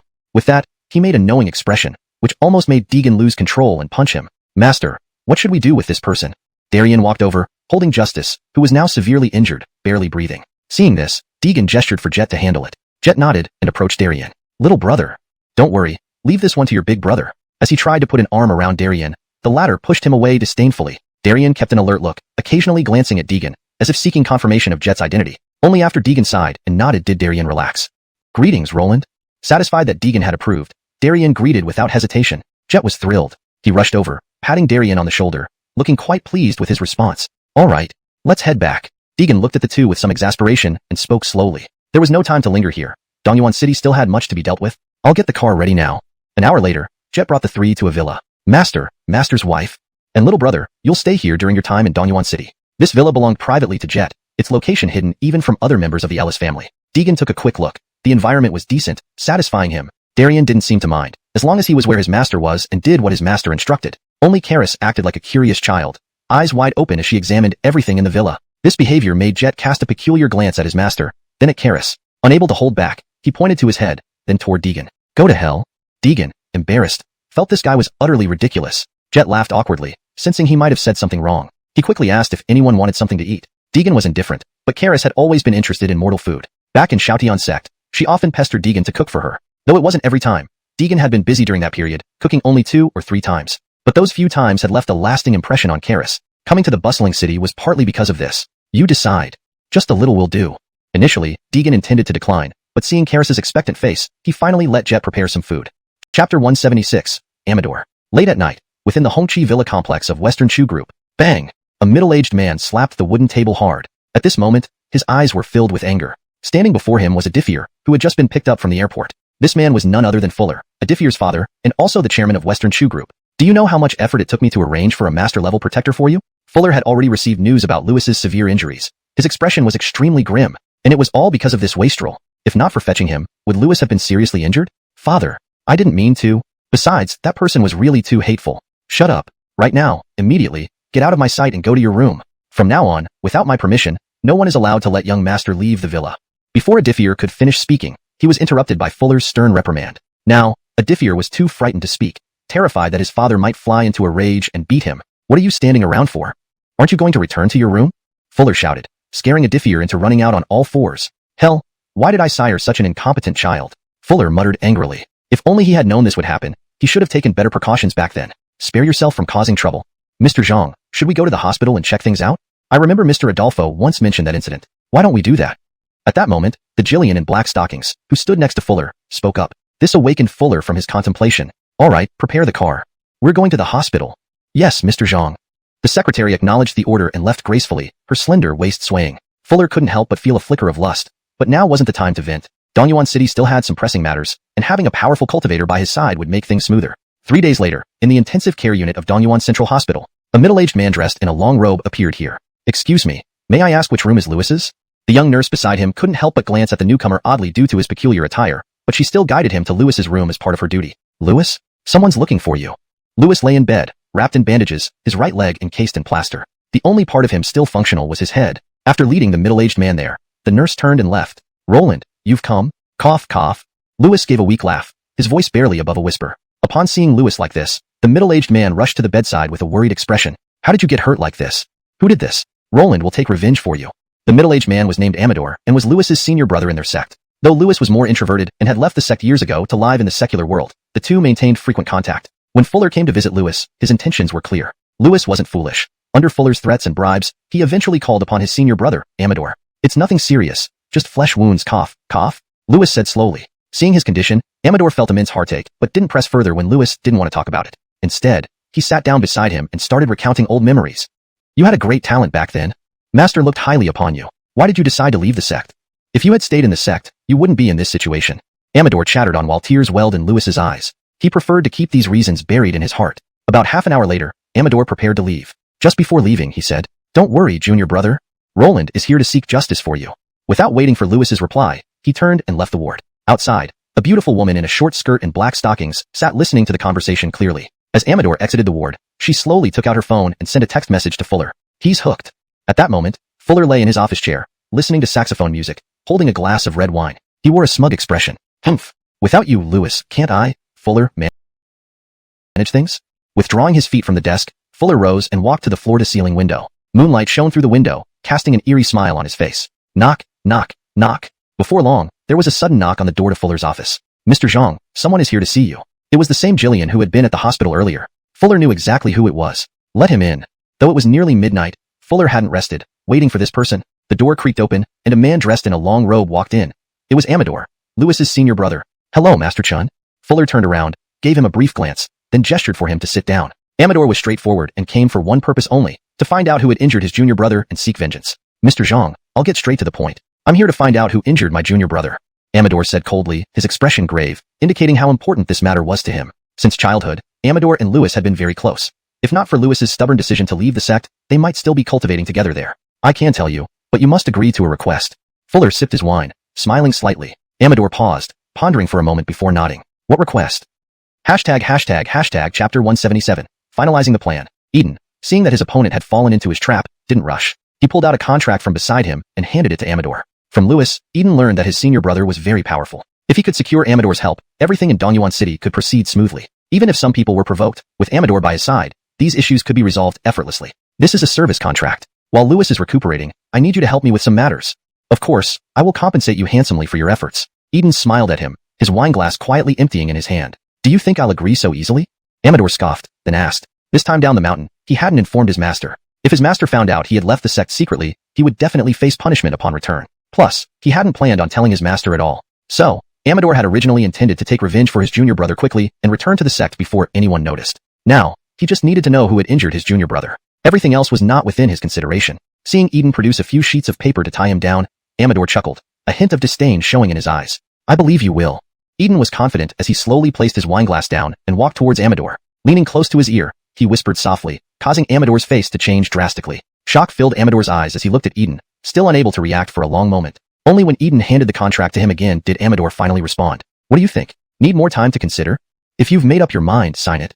Eden said calmly, his eyes narrowing slightly. With this secret in his possession, he didn't believe Amador would refuse. Fine, I can sign, but no longer than 6 months. After 6 months, I must return. After much thought, Amador eventually agreed and signed the contract. For Eden, it didn't matter how long Amador stayed. Even 1 month would be enough for his plans. These are the keys. Stay here during this period. Once I finish a few matters, I'll tell you who injured your junior brother. Eden turned around and spoke softly. The keys he gave to Amador were for a villa under his company. A Jillian then led the dazed Amador out. Humph. Dongyuan City will be mine sooner or later. 2 days later, in the home of an executive president of a listed group, Eden sat arrogantly in the seat of honor, swirling his wineglass while Amador stood beside him. 2 people were kneeling before him, one of whom was the executive president of the listed group, an immaculately dressed middle-aged man in his 40s wearing a white shirt and short haircut. Behind him lay numerous black-clad bodyguards, writhing and moaning in pain. Sign it. I'm offering you the original price for your company. You won't lose anything.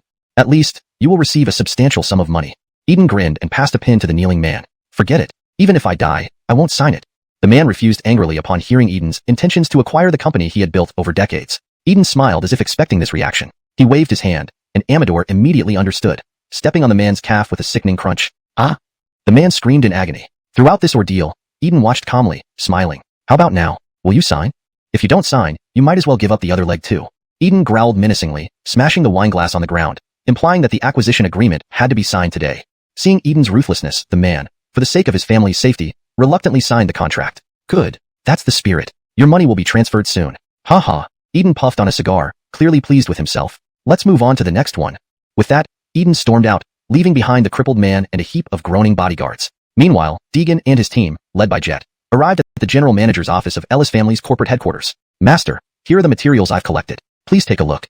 Deegan reviewed the information handed to him by Jet. He noticed that the Western Chu Group had been aggressively acquiring various companies and groups in Dongyuan City, especially those already listed. At least 80% had already been taken over. Companies like Tang Long Group, which he knew well, were also on the acquisition list, though some contracts had yet to be signed. If no one intervened, Dongyuan City might soon be entirely controlled by the forces backing Western Chu Group, possibly foreign powers. As a Chinese person, Deegan naturally didn't want to see such a scenario unfold. Moreover, he discovered that Western Chu Group often used violent means, something only possible with cultivators supporting them. He decided to observe Chun Yan's family for a while, ready to respond promptly should any situation arise. Darien, work with Jet to monitor Tanglong Group. Interrupt any appearances of Western Chu Group immediately. Yes, sir. Don't worry, master. Both nodded in agreement. Deegan planned to visit the Red Sea Villa area with Karis sometime soon. He then called Chen Yin, informing her of his return and arranging a dinner meeting that evening.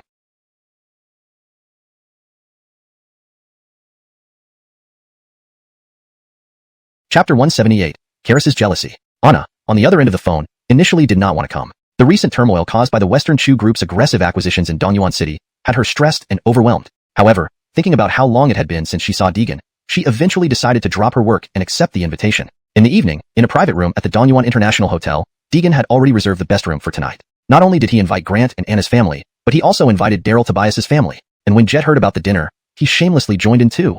Deegan's goal was simple: to unite the forces of these three families to jointly oppose the Western Chu Group. Of course, just these three families might not be enough. But for now, Deegan couldn't contact anyone else. So, he aimed to bring these three families together first, relying on them to recruit more allies. A few minutes later, footsteps approached the door of the private room. Deegan lifted his head slightly, and in came an elderly man with white hair, none other than Daryl Tobias himself. The moment Bo entered the room, his eyes locked onto Deegan. He gave Deegan a warm embrace, radiating happiness and warmth. Following him were two people. One was Tobias Wei, whom Deegan had saved some time ago, and the other was Tobias Na, Daryl Tobias's granddaughter. After days apart, Tobias Wei looked radiant, much improved from when he first regained consciousness. And this one is?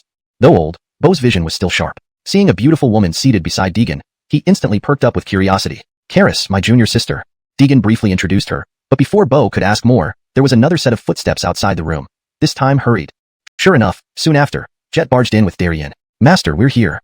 Jet pushed open the door, laughing heartily as he walked in. Seeing Bo, he greeted warmly. Why, if it isn't Mr. Tobias? Mr. Ellis. The two exchanged nods and brief pleasantries. Bo's gaze shifted from Jet to Darien behind him. Observing the young man's vibrant energy and evident resilience, Bo became intrigued immediately. So, who's this? Before Darien could speak, Jet put his arm around Darien's shoulder and proudly introduced him. Hee, Mr. Tobias, you must find him unfamiliar. This is my junior brother, Darien, a cultivator already at the peak golden core stage. Bo had initially assumed Darien was merely at the innate realm but was astonished to learn that he was already at the peak golden core level. To their standards, a golden core cultivator was considered a peak grandmaster. For someone so young to reach this level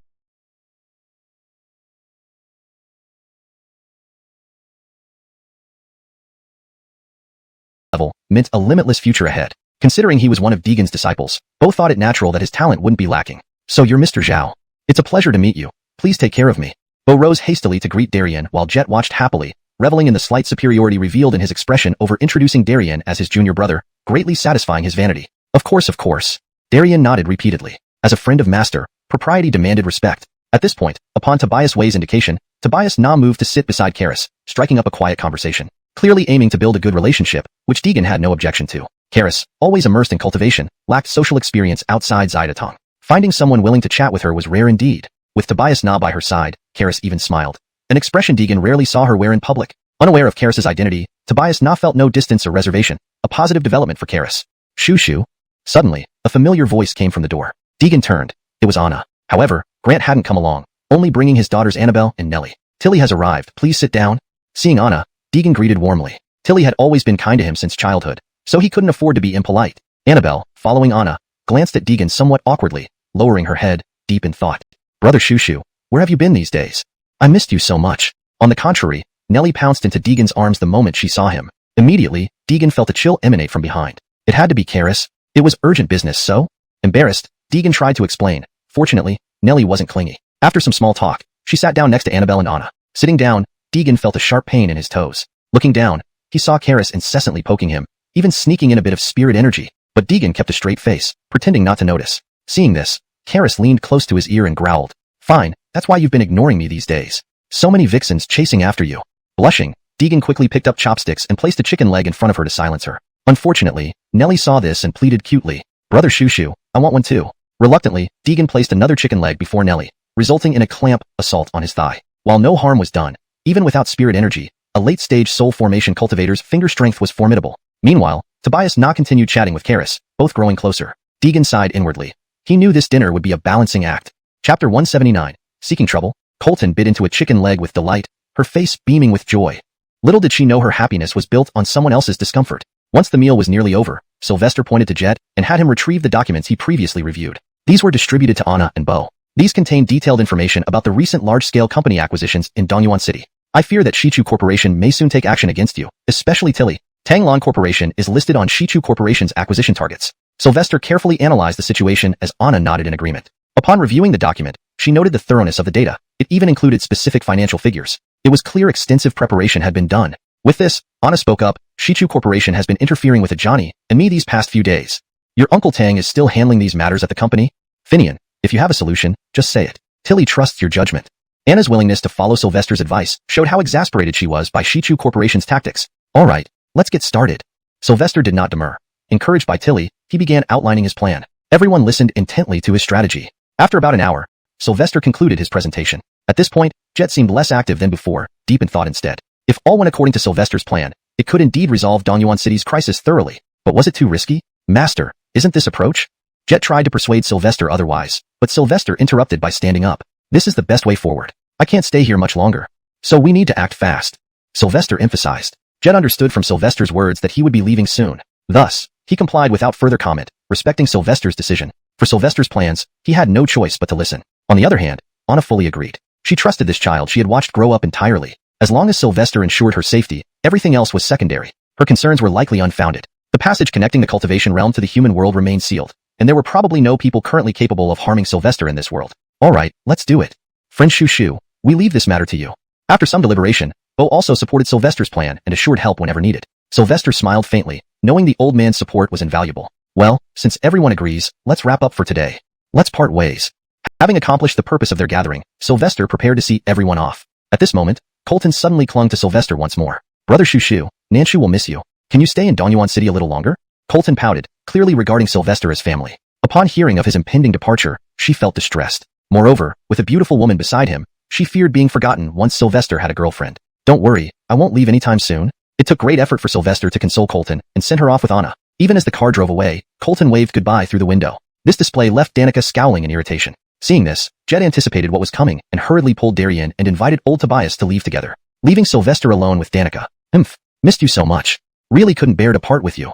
Danica mimicked Colton's manner, making Sylvester feel quite awkward. Finally, he used sword flying technique to vanish instantly. Before he could react, he was gone. What a guy. No chance to explain at all. Sylvester felt speechless. She hadn't changed a bit, quick to pout and brood when unhappy. Sylvester was well aware of Danica's feelings, but couldn't reciprocate yet. Not now. Gazing into the dark night sky, he whispered, Dongyuan City will soon change. Then he turned and left, unaware that someone was watching his back in the shadows. As Sylvester departed, the observer followed silently. Sylvester headed towards Dongyuan Bridge, nearly deserted at this late hour. He walked this route intentionally, aiming to lead his follower to a secluded spot away from prying eyes for easier resolution. After about 20 minutes, his followers suddenly lost track of Sylvester, frantically searching around the bridge. Just as they thought Sylvester had disappeared, a chill ran down their spine. Talk. What's your motive for following me? Sylvester had noticed them earlier and used speed steps to disappear momentarily before reappearing behind them. Panting, their breathing was labored, showing intense nervousness. Just as Sylvester grew impatient and ready to act, the person spun around, removing their hat. It's you? Sylvester froze in surprise upon recognizing the face. A shock he didn't expect. If I hadn't come to you, would you never have come to me? Faced with this question, Sylvester fell silent, unsure how to respond. Why? Afraid to speak now? You don't understand? Answer me. The person yelled intensely. Note. This translation adheres closely to the original text structure while ensuring natural English flow and tone. Chapter 180. Zayli of the Indifference Sect. Deegan turned away resolutely, refusing to look at the person before him anymore. He glanced toward Jocelyn in the distance and pointed up into the night sky, saying, Some people are like stars and the moon. They seem close, but in reality, they exist in entirely different worlds. Bridget, don't you understand? Deegan spoke with a heavy voice. From the very beginning, they were from different worlds, destined never to come together. Concerning her, she had always been a deep-seated regret in Deegan's heart. He originally planned to handle everything here and bid a final farewell before leaving. But he never expected Bridget to come looking for him. It would be better to cut ties decisively rather than letting it drag on. At this moment, Bridget felt an intense pain in her chest, as if pierced by needles, piercing right into her heart. She never thought that the man she daydreamed about would say something so disheartening. I don't understand. Why can't two people who love each other be together? All I know is that I can't sleep at night without seeing you. I can't concentrate on my classes during the day. I don't want to do anything. I've been lost all day.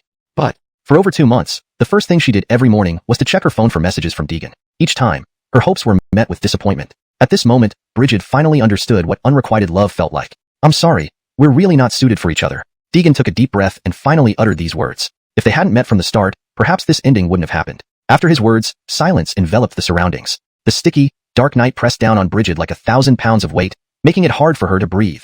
Even she didn't know when it began. It seemed like suddenly, there was someone in her heart. Don't go. Bridget sobbed and hugged Deegan from behind, her eyes already red from crying. She just wanted to be with this man, even for a fleeting embrace. She didn't want her love to end before it had even begun. The seed of love in her heart had yet to see sunlight and was already withering. Perhaps this is what love is for most people. Deegan remained silent for a moment, then slowly pried her arms apart. Seeing this, Bridget hugged his waist tighter, trying to hold on. Don't go. But her strength was too weak. She couldn't hold onto this man, nor could she protect her love that died before it blossomed. With a gust of cold wind, Deegan's figure vanished from sight. Left behind was Bridget, a tear-streaked face gazing helplessly in the direction the man had gone. At this moment, her heart had already died. In the high sky 100 meters away, a green long sword hovered. On top of the sword stood a refined female cultivator. Let's go. It's time to return. A voice urged her from the side, but her gaze remained fixed on Bridget 100 meters away. Martha, you go back first. I want to search a bit more. The female cultivator spoke slowly. She had witnessed the scene between the two on the bridge and was worried that the girl might do something foolish. All right, Warner. Martha will wait for you at the foot of the mountain. Don't stay too long. If you can't find her, I'll take the punishment for you. The obedient cultivator nodded. Her name was Zaylee, a direct disciple of the indifference sect within the lower 8 sects of the cultivation world. This time, she came out to find a suitable woman to practice the indifference technique and bring her back to the sect. This was an order from the sect master and her own master. However, after entering the mortal world through a passage left by the sect's ancient patriarch hundreds of years ago, she and her senior sister had been searching for days without finding anyone suitable. With the deadline set by her master approaching, she was preparing to return empty-handed and accept punishment. But just now, she noticed the heartbroken girl wanting to end her life. It seemed like a good choice, so she decided to try. After her senior sister left, Zaylee controlled her sword and flashed to the bridge. Curiously watching Bridget standing by the bridge, sobbing uncontrollably, she asked, "Little sister, what happened?" As she approached, she noticed a faint plum blossom mole on Bridget's neck, barely visible but unmistakable to Zaylee. Bridget was startled by Zaylee's sudden appearance and lost her balance, nearly falling off the bridge. The river below was 100 meters wide. Even if one knew how to swim, it would be impossible to return safely. "Help me," Bridget cried out, quickly shifting from fear to despair as she closed her eyes, awaiting impact. But instead of icy water or suffocation, she felt something lifting her around the waist, as if flying through the air. Bridget opened her eyes in confusion and saw herself being held by a beautiful woman in light white robes, standing on a green long sword, flying through the air. Ah, so high, so high. A quick glance downward sent chills down her spine. Zaylee smiled and reassured her, "Don't be afraid, little sister. I won't let you fall." Bridget gradually calmed down, turning to ask curiously, "Are you a cultivator too?" Zaylee paused, surprised by how quickly the girl had figured it out. "Well done, you're quite observant." Bridget, upon hearing Zaylee's confirmation, didn't show fear but looked at her with interest. And in her heart, a new resolve emerged. "You say we're from different worlds. Well, I'll find a way to fit into your world. I refuse to believe that next time, you will still reject me." Chapter 181, Wuji Sect. Over the next few days, Deegan continued to gather intelligence on the West Chu Corporation. Through insider information, he learned that within these few days, high-level officials from the United States would be visiting Dongyuan City for inspection. Deegan felt this was an excellent opportunity. If he wanted to completely resolve the West Chu Corporation issue, he had to target this person. Deegan looked at the detailed information in his hand. John Americ? Humph. Deegan snorted coldly. As long as the other party dared to come here, he would have countless methods to force them to abandon their intentions to control Dongyuan City. These people from the United States were definitely not up to any good. 2 nights later, a passenger plane landed at Dongyuan Airport. Dongyuan City. The air is quite fresh here. Americ breathed in the fresh air around him and praised it. He then left the airport smoothly under the escort of bodyguards and headed towards the West Chu Corporation. Unbeknownst to him, someone was watching his every move from above the city. About 20 minutes later, Americ arrived at the gate of the West Chu Corporation building. Looking at the towering office building that he personally orchestrated, he felt quite satisfied. "Not bad. Your Chinese are pretty reliable indeed," Americ complimented Eden, who came to welcome him. In response, Eden smiled slightly and said, "Welcome, Mr. Americ. Please come in." This man was none other than John Americ, the largest shareholder of the West Chu Corporation, holding 37% of the shares in the U.S. headquarters. This time, he came to China to inspect the acquisition situation of the Dongyuan branch. Whoosh. At that moment, an unfamiliar figure had already entered Eden's office. "Mr. Americ, please take a seat in the conference room for a while. I'll get the documents." Eden spoke softly and walked toward his office. "Damn, I didn't expect this bald monk to arrive so quickly." Eden cursed fiercely, repeatedly kicking inside the elevator to vent his anger. "Amador, what do you think about getting rid of Americ now?" Eden suddenly asked Amador beside him. Amador shook his head slightly and expressed his thoughts. Headquarters must know Americ's whereabouts by now. If he dies here, wouldn't they become suspicious? Amador's words calmed Eden down, but he couldn't bear it. If he handed over all the documents to Americ, years of hard work in the branch would be in vain. That was something he absolutely did not want to happen. "But we can act when he leaves. Then we can announce that there was a plane crash during his return trip," Amador suggested, instantly enlightening Eden. "You're right. As long as he dies on his way back, no matter how much they suspect, they won't suspect me. I'll arrange for it immediately." At that point, a trace of malice flashed across Eden's eyes. He would find a way to deal with Americ no matter what. Creak. When Eden opened the door to his office, he found it eerily dark. He remembered leaving the lights on earlier, but didn't give it much thought as he walked towards his desk to retrieve the documents. Suddenly, a chilling sensation swept over him. Startled, he crouched down hastily, shouting, "Amador, save me!" Clang. A shadow flashed behind him, wielding a long sword to easily block the attack. "Who?" Amador growled, exuding a deadly aura. "You go first, leave this to me." Hearing this, Eden nodded hurriedly and scrambled out of the office in panic. At that moment, Deegan slowly emerged from the dark office. "Heh, I didn't expect you to have an expert around." Deegan chuckled, leaning against the windowsill with a disdainful look in his eyes. "Humph, enough talk. Your life." Amador took the initiative. He didn't chat before fighting. He directly aimed a metal long sword straight at Deegan's face. "You're too eager," Deegan said disdainfully and released his aura. Instantly, an overwhelming presence radiated. The sword Amador was holding shattering into pieces under the terrifying pressure. What? How could? Amador was dumbfounded. His sword, made of black iron, was certainly not inferior to those spiritual weapons. It shouldn't be so fragile. There was only one explanation. This person's strength far exceeded his imagination. "Who are you? Why are you here?" Amador asked sternly, secretly using a secret technique to call for reinforcements. However, he didn't realize that all his actions were watched by Deegan. "Heh, I'll give you 10 minutes. If your reinforcements don't show up, you'll wait below first." Deegan sneered. What kind of reinforcements could a mere Foundation establishment cultivator bring? He actually became a little curious. At the Wuji sect hall of the 8 lower sects of the cultivation world, an elderly man with white hair was sitting cross-legged in the main hall. Suddenly, a pendant hanging nearby emitted a faint glow. The elder sensed it immediately. Opening his eyes, he walked to the pendant's location. On closer inspection, it was Amador's pendant, emitting a pale yellow light. This was a means of seeking help among the disciples of the Wuji sect. Upon discovering this, the elder became enraged. "You damn kid, you slipped away without telling me. Watch me send people to bring you back." "Someone!"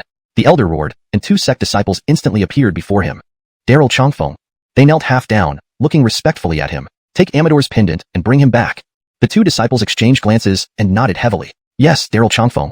Taking the pendant from Tobias Chongfeng's hand, they turned and left. After they departed, Tobias Chongfeng didn't resume his cultivation but closed his eyes and started divining. After a long time, he opened his eyes again, revealing surprise. That kid ran to the mortal realm? Ignoring the sect rules and entering the mortal realm without permission. Humph, wait until I get my hands on you. At that moment, Tobias Chongfeng hadn't realized Amador was encountering a formidable being and facing grave danger. Chapter 182. Engagement. In his eyes, Amador was now at the initial stage of the Yuaning realm. Even if the group of low-ranking cultivators in the lower realms practiced as diligently as possible, they could never injure a cultivator with the cultivation of Yuan Ing like Amador. On the other side, the 2 disciples, after receiving Amador's life token, flew their swords in the direction indicated by the token. They kept searching until they reached a cliff. Note: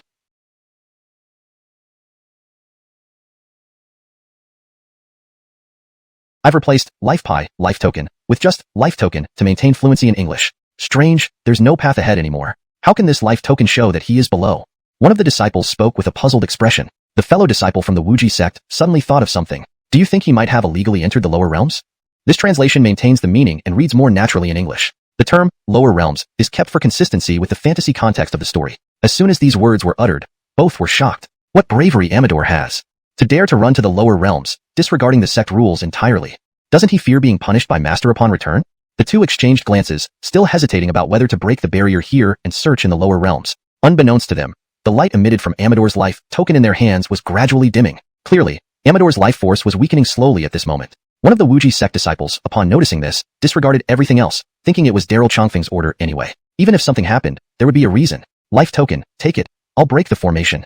Alright. This disciple preparing to break the formation was named Damien, already at the late stage Yuaning realm. He threw the sword hanging from his waist into the air. Then he channeled the spiritual energy inside him through his fingertips into the sword. Wuji, in the name of the sword, break. With a boom sound, the barrier blocking the lower realms was shattered at that moment. At this moment, from the perspective of the lower realms, a layer of ozone in the sky suddenly broke open. Intense ultraviolet rays instantly shone down onto the sea below. Instantly, the sea water started boiling, emitting billowing white steam. Hurry, go down quickly. I can't hold on for long. After breaking the barrier, it began to visibly restore itself. If they didn't go down now, it might be too late. Thus, after the Wuji sect disciple roared, his companion hastily flew the sword into the lower realms. I'll take over. Come down quickly.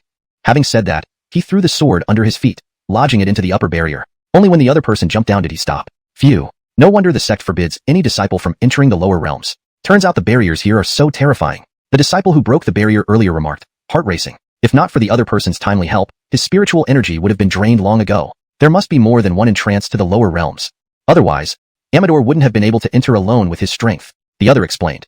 He had heard of many passages leading to the lower realms in the cultivation world. However, those places were guarded by powerful cultivators.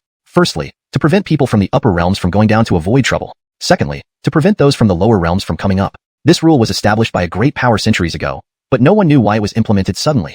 They only knew that all entrances leading to the lower realms were either set with terrifying barriers or guarded by powerful cultivators. Ordinary people wanting to reach the lower realms must possess an elder's token from the sect. Otherwise, they would have to risk their lives, forcefully breaking the barriers like these two. 10 minutes are up. It seems your reinforcements are quite slow. Deegan smiled faintly. The pressure on his foot increased slightly. Amador was almost suffocating under the pressure. At this moment, he felt his ribs were about to snap. Snap. With Deegan's added pressure, a crisp sound echoed, blood trickling from Amador's mouth. Oh, have they arrived? Just as Deegan prepared to strike and kill the person under his foot, he suddenly sensed two Yuan in cultivators' auras appearing a few kilometers away. Seems your reinforcements aren't much either. Deegan revealed a cold smile, curious where this bunch came from. If they came from the cultivation world, perhaps he could ask about the entrance. A minute later, two men in white robes appeared before Deegan riding swords. Junior brother Amador? One of them noticed Amador being stepped on by a stranger immediately, suddenly enraged. Sky Sword Technique Extreme. He promptly executed the Wuji sect's Sky Sword Technique, a flying sword smashing through the office's window. But the flying sword didn't stop, continuing toward Deegan at high speed. Seeing it about to pierce through him, the next scene stunned everyone. Hearing a clang, the flying sword was clamped between the stranger's fingertips. No matter how the Wuji sect disciple controlled it, it remained motionless. How is this possible? My Sky Sword Technique failed? That person was startled, not realizing just how powerful the person before him was.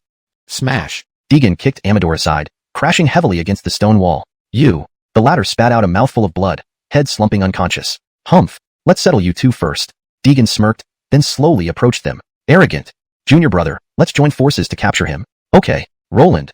They glanced at each other, both bursting with late-stage yawning auras. Immediately, the entire building shook violently, people downstairs thinking an earthquake struck. Had Deegan not promptly cast a spirit barrier around them, the building would have collapsed. Ignoring this, the two immediately wielded their swords toward Deegan. Prepare to die. Watch this sword. They shouted in unison, attacking Deegan from both sides. Fierce attacks rained down on him.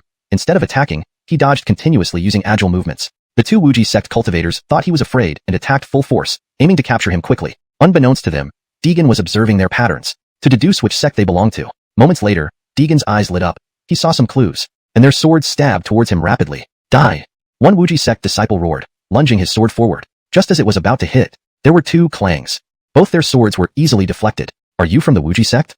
Chapter 183, Death at the Villa. The two men exchanged a glance and immediately wore smug expressions. Seeing that their opponent had uncovered their background, they no longer held back. Damien raised his head with an air of superiority. So what? Now that you know we're from the Wuji sect, why don't you surrender quickly?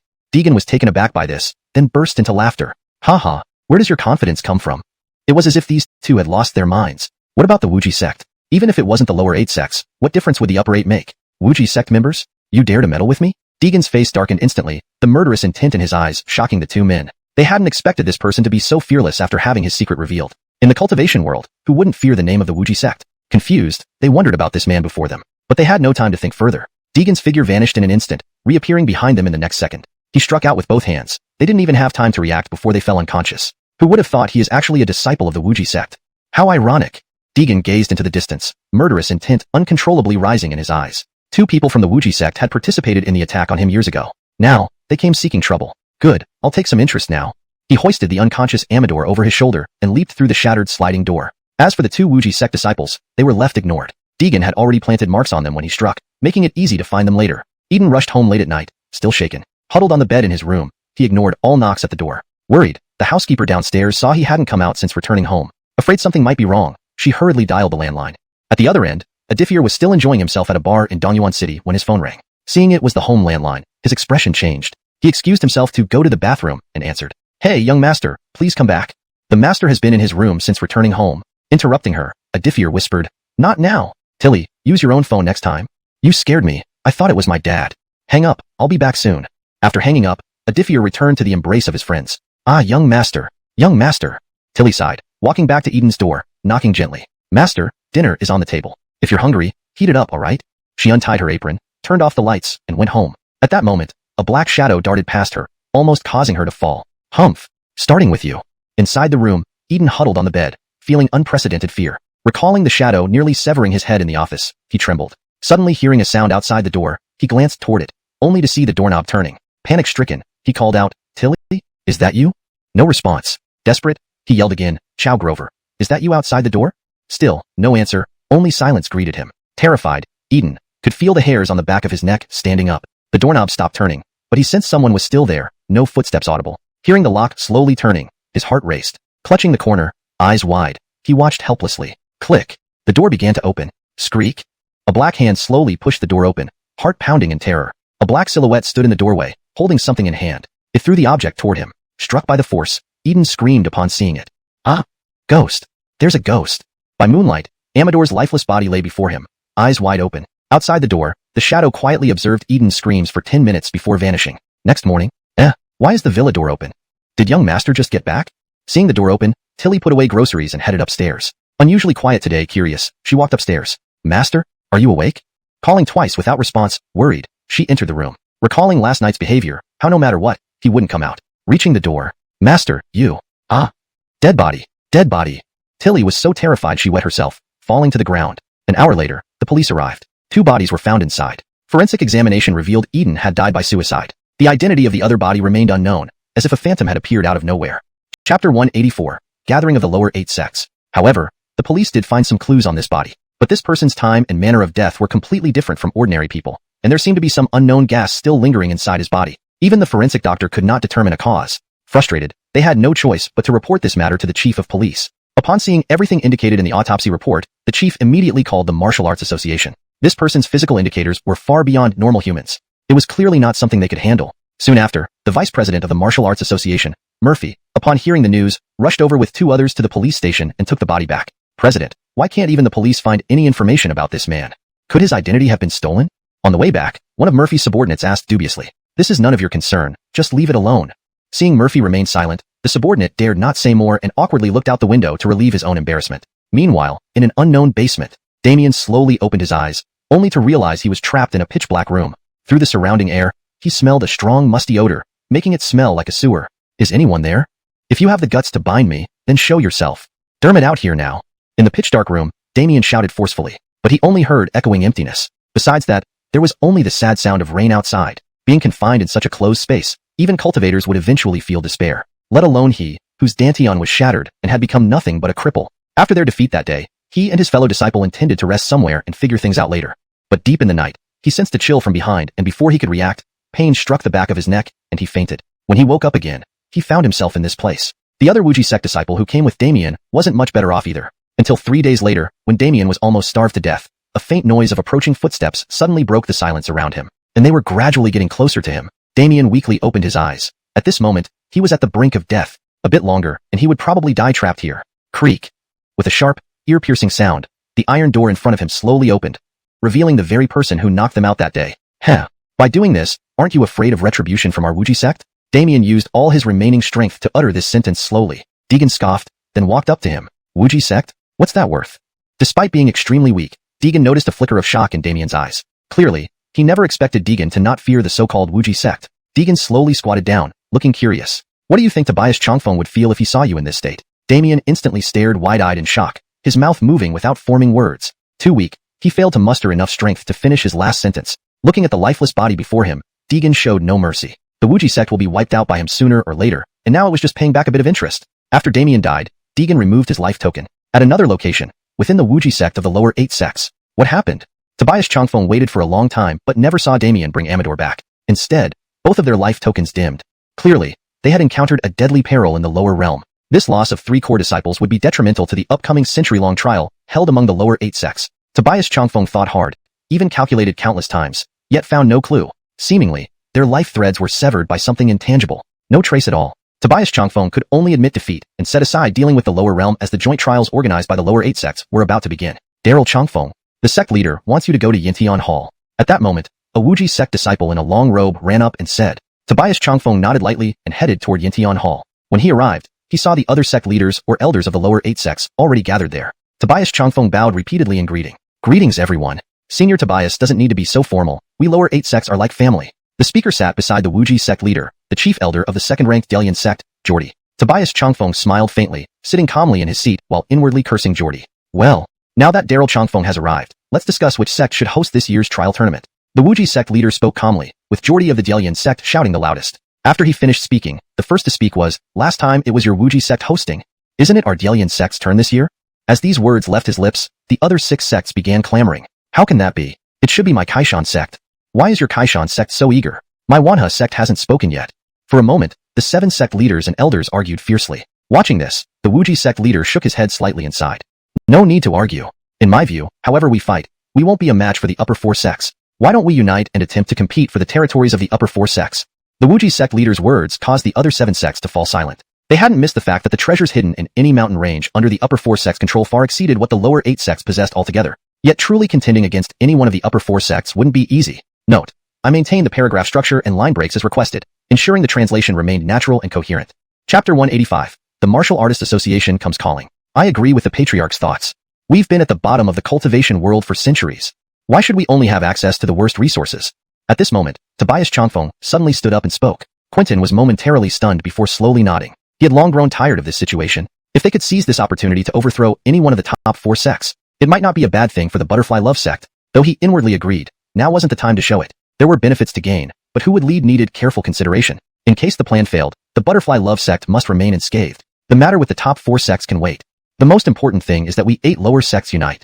For this trial tournament, I suggest all 8 sects host it together. What do you all think?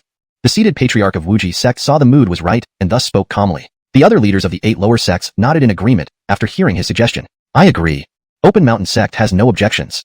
Wholesale Unity sect will fully cooperate. Why fight to the death when they could all benefit? All except Quentin, Chief Daryl of the Butterfly Love sect, whose expression darkened. Originally, per the century-old agreement, this trial tournament should have been hosted by Butterfly Love sect. But due to Wuji sect Kylie's speech, the other 6 sects sided with him. He couldn't openly oppose them now. My Butterfly Love sect has no objection. Quentin narrowed his eyes and reluctantly agreed. He knew this guy wasn't planning anything good, but this decision benefited the other 6 sects. Even if he was unhappy, there was nothing he could say. Very well, then Daryl Changfeng, take full responsibility for this. Tobias Changfeng was taken aback, quickly rising and bowing. Yes, Kylie, I will do my best. While respectfully agreeing outwardly, internally Tobias Changfeng was fuming. If it followed past precedent and Wuji sect hosted it, that would be fine. But involving all parties and putting him in charge meant he'd be blamed if anything went wrong. Not a fool, he clearly saw through this. Especially as per the sequence, Butterfly Love sect should be hosting. Thus, in the preparation phase, Butterfly Love sect members would likely sabotage. Yet, as ordered by the Patriarch, he couldn't refuse. Thank you, Daryl Changfeng.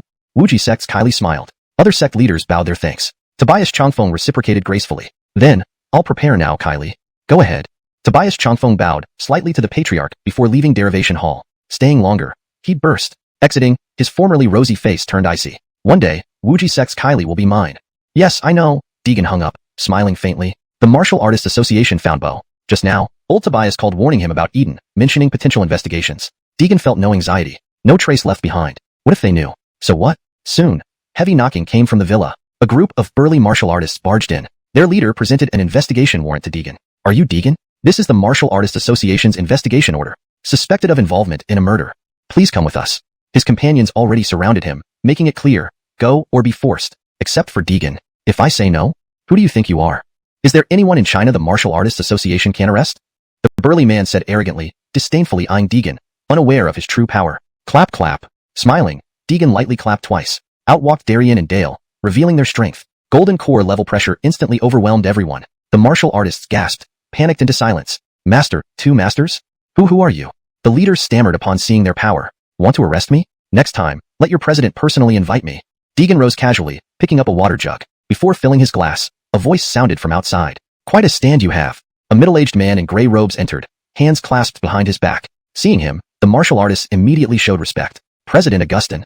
Deegan set down his cup, glancing at the newcomer. Composed, yet every step firm, clearly skilled. From his aura, only somewhat stronger than Darien and company, but not enough to impress Deegan. Let me introduce myself. I am president of the Martial Artists Association, Killian, pointing at the warrant. You, sir. Why this formality? Deegan walked past Darien and Dale. I act always so. Chapter 186. Killian makes a move. Is President Augustin displeased with me? Deegan said calmly, showing no sign of panic throughout. President Augustin, I advise you to take your people and leave, said Dale standing beside him. The Ellis family had some acquaintanceship with Killian, but that was between their elders. To Dale, Killian could at most be called his uncle by name only. He did not want to see Killian get beaten up, hence he offered good advice. Deegan's character was well understood by him. If Killian stayed here any longer, it would not end well for him. However, Dale's words tasted different in Killian's ears. Aren't you nephew Chobai? Why are you helping this guy now? And master? A scoundrel like him is fit to be your master? I think it's just a scam. Nephew Chobai, look carefully at whom you're dealing with. The aggression in Killian's tone was obvious. From his disdainful eyes, one could see that he didn't take Deegan seriously at all. If he had treated him politely, maybe Deegan wouldn't have done anything. However, given his current attitude, Deegan could not let it go. Suddenly, Deegan kicked out. A shadow flashed past and a bang echoed. What do you think you are? Dare you challenge my tongue here? Deegan's voice sounded slightly deep as he spoke. This sudden kick caught Killian off guard, causing him to step back several steps, with a trace of blood appearing at the corner of his mouth. President? President? Are you alright, President? Members of the Martial Artists Association rushed over to help him up, none of them expecting Deegan to strike suddenly. Cough. You actually dared to ambush me? Killian stood up with the help of a few people, coughed lightly, revealing a hint of anger. He had never been humiliated like this and wouldn't just let it slide. Enraged, he shouted, So you're Deegan. Well, you've succeeded in catching my attention. It seems that without giving you a lesson, you don't know your place. Killian glared at Deegan, pointing his finger at him sharply, clearly prepared to attack. But Deegan didn't even look at him. He simply whispered to Darien, Darien, throw this man out? Just don't kill him.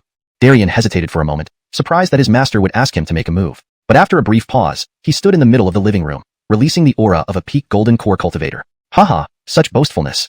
A golden core cultivator wants to defeat me? Killian sneered after sensing Darien's aura, then abruptly raised the spiritual energy within him. An initial Yuan-ing aura instantly released, creating a tremendous impact wave upon collision. It threatened to destroy the furniture inside the villa. Deegan coldly shouted, transforming his spiritual energy into a pale yellow barrier that separated everything around them, ensuring no damage to the house during the battle. Facing a stronger initial Yuan-ing opponent, Darien was nervous, but he knew there must be a reason behind Master's order. Determined not to embarrass his master, he silently resolved to give it his best shot. Brat, who gave you the courage to challenge me? Killian laughed derisively and released his entire Yuan-ing pressure, perceiving Deegan to be on par with him. Supported by family legacies, he was far beyond ordinary cultivators. Even at his current early Yuan-ing stage, he could contend with mid to late Yuan-ing opponents. His confidence stemmed from this. Since he decided to test his strength using Darien, Killian planned a lethal blow. He jumped forward, hurling his spirit-covered right fist towards Darien with full force, intending to knock him down with one punch. Watching this from Deegan's side, Dale showed concern. Having heard of Killian's breakthrough to the Yuan-ing realm earlier, he initially thought Master wanted Darien to practice, but this punch was clearly intended to kill Darien. He anxiously looked at Deegan. Master, won't Brother Zhao be overestimating himself? Shouldn't we? Ignoring Dale, Deegan continued sipping tea quietly, nodding approvingly now and then. Dale couldn't hold it anymore. He tried breaking the barrier Deegan set, but was immediately repelled by an immense force, nearly getting hurt. There's no need to rush. Just watch the fight. Boo but, interrupted by Deegan's glare, Dale swallowed his concerns. Meanwhile, members of the Martial Artists Association watched their president act and felt smug. One person who had handed Deegan the investigation order before now gloated. That brat has little chance of surviving. Daring to defy our president? Others chimed in. Absolutely. President Augustin is a Yuan-ing expert. What can this brat do? He's probably abandoned by his so-called master. Yeah, this punch might finish him off. They voiced their opinions one after another, unanimously agreeing that Darien was doomed. Translation completed. Adhering to guidelines and maintaining paragraph structure and line breaks as per original text.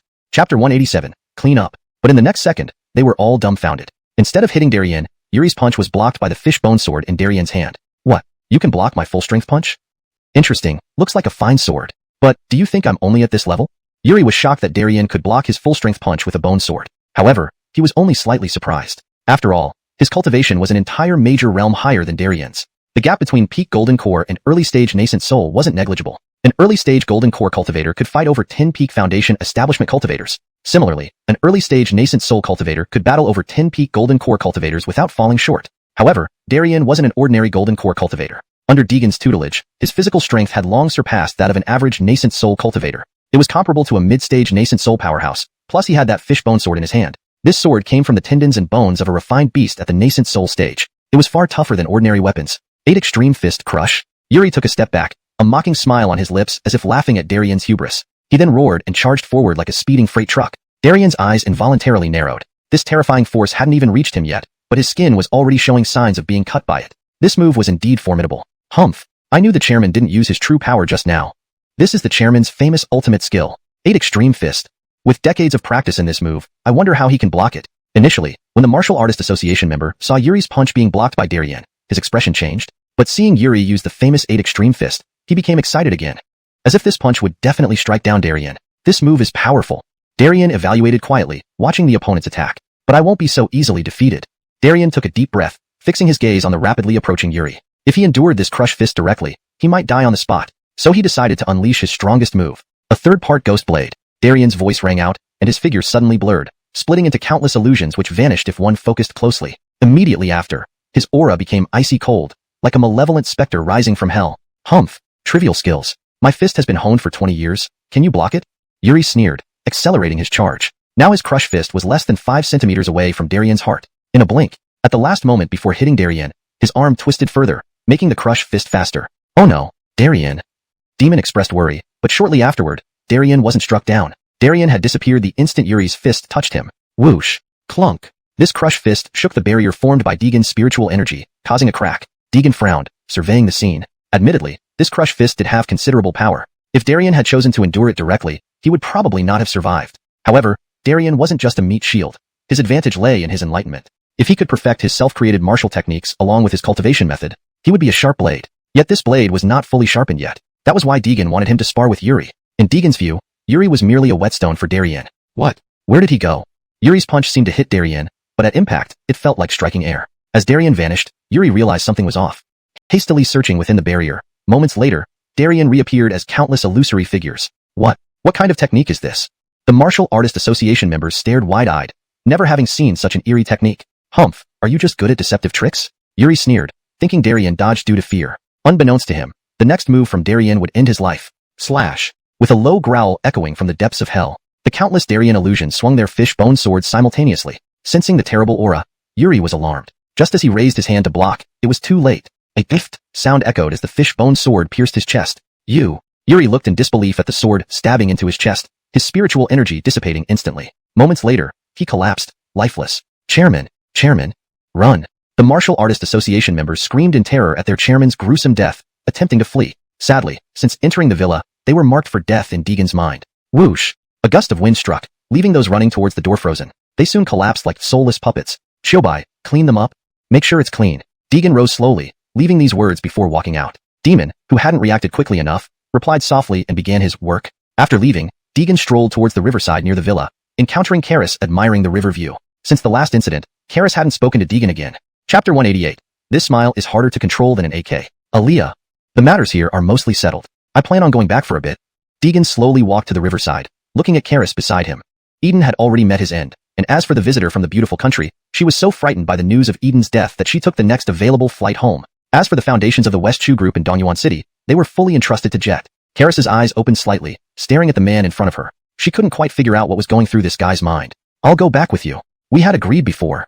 Karis immediately said. Deegan naturally did not refuse. After all, he brought Karis back intending to take her to meet his parents. Of course, it was in the capacity of a sister. But that wasn't how Karis felt in her heart. 2 days later, Deegan handed over everything to Jet to handle, and during these 2 days, under Deegan's help, Jet's strength also advanced to the late gold core stage. After reminding him about some cultivation precautions, they set off on the journey back to Qingshan City, with Darien driving while Deegan sat alone in the back seat. As for Karis, Deegan made her sit in the front passenger seat. Although she was glad to be going back to Qingshan City with Deegan, she was upset about not being able to sit in the back seat, so she ignored him throughout the ride.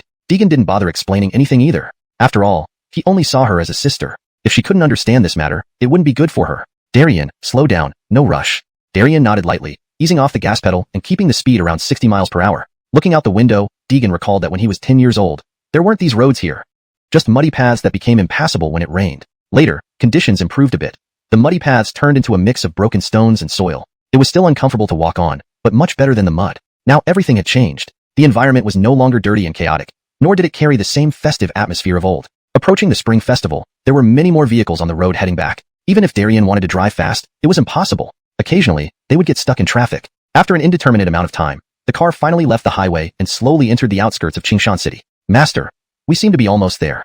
Darien looked at the map and reminded him. I've told you many times, just call me by my name outside. Deegan said somewhat displeased. Although essentially they were master and disciple, this wasn't Xiaoyan sect. Not in Li Shui, and certainly not in the cultivation world. He was about to return home, so naturally, he needed to be careful with words. Otherwise, he wouldn't escape a scolding. Yes, brother Shushu. A few more minutes and we'll be there. Darien awkwardly changed his tone. Seeing his comical behavior, Karis couldn't help but cover her mouth to stifle a laugh. Soon the car entered an old residential area. The house was bought by Deegan's father when he was in high school. Its purpose was to be closer to the city's key high school, making schooling easier. He hadn't expected that so many years had passed, yet returning here felt like yesterday. Park here. Deegan looked out the window at the familiar streets, moved by the scenery. It had been centuries since he last came back. Seeing the places he used to pass every day during high school evoked a hint of nostalgia. Deegan stood still for a moment. Only after Darien parked the car did he head towards the familiar building. Building 45, room 105. Deegan murmured to himself, and quickly arrived at building 45. Is this your home? Karis suddenly asked. Deegan nodded slightly. Yes, it has been 500 years since I've been back. Having spent so long in the cultivation world, he hadn't returned home right away after coming back to the mortal world. Now, this was the one wish left unfulfilled. Once he had seen his parents, his plans could start. Come on, hand over the gifts. Deegan took the New Year gifts from Darien and headed towards room 105. This old residential area had no basement. The design placed garages on the ground floor. Therefore 105 was on the first floor. Knock, knock, knock. At Deegan's nod, Karis gently knocked on the door of 105. At this moment, she felt even more nervous than Deegan. Who is it? Coming. Deegan's mother Christina's voice came from inside. Hearing the familiar voice, Deegan's eyes welled up slightly. Creak. The door to 105 slowly opened. A woman with streaks of white in her hair appeared. Oh, young lady, who are you looking for? Christina cautiously opened the security door just a crack, seeing only Karis. Instantly captivated by her beautiful face, she failed to notice Deegan standing nearby. Ah, auntie. Karis shyly greeted her, leaving Christina momentarily puzzled until she pushed the door wider and spotted Deegan. Then realization dawned. Hey, old man, stop dilly-dallying. Your precious Frost girl has brought her future daughter-in-law home. Excited, Christina rushed into the house. Cameron Bing, who had been playing cards on the toilet, hurriedly got up and ran out from the bathroom upon hearing his wife's call. Future daughter-in-law? Where? Deegan watched the old couple speechlessly, without any chance to explain. Karis, who had been ignoring him earlier, now blushed furiously. For someone inexperienced, this was the first time encountering such an awkward situation. Though outwardly embarrassed, inwardly she was elated. Only Darian was trying hard not to laugh. He'd thought of every sad thing possible in his life. It took considerable effort to control his emotions, preventing laughter from escaping. If anyone hadn't experienced it personally, they wouldn't know that a smile can be harder to control than an AK-47 in certain moments. Chapter 189, $1 Million Luxury Car. Come in, don't just stand outside, dear. Cameron Bing, Deegan's father, exclaimed cheerfully as he trotted over to the security door upon hearing that Arixie had brought his daughter-in-law back. Dad, I'm home. Deegan called out with a tinge of melancholy. It had been so long since she last visited, and she had truly missed everyone inside. However, her greeting was met not by Cameron Bing's response, but by his enthusiastic hand pulling Karis into the house. Deegan outside the door was completely ignored. Dad. Instantly, frustration clouded Deegan's face. Clearly, her parents had totally overlooked her presence despite her heart-filled return home. Feeling helpless, she sighed. After all, they were her parents. Since they didn't welcome her, she might as well walk in on her own accord. So, Deegan kicked the door aside and entered, carrying a pile of New Year's gifts. Standing behind her, Darian did not immediately follow. Instead, he held his mouth, stifling laughter until finally entering the room. Seeing the scene before him, Darian could hardly contain another burst of laughter. Karis sat awkwardly on the sofa, caught between Julian and Christina. Girl, have an orange. How old are you this year? Where do you work? Christina handed her an orange and asked casually. Karis blushed profusely, momentarily at a loss for words. How could she possibly tell the truth? Saying she was hundreds of years old would surely get her locked up. Desperately seeking help, she looked at Deegan, only to find her casually sitting on a small stool, peeling sunflower seeds as if everything were none of her business. Frustrated, Karis quickly improvised. That, Annie, I'm 18. Instantly, Christina and Julian's faces darkened. Then Christina abruptly stood up, glaring furiously at Deegan sitting beside the TV, munching sunflower seeds. With one swift kick, followed by yanking Deegan's ear, the interrogation began. You good-for-nothing brat, where did you bring this young girl from? Deegan was dragged into the bedroom by his mother's grip. Sitting on the sofa, Julian sighed regretfully. He couldn't turn them away now. Why don't you ever make us proud? Girl, you sit tight. Julian tried to diffuse the awkwardness and headed into the bedroom to check. Creak. From within the bedroom, sounds of scolding erupted. In the living room, only Darian and Karis couldn't hold their laughter anymore. Ha ha ha. Half an hour later, at the dinner table, Karis explained apologetically. I'm sorry, uncle and aunt. What I said earlier was a lie. In fact, I am about the same age as Shushu. Really sorry. After venting her frustration, Christina calmed down and smiled at Karis, who indeed looked too mature for her stated age. No worries, Annie was just teasing. Christina picked a piece of braised pork and put it into Karis's bowl. Thank you, Annie. Karis blushed slightly and continued eating politely. You treat her well, understand? If I hear you've mistreated her, you'll answer to me. Trembling under her glare, Deegan nodded meekly. This sight made Darian almost burst into laughter again. Excuse me, bathroom. Creak. Rinse. Closing the bathroom door, Darian turned on the tap and opened the window to let in cold air, barely managing to control his laughter. Phew, close call. If he hadn't controlled himself just then, his life wouldn't be easy thereafter. Late at night, Deegan slept with her father, while Darian stayed in the guest room. Karis was invited by Christina to sleep with her, fostering early rapport between future mother-in-law and daughter-in-law. Son, your dad sees that Aaliyah is a good girl. Treat her well. Yes. Deegan mumbled reluctantly before falling asleep. The sound of firecrackers below jolted Deegan awake. It was New Year's Eve, and households were celebrating with fireworks late into the night. Eventually, Deegan drifted off to sleep. The next morning, rapid knocking sounded from the living room. Knock, knock, knock. Christina hurried from the kitchen. Coming. A trio walked in, the brothers' family. Don't be busy cooking alone. Need help? The speaking woman, dressed elegantly in floral attire, exuded an air of sophistication. She looked more like someone returning from a big city to visit family in the countryside. No problem. Feel free to sit. Yuan Bing and Shushu are still sleeping. Christina invited them to sit on the couch. Cameron Bing joined shortly after hearing the commotion. Xiaohai. The indifferent Xiaohai, whose full name was Cameron Hai, acknowledged without much enthusiasm. Cameron Bing was used to it, turning his attention to the nephew Li Fenglong. Why don't you play with your cousin?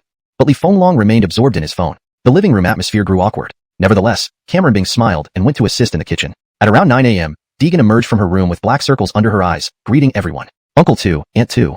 Oh, little Shu has grown so tall. Her aunt rose enthusiastically to greet her, whereas Cameron High merely glanced up briefly without a word. The atmosphere remained strained, yet Cameron Bing smiled and went to help in the kitchen. However, Deegan didn't pay much attention to it.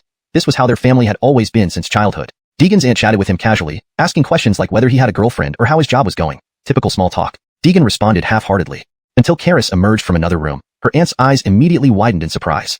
Her gaze couldn't shift away from Karis. Little Shu, who is this?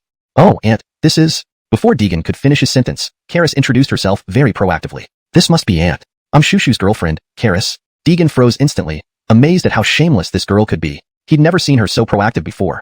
It seemed the influence of last night's conversation with her mother. Hearing this, Deegan's aunt immediately became excited and walked over, grabbing Karis's hand and sitting opposite Deegan. What a beautiful girl. Cultivating. You should find a girlfriend as pretty as Shushu's when you grow up, huh? Deegan's aunt laughed merrily, making the atmosphere between both families very harmonious. Until Li Fenglong's words brought the living room's temperature plummeting. Why bother having such a pretty girlfriend if you can't afford it? Can you even pay the dowry? Do you have a car or a house? You can't make her marry into this broken-down house? Deegan's aunt's face changed instantly, hastily reprimanding Li Fenglong. Cultivating. What nonsense are you spouting? Aunt, don't be upset. This naughty kid will get a good scolding from me when we go back. Deegan's aunt chuckled awkwardly, then glared at Li Fenglong again. Deegan smiled faintly. He knew well that ever since Uncle had made money from business, he had changed, treating everyone with disdain. Even their own family. They had endured plenty of disrespect from Uncle's side over the years. If not for Aunt being decent and maintaining contact, they probably would have stopped visiting long ago. Now, Deegan wanted to do something to earn some respect for his parents before leaving. Sometimes, people just needed to prove themselves. Uncle, you know about cars, right? My dad has never owned a car these many years. As his son, I should honor him by getting him one. Deegan spoke calmly, looking towards Cameron High. The latter sneered dismissively. With your family situation, buying a car. AI High. Deegan's aunt pulled on him disapprovingly, clearly wanting him to be careful with his words. The elderly couple in the kitchen naturally heard Cameron High's words, but only paused briefly before continuing their work. As long as our little Shu has the heart to care, that's enough. Your father doesn't need a car. Cameron Bing's voice floated from the living room, causing his aunt to raise an eyebrow and glare at Cameron High again. Brother, what are you saying? It's only right for little Shu to show filial piety. Aunt, tell me what model you want. A $10,000 or $20,000 car. I know more people than your uncle does. She grabbed Deegan's hand eagerly. Deegan smiled lightly and revealed his thoughts. It's for daily use, nothing fancy. A $100,000 car for driving around is enough. Deegan spoke casually, which shocked his aunt speechless. But Cameron High heard it differently. $1 million car? Are you kidding me? Is a $1 million luxury car something you can buy just like that? Don't boast in front of the girl. Men should keep their promises. Cameron High scoffed, speaking disdainfully. To him, his nephew looked like an honest worker who could possibly afford $1 million car. It might fool those who didn't know better, but not him. Without explaining, Deegan called Darian from the guest room. Shushu, what's wrong? Darian, take this card and check out the nearby dealership. Dermot me $1 million family car. He handed over a black card given by old Tobias, which supposedly held several $1,000,000. The exact amount he wasn't sure, but the card had never been used. Okay, I'll go now. Darian took the card and left. Nephew, this isn't how you pretend to be rich. You need a license to buy a car. You can't just pick a card and say you want $1 million car. Who do you think you're fooling? Cameron High said without holding back, turning to Karis. Girl, if I were you, I wouldn't stay with someone like him. Keep your eyes open. No money, yet pretending to be rich. Haha. Cameron High, that's enough. This is your brother's home. Have you no end to your insolence? Deegan's aunt couldn't stand it anymore, rising to reprimand him. Cameron High remained indifferent, believing his words weren't lies. No money was no money, no need to put on a show. Deegan didn't respond to Cameron High's mockery. The best way to deal with such people was to bring back the car and humiliate him thoroughly. Talking more was futile. Hey, we're all family, why argue? Come, sit. Cultivating. Come eat breakfast. Christina came out with breakfast, and Deegan's aunt hurried to help. Deegan pulled Karis to sit at the table. Karis blushed. It was the first time Deegan had held her hand. Did this mean he had acknowledged their relationship? Just playing along for now? He whispered suddenly. Her happy smile froze instantly. Note, the original Chinese text contains some minor grammatical issues, especially regarding names and dialogues. The translated version aims to smooth out these inconsistencies while keeping the story coherent and true to its original tone. Hashtag chapter 190, Skybreaking Sect. At the other end, Darian followed the street to find the nearest 4S store. Surveying his surroundings, this store was undoubtedly more luxurious than the others around it, he thought to himself. Surely here one could find a luxury car worth over $1 million yuan. It was the first day of the Lunar New Year, and only 2 salespeople were on duty in the store. One of them, a female saleswoman who was dressed in flamboyant attire, sat relaxing on the second floor. Upon seeing a customer enter the store, she immediately turned around. But once she got a good look at Darian's non-branded clothing, she quickly wore an expression of ridicule. This guy probably has nothing better to do on New Year's Day, she thought. In her mind, someone like Darian dressed so plainly obviously wouldn't be an important customer. It was better to sit there watching TV and eating sunflower seeds rather than waste time on him. She was already unhappy about being made to work overtime by her boss on such an important holiday. There was no way she would have the energy to serve someone clearly not a potential buyer. Choosing to ignore him entirely. However, Another intern seated in the first floor lobby immediately stood up enthusiastically upon seeing a customer enter. Sir, are you here to view cars? What price range are you looking for? Looking at the very young-looking female salesperson before him, Darien replied, why don't you show me around? Cars priced around $1 million or so should be fine. Hearing this, the young salesperson couldn't help but display a hint of surprise. But she seemed to make a concerted effort to control her emotions. $1 million? With your shabby appearance, can you afford $1 million yuan car? From upstairs, the heavily made-up female saleswoman shook her head disdainfully, mocking him. She had been working in this 4S store for a couple of years and had seen countless customers, who among those who could afford a luxury car costing over $1 million weren't dripping in gold. Clearly, the person downstairs wasn't rich. He was just killing time during the holidays. She might as well tease the new intern a bit. Although her voice wasn't loud, Darien heard her clearly from below. He merely gave her a fleeting glance and paid no attention. In this world, there were plenty of people who judged by wealth. If he were to argue with everyone who looked down on him, he'd be worn out. Then, sir, please follow me. The young female salesperson beside Darien felt slightly embarrassed, clearly hearing what the other woman had said. Her name was Toria, a senior student from a nearby university who had just started interning here. This was her first major deal since starting her internship. Regardless of the outcome, she intended to give it her best shot. Xiaolan, this guy doesn't look like he can afford much. Don't waste your time on him. The voice from upstairs rang again. But, sisterly, the manager instructed us to properly attend to every customer who enters, Toria retorted. Holly, who was upstairs, laughed condescendingly. Do as you wish, just don't say I didn't warn you. With that, Holly resumed watching her show and stopped paying attention to what was happening below. Sir, please accept my apologies. Let me introduce the vehicles to you. Toria apologized with a guilty face, then led Darien towards the million yuan section. Sir, take a look at this Mercedes. You can get into the car and try it out. How about this Land Rover Range Rover too? Toria introduced the cars diligently. After half an hour, she had shown Darien almost all the cars available. When Darien decided on the blue Land Rover Range Rover, he immediately took a photo and sent it to Deegan. Let's go with this one. How do we proceed with payment? After getting Deegan's approval, Darien prepared to pay, shocking Toria who was still in the middle of introducing vehicles. She froze in disbelief. You want to pay now, sir? Toria asked, taken aback. She hadn't even prepared for immediate payment yet. Meanwhile, upstairs, Holly heard the news and rushed down excitedly. Sir, please wait. She is a new intern. There's a lot she doesn't know about this car. Let me guide you. Without waiting for a reply, she pulled Darien into the blue Land Rover Range Rover. Seeing this, Toria stomped her feet anxiously, pointing at Holly inside the car, tears welling up in her eyes. Sisterly, how can you do this? As a new intern, she had no recourse when Holly took over her client. She could only watch helplessly. About 10 minutes later, Holly and Darien returned from the Land Rover. Sir, how do you find this car? Holly's intentions were obvious. Darien wasn't stupid and knew exactly what the heavily made-up woman was after. Ignoring her, he walked straight toward Toria, who sat sulking in the lobby. Do you have time to sign the contract and take a trip with me? Originally defeated and feeling utterly dejected, Toria perked up at the sound of the customer's voice. Sir, you mean? Her eyes widened as she stared at Darien, barely able to articulate her words. Behind her, Holly seethed with jealousy. Sir, please reconsider. Before she could finish, Darien interrupted her. There's no need to say more. We'll settle on this. Seeing the customer had decided, she had no choice but to watch Toria take the contract and leave with Darien, driving away the Land Rover Range Rover. Bitch, daring to steal my clients like this. Wait until I report you to the manager. Fuming, Holly watched the taillights of the Range Rover, then accidentally twisted her ankle while stomping her foot angrily, breaking her high heel. She wailed loudly from pain. I said, nephew, you asked that friend of yours to buy a car earlier? Shouldn't he be back by now? Or were you just bragging in front of your uncle? After breakfast, they sat chatting in the living room when Cameron High suddenly spoke. Cameron Bing and his wife exchanged awkward glances, unsure of what to say. Only Aunt Tu spoke with displeasure. Why do you always pick on your nephew? Cameron High chuckled, shaking his head, and fell silent, playing with his phone. He should be back soon, right? I'll ask. Deegan texted Darien. Learning they had arrived at the building entrance, he stood up. Dad, let's go. Go see your luxury car. Cameron Bing looked puzzled at his son, wondering if he really bought a car for him. Come on, let's check it out. See if our nephew has grown up enough to casually buy $1 million yuan car. Seeing this, Cameron High also rose and followed out. Walking through the hallway, they reached the ground floor, where a blue Land Rover Range Rover was parked next to the garage. Cameron Bing had assumed Rixie would only buy a vehicle worth 100,000 or so, but upon seeing the Land Rover, he widened his eyes in astonishment and excitement. He hurriedly jogged to the side and gently touched the car with his hand. Dad, what do you think? Are you satisfied with this gift? Deegan saw his father's reaction and smiled as he spoke. Satisfied, satisfied. Cameron Bing was already too excited to speak coherently. Cameron High, who had followed the two men downstairs, stared at the Land Rover Range Rover in front of him. A hint of surprise flashed across his eyes before turning into a mocking sneer. I say, nephew, this isn't a rented car, is it? One shouldn't suffer for the sake of keeping up appearances. Deegan glanced at him briefly and shook his head slightly. Soon enough, he would know whether or not the car was rented. Not long after, the car door opened, and Darien stepped out along with a young female salesperson. The young saleswoman ran up to Deegan, visibly agitated. Is this Mr. Deegan? Here's your purchase contract. Since you chose to pay the full amount up front, I requested a discount from the manager. You only need to pay 1.4 million yuan now. Toria quickly explained some key points to Deegan and then flipped to the last page of the contract. Hakim, if there are no issues, just sign here. Deegan nodded and signed his name on the contract. Darian handed the black card back to Toria, who swiped it through the POS machine and then passed the car keys to Deegan. Cameron High, who had watched the entire process, turned from disdainful to puzzled and finally stunned. How much? 1.4 million yuan? Big nephew, have you struck it rich recently? Why don't you bring your second uncle along too? A strained smile forced its way onto Cameron High's heavily lined face, making it look barely better than a grimace. For Cameron High's sycophantic manner, Deegan only smirked. Second uncle, aren't you running a big business? You can't be incapable of buying a car worth over $1 million, right?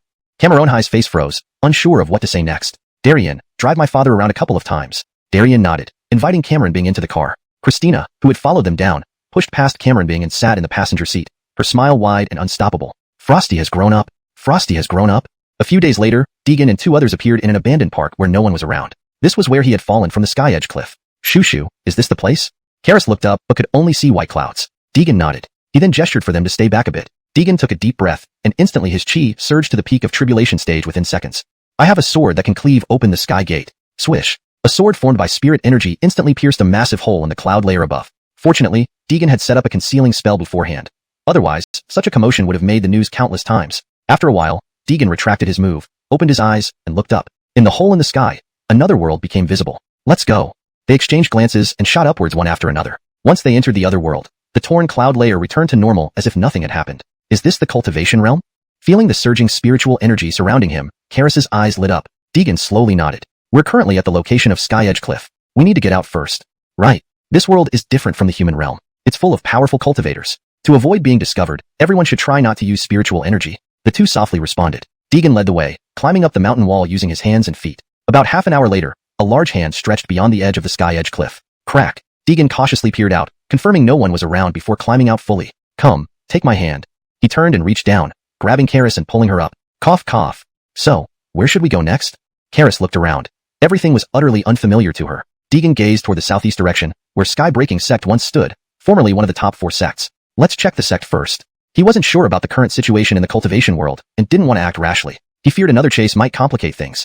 They headed southeast, following behind Deegan. Cultivation Realm, Sky-Breaking Sect. A disciple in a white robe swept fallen leaves at the entrance of the sect. When will this task ever end? Sighing lightly, he continued sweeping. At that moment, footsteps echoed from afar. The disciple briefly glanced up but resumed sweeping. As the trio approached, his confusion grew. What brings you here? Christian, it's me.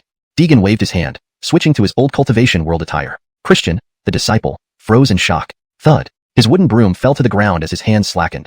##### Chapter 191. Entering the Secret Realm. Who are you?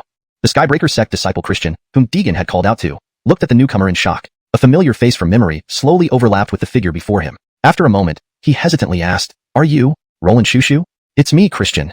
Looking at the junior brother before him, Deegan's eyes welled up slightly. Upon receiving confirmation from Christian, he immediately stepped forward excitedly, gripping Deegan's arms tightly as his body trembled from overwhelming emotion. You're not dead? Roland Shushu. You're not dead. This is wonderful. Tears of joy streamed down Christian's cheeks as he stared at his long-lost senior brother. Just then, Deegan noticed something amiss. There was no aura emanating from Christian. Where is your cultivation?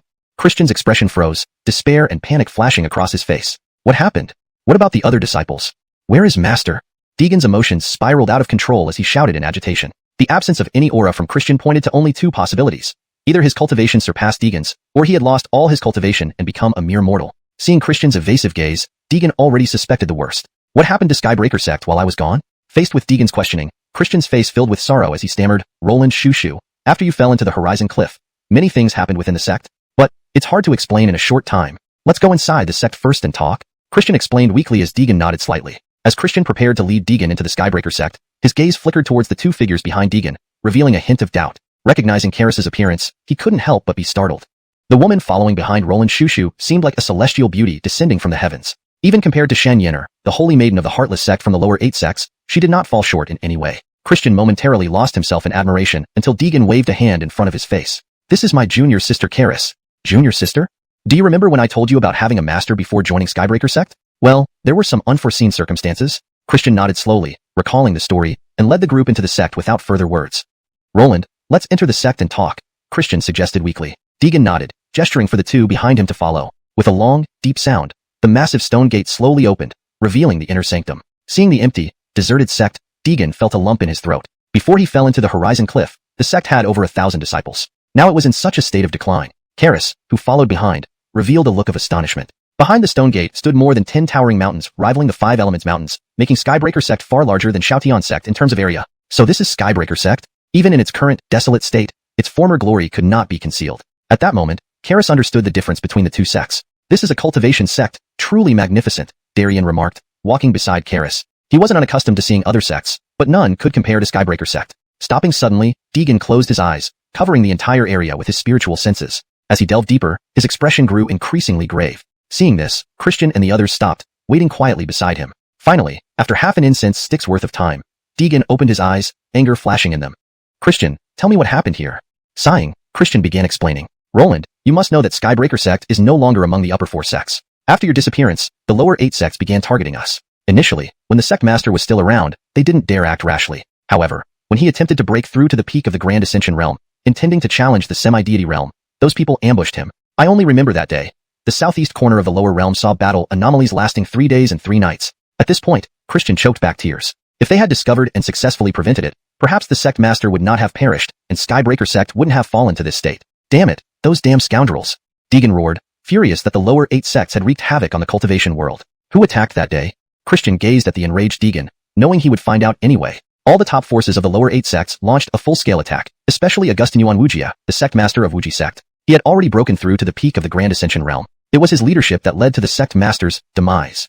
Deegan slowly closed his eyes, the rage burning in his heart, refusing to subside. He desperately wanted to avenge sect master Devon, but reason prevailed over emotion. He knew if he acted now, he'd likely die trying.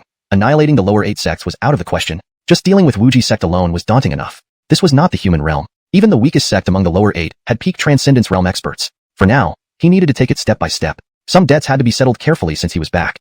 Suddenly, Christian remembered something important and whispered to Deegan, Roland, the lower 8 sects have recently gathered, possibly to hold their once-a-century trial competition? Oh, even forces from the Fuzhou region were invited. Deegan squinted, thinking about the trial competition. Perhaps this was an opportunity to infiltrate. Since the lower 8 sects didn't know about his return, successfully blending in might allow him to gather information on them. Is there a way to get in? After pondering for a moment, Christian replied solemnly, it's not impossible, but it will require some effort.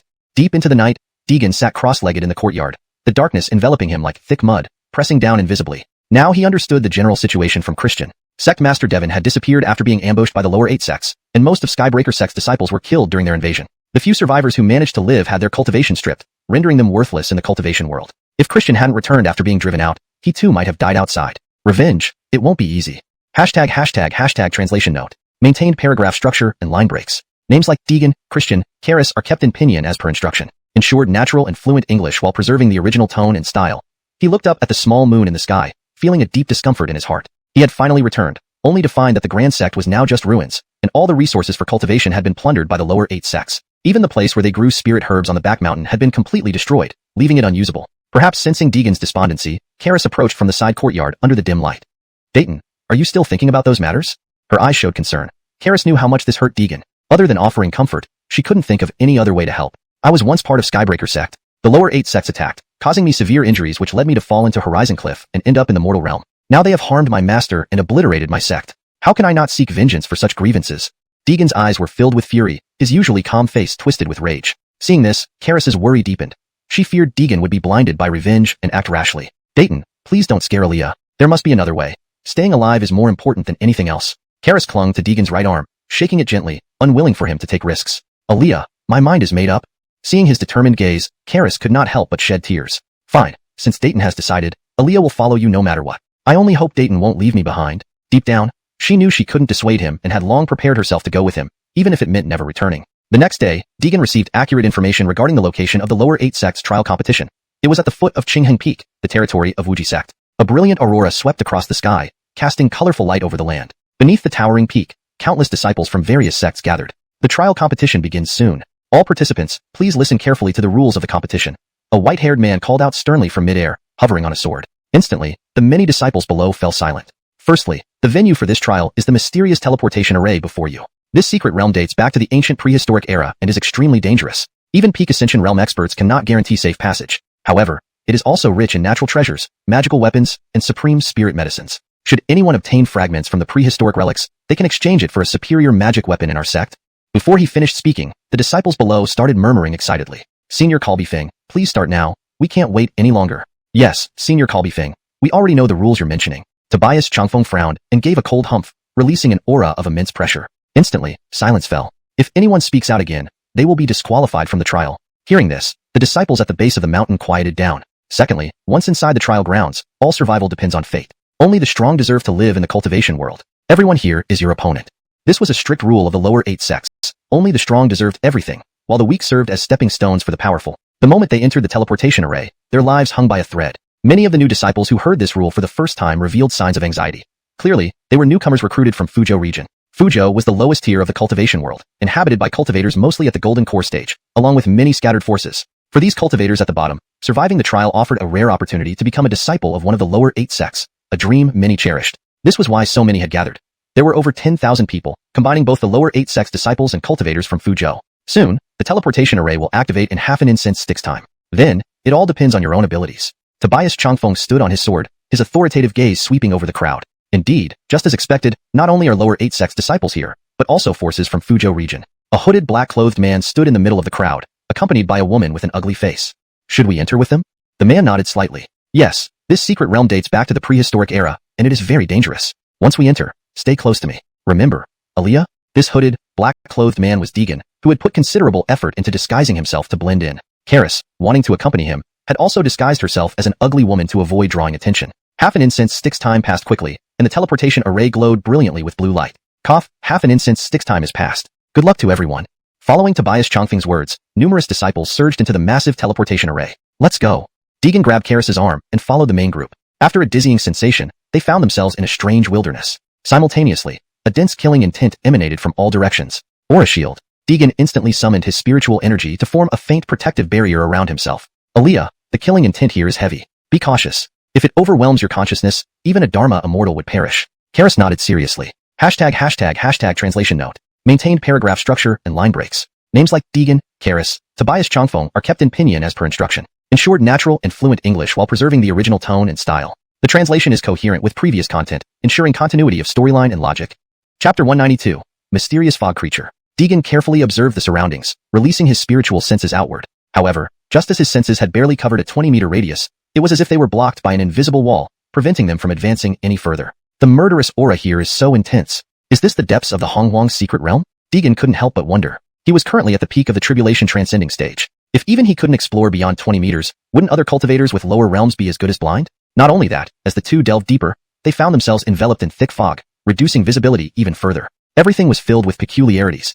Aliyah, be careful and stay close behind me. Eyeing the strange fog ahead, Deegan whispered cautiously. She replied softly, accelerating her steps to closely follow behind Deegan. Rustling, rustling, rustling. Suddenly, a strange sound came from the fog, causing Deegan to stop. His brows furrowed, and he vigilantly observed the surroundings. He wasn't unfamiliar with ancient remnants, but this place felt far more mysterious than usual. Shushu, did you hear something?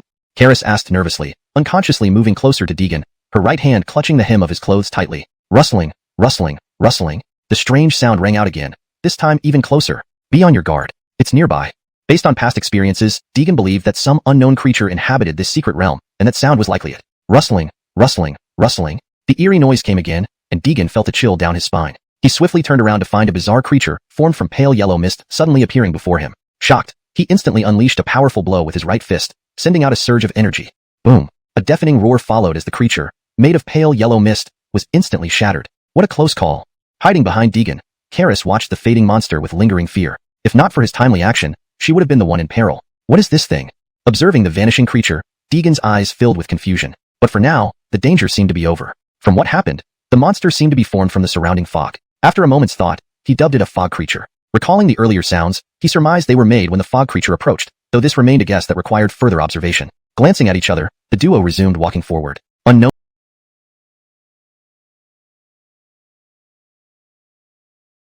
to them, after they left, the fog creature reformed and regained its shape within moments. Rustling, rustling, rustling. About a minute later, the strange noise echoed behind them again. Deegan exclaimed alarmed, "Not good." He sensed a gust of wind coming from behind and immediately pulled Karis aside. Whoosh! At the moment they sidestepped, a fog creature lunged toward them. Its passage left a half-meter-deep trench on the ground where they had stood. Any slower reaction would have meant their doom. Damn it, what kind of beast is this? Turning around, Deegan saw another fog creature identical to the one he had destroyed before. Shushu, let me give it a try. Karis offered, her face showing determination. Seeing this, Deegan stopped her. We don't know its weakness yet. I can't let you take the risk. But, Aliyah, listen to me. Faced with his stern attitude, Karis didn't get upset. Instead, She gazed adoringly at Deegan's side profile, feeling a hint of care from him just now. Rustling, rustling, rustling. Before either could react, the fog creature attacked again, pushing Deegan to his limit. Immediately, he channeled his inner chi into his fists and struck out simultaneously with both hands. Boom. A powerful surge swept through, dispersing the fog creature into nothingness. Deegan withdrew his fists, breathing heavily. That should do it. Standing still, he observed for a while and found no signs of the fog creature reforming. Let's move on, he said, extending his hand to pull Karis along. Just then, he noticed her expression of alarm, following her gaze backward. Realizing the situation, Deegan quickly turned around to see the same fog creature reformed again. What is going on? Damn, it's really persistent. Calling out, Deegan rushed back, delivering another punch. The fog creature dissipated once more, leaving him puzzled. This time, he waited and observed carefully. Eventually, he understood why the fog creature revived. It took about 30 seconds for the dispersed mist to recongeal into a new form. So, it can't be killed? His eyes widened in astonishment. He'd never encountered such a creature before. This fog creature could infinitely regenerate after being scattered. Brilliant lightning palm. He gathered chi into his hand, forming a dazzling bolt of lightning. Since normal attacks were ineffective, he decided to use his martial technique. Go! The lightning shot out rapidly, leaving a faint trail in the air, and precisely struck the fog creature. Zap, zap, zap. Innumerable lightning beams pierced the fog creature, which struggled briefly before vanishing once more. Deegan didn't relent, keeping his eyes fixed on the spot, waiting. For a long time, the fog creature didn't reappear. Did it die? Could it require being struck 3 times or more? Watching the vanished fog creature, Deegan pondered. To ensure, he needed to experiment with a few more fog creatures. Shushu, is it dead? Karis asked softly, seeing no sign of revival. It seems so. Let's keep moving. Nodding, Karis followed him as they proceeded further. Time passed, and after half an hour in the desolate land, they hadn't encountered any fog creatures or found any clues. The fog grew denser, reducing visibility dramatically, from initially 20 meters to less than 5. As for Karis, she could only make out Deegan's blurry silhouette. Bang! Suddenly, a loud thud shook the ground. Both halted, alertly observing ahead. Deegan squinted, sensing a fluctuation of chi not far ahead. Clearly, the loud noise originated from there. He guessed it might be a battle between cultivators up ahead. However, he didn't rush in, cautioning Karis quietly, I'll scout ahead. Stay close behind me and don't act rashly, understand? It was safer to proceed carefully without knowing the fog creature's weaknesses. Karis nodded and stayed close. They slowly moved closer. When Deegan could barely discern the situation ahead, they stopped. Clashes continued to emanate from ahead. This is? Deegan looked intently and saw that it was actually a cultivator at the nascent soul stage, now surrounded by a group of fog creatures. The cultivator struggled incessantly, trying to break through the encirclement. Unfortunately, his attacks on these monsters caused no damage whatsoever. Instead, his own spiritual energy was being rapidly consumed. In less than half an incense stick's time, he had already used up more than half of his spiritual energy. If this continued, even if he wasn't killed by the surrounding monsters, he would die from spiritual energy depletion. If this were a cultivator from one of the major powers in Fuzhou, Deegan might have come forward to help. However, judging by the attire of this person, he appeared to be a disciple of one of the lower 8 sects. The saying enemies feel an extra degree of hatred when they meet was apt. Not secretly attacking him could already be considered a show of great righteousness. But that lower 8 sect cultivator seemed to have noticed Deegan's presence. He tried hard to dodge the surrounding fog creatures and rushed desperately toward Deegan. Deegan instantly sensed his intentions, and his face darkened. Brilliant lightning palm. A blinding bolt of lightning shot out abruptly. The man was running too fast, and by the time he realized what was happening, it was too late to avoid it. Struck by the lightning, he froze on the spot, trembling uncontrollably. In an instant, he turned into a charred black figure. When the fog creatures caught up, touching him instantly made him dissipate into ashes on the desolate land. As for those fog creatures, after losing their target, they didn't chase after Deegan but retreated back into the thick fog. Clearly, they hadn't detected Deegan's presence. It seems they can only sense living beings within a certain range. I need to test how far exactly that range is, Deegan thought, then pursued the direction in which the fog creatures had disappeared. Shushu, be careful. Karis called out worriedly from her hiding place. Don't worry, I'll be fine. Deegan responded softly. The dense fog is clearing?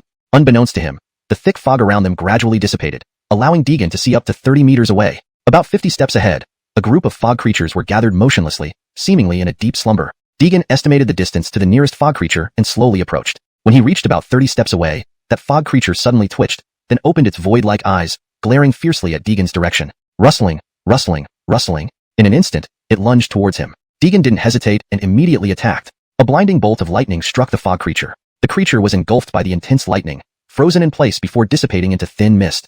It appears only techniques like brilliant lightning palm, which can harness natural forces, can achieve a one-hit kill. Deegan deduced. No matter how the previous cultivator attacked the fog creatures, it was ineffective, presumably because of this reason. To verify his theory, Deegan approached another fog creature at a similar distance of about 30 steps. Sure enough, when he got close, it discovered him again. Rustling, rustling, rustling. It lunged at him, but this time Deegan didn't use the brilliant lightning palm for a one-hit kill. Instead, he wrapped his fists with spiritual energy and punched as soon as the fog creature charged. Bang! The sound of air breaking clearly indicated his punch missed, but the powerful gust from his punch scattered the fog creature's form. Seeing this, Deegan stepped back a few paces. About 30 seconds later, the fog creature reformed and lunged at him again. Deegan narrowed his eyes, confirming his thoughts. With enough power, one could easily disperse a fog creature's body, but it wouldn't kill it. Within about 30 seconds, the fog creature would reform. However, the fog creature killed earlier by his brilliant lightning palm did not revive after 30 seconds. He had concluded his findings and called out to Karis behind him. Aaliyah, come here. Upon hearing his call, Karis ran over. What is it? Shoo shoo. She arrived beside Deegan, showing a puzzled look. Aaliyah, I know how to kill these fog creatures. Karis immediately became excited, looking at him expectantly. Aaliyah, listen carefully. These fog creatures are not affected by any physical attacks. They don't have a corporeal form. If your strength is great enough, you might be able to scatter them, but they will quickly reform. If your strength isn't sufficient, just like that man, no matter how you attack the fog creatures, it won't cause any harm. However, my brilliant lightning palm achieved a one-hit kill because it can harness some natural forces. I think if you use techniques like whirlwind sweep that can invoke natural forces, you might be able to kill these fog creatures. Though Karis was somewhat confused, she understood the general idea. Using techniques that could invoke the natural forces would enable killing the fog creatures. Eager to try, Karis proposed the idea. I'll cover for you. Deegan moved aside, giving the battlefield to Karis. Chapter 193, Karis Breakthrough. Karis's delicate eyebrows knitted as she drew the emerald longsword from her waist and slowly approached the mist creature before her. Aaliyah, these mist creatures will notice you when you're about 30 paces away. Big brother Shoo Shoo, I understand. Sure enough, as she neared within 30 paces, one of the mist creatures in front detected Karis's presence and immediately let out an eerie cry, lunging towards her at incredible speed. Secret technique, Gale Devastation. Without hesitation, Karis brandished her sword, summoning massive spiritual energy to make it whirl rapidly in midair. Soon, it transformed into a gigantic blade storm. Disperse! With a delicate shout, the enormous blade storm surged forward, its fierce wind instantly scattering the mist creature. Not only that, after annihilating one creature, the blade storm didn't cease, but proceeded to engulf all mist creatures within a 100-meter radius. Swoosh swoosh. A few mist creatures screamed eerily, thrashing their limbs in a futile attempt to escape. Unfortunately, it was too late for them. The moment the blade storm appeared, their fate was sealed, to be mercilessly devoured. So it's true. Seeing all the mist creatures on the barren land obliterated by the blade storm, Deegan's speculation was confirmed. Hee hee, is that how they are killed? Big brother Shoo Shoo? Exhausted from casting Gale Devastation, which had cost her nearly a third of her spiritual energy, Karis crouched halfway down. Normally, she would not use such a technique unless in exceptional circumstances, as excessive consumption of spiritual energy would make the journey ahead extremely challenging. Click. At the instant the blade storm vanished, a light yellow crystal dropped onto the barren ground. What is that? Deegan noticed the faintly yellow glowing crystal immediately, striding forward to pick it up for closer inspection. It contains an immense amount of energy? Could it be the core of those mist creatures? If this yellow crystal were given to a cultivator who had just entered the chi condensation stage, it might allow them to instantly break through to the foundation establishment realm. It was undoubtedly an excellent choice for restoring spiritual energy and enhancing one's cultivation. Aaliyah, try absorbing this crystal. Deegan did not keep it to himself. Instead, he handed the crystal to Karis, letting her absorb it to restore her inner spiritual energy. She needed it more than he did after using so much earlier. Alright, thank you, big brother Shoo Shoo. With a gentle smile, Karis did not refuse, understanding the need to remain in top condition against potential dangers ahead. Hurry and absorb it. I'll guard you. Okay. Without further ado, Karis placed the crystal on the barren ground before her, then sat cross-legged, guiding her internal spiritual energy to envelop the crystal. As soon as her spiritual energy invaded the crystal, it released an overwhelming surge of power, instantly flooding into Karis's body. Oof! She grunted as this unexpected torrent of power flooded her body. Her meridians expanded rapidly, accompanied by piercing pain as she absorbed and converted the energy. Karis's brows furrowed, and her face turned pale. She knew that if she couldn't digest the colossal influx of energy from the crystal promptly, there was a risk of her meridians bursting. Immediately, she intensified her cultivation method. Dull emerald light enveloped her entire body, yet the energy from the crystal continued to pour into her unrelentingly. Aaliyah? Why does she suddenly look so terrible? Trouble. Standing guard beside her, Deegan noticed something amiss with Karis's complexion and grew increasingly anxious. Heaven's eye clarity. Deegan channeled spiritual energy into his eyes, revealing a faint golden glow. He could now see Karis's swollen meridians, almost rupturing. How could there be so much spiritual energy? What kind of crystal is this? I have to help Aaliyah accelerate the absorption process. The longer it takes, the more dangerous it becomes. Making a swift decision, Deegan sat cross-legged behind Karis, placing his hands firmly on her back. He guided the spiritual energy she couldn't absorb into his own body. Instantly, an overwhelming surge of power flooded him, shocking even him by the immense amount of energy contained within the crystal. With Deegan's assistance, Karis's complexion gradually returned to normal, and her breathing stabilized. Shortly after, Karis's aura skyrocketed, emitting a surprising burst of power. She broke through? Looking at the now late transformation realm Karis, Deegan was astounded. This small crystal had pushed her to the next level. However, the energy within the crystal wasn't fully absorbed yet, and Deegan didn't dare let his thoughts wander. He quickly adjusted himself, calming his mind to expedite the absorption process. As the energy inside the crystal rapidly depleted, Deegan's long-standing bottleneck finally loosened, bringing him closer to breakthrough. Phew. After some time, the depleted crystal became dull and lifeless, falling to the ground. How are you feeling, Aaliyah? Karis slowly opened her eyes, sensing her cultivation. I've reached the late transformation realm? Her eyes filled with excitement. Absorbing the crystal had propelled her to the late transformation realm, with only a thin veil separating her from peak transformation. This crystal must be extraordinary. Perhaps we can leverage it to rapidly enhance our cultivation, Deegan mused aloud, though he still didn't understand how these crystals were formed. They had only found one after slaying nearly 10 mist creatures, implying that not every kill yielded a drop. To verify his hypothesis, Deegan decided to seek out more mist creatures hiding in the wasteland. If he could take this opportunity to break through to the early Grand Mastery stage, it would make his trip to the primal secret realm worthwhile, even without any other encounters. Aaliyah, let's continue exploring. If we spot any lone mist creatures, eliminate them directly. Alright. Mist engulfs the secret realm, shrinking our vision once more. A group of 8 gates cultivators converged, navigating through the dense fog. Astrum Roland, why has the mist deepened so much? Jeffrey sighed, his profound eyes scanning their surroundings. Since entering the secret realm, they had been shrouded in thick mist, initially believing their area to be safe. Suddenly, 2 monsters emerged from the mist, claiming 2 lives in moments. Though taken by surprise, Jeffrey swiftly reacted, slaying the creatures with a single strike. Let's wait for the mist to clear before moving forward. Everyone rest here. Ricardo, your observation range is the farthest among us. You'll scout first, and I'll relieve you shortly. Ricardo nodded, gripping his sword as he ventured into the mist. Suff. From the front came the sound of rustling gravel. Deegan narrowed his eyes, catching a glimpse of a dark silhouette. Shoo. Deegan gestured for silence, signaling Karis to remain quiet. She complied, crouching low to reduce the risk of being spotted. I'll check it out, stay here. With those words, Deegan's figure flickered and disappeared. Chapter 194, Sandstorm Valley. Is it someone from the lower 8 sects? Deegan arrived before the shadow in just a few breaths. He recognized the person as he identified the attire they were wearing. The cultivator also spotted Deegan around the same time, and in alert, he pulled out his long sword. He shouted forward into the mist. Who's there? Seeing that he was discovered, Deegan didn't choose to run but instead charged toward the person. A faint smile curled on his lips with no hesitation. He dashed, disappearing into the thick fog with a swift right foot step. Brush. A dark figure sped towards Goran's direction, but unfortunately for him, the other party's speed was too fast. Although he could sense the rapidly moving airflow coming from ahead, he couldn't accurately determine its position. Seeing the other side pressing forward non-stop, Goran did not dare sit back idly. Without delay, he slashed fiercely forward with his long sword. One slash returning home. Instantly, a sharp wave of sword energy darted straight ahead at extreme speed. Clank. The sword energy precisely struck Deegan, but sadly, it only made him pause slightly, then he vanished back into the fog. What? Goran was instantly stupefied. The sword energy had already hit the opponent, yet it couldn't even break through their spirit barrier. Die. Before Goran could react, a low growl full of murderous intent echoed, resonating like a hellish proclamation over the wasteland. A dazzling flash tore through the air heading towards Goran at top speed, causing him great shock. Oh no. Buzz. In an instant, the lightning flash appeared before Goran and instantly struck him. At that moment, he felt a powerful electric current engulf his entire body. His arm holding the long sword became paralyzed from the electricity, unable to move. Meanwhile, his vitality within was being consumed crazily, and he couldn't find any way to escape. Moments later, with his vitality drained, Goran collapsed to the ground, his body scorched black, losing all signs of life. To the end, he never got a clear look at his opponent's face and was extinguished in mere moments. It looks like there are more people from the lower 8 sects up ahead. Deegan strolled to the corpse, took off the storage bag from the waist of the deceased, then disappeared from sight, leaving behind only the charred body. Why hasn't he returned yet? It's almost been an incense stick's time. A thin young man in black robes said anxiously, as a few people gathered waiting for Goran to come back so they could depart together. However, no matter how much they waited, his figure still hadn't shown. Brother Yuan, do you think Brother Chongqing might? Before he could finish speaking, a pleasant-looking female cultivator next to him immediately gave him a rap on the head. Tut, don't speak such nonsense day and night. Even if you die, Brother Chongqing will be fine. She glared angrily at him, arms crossed, turning her head away. That's enough. Guadalupe, Mingho, stop arguing. Let's do this. You two head forward first, I'll go searching, and if I haven't found anything in half an hour, I'll join up with you. Aaron suggested, and the others nodded in agreement. Then Guadalupe and Jared led the group onward while Aaron headed where Goran had last left. Swish. A gust of wind swept by, clearing the surrounding fog, replacing it with endless sandstorms. The further the team went, the more formidable the resistance became. Ugh, what sort of cursed place is this? First dense fog, now flying sand. If I had known this would happen, I wouldn't have come.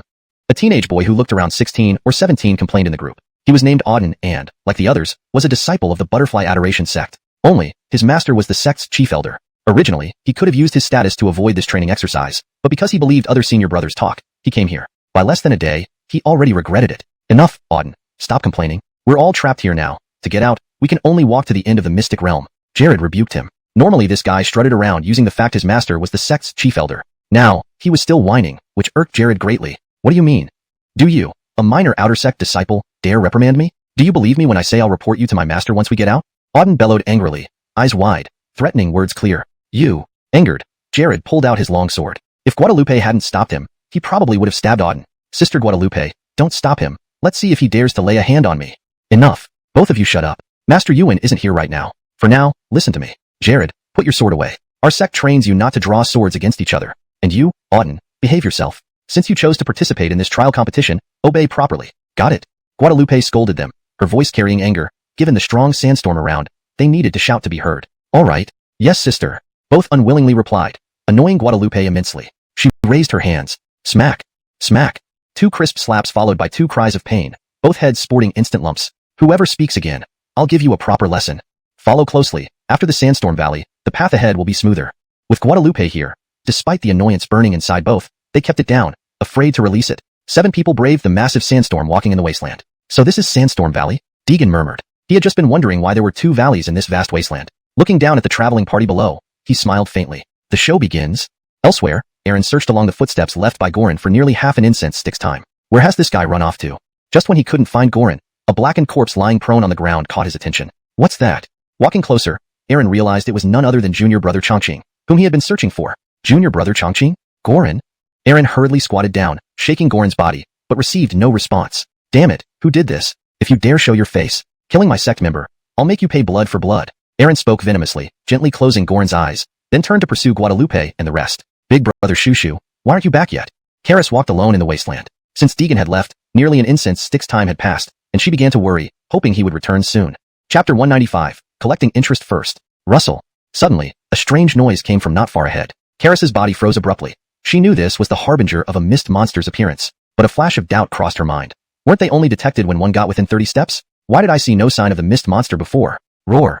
Before Karis could understand, in the blink of an eye, a large and oddly shaped mist monster appeared right before her eyes. Oh my, this mist monster is too enormous? Karis's eyes were full of astonishment. The suddenly appearing mist monster was 7 to 8 times larger than those encountered earlier. Even its thinnest finger was much thicker than Karis's waist. If struck by this creature's fist, an ordinary person would certainly die. Kill, kill, kill. The huge mist monster roared continuously, delivering a relentless attack with its massive fists. Bang! But Karis wasn't helpless. With an instant step, she dodged its assault. However, the mist monster didn't plan on letting her off easily. Missing once, it raised its fists again, swinging them towards Karis for another strike. Karis narrowed her eyes, watching the mist monster tensely. Her feet moved swiftly, instantly circling behind it. Drawing her sword from her waist and gripping it tightly, she swung with all her might. Clang! The sword blade sliced through, sparking but only leaving a faint white mark. What? This is actually corporeal? Karis was dumbfounded. She thought this mist monster would be like the others, yet it turned out to be corporeal. Seeing this, she no longer held back. Her spiritual energy surged, fully releasing the aura of a late-stage transformation realm practitioner. Secret technique, Gale Sweeping Remnants. She hurled her emerald longsword into the sky, channeling her spiritual energy into a several dozen meter high storm of sword blades. Far away, Walker, who was pursuing the group, suddenly turned his head. Is that a transformation realm expert? Could it be some kind of monster appeared in the mystic realm? Thinking this, Walker immediately changed direction, rushing toward the source of the aura. Where there were monsters, there was danger, but also possibly great opportunities. Meanwhile, the 7 members of the Dalian sect were unaware that a shadow had silently descended from above the valley behind them. Bright lightning palm. A bolt of lightning struck precisely at Jared, who was on the right side of the group. He didn't even manage a scream before he collapsed to the ground. Be careful, we're under attack. Guadalupe reacted the fastest. As Jared was struck by the lightning, she spun around, drew her dagger, and stared intently at the attacker. The other surviving disciples of the Dalian sect also drew their weapons, readying themselves for battle. Who are you? Why are you attacking us? In response to Guadalupe's question, Deegan did not answer but instead smiled and slowly approached. Guadalupe glanced at Jared, who had been struck by lightning and was now reduced to ashes. Seeing this, shock flashed across her eyes. One hit, an early nascent soul realm Jared was instantly killed. This person must be at least a transformation realm cultivator. Could she, at peak nascent soul realm, withstand this transformation realm expert? She didn't know, but she had no choice. The attacker was already closing in. Gue High Blade. Among the group, a golden core realm cultivator launched the first attack, sending a fierce wave of blade energy toward Deegan. He originally expected his attack to be easily evaded, but the next scene made him smirk. The person didn't even try to dodge, allowing the blade energy to hit him. Truly arrogant. Even if you're a transformation realm powerhouse, you can't remain unscathed. The disciple sneered. His technique, Gue High Blade, was a mandatory skill for every member of the Dalian sect. His perfected Gue High Blade strike was something even a transformation realm expert wouldn't dare to receive lightly. And here this person showed such arrogance. If he wasn't extremely confident in his own strength, he must be utterly stupid. Unfortunately, Deegan wasn't the latter. Clang! The blade energy hit Deegan's body with a ringing sound, but it was clear that it couldn't even penetrate the protective barrier of spiritual energy around him. How could this be? It didn't even. This person's strength is formidable, absolutely beyond transformation realm. Can we still escape in time? Brother Yewen, if you don't return soon, we'll... The members of the Dalian sect were filled with shock. They knew they were no match for this person. Their only hope was to hold him off until Walker arrived. Otherwise, They would just wait for their corpses to be collected. Who are you? We are disciples of the Dalian sect. If you dare attack us, do you not fear the wrath of our sect? Guadalupe's expression darkened. She wanted to scare him off using the reputation of the Dalian sect, but anyone with half a brain would know that since he attacked without hesitation, he must have known their identities. Dalian sect? Worthless. A bunch of ants daring to defy me? Deegan smirked. In his heart, these 6 people were as good as dead today, and this was just collecting a little interest in advance. Who I am, you need not know. Just remember, this will be your grave. Guadalupe was greatly alarmed. She knew they couldn't avoid this fight today. Clearly, the attacker was targeting them, and they could only fight to the death, hoping to delay until Walker returned. Everyone, be cautious, do not hold back. Attack with all your might, and try to hold him off until Brother Yewen returns. Guadalupe communicated telepathically with the others, then took the lead, transforming into a spirit cat. In an instant, she appeared before Deegan, stabbing down with her dagger. Clang. What? This isn't working either? Her full-strength attack failed to penetrate his spiritual energy barrier, shocking her. She kicked out quickly, creating distance between them. Be careful, everyone. This person's spiritual energy barrier is incredibly strong. I'm certain the amount of spiritual energy in his body surpasses any transformation realm expert I've ever seen. The other Dalian sect disciples paled upon hearing this. Even Guadalupe, their strongest, couldn't break through his barrier. His strength. Could he be? Sister, let's attack together. Maybe we still have a chance. All right. Everyone must work together, focusing all our strength on attacks to buy as much time as possible. They must hold on until Senior Yuan returns. Are we all ready? This line seems to be out of context with the provided chapter excerpt. If you want me to include it in the translation, please provide more context or specify where it should be placed. Based on the original text, there's no direct match for Dajadumbe Halama in the given narrative flow. If you meant to translate a part of the original text, here's a relevant section that could be adjusted. Everyone, be careful. This person's spiritual energy barrier is extremely tough. I can confidently say that the spiritual energy within this person's body is absolutely more massive than any other spirit transformation expert I've ever seen. Or if you need a specific scene where readiness is checked, please clarify. Ready. Given the context, it seems like this line is out of place or incomplete. If you need a more accurate and contextually fitting translation, please provide more surrounding text or clarify the scene. For now, I've translated it directly as ready, but it might need adjustment based on the fuller context. If this line is meant to be part of a dialogue or action sequence, ensuring it fits seamlessly with the preceding and following events is crucial. Could you provide more details? Then let's attack together. Given the context of the original Chinese text, this line is a response within a tense combat situation. The provided translation accurately conveys the meaning and maintains the urgency of the scene. It reads naturally in English and keeps consistency with the tone and style of the surrounding narrative. No further edits are necessary for this specific line. However, if you need a broader context or more lines translated and edited, please provide them for a comprehensive review. All of them launched their attacks simultaneously, with various spells and weapons intertwining like a spectacular fireworks display, exploding in the air. But their attacks could not shake Deegan in the slightest. To improve fluency and maintain consistency in style and terminology, here's a refined version. But their attacks failed to make any impact on Deegan. With a casual wave of his hand, a luminous spiritual barrier instantly unfolded, effortlessly deflecting all attacks. These petty tricks of yours aren't enough to impress. Given the context and tone of the original passage, a more fitting translation would be, these petty tricks of yours aren't enough to defeat me. This maintains the confrontational and dismissive tone of the original text while ensuring it reads naturally in English. Deegan sneered, forming seals with his hands while muttering an incantation. Focus spirit technique, unleash. Note, the term Ningsunjia can be translated in various ways. Here I've chosen focus spirit technique to maintain the mystic tone and ensure it reads naturally in English. Unleash is used instead of break to better fit the context of what appears to be a spell or technique being cast. Suddenly, a powerful mental shockwave radiated out, directly assaulting the minds of everyone present, causing them all to experience intense pain. Ah! The sudden scream pierced the air. Karis's body froze. She knew this was the omen of a fog monster's appearance, but a hint of confusion flashed across her mind. Weren't they only detectable when within 30 steps? Why could she not even see the outline of the fog monster yet? Roar!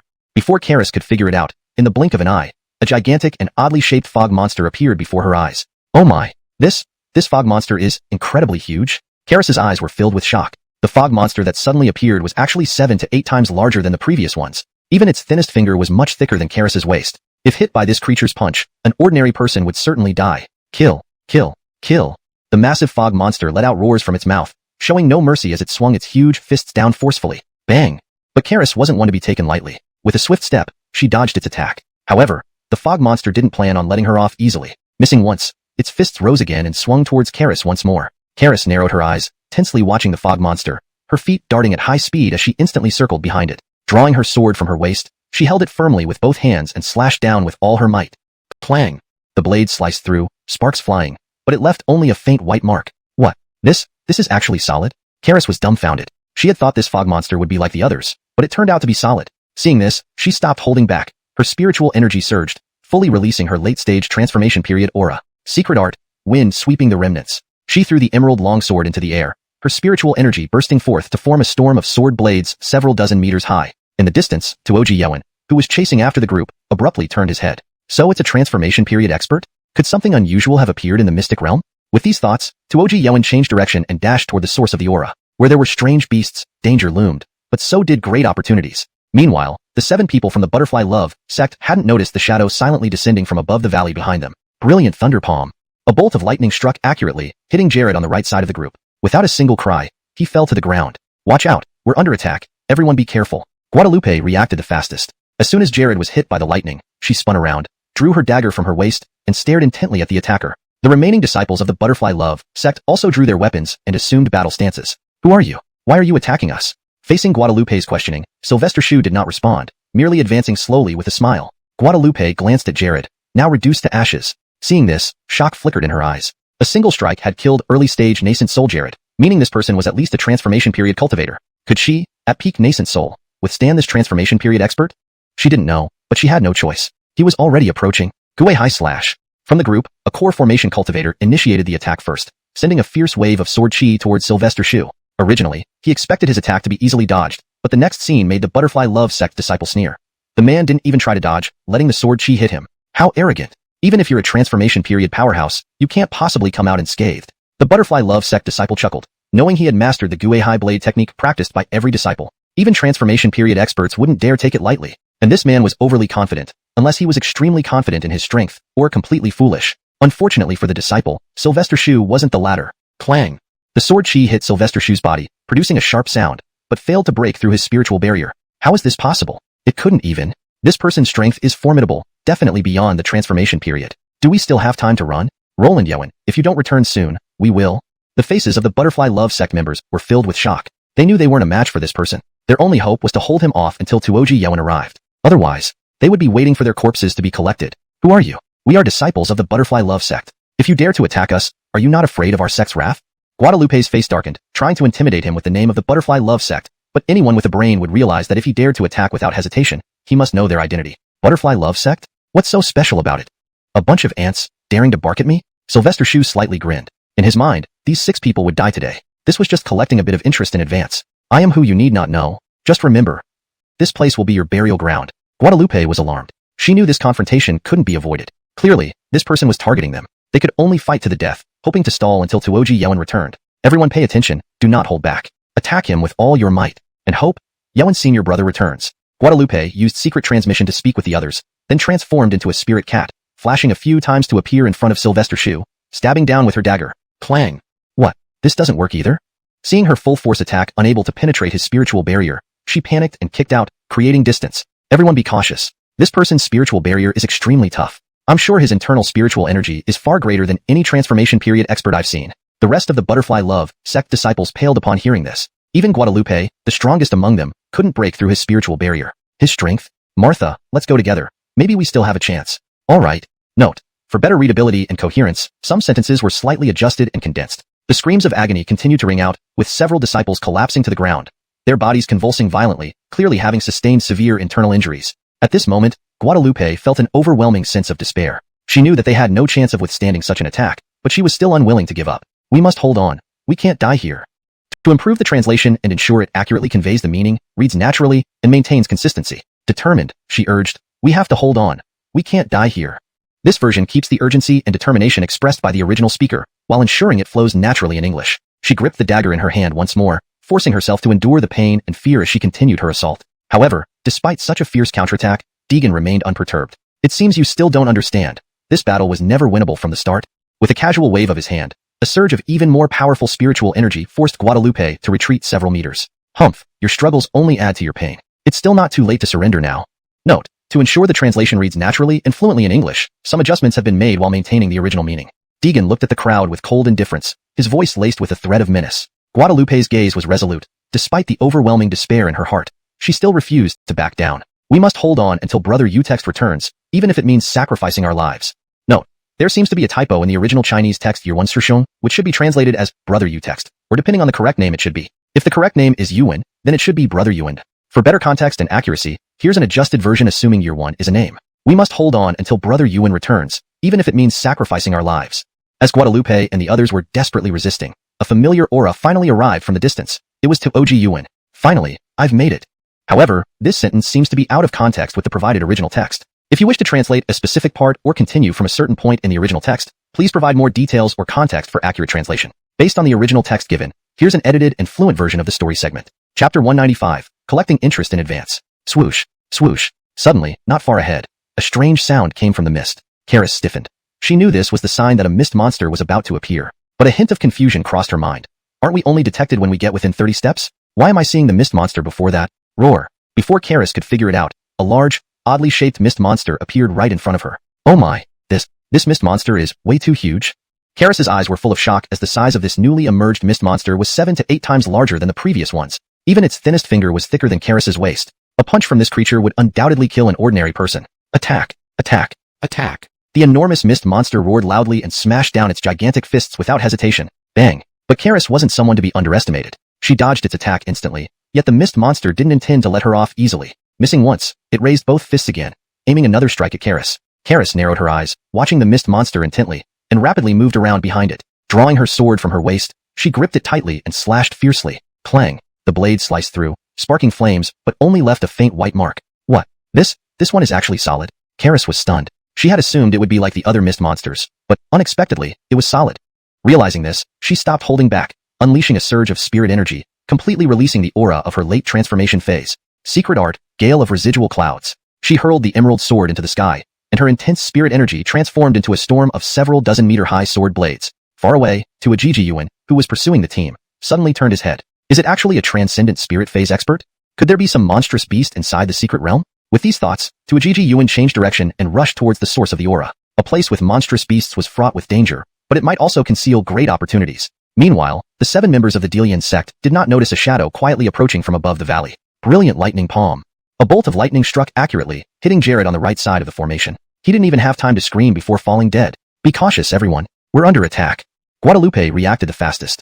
The moment Jared was hit by the lightning, she spun around, drew her dagger from her waist, and locked eyes on the attacker. The remaining Delian sect disciples also drew their weapons, ready for battle. Who are you? Why are you attacking us? Facing Guadalupe's question, Deegan gave no response, merely smiling as he slowly approached. Guadalupe glanced at Jared, who had been reduced to ashes by the lightning. Seeing this, a wave of shock flashed in her eyes. Jared, an early nether essence cultivator, had been killed instantly. This person must be at least a transcendent spirit phase cultivator. Could she, at her peak nether essence stage, resist this transcendent spirit phase expert? She didn't know, but she had no choice now as the enemy was advancing.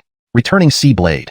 One of the gold core cultivators in the group took the initiative, sending a sharp blade chi towards Deegan. He initially thought his attack would be easily evaded, but the scene that followed made the Delian sect disciple sneer. The man didn't even attempt to dodge, letting the blade chi hit him. Arrogant fool. Even if you're a transcendent spirit phase strong, you can't come out unscathed. That Delian sect disciple laughed derisively. His returning Sea Blade technique was mandatory for every Delian sect disciple, and his skill was already well practiced. Even a transcendent spirit phase expert wouldn't dare to receive it easily. Yet, the man in front acted so confidently unless he was extremely confident in his own strength, or simply a fool. Unfortunately, Deegan wasn't the latter. Clang. The blade chi hit Deegan's body, making a crisp sound. It was clear. It hadn't even broken through his spirit energy barrier. How is this possible? Not even. This person's strength is formidable, definitely beyond the transcendent spirit phase. Do we still have time to run? Brother Eugen, if you don't come back soon, we will. Shock filled the eyes of the Delian sect members. They knew they weren't a match for this person. Their only hope was to stall until Tuajiji Eugen arrived. Otherwise, they would just wait for death. Who exactly are you? We are Delian sect disciples. Do you dare attack us and not fear our sect's wrath? Guadalupe's face darkened, trying to scare the attacker with the name of Delian sect. However, anyone with common sense would know that since the attacker dared to strike without hesitation, they obviously knew their identity. Delian sect? Worthless. A bunch of ants, daring to threaten me? Deegan slightly smiled. In his heart, these 6 people were destined to die today, and this was just a bit of interest collected in advance. Who I am? You don't need to know. Just remember. This place is where you'll all perish. Guadalupe was alarmed. She knew they couldn't avoid this fight. Clearly, the attacker had come for them. Now, they could only fight to the death and try to hold on until Tuajiji Eugen returned. Everyone, be careful. Don't hold back. Use all your strength against this person, and hope to delay until Brother Eugen returns. Guadalupe used telepathy to communicate with the others, then charged forward, transforming into a spiritual cat. Flashing several times, she appeared before Deegan, stabbing with her dagger. Clang. What? Even this won't work? Seeing her full force attack fail to break through his spirit energy barrier, she panicked and quickly kicked out, creating distance between them. Be cautious, everyone. This person's spirit energy barrier is very strong. I'm sure the amount of spirit energy in his body is far greater than any transcendent spirit phase expert I've seen. The rest of the Delian sect disciples paled at this. If even the strongest among them, Guadalupe, couldn't penetrate his barrier in one strike. What did that mean for his strength? Martha, let's all attack together. Maybe we still have a chance. Agreed. This revised translation aims to convey the essence of the original text fluently and naturally while ensuring consistency in terminology and style. The figure of Tuoji Yujin quickly appeared before them, and his arrival let everyone present breathe a sigh of relief. Note, Tuoji Yujin is the transliteration of Tuojir 1 based on previous context to maintain consistency in terminology. For a more fluent English rendition, we may also consider Tuoji Yujin suddenly appeared on the scene, and his presence let everyone heave a sigh of relief. Are you all alright? However, this sentence seems out of context with the provided paragraph. It appears to be a separate sentence that might belong elsewhere in the story. If you want it integrated or need further context, please provide more information. For the sake of coherence and context, here's an edited and natural flow translation based on the given narrative. Chapter 195, Collecting Interest First. Swoosh, swoosh, swoosh. Suddenly, not far ahead, a strange sound emerged. Karis's body froze instantly. She knew this was the harbinger of a fog beast's appearance. Yet, a hint of doubt flashed through her mind. Weren't they only supposed to be detected when within 30 steps? Why did I see no trace of the fog beast yet? Roar. Before Karis could figure it out, a large, bizarre-shaped fog beast appeared right before her eyes. Heavens! This fog beast is too enormous? Karis's eyes were wide with shock. This newly appeared fog beast was 7 to 8 times larger than the previous ones. Even its thinnest finger was thicker than her waist. If hit by its fist, any ordinary person would surely die. Kill, kill, kill. The massive fog beast roared fiercely, raising its colossal fists and smashing them down without hesitation. Bang! But Karis wasn't one to be easily caught off guard. She dodged its attack with a swift step, yet the fog beast showed no intention of letting her off easily. Missing once, it raised both fists again and swung at her. Karis narrowed her eyes, watching the fog beast tensely. Her footsteps moved rapidly, circling behind it. She unsheathed the sword from her waist, gripped it tightly, and slashed down with all her might. Clang! The blade cut through, sparking but only leaving a shallow white mark. What? Is this one actually solid? Karis was taken aback. She had assumed this fog beast would be like the others, never expecting it to be solid. Seeing this, she unleashed her full strength, releasing the aura of her late transformation period. Secret art, whirlwind of residual clouds. She hurled the emerald longsword into the air, driving it with spirit energy to form a storm of sword blades dozens of meters high. Far away, Tuoji Yutext suddenly turned his head while pursuing the group. Is this the aura of a transformation stage expert? Could something monstrous have appeared in the secret realm? With this thought, Tuoji Yutext immediately changed direction, dashing toward the source of the aura. Where there were strange beasts and monsters, danger lay. But so did great opportunities. Meanwhile, the 7 members of the Dillian sect were unaware of a shadow quietly descending from above the valley. Thunderclap palm. A bolt of lightning struck precisely, hitting Jared on the right side of the group. He fell to the ground without even a scream. Intruders! Everyone be careful. Guadalupe reacted the fastest. As soon as Jared was hit, she whipped around, drew a dagger from her waist, and stared intently at the attacker. The remaining Dillian sect disciples also brandished their weapons, ready for battle. Who are you? Why are you attacking us? Facing Guadalupe's question, Deegan did not respond but approached with a smile. Guadalupe glanced at Jared, now reduced to ashes, and couldn't help but feel shocked. To kill an early embryo formation stage cultivator in one strike, this person must be at least a transformation stage expert. Could her peak embryo formation self withstand this transformation stage expert? She didn't know, but there was no time to hesitate. The attacker was already closing in.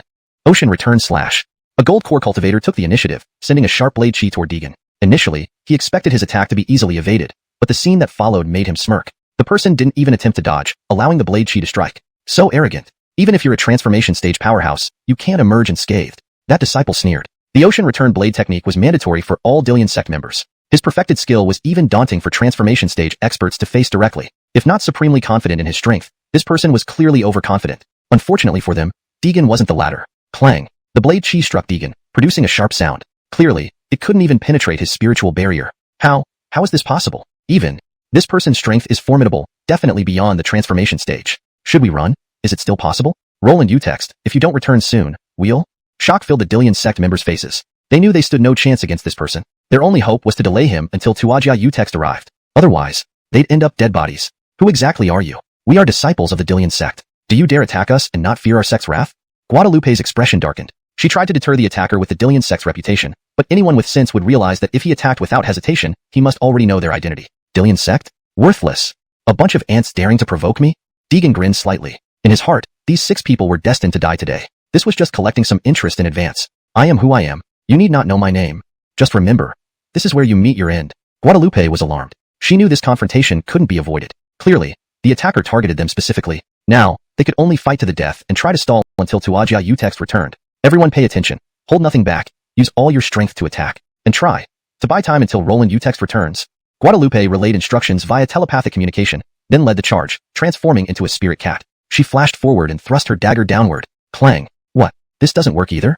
Seeing her full-strength attack fail to penetrate his spiritual barrier, she panicked, kicking out to increase the distance. Be cautious, everyone. His spiritual barrier is incredibly tough. I'm certain his spirit energy is greater than any transformation stage expert I've seen. The other Dillion sect disciples paled at this revelation. Even Guadalupe, their strongest, couldn't break through his barrier in one strike. His power.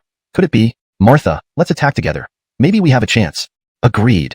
This maintains consistency and fluency in English while preserving the original Chinese narrative's essence. Brother, this guy is extremely powerful. We can't hold him off. Note, to improve the translation, I have made it more natural and fluent in English while keeping the urgency and meaning of the original statement intact. Don't worry, leave it to me to handle. A flash of coldness crossed Tuoji Yuan's eyes. He was well aware that this was a battle for life and death. Note, I have adjusted the name to fit a more English-friendly format, assuming Tuoji Yuan is a character's name. The rest of the sentence has been translated to ensure it reads naturally in English while maintaining the original meaning.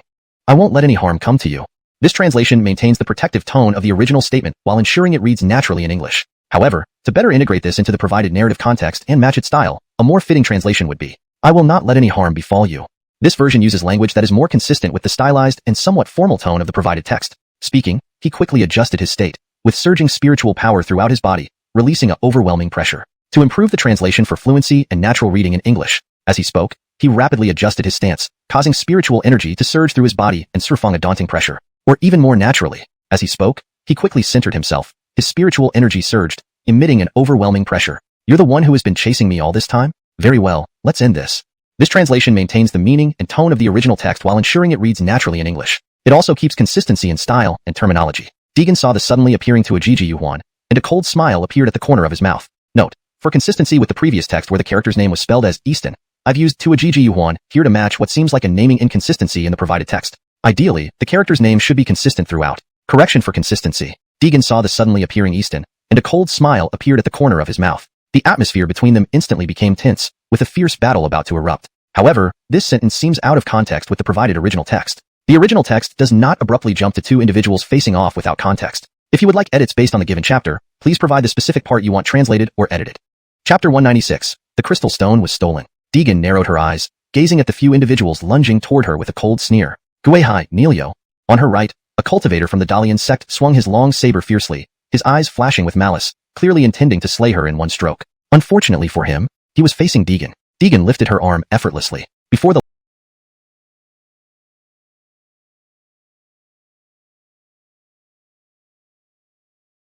long saber could reach her, it was grabbed by a powerful hand. It emitted a screeching sound. Damn it!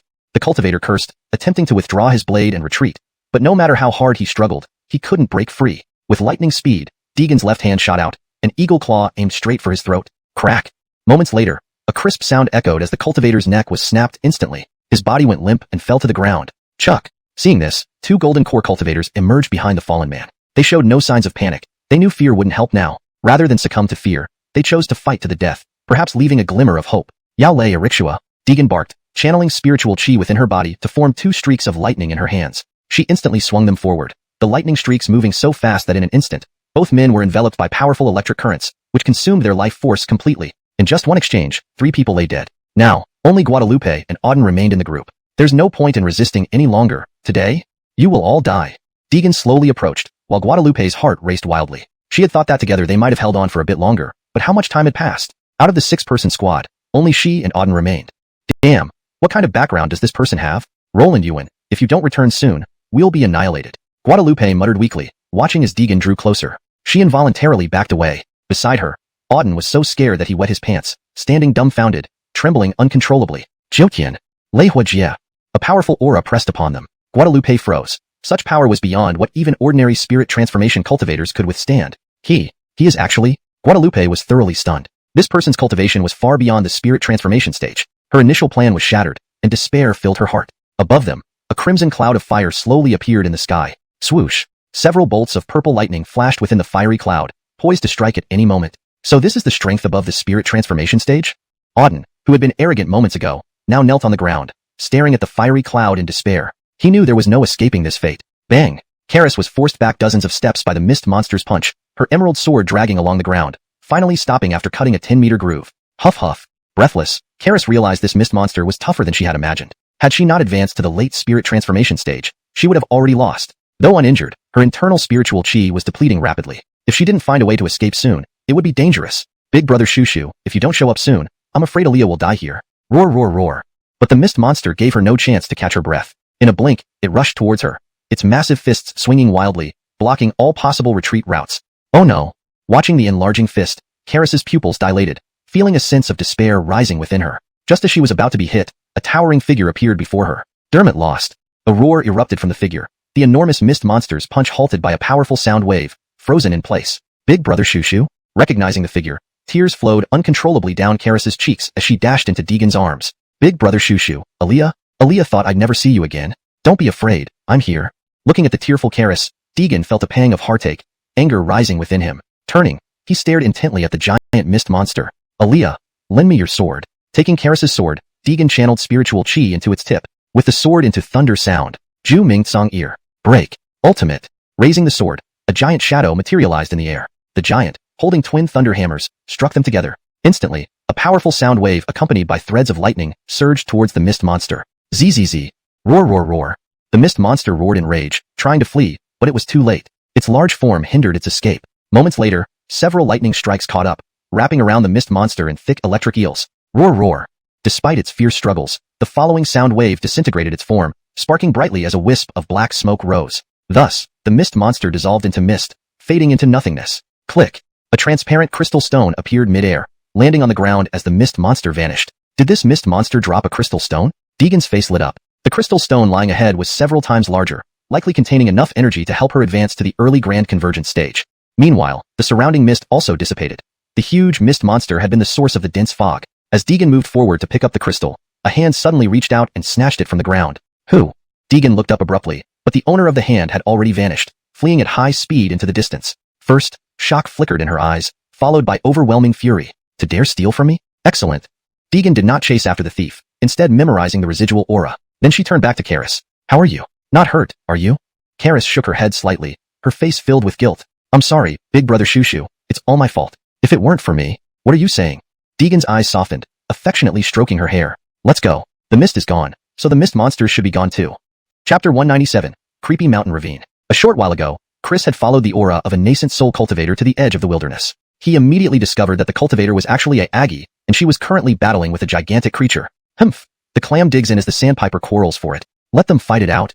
Chris's lips curled upwards slightly before he hid in the dark and watched quietly, planning to enter the fray later and reap the benefits after both sides had been weakened. Hiss. Not long after, Chris, hiding nearby, was suddenly startled when Kira attacked. He hadn't expected her to be a late-stage nascent soul powerhouse, but the giant creature turned out to be even more formidable than imagined, swiftly cornering the Aggie within moments. How can this monster be so powerful? Even a late-stage nascent soul expert is no match for it. Truly underestimated, Chris exclaimed in shock, his eyes flickering with astonishment. After dozens of rounds of fighting, the female cultivator gradually fell into a disadvantageous position and seemed on the verge of being killed by the monster. Seeing this, Chris felt a surge of joy, his heartbeat quickening inexplicably. He was already prepared.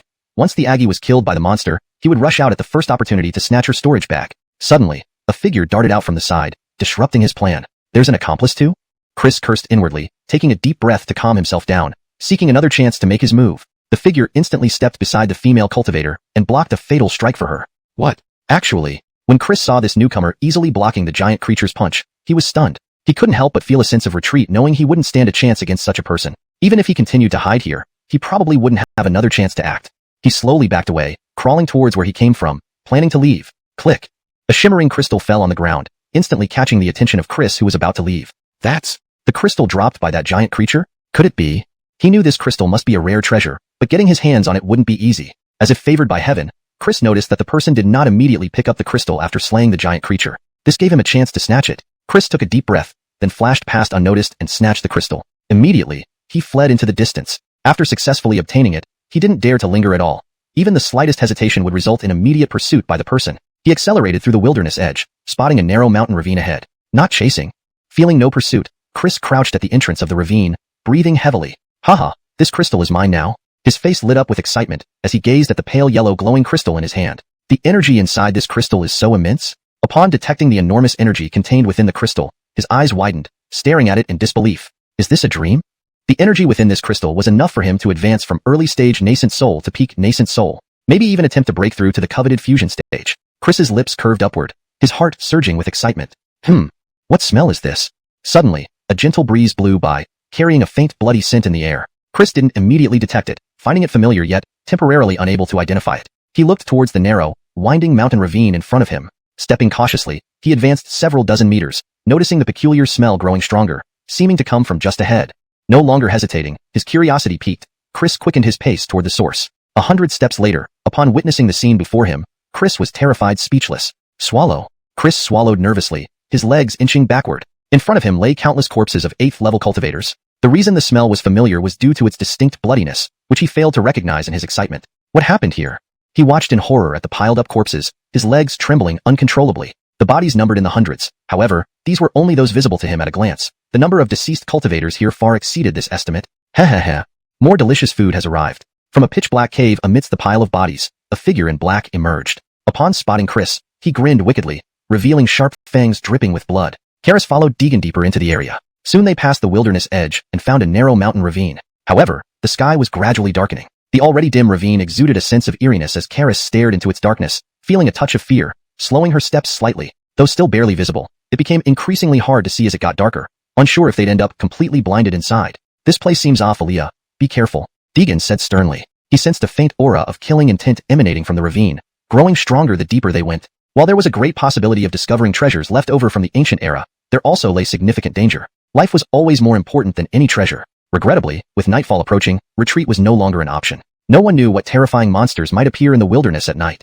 They exchanged glances, then proceeded into the ravine. Passing through a valley overhead, chilly winds blew past, sending shivers down their spines. After advancing around 100 steps, Deegan suddenly stopped, standing frozen. Sensing something amiss, Karis quickly asked, "What's wrong, Brother Shushu?" Looking at the scene before him, Deegan took a deep breath and whispered as low as possible, "Aaliyah, close your eyes first." Confused, Karis, nonetheless trusted Deegan implicitly. She believed Deegan would never harm her. Please provide feedback if you need further adjustments or have additional sections for translation. Chapter 198. The Mysterious Creature. Thus, he did as instructed and closed his eyes. "Hold my hand. I'll guide you forward."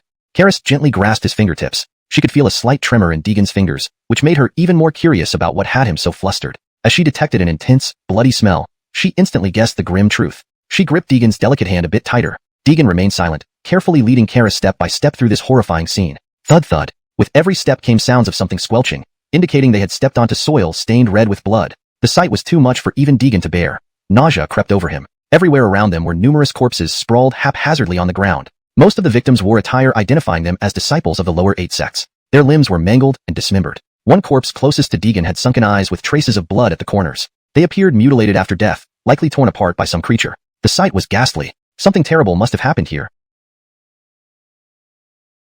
Deegan thought. Less than a day since they entered this ancient secret realm, and so many people were already dead. No wonder he hadn't encountered any lower 8 sect cultivators around the wasteland earlier. They all ended up here. Deegan moved cautiously, his face grave as he watched their surroundings vigilantly. He shielded Karis partially with his body, not wanting her to see this horror. After what seemed like hours, the dense pile of corpses thinned out into just a few scattered bodies. Unable to hold back her curiosity, Karis asked, "Dayton, what's happening here?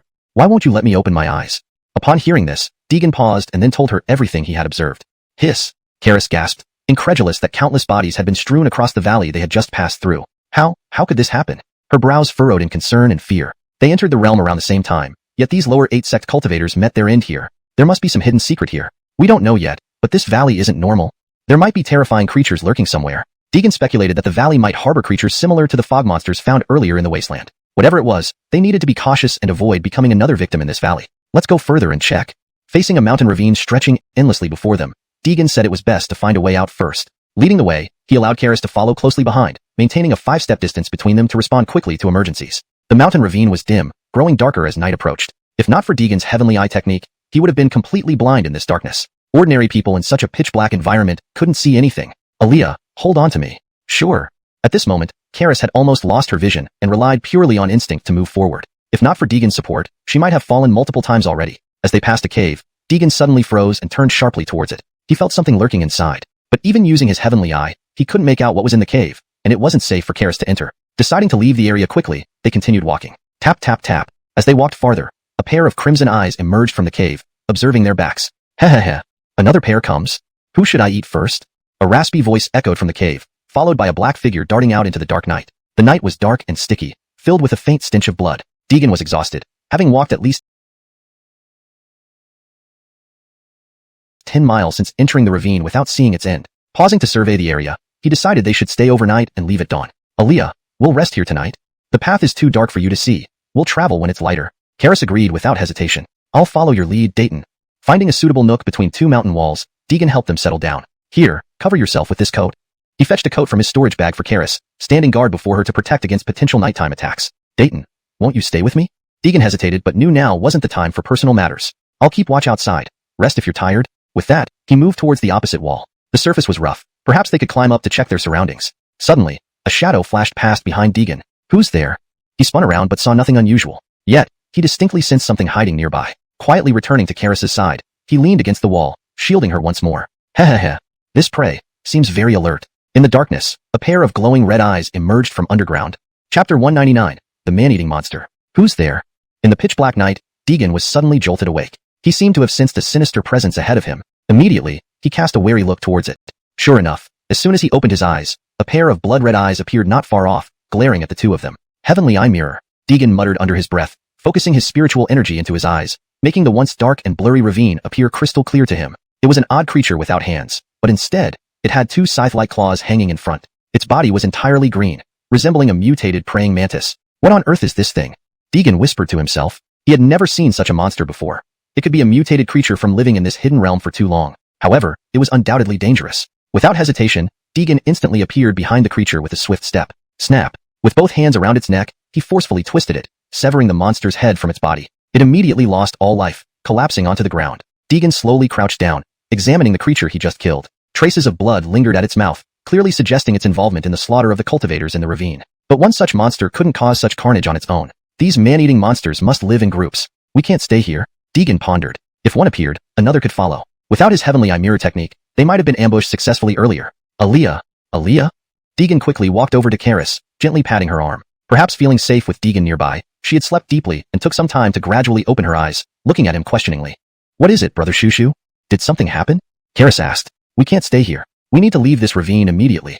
Upon hearing this, Karis did not ask further questions, standing up and handing back her outer robe. Let's go. As Karis followed Deegan out of the narrow gap, a faint roar sounded from behind. A cold wind swept past them, causing Deegan to instinctively lower his head and shield Karis behind him. Ha. Human, you're quite quick. Speaking was another man-eating monster similar to the one Deegan just killed, but twice its size. From this one, he sensed a sharp and intense aura, piercing like a sword, almost blinding him. Aaliyah, go ahead, Deegan said sternly, knowing he couldn't guarantee protecting Karis if this larger monster attacked. Alright, be careful, Brother Shushu. Without hesitation, Karis turned and ran towards the other end of the ravine. However, due to the darkness, she soon collided with the mountain wall, letting out a muffled groan but continuing without stopping. Not that Karis didn't want to stay, but she realized her presence wouldn't help. Even Deegan found the monster formidable. Staying would only hinder him. Wanna run? Ha. Not so easy. The man-eating monster stared at Karis's direction with bloodshot eyes, then lunged forward, leaping high into the air. Its scythe-like claws slashed fiercely at her back. Damn! Wind God step! Deegan yelled, dashing towards Karis. In an instant, he appeared right behind her. Brilliant thunder palm. A blinding electric flash erupted from his hand, illuminating the ravine. Dermot lost. Deegan roared, hurling the electric light forward. The sizzling sound filled the air as it streaked towards the monster, striking it accurately. The creature's ugly face immediately blackened from the hit. Erf! It screamed in pain, covering its face as it flew backward. Hearing this agonized cry, Karis couldn't help but turn back and witness the grotesque monster being hurled away. Quick, keep going. Seizing the moment, Deegan scooped her up and sped off into the distance. What was that? Karis asked, still stunned. A man-eating monster, Deegan replied tersely, accelerating. He didn't elaborate because even he wasn't sure where these creatures came from. Just now, during their brief encounter, he realized how incredibly strong this man-eating monster was, with formidable physical defenses. When struck by his electrical blast, he noticed traces of green venomous fangs, likely containing potent toxins. That strike wouldn't kill it, but it inflicted a significant injury. Deegan knew a glancing blow would do little damage, but hitting a vital point. Pushing those thoughts aside, Deegan concentrated, speeding towards the distance. Damned humans. You won't escape. The man-eating monster's enraged shout echoed from behind. Deegan was startled, having thought it would take longer for the creature to recover from the shock. A chilling sensation rippled through his spine, indicating the monster was fast approaching. Hearing the whoosh of wind, Deegan gritted his teeth, pushing the wind god step to its limits. He planted his foot on the side of a cliff. Thud. The ground trembled, sending debris flying. Instantly, he disappeared, reappearing 10 meters away. The pursuing man-eating monster crashed into the cliff, creating a large indentation, but regained control instantly and continued chasing them. Har. Don't think you can run? Furious, the man-eating monster seemed to use some secret art, doubling its speed. Deegan gasped, releasing Karis. You go ahead first. He then turned to face the charging beast and punched it squarely. Chapter 200. Peril all around. Bang. A deafening roar echoed as the man-eating monster that lunged at Brigham was punched flying by him. But this pain was nothing to it. As it fell to the ground and roared in fury, just about to stand up, Brigham was already charging towards it. Die! He growled, advancing instead of retreating, charging straight at the monster. The enraged man-eater instantly rose, its huge fists swinging toward Brigham's head. Facing this lethal strike, Brigham neither dodged nor avoided, meeting the blow with a powerful punch. Boom! Their fists collided, sending shockwaves through the air and causing the ground to shake. Brigham's figure barely wavered, while the man-eater was forced back several steps, each leaving deep grooves in the ground. Its right arm hung limply at its side, clearly shattered by Brigham's punch. Seeing this, Brigham felt a surge of joy. His punch had actually worked, but in the next moment, his expression changed. After taking a few steps back, the man-eater steadied itself, and then its injured arm miraculously healed. It let out a roar and charged at him again. That attack hadn't inflicted any significant damage, perhaps not even a scratch. Shocked beyond words, Brigham quickly retreated. Meanwhile, the man-eater regained a bit of composure from its frenzy. It glared coldly at Brigham and snarled, "Cursed human! You've angered me. I will tear you limb from limb." It roared again, its form moving like a whirlwind towards him. At the same time, two dark shadows rapidly approached from a distance, undoubtedly coming for him. Brigham cursed inwardly, but before he could react, the man-eater launched another attack. He could not evade in time and shouted, "No good!" Bang! In the nick of time, Brigham kicked off the ground, using the recoil to propel himself into the air. Despite this, he was still struck by the man-eater's hand, his body flying like a broken kite. Cough, cough. Spitting blood mid-flight, Brigham cursed inwardly. The man-eater's strength far exceeded his expectations. After their clash, he had failed to deal any significant damage and found himself in a perilous situation. Brother Shushu. Behind him, Aaliyah Lu cried out in alarm, immediately rushing to his side and helping him up. Brother Shushu, are you alright? Looking at the tear-streaked face of Aaliyah Lu, Brigham managed to smile. Aaliyah, I'm fine. Weren't you supposed to go first? Why did you come back? Aaliyah Lu shook her head amidst her sobs. Before Brigham could respond, the two dark figures that had been approaching had reached behind the man-eater. The man-eater took large steps forward, about to launch another attack, but was stopped by the two figures blocking its path. What do you mean by this? The man-eater glared fiercely at the two figures. These two humans are a great boon. How can you enjoy them alone? Under the moonlight, Brigham recognized the speaker as a wolf demon, with another man-eater standing beside it. Boss, it's my fault I couldn't stop this guy. The other man-eater stood slightly aside, lowering its head in apology. Jagger, instead of guarding your territory, you come here to meddle. Dermot lost. The man-eater who had wounded Brigham said angrily. Jagger scoffed.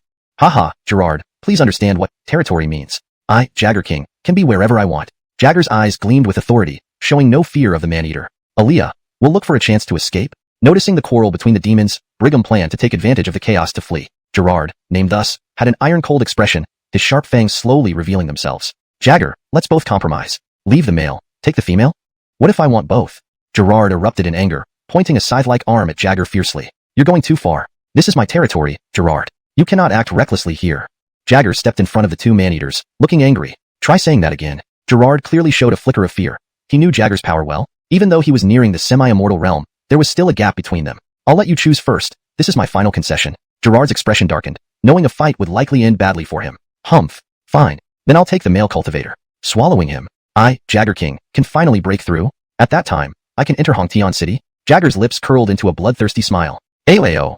Jagger roared to the sky, its fur bristling, its body expanding instantly. Gerard also roared, striding towards Brigham and Aaliyah, his eyes flashing with bloodlust. Seeing this, Brigham and Aaliyah were shocked, realizing the duo intended to kill. They quickly retreated, and Aaliyah summoned her sword to prepare for escape. However, Jagger moved faster than expected, appearing before them in an instant. Humph, two ants think they can escape me? Jagger coldly snorted, punching at Brigham and Aaliyah. Suddenly, a gust of wind blew, freezing the air momentarily. Brigham and Aaliyah's faces paled. The sword shattered instantly in Jagger's punch. Retreat was too late. Bang! A thunderous sound echoed as Brigham and Aaliyah were punched flying, hitting the ground and spitting blood. Their bodies were immobilized by the immense force. Approaching them, Jagger looked down coldly, his eyes merciless. Lifting his hand, he sent a beam of light towards them. Aaliyah panicked, shielding Brigham. Ugh! Blood sprayed from her mouth as she took the fatal blow for him, swaying on her feet. Aaliyah! Brigham shouted, his eyes filled with regret and defiance. His gaze burned with rage towards Jagger. Even if you're about to break through to the semi-immortal realm, so what? Touch Aaliyah and I'll drag you down with me, even if it costs me my life. Brigham had lost all reason, consumed by fury. Hashtag chapter 201, Hongtian City. He endured the pain from his injuries, slowly rising to his feet. He took step after deliberate step toward Maximus, his eyes burning with intense hatred. Maximus, I will have your death. Deegan shouted, unleashing a formidable aura that marked him as an early-stage great perfection cultivator. He swiftly formed hand seals to unleash his most powerful attack. 9. Heaven. Thunder. Punishment. With the shout, a massive bolt of lightning, as thick as a water vat, rapidly coalesced in the sky and struck down with deadly force from the void. Simultaneously, this move completely drained Deegan's internal spirit energy. Maximus's expression changed. He hadn't expected this human cultivator to muster such a strong attack under these circumstances. Not daring to be negligent, he quickly defended himself. Wolf Shadow Shield. He yelled, and several illusory wolf shadows emerged around him, forming a colossal gray barrier that withstood the heavenly thunder. A deafening explosion echoed as the flashing lightning collided with the gray barrier, releasing a tremendous burst of energy. Tai-2 and the other two were directly thrown back by the shockwave. Maximus staggered back, his face pale and spitting blood. On the other side, Deegan fared no better. The backlash sent him flying backward into a cliffside, collapsing heavily on the ground and spewing blood uncontrollably. Seeing this scene, Karis grew anxious. Deegan couldn't sustain any more injuries. Otherwise, he would surely die. She endured her own pain, struggling to stand up. Secret technique, wind sweep residual clouds. Karis chanted, emitting a formidable aura. She invoked the remaining half of her long sword, channeling her spiritual metal energy into it to instantly create a powerful blade storm. Following her chant, a gale erupted around them, the powerful wind ensnaring Maximus within the blade storm. Brother Shushu, let's go fast. Pale-faced, Karis scooped up the gravely injured Deegan and dashed away. Trapped by the blade storm, Maximus was immobilized by the immense suction, unable to do anything but watch helplessly as the two escaped. His face darkened as he frantically created an energy shield to fend off the storm. There they go. Battling against the fierce winds, Maximus broke free of the blade storm. Seeing this, Karis hurriedly increased their speed. Knowing he was closing in, Brother Shushu, hold on. Gritting her teeth, she carried Deegan swiftly forward, nearly escaping the ravine. However, a towering figure blocked their path. Karis's expression turned serious. This person didn't seem hostile, yet she hesitated before speaking. Please, senior, clear the way. The man remained expressionless, ignoring her plea until Maximus caught up. You, Maximus, this is not where you belong. Leave immediately, or you'll be executed according to the laws of Hongtian City. At the sight of the man, Maximus fell to his knees in terror. No, no. Gwillem, I merely made a wrong turn in confusion. I beg for your mercy, Commander. The man whom Maximus addressed as Gwillem paused. Now get lost. Relieved, Maximus scrambled away hastily. Only then did the Gwillem turn his gaze towards the duo. Thank you, senior, for saving our lives. Karis thanked him, though she wondered why Maximus had shown such fear and respect towards him. The identity of this senior. Before she could ponder further, the man spoke again. Don't worry, I won't harm you. Follow the small path ahead, and you'll reach the territory of Hongtian City. You'll be safe there. Here's a guidebook for entering the city. Keep it well. He vanished in a flash, leaving the two exchanging glances. Indeed, as he said, they soon arrived at the base of Hongtian City. The sheer height of the walls and the numerous guards impressed them greatly. Even the weakest guard here is at the peak great perfection stage? Karis exclaimed in astonishment. Check their identities. They were stopped by the gate guards. Karis, following the senior's advice, handed over the booklet. After a quick glance, the guards allowed them entry. Inspection complete. No anomalies. Their entrance went smoothly, giving Karis a dreamlike feeling. Why so easy? She wondered inwardly. Soon, the duo entered the city through its wide gates, the bustling sights captivating them. How can there be such prosperity in this realm? Is this still a secret realm? Karis asked in disbelief. Beside her, Deegan seemed to recall something. Legend has it that within the prehistoric wilderness, there's a city built by human cultivators descended from ancient deities. It's a tale passed down in the cultivation world. Once, I didn't believe it, but now it seems true. Hearing this, Karis nodded slowly. They found a bustling street and booked a room at an inn for rest. Brother Shushu, how are you feeling? Karis asked with concern. Deegan gently waved his hand, indicating he was fine, before closing his eyes to recuperate. 3 days later, Deegan's injuries were mostly healed. During his rest, he had also gathered information about the city. This place was indeed an ancient city left over from the prehistoric era, though not all its inhabitants had always lived here. Many were outsiders, cultivators from the cultivation world, the mortal realm, and even those from other dimensions who had been transported here. They were mesmerized by the city and decided to stay, living among the original residents. Initially, Deegan didn't understand why until he learned that every week, all residents of Hongtian City could contemplate relics left behind by the ancient prehistoric deities. Some were remnants of swords, scrolls, or complete secret techniques, though only the initiated could perceive them. Chapter 202, Layers of Suspicion. For outsiders to acquire these ancient relics, there are only two methods: trade with the indigenous residents or explore and discover them on their own. However, at this stage, undetected ancient relics from the Upper Antiquity era are exceedingly rare. If they exist, they are likely hidden in extremely perilous locations where even cultivators of the half-immortal realm might perish during their search. Needless to say, for Deegan, who was only at the early Great Ascension stage, going to such places would be nothing short of courting death in a latrine. Of course, if Deegan were willing to stay and become a resident of Hongtian City, he could obtain an ancient relic for cultivation purposes. But this price was too steep, and Deegan hadn't made up his mind yet. After 3 days of recuperation, his injuries had healed considerably, and he also gathered some information through other channels. The master of Hongtian City is a cultivator named Azriel. He was transported here from another dimension and was the first human to discover this ancient city. Originally, the city lord of Hongtian City wasn't him, but an indigenous resident. By utilizing the ancient relics found within the city, he gradually increased his strength, defeated the original city lord, and eventually claimed the position for himself. Currently, the laws and regulations in this city are established by Azriel, and the weekly relic contemplation sessions are organized under his direction. As long as one doesn't break the rules within the city or infringe upon others' interests, there are no restrictions. Conversely, anyone caught cheating to steal ancient relics or killing to seize treasures would be executed on the spot. Azriel had come once during these 3 days, on the night Deegan first checked into the inn.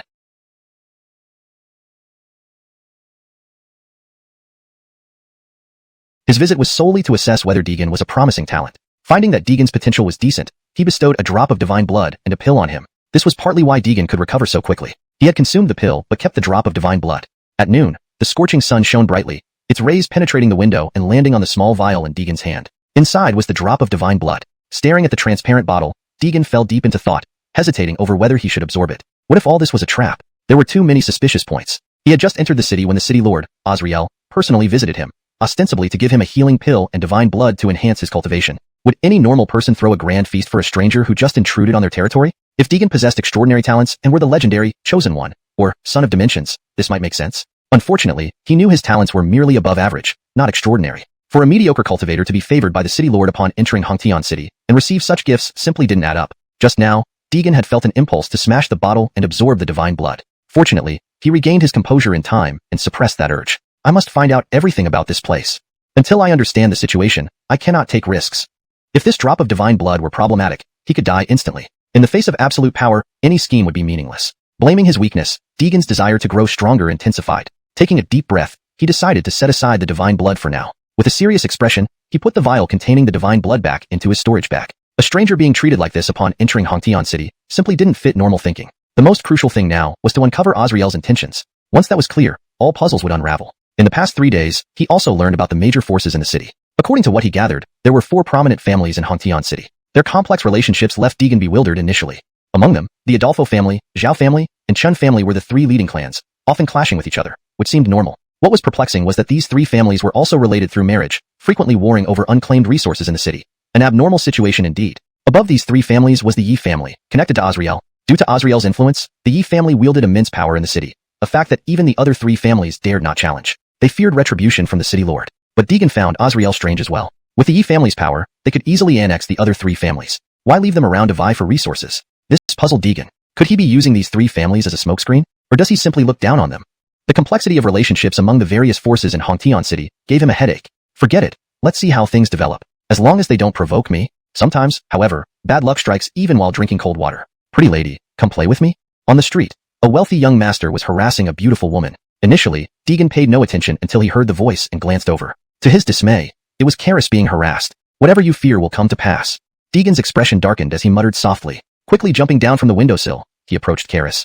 Aaliyah, are you alright? Seeing Deegan, Karis sighed in relief, hiding behind him. Hey, where do you come from, punk? Dare to ruin my fun? Upon seeing Deegan, the young man became furious, pointing and shouting at him. Deegan narrowed his eyes. The 4 people accompanying the youth were all at the peak Great Ascension stage, and one was even a half-immortal realm expert. Clearly, they belonged to one of the city's influential families. A direct confrontation would be disadvantageous. Swallowing his words, Deegan changed his demeanor, speaking somewhat fawningly. Sir, I'm sorry. My sister must have offended you somehow. Please accept my apologies on her behalf. Chapter 203. You can go, but leave your sister behind. Deegan narrowed his eyes slightly. He was not afraid of the other party. It was just that with the current situation and before they had firmly established themselves in the city, it was best to avoid trouble. Well, it's my brother-in-law, huh? My respects. I am Murray. All these people behind me are my subordinates. Quickly, greet my esteemed brother-in-law properly, Murray said arrogantly, while the 4 people behind him immediately bowed toward Deegan. Behind them, Karis saw Deegan like this and looked at him skeptically. Aaliyah, don't worry. If not for Deegan's secret message, she would have given it away long ago. Hearing this, Karis tightened her lips but kept glaring fiercely at Murray. She knew clearly that this man was no good. So it's Brother Chun. Pleasure meeting you. I am Deegan. Deegan gave a slight bow. Seeing this, Murray returned the bow, then said, Your sister is truly beautiful. Brother-in-law, when can we talk about marrying your sister to me? This guy sure had thick skin, addressing him as brother-in-law, so casually. Deegan felt nauseous inside but couldn't show it easily, which made him quite uncomfortable. Brother Chun must be joking. My younger sister is still young, and isn't ready for marriage yet. I have matters to attend to, so please excuse us. With that, Deegan gave a polite nod and pulled Karis towards the opposite side of the street. If he stayed any longer, he might lose control and slap this jerk. But if that happened, things would get messy. Hold it. Murray's expression darkened, and the 4 men stepped forward to block Deegan. Deegan paused momentarily, then turned around with a smile. What else does Brother Chun need? Murray sneered, calling you brother-in-law. Look how high and mighty you've become. Today, you can go, but she stays. Murray pointed at Karis arrogantly, as if nothing he wanted was unattainable. Upon hearing this, Deegan's face darkened. Settling this peacefully seemed unlikely now, but should he really fight? The quasi-immortal before him wasn't a joke. Brother Chun, aren't you forcing me into a difficult position? Deegan said coldly, his expression turning grim. Why? When I asked for someone, you dare refuse? Murray sneered. In Hongtian City, aside from the 4 great clans, who could stop him? An early-stage great completion cultivator, a commoner, dared defy him, truly asking for trouble. In broad daylight, abducting a civilian woman. Brother Chun, isn't this inappropriate? Aren't you afraid of the city's ironclad laws? Afraid of Lord Yi punishing you? Deegan threatened, hoping to scare the other off. This was the only way. If it failed, there would be no choice but to fight. Haha, that's the funniest joke I've heard today. Murray burst out laughing as if what Deegan said was amusing. Seeing this, Deegan felt something was wrong. This guy didn't fear even the city lord. He must be one of the 4 great clans' offspring. If a fight broke out, could he even escape Hongtian City with Karis? Do you know, I am Murray, direct descendant of the Qin family, one of Hongtian City's 4 great clans. The rules set by the city lord are for ordinary civilians like you. Do you think I care? Forget about the city lord's laws, even if Lord Biff were here personally. So what? He wouldn't dare touch me. Murray shouted loudly. The surrounding crowd seemed not to hear him. Pedestrians nearby hurriedly distanced themselves, fearing involvement. This guy has terrible luck, provoking the Qin family's son. Another tragedy. A passerby whispered, not just him. Other civilians who recognized Murray all shook their heads. His little sister caught Murray's eye. No escaping disaster. Yes, with what the Chun family's scion does. Sigh. Better not talk more, or there'll be trouble. People on the road chattered, knowing Murray wasn't a good person. They thought these siblings wouldn't have a good outcome after offending him. Just as Murray was showing off, a group slowly approached. Ridiculous. How dare you slander Lord Yi? A stern rebuke startled Murray, who turned to see Lord Biff approaching with several cultivators. His face turned green. Perhaps he hadn't considered Biff suddenly appearing when he boasted. That, Lord Yi, let me explain. Murray was scared, wetting his pants, speaking incoherently. Biff remained silent, merely giving him a cold glance before walking past him. Shocked, Murray assumed Biff was coming for him, instantly kneeling and begging forgiveness. Lord Yi, I didn't mean it. Really, not on purpose. Spare me in consideration of our Chun family patriarch. Please, never again. Witnesses cheered. Humph, seeing Murray behaving badly with Lord Yi present. Weren't you cocky earlier? Now you'll face the consequences. Everyone felt vindicated. Murray often abused his status, harming many innocent people. Being caught by the city lord today felt like justice served. As everyone watched, Biff walked closer to Murray, then past him, moving towards the siblings behind. Chapter 204. Azrael comes to the rescue. Are you two alright? Azrael asked softly as he looked at the siblings in front of him. We're fine, thank you. Deegan nodded slightly and replied. Now that Azrael had appeared, Murray absolutely wouldn't dare do anything to them. But why did he appear here? Was it a coincidence or premeditated? Deegan couldn't help but speculate as she gazed at the genial Azrael before her. City Lord, what should we do with this man? At this moment, a half-transcendent powerhouse who had followed Azrael stepped forward to ask. Upon hearing his own name mentioned, Murray nervously lowered his head. With Azrael present, how could he dare act rashly? Are you from the Qin family? Azrael glanced coldly at him. Yes, I am the 74th generation descendant of the Chun family. Murray. Azrael raised an eyebrow. Knowing that Murray usually relied on his status as a direct descendant of the Chun family to behave improperly in the city, he had never seen it firsthand. But now, trying to harm innocent people right in front of him was clearly disregarding him as the city lord. How could Azrael let this go easily? Murray? The 74th generation descendant of the Qin family? A hint of disdain flashed across Azrael's eyes. So, you are that useless one from the Qin family who has an innate pulse defect and can't cultivate. A cold smirk curled the corner of Azrael's lips. The moment these words left his mouth, the crowd around burst into commotion. So, he is the rare failure of the Chun family. No wonder he's surrounded by so many. The person I've never seen take action turns out to be someone unable to cultivate. The onlookers revealed contemptuous gazes as if saying this fate was deserved. City Lord Yi, why? Why would you say such things about me? Even though I can't cultivate, I am still part of the Qin family. Hearing the mocking voices around him, Murray's face turned crimson. He tried hard to defend himself. How dare you call yourself part of the Qin family when you can't cultivate? If I wanted to kill you for your past deeds, would Dimitri dare utter a word against me? Azrael strode up to Murray, lifting him up forcefully. Murray was shocked. Although he was a direct descendant of the Qin family, his status within the family wasn't high. After they discovered he couldn't cultivate, they had practically abandoned him. If not for his grandfather's constant mention, he might have been cast out long ago and exiled outside the city walls. Hearing Azrael's harsh words, Murray felt utterly despondent, kneeling on the ground with lifeless eyes, as if already foreseeing his fate. Hold on, City Lord.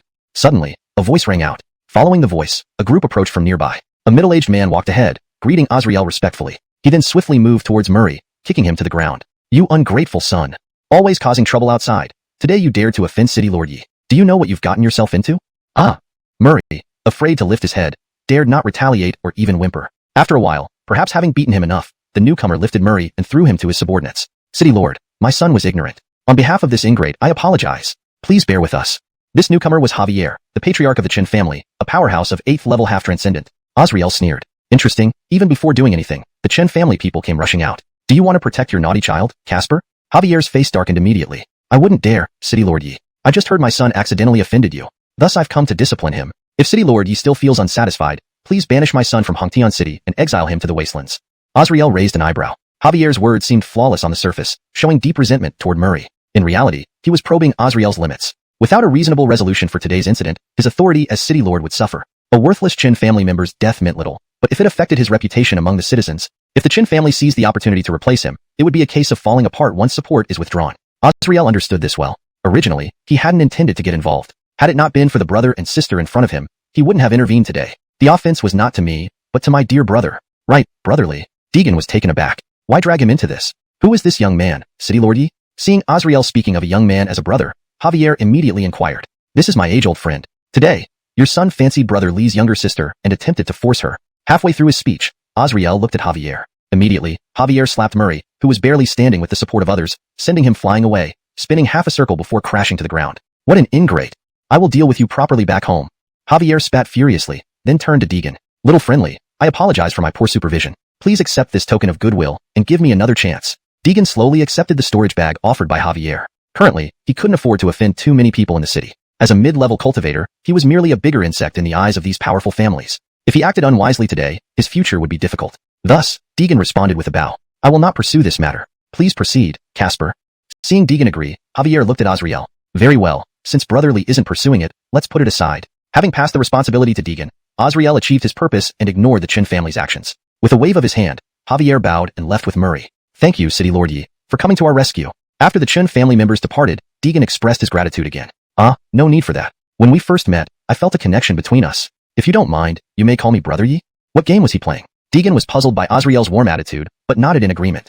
Chapter 205. A visit to the City Lord's mansion. Thank you very much, Brother Yi. Deegan clasped his hands again in gratitude. Azriel chuckled softly and invited Deegan to be a guest at the City Lord's mansion 3 days later. He then left with his entourage. Watching Azriel depart, a faint sense of unease rose within Deegan. That night, at the Chun family residence, Murray stood beside an elderly man at this moment. This was Dimitri, the family's patriarch and also Murray's grandfather, and he was the only Earth immortal powerhouse in the Chen family. You've done well today, Fenger. The elderly man, seated above, spoke in a slightly raspy voice. Murray immediately replied respectfully, Grandfather, it is my duty. All signs of his earlier carefree demeanor were gone now. The old man nodded slightly, his gaze on Murray filled with approval. Though this grandson of his couldn't cultivate from birth, his intellect was indeed remarkable. Grandfather, it seems that Azriel won't make a move against our Chen family for now, but we should expedite our plan. The old man nodded slightly upon hearing this. Father, based on Fenger's probe today, I believe Azriel has relaxed his vigilance against us. It's time to act. Selen sat on one side of the Great Hall. Everything during the day had been meticulously planned by the Chen family. Their aim was to make Azriel lower his guard, facilitating the next phase of their plan. What do the other two families say? Sitting above, Dimitri frowned slightly, not finalizing the matter yet, but inquiring about the others. Grandfather, the Adolfo family expressed neutrality, neither joining our actions nor aiding the City Lord's mansion. That old coward of the Adolfo family really fears death. Living so long without breakthrough, he'll probably perish in a few years. Dimitri snorted, finding the Adolfo family's response predictable. He hadn't expected much from them anyway. They just shouldn't interfere when the Chen family made its move. Murray nodded lightly. Among the four major clans, the Adolfo family was indeed the weakest. With their patriarch nearing the end, their power naturally fell short of an average Earth immortal. As for the Zhao family, they have confirmed they will attack from the east side of the City Lord's mansion as scheduled, providing support inside and out. Dimitri nodded lightly and slowly closed his eyes, seemingly deep in thought. After a while, he opened his eyes again, his sharp gaze looking outward. Very well, let's strike in half a month. Inform everyone. This operation must succeed. There can be no failure. The father and son of the Chen family rose and nodded in unison, responding, Understood. Yi family, it's time for Hantian City to change hands. 3 days later, outside the City Lord's mansion, a man and a woman walked slowly down the street. Is this the City Lord's mansion? Gazing at the towering and grand structure before her, Danika's eyes flashed with surprise. Even Deegan couldn't help being taken aback. While he had expected the City Lord's mansion to be more luxurious than ordinary residences, the sight before him still shocked him. The Yi family's strength. They truly are the top power in Hantian City. Let's go. Looking at the stone steps leading up, 100 in number, and seeing the silver-armored guards patrolling around the entrance, Deegan slowly ascended, feeling increasingly impressed as he neared. The weakest among the guards were at the peak of great perfection stage, with half immortals making up half of their ranks. This was enough to prove the City Lord's mansion's might in Hantian City. Stop. Who goes there? Just as Deegan and Kira climbed the 100 steps to reach the entrance, 2 half-immortal guards blocked their way. Hello, I'm here to see Lord Yi. Deegan immediately explained, but the guards didn't let him through directly. Please show your pass. What? Deegan was momentarily confused. Azriel hadn't mentioned needing a pass to enter the mansion. I don't have one. The 2 guards exchanged glances and said in unison, no pass, no entry. Please return. Now Deegan was utterly bewildered. Was Azriel playing with him? As Deegan felt annoyed and decided to turn back, a man in golden armor emerged from the City Lord's mansion. What's happening here? Why the commotion? The man came out and immediately scolded them. Commander Tobias, it's like this. The 2 half-immortal guards hurriedly explained the situation. Was it a man and a woman? The guards nodded slowly. Commander Tobias became visibly anxious. Were they the distinguished guests invited by the City Lord? Why did you not report? Where are they? There. They went down that way. The half-immortal guard trembled as he pointed toward the stone steps below. Tobias glanced at the two, then rushed down after them. Trouble. This is bad. We've offended people we shouldn't have. What misfortune. The guards lamented bitterly. Brother Shushu, what is Azrael up to? Inviting us here but not letting us in? This is infuriating.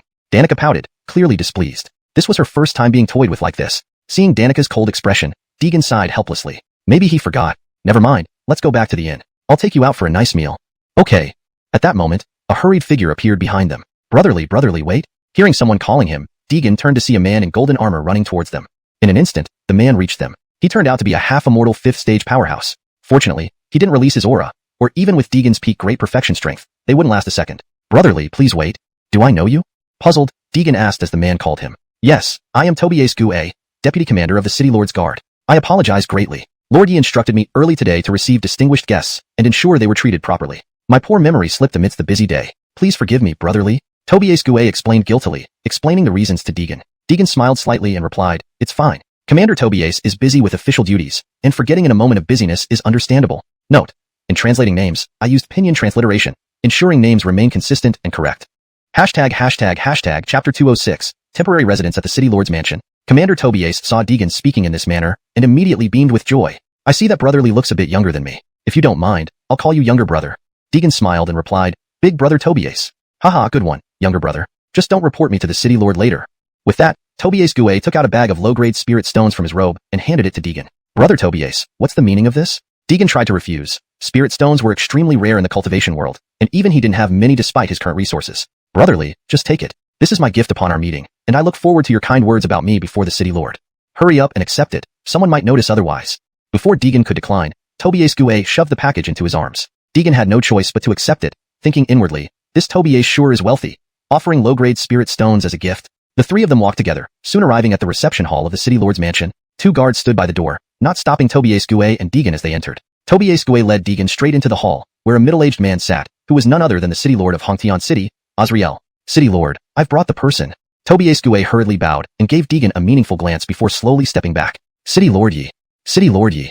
Deegan and Karis called out in unison and then sat down as per Azrael's gesture. Servants, bring tea. Deegan kept staring at him throughout. Seeming to notice Deegan's confusion, Azrael explained, there are only the three of us here today, brotherly. Your sister doesn't need to feel constrained. Just treat this place like home. With that, Deegan got straight to the point. City Lord Yi, if I may be honest, there's something that has been troubling me. Could you please explain?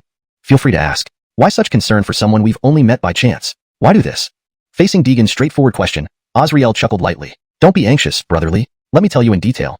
Do you know that I wasn't originally from here? Deegan nodded slowly, having heard this when he first arrived. It wasn't a secret in Hongtian City. I was also once a cultivator. One day, my sworn elder brother and I accidentally wandered into the primal chaos secret realm. We survived by the skin of our teeth, eventually finding Hongtian City and preserving our lives. Sadly, my brother died saving me in that desolate land. At this point, Azrael's voice choked up a bit, which didn't seem fake. Do you know, you bear an uncanny resemblance to my elder brother? Just your face alone is almost identical. I saw you on the day you entered Hongtian City. Frankly, I thought it was my elder brother looking for me that day. Staring into Azrael's clear eyes, Deegan couldn't detect any deceit. Though this explanation seemed genuine, how could there be two people so alike? Deegan couldn't be sure. Perhaps this was just an excuse Azrael was using, but being alone and weak in Hongtian City, befriending Azrael might help him advance further in cultivation. So that's why, City Lord Yi is truly a man of deep feelings. Deegan said with a show of sincerity, his eyes wide and fixed on Azrael. The acting was atrocious, but he managed to keep a straight face. If you don't mind, call me brother from now on. Azrael said it so genuinely. Refusing would be impolite. Deegan planned not to stay long and could leave whenever he wished. Big brother Yi. My name is Deegan. Just call me by my name. Brother Shushu. Haha. They chatted warmly, while Karis hesitated to interrupt, fearing she disturbed their conversation. After dinner, Azrael insisted that Deegan and Karis stay at the City Lord's mansion, saying he wanted Deegan to stay longer. Unable to refuse the generous offer, Deegan agreed reluctantly. That night, in the guest room of the City Lord's mansion, Brother Shushu, does Azrael really mean what he said today? Karis had her doubts since morning. How could two people resemble each other so much? Just listen. Don't take such things seriously. Deegan squinted, gazing at the moonlight outside, and spoke slowly. His cooperation aimed to leverage Azrael's resources in Hongtian City. With this relationship, everything aligned with his intentions. Regardless of Azrael's true motives, Deegan wouldn't need his help once he advanced to the half-immortal realm and could survive in the primal chaos secret realm independently. As long as he doesn't harm us for now, it's fine. Without Azrael's connection, Barak would pose a problem if he returns. Living in the City Lord's mansion temporarily might not be so bad after all. Elsewhere, in Azrael's room, a servant girl was kneeling on the floor. Did Deegan grow suspicious? No, City Lord, I didn't notice anything. Good. Keep monitoring them closely. They will be useful to me. Fulfill any request they have, and send them some auxiliary cultivation resources. Yes, I'll take my leave. Azrael sipped his tea, muttering, you can't catch wolves without bait. Whether they believe it or not doesn't matter. An excuse is all you need. He glanced outside, a cold smile creeping onto his lips. Knock knock. Who's there? Hearing a knock, Deegan called out softly. Soon, a servant's voice came from outside the door. City Lord, you sent me to deliver something. Deegan frowned, wondering if Azrael intended to use him as a stand-in. Delivering items at this hour. What was his real intent? Regardless, he decided to accept first. As the door opened, a servant placed the tray inside and bowed slightly before leaving. Approaching, Deegan exclaimed, well, they're trying to tie me down with spirit stones so I don't run away. Hashtag end of chapter. Hashtag chapter 207. Azrael's plot. The tray held 2 items, a storage bag filled with spirit stones and an exquisite jade box. All the spirit stones in the storage bag were of the lower grade, but even so, this quantity would suffice for Deegan to use for a considerable period. Inside the jade box was something bloody and unsettling, causing chills to run down one's spine. What is this? Deegan stared at the jade box, his eyes flashing with shock. It was unmistakably the heart of a beast demon, containing an extremely potent blood energy. If a cultivator could absorb it, it would significantly boost their own blood chi. It was an unparalleled secret treasure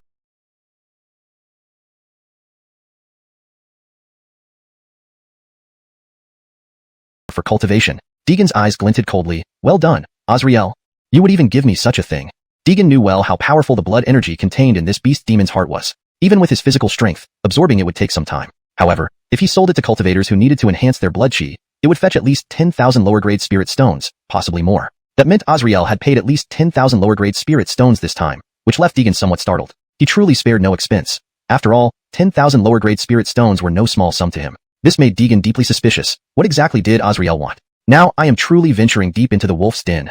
Deegan sighed softly. The only way now was to absorb the blood chi from the beast demon's heart completely and accelerate his own cultivation progress. If he could break through to the half-immortal realm in a short time, he would have room to maneuver even if Azrael wanted to do something to him. Early-stage great perfection was still far too weak. Over the next few days, Deegan remained in his room, desperately absorbing the blood chi from the beast demon's heart while arranging a simple spirit array with spirit stones to assist in accelerating his cultivation speed. During this time, Azrael visited once. Seeing that Deegan had already started absorbing, he left without disturbing him. This strange behavior did not escape Deegan's notice. He knew this guy definitely didn't have good intentions, but now being inside the city lord's residence, getting out was virtually impossible. He could only take things step by step. 7 days later, Deegan had completely absorbed all the blood chi from the beast demon's heart, enhancing his own blood chi many times over, no less than 3 times its original strength. The blood chi in this beast demon's heart is truly abundant. It took a full 7 days just to barely absorb it all, Deegan said slowly. As his strength increased, he pondered a question. If he asked Azrael for more cultivation materials like this, would he give them? Or was Azrael waiting for him to ask? After several days of speculation, Deegan had a general idea of what Azrael was up to. First, he invited him to the city lord's residence, then kept him there under his control. Next, he sent a large number of spirit stones and a beast demon's heart that could enhance blood chi. All these benefits came at no cost to Deegan but at a huge expense to Azrael. Was he really treating him as a replacement for his deceased brother? Ridiculous. No sane person would believe such a lame excuse. The closest possibility was that Azrael saw Deegan as a Dantheon for cultivation. Once Deegan's strength reached a terrifying level, Azrael would likely make a move against him. Of course, Deegan also considered another possibility, though unlikely. It seemed Azrael wouldn't gain much by possessing Deegan's body. His cultivation and talent were far superior to Deegan's. What benefit would that bring? Unless he wants to leave here and needs a new identity? Deegan suddenly had a chilling thought. If that were true, then despite becoming the city lord of Hongtian City, Azrael was trapped there, unable to leave. If he could possess a suitable body, he could escape Hongtian City and the primordial secret realm. If that's the case, everything makes sense. Deegan's expression darkened, his body trembling uncontrollably as fear surged within him. No wonder Azrael was so friendly during their first meeting. He must already see Deegan as his new body. I can't sit around waiting for my doom. I must find a way to break this cycle. Taking advantage of the night, Deegan climbed out the window and made his way through the city lord's residence, retracing his steps outward. Tap tap. Suddenly, footsteps approached. Deegan crouched down and hid nearby as a group of patrolling guards passed by. Fortunately, his quick reaction prevented him from being discovered. The security here is so tight. Getting out won't be easy. If he tried alone, perhaps there was a chance. But what about Karis? Thinking quickly, since leaving wasn't possible, he decided to search Azrael's quarters for clues. Turning right, he walked forward. But he hadn't gone far when someone spotted him. Stop! Why are you out here late at night? A cold voice came from behind, making Deegan freeze. Damn, I've been caught. Just as he was thinking of how to escape, the person recognized him. Isn't this brotherly? Why aren't you resting in your room at this hour? Deegan turned to see Tobias Gue, Commander Tobias. He quickly responded. Hey, it's just too boring inside. I wanted to chat. Meeting brother Tobias just now, how about we grab a drink somewhere? Hearing this, Tobias Gue didn't immediately agree but first glanced around before whispering, Brother, I'm still on patrol. Another day, alright? Go back early. This city lord's residence isn't like outside. If others spot you, it'll be trouble. Alright, I'll head back. We'll meet another day. Sure. Seeing he was exposed, Deegan reluctantly returned to his room. Damn it. Tobias Gue showing up just now couldn't have been worse. Sitting in the wooden chair, Deegan felt depressed. Just then, footsteps sounded outside the door. Brother Shushu, are you asleep yet? It was Karis, who hadn't rested either. Deegan called her in. Chapter 208. The 9 Turns Cosmic Pill. What's wrong, Dayton? It's so late, yet you're still not sleeping. I saw the light in your room was still on, so I came to ask. Karis entered the room and whispered.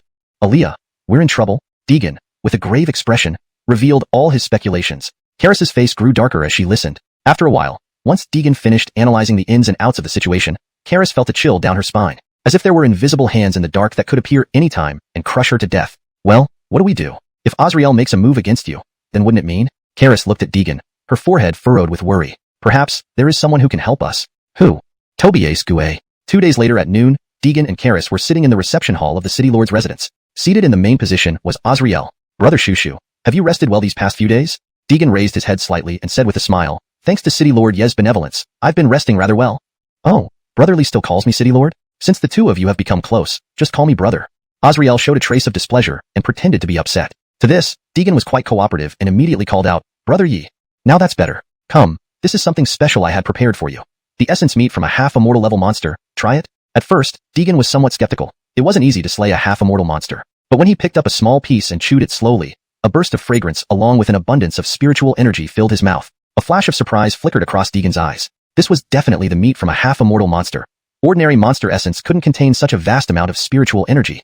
Except, only for dining? How strong was Azrael? Could he possibly be above the half-immortal realm? Deegan couldn't help but speculate. Brother Yi, allow me to boldly ask, what is your current cultivation level? Azrael smiled faintly and finished the cup of blood wine in one gulp. Since Brother Shushu asks, I won't hide it. At present, I have reached the 4th level of Earth Immortal. In this Hongtian city, no one has a higher realm than me. Hearing this, Deegan was instantly shocked. 4th level of Earth Immortal? He hadn't expected Azrael to already be at the 4th level of Earth Immortal, which was above the half-immortal realm. The higher the cultivation, the more obvious the disparity between levels became. Let alone in Earth Immortal, even a peak half-immortal would not be someone Deegan could defeat in one move. Thinking of this, Deegan felt utterly despondent. If Azrael wanted to make a move against him, he would have absolutely no means to resist. Why? Brother Shushu seems to have a poor complexion? Don't tell me my presence scares you? Azrael half-joked, then slowly stood up and fetched a box from a nearby maid, handing it to Deegan. Brother Shushu, this is the 9 Turns Cosmic Pill sent by the Zhao family a few days ago. This is no ordinary pill. A great completion cultivator can directly advance to the half-immortal realm after consuming it. Seeing your lower cultivation, I will give this pill to you, though it will also invite a thunderstorm. Don't worry, with me here, you won't get hurt. Deegan slowly opened the box. Inside was a pill emitting a rich medicinal aroma and a faint spiritual glow. Indeed, it is an exquisite pill. Then I must thank Brother Yi. Deegan accepted it and put it into his storage bag. Such a pill shouldn't be passed up.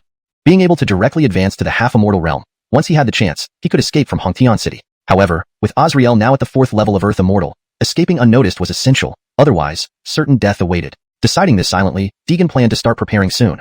The longer he waited, the less advantageous it would be for him. Seeing Deegan take it, Azrael shook his head lightly, chuckling. Brother Shushu, what are you waiting for? I have nothing else to do today. Eat it quickly. I'll protect you. Without giving Deegan a chance to refuse, Azrael dragged him towards the rear training ground. Looking around, the place was wide open, surrounded by armor and weapons. A common sight for the guards' daily training. Let's do it here. Realizing he couldn't escape, Deegan took out the 9 Turns Cosmic Pill and swallowed it. It melted in his mouth. A surge of intense medicine fragrance and abundant spiritual energy invaded his body. Ugh. Deegan groaned. This spiritual energy was overwhelming, stretching his entire meridian system to its limit. Just beginning and it was already this severe. What if the full dose released? He didn't dare imagine further, only focusing on absorbing the spiritual energy. Stay focused, absorb it quickly. Azrael's voice sounded from behind, followed by a powerful stream of spiritual energy surging into his body, aiding in clearing the clogged spiritual energy in his meridians. Without doubt, Azrael was helping. Deegan didn't hesitate, accelerating his absorption speed. If he couldn't timely consume the spiritual energy in his meridians, he might suffer a rupture before Azrael even made a move. As he absorbed faster, Deegan's cultivation rapidly climbed. Mid-grade completion, late-grade completion, peak-grade completion. In less than the time it takes to burn a joss stick, Deegan had already reached peak-grade completion. Yet, having absorbed only half the dosage, his advancement was already terrifying. If he absorbed the remaining, wouldn't he break through to half-immortal? Daring not to distract, Deegan poured all his effort into absorbing the remaining. Suddenly, in the semi-air above the city lord's residence, thunder roared. The sky instantly turned dark, covered by ink-black clouds. Lightning flashed endlessly among the clouds, ready to strike. Azrael gently lifted his head, knowing the thunderstorm for Deegan's breakthrough to half-immortal had arrived. Immediately, he channeled all his spiritual energy into Deegan, accelerating his absorption. Rolling thunder echoed across the sky. Countless raindrops pierced through howling winds, hitting the ground, forming pools in seconds. Chapter 209. Lightning Tribulation Baptism. Braden anxiously watched Deegan, silently praying in his heart. He knew that only by enduring this trial could he truly step into the realm of semi-immortality, gaining much greater strength. The lightning in the sky grew more intense, and violent winds mixed with heavy rain enveloped the entire Hongtian city in a hazy shroud. Braden clenched his fists tightly, chanting spells inwardly while continuously channeling spirit energy to Deegan. Suddenly, a bolt of lightning tore across the sky, directly striking towards Deegan. Braden's expression changed. He immediately mobilized all his spirit energy to protect Deegan. At the same time, he chanted ancient incantations loudly, preparing to meet the strike head-on. In that split second, Deegan suddenly opened his eyes. For a moment, there was a trace of confusion in them. Just as the heavenly lightning descended, Braden had poured all his spirit energy into him without reservation. Why? Why are you doing this? What exactly do you want? Deegan shouted inwardly, but such thoughts vanished instantly, dispersed by the descending thunderbolt. Zzz. The moment the thunderbolt struck, Deegan felt an overwhelming surge of electric currents engulfing his body, accompanied by intense numbness. The once active spirit energy within him was instantly sealed by the current, unable to move normally. Don't give up. Keep circulating your inner spirit energy. I can't protect you for long, or else the final heavenly thunderbolt will be several times stronger. Braden barked out angrily. This was just the first heavenly thunderbolt. From the next one onward, Deegan would have to endure it himself. Deegan gritted his teeth, frantically trying to stir the numbed spirit energy within him. Move, move, he roared, breaking through the current sealing his dantian. The previously dormant spirit energy began to stir slowly. He manipulated this spirit energy, forming a powerful shield around himself. Seeing this, Braden quietly stepped back. The second thunderbolt was coming, and from now on, it was up to him alone. Rumble. Two thicker lightning pillars than before crashed down from above. Sensing the arrival of the second thunderbolt, the protective shield emitted a brilliant light, resisting the lightning. Boom. Finally, the thunderbolt collided head-on with the shield in front of Deegan. In a single clash, the spirit energy shield protecting Deegan was shattered by the two thunderbolts. Instantly, powerful currents swept over his entire body. At the same time, the immense impact of the thunderbolt caused chaos in the surrounding air currents, as if leveling everything. Gah! Break! Deegan roared, pushing his inner spirit energy to its limit. Every inch of his skin was being baptized by lightning. An indescribable sharp pain, accompanied by tingling sensations, spread throughout his body. As the second thunderbolt dissipated, Deegan felt something new appearing in his consciousness. A miniature figure identical to himself. Is this the Dharmakaya that only semi-immortal experts possess?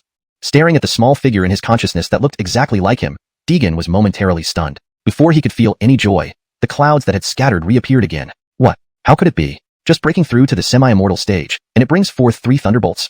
Looking at the clouds condensing thunderlight again, Braden's mouth dropped open, unsure how to express his astonishment. Ordinary great completion cultivators, when breaking through to the semi-immortal stage, usually only attract 2 thunderbolts, already considered quite remarkable. Their strength far surpasses those who only experience 1 thunderbolt. Meanwhile, at the Chun family residence, that is, Justin Dimitri gazed at the 3rd thunderbolt about to descend from the void, feeling a shock. It's coming from the direction of the City Lord's mansion, who has ascended to semi-immortality and even experienced 3 thunderbolts. Grandfather, the 3 thunderbolts aren't much to worry about. When we attack the City Lord's mansion later, we can kill him along the way. Murray stood beside him, also gazing at the dark cloud layer in the sky. Being able to undergo 3 thunderbolts while breaking through to semi-immortality meant this person carried considerable fortune, though still just a newly ascended semi-immortal. Even if their power was somewhat greater than average semi-immortals, they weren't invincible. Especially against a 4th-level semi-immortal expert, they wouldn't stand a chance. Yes, this action must be flawless. After succeeding, the entire Hongtian city will belong to us. As he gazed at the sky, his lips curled slowly, but then he suddenly widened his eyes, as if seeing something terrifying. He saw that after the 3rd thunderbolt descended, the thunderclouds did not dissipate. It hasn't ended? Could it be a 4th thunderbolt? Who in the City Lord's mansion is breaking through?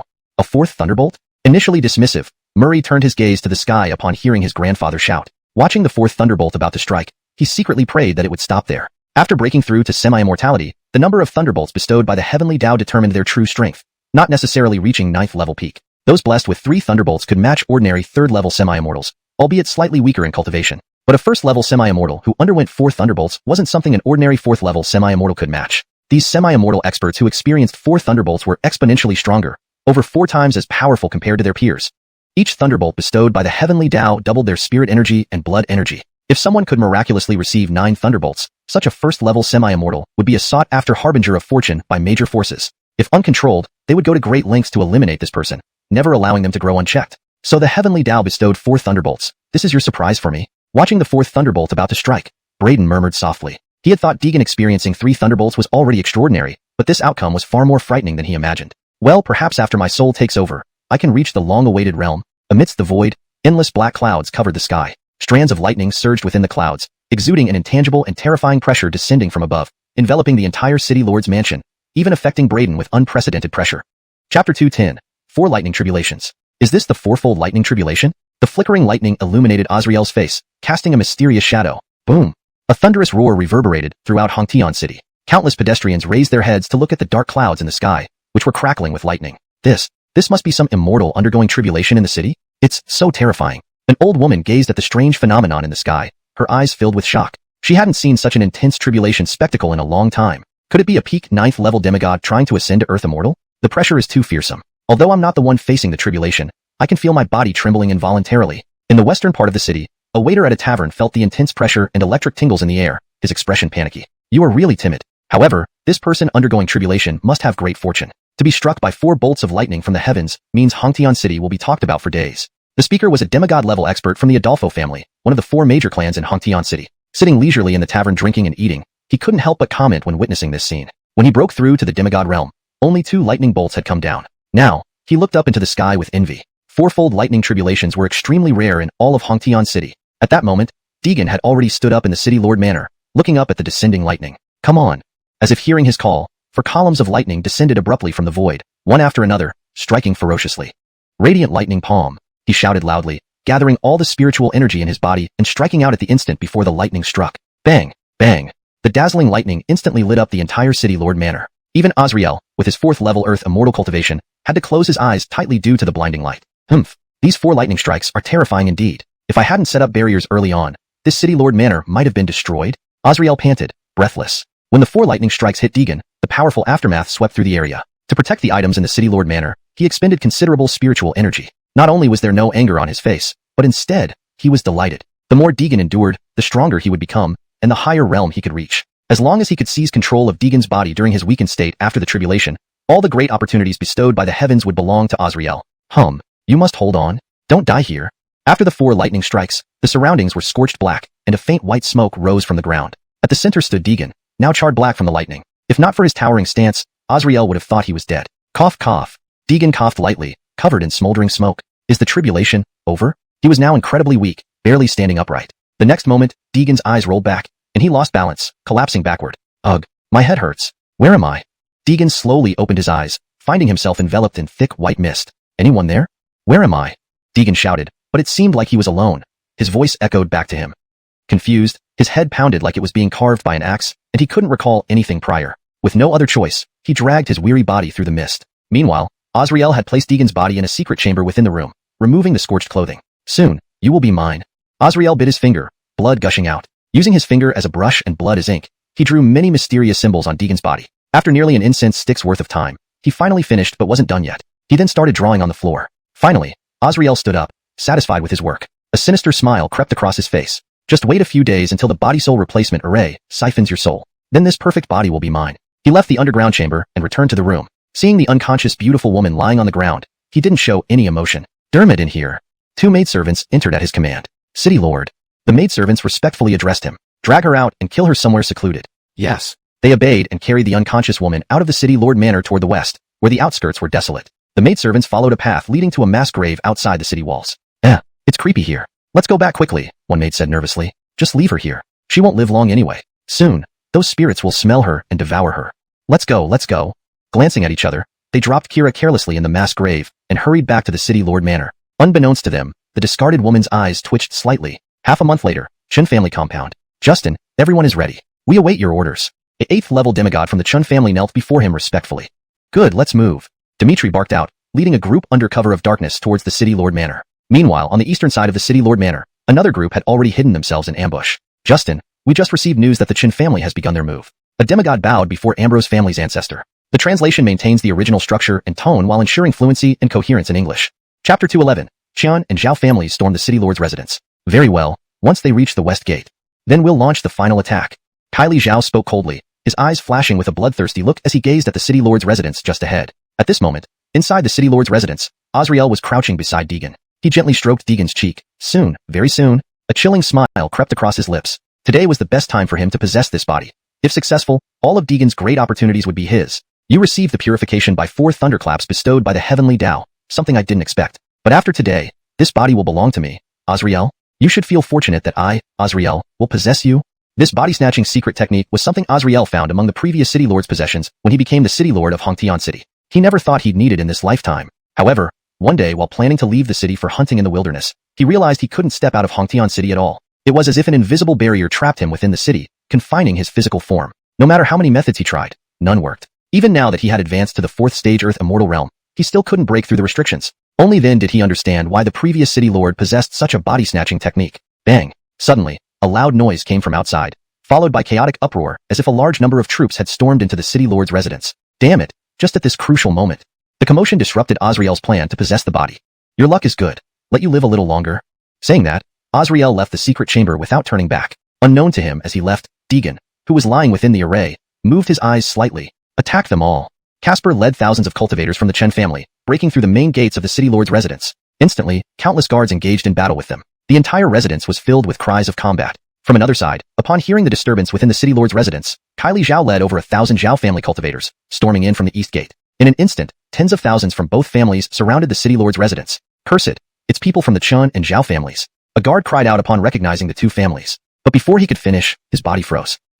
He felt an intense pain in his chest, slowly looking down to see a sword piercing through his torso from behind. Thud. As the guard's corpse fell to the ground, Adam was revealed standing behind him. Kill! The sky filled with roars and intense killing intent as the city lord's residence was engulfed in chaos. Meanwhile, not far from the city lord's residence, the Yi family members rushed over. The Chen and Zhao families have ultimately rebelled. Yi family descendants, follow me to defend Hongtian City to the death. An 8th rank half-immortal of the Yi family shouted angrily, leading the people behind him into the siege of the Chen and Zhao families. For a moment, the Chen and Zhao family cultivators were caught off guard by the surprise attack from behind, losing nearly 1,000 people instantly. But this casualty rate wasn't enough to decide the outcome. By the time Azrael emerged from the secret chamber, the main gates of the city lord's residence had already been breached. Looking at the Chen and Zhao family cultivators slaughtering each other within, Azrael's eyes blazed with fury. I knew your families were ill-intentioned, daring to invade my city lord's residence, truly ignorant of your own lives. Azrael roared, his spiritual energy surging instantly, fully unleashing his 4th stage Earth Immortal power. Immediately, everyone present was enveloped in a powerful aura. It's the city lord, fantastic. He has broken through to the 4th stage Earth Immortal. Now the Chen and Zhao families are doomed. Heaven has not forsaken us, Yi family. Azrael has reached the 4th stage Earth Immortal. Yi family disciples, follow my order and kill them all. At that moment, the guards in the city lord's residence and the newly arrived Yi family members rejoiced upon sensing Azrael's formidable presence. Their attacks against the Chen and Zhao families intensified. Bad news, it's Azrael's aura, and he has broken through to the 4th stage Earth Immortal. Casper turned pale, knowing that with only 1st stage Earth Immortal strength, he was no match for Azrael. Where's Isaiah? Casper asked urgently. With only these forces, they would likely fail against a 4th stage Earth Immortal. One of our elders led a group from the East Gate not long ago and should be on his way here, said an 8th rank half-immortal from the Zhao family. Hearing this, Casper's face turned grave. We must hold off Azrael until Isaiah arrives. We cannot let him become free or else. Selen spoke up. Father, I will go with you. Good. Grand Patriarch, count me in too. Casper looked at the few elites of the Chen family, all 8th rank half-immortals, along with himself at the 1st stage Earth Immortal level, who might buy some time to stall Azrael. Go! Following Casper's order, they all rushed toward the central area of the city lord's residence. As Azrael advanced, bodies of the Chen and Zhao family cultivators piled up around him, forming a path of corpses. Azrael, your opponent is me. Suddenly, a roar sounded nearby. Azrael turned his head slightly, seeing Casper leading several 8th rank half-immortal elites rushing towards him. Well done, Aiden. Heaven offers you a path, but you choose hell. Azrael roared, moving swiftly toward Casper. Beware, everyone. Casper shouted upon seeing Azrael charging at them. Unfortunately, it was too late. In a blink, Azrael appeared before them and effortlessly killed 2 8th rank half-immortal elites with a mere wave of his hand. Is this what you ants call resistance? Aiden, who gave you the courage to invade my city lord's residence? Azrael grabbed a Chen family elite by the neck, glaring at Casper. At this moment, the Chen family members panicked. Within a single exchange, 2 men were killed and another captured, surely to die soon. In just a few seconds, the loss was so heavy. Casper's face darkened. If this continued, his entire family would perish. Chapter 212, Isaiah's Ambition. Today is the day we settle all old and new grievances. Azrael snapped the demi-immortal's neck in front of everyone from the Chen family. You dare? The Chen family patriarch raged, his fingers twitching as he considered attacking Azrael, but he didn't dare. Given Azrael's strength, if he attacked without thinking, he would likely be killed within 10 moves. At this moment, only waiting for Isaiah to arrive could they hope to kill him together. Heh, you wanted to kill me. What shouldn't I dare do? Don't worry. After I deal with your people behind you, we'll settle our accounts thoroughly. Azrael sneered and immediately moved against the remaining members of the Chen family present. His anger was immense. He had not planned to wipe out the Chen family so soon, but these fools joined the Zhao family to attack the city lord's residence at night, ruining his plans, and now tried to assassinate him. If this was how it was to be, he wouldn't hesitate to eliminate them entirely. Azrael shot forward, instantly appearing before the Chen family members. Swinging his fists, any demi-immortal struck by him was sent flying like they had been hit by a truck. Pooh! A peak 9th stage demi-immortal of the Chen family managed to withstand one punch from Azrael without being flung away. Interesting. Azrael glanced at him and then grabbed his right arm, lifting his left foot to stomp down with force. Crack! A sharp sound followed by the Chen cultivator's heart-rending scream. Haha, weren't you tough just now? How about now? Azrael chuckled, yanking hard, tearing off the man's arm. The intense pain made him faint instantly. Little brat Azrael, you have great guts. From today onward, my Chen family will be your mortal enemy. The Chen patriarch watched helplessly as several ninth-stage demi-immortals he had nurtured were effortlessly slain by Azrael, causing him immense pain. At this point, there was no turning back. Either he died, or the Chen and Zhao families would be obliterated today. Mortal enemies? Then let it be. There will no longer be a Chen family in Hongtian City. Azrael coldly snorted, instantly killing the last member of the Chen family. Silence enveloped the area. You are ruthless. The Chen patriarch stared dumbfounded at the scene, panic surging through him. If Isaiah didn't arrive soon, he would meet his end first. Whoosh! Azrael lunged straight for the Chen patriarch. Your turn next. The first stage Earth Immortal Chen patriarch was shocked and quickly retreated. The pressure from a fourth stage Earth Immortal's attack wasn't something he could easily withstand. Primordial Chi shield. But Azrael was too fast. He couldn't escape, so he formed a large barrier of primordial Chi in front of him to resist Azrael's assault. Naive. Azrael contemptuously gazed at the Chi shield, then punched forcefully. Bang! One punch shattered the Chi shield, sending the Chen patriarch flying backward from the immense impact. Azrael narrowed his eyes. The next second would be your end. With a swift move, he appeared before the Chen patriarch, ready to strike. Whoosh! A whooshing sound echoed. A silver flying sword slicing through the air towards Azrael. Clang! Unfortunately, it was easily blocked by the well-prepared Azrael. Crushing the sword into pieces, he laughed scornfully. Himph! Finally decided to show yourself, Isaiah? Upon hearing this, a group approached from behind the Chen patriarch. Himph! As expected of City Lord Yi, a fourth-stage Earth Immortal is indeed formidable. A white-haired elder stood at the front of the group. It was the Zhao family patriarch, Isaiah. Isaiah, what are you doing? My Chen family demi-immortals are almost all dead, and you just arrived? You! The Chen patriarch glared at Isaiah angrily. But the next second, he felt excruciating pain in his abdomen. Looking down, he saw Isaiah's right hand piercing through his torso. As he felt his life force draining, he couldn't believe Isaiah would betray him. Haha, Dimitri, you've just realized that my Zhao family used you as cannon fodder? Too late. Die now. Isaiah twisted his hand wildly inside Dimitri's body. Blood spurted from Dimitri's mouth and abdomen like a fountain. In moments, all vitality was lost, and he collapsed to the ground. Humph. Soon, you, Azrael, will die the same way at my hands, Isaiah. Throwing aside Dimitri's corpse, Isaiah looked at Azrael with mocking eyes. I never thought you'd actually think you could defeat me with just the Zhao family? Do you think I'm some kind of decoration? Facing the Zhao family members, Azrael stood calmly, showing no fear. But as Isaiah slowly advanced, he unleashed his full power. What? You actually? Azrael was shocked. He sensed a powerful aura on Isaiah, matching his own. Himph! Did you think where my Zhao family got the confidence from? If I hadn't reached the fourth stage Earth Immortal realm, perhaps I would still fear you somewhat. Isaiah said disdainfully. Seeing this, a flash of shock crossed Azrael's face, but he quickly regained composure. Do you really think, just because you're also a fourth stage Earth Immortal, you can defeat me? Isaiah, working with the Chen family certainly played out nicely, but if I hadn't mastered the blood cultivation technique earlier, maybe you would have been the winner. Pity, pity. Ha ha ha ha. Azrael laughed skyward as his body began emitting red chi, quickly enveloped in a towering wave of blood. This is the long-lost blood cultivation technique? Damn, we mustn't let him succeed. Quick, stop him. Isaiah shouted, and the Zhao family members rushed forward. Boom. A tremendous explosion erupted from Azrael, sending everyone flying dozens of meters away. Weaker ones fell dead on the spot. Chapter 212, Isaiah's Ambition. Today is the day to settle both new and old scores. Azrael directly snapped the demi-immortal's neck in front of everyone from the Chen family. You dare? The Chen family patriarch was enraged, his fingers twitching as he considered attacking Azrael, but ultimately didn't dare. Given Azrael's strength, if he recklessly rushed forward, he would likely be killed within 10 moves. At this point, they could only hold on until Isaiah arrived to join forces and take him down. Heaven, you want to kill me? What can I not do? Don't rush. Let me deal with the people behind you first, then we'll settle our accounts thoroughly. Azrael sneered coldly and immediately attacked the remaining members of the Chen family present. He was boiling with anger. Originally, he hadn't planned to destroy the Chen family so soon, but these people had no sense of reason, joining the Zhao family to raid the city lord's manor at night, ruining his plans, and now trying to assassinate him. Since that's the case, don't blame him for eliminating all potential threats. Azrael darted forward swiftly, instantly appearing before the remaining members of the Chen family. With each swing of his fists, any demi-immortal of the Chen family struck by him was sent flying as if hit by a truck. Pooh! A peak 9th stage demi-immortal of the Chen family managed to stand his ground against one of Azrael's punches without being sent flying. Not bad. Azrael glanced sideways, then grabbed the man's right arm, lifted his left leg high, and stomped down forcefully. Crack! A crisp sound was followed by the heart-wrenching scream of the atom. Huh, weren't you tough? What? Now it doesn't work? Azrael laughed derisively, yanked fiercely, tearing off the man's arm, causing him to faint from the intense pain. Azrael, you have great audacity. From today onward, the Chen family will be your enemy. The Chen family patriarch watched helplessly as several 9th stage demi-immortals, painstakingly cultivated, were slaughtered like sheep, which pained him deeply. At this moment, there was no room for maneuver. Either he died or the Chen and Zhao families would be utterly wiped out today. Enemy? So be it. From now on, there will no longer be a Chen family in Hongtian City.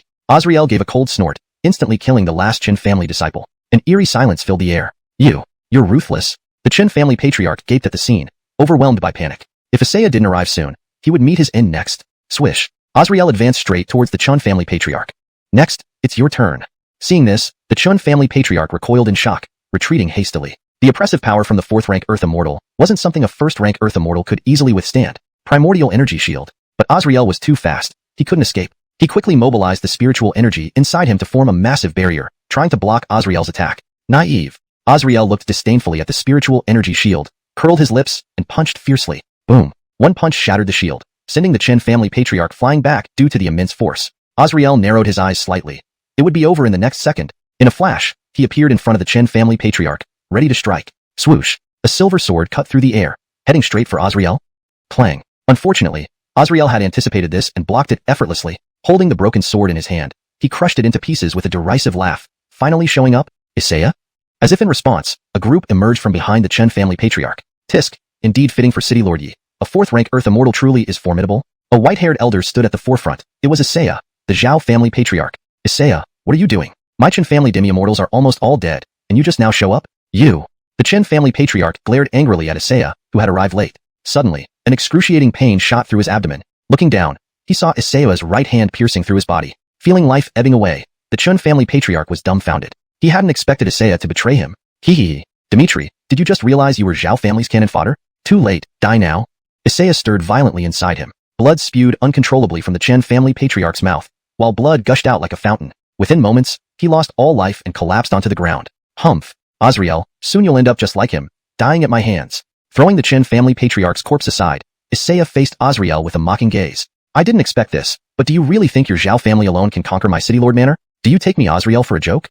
Eyeing the Zhao family members before him, Azrael stood calmly, his eyes void of fear, but as Isaiah stepped forward, he released his full power. What? You actually?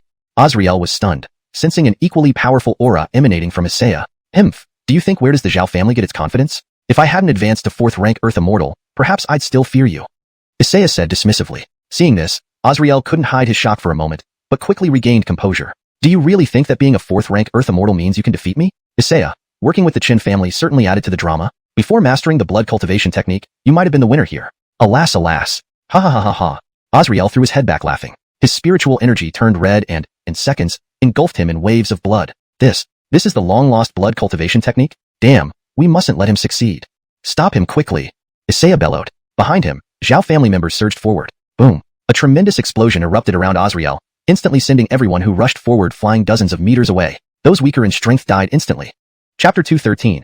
Aaliyah's disappearance. Those who were slightly stronger suffered severe injuries on the spot. Their combat effectiveness instantly halved. Isaiah was immediately alarmed. The long-lost blood cultivation technique was now mastered by Azrael. How could this be handled? Let's go all out, Great Justin. If we allow him to fully convert all the spiritual energy in his body, everything will be over. A gravely wounded half-immortal 9th-level powerhouse shouted loudly. Isaiah frowned deeply, staring at Azrael who was engulfed in endless waves of blood. He made a decision deep in his heart. We must not let him succeed. Let's go all out. Isaiah growled, then signaled everyone to use their strongest move. They had to stop him at all costs. Ritual Heaven Formation. This was the Zhao family's strongest combined formation technique. Its power could easily wipe out any Earth Immortal 5th level or lower expert, but would require the complete life force of 8 peak half-immortal 9th level powerhouses. The Zhao family's half-immortals didn't hesitate and took their sacrificial positions. At this moment, Isaiah hesitated. Once the Ritual Heaven Formation was activated, these descendants would have all their cultivation sucked dry by the powerful formation, turning into dried corpses. He couldn't bear it. Great Justin, this is our last chance for the Zhao family. Do not hesitate anymore. Great Justin, for the future of the Zhao family, we are willing to offer our lives. Please grant us your blessing. Please grant us your blessing. Please grant us your blessing. Isaiah narrowed his eyes slightly, a tear trailing down from the corner of his eye. Fine. Our Zhao family men are valiant indeed. After you die, I, Isaiah, will fulfill your wishes and behead Azrael to honor you all. Ritual Heaven Formation. Condense.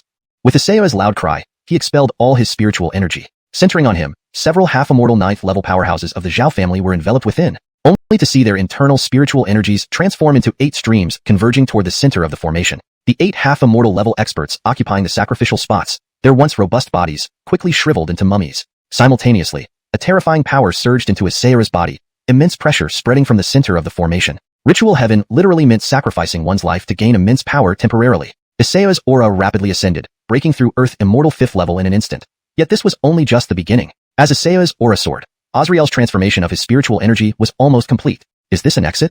Looking at the dim door ahead, Deegan slowly spoke, then gently stepped forward with his right foot. Instantly, darkness enveloped his vision, followed by intense weakness and excruciating headaches. When he opened his eyes again, he found himself trapped in a secret room. Where am I? My head hurts so much. Deegan had just awakened, his body still extremely weak. Rustle. As he moved his feet, a rustling sound emanated. Looking down, he saw fine red sand. He was captivated instantly, fixing his gaze intently. What kind of formation is this? Centered around him, mysterious and eerie formations surrounded him. When he noticed the strange red lines connecting to beneath his feet, he looked down, only to find his clothes vanished, his body covered with strange red symbols, chilling him to the bone. I remember now. It was Azrael taking advantage during my thunder tribulation? He vaguely remembered the last scene before he closed his eyes. Conscious Deegan searched the secret room thoroughly and finally found his storage bag in a nondescript corner. At least everything inside is safe. Deegan breathed a sigh of relief, immediately changing into clean clothes and absorbing 2 low-grade spirit stones to replenish his drained chi somewhat. However, the mysterious red symbols on his body weren't cleaned off yet, but he couldn't bother with that now. He had to escape quickly. If Azrael discovered he was awake, there might be no opportunity. Walking towards the dark door, he knocked around on the wall frantically. Clunk, clunk, clunk. Finally, after some time, he found a hidden mechanism beneath a brick. This is it. Blazing thunder palm. A bolt of lightning struck, creating a hole in the stone wall. Deegan immediately pressed it down. Click. A faint sound echoed, and the stone door blocking his path slowly opened, revealing the outside scene. Deegan cautiously stepped out, hearing shouts of battle outside. He stealthily approached the window and peered through the cracks. Outside, 2 unidentified groups were fighting fiercely with the guards of the city lord's mansion. What's happening? Deegan was alarmed, observing the city lord's mansion filled with bodies. What had happened here while he was unconscious? Quickly, eliminate all the city guards. Everything here will belong to the Chun family. Suddenly, a bloodied cultivator shouted outside. Deegan realized these people were all atoms, possibly displeased with Azrael's prolonged occupation of the city lord position. So much the better. The more chaos, the better chance I have to escape. Deegan's lips curled into a slight smile, recognizing this as a perfect opportunity to leave Hongtian City. But before leaving, he had one unfinished task. Half an incense stick later, Deegan appeared at Karis's door. Aaliyah? Breaking open the door, he found the room already swept clean with no trace of habitation. Where is she? Deegan stared at the empty room, an ominous feeling rising in his heart. No, it can't be. No, Aaliyah must still be alive. Deegan nearly lost his mind, rushing out of the house, desperately searching for Karis's whereabouts. Whoosh! A sound cut through the air, and Deegan instinctively dodged sideways. A moment later, a flying sword was embedded in the stone wall behind him. Deegan abruptly looked up, realizing it was an atom intruding into the city lord's mansion. Haha, here's a fish that slipped the net. Kid, don't blame me for being merciless. Blame your fate of being born in the city lord's mansion. The atom glared ferociously at Deegan, lunging forward with blinding speed. Holding a long knife high, he slashed down fiercely. Die. Remember to choose a better reincarnation next time. Chapter 214. The Strange Deegan. However, the sound of the blade slicing through flesh did not come. The cultivator from the Chen family immediately felt curious and looked down to see that the blade was firmly gripped in the man's hand. Thin streams of blood slowly dripped down the blade, still daring to resist, seeking death. Seeing this, the atom instantly tried to pull out the blade for another strike, but found it held fast, unable to be withdrawn no matter how hard he tried. Damn! Where does this fellow get such strength? Let go! At this moment, other atoms also noticed the situation and gathered around with their weapons drawn. When the atom saw his blade being held by the fellow, he was inwardly alarmed. He had the power of first-level demi-immortal. He hadn't sensed any aura from this fellow, and his pale face suggested someone who was frightened out of their wits. How could he possibly have the strength to hold back a blow? But, there it was, undeniable fact before his eyes. Haha. Another atom laughed maniacally. When did you become so weak that you can't kill even a helpless servant? Truly useless. Hardly were these words uttered when the cultivator swung the short knife in his hand at Deegan with whistling air following each slice. Seeing the relentless onslaught approaching, Deegan's face remained calm, revealing only a mocking smile. In the next moment, Deegan twisted his wrist gripping the blade as an electric surge like a coiling dragon erupted from within him. What is this? The atom whose blade was held tightly suddenly changed expression, finding his actions becoming abnormally sluggish, and an electric shock coursed through him causing paralysis. All the surrounding atoms fell into this strange, sluggish state. They realized in horror that they had no control over their bodies. What kind of power is this? The atom asked in terror. His body was completely unresponsive, and even his mind was affected. This is power beyond your ant-like comprehension. A sinister smirk curled the corners of Deegan's mouth as the remaining chi within him surged outward. Despite only possessing first-level demi-immortal cultivation, he exuded a powerful pressure that instantly made the surrounding atoms feel suffocated. Damn it! He's a fifth-level demi-immortal? One of the cultivators, pinned to the spot by the immense pressure, exclaimed in dread. At this moment, Deegan emitted an aura equivalent to a fifth-level demi-immortal expert. Meanwhile, the atoms struggling under this intense pressure frantically activated their inner chi, trying to break free. But just a moment later, their expressions drastically changed. He's not fifth level. He's the one struck by 4 heavenly tribulations. Damn, we encountered this monster. The atom swallowed hard, his voice hoarse. They couldn't comprehend how Deegan, having undergone 4 tribulation strikes, despite only being at first level demi-immortal, emitted 5th level demi-immortal energy. At that moment, Deegan suddenly moved, delivering a punch straight toward the face of the nearby atom. Thud. A loud impact sounded as the person's head burst like an overripe watermelon upon receiving the blow. Dense bloody mist mixed with viscous white substances smeared across everyone present. Run fast. We can't defeat him. One of the atoms immediately roared, disregarding others' reactions, and turned to flee. Now you think of running? Isn't it too late? Hardly had these words left his lips when Deegan's figure flashed, directly charging at the fleeing cultivator. Squish. A sound of something piercing flesh came, followed by the fleeing cultivator feeling excruciating pain in his chest. He lowered his trembling gaze to see a blood-soaked arm piercing through his entire chest. Run. Run fast. Using his last strength, he hoarsely cried before dying. Hee hee hee. Deegan flung the corpse aside, staring hungrily at everyone present, like prey ready to be hunted. The remaining atoms were frozen in horror. By the time they wanted to flee, it was already too late. Blood-curdling screams rang out. Moments later, no survivors remained except for Deegan. It hurts. My head hurts. Clutching his throbbing head, Deegan moaned in agony. What happened here? Did I kill them all? As the headache gradually eased, Deegan stared at his bloodied hands, somewhat bewildered. All he remembered was being slashed by an atom, then reopening his eyes surrounded by corpses. The area fell into eerie silence. Staring at the bodies with empty eyes, Deegan couldn't recall what had transpired. Aaliyah. Yes, Aaliyah. Suddenly remembering, he got up to search for Karis, but a splitting headache returned. Ah, it hurts. So much. This pain became increasingly severe, lasting for several minutes until Deegan passed out. Crack crack. A series of bone growth sounds emerged from inside Deegan. Suddenly, his scarlet eyes snapped open. Hee hee. Blood. Delicious blood. Awake now, Deegan greedily feasted on the corpse beside him. His cultivation rapidly ascended as he consumed. 2nd level demi-immortal. 3rd level. 4th level. 7th level. 9th level peak. Only after draining all the blood did Deegan finally stop advancing. Hee hee. Not enough. Still not enough. Scarlet eyes turned towards City Lord Manor's center. There is sweeter blood. Hee hee hee. Slowly, Deegan shuffled forward, moving like a robot, inching towards the City Lord's mansion. Chapter 215. The Zhao family's downfall. Whoosh. At this moment, Braidney, whose entire body's spirit energy had completely blood transformed, was locked in a fierce battle with Isaiah. Their fight had escalated to a fever pitch, their figures crisscrossing in the air, as the clash of sword chi and spirit energy made the surrounding space tremble. Braidney's spirit energy had entirely transformed into blood essence. Each strike he made carried a thick, bloody aura, while Isaiah's sword chi became increasingly sharp, slicing through the air as if cutting through fabric. However, Isaiah began to feel an ominous sense. They had already exchanged dozens of blows, yet Braidney's offensive seemed to grow sharper. His blood energy subtly suppressed Isaiah's sword chi, and his attack speed increased, leaving Isaiah struggling to keep up with Braidney's rhythm. Clang. Taking advantage of the opportunity to get close, Isaiah slashed his sword at Braidney, forcing him back. Ha, ha, ha. This guy is like an indestructible cockroach. And he just keeps getting stronger. Damn it. Am I really going to die here?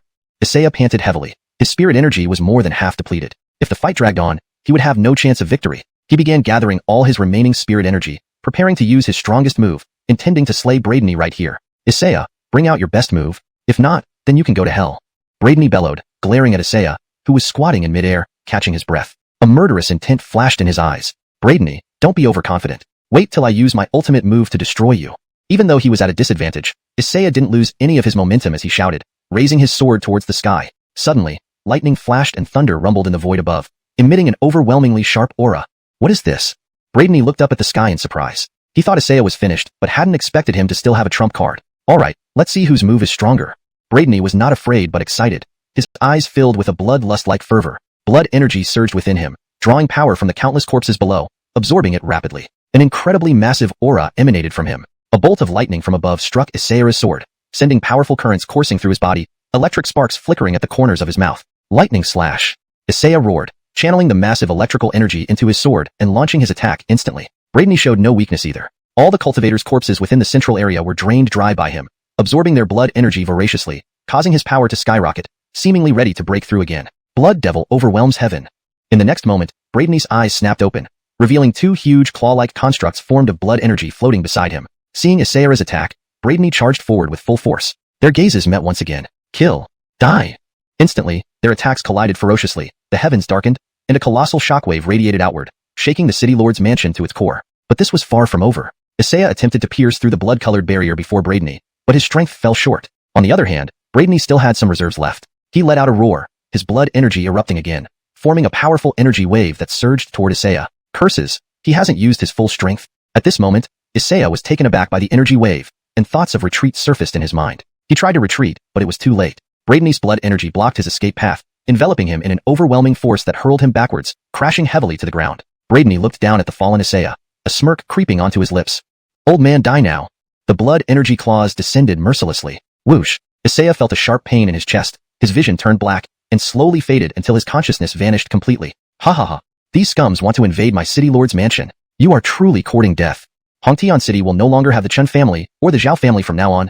After killing Isaiah with one blow, Bradeney was in high spirits. Standing atop the city wall amidst countless corpses, he gazed upon the vast expanse of Hongtian City. From this moment on, nothing could stand in his way. Very good. Next, I need to take control of that guy's physical body. Bradeney let out a chilling smile and turned to leave, unaware that a figure was approaching stealthily. Heavy. So heavy, blood energy. I must. Deegan snarled softly. It was as if he had smelled something delicious, and in the next second, he turned into a shadow, charging forward madly. Whoosh. Who? Suddenly, a gust of wind came from behind. Bradeney spun around to find someone emerging from behind him. It was Deegan, whom he had confined in a secret room. You actually woke up and managed to escape? Bradeney dodged the assault, staring ahead in shock. He hadn't expected Deegan to break through the blood array. He had painstakingly carved the formation on the ground using his own lifeblood, yet it was shattered so easily. He couldn't help but feel enraged, but since the immediate problem was solved, he could always redraw the formation. Himph, you do have some skills, but I, Bradeney, am determined to have your body. With that, Bradeney lunged forward, intent on capturing Deegan. Unfortunately, the Deegan before him was no longer the original Deegan. As soon as he approached, a massive aura erupted from Deegan, instantly knocking Bradeney back and slamming him hard against the ground. Cough cough cough. How is this possible? Bradeney's eyes widened in disbelief. He had only recently advanced to half-immortal first level. How could he easily knock him flying? Bradeney, being a solid 4th level Earth Immortal, even endured 2 lightning calamities during his ascension to the Earth Immortal realm. Yet now he couldn't even handle a half-immortal first level? Thinking of this, Bradeney rose to his feet once more. This time, he wasn't as arrogant but cautiously formed a blood-colored barrier around him using blood energy. Then, he slowly approached. Chapter 216. The Matador reappears. Swish. Deegan attacked once more. Azrael wore a mocking smile. For a half-fairy realm cultivator to attack a 4th-layer earth fairy, this was simply jumping from the frying pan into the fire. Since you want to die so much, I'll grant your wish. After today, your body will no longer belong to you. You'll die in agony as I take over your body. But Deegan seemed not to understand these words. There was no fear on his face, only endless bloodlust and excitement shone in his eyes. His eyes never left Azrael. Blood, delicious blood. What? No, you're not Deegan. Azrael stared at the Deegan before him, realizing something was off. He saw no hint of fear, only a look akin to viewing prey. Suddenly, an idea occurred to him. You have been possessed by the blood demon? Azrael was alarmed. The blood demon was his heart devil he expelled while mastering blood cultivation methods. Its strength, fueled by blood, could exceed his several times over. This can't be. I injured the blood demon badly when separating it. Could it be that the suppression formation was destroyed? This was the only plausible explanation. It must have happened when Deegan woke up and accidentally triggered a restriction in the secret room, releasing the suppressed blood demon. Now we're in trouble. Looking at the Deegan, now controlled by the blood demon, Azrael felt a pang of anxiety. The blood demon, born from his own bloodlust, was incredibly sensitive to blood. Once it smelled blood, it would go berserk like a mad wolf starved for half a month, stopping only when it drank fresh blood. And since Azrael practiced blood cultivation, his life force far surpassed ordinary people. To Deegan, Azrael was a sumptuous feast. Damn it, I can't let it catch me. I have to wait until its thirst for blood weakens before trying to take over. Azrael thought to himself and began stepping backward slowly, attempting to escape. But he had already been locked onto by Deegan. With such intense blood energy, it was even stronger than feeding on hundreds of people. How could it let him go easily? Just as Azrael started moving, Deegan pounced with beast-like speed. Without hesitation, startled, Azrael channeled his blood energy forcefully into the ground, using the recoil to escape. Deegan missed but did not stop. It chased Azrael toward another direction immediately. Darn it! This blood demon has drunk too much blood. Its thirst won't diminish in 7 days. Azrael panicked. Was he supposed to run for 7 days and nights? But what other choice did he have? Exhausting its bloodlust was his only option. With no hesitation, he dashed out of the city lord's mansion and towards the outskirts of Hongtian City. Pedestrians watching Azrael sprint out of the city were puzzled. That's Lord Yi, isn't it? Is he going outside the city? A vendor selling baked flatbread wondered aloud. Perhaps Lord Yi has some urgent matters to attend to? His wife chimed in. In the next second, a figure flashed after Azrael and disappeared in a blink. Did something just run past? Maybe your eyes are playing tricks on you. Now reaching the southern gate of Hongtian City, Azrael had no choice but to bet everything on escaping. If he failed and Deegan caught him, it would be over. Dermot, out of my way. He charged towards the gate, instantly crushing the guarding soldiers into bloody pulp under a powerful burst of energy. Yet, as he neared the exit, a transparent barrier stopped him dead in his tracks, unbreakable despite his desperate efforts. Damn. Hopelessness flooded him, unable to break the city's protective barrier. Despair washed over him. Suddenly, Deegan appeared behind him, closing in rapidly. Crap, it's too fast. Azrael turned frantically, searching for an escape route. But leaving Hongtian City was impossible, meaning certain death. 7 days felt endlessly long right now. Seeing Deegan about to pounce, Azrael crouched abruptly. Deegan, leaped over his head, smashing into the outer barrier and falling heavily back to the ground. Witnessing this, Azrael had an idea. Come on. Come here. Try to bite me if you dare. Azrael stood defiantly in front of Deegan, taunting it like a matador challenging a bull. Lose all reason, he thought, noticing how Deegan only saw him. Deegan scrambled up and rushed towards Azrael. Swish. At the last moment, Deegan pounced into empty air as Azrael moved back to his original position near the barrier. Come here. Do it again. Losing control, Deegan leaped again. Bang. Another loud thud as Azrael ducked once more, making Deegan collide with the barrier and collapse. My plan works. Azrael realized triumphantly. The blood demon, once part of him, was now recognized by the city's barrier as Azrael, bouncing Deegan back each time it tried to leave. Watching the dazed Deegan, Azrael couldn't help but smirk victoriously.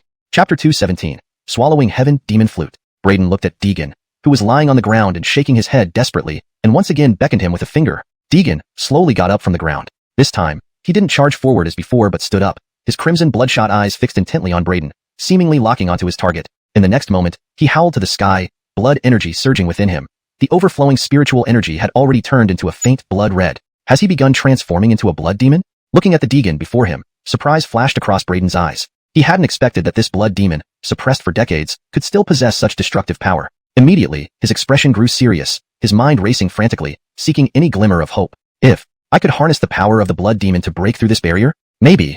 Thinking this, Braden sprang into action, knowing it was his only chance now. Blood demon's surging power.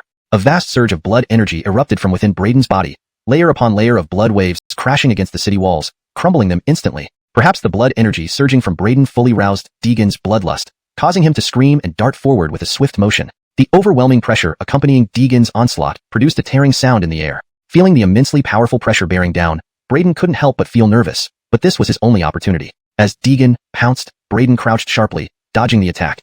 The pressure instantly crushed against the barrier outside the city walls. There were audible sounds, and Braden knew the opportunity had arrived. Blood energy immediately gathered in his right fist, which he thrust out with all his might. He didn't strike Deegan, but aimed directly at the transparent barrier. Instantly, the two currents of blood energy merged, striking the barrier together. Cracks visibly appeared at the center of the barrier, spreading rapidly in all directions. Swish! A sharp cracking sound echoed, and the mysterious barrier surrounding the city walls shattered completely at that moment. Overwhelmed with joy, Braden dashed out like the wind. Ha ha! Finally, I, Braden, have escaped. Ha ha ha! His face beamed with uncontrollable laughter. Now he just needed to lose Deegan, and he would be free. However, the moment he stepped outside the city, Deegan inexplicably went berserk, opening his maw and lunging towards Braden. Damn! Hearing this, Braden's smile vanished instantly. The blood demon was about to fully merge with its physical form, and then not even the Heavenly Emperor himself could do anything about it.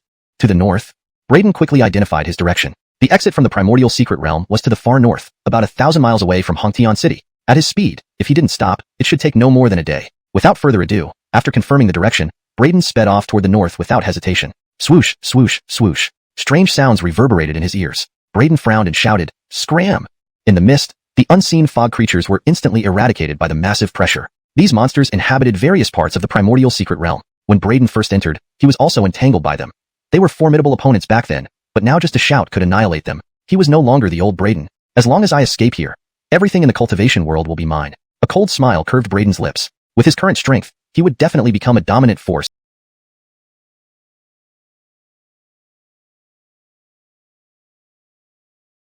if he returned to the cultivation world.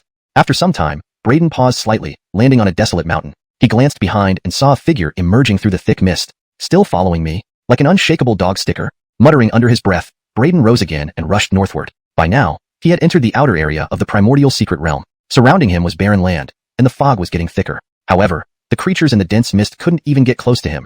They were wiped out instantly upon being detected by his overwhelming aura. Almost. Less than 100 miles left, Braden looked ahead at the dark shadows visible through the fog, feeling excited. Without delay, he transformed into a streak of light, dashing toward the shadow. Half an hour later, Braden reached the shadow, finding it to be a deep, bottomless cave. He could sense a peculiar energy fluctuation emanating from within the cave. Is this the teleportation array leading out? Or are there guardian beasts inside? Puzzled, Braden cautiously approached, entering the cave while guarding against the strange energy fluctuations. Inside, the cave was spacious, standing over 100 feet tall. On both sides of the cave were rows of stone platforms, each holding a magical weapon. Braden recognized immediately that these were all priceless treasures. These are... Braden was stunned. He recognized every single magical weapon on the stone platforms. They were all the weapons of cultivators who had previously left Hongtian City. Realizing something was amiss, could this not be the exit to the cultivation world? No. Impossible. They wouldn't lie to me. After becoming the city lord of Hongtian City, Braden recalled the cultivators who entered the secret realm with him, all leaving via a northern exit to return to the cultivation world. Since then, he had always remembered this path. Yet today, he found the magical weapons of many who had left. How could Braden not be shocked? I don't believe it. The exit must be here. Hidden somewhere. Yes, it must be. By now, Braden was almost driven mad, wanting to search everywhere for the exit. But when his gaze fell on a magical weapon on one of the platforms, he was instantly drawn to it. It was a 3-foot-long flute, pitch black, adorned with strange runes. This? Upon closer inspection, Braden's expression changed dramatically. Swallowing Heaven Demon Flute. Is this not the flute lost for thousands of years? How is it here? As the city lord of Hongtian City in the primordial secret realm, Braden naturally knew the origin of the Swallowing Heaven Demon Flute. Chapter 218. Regaining Consciousness. This Swallow Sky Demon Flute is a super spiritual artifact comparable to a divine weapon. Although it is only a spiritual artifact, its power rivals that of a dark immortal strike. Unfortunately, the Swallow Sky Demon Flute went missing thousands of years ago. Who would have thought it would appear in this cave? What is this place? Even the Swallow Sky Demon Flute is here? Azrael didn't dare to stay any longer, and was about to retreat out of the cave. However, there was movement behind him. He turned around to see the blood demon who had possessed Deegan chasing after him. Hehehe. The crimson-eyed Deegan stared intently at Azrael right before him. In his eyes, Azrael was undoubtedly the best supplement. Blood Blade Gale. Azrael didn't dare underestimate the opponent. The moment Deegan appeared in the cave, he launched an attack. Instantly, countless strands of blood energy transformed into blades, forming a massive bloody storm sweeping towards the enemy. But Deegan showed no intention of dodging. It looked like he was going to withstand the attack with his body strength. His eyes lacked any sign of fear, and were instead filled with the desire for more bloodshed. Swoosh! The massive bloody storm instantly enveloped him, with strong gusts of wind swirling all around. Numerous low-grade magical artifacts were immediately destroyed, turning into piles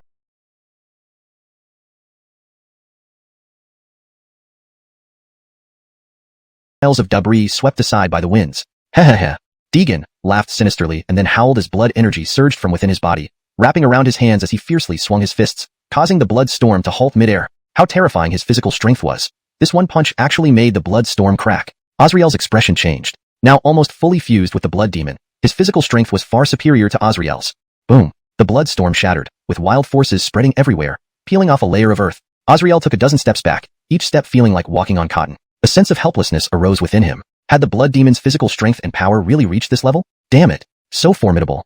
If only I had completely exterminated you in the secret chamber. Regret now surfaced in Azrael's heart. If he had taken over or annihilated it earlier, how could today have happened? These thoughts flashed through his mind, a trace of despair flickering in his eyes. Even so, he was determined to take the blood demon down with him, even if he died. He formed seals with both hands, causing blood energy to surge, merging all the blood energy within his body to form a giant blood-colored sword piercing towards Deegan. Deegan let out a mad laugh and did not dodge, wildly swinging his fist forward. Those stone platforms with lower-grade magical artifacts disintegrated into dust upon contact with his boxing wind. With one punch, blood energy burst forth, and the blood-colored giant sword shattered instantly. Azrael suffered tremendous backlash, spitting out mouthfuls of old blood, his face pale and distorted. He knew he might truly fall here today. Hehehe. Looking at Azrael, whose vitality was nearly extinguished, Deegan grinned sinisterly with blood-red lips. In the next second, he pounced. Immediately, the cave echoed with the sounds of a beast gnawing on organs, accompanied by gradually weakening cries of agony. It was unknown how long it took before Deegan, now satisfied after eating, burped contentedly. As he was about to leave, a faint black glowing flute caught his attention from the top of the cave. Hehehe. Deegan slowly approached and suddenly extended his right hand to gently touch it. The moment he touched the flute, a vast amount of dark energy flooded into Deegan's body like finding a release point. Aya! As the energy poured in, Deegan screamed, his veins bursting as intense pain surged, momentarily restoring a hint of clarity in his eyes before disappearing again. While Deegan was invaded by the energy from the Swallow Sky Demon Flute, an elderly man with white hair slowly emerged from within the flute. This young man has been consumed by the blood demon? Fortunately, some consciousness remains. So be it. You and I can be considered fated. In a sea of scarlet red, Deegan moved aimlessly with lifeless eyes, seemingly unable to find a way out. After what seemed like forever, a black energy swallowed the scarlet red sky, gradually dissipating until everything became void once again. Still, Deegan continued to walk lifelessly. Unknown time passed before Deegan, lying sprawled in the cave, slowly opened his eyes. Where am I?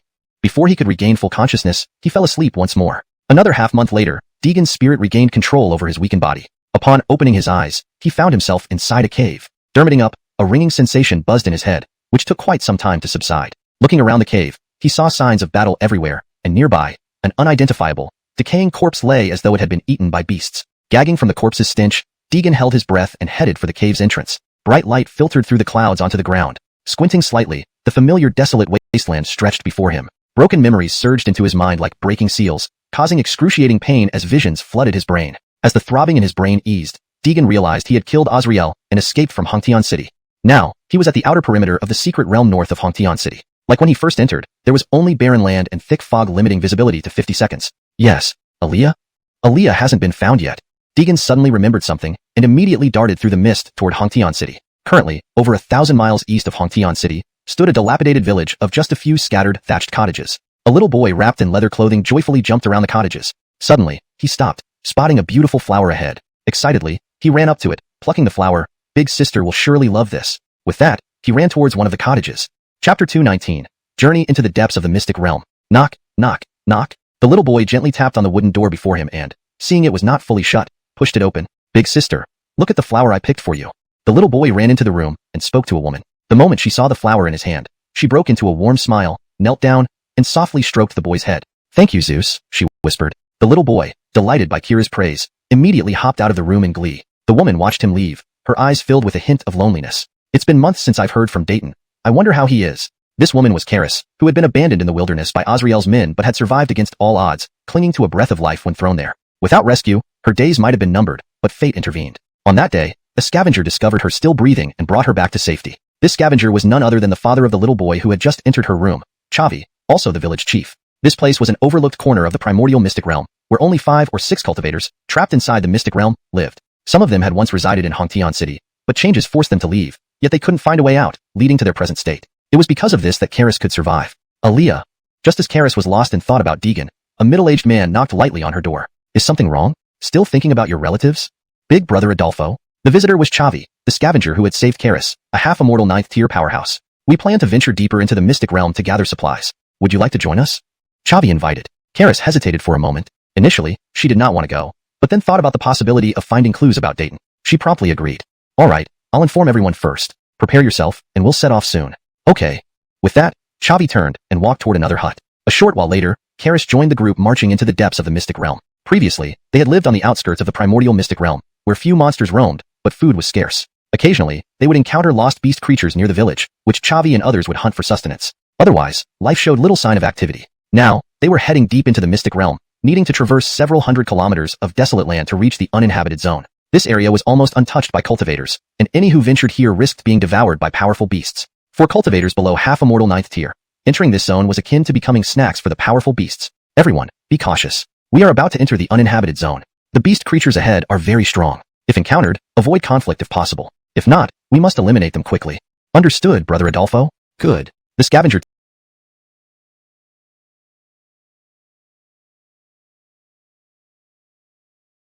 team, besides Chavi and new member Karis, included 2 other men. One, leading slightly ahead on the right, was Tad, with short, neat hair, a half-immortal 8th-tier cultivator. The other man, walking at the rear, was a stout middle-aged individual named Elijah, focusing on defense and currently at half-immortal 6th tier. Among the 4, Karis was the weakest, only recently breaking through to Great Ascension Peak. It was lucky for her. When Chavi found her nearly dead, he sought out herbs within the mystic realm, discovering one near the corpse of a half-immortal beast creature. Fed this herb, Karis's injuries healed swiftly, and her cultivation advanced rapidly, turning misfortune into fortune. Afterward, realizing she couldn't return to Hongtian City, she stayed in the village, attempting to gather information on Deegan, but without success. Recently, a shocking event shook Hongtian City. The Chun and Zhao families attacked the city lord's residence, resulting in both clans' destruction. The Yi family suffered heavy losses, giving the Adolfo family an opportunity to take control of the city. If Azrael were around, the Adolfo family might not have dared. However, Azrael went missing that day, vanishing even as the Yi family was wiped out. Many believed he had been secretly killed by the Adolfo family or met his end within the mystic realm, eaten by beasts. Who? A roar interrupted their journey. The group froze, turning their gaze toward the source of the sound. Be careful, this could be a half-immortal realm beast, Chavi warned, frowning and drawing his black iron greatsword. The rest prepared for battle. Brother Adolfo, its strength appears to be above 5th tier. Yes, its aura is formidable. Tad and Elijah remarked, alert and vigilant as they sensed the impending danger. Chapter 220, Crimson Gold Tiger. Elijah immediately stepped forward from the rear of the group as soon as he sensed the overwhelming pressure. As the one with the strongest defensive capabilities among them, he would always be the first to step up whenever danger arose. Karis was still quite panicked. After all, she was only a peak Grand Ascension cultivator, and her attacks would be almost ineffective against a half-immortal level beast. Little sister Aaliyah, leave this to us. Fall back so you don't get hurt. Chavi said after a moment's thought. Without hesitation, she retreated, handing over the battlefield to Chavi and the others. With no more concerns, Chavi held the black iron greatsword in both hands, preparing to launch an attack. Roar. A deafening roar echoed, and in the next second, a towering behemoth emerged from the dense mist ahead. Its grotesque face was covered in light reddish fur that shimmered with a faint golden glow under the sunlight. The massive creature stood on powerful limbs, each paw being about half a meter wide. Is this a 6th-stage, half-immortal Crimson Gold Tiger? Chavi was visibly shocked when he saw its appearance. The Crimson Gold Tiger was among the top 3 most powerful attackers among all beasts. Although this one was only at the 6th stage of the half-immortal realm, its offensive power rivaled that of an 8th-stage half-immortal. An invisible pressure descended upon the group instantly. Everyone, be careful. This Crimson Gold Tiger's attacking prowess is formidable. Axel, if you can't handle it, retreat. Chavi shouted, then suddenly twisted his body, darting to the side of the Crimson Gold Tiger. Meanwhile, Ralph also arrived opposite Chavi, and within moments, the three had surrounded the gigantic beast. Roar! Roar! Seeming to sense the human's intent, the Crimson Gold Tiger roared, sending shockwaves through the air that even Karis, standing 100 meters away, struggled to endure. She clutched her ears tightly, blood trickling from the corners of her mouth. One could imagine how immense the pressure was for Chavi and the others who were much closer. Everyone, be cautious. Watching the beast roaring, Chavi yelled, channeling immense spiritual energy. A powerful aura emanated from him, drawing the tiger's attention as it swung its massive paws fiercely. Humph!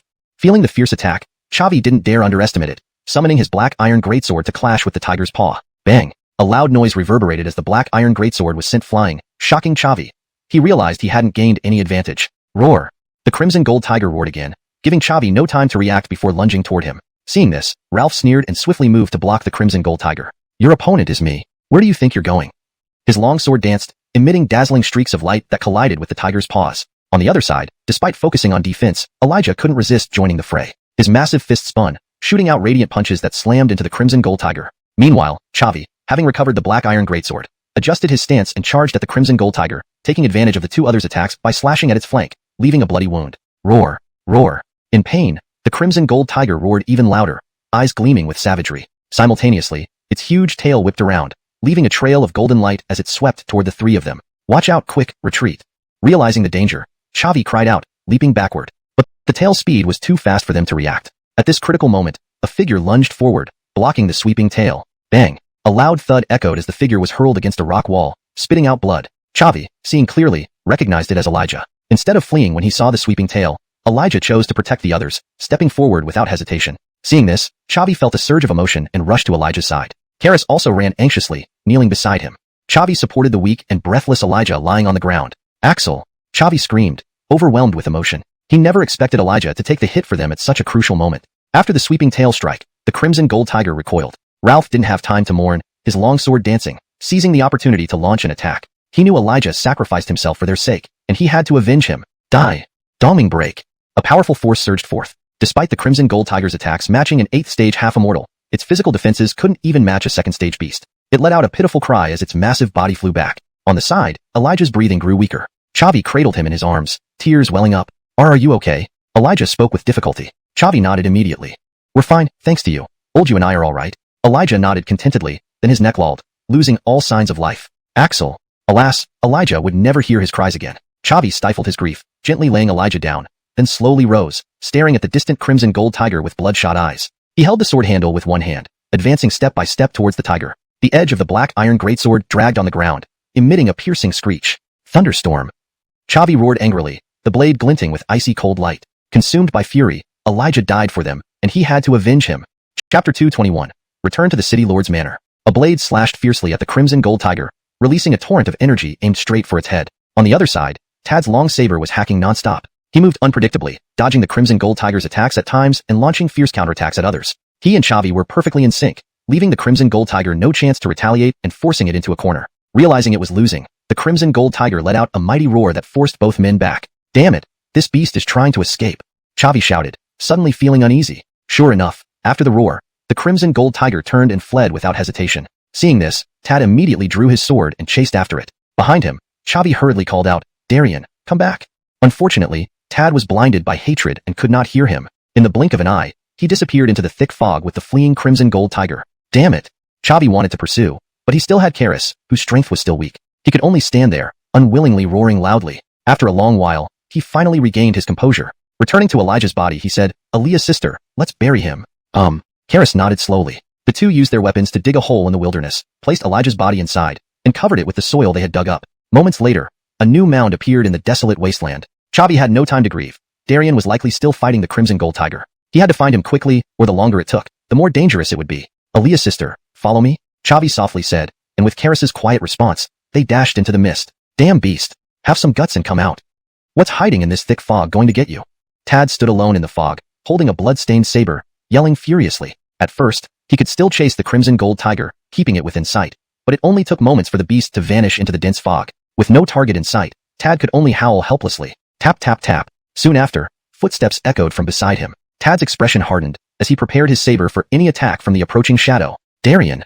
Just as Tad was about to act, the shadow called out his name. He lowered his saber. Looking at the person, tears streamed down his face uncontrollably. Brother Eric, I'm sorry. I failed. I couldn't stop it.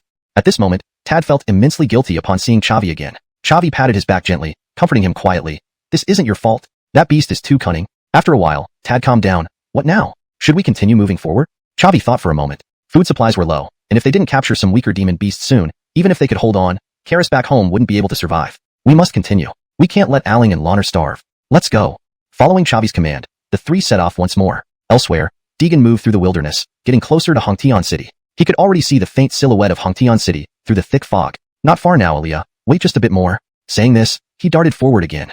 Less than half an incense stick's time later, he arrived at the city gates. There stood a squad of armored soldiers guarding the entrance, making Deegan frown deeply. When did Hongtian City become so heavily guarded? Obviously, he hadn't yet realized that Hongtian City was now under the control of the Adolfo family. It seems impossible to enter through the main gate. Looking at the guards around him, Deegan sighed and left. Minutes later, he found a relatively short part of the towering city wall. Checking that no one was watching, he sprang upwards with all his might, leaping onto the city wall. Step. A soft sound resonated as Deegan landed on the wall. Suddenly, a group of patrolling guards approached. Oh no. Startled, Deegan flattened himself against the wall, remaining completely silent. Hey, don't you think the head of our family went too far after taking over Hongtian City? Eradicating the other three families entirely, even the babies and cradles weren't spared? One guard spoke freely, scaring his companion who hastily waved him off. Do you want to die? Daring to discuss such matters openly. How many heads do you have? If these words reached the head of the family's ears, even 9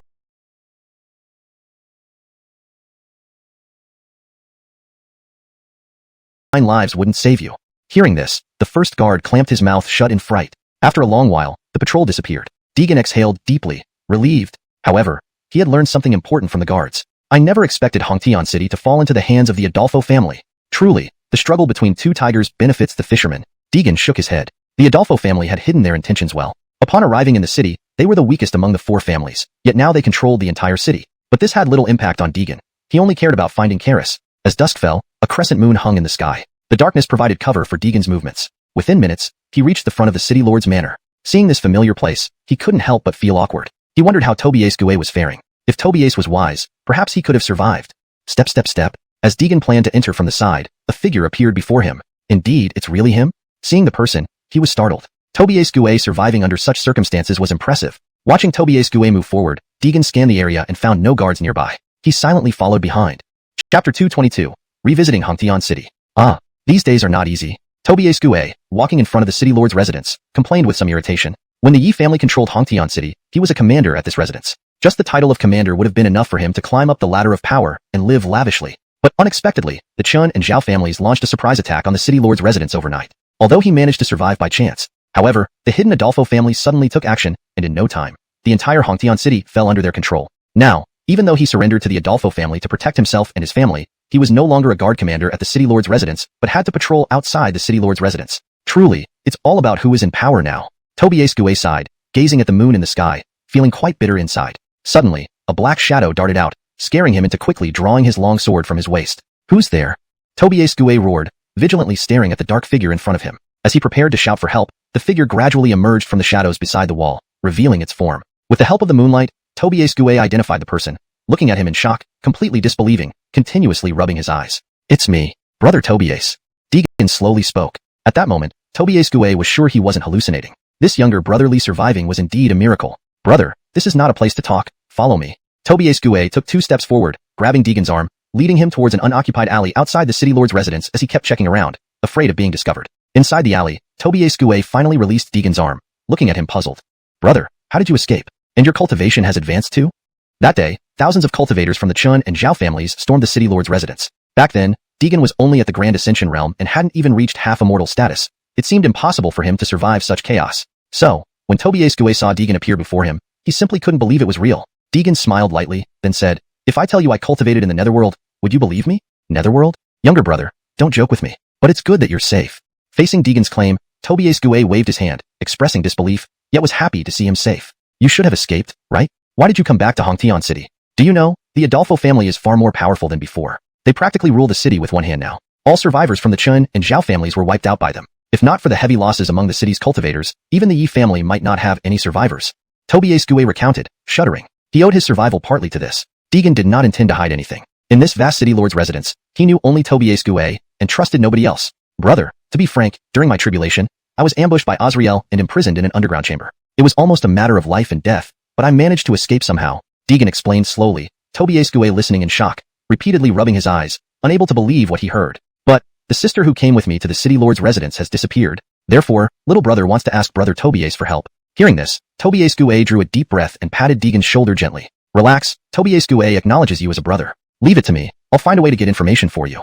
Tobiesque assured, tapping his chest. He had no other virtues, but always kept his word. If anyone needed help, they could count on him.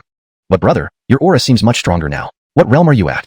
Deegan didn't hide this either, replying straightforwardly, now, I should be at the first level of half-immortal realm. In reality, Deegan didn't know that there was a mysterious force hidden within him, still dormant. If he could awaken and fully absorb it, his strength might surpass just the half-immortal realm. What? You are now at the first level of half-immortal realm? Seeing Deegan nod, Tobiesque sucked in a breath in shock. The Deegan he first met was only at the initial stage of Grand Ascension realm. In just 2 to 3 months, he had passed the Thunder Tribulation and become a half-immortal powerhouse. Brother, I'm leaving this to you. I cannot stay here long. I will stay at the Red Sun Inn in the city. Come find me there when you can. Alright, rest assured, Lee brother, leave it to me. They chatted briefly before parting ways again. Under the cover of night, Deegan darted off, disappearing into the darkness. Only Tobiesque remained in the pitch-black night. Aaliyah's sister, hurry and help. Chavi held a large sword, pinning a Grand Ascension-level demonic beast firmly on the ground. However, the beast showed extraordinary tenacity. Even with Chavi's 9th level of half-immortal realm, it took a long struggle. Though the beast was consistently at a disadvantage, it was very cunning. If not for Chavi unleashing his ultimate skill, he might not have captured it. Sure. Upon Chavi's request, Karis immediately brandished her sword, sending a sharp sword chi straight toward the beast's neck. Pierce. The blade sliced into the beast's flesh with a faint sound. The demonic beast struggled fiercely for a few moments on the ground, but ultimately died weakly. As it lay dying, its eyes stared stubbornly at Karis nearby, seemingly conveying its inner reluctance. Well done. Chavi released his sword, slinging it over his back, and stored the demon beast's corpse into his storage bag. He breathed heavily and collapsed onto the ground. Aaliyah's sister, next time we should prepare better. Once you reach the first level of half-immortal realm after this trip, our future actions will be much easier. Finishing, a tinge of sorrow flashed across Chavi's eyes. Unfortunately, Axel won't return. Adolfo brother. Karis understood his pain but didn't know how to comfort him. Never mind. Everyone has their fate. Axel's death blames no one. When we go back, let's visit Axel's grave and properly honor him.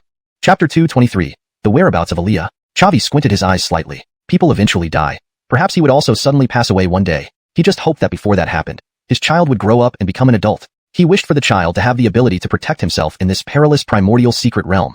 Eric brother, there's no danger ahead. I've already scouted the path, Tad said as he walked back through the dense fog towards them. While Chavi and Karis were subduing that beast, Tad had been scouting the way forward. This was a mountain path outside the primordial secret realm, beyond the uninhabited zone leading deeper into the realm. Successfully passing here meant they'd cross the uninhabited area and directly enter the depths of the secret realm. Alright, let's set off, to avoid delays and complications. Chavi sighed softly, then slowly stood up and headed into the thick fog ahead. Tad and Karis exchanged glances and followed him. As they ventured deeper into the mountain path, the dense fog miraculously disappeared at the very moment they entered. It wasn't fading gradually but vanished along a clearly visible line. One second they were in the fog, the next, everything was clear again. This place is no longer shrouded in thick fog? Karis was shocked by this sudden change, having assumed that the primordial secret realm was covered everywhere by such fog. Seeing her surprise, Chavi chuckled. Aaliyah, it looks like this is your first time entering here. This path connects the outer rim of the primordial secret realm with its depths, crossing the uninhabited zone. Taking this route can save a lot of time. But don't be too complacent. Beasts are everywhere. This mountain path isn't as safe as it looks. Karis nodded slowly in agreement. Indeed, even in the outer rim, they encountered a Chi Jin who, a 6th-rank beast close to the immortal stage. Now, although this mountain path led closer to the depths, it was still within the uninhabited zone, where terrifying beasts could emerge at any moment. Caution was essential. Aaliyah, you shouldn't listen to Brother Eric scaring you. We've taken this mountain path many times. Basically, it's pretty safe. We just had bad luck this time, running into a beast in the outer rim, and it was a 6th-rank Chi Jin who, which caught us off guard. In the past few decades, this is only the first time. Pity about Axel. Tad's expression darkened as he spoke. His words made Karis momentarily unsure who was telling the truth. Cough, cough. Let's keep moving. Only when she heard Chavi's tactical cough did she know who was telling the truth. She couldn't help but show a slightly displeased look, making Chavi quite awkward. They traveled further along the mountain path, cooking the beasts they killed when hungry and finding water when thirsty. 3 days passed, yet they were still on this path. Adolfo brother, how much farther is this mountain path? It's been 3 days already. Why haven't we reached the end? Karis asked, growing impatient. These days were spent constantly traveling without any other distractions. An ordinary person might suffocate from boredom here. Not far now, probably half a day's journey. Can't handle it? Chavi stopped and looked at Karis, who shook her head lightly, though her weariness didn't escape his notice. Don't worry, Aaliyah. Once we reach the depths of the secret realm, you'll understand how wonderful it is. Beside him, Tad added, yeah, once you get there, you'll see everything. You'll realize the hardships and effort of these past days weren't in vain. Hearing their enthusiasm, Karis became curious. What could be in the depths that made them so eager? Let's go. Not far now, less than 100 miles. In Hongtian City, Red Sun Inn, a city lord guard arrived suddenly, causing the innkeeper to repeatedly plead for peace, fearing that even a slight mishap could enrage this nobleman and destroy his business. Ever since the Adolfo family took control of Hongtian City, the citizens lived in constant fear. Anyone who dared upset members or associates of the Adolfo family faced severe consequences. Best case, their store being smashed and getting beaten. Worst case, all present being massacred. Thus, the civilians suffered most under the Adolfo family's rule. Don't worry, innkeeper. I'm just here to find someone. Tobias Gue worked for the Adolfo family but never broke laws or acted immorally. He held strict boundaries that couldn't be crossed. Yes, sir. Yes, sir. The innkeeper, relieved to hear Tobias Gue's purpose, wiped the cold sweat from his forehead. On the night of 3 days ago, was there a guest seated here? The innkeeper paused, then quickly flipped through the register, pointing out the record. Yes, sir, in room 2 on the 2nd floor. Tobias Gue nodded and headed upstairs. One of the waiters whispered to the innkeeper, Boss, is this someone the city lord wants to arrest? Shoo, keep quiet. Don't discuss matters that can cost you your head. The waiter slunk away cautiously. Knock, knock, knock. Who is it? Tobias Gue soon found the room and knocked gently. A wary voice answered from inside. It's me, brotherly. Tobias Gue identified himself, and the door opened immediately. Come in quick, brother Tobias. Tobias Gue stepped inside, while Deegan checked the surroundings to ensure no one was following before closing the door. How did it go, brother Tobias? Deegan asked. Karis had been missing for nearly 3 months. Though the chances were slim, he still harbored hope. No matter how faint, he vowed to uncover the truth. Brother, brace yourself. Tobias Gue sighed. I know. Just tell me straight, brother Tobias. All right. After we parted ways, I began investigating around the city lord's residence and indeed found a maid involved. Deegan's breathing quickened, trying hard to maintain his composure as he urged Tobias Gue to continue. The maid said after you were locked in the underground chamber, Aaliyah was drugged through food and later ordered by Azrael to be taken to the deserted burial ground and buried. Upon hearing this, Deegan's breath hitched. Rising abruptly, he grabbed Tobias Gue's shoulders with both hands, shouting, What? Aaliyah was buried alive in the burial ground? Which direction? Seeing Deegan's emotional state, Tobias Gue tried to calm him down. Brotherly, don't panic. I'm not done yet. Alright, please continue.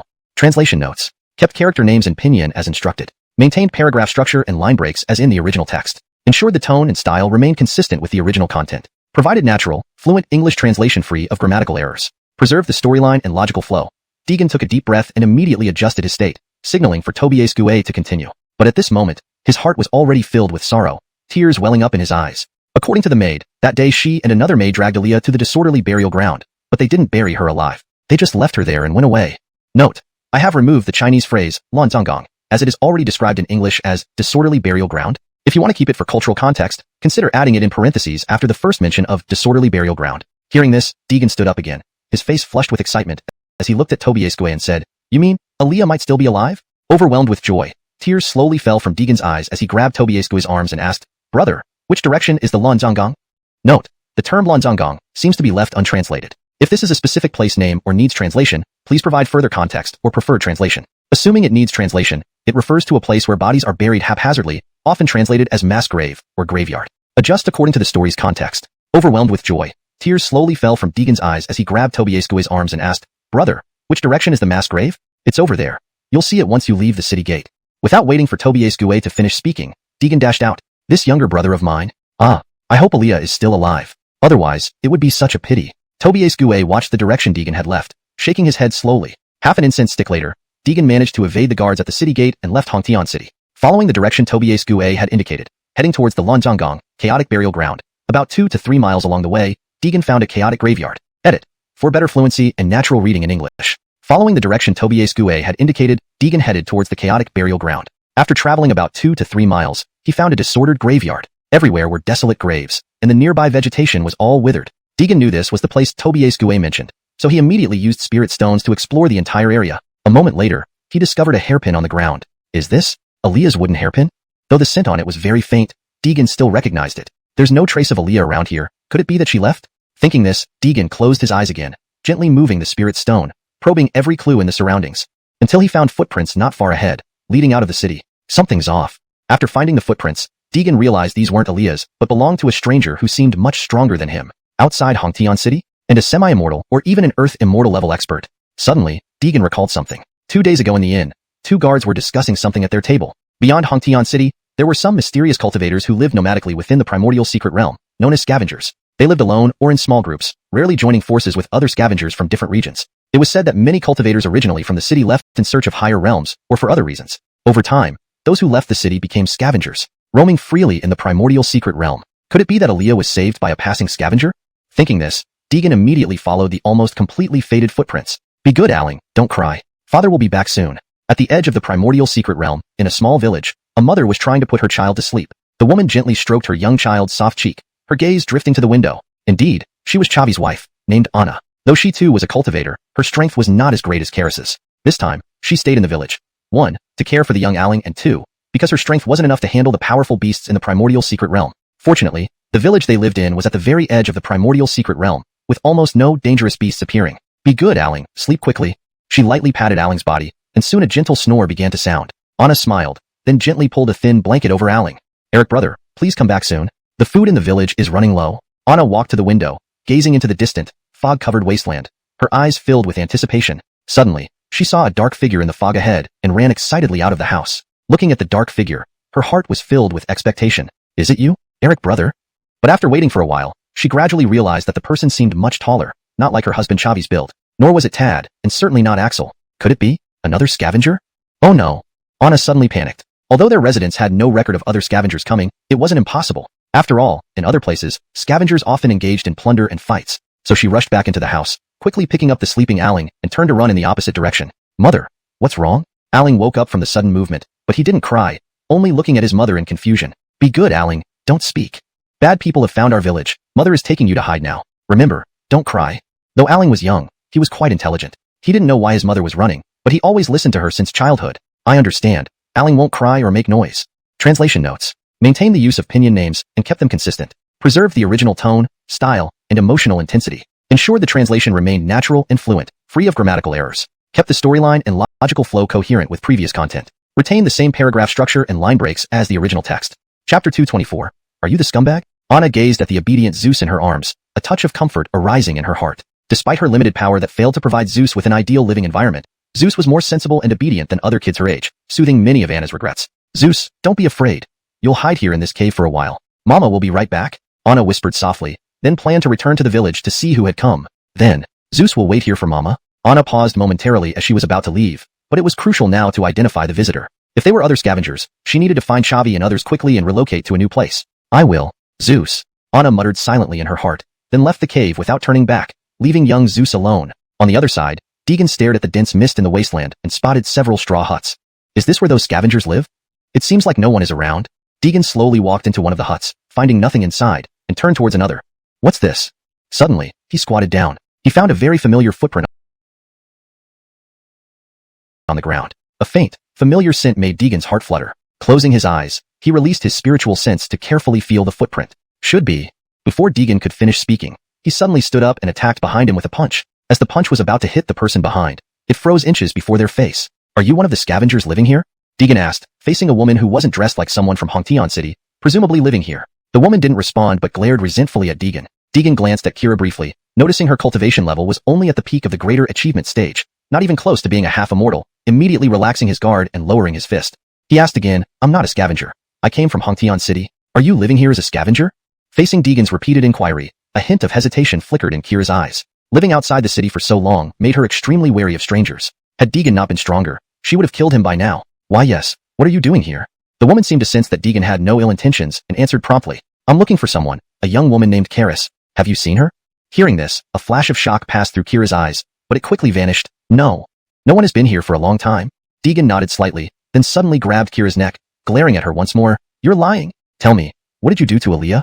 Though Kira's hesitation lasted only an instant, it was enough for Deegan to notice and restrain her. Hurry up, or I'll send you there first. The woman was scared by Deegan's actions but, judging by his words, realized he wasn't likely to be an enemy of Karis. Struggling, she managed to croak out a few words. Who are you to Aaliyah's sister?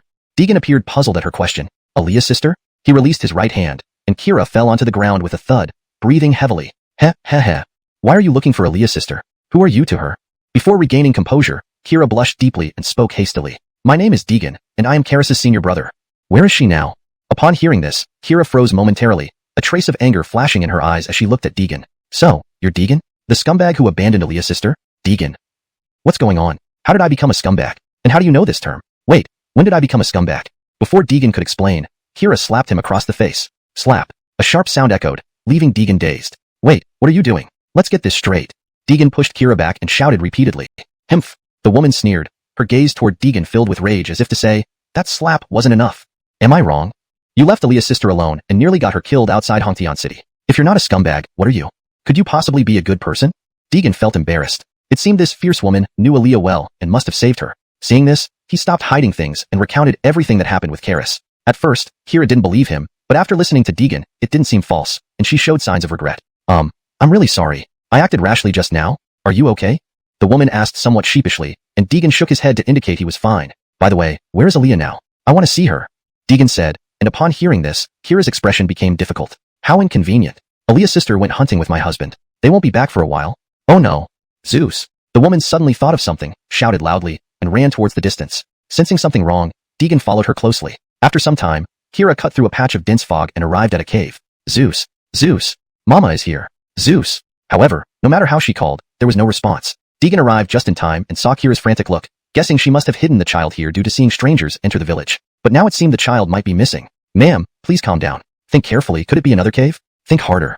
Deegan tried to console her, but Kira couldn't listen, tears brimming in her eyes as she burst into loud sobs. Ah! My poor Zeus. Nancy. Standing aside, Deegan felt momentarily flustered, unsure of what to do. Suddenly, faint footsteps echoed from inside the cave. Soon, a tiny figure emerged slowly from within the cave. Chapter 225, The Green Ridge Serpent King. Mother, what happened? Following the voice, a young boy appeared, rubbing his eyes and walking towards Kira. Seeing the boy, Kira immediately scooped him into her arms. Where did you run off to? You scared me to death. I thought you were taken by a beast. Mother, Zeus was just a bit sleepy and dozed off in this cave. Zeus is sorry. I promise it won't happen again. Zeus whispered softly in her embrace, as if all of this was his fault. Looking utterly obedient and pitiable, Deegan stood quietly to the side, silently watching the scene unfold. After a while, Kira gradually composed herself and gently said to Deegan, I'm truly sorry for making a spectacle of myself. It's all right. I understand. My name is Anna. Just call me by my full name. Aaliyah and the others should be back in a few days. Anna spoke softly. Then with one hand holding Zeus, she slowly walked towards the thatched cottage. In a few days? Anna, can you give me a specific location? I want to find them. Anna had initially wanted to dissuade him. This prehistoric secret realm wasn't like other places. The outer area was manageable, but the deeper you went, the more dangerous it became. However, seeing the determination in Deegan's eyes, she finally handed him a map she had brought along. This is a map of the prehistoric secret realm. My husband, Chavi, spent years traversing the entire realm to draw this. However, some parts in the middle are not marked. That's the deepest part of the prehistoric secret realm. Legend has it that the beasts inside have at least the power of an earth immortal. Even Brother Eric wouldn't dare enter casually.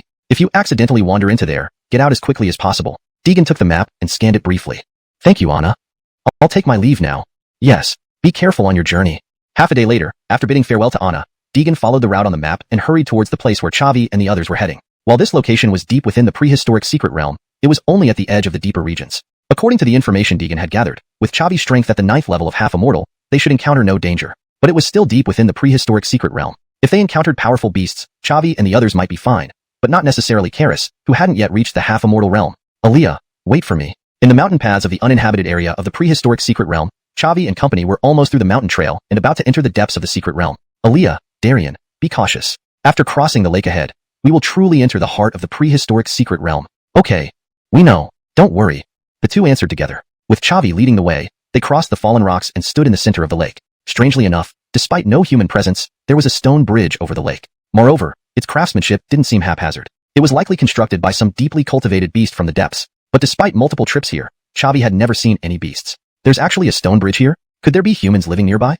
Karis asked curiously upon seeing the white stone bridge. No, there won't be any humans here. This bridge isn't made by humans. It's probably built by some humanoid beast living in the depths. Aaliyah, stay alert. Got it. The three crossed the white stone bridge and arrived at the other shore of the lake. Instantly, Karis felt a dense surge of spiritual energy.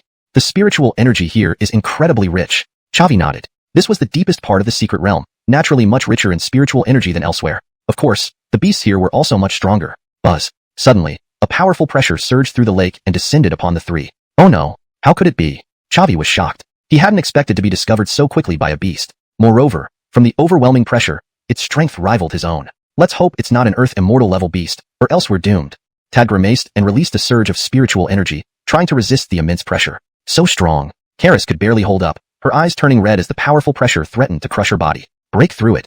Chavi roared, unleashing a massive wave of spiritual energy to force the lake's surface apart. Whoosh! Instantly, the lake erupted into towering waves. A colossal creature leaped out of the water, appearing before them. How? How could it be?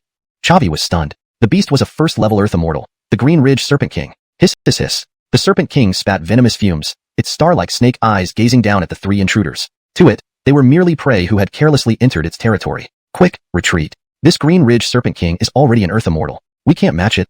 Chavi shouted in alarm, drawing his black iron longsword, his gaze wary as he watched the Serpent King. Karis was too terrified by the sudden appearance of the giant snake, her legs trembling uncontrollably. Hurry up. Damn it.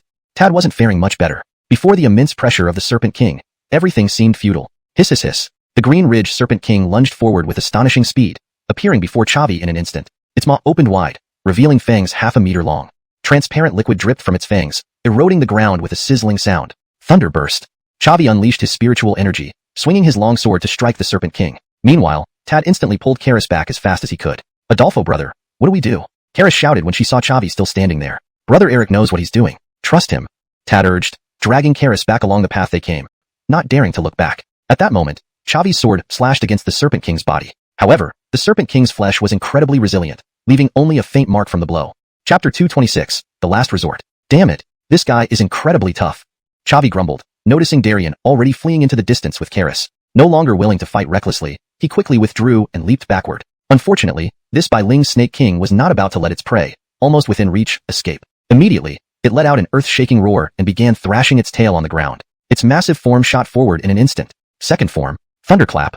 Chavi shouted, gathering his spiritual energy into the long sword once more. With a powerful push off the ground, he leapt high and slammed the sword down onto the earth. Instantly, an ear-splitting explosion reverberated through the air. The mountain seemed to crumble, and the earth shook violently as if struck by an earthquake. Everything within a 100-meter radius collapsed completely, but this only delayed the Bai Ling Snake King for a brief moment. In the blink of an eye, it darted past the destruction, once again chasing after Chavi. This is the first stage Earth Immortal Bai Ling Snake King. Chavi's expression changed. He had already used the second form, and although he didn't use his full strength, it was close enough. Hiss, hiss, hiss.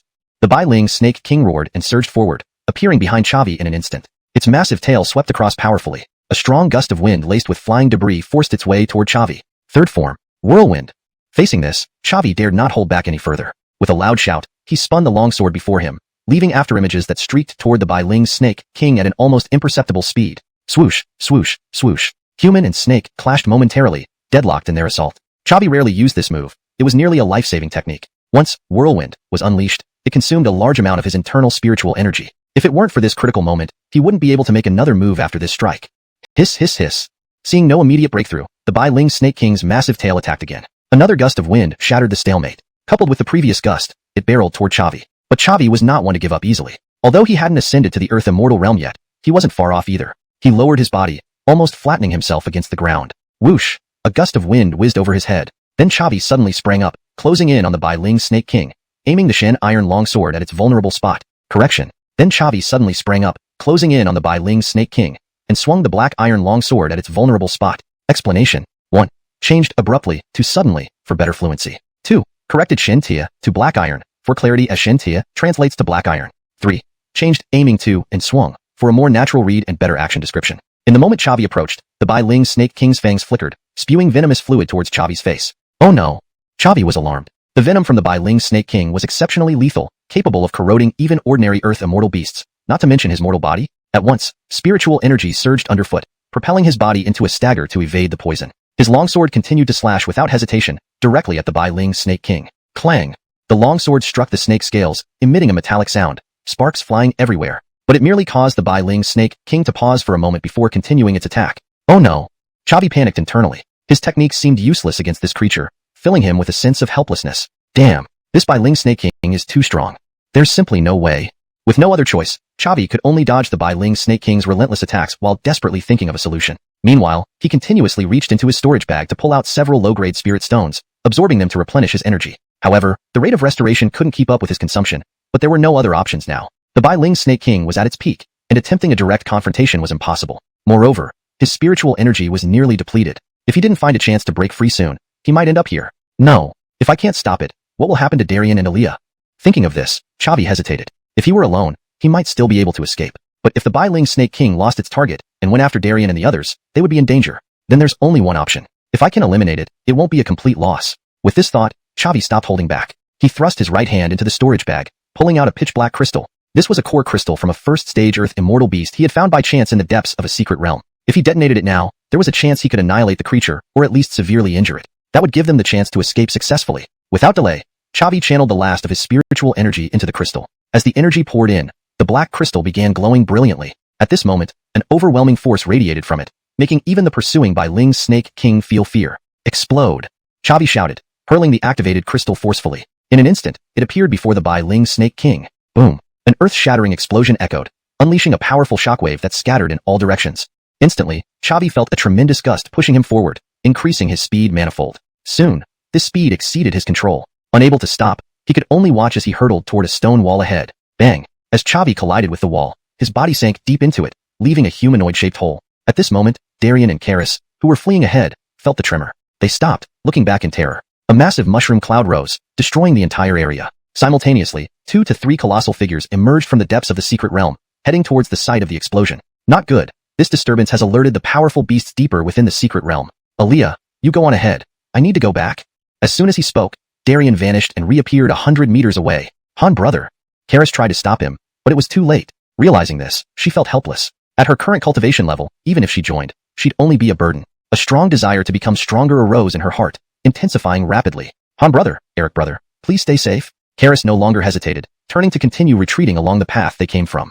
Chapter 227, Encounter. What's that? Deegan, who was on the mountain path, saw the distant huge mushroom cloud and was immediately alarmed. Judging from the terrifying force, it must have been caused by 2 Earth immortal level beast fights. Damn! Aaliyah, you must be safe. Deegan took a deep breath and didn't stay. He used wind god steps, kicked off the ground powerfully, and dashed forward again. Fortunately, there were no beasts in this mountain path. Otherwise, Deegan's speed would not be so fast. In just half an incense stick's time, he had already reached 1/3 of the mountain path. Just as he was extremely anxious, a familiar figure actually appeared ahead. Deegan focused his eyes. Aaliyah? Is it really Aaliyah? He was instantly thrilled, hurriedly quickened his pace, and ran toward Karis. However, at this moment, Karis had not yet noticed that Deegan had appeared in front of her. She had been paying attention to Chavi and Tad behind her. It had been half an incense stick's time, but they still hadn't seen them escape, which made her heart rise with a bad premonition. You guys must be okay. Aaliyah.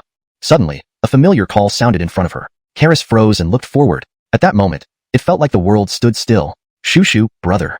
When she realized the one calling out was Deegan whom she had searched for long, tears welled up uncontrollably. Really, it's you.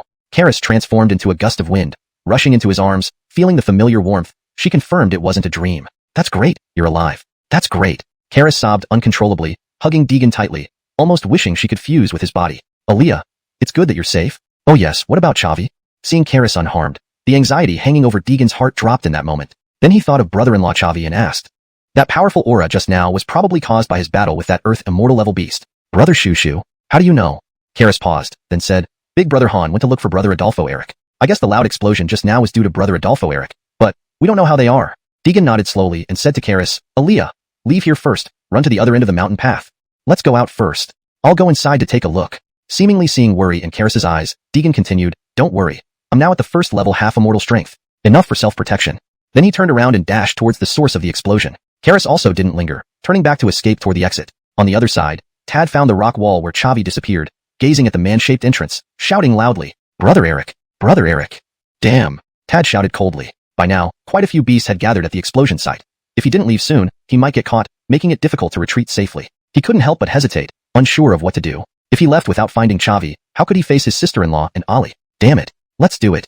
Tad growled, no longer hesitating, crawling through the entrance on the rock wall. The cave entrance was deep, stretching for dozens of meters, parallel to the ground. Luckily, Tad was slightly slimmer than Chavi.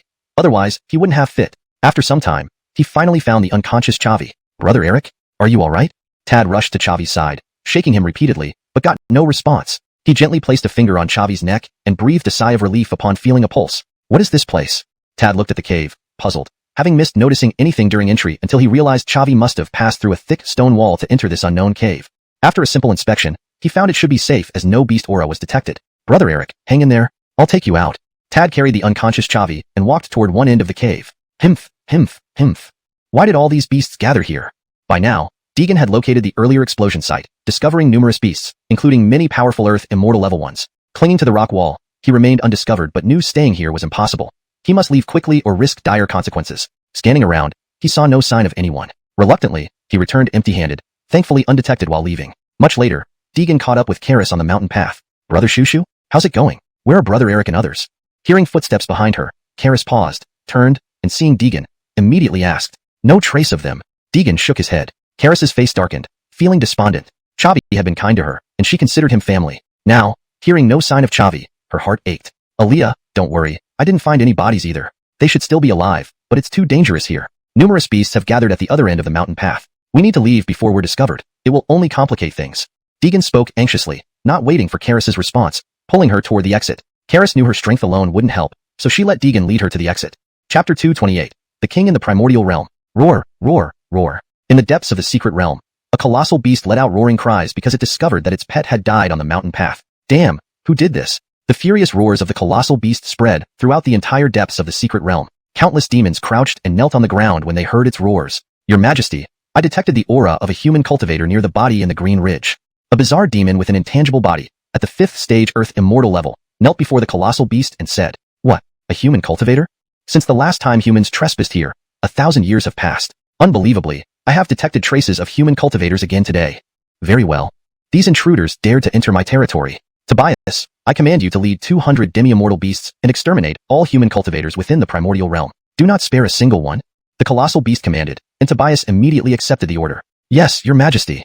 Tobias watched as the colossal beast slowly disappeared into the forest before standing up. Gather 100 demi-immortal 5th stage, 56th stage, and 57th stage beasts outside the primordial realm. Tobias coldly ordered, then vanished from where he stood. Yes. After his departure, all surrounding demons kneeled on the ground. Here, apart from the king, Tobias was the demon with the highest authority. Tobias was a demon capable of briefly controlling time. Although his cultivation was only at the 5th stage Earth Immortal level, regarding combat power, he was the strongest in the entire primordial realm after the king.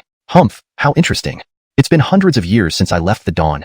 Tobias cast a sidelong glance at the long mountain path behind him, a faint smile appearing on his lips. His lively yet intangible eyes gazed into the mist toward the direction of Hongtian City. It was as if he could see through the dense fog and visualize Hongtian City. Aaliyah, let's return to the village and wait for Adolfo Eric's news. Deegan led Karis through the mist, easily slaying some mist monsters they encountered along the way. Karis nodded. This was their only choice right now. She did not wish for Deegan to risk danger again. The demons in the depths of the secret realm were incredibly powerful. Once encountered, the possibility of surviving unscathed was minimal. At this moment, she had mentally prepared for the worst-case scenario. Rustle, rustle, rustle. In the midst of the mist, a mist monster suddenly attacked from the side. Deegan narrowed his eyes and swiftly stretched out his right hand. A surge of energy emerged, instantly killing the monster. Click. A pale yellow crystal fell to the ground, picked up by Deegan casually. There wasn't any delay in the process at all. Soon another half-day passed, and they were quite close to the village. It would take approximately another quarter of an hour to arrive. Suddenly, a feminine voice sounded from ahead. Deegan furrowed his brow because he found the voice very familiar.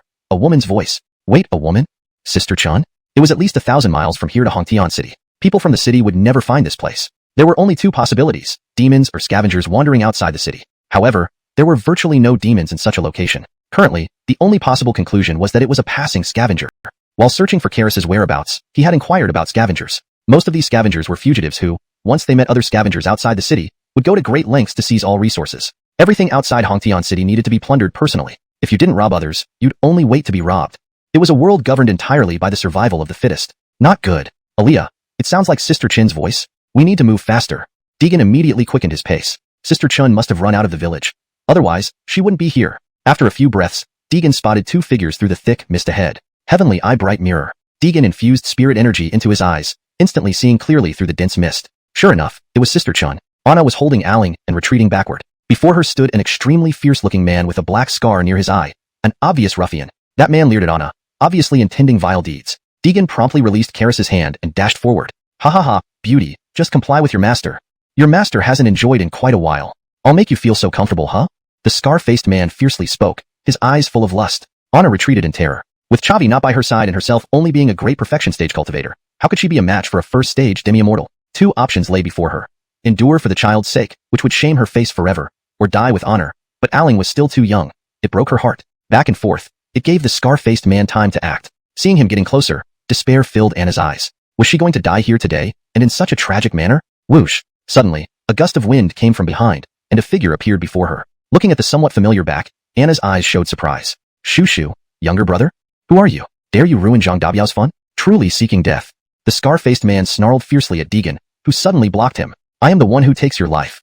Hearing this, the scar-faced man erupted in anger and immediately drew his saber, slashing at Deegan. Whoosh! The blade slashed swiftly. Deegan focused his gaze, dodging sideways, then kicked the scar-faced man's saber away with his right foot. What? The scar-faced man was startled. This person was stronger than him? How can this be? You're also at the first stage demi-immortal level? Why? The scar-faced man stared at Deegan in confusion. Honestly, Deegan himself wasn't sure, acting on instinct. Why? You? Maybe don't have the chance to know. A hint of coldness flashed in Deegan's eyes. In the next second, he darted forward. Instantly, he appeared behind the scar-faced man. Thud. The scar-faced man clutched his neck, unwillingly collapsing to the ground. Chapter 229, Attack on the City. Are you alright, Sister Chin? Anna looked gratefully at Deegan, who had arrived just in time. It's fine thanks to you, my child and I are. Right? Didn't you go to find Aaliyah? Why are you here? As Anna gazed at Deegan, she recalled what happened earlier and asked. Thud thud. Just then, hurried footsteps sounded from behind her. Turning around, it was Karis. Aaliyah, my sister? You're back? A long-lost smile appeared on Anna's face when she saw Karis, but it quickly froze as she didn't see Chavi or others. Aaliyah, where's Eric? Karis paused. A fleeting look of evasion flashed in her eyes. She did not know how to tell Anna. Let me handle this. Chun, Eric. Deegan stepped forward and softly explained. Anna's eyes widened in shock. She covered her mouth and crouched down in silent anguish. Amidst a vast wilderness blanketed by dense fog, a horde of dark figures slowly emerged around Hongtian City. Lord Tobias, the 200 beast demons have gathered. At that moment, a 7th stage demi-immortal demon kneeled before Tobias, speaking respectfully. Good. You will be the vanguard. Immediately seize this human city. You must not fail. Tobias stood with his hands clasped behind his back, looking at the colossal Hongtian City with disdain in his star-like eyes. The 7th stage demi-immortal demon immediately accepted the command. Yes, Lord Tobias. All demon troops, attack the human city ahead immediately. Roar, roar, roar. Roar. Soon, countless demons surged forward, surrounding the city. Oh no, demons have appeared. A human cultivator guarding the south gate shouted in alarm upon seeing demons emerging from the fog. How could this happen? By the time he realized countless demons were appearing one after another, he was too shocked to speak. In the mayor's residence, the Justin of the Adolfo family sat comfortably in the grand hall. Behind him, 2 beautiful maids massaged his shoulders, adding to his pleasure. So relaxing. Suddenly, rushed footsteps approached the hall, and a guard, drenched in blood, appeared before him. Justin, something terrible has happened. What is it? To act so recklessly. Have you lost all decorum? Displeasure showed on the Adolfo ancestor's face as he rebuked the guard loudly. The guard panted heavily for a while before regaining composure. Seeing the still enjoying ancestor, he hastily reported. Justin, a group of demons has suddenly appeared outside the city and plans to attack Hongtian City. Hearing this, the ancestor was taken aback, springing up in shock. Before he could respond, the guard continued. Justin, the south gate has fallen. The demons are already inside the city. Please help us. Snap. What did you say? The south gate has been breached? Truly a bunch of useless fools. Guard, bring me my 9-ring treasure saber. Let's see how I handle these ungrateful demons. Furious, he stormed out the door. At this moment, large numbers of demi-immortal demons officially broke through the south gate, causing devastation. Countless human cultivators living near the south gate were mercilessly killed. Bloodstains and scattered limbs littered the ground, creating scenes reminiscent of the netherworld. Roar, roar, roar. A massive golden-horned bull beast charged into the human guard's encirclement, wreaking havoc in the city. Cursed. Where did these beasts come from? Why did they attack so suddenly? A guard panicked, shouting. In the next second, he was swallowed whole by an enormous python without even a chance to scream. 9 extremes. Cut down.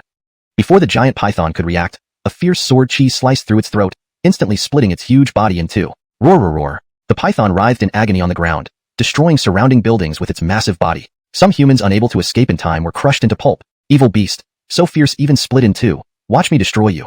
A middle-aged man in black martial attire appeared at the south gate holding a sleeve sword. Clearly, he had unleashed the sword chi that split the python. 9 extremes. Vacuum pull. The middle-aged man attacked again, and a brown vortex appeared in midair, engulfing the python and instantly grinding it into flesh mush. Uncle Jean Fong, could these be demons from the depths of the secret realm?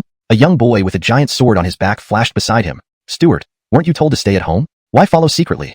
Adolfo Jean Fong reprimanded the boy sharply upon seeing him leave home without permission. Stuart smirked. Uncle Jean Fong, if I hide at home while demons attack our doorstep, wouldn't that disgrace our Adolfo name? TC, stubborn brat.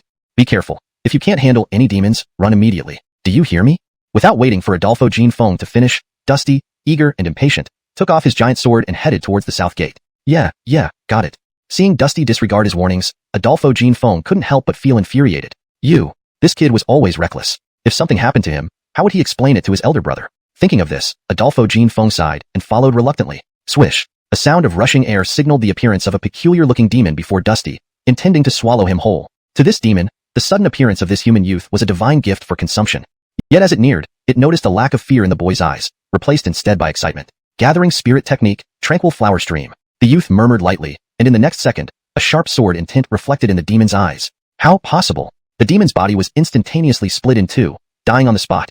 Hashtag chapter 230. descendant of the Demon Queen, half-immortal 5th stage, and you dare to act rashly before me, Dusty? After effortlessly slaying the half-immortal 5th stage beast with one strike, a hint of amusement flickered across Dusty's lips. Such creatures were nothing more than chickens and dogs to him. There are still so many? After slaying one beast, Dusty glanced around and immediately noticed that the entire south gate was surrounded by these monsters. Where did these creatures come from? Why did they suddenly appear near Hongtian City? Before he could ponder further, another half-immortal 5th stage beast spotted him, let out a howl, and lunged at him, interrupting his thoughts. Dusty immediately brandished the giant sword in his hand and swung it at the beast. Boom! The sound of impact echoed as the sword left a deep mark on the creature's body. The beast let out an agonized scream and fiercely swiped its claws toward the human before it. However, before its claws could touch Dusty, a shadow of a blade flashed through the air and instantly killed it. Huff! Huff! Despite his formidable strength, Dusty was still just a child, lacking the endurance of an adult. After slaying only a few beasts, he was already feeling fatigued. Damn! There are too many here. Dusty gazed at the countless beasts surrounding him, feeling helpless. Just as he was about to retreat with his sword, another beast blocked his path from behind. Roar! Roar! Roar! As if sensing Dusty's presence, scattered beasts quickly converged on him. In the blink of an eye, 7 or 8 half-immortal 5th stage beasts appeared. They roared furiously and attacked Dusty. Surrounded, huh? At this moment, Dusty felt a twinge of panic. One-on-one, he had no problem, but being surrounded by 7 or 8 beasts at once was overwhelming even for someone with his superior strength. Juji, Tobias Sanua. Suddenly, a powerful voice boomed from behind him. A mighty aura surged out, forcing the surrounding beasts back and slaughtering them in an instant. Didn't I tell you to run when you're in danger? Why are you still standing there? Base flashed beside him, grateful that he had followed closely. Otherwise, the boy would have been in grave danger. Uncle Jingfeng, these beasts seem endless. Could they be coming from the depths of the primordial lands? Dusty suddenly voiced his suspicion. Colby ago, he had read an ancient book in the family library that mentioned the mysteries of the primordial realms, albeit briefly. Base looked at the boy in surprise. How do you know this? You're right, it's very likely. In a 100-mile radius around Hongtian City, you might find some half-immortal beasts, but never so many at once. There must be a mastermind behind these creatures. Staoyuan, go back and inform the ancestor immediately. Gather the Adolfo family's forces. This is far from simple. Seeing Dusty hesitate, Base kicked him urgently. Ow, Uncle Jingfeng, why did you kick me? Dusty clutched his sore bottom, taking a few steps back, a hint of displeasure flashing in his eyes. Hurry up. Base didn't have time to argue, shouting sternly. All right, I'm going. With visible annoyance, Dusty lifted his giant sword and headed towards the city. Watching the small figure disappear into the distance, Base finally breathed a sigh of relief. He then turned his gaze toward the dense fog, where he sensed an immensely powerful presence earlier. It could be the mastermind behind this attack. Xiaoyuan, stay alive. Uncle can only do so much for you. Base cast one last look in the direction of the city, then surged forward in a burst of light, fully unleashing his first stage Earth Immortal aura without reserve. An Earth Immortal expert. Interesting. Very interesting. Kanal, standing outside the city, suddenly felt a powerful aura rapidly approaching. He couldn't help but show a glint of anticipation in his eyes. In the next moment, Kanal vanished and reappeared at the south gate of Hongtian City. Base felt a blur in front of him as a beast materialized out of nowhere. Are you the mastermind? Why invade our human city? Facing the intangible beast, Base didn't dare to underestimate it. He had never seen such a creature before, and its power was clearly greater than his own. It was likely a third-stage Earth Immortal. I merely follow the orders of my king. Besides, you humans shouldn't be here. You're the real intruders. As he spoke, Kanal swept his right arm violently. Whoosh! A fierce gust rushed toward Base, who barely managed to dodge sideways. A moment later, a spot about 100 meters behind him exploded into debris. Too strong. In just one move, Base felt utterly powerless. This beast seemed more powerful than a third-stage Earth Immortal. Its speed was so fast that only a faint shadow could be seen. If not for instinctively dodging in time, he would have been crushed. Huff. Not bad. You run fast. All the better. It's rare to come out. Hope you can entertain me well? Konal's intangible face suddenly solidified, revealing a cold man's visage. What? A human? Staring at the beast transforming into a human, Base was taken aback. Piske, I am the descendant of the 4 great demon emperors of antiquity. How could I be like you, mere mortals? The 4 great demon emperors of antiquity? Memories stirred in Base's mind. Impossible. The lineage of the demon emperors was wiped out long ago. You can't be. Konal you. Konal slowly raised his hand, and the ground behind him was torn apart by a massive force. Numerous boulders floated in the air behind him. Fall. Konal spat out the word, and the boulders rained down toward Base.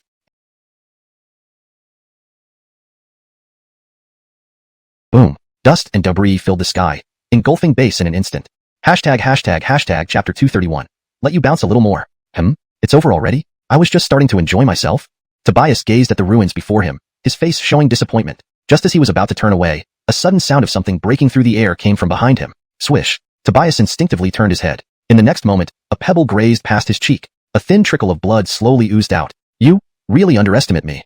A hoarse voice came from beneath the rubble. In the next second, Lyle, covered in blood, crawled out of the debris. His eyes burned with intense fighting spirit as he looked at Tobias. This guy is strong. I have to hold on until the Kylie arrives. Lyle made up his mind. Interesting, very interesting. I didn't expect you to be so resilient. Let's see if you can handle this move. Tobias, radiant light. Tobias's lips curled into a slight smile. That human-like face looked completely natural on him, as though it had always been there. As Tobias slowly extended his arm, a brilliant light gathered in his hand, quickly forming a massive sphere of light. Lyle narrowed his eyes, staring intently at Tobias. He felt an unprecedented pressure. There was a high possibility that this move could kill him. If so, then bring it on. Lyle held nothing back, mobilizing all his spiritual energy for his strongest attack. Win, and there would still be a glimmer of hope. Lose, and death would be certain. 9 extremes. Heaven-shattering. Instantly, a fierce sword intent surged within him, wildly absorbing Lyle's spiritual energy. Then he slowly unsheathed his sleeve sword, infusing the sword intent into the blade. Clang. The sword sang as it was imbued with the sword intent, bursting forth with powerful energy that, for a brief moment, matched Tobias's move. Interesting, very interesting. The corners of Tobias's mouth twitched upward, revealing excitement. This was how it should be. Otherwise, what fun would it be to kill a helpless ant? Radiant light. Tobias hurled the light sphere, releasing immense power accompanied by shockwaves. Break, break. Watching the approaching sphere, Lyle roared, using every ounce of strength to hurl the sleeve sword forward. Boom. In an instant, their attacks collided. The tremendous impact shook the entire Hongtian city. Nearby semi-transcendent beasts vanished instantly under the force, as if they had never existed. A blinding light enveloped the area within 100 miles. Seconds later, everything gradually returned to normal. A figure stood nonchalantly, slowly advancing. Pests are still pests. They can only give me a momentary thrill. Tobias spoke with some disappointment, then vanished. 10 miles outside the south gate, a decaying corpse lay on the ground. Damn it, where did all these beasts come from? An elderly man, bare-chested and wielding a 9-ring golden saber, fought fiercely among the beasts, slicing each one down without mercy. Justin. A young boy ran up behind him. Stuart, why aren't you staying with Uncle Genefong? What are you doing here? Dermot back immediately. After killing a nearby beast, the elder glanced back, recognizing a younger member of the family. He shouted harshly, Justin, Uncle Genefong is fighting at the south gate. He sent me with a message. He said there are many more beasts outside the gate, and asked you to gather the family's forces to counterattack. Upon hearing this, the elder's expression darkened. After kicking a beast aside, he shouted loudly, Adolfo family descendants, where are you? Kill all the beasts in the city within half an incense stick's time. Gather at the south gate of Hongtian City, after half an incense stick. Saying this, he again plunged into the battle with the 9-ring golden saber. Justin, wait for me. Stuart will follow. Little Yuan saw the ancestor dart ahead by several meters in a blink and hurried to catch up. Thud. A 5th-level semi-transcendent beast was beheaded, its headless body collapsing slowly. Beside it, a Adolfo family cultivator holding a long saber suddenly froze. Is that the Justin? Half an incense stick? The man sneered. Why does it take half an incense stick to deal with these beasts? He then rushed forward, slashing furiously. At the same time, similar scenes unfolded across Hongtian City. When the beasts first entered, countless guards were killed, and many civilians were devoured. Chaos reigned. But when the Adolfo family cultivators arrived at the south gate, the tide turned, and numerous beasts fell under their hands. Ironically, the same Adolfo family who once betrayed the Qian, Zhao, and Yi families now played the role of saviors in Hongtian City. These humans in the city are quite resilient. In the sky above Hongtian City, a cold-faced man floated, his vacant eyes observing everything below. Hehehe, let you bounce a little more? Don't die too quickly, otherwise it wouldn't be fun. He slowly spoke and disappeared. At the same time, the beasts in the city seemed to receive orders and withdrew like a receding tide. They want to run? Stay here. While battling 3 7th-level semi-transcendent beasts, the Adolfo family elder noticed that they were trying to escape. He leaped forward with the 9-ring golden saber and, after a fierce struggle, severed their heads. Thud. Looking at the headless corpses before him, the elder's anger subsided. Humph. You escaped just in time. Otherwise, I would have exterminated all of you. Justin. Lyle. A 9th-level semi-transcendent from the Adolfo family appeared beside him and spoke. The elder paused. Genefong? What happened to him? Dead. Outside the city. When we found him, his body was almost entirely corroded. Only this sleeve sword remained. He handed over the sleeve sword, which the elder took, mist clouding his eyes. Fonger. Hashtag chapter 232. The killing intent from Hongtian City. Cough, cough, cough. In the pitch black and lengthy cave, a series of light coughs echoed. A figure heard this and rushed over from not far away. How are you doing, Brother Eric? The person who arrived was Ralph. He and Chavi were now trapped in this unknown cave. Before Chavi woke up, Ralph had carried the injured Chavi and wandered through this cave for an indefinite period. Yet they still couldn't find an exit. Moreover, they encountered new difficulties. This cave structure was chaotic and complex, with countless passages interconnected. During the time Chavi was unconscious, Ralph had tried countless times, but always came back empty-handed. Where are we? Chavi slowly opened his eyes. Everything around him was pitch black, almost without any light. Just as he was about to get up, he felt weakness in his limbs and intense pain all over his body, leaving him unable to muster the strength to even support himself. Seeing this, Ralph quickly helped him sit up. Brother Eric, don't be anxious. We are currently trapped in a cave. Ralph recounted the entire story, and after hearing it, Chavi nodded slightly before asking, by the way, where is Aaliyah? I'm not sure. I told her to return along the mountain path when I was rushing back. She should have escaped by now. Chavi nodded. Then with Ralph's help, he forced himself to stand up. But after just a few steps, he weakly collapsed again. Brother Eric. Ralph immediately supported him. Are you okay? Don't push yourself. Your injuries are severe. If we can't find healing herbs, you won't be able to walk anytime soon. Hearing this, a trace of despondency flashed in Chavi's eyes. He suddenly said, why don't you go back first? Lauhan, what are you talking about? How could I leave you here alone?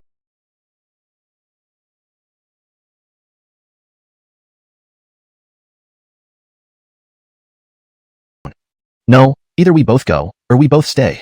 Chavi wanted to say more, but Ralph covered his mouth with his hand. Brother Eric, we are brothers who share life and death. Now that fatso is gone, I cannot leave you behind alone. You don't need to say anything. Rest here while I search the other end of the cave. After comforting Chavi, Ralph slowly stood up and headed towards the other end of the cave, hoping to find some edible wild fruits or spirit medicines inside. Outside the cave where the two were located, a cold-faced man appeared. Meanwhile, a group of half-immortal realm demonic beasts was rushing forward from the nearby mountain path behind him. Looking at the remaining dozens of demonic beasts, Tobias showed no expression on his face. He stood with his hands behind his back on the mountain wall, his gaze flickering toward the direction of Hongtian City. If I wipe you out now, that would be too boring. I hope next time this lord comes, you will have grown stronger. Swish. In the next second, a gentle breeze blew, and Tobias's figure disappeared once more. Brother Eric. Brother Eric. Ah. In the small village, Anna abruptly woke up from her bed, panic still lingering in her eyes. Upon recognizing her surroundings, she realized it had been just a nightmare. Brother Eric, you must be all right. Anna looked out the window at the mist-covered wasteland, whispering softly, Sister Chen, you're awake? Seemingly having heard the shout inside, Karis entered from the door. She then gently handed a bowl of water to Anna. Thank you. Gulping, gulping. Perhaps due to being unconscious for too long, she quickly finished the water in the bowl. Sister Chen, don't worry too much. Brothers like Eric and the others have luck on their side. They will be fine. Standing beside the bed, Karis, seeing Anna's extremely haggard face, comforted her softly. I'm fine. By the way, where is Aling? Mom, Aling is here. Just as Anna wanted to get up to look for Aling, Aling appeared at the doorway. Perhaps it was mother-son intuition. Even the timing was so coincidental. Aling ran to Anna and hugged her. Seeing this, Karis didn't want to disturb them and quietly retreated, closing the door behind her. How is it, Aaliyah? Not good. Sister Chun must have been thinking of Brother Eric even in her dreams. I truly hope nothing bad has happened to them. A light breeze blew, carrying bits of sand that fell to the ground with a rustling sound. Staring at the dense fog, Karis wished Chavi and the others would appear right before her eyes. Unfortunately, it was all her imagination. Rustle. A glaring light pierced through the layers of fog from afar, accompanied by a wave of killing intent. Blinded by the light, they instinctively raised their arms to shield their eyes. After a long moment, the brightness gradually faded, but the killing intent remained strong. Deegan frowned deeply, gazing in the direction of the killing intent. Hongtian City? What happened there? Aaliyah, stay here. I'll go investigate. Having said that, Deegan prepared to leave. Brother Shushu, be careful. Aaliyah will wait for your return. Alright, don't worry. Leaving Karis, Deegan used the wind god steps to dart through the fog. Based on the terrifying killing intent just now, something major must have happened in Hongtian City. Could it be that those demonic beasts had emerged from the mountain path? If so, once Hongtian City falls, there would be no safe place for human cultivators in the entire desolate secrets realm. They would also face the danger of being discovered by the demonic beasts. No, I must hasten my pace. Immediately, he increased the speed of his movement by enhancing the flow of spiritual energy within him. After a long while, outside Hongtian City, a figure emerged from the fog. This actually. Seeing the scene before him, Deegan was shocked. The originally towering city walls had mostly collapsed, and everywhere were the bodies of human cultivators and demonic beasts. Evidently, the deep-seated demonic beasts had reached this place. It was clear a battle had erupted between the human cultivators in Hongtian City and these demonic beasts. Realizing this, Deegan did not dare to linger outside and hurried into the city. He needed first-hand information. If Hongtian City had fallen, they were no longer safe. Passing through the original southern gate of Hongtian City, Deegan found that not only the outskirts but also inside the city was littered with severed limbs and bloodstains. Even several experts at the half-immortal 5th and 6th levels had perished here. Chapter 233, Preparing for Action. Even cultivators at the half-immortal realm. Deegan watched the scene before him in shock. He hadn't expected that even half-immortal realm cultivators couldn't stand against those beast demons, and he secretly rejoiced that he wasn't in Hongtian City when it happened. Just as he was about to enter the city to investigate, a group of people rushed out from within. Without hesitation, Deegan sidestepped and hid in a nearby alley. Hurry, keep up behind. A small squad of armored cultivators hurried past him, heading toward the direction of the city lord's manor. Deegan paused for a moment, deciding to follow them. You'll do. Using wind god steps, Deegan trailed behind the squad. When no one was paying attention, he subdued the last member of the group, swiftly breaking his neck, then quickly swapped clothes with him, seamlessly rejoining the end of the line. Only then did he have the chance to observe the surroundings. The commoners and low-level cultivators not affiliated with the 4 major clans were all gone, leaving the streets almost entirely deserted. The majority of the surrounding houses had been ravaged by beast demons, unfit for habitation. Clearly, the assault on Hongtian City by the beast demons had been catastrophic. After roughly half an incense stick's time, Deegan followed the squad into the city lord's manor. Staring at the familiar city lord's manor, a hint of surprise flashed through his eyes. Here, Nearly thousands of cultivators had already gathered, with half-immortal realm powerhouses comprising most of them. There were even hundreds of experts at the 9th level of the half-immortal realm. So this is the might of the Adolfo family? No wonder they could easily engulf the other 3 major families.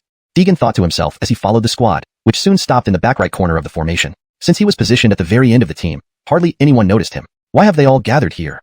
Could they be preparing the remaining forces of Hongtian City to retaliate against the beast demons deep in the Mystic Realm? Before Deegan could puzzle it out, a white-haired elder strode onto the raised platform before the multitude. Men of the Adolfo family. Recently, beast demons have rampaged unchecked, committing unspeakable atrocities. Today, they brazenly invaded Hongtian City. Thanks to each and every one of you, we managed to hold off these savage beast demons and protect our city. Though we drove them away, many brave men of the Adolfo family sacrificed themselves. They were all valiant warriors, all heroes. The old man spoke with fervor, and many cultivators beside him felt their anger stirred. Even Deegan felt a surge of emotion, but he remained clear-minded enough to remember his purpose for being there. Heroes. Wonderful. Everyone responded in unison. Seeing that he had achieved the desired effect, the old man gestured for silence and continued. These beast demons dared attack us because we didn't strike fear into their hearts. Only by completely annihilating them can we eliminate future threats and protect our home. Will the men of the Adolfo family join me in battle? To utterly exterminate these detestable beast demons. The crowd below was roused by the old man's words, howling defiantly to the sky. Deegan realized what they intended to do. He quietly slipped away, fortunate that no one in the assembled crowd noticed his intrusion. Exiting the city lord's manor went smoothly. By the time he returned to the south gate, dusk had fallen, and the twilight moon replaced the sun. It seems the Adolfo family plans to launch an offensive against the beast demons deep within the Mystic Realm. Walking along, Deegan muttered to himself. His only option now was to find a way to leave the Mystic Realm. Staying here with his current strength would be suicidal. Once a full-scale war broke out, the entire chaotic Mystic Realm would be filled with danger. It wouldn't just be a few human cultivators or beast demons dying. It was likely that at least one side would be utterly wiped out. Not good, must get back. Without delay, Deegan left through the south gate, dashing toward the village. Meanwhile, near Tyankey, 2 figures staggered forward in the dark wilderness. Older brother, bear with it a bit more. We've left the mountain path. If we maintain this speed, in about 2 days, we should reach the edge of the wilderness. Tad supported Chavi, progressing slowly. Incredibly, their luck held. They found some medicinal herbs inside the cave that replenished their internal energy and controlled their injuries. Additionally, the tunnel Tad later searched eventually led to an exit. They escaped the labyrinthine cave almost by sheer chance. Had they stayed longer, even if they hadn't starved to death, they might have lost their sanity. Step, step, step. Suddenly, Tad halted, his eyes fixed ahead. Chavi also seemed to sense something. Exchanging glances, they quickly hid behind a rock wall. What's that? Tad stared at the approaching black shadows and asked aloud. Chavi looked in the same direction without speaking. Moments later, both of them took sharp breaths. Those shadows were people from the Adolfo family of Hongtian City. Human cultivators? They're from Hongtian City? Why are they here? Unaware of what had transpired in Hongtian City, the sight surprised them. At a glance, there were at least 1,000 or 2 visible. Counting those unseen, the number could exceed 3,000 to 4,000. With such a force, could they be planning to attack deep into the Mystic Realm?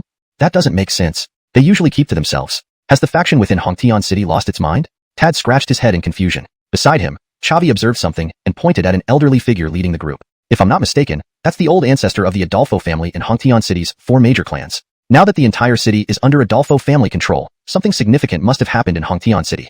Chapter 234. Do your best to pleasure me? Tad immediately nodded upon hearing this. If it's really like that, something significant must have happened in Hongtian City. It can't be that those beasts are attacking Hongtian City, can it? As he thought of this, a chill ran down Tad's spine. The beasts from deep within the primordial secret realm hadn't appeared in the outer regions for many years. If these beasts were indeed emerging, then the primordial secret realm might be facing a great disaster. Justin, ahead is Tianqi. After crossing there, we enter the heart of the secret realm, the habitat of the Beast King. At this moment, an Earth Immortal standing behind Eric spoke. He was originally a guest expert of the Adolfo family, but had been brought along by Eric due to his love for studying peculiar books and scriptures and his knowledge of the primordial secret realm, acting as a strategist. All right, Adolfo family members, we will rest here for one day. At dawn tomorrow, we attack Tianqi and annihilate the Beast King, bringing eternal peace to Hongtian City. Upon hearing Eric's words, everyone echoed in agreement. Eliminate the Beast Emperor, for everlasting peace. Eliminate the Beast Emperor, for everlasting peace. Eliminate the Beast Emperor, for everlasting peace. We can't stay here, we must leave soon. It will be too late if we delay any further. Chavi, hiding behind a stone wall, spoke up. It was only 3 to 5 hours until dawn. If they delayed any longer, the creatures beyond Tianqi would likely discover their presence. Then, if the beasts launched a coordinated attack, it would be impossible to escape. All right, Brother Eric, support me. Let's move as quickly as possible. Meanwhile, a stern-faced man's eyes flickered, gazing toward Tianqi. The shouting from outside Tianqi had already reached his ears, immediately vanishing from his spot with a smirk. Moments later, the stern-faced man appeared atop Tianqi, looking down at the thousands of human cultivators camped below. A slight curl graced his lips. Haha, like ants trying to shake a tree, not knowing life or death. This stern-faced man was Tobias, but he didn't act immediately. Killing all the human cultivators here might leave him nothing to play with. I'll spare your lives for now. Try to please me before you die. Hehehe. With that, he vanished again from Tianqi, a gentle breeze passing by, returning everything to silence. The next morning, the Adolfo family reassembled. Eric floated in midair, addressing the thousands of Adolfo family disciples below with a loud voice. Today is the day the Beast King meets its end. Everyone, follow me in charge. With Eric's order, the Adolfo family disciples drew their swords and stood on them. Attack! In an instant, countless human cultivators flew into the air. The battle cries filled the sky, scattering stray beasts nearby, who were quickly cut to pieces without a chance to flee due to the overwhelming numbers. Haha, these beasts are truly weak. Cutting them down is like slicing through melons. A Adolfo family cultivator laughed, easily severing a lone beast with a casual slash. A hint of satisfaction showed on his face. Half an hour later, all the beasts in Tianqi were wiped out. They quickly reached the end of Tianqi, nearing their goal. Most Adolfo cultivators felt hopeful. Only Eric remained uneasy, noticing the unusually low power of the beasts they encountered. There were almost no beasts stronger than half-immortals, mostly just minor minions. It seems the true elites are hiding in the forest. Gazing at the vast forest ahead, Eric slowly remarked, feeling a growing sense of foreboding. I hope everything goes smoothly. Justin, shall we destroy the forest ahead? An Earth Immortal level Adolfo family member flew to Eric and asked. After some contemplation, Eric replied. His advisor, seeing the opportunity, urged for action. Convinced by this logic, Eric's desire for victory took over. Adolfo family members, follow my command. Flatten this area. Annihilate the Beast King on the spot. Following Eric's order, thousands of Adolfo family cultivators soared through the sky, unleashing countless sword chi and punches, demolishing the entire forest. But after the first wave of attacks, they found no beasts, only destroyed land and trees, making Eric feel something was amiss. Suddenly, he caught sight of a figure darting past behind him. Who? Turning around angrily, Eric found himself alone, with no other Adolfo family members nearby. Just as he thought he might have imagined it, a cold voice echoed from behind. Hehehe, human, you've actually discovered my presence. It seems you're stronger than I initially thought. A vague form suddenly appeared before him, causing Eric to leap back several steps. He stared at the figure, an entity with a human-like face but a body of void and chaos. Who are you? Eric hesitated. This being was unfamiliar to him, and he couldn't confirm whether it was part of the Beast Clan. Hehe, who am I? I am the respected one in this beast forest. Besides the Supreme King, I am the strongest here. Tobias spoke slowly. This elder was the strongest human cultivator he had chosen from all those present. Their auras were nearly equal, which was part of why Tobias selected him. Human, do your best to please me. Don't die too quickly, that would be boring. Hehehe. Tobias smiled bloodthirstily and approached, his empty eyes gleaming mockingly. Chapter 235, The Fall of Hongtian City. Himph. Do you really think this old man fears you? Kylie Adolfo of the Adolfo family roared, and then unsheathed the 9-ringed golden saber from his back, charging towards Tobias. Take this. The Kylie wielded the 9-ringed golden saber and slashed fiercely, sending a sharp wave of blade energy racing forward. However, Tobias showed no intention to dodge, continuing to approach slowly as the blade energy struck him. Seeing this, Kylie Adolfo's face was filled with confusion. But in the next moment, he was dumbfounded. The blade energy he had unleashed passed right through the beast's body and hit the mountain wall far away, carving out a gash several dozen meters long. What? It went through? What kind of ability is this? Realizing the beast was far stronger than he imagined, Kylie Adolfo took a deep breath. The loud noises alerted distant Adolfo family cultivators, many of whom turned to see their patriarch battling a stranger. Several disciples rushed over. Annoying flies. Do not disturb me. Tobias waved his hand, summoning a transparent barrier that completely separated both sides. Grandpa! Grandpa! Those Adolfo family disciples, with anxious faces, pounded on the barrier. Some even directed spiritual energy at it, but to no avail. Hee, you'd better take care of yourselves. Tobias smiled calmly, then snorted coldly as countless beasts suddenly surged from the forest. Most were half-immortal level, with quite a few Earth Immortal level beasts mixed in. The cultivators who had been trying to break through the barrier were greatly startled, quickly assuming defensive postures to fend off the incoming attack. Roar!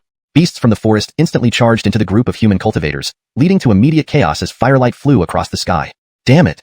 Kylie Adolfo realized they had been set up, filled with regret, but now there was no way back. He had to try his best to kill this beast and come up with a plan. To death with you! He bellowed, holding the golden saber and lunging at Tobias, aiming for its head. Snap! Unfortunately, Tobias caught the blade with one hand, immobilizing it. Release it! With all his strength, Kylie Adolfo struggled to pull out the saber, but it remained stuck, unmoving. This made him realize how terrifyingly strong this beast was. His attack seemed entirely ineffective, but could he retreat? If he fled, what would happen to the thousands of Adolfo family disciples behind him? I can't. I must find a way to slay this creature. After some thought, Kylie Adolfo made up his mind. To save the lives of the Adolfo family disciples, he was prepared to risk everything to destroy this mysterious beast and prevent it from escaping. Unbeknownst to him, Tobias had similar thoughts. An Earth Immortal 5th stage human entering the midst of thousands of beasts would likely cause them all fear. Old man, bring out your best move. Don't disappoint me. Tobias sneered, extending his hand and speaking coldly. Himph, you're the one who shouldn't be arrogant. Wait until I decapitate you to boost my family's morale. Kylie Adolfo glared intensely at Tobias, hating to delay any longer. 9-ringed saber technique, turnaround style. He unleashed his signature move. The nine-ringed saber spun rapidly, forming a powerful vortex around his entire body. Instantly, a massive storm erupted. Feeling the immense pressure, Tobias's face showed anticipation. Good. Old fool, I can feel the power in your move. Come on. Let me see how much damage this can do to me. At that moment, the storm grew infinitely larger as Kylie Adolfo poured all his spiritual energy into it, clearly aiming to kill Tobias in one blow. But would just this technique suffice? Before Kylie Adolfo could think further, with a roar, he sent the storm surging forth. The tremendous energy caused the sky to darken, covered in dark clouds with thunder rumbling overhead. Hee. Interesting. The boundless killing intent within you feels delicious. Tobias laughed aloud, showing no sign of fear as the massive storm approached. Just as it was about to engulf him, Tobias murmured softly, instantly releasing a formidable pressure that dispelled the storm and dissipated its power. The sky also gradually returned to normal. What? How? Kylie Adolfo was stunned. His signature move had been so easily countered. Why? Despite being an Earth Immortal 5th stage like me, are you so much stronger? Feeling the pressure from Tobias, Kylie Adolfo was perplexed. They were of the same realm, yet Tobias effortlessly neutralized his moves, emitting a crushing force. Was this the innate talent of the beast race in cultivation? No, I won't accept this. Not today. Determined, Kylie Adolfo's eyes blazed with fury. Without hesitation, he exhausted all remaining spiritual energy, channeling it into the golden saber, which emitted brilliant golden light. Nine-ringed saber 8th style, Phoenix Whirlwind Descend. Exerting all his might, this final move generated a force twice as powerful as before. The entire sky darkened under thick clouds, a streak of red light piercing through and conjuring a flaming phoenix beside him. Die! With another roar, Kylie Adolfo swung this final blow. Sensing the enormous power, Tobias's expression revealed astonishment.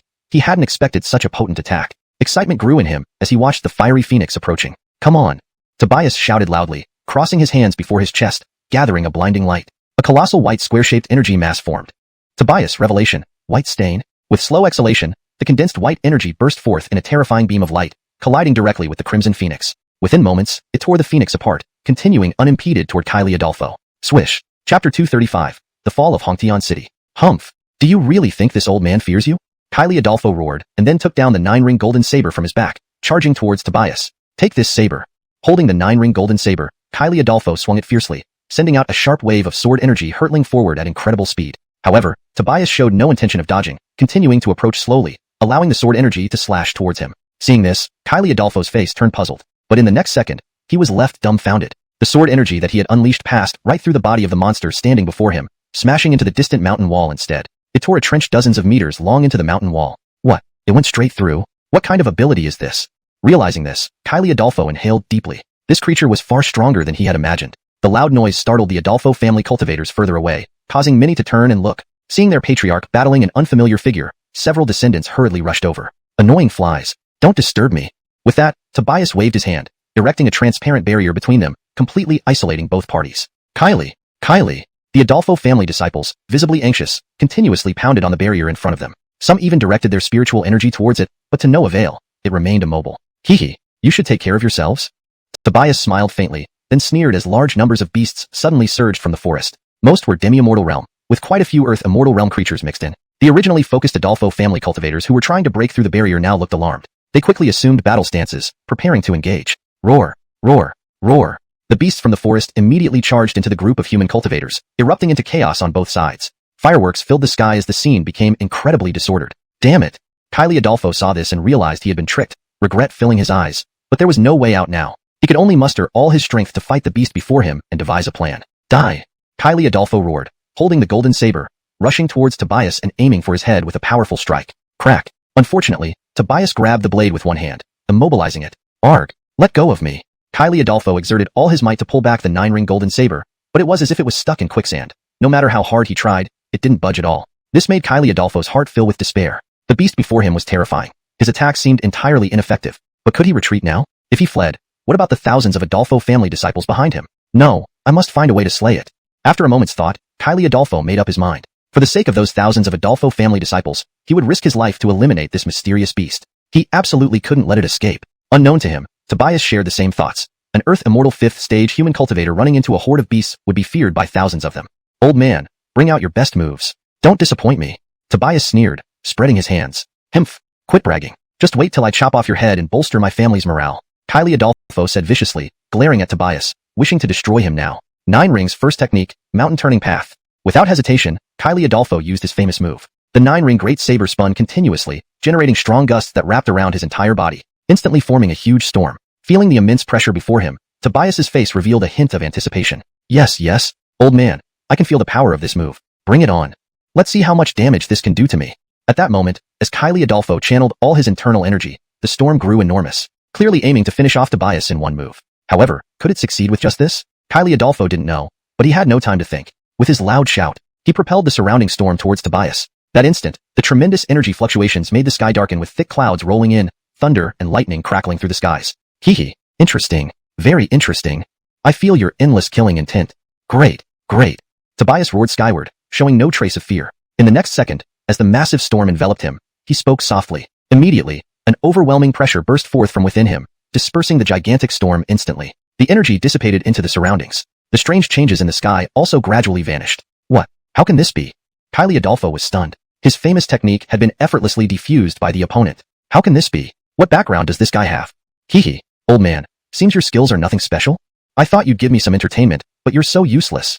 You humans who intruded into the primordial realm truly seem to be degenerating. Standing in the air, Tobias began emitting an aura that steadily intensified. Clearly, he was about to attack. Well then, after exterminating all of you, I will find a way out. Perhaps outside I can find opponents more satisfying to me. With that, Tobias's aura skyrocketed, releasing an imposing presence. The aura of an Earth Immortal 5th stage spread without reservation. Why despite being at the same stage as him, am I? Sensing the opponent's aura, Kylie Adolfo was bewildered. Both he and the enemy were Earth Immortal 5th stage. Yet why were his moves easily countered? And why did he feel such intense pressure from him? Could this be the inherent talent of beast clans and cultivation? No. I won't accept this.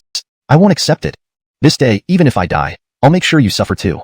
Eyes wide open in anger, Kylie Adolfo summoned all remaining energy in his body, concentrating it onto the 9-ring golden saber. Instantly, the saber emitted a dazzling golden glow. 9 rings 8th technique, returning Phoenix descends. Exerting all his might, Kylie Adolfo released the final move of the 9 rings. As soon as he activated it, the surge of energy was twice as powerful as before. Suddenly, the entire sky darkened, shrouded in thick clouds. A streak of red light emerged from above the clouds, and a fiery phoenix broke through the clouds beside Kylie Adolfo. Die now! With another roar, Kylie Adolfo unleashed his final attack with all his might. Feeling the immense force, a trace of surprise appeared on Tobias's face. He hadn't expected the old man to still be capable of such a powerful move. He felt excited again, grinning ferociously at the approaching fire phoenix. Bravo! Roaring aloud, he crossed his hands swiftly before his chest, gathering a blinding light within his grasp. In moments, a massive white square energy block formed. Tobias, revelation, white spot. Slowly opening his mouth, the white energy sphere in front of him erupted into a terrifying beam of light, colliding head-on with the crimson phoenix. Within seconds, it was torn apart effortlessly. The light column continued its advance without stopping, heading directly for Kylie Adolfo. Swish. Note asterisk sheer, Tobias, retains the original Chinese pinyin transliteration. Ugh. The light beam was incredibly fast. Kylie Adolfo didn't even have time to dodge before it pierced through his chest. Sizzle. Energy continuously eroded his body, and soon the hole in his chest expanded several times over. Before Tobias, he gradually disintegrated into a pool of thick liquid. Very good. I acknowledge you as the strongest. At least, you made me use my core power. Old one, your death is not in vain. Tobias looked at the pool of viscous liquid beneath him, spoke slowly, then flashed away to appear above the heads of the Adolfo family cultivators. Kill them all. Tobias snorted coldly, emitting an overwhelming aura that spread among the countless beasts surrounding him. They immediately obeyed and pounced on the humans before them. In an instant, numerous human cultivators were swallowed by the beasts, turning the surroundings entirely crimson with blood. How despicable. The Kylie actually. A half-immortal cultivator from the Adolfo family screamed in despair. He never thought the Kylie would die here. He himself probably wouldn't escape this fate either. Sure enough, just as he had that thought, a beast lunged and bit through his neck, swallowing his head while roaring in excitement. This scene played out in every corner of the beast forest. Thousands of human cultivators were wiped out in this moment. Only a few managed to break through the encirclement and escape. Lord Tobias, should we chase them? An Earth Immortal level beast appeared beside Tobias, asking. Tobias smiled faintly, looking at the scattered escaping human cultivators, and shook his head slowly. The humans are already done for. Later, find some time to destroy their city. I'll leave this matter to you. The Earth Immortal beast bowed in acknowledgement. Yes, Lord Tobias. It's time to see where the boundary lies. Tobias gazed at the sky and murmured. The beasts had been trapped in the primordial realm too long. It was time to break out and see what lay beyond. Half a month later, outside the borders of the primordial secret realm, a sharp aura erupted from the village, followed shortly by a shout. It worked? Deegan rejoiced inwardly. He had successfully advanced to the second-level half-immortal stage, significantly increasing his spirit energy reserves. Brother Shushu, congratulations. Danica sensed Deegan's breakthrough and burst in to congratulate him. Yunswang, you're no slouch either. You've also broken through to the first-level half-immortal realm. Danica grinned playfully. 2 days ago, she successfully reached the half-immortal realm with everyone's help. Though the 3 thunderclaps she endured couldn't compare to Deegan's 4, it still marked her as remarkably talented. Brotherly, congratulations. Indeed, who would have thought Brotherly could break through to the second-level half-immortal in such a short time? Your talent is truly unparalleled. When Deegan stepped outside, Chavi and Tad greeted him with congratulations. They had returned earlier, and though Chavi initially seemed weak, he had regained his strength after a few days. Now, brotherly, what are your plans? Chavi asked as they sat together. A week ago, they learned of Hongtian City's destruction. From the day the Adolfo family launched its attack, they had feared this outcome, and it wasn't long before the city was indeed destroyed by the delayed arrival of the beasts. Now, only scattered human cultivators remained within the secret realm, clinging to survival, but eventually, they too would be found by the beasts. We need to return to the cultivation world. Deegan didn't hesitate in answering. Even if Hongtian City hadn't been destroyed, he needed to return. It was only a matter of timing. Brotherly, if so, could you take us along? Tad asked first. Chavi remained silent, but kept his eyes on Deegan. Clearly, they had already discussed this privately. Deegan naturally agreed. Returning to the cultivation world meant seeking revenge and reviving Broken Sky sect. Having Chavi and Tad, both 8th level half-immortals, by his side would make it much easier. Naturally, brothers Adolfo and Han, there are many who wish to kill me in the cultivation world. If you decide to come, then please lend a hand when the time comes. Chavi and Tad shared a smile. Don't worry, brotherly, consider it done. True. You took us in, and helping you is the least we can do. With their current cultivation levels, they might not stand out in Hongtian City, but in the cultivation world, they would be among the top-tier fighters. Why wait? Let's depart today. Deegan decided to challenge the exit now. By midday, 6 of them left the village, heading towards the southeast border. After investigating, Deegan finally located the secret realm's exit using ancient texts. However, this place was rumored to be extremely dangerous, filled with poisonous plants and insects. Even Earth immortals risked death here. Sister Yunswang, is it really that dangerous? Walking in the middle of the group, Danica asked, concern evident on her face. Deegan paused, explaining, according to ancient texts, the exit is fraught with dangers, said to be left by an immortal upon departing. Many cultivators enter, but never leave. Clearly, the lower 8 gates cultivators were unaware of this. Centuries of secrecy changed much. Most likely, all the lower 8 gates cultivators entering this time had died here, indirectly avenging Deegan. Won't we be in danger too? Fear flickered across Danica's face. If true, they face certain death. Don't worry. The ancient texts provide a safe path. Trust me, we'll be fine. Deegan smiled confidently. They traveled through dense fog until nightfall, finding the location marked in the ancient text. Standing before the towering cliff wall, Deegan felt elated. This must be it. The night is late. Should we set out tomorrow? Anna, holding Zeus, suggested tiredly. But before Chavi could respond, Deegan objected. Not if we wait until morning, the poisonous insects will wake up, making it far more dangerous. We must enter tonight, without delay. Everyone inhaled deeply but agreed. Here's the plan. Yunswang, hold Chun's sister's baby for a while. Rest here for half an hour. Once time's up, we move out. Anna, already exhausted from carrying Zeus, brightened at the prospect of rest. Yunswang, brother Adolfo, watch our surroundings. I'll scout ahead. Saying this, Deegan turned and ventured into the depths. Brotherly, are we really leaving this place? Anna looked listlessly at the dense fog in the distance, her voice weak. Lon, I know you're accustomed to living here, but for Zeus's sake, we can't stay here any longer. If we're targeted by the beast cultivators, I can't guarantee the safety of both of you. Although adapting to a new environment might be difficult at first, you'll get used to it in time. Just bear with it, alright? Chavi held Anna in his arms and gently consoled her. Before long, Anna, exhausted, fell asleep. At this moment, Zeus, who was in Danica's arms, suddenly opened her eyes. Sister Yunswang? Where's mother? Zeus, upon opening her eyes and seeing that it was Danica holding her, immediately asked. Hush. Zeus, be good. Mother is too tired and has fallen asleep. Would you like to play with your sister for a while? Okay. Upon hearing that Anna had fallen asleep, Zeus glanced at her, then nodded obediently. In this scene, the tone remains consistent with the previous content, maintaining the gentle and comforting atmosphere. The characters' emotions are preserved, and the narrative flows naturally. Chapter 236, Return to the Cultivation Realm. Rustle. Deegan walked cautiously through the deep mountains. Every step he took was extremely careful, as numerous unidentified venomous insects clung to the trees around him. Any noise that startled them could lead to danger. He followed the route mentioned in ancient texts and slowly proceeded forward, avoiding dangerous areas. About half an incense stick later, Deegan spotted a dim teleportation array ahead of him. Seeing this, he felt immediate joy. Finally found it. Looks like this is the place.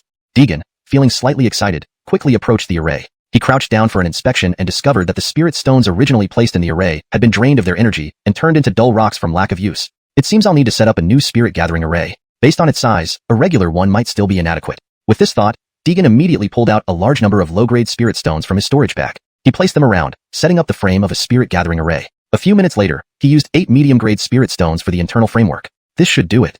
The activation of the spirit gathering array still required a high-grade spirit stone as the core to activate the formation. Once he prepared everything, Deegan returned to where the others were resting. It took another hour before they all arrived at the location. Brother Shushu, is this it? Karis looked at the unactivated spirit gathering array and asked. Yes. In a moment, everyone stand in the center of the formation. Once I place the core, we can leave this place. Deegan spoke as the others positioned themselves in the center of the teleportation array per his instructions. Now, it should be ready. Seeing everyone ready, Deegan took out the only high-grade spirit stone he had from his pocket. He would not have used it if it weren't for the formation's requirements. High-grade spirit stones were extremely precious, containing tens of thousands more times the spiritual energy than low-grade ones. Even the hundreds of years' worth of reserves of the upper four sects wouldn't have many. As Deegan gently placed the high-grade spirit stone, the spirit-gathering array instantly burst with radiant energy. A vast amount of spiritual energy converged, activating the teleportation array. Buzz. The activated teleportation array emitted buzzing noises, much like an overtaxed electrical device. Brotherly, the array is activated. Hurry over. Chavi shouted upon seeing the array activate. Deegan nodded slowly. There was still one step before they could be teleported. He needed to recite a command phrase to fully activate the teleportation array. Chanting softly, he watched as the accumulated spiritual energy was completely absorbed, fully activating the array, emitting red light. Deegan prepared to step into the array and leave with the others. Suddenly, a gust of wind startled everyone. They turned abruptly to see a stern-faced man appear, exuding an immense aura. Haha. Indeed, what you seek comes easily after much searching. Everyone gazed seriously at the man who appeared human but whose body was engulfed in chaos, a sign that he wasn't a normal cultivator. Are you a beastkin? A word suddenly popped into Deegan's mind. Haha. This venerable one is indeed a member of the beastkin race. Humans, if you leave now, this venerable one will spare your lives. This man was Tobias, who had been looking for a way to leave the wilderness lately. He visited this place previously but couldn't activate the array due to his lack of knowledge about formations. So, he planted wards around it, sensing whenever someone tried to use it. Sure enough, he sensed it today and rushed here immediately. Tobias looked curiously at the array, wondering where the other end led. Did you hear this venerable one's offer? Tobias spoke again, revealing some anger. The group exchanged worried glances, unsure of how to respond. We won't allow it. Just when everyone was hesitating, Deegan unexpectedly spoke. Everyone was startled. Brotherly, this beastkin is very strong. We are no match. Yeah, brother Shushu. Brotherly, think carefully. Deegan understood clearly. If such a beastkin reached the cultivation world, it would enslave human cultivators and eventually connect to the wilderness, allowing all beastkin to invade the cultivation realm. The outcome would be catastrophic. Also, the spirit stones in his storage bag were only enough for one use of the array. If he missed this chance, it would be hard to return. Well, seems like you want this venerable one to act directly? Tobias smirked coldly, sending shivers down their spines. Wait. Deegan stepped out of the array, planning to stall while secretly preparing to send the others away first, then rejoin using the wind god step once the array activated. Huh? Not so tough now, are you? Regretting it now? Tobias mocked, considering the humans insignificant, like ants he could crush easily. Deegan smiled. You can pass, but you must compensate us. After all, so many spirit stones are involved. Everyone was bewildered. Was he really concerned about the spirit stones? Tobias laughed heartily after a pause. Ha ha ha. Interesting, very interesting. First time hearing a human dare make demands. Human, you're brave, but this venerable one offers no compensation. Sparing your lives already shows great mercy, Tobias coldly stated, his overwhelming pressure pressing down on everyone, almost suffocating them. Deegan endured the discomfort and spoke again. So, we let you pass? Tobias eased up, the pressure disappearing. Good choice. Just as Tobias gloated, Deegan swiftly activated the array, chanting the command rapidly. The red light surged. What? You treacherous human. Tobias raged, witnessing this cunning human activate the array, right in front of him. Damn. Tobias's immense pressure erupted and swept towards Deegan. Realizing he couldn't withstand it, Deegan hurriedly channeled his spiritual energy to push the wind god step to its limit, transforming into a gust and entering the array. As the red light faded, the pressure caught up. Deegan felt a powerful impact, coughing up blood. In an instant, the red light disappeared, and Tobias stood dumbfounded. Moments later, a tremendous shockwave shattered the mountainside into nothingness. Despicable human, daring to trick this venerable one. Never let this venerable one catch you. Humph. The next moment, Tobias's figure vanished again. On the other side, a crimson glow appeared in the cultivation realm, and the 6 people were all teleported over. Is everyone alright? Deegan didn't finish his sentence before he felt darkness cloud his vision. His body grew weak, and he collapsed on the ground. Fortunately, when Deegan entered the array, he was far enough from the others. Otherwise, more than just him would have been injured. Brother Shushu? Everyone panicked, rushing to support Deegan, but he had already fallen into a deep slumber. After an unknown amount of time, Deegan slowly opened his eyes. He found himself surrounded by a crimson hue once again. Looking at the familiar scene before him, confusion rose in his heart. Where am I? I remember. I should have been teleported back to the cultivation realm? Why am I here? After a while, Deegan recalled that he had been invaded by the beastkin's pressure and subsequently fainted. This place must be inside his mind. He vaguely remembered that in the primordial secret realm, when Azrael tricked him, he seemed to have been in a similar crimson barrier. But, shouldn't ordinary cultivators' minds be white or blue? Why is mine so different? As Deegan pondered, a red figure suddenly appeared before him. Ha ha ha. The red figure emitted a series of sounds. Deegan froze, wondering what this was and why it was in his mind. But as he approached, he realized this red figure looked exactly like him. A replica. Is this something all half-transcendent realm cultivators have? Deegan wondered. Then a very old, raspy voice echoed in his ears. Young man, this isn't something every half-transcendent realm cultivator has. Shocked, Deegan quickly turned his head, looking around, but saw nothing but crimson everywhere. Who are you? Who's speaking? Deegan shouted loudly. The mysterious voice spoke again. Young man, look at your right arm. Following the instruction, Deegan extended his right arm and noticed a black mark on his forearm. It looked like a tattoo in the shape of a flute. Are you the one speaking? Deegan pointed at the flute on his arm and asked. Ha ha ha.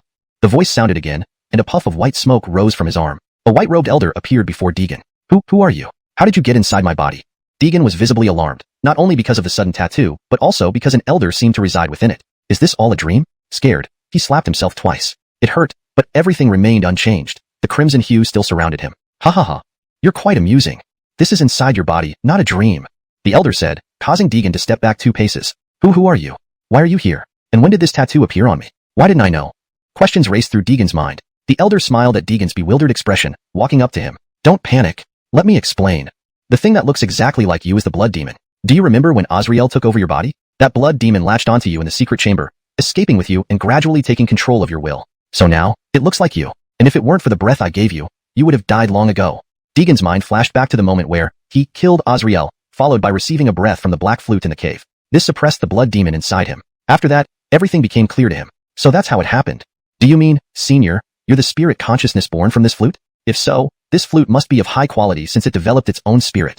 Not exactly, the elder chuckled, shaking his head and walking closer to Deegan. My name is Zen. The tattoo-like thing on your arm is the Swallowing Heaven Demon Flute. While not as precious as an immortal artifact, it is considered top-notch among spiritual weapons. Hearing this, Deegan was stunned. Top-notch spiritual weapon? In his understanding, weapons were categorized into 4 grades. Lowest being magical weapons, then spiritual weapons, followed by the unreachable immortal artifacts, and beyond them, divine artifacts. In the cultivation world, most ordinary cultivators don't even have magical weapons. Having a decent weapon is considered fortunate. Spiritual weapons are typically owned only by core disciples and elders of sects. For lower-ranked sects like the 8 lower sects, many core disciples and elders might not even possess a proper magical weapon. Starting from magical weapons, they are further divided into 4 subgrades: low-grade, mid-grade, high-grade, and top-notch. This Swallowing Heaven Demon Flute, as mentioned by the elder, was a top-notch spiritual weapon, almost as powerful as an immortal artifact. Thinking about this, Deegan couldn't help but feel elated. He had obtained a top-notch spiritual weapon by sheer coincidence, truly blessed by fate. Haha, young man, don't get too excited. The Swallowing Heaven Demon Flute is merely residing in your body temporarily. It hasn't acknowledged you as its master yet. Zen's words brought Deegan back to reality. What? It hasn't acknowledged me yet? So, what do I need to do? Deegan's face fell, clearly disappointed, and he hurriedly asked. Haha, you. Very well, since we've met, it must be fate. Now, I can retain some spiritual awareness thanks to you. How about this? I'll accept you as my disciple today. What do you say? Deegan froze, not sure what to think. Such a plot felt more like something out of a novel, unimaginable for it to happen to him. Suddenly gaining a master? Isn't this the plot for someone blessed by destiny? What, you don't want to? If you don't, I'll find someone else to give the Swallowing Heaven Demon Flute to. No. Seeing Zen intending to gift the flute to someone else, Deegan immediately protested, stepping back a few paces. That won't do. Let's make a deal. I'll become your disciple. The Swallowing Heaven Demon Flute belongs to me. Zen's expression darkened, revealing hesitation, making Deegan worry that he might refuse. Unbeknownst to Deegan, Zen was testing him. Seeing Deegan's anxiousness, Zen smirked. Relax, I was just teasing you. If you truly become my disciple, the Swallowing Heaven Demon Flute will naturally belong to you. At that time, I'll teach you how to bind it to yourself. Zen stroked his long beard proudly. Without hesitation, Deegan dropped to his knees, eager to comply. Master, please accept your disciple's salute. Deegan, though a disciple of Broken Sky Sect, had never had a master before. He had always relied on his own efforts to cultivate, and had now reached the second stage of the half-transcendent realm. With Zen as his master now, he was sure his cultivation speed would accelerate even further. Excellent, my good disciple. Quickly rise. Now I shall teach you the method to acknowledge ownership. You must listen carefully. Seeing Deegan kneeling before him and successfully becoming his disciple, Zen's eyes squinted with joy. He hadn't expected that in his state as just a remnant soul, he could still take on a disciple. It was indeed a stroke of luck amidst misfortune. At least someone could carry on his legacy. It was certainly a gratifying affair. Listen carefully, my son. Translation notes. Master, please accept your disciple's salute. Deegan, though a disciple of the Skybreaker sect, had never had a master before. He had always relied on self-exploration for cultivation, and had now reached the second stage of demi-immortal realm. Now, by bowing to Zen as his master, his cultivation speed would likely increase even further. Good. Excellent disciple. Rise quickly. Now, I shall impart the method of acknowledging you as my disciple. Listen closely. Zen couldn't help but smile broadly, seeing Deegan kneeling before him, having successfully become his disciple. Never did he think that with only a remnant soul left, he could still take on a disciple. This was indeed a stroke of luck amidst misfortune. At least someone could carry on his legacy. This was certainly a fortunate turn of events. Listen carefully. Note, Ganzer is likely a typo or regional dialect, often corrected to Heidzig, meaning child. However, in context, it seems out of place and thus omitted. Master, please accept your disciple's salute. Although Deegan was a disciple of the Broken Sky sect, he had never had a master. He had always relied on his own exploration for cultivation, and had now reached the second level of half-immortal. By bowing to Zen as his master, his cultivation speed would undoubtedly increase even further. Good disciple. Quickly rise. Now I will impart the method of recognizing a master to you. Listen carefully. Zen saw Deegan kneeling before him, successfully becoming his disciple, and his eyes crinkled with joy. Never did he think that with only a remnant soul left, he could still take on a disciple. This was truly a stroke of luck amidst misfortune. At least someone could carry on his methods. This was no small blessing. My son, listen carefully. Note, my son, is used here as a respectful and affectionate term for addressing a newly accepted disciple. Chapter 237. The Swallowing Sky Demon Flute claims its master. Now, extract a drop of your essence blood. Deegan nodded and immediately bit his finger, only to be met with a scornful look from Zen. Don't you know what essence blood is? Looking at the speechless Zen before him, Deegan was baffled and shook his head. Indeed, he didn't know what essence blood was. Wasn't it always shown on TV that just biting a finger would do? Never mind. I guess you didn't have a decent teacher to instruct you. Anyway, today I'll teach you well. Essence blood is not ordinary blood. It's not only cultivators who have this. Normal humans have it too within their bodies. However, everyone has a limited amount of essence blood. An ordinary person can be considered blessed by the heavens if they manage to produce a few drops of essence blood in their lifetime. Some people may spend their entire lives producing only half a drop of essence blood. Hearing this, Deegan was greatly shocked. This was the first time he had heard such a theory. He had always thought that essence blood was simply the blood flowing inside the body, like heart's blood. Cultivators' essence blood is more abundant than ordinary people's, but still quite limited. Even those who break through to deities only possess dozens of drops of essence blood, making it extremely rare. Each drop used reduces your total, and one can have very few throughout their life. Now, control your internal blood flow. Close your eyes and focus with all your heart. Deegan took a deep breath and followed instructions. As the spiritual energy circulated within him, he gradually sensed the movement of blood inside his body. Very good. Now, gather all your internal spiritual energy and see if any blood reacts to the energy. Deegan controlled his spiritual energy, following the direction of the blood circulation. Soon, a few drops of blood veered away from the vessels and attached themselves to the spiritual energy. Staring at these few drops of essence blood, he finally understood what this substance was. This essence blood differed in color from other blood. It wasn't dark red or maroon but a faint yellow with hints of red only visible at its center. Not bad. At your level, extracting these few drops of essence blood shows some talent. Zen praised as she observed the 8 drops of essence blood before Deegan. Of course, this was before Deegan had formally become her disciple, which was already quite impressive. Now, under her guidance, his cultivation would differ from ordinary cultivators. Alright, take out 1 drop, then place it on the imprint of the Swallowing Sky Demon Flute on your arm. Deegan complied, carefully extracting a drop of essence blood and gently dropping it onto the Swallowing Sky Demon Flute. Soon, an intensely dark light shone from the imprint, as if the flute came to life. It appeared vivid and lifelike, like the difference between a black and white sketch and a fully colored painting. The Swallowing Sky Demon Flute now presented an eerie appearance on Deegan's forearm, exuding a faintly chilling aura. Alright, the Swallowing Sky Demon Flute has successfully claimed its master. Try summoning it using your willpower. Deegan nodded and focused his consciousness on his forearm. Moments later, something seemed to connect within him. A completely black long flute appeared right before Deegan. Looking at the black flute, Deegan felt somewhat excited because he could sense a vast energy emanating from it. This energy was unlike anything else, purely potent. Disciple, the Swallowing Sky Demon Flute is not like others. Its attribute is darkness, conflicting with light-based artifacts. If you want to fully master it, you must abandon all light-related techniques. Understanding this meant most of his previous methods were now unusable. Deegan nodded slowly. Then, Master, shouldn't you teach me new techniques? Otherwise, Deegan asked tentatively, mindful of his recent discipleship. Had he been closer to his master, he might have been more direct. You little rascal, so quick to expect your master to provide? Oh well, what did I get myself into by taking you on? Zen smiled wryly, then extended her hand to transmit 3 techniques directly into Deegan's mind. One was a movement technique named Mystical Trace, whose speed reached triple that of Wind God Steps when perfected. This Mystical Trace is truly formidable. Even at minor accomplishment, it matches my current Wind God Steps. Deegan was elated, then turned to the second technique called 9 Firmaments Divine Punishment. This involved using one's vital energy and drawing upon spiritual energy to create black lightning for area attacks. Perfecting it surpassed the 9 Heavens Lightning Fire Tribulation multiple times over. If mastered, wouldn't it be even more powerful? Deegan couldn't help but smile at the thought. The last technique was the Swallowing Sky Demon Flute's inherent method. To use the flute effectively, mastering this method was crucial for maximizing its power. Swallowing 9 indecision. So, that's how it works. Just reading through the technique in his mind, Deegan quickly grasped its essence, achieving immediate enlightenment. This disciple has remarkable talent. He's enlightened after just a moment's study? He surpasses even I did back then.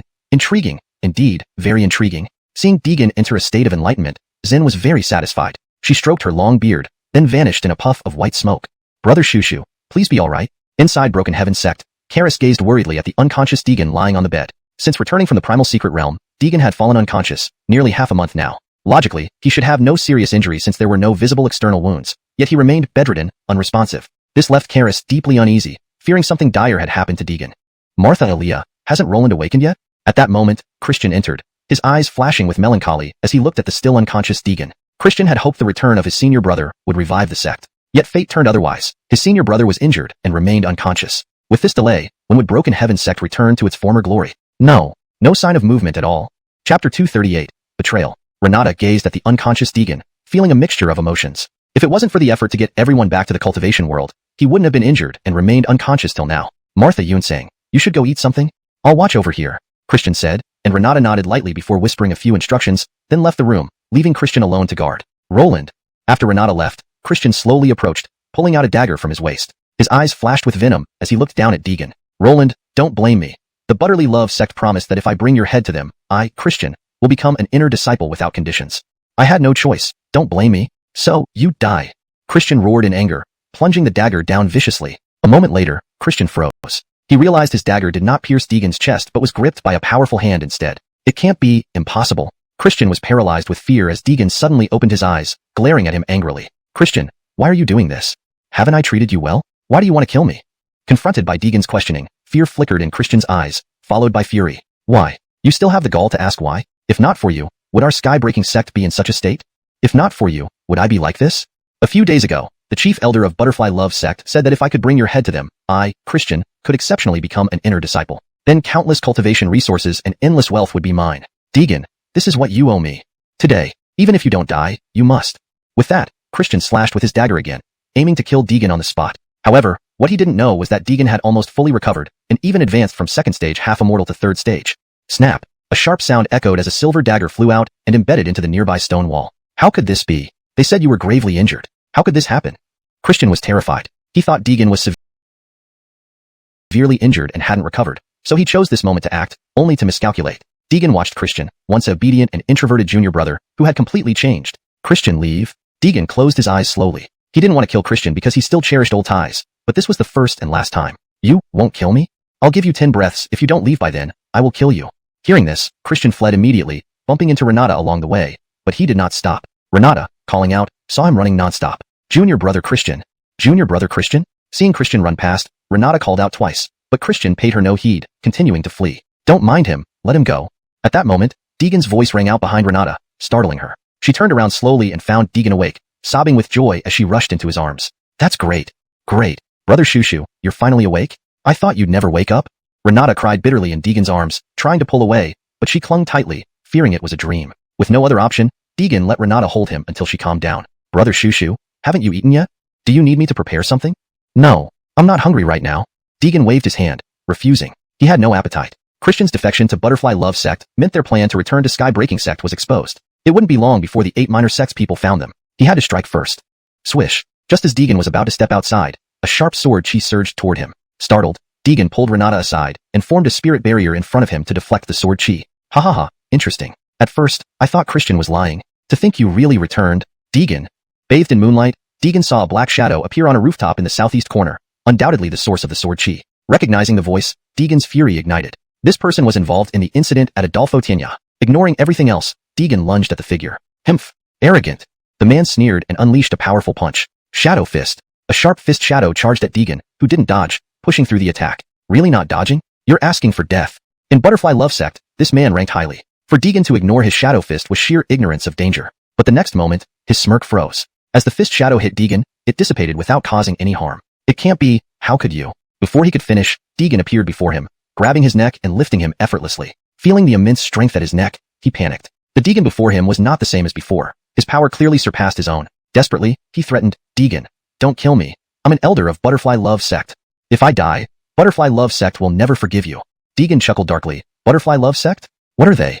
Crack. A sharp snap echoed as Deegan twisted the elder's neck effortlessly. The elder crumpled lifelessly to the ground. At Butterfly Love sect, Life Token Hall. A life token dimmed, alarming the guardian disciple. "Daryl. The Daryl's life token. Not good. Something happened. We must report to the sect leader." Chapter 239. Such matters like exterminating a sect must be done slowly. "Brother Shushu, are you alright?" Seeing the assailant dead, Karis approached Deegan and whispered. "Nothing serious. Just a cultivator at the initial stage of transcendence. He's no threat to me." Deegan coldly replied, then gathered the corpse into his storage bag before turning to Karis. "These days, be careful when going out. The guys from Xiao Ba Min have already found us. They will likely come knocking soon." Karis nodded in agreement upon hearing this. After tonight's events, the Delian sect wouldn't let it go easily. But if they dare to come, they won't get to go back. Deegan displayed a sinister smile with a flash of killing intent in his eyes. 2 days later, in the backyard of Patian sect, Deegan was sitting cross-legged here meditating. After these 2 days of cultivation, he had brought 3 sets of cultivation techniques to a minor accomplishment stage, almost replacing the previous techniques he had learned. Deegan was extremely pleased by this. Let me test the power of 9 heavens divine punishment. Deegan slightly narrowed his eyes, gazing at the rockery in front of him. He moved a strand of spirit energy within him and shouted loudly. A black lightning ball appeared in his hand. So this is 9 heavens divine punishment? Looking at the black lightning in his hand, Deegan slowly spoke. He sensed an intimidating aura, as if it could tear through the heavens effortlessly. 9 heavens. Divine punishment. Deegan flicked the black lightning ball from his hand. Instantly, that streak of black lightning pierced through the cloud layer and vanished into the void. However, that intimidating aura did not disappear but became even more intense. Compared to when he first conjured it, it was now 2 or 3 times stronger. If used against a semi-immortal 3rd stage, or even a 4th stage expert, this move would be formidable indeed. Boom. A thunderous roar echoed, followed by a bolt of black lightning descending from the sky. It was as thick as a water jar, instantly reducing the rockery in front of Deegan to dust. In an instant, it turned into ashes, disappearing into nothingness. Is this the power of divine punishment? Looking at the vanished rockery, Deegan's gaze was dazed, staring disbelievingly at his own hands. Disciple, don't be shocked. This level of cultivation technique isn't comparable to your previous low-grade ones. Just get used to it. Suddenly, Zen's voice echoed in Deegan's mind. I understand. Master. Deegan nodded slightly. His master was right. Even at the minor accomplishment stage, its power was immense. If perfected, wouldn't it allow for effortless breakthroughs in ranks? Thinking of this, Deegan had an idea and disappeared in a flash. Delian sect. Oh, did you hear? An elder's nameplate suddenly shattered in the sect. At the foot of the mountain, a Delian sect disciple said to a colleague on duty beside him. Really? That's one of our elders. At least at the transcendent stage. How can they die so easily? You must be lying to me? Another disciple clearly didn't believe it. If the elders in the sect were so easy to kill, Delian sect would have ceased to exist long ago. How could it still exist till now? Heh, don't walk away. What I say is true. My inner sect senior told me, and he warned me to be careful these days. There might be someone coming to cause trouble at Delian sect. Just as he finished speaking, another disciple chuckled. You're kidding? Who would be that bold? To come to our Delian sect for trouble? They must want to die. As he spoke, a figure appeared at the foot of the mountain ahead. Huh? Quickly look. Is there a person there? The Delian sect disciple squinted, looking down the mountain. It looks like there is. Swish. Suddenly, the figure at the foot of the mountain vanished, reappearing right in front of them in the next second. Startled, both screamed, losing their balance and falling heavily to the ground. Are you human or ghost? One Delian sect disciple yelled in terror. Hee hee. Whether I'm human or ghost doesn't matter. All you need to know is that you're about to die.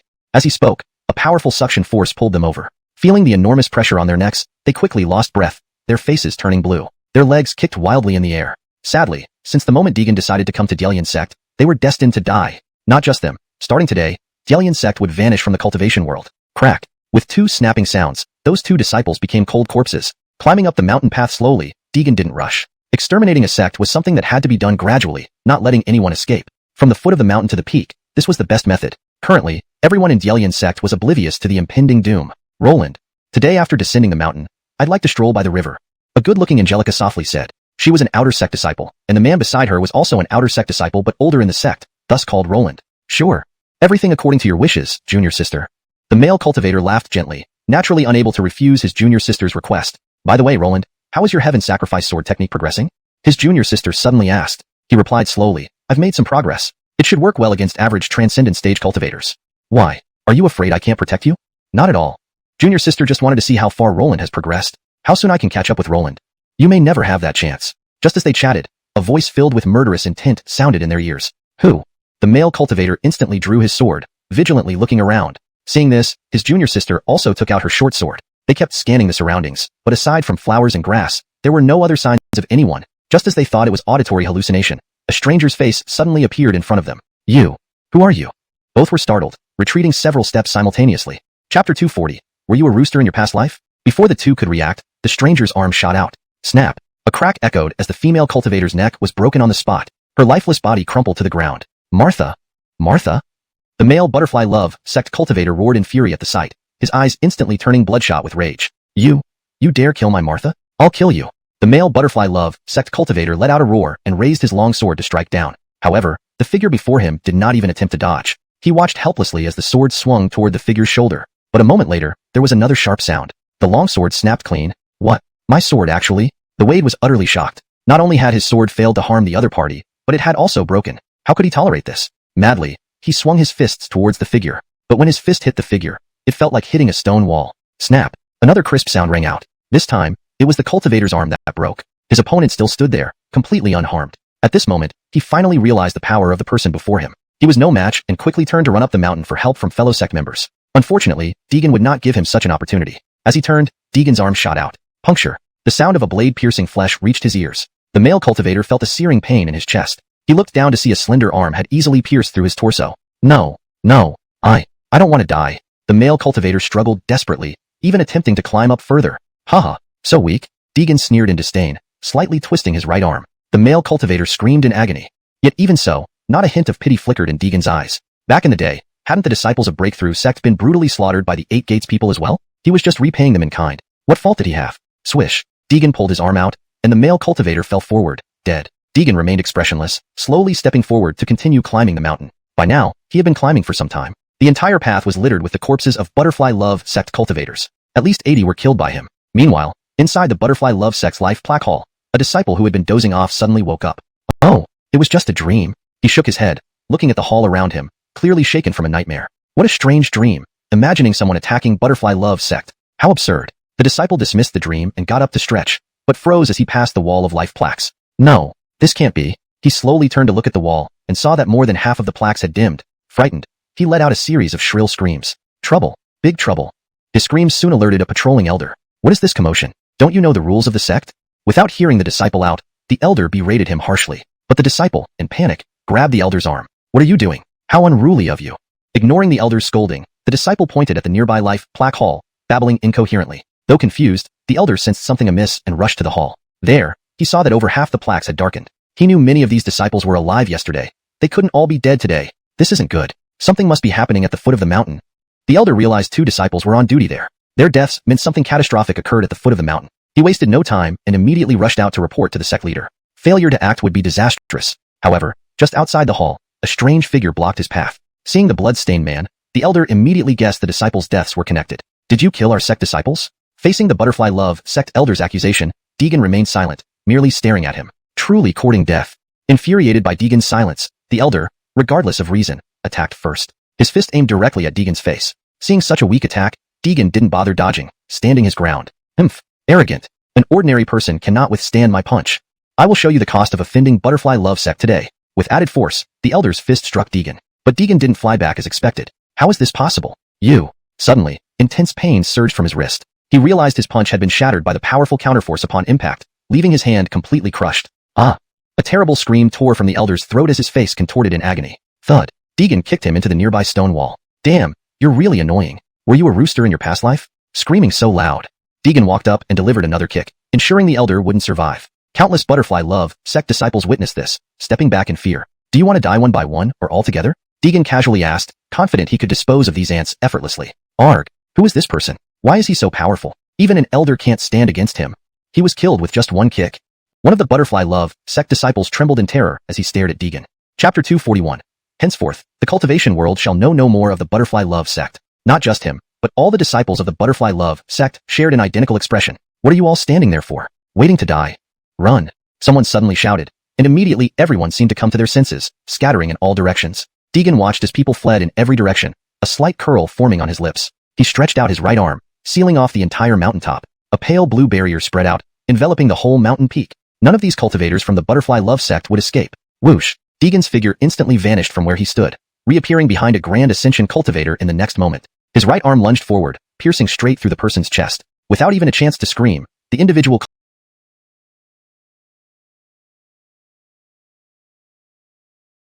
collapsed on the ground. Hee, try to run faster. If you're too slow, you will die. At this moment, Deegan was like a demon rising from the depths of hell. Countless cultivators were frightened into fleeing in disarray, yet they couldn't escape from Deegan. What's happening? An elder suddenly stepped out from the main hall of the Butterfly Love Sect, visibly shocked at the scene before him. He grabbed one disciple who was running towards the hall and asked, Chief Daryl, someone is killing people on the mountaintop. The disciple then rushed inside. On the mountaintop? Who dares to be so bold, causing trouble on our Butterfly Love Sect territory? Adam shouted, with his Grand Ascension peak aura bursting forth instantly. Perhaps because of his appearance, many disciples gradually regained their composure, retreating behind Adam. They were utterly terrified by that demonic being who had killed an elder in a single kick. They even forgot about the elders inside the main hall. Chief Daryl, it's this man who has killed many of our disciples. Even one of our elders died at his hands. Adam was alarmed. The Butterfly Love Sect's elders were all at least at the mid-Grand Ascension stage. To think that this person could kill one with a single kick. He must be an expert. He absolutely cannot be underestimated. With this thought, Adam pushed his spiritual energy to its limit. There was a faint hint of transcending the Grand Ascension peak, reaching the first level of half-immortal. Hee, Adam? Chief Daryl of the Butterfly Love Sect? Weren't you one of those who ambushed me back then?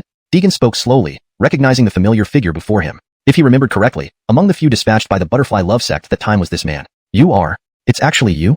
Adam was taken aback. He hadn't expected the other party to recognize him or even call out his name. Upon closer inspection, he realized the person before him was the remnant of the Broken Heaven Sect. I should have known. You're the remnants of the Broken Heaven Sect. So what? Did someone give you the guts to cause trouble in my Butterfly Love Sect? Do you truly think no one here can stop you? Adam roared, looking unafraid of Deegan. If he could be killed once, he could be killed again. As he prepared to attack, Deegan narrowed his eyes slightly, feeling a surge of anger. He was the most vigorous among those who attacked him back then. As the old saying goes, not avenging a wrong isn't gentlemanly behavior. Today, your life shall pay for it.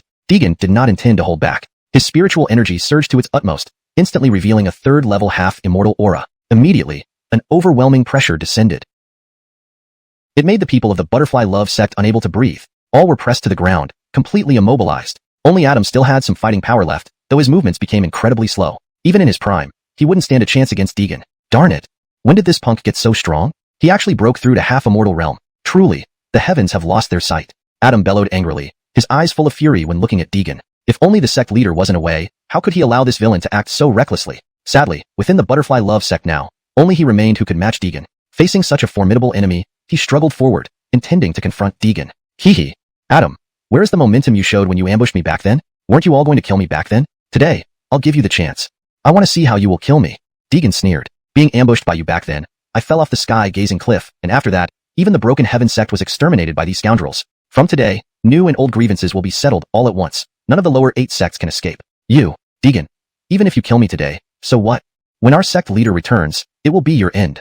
Adam glared viciously at him, wishing he could eat his flesh and drink his blood. Sadly, he was no longer a match for Deegan. Whoosh! A fierce gust cut through the air, bringing him instantly to Adam's side. In the next second, Adam's eyes turned blank, frozen motionless. The numerous disciples behind him questioned hesitantly, Daryl? Daryl, you? Are you alright? Before the 2 disciples could approach, Adam's head dropped to the ground with a thud. This startled everyone, causing them to scream. Daryl. Daryl has been killed too? Help. I don't want to die. No. I'll offer you my body, just don't kill me. I'll give you all my treasures, my money, spirit stones, don't kill me. Give me a chance to live. Suddenly, the remaining survivors of the Butterfly Love Sect kneeled on the ground, pleading bitterly to Deegan. Unfortunately, there was no wavering in his gaze. Looking at these disciples, he saw that day when the Broken Heaven Sect was exterminated. They might also fear death, and perhaps beg for mercy. But, did you agree? Deegan let out a long cry into the sky, unleashing boundless pressure which crushed everyone around, turning into a mist of blood, lingering for a long time without dissipating. Master, brothers and sisters, your vengeance. I, Deegan, will ensure justice is served. I swear here, if I do not exterminate the lower 8 sects, I will enter the 9 nether hells, never to rise again. Facing the tragic scene, there was no sympathy or pity in Deegan's eyes, only endless slaughter, only raging fire, unwilling rage, for not saving the lives of the Broken Heaven Sect members. Heavenly punishment. Standing atop the peak, Deegan soared into the air, generating a bolt of black lightning in his hand. It crackled as it rose, piercing through the cloud layer above, dark clouds quickly gathering. Black lightning flickered endlessly within. Perish. The moment he spoke, countless tree-thick bolts of black lightning rained down, instantly leveling the peak. From this day forth, the cultivation world shall know no more of the Butterfly Love Sect. Chapter 242. Arrival at the lower end of the cultivation realm. In the distance, a cultivator was rushing towards the direction of Diliang's sect. He was none other than Benjamin, the patriarch of Diliang's sect. Today, he had left his sect to gather intelligence at Wajiji sect. I didn't expect that the remnants of Patian sect, whom we attacked back then, actually didn't die. They even returned alive to the cultivation realm. Truly remarkable. Benjamin muttered to himself, a hint of coldness flashing in his eyes. If he could catch that fellow, he would utterly annihilate him, absolutely not giving him another chance. Suddenly, a loud sound echoed from the distant sky, instantly drawing Benjamin's attention. That place. Seeing the black lightning nearby, his heart sank. That direction was precisely where his sect was located. Damn it, what on earth is going on? Shocked, Benjamin hurriedly sped up his flight towards the sect. Half an incense stick later, when he arrived, he was dumbfounded by the scene before him. The once towering peak was nowhere to be seen. Only scorched black soil remained. Damn it, who did this? How dare anyone attack my sect while I'm away? Damn you. Don't let me catch you. Otherwise, I'll tear you apart into pieces. A day later, news of Diliang's sect's destruction spread throughout the entire cultivation realm. Countless cultivators hid within their respective sects, afraid to leave casually. Those from the lower 8 sects who hadn't returned hid outside, too fearful to go back, worried they might be next. Xiananshan Gate. In a tavern. Have you heard? The Diliang sect from the lower 8 sects was wiped out a few days ago. All hundreds of cultivators were wiped out without a single survivor. Only the patriarch survived as he wasn't in the sect that day. A middle-aged man with a full beard whispered to his companion beside him. Yes, I've also heard it was due to the remnant of Patian sect, added another. It's unknown how they did it. The chief elder of Diliang sect was at peak grand ascension. A cultivator so powerful, yet he was killed, truly terrifying. The bearded man nodded repeatedly after hearing this. Just as you say. Suddenly, a youth carrying a large sword leaped in front of them and asked fiercely, what did you say? Diliang's sect was wiped out? Startled, the two men looked at the youth, annoyance flashing in their eyes. Realizing his overreaction, the youth took a step back, bowing respectfully. Apologies, gentlemen. I am Iman, a disciple of Qing Shui sect. I just heard you mention Diliang's sect being wiped out. Is it referring to the one among the lower 8 sects? The two were taken aback by the youth introducing himself, but quickly stood up. Oh, so it's Li Young hero of Qing Shui sect. My apologies. Yes, indeed it's Diliang sect from the lower 8 sects. The bearded man quickly replied, not daring to underestimate the youth, for he was a disciple of one of the upper 4 sects Qing Shui sect. Who is so evil? What deep grudge could they have to destroy an entire sect? Iman murmured, realizing things here weren't as peaceful as he had imagined. Arriving here just now, he already heard such significant news. The lower 8 sects were at the lower end of the cultivation realm, while the upper 4 sects were at the upper end, separated by vast distances. Even half-immortal cultivators would take at least 10 to 15 days to travel from the upper to the lower realm. It took Iman half a month to reach here. Patian sect's remnant, apparently, the middle-aged man repeated. Iman was puzzled. Where did this Patian sect come from? I've never heard of it. Normal for the young hero not to know. This Patian sect was wiped out long ago by the lower 8 sects. And this recent emergence must be the remnant of Patian sect, seeking revenge. Iman nodded, understanding somewhat. Revenge, after all. Many thanks, gentlemen. Li will take my leave. Knowing the story, he lost interest. Farewell, Li young hero. After exchanging polite words, Iman turned and left. Though called Xiananshan Gate, it's indeed a mixed crowd, he observed, looking around. Just as he wandered, he bumped into someone coming the other way. Ouch! You! How could you bump into people like that? Iman was puzzled, thinking about a blame. Before he could explain, the man began loudly wailing, attracting bystanders. People, come see. Someone hit me and refuses to pay. People flocked over. This guy hit me and doesn't pay. Recognizing a fraud, Iman sighed inwardly. Indeed, as Master said, all kinds of people mix in the cultivation realm. Unwilling to be bullied, he stepped forward and stomped on the man's leg, causing a loud snap and agonized screams. Iman felt no pity, believing such people should be taught a lesson. Witnesses backed away, fearing the same fate. Seeing this, Iman thought it better if no one caused trouble. However, several burly men suddenly surrounded him. You broke my brother's leg? We can't just let this slide. The leader growled menacingly. Oh, what do you want to do? Chapter 243. If you run fast, I won't kill you. What should we do? It's easy. Either pay up, or you compensate my brother for a leg. The black-faced man laughed scornfully, and those behind him surrounded Andreas in the middle. Hee. Interesting. Before I left home, my master specifically warned me, saying that the lower realm cultivators are mixed with all kinds of people, unpredictable. At first, I didn't believe it, but now, it's truly so. Andreas slightly shook his head, feeling profoundly touched. Humph. No matter who your master is, if you hit someone, you should apologize. If you hit someone, you should pay. Otherwise, leave your leg here. The black-faced man coldly snorted, took 2 steps forward, and instantly revealed his early Great Enlightenment cultivation. The onlookers were frightened back several steps, not daring to get close, for fear of being involved. TSK. Never thought the leader would be an expert in the Great Enlightenment stage. This young man is doomed? Yeah. Don't know which sect's young disciple actually provoked these pests, sigh. The crowd was talking, almost no one looking optimistic about Andreas. Clearly, in their eyes, Andreas couldn't avoid a severe beating today. I, Andreas, am not unreasonable. Since I bumped into someone, I indeed bear some responsibility. So, let's just kill all of you. As soon as he spoke, a sharp sword flew through the air, instantly splitting the black-faced man in two. You. Not possible. He actually killed the boss? The companions behind the black-faced man were clearly scared stiff. Their leader was slain by this youth in a mere moment. This was an early Great Enlightenment powerhouse. Anyone among the lower 8 sects could become an elder. And yet, don't say I didn't give you a chance. I'll count to 10. If you can run out of this street, then Alejandro will spare your lives. Hearing this, those few people immediately ran as fast as they could toward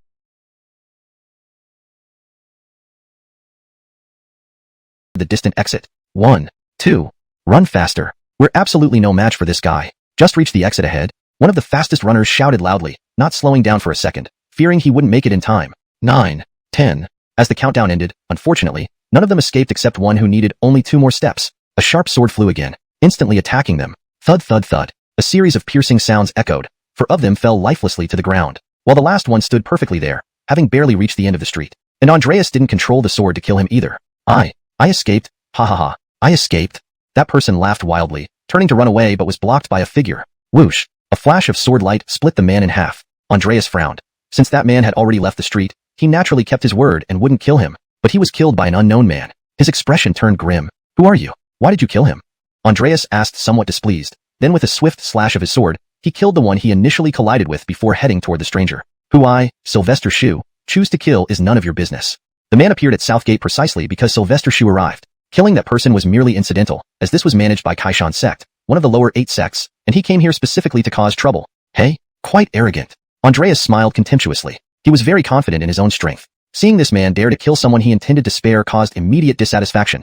Killing me would be a real skill, Andreas said, pointing the sword downward. A trace of disdain flashed in his eyes. Hee hee. Sylvester Shu smiled faintly, a cold smile playing on his lips. He originally came here to start trouble. Unexpectedly, he met someone looking for death before encountering Kaishan's sect members. So, let's start with you. Seeking death. Sylvester Shu coldly shouted, his figure vanishing instantly and appearing right in front of Andreas. Very fast speed. Somewhat skilled, but not much? Andreas commented, then slashed his sword fiercely, sending a forceful wind towards Sylvester Shu. Clash. Their attacks collided, stirring up a gust that instantly destroyed the entire street. You're pretty good? Surprise flickered in Andreas's eyes. He hadn't expected to meet an equally matched opponent in such a place, and Sylvester Shu felt the same. He thought after obtaining White Phoenix 9's inheritance and reaching 3rd stage of demi-immortal from the primordial secret realm, he could roam freely. Yet, he encountered an equally powerful opponent today. He couldn't help but marvel. Truly strong people abound. Can't be too proud of slight achievements. Must focus more on accelerating cultivation. Tap tap. Suddenly, footsteps sounded at the end of the street. A group of white-clad cultivators appeared. Seeing the carnage, the leading man shouted loudly, "Subdue these two! Daring to wreak havoc on Kaishan's sect territory? Are you tired of living?" Hearing this, Sylvester Shu was momentarily stunned. You're not from Kaishan's sect. Looking at Andreas, he asked aloud. Andreas chuckled lightly. When did I say I was? Sylvester Shu rolled his eyes, suddenly regretting wasting time on this misunderstanding. Humph. If you two submit quietly today, maybe you'll keep your lives. The long-haired man shouted, slowly drawing his sword. Unfortunately, if it were anyone else, they might have been intimidated. But they surrounded Sylvester Shu, who had recently slaughtered Dalian's sect mercilessly. Facing just a few, he felt no fear. Hung. Gongzi, it's none of your business, go away. Sylvester Shu coldly scoffed, turning to Andreas. Andreas. What nonsense? Blaming it on me? Without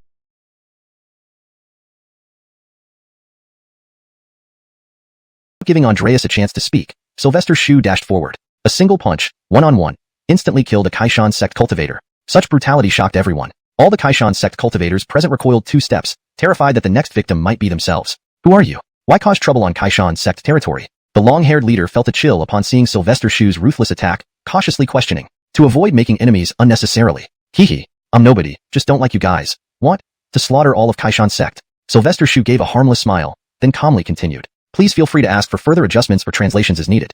Chapter 244. Today, I will make you pay in blood. What? You actually want to slaughter all 1,000 plus people of Kaishan sect?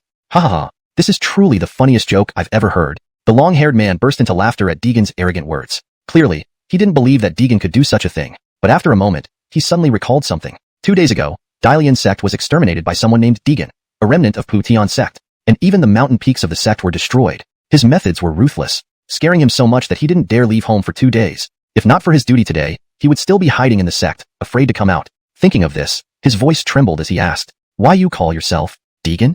Deegan was slightly taken aback, then chuckled coldly, sending chills down everyone's spine. Really didn't think. My reputation has grown so quickly. Seeing Deegan admit his identity, the long-haired man took 2 steps back in fear. The other cultivators of Kaishan's sect felt the same. They hadn't expected to meet such a devil today. Their legs couldn't help but shake uncontrollably. He is the Deegan who single-handedly destroyed Dalian's sect, one of the 8 lower sects? He's so young.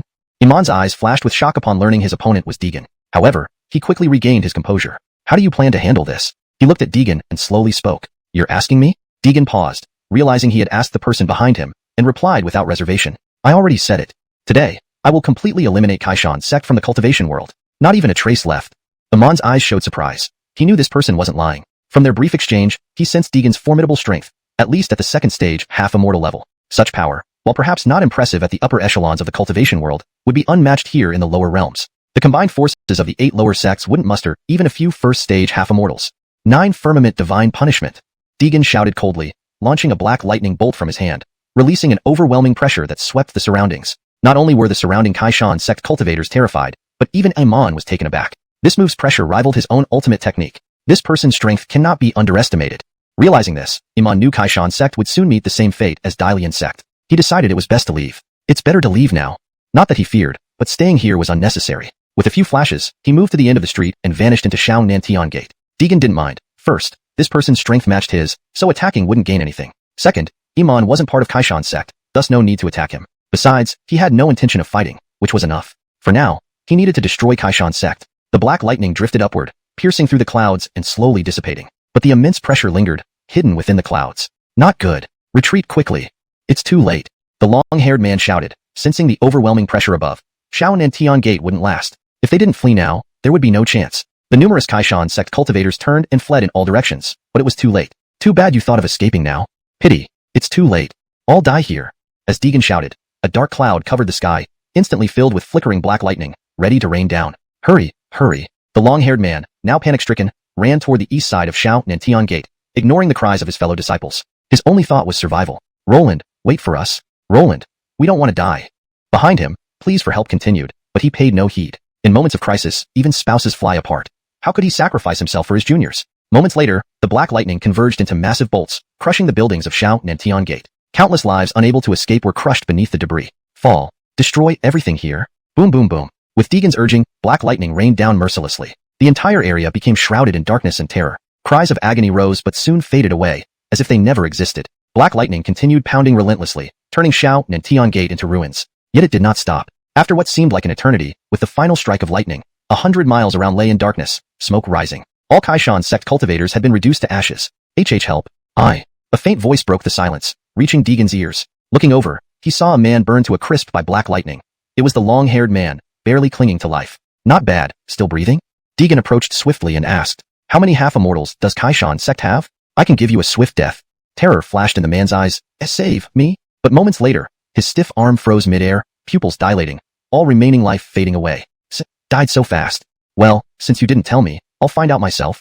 With that, Deegan vanished. Meanwhile, hundreds of miles away on a mountain peak, a cultivator's eyes snapped open, glaring at the black clouds in the sky. Deegan, found you. Today, I will make you pay in blood. Hashtag chapter 245, Mountain Guardian Daryl Zavishi. At this moment, just east of the small southern heaven gate, on top of a mountain peak. This was precisely the location of Kaishan sect's headquarters, Minkishan. The scenery is quite pleasant. Unfortunately, everything here today will become history. Looking at Minkishan before him, Deegan's lips curled slightly. From the moment he returned to the cultivation world, all of this seemed fated. Who dares to intrude upon our mountain gate? Don't you know this is Kaishan sect? Suddenly, a cold voice rang out. Deegan stiffened momentarily, looking in the direction of the voice, and retorted sharply, the one who butchered Kaishan sect. Humph. Arrogant. The owner of the voice sneered disdainfully, then a dark shadow came swooping from afar. The person who arrived was none other than Kaishan sect's mountain guardian Daryl Zavishi. Are you the one who butchered Delian sect? Looking at the young man before him, Zavishi's eyes flickered with surprise. He had initially thought it was some old codger from Patian sect. He didn't expect this person to be so young. Haha. Today, your Kaishan sect will not be spared either. Deegan chuckled with contempt, his eyes brimming with murderous intent. Ignorant brat, truly arrogant. You think slaughtering Delian sect allows you to rampage through the rest of the 8 lower sects? How laughable. This day next year will be your Memorial Day. Zavishi coldly shouted and lunged first, flashing forward and delivering a powerful punch. Deegan squinted his eyes slightly, shifted his feet, and dodged the punch with a side step, simultaneously lashing out with his right leg. A whip kick struck directly towards the opponent. Zavishi's reaction speed was commendable. As the kick neared his waist, he lowered his elbow to block it. Pang! A light sound echoed as Deegan's kick landed squarely on his elbow joint. Instantly, Zavishi's arm hung limply down, powerless. In just one exchange, the left elbow bone was shattered effortlessly by Deegan. Zavishi let out a cry of pain, immediately kicking at Deegan to push him back. Old-timer, still got what it takes? Watching Zavishi's pained expression, Deegan laughed lightly. Mouthy brat, watch how I deal with you. He shook his injured arm vigorously. Despite the intense pain, Zavishi showed no sign of retreat. Behind him was the sect's main hall. He couldn't allow this calamity to enter the sect. Even if it cost him his life, he would have to stop him. At this moment, Zavishi realized that this young man was no ordinary character. His strikes were merciless, each move lethal. One misstep could result in instant death. Immediately, Zavishi's eyes locked onto Deegan, not daring to relax for a second. This person is very strong. I must hold him off until the other elders arrive, and we can surround and kill him together. Zavishi thought to himself. This was the safest approach now. He took a few steps back, pulling out something akin to a firefly from his waistband. Before Deegan could attack, he aimed it at the sky and pulled the trigger. A flare shot out into the sky, forming a beautiful pattern in the air. Haha, can't take it anymore? Fine, let's wait for your reinforcements, then we'll all die together, saving me the trouble of hunting you down one by one. Deegan grinned, showing no fear. For him, Zavishi's call for help made things easier. Inside the Kaishan sect's main hall, several elders were discussing important matters when they suddenly heard a faint noise outside. That's the distress signal from the mountain base? Not good. It's probably Deegan coming. Quick, mobilize all disciples at or above the great completion stage, and gather them outside the main hall. All elders, hurry and come with me to intercept the enemy. If we're too late, Zavishi might not be able to hold him off. The speaker was an elder, the chief Daryl of Kaishan sect, an extremely formidable fighter. He had broken through to the Great Completion realm months ago, reaching the first stage of half immortal. Currently, besides the sect leader, he was the strongest in Kaishan sect. Yes, Chief Daryl. A disciple outside responded promptly, dashing away. The remaining elders, including the Chief Daryl, left the hall and flew towards the mountain base. Chief Daryl, do you think Daryl Zavishi can hold out? A guest elder near Hans asked. Hard to say. Deegan completely exterminated Delian sect. His strength cannot be underestimated. Zavishi definitely isn't a match for him. We can only hope he's still alive when we get there. Hans sighed softly, speaking tactfully but knowing clearly that once the distress signal was sent, Zavishi's chances of survival were slim. Yet, he held onto a glimmer of hope. They might make it in time. Whoosh! A sharp tearing sound echoed as a dark figure flew back, crashing heavily 10 meters away on the ground. Heh. What about your Kaishan sect people? If they don't come soon, I can't wait any longer. Deegan sneered disdainfully, watching Zavishi nearby. Cough. You wait for us. When the other elders arrive, we'll see how arrogant you can be. Zavishi showed no fear, anger burning in his eyes. Unfortunately, his strength was far inferior, unable to defeat the man before him. Now, he could only hope the other elders saw the distress signal and arrived quickly. Maybe, just maybe, he could survive. Just as despair set in, several figures appeared in the sky nearby. Seeing the situation below, Hans immediately unsheathed his long sword, slashing fiercely. Whoosh! Instantly, a fierce sword aura surged towards Deegan. They've arrived? Deegan narrowed his eyes, observing the group approaching. As the rapid sword aura neared, he instinctively turned his head aside. The fierce sword aura grazed past his cheek, severing a lock of black hair. Daryl Zavishi. Daryl Zavishi. Four figures rushed to Zavishi's side, helping him up. Nothing serious. You arrived just in time. This is Deegan, the one who wiped out Delian sect. His strength cannot be underestimated, Zavishi informed them, recounting what he knew about Deegan. So it's him? Such a young age? Hans showed evident surprise upon hearing this, mirroring Zavishi's initial reaction when he first saw Deegan. Chapter 246. You young brat Kruzik, watch how I kill you. In his mind, he had always believed this person to be an old monster who had been hidden in the Pathtion sect for a long time. Chuckle. Here come some more old fossils. I'll start with you few today. The aura within Deegan's body slowly surged as he looked at the few people in front of him, a hint of mockery arising in his heart. Hans strode forward and coldly shouted, Humph! A mere youth, daring to be so arrogant. It seems you don't know what death means.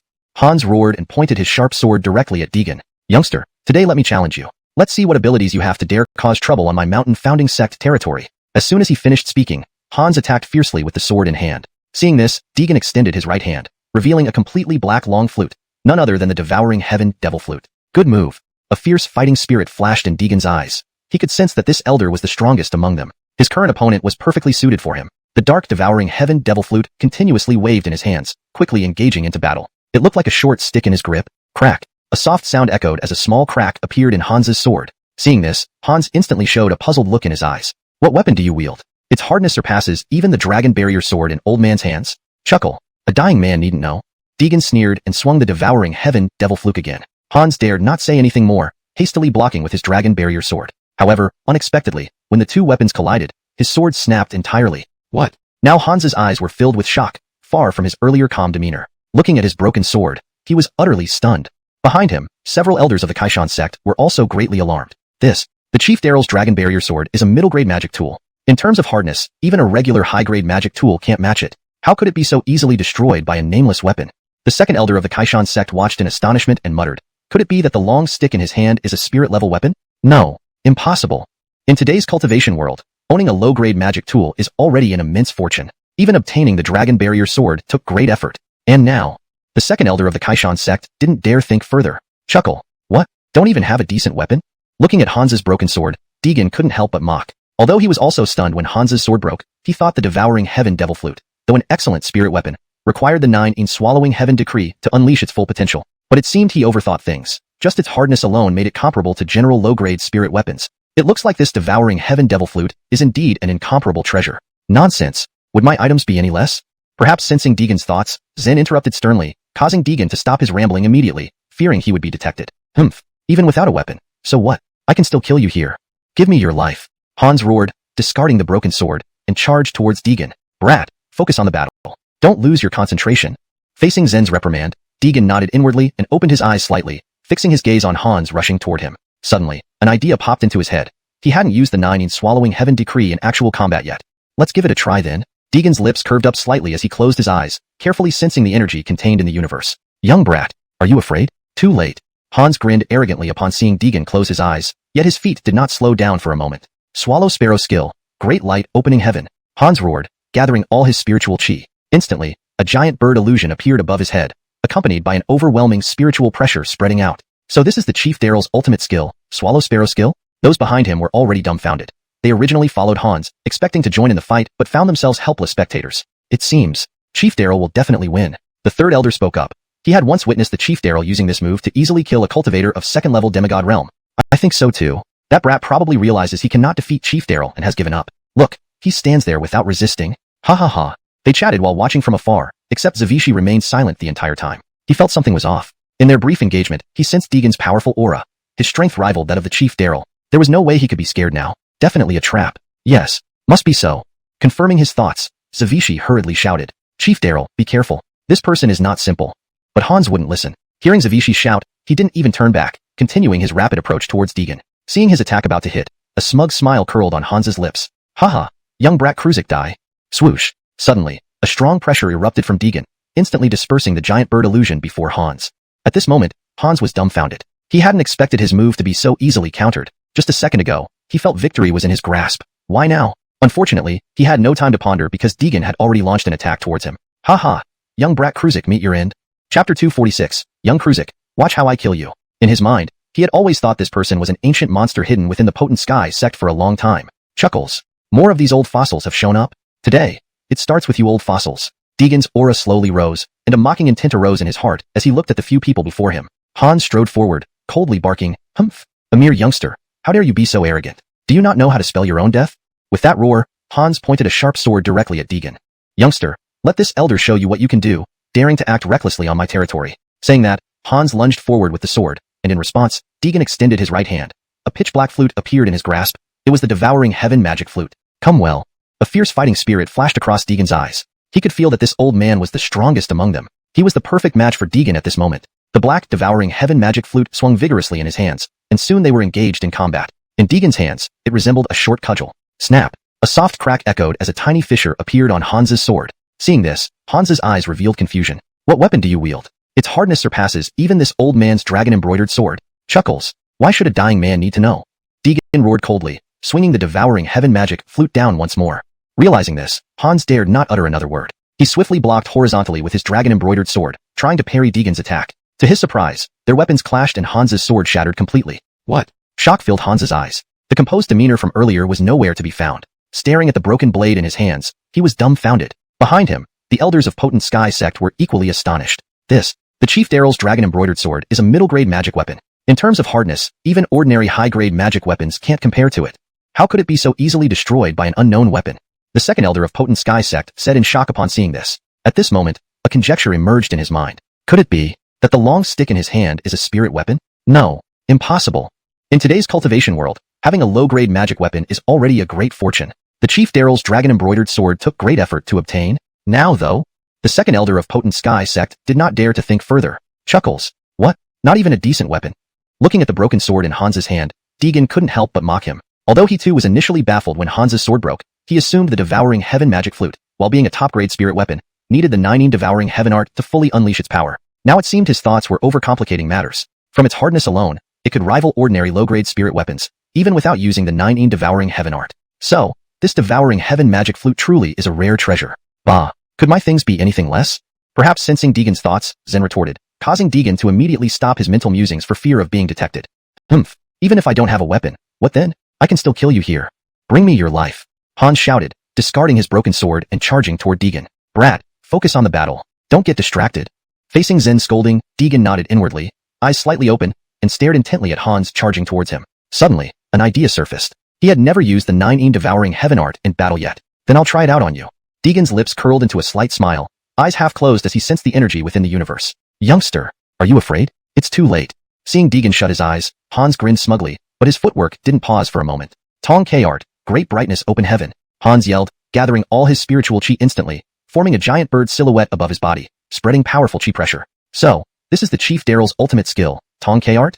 The other elders watched in disbelief. They came with Hans but couldn't find a way to assist. Seems like Chief Daryl will win for sure. It was the third elder who spoke. He had seen the Chief Daryl use this move to effortlessly kill a half-sage second-stage cultivator. I think so too. That brat must have realized he can't defeat the Chief Daryl and has given up. Look, he's standing there without resisting. Ha ha ha. Watching the fight from a distance, they chattered on, except for Zavishi, who hadn't uttered a word, because something felt off. When sparring with Deegan, he sensed the latter's powerful aura. His strength wasn't inferior to the Chief Daryl. Why would he be scared now? This must be a trap. Right. That's it.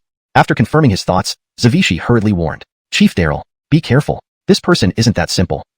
But Hans paid no heed. Hearing Zavishi's cry, he didn't even look back, continuing his relentless advance towards Deegan. Seeing his move about to strike, Hans grinned smugly. Ha, young Kruzik, die for this old man. Whoosh. Suddenly, a strong aura burst forth from Deegan, dispersing Hans's bird silhouette instantly. This stunned Hans. He didn't expect his move to be so easily countered. Just a moment ago, he felt victory within reach. Now, unfortunately, he had no time to ponder as Deegan launched an attack at him. Chapter 247. The first move of the 9 in Heaven Swallowing Scripture. The 9 in Heaven Swallowing Scripture. The first move. Soul Swallowing. Deegan suddenly leaped over Hans's head, and with his right hand, he forcefully pressed down. A powerful suction force appeared, gripping him tightly. Hans, who was caught in this force, looked grotesque, his eyes rolling white as his originally robust body was instantly drained into a shriveled carcass. Perhaps until his death, Hans never thought he would die on this day. Is this the power of the 9 in Heaven Swallowing Scripture? Casually tossing Hans's corpse aside, Deegan looked down at his hands. Although it was his first time using it, he could clearly sense the strength of this martial technique. If he encountered an opponent slightly stronger than himself now, he could easily take them down too. How is this possible? The Chief Daryl is at the level of a half-immortal stage 1. How could he be so easily slain? The remaining people were completely dumbfounded, unable to believe what they saw. No matter how many times they rubbed their eyes and opened them wider, it wouldn't change the fact that Hans had been killed by Deegan, and the next ones to die would be them. As I thought, I knew this guy was no ordinary person. Now even the Chief Daryl is not a match for him. No. Even if our sect leader were here, he probably wouldn't be able to. Zavishi was utterly despairing. From the moment he engaged Deegan in battle, such an outcome seemed inevitable. Sure enough, everything unfolding before him matched his worst fears. Are you all coming to die together? Or one by one?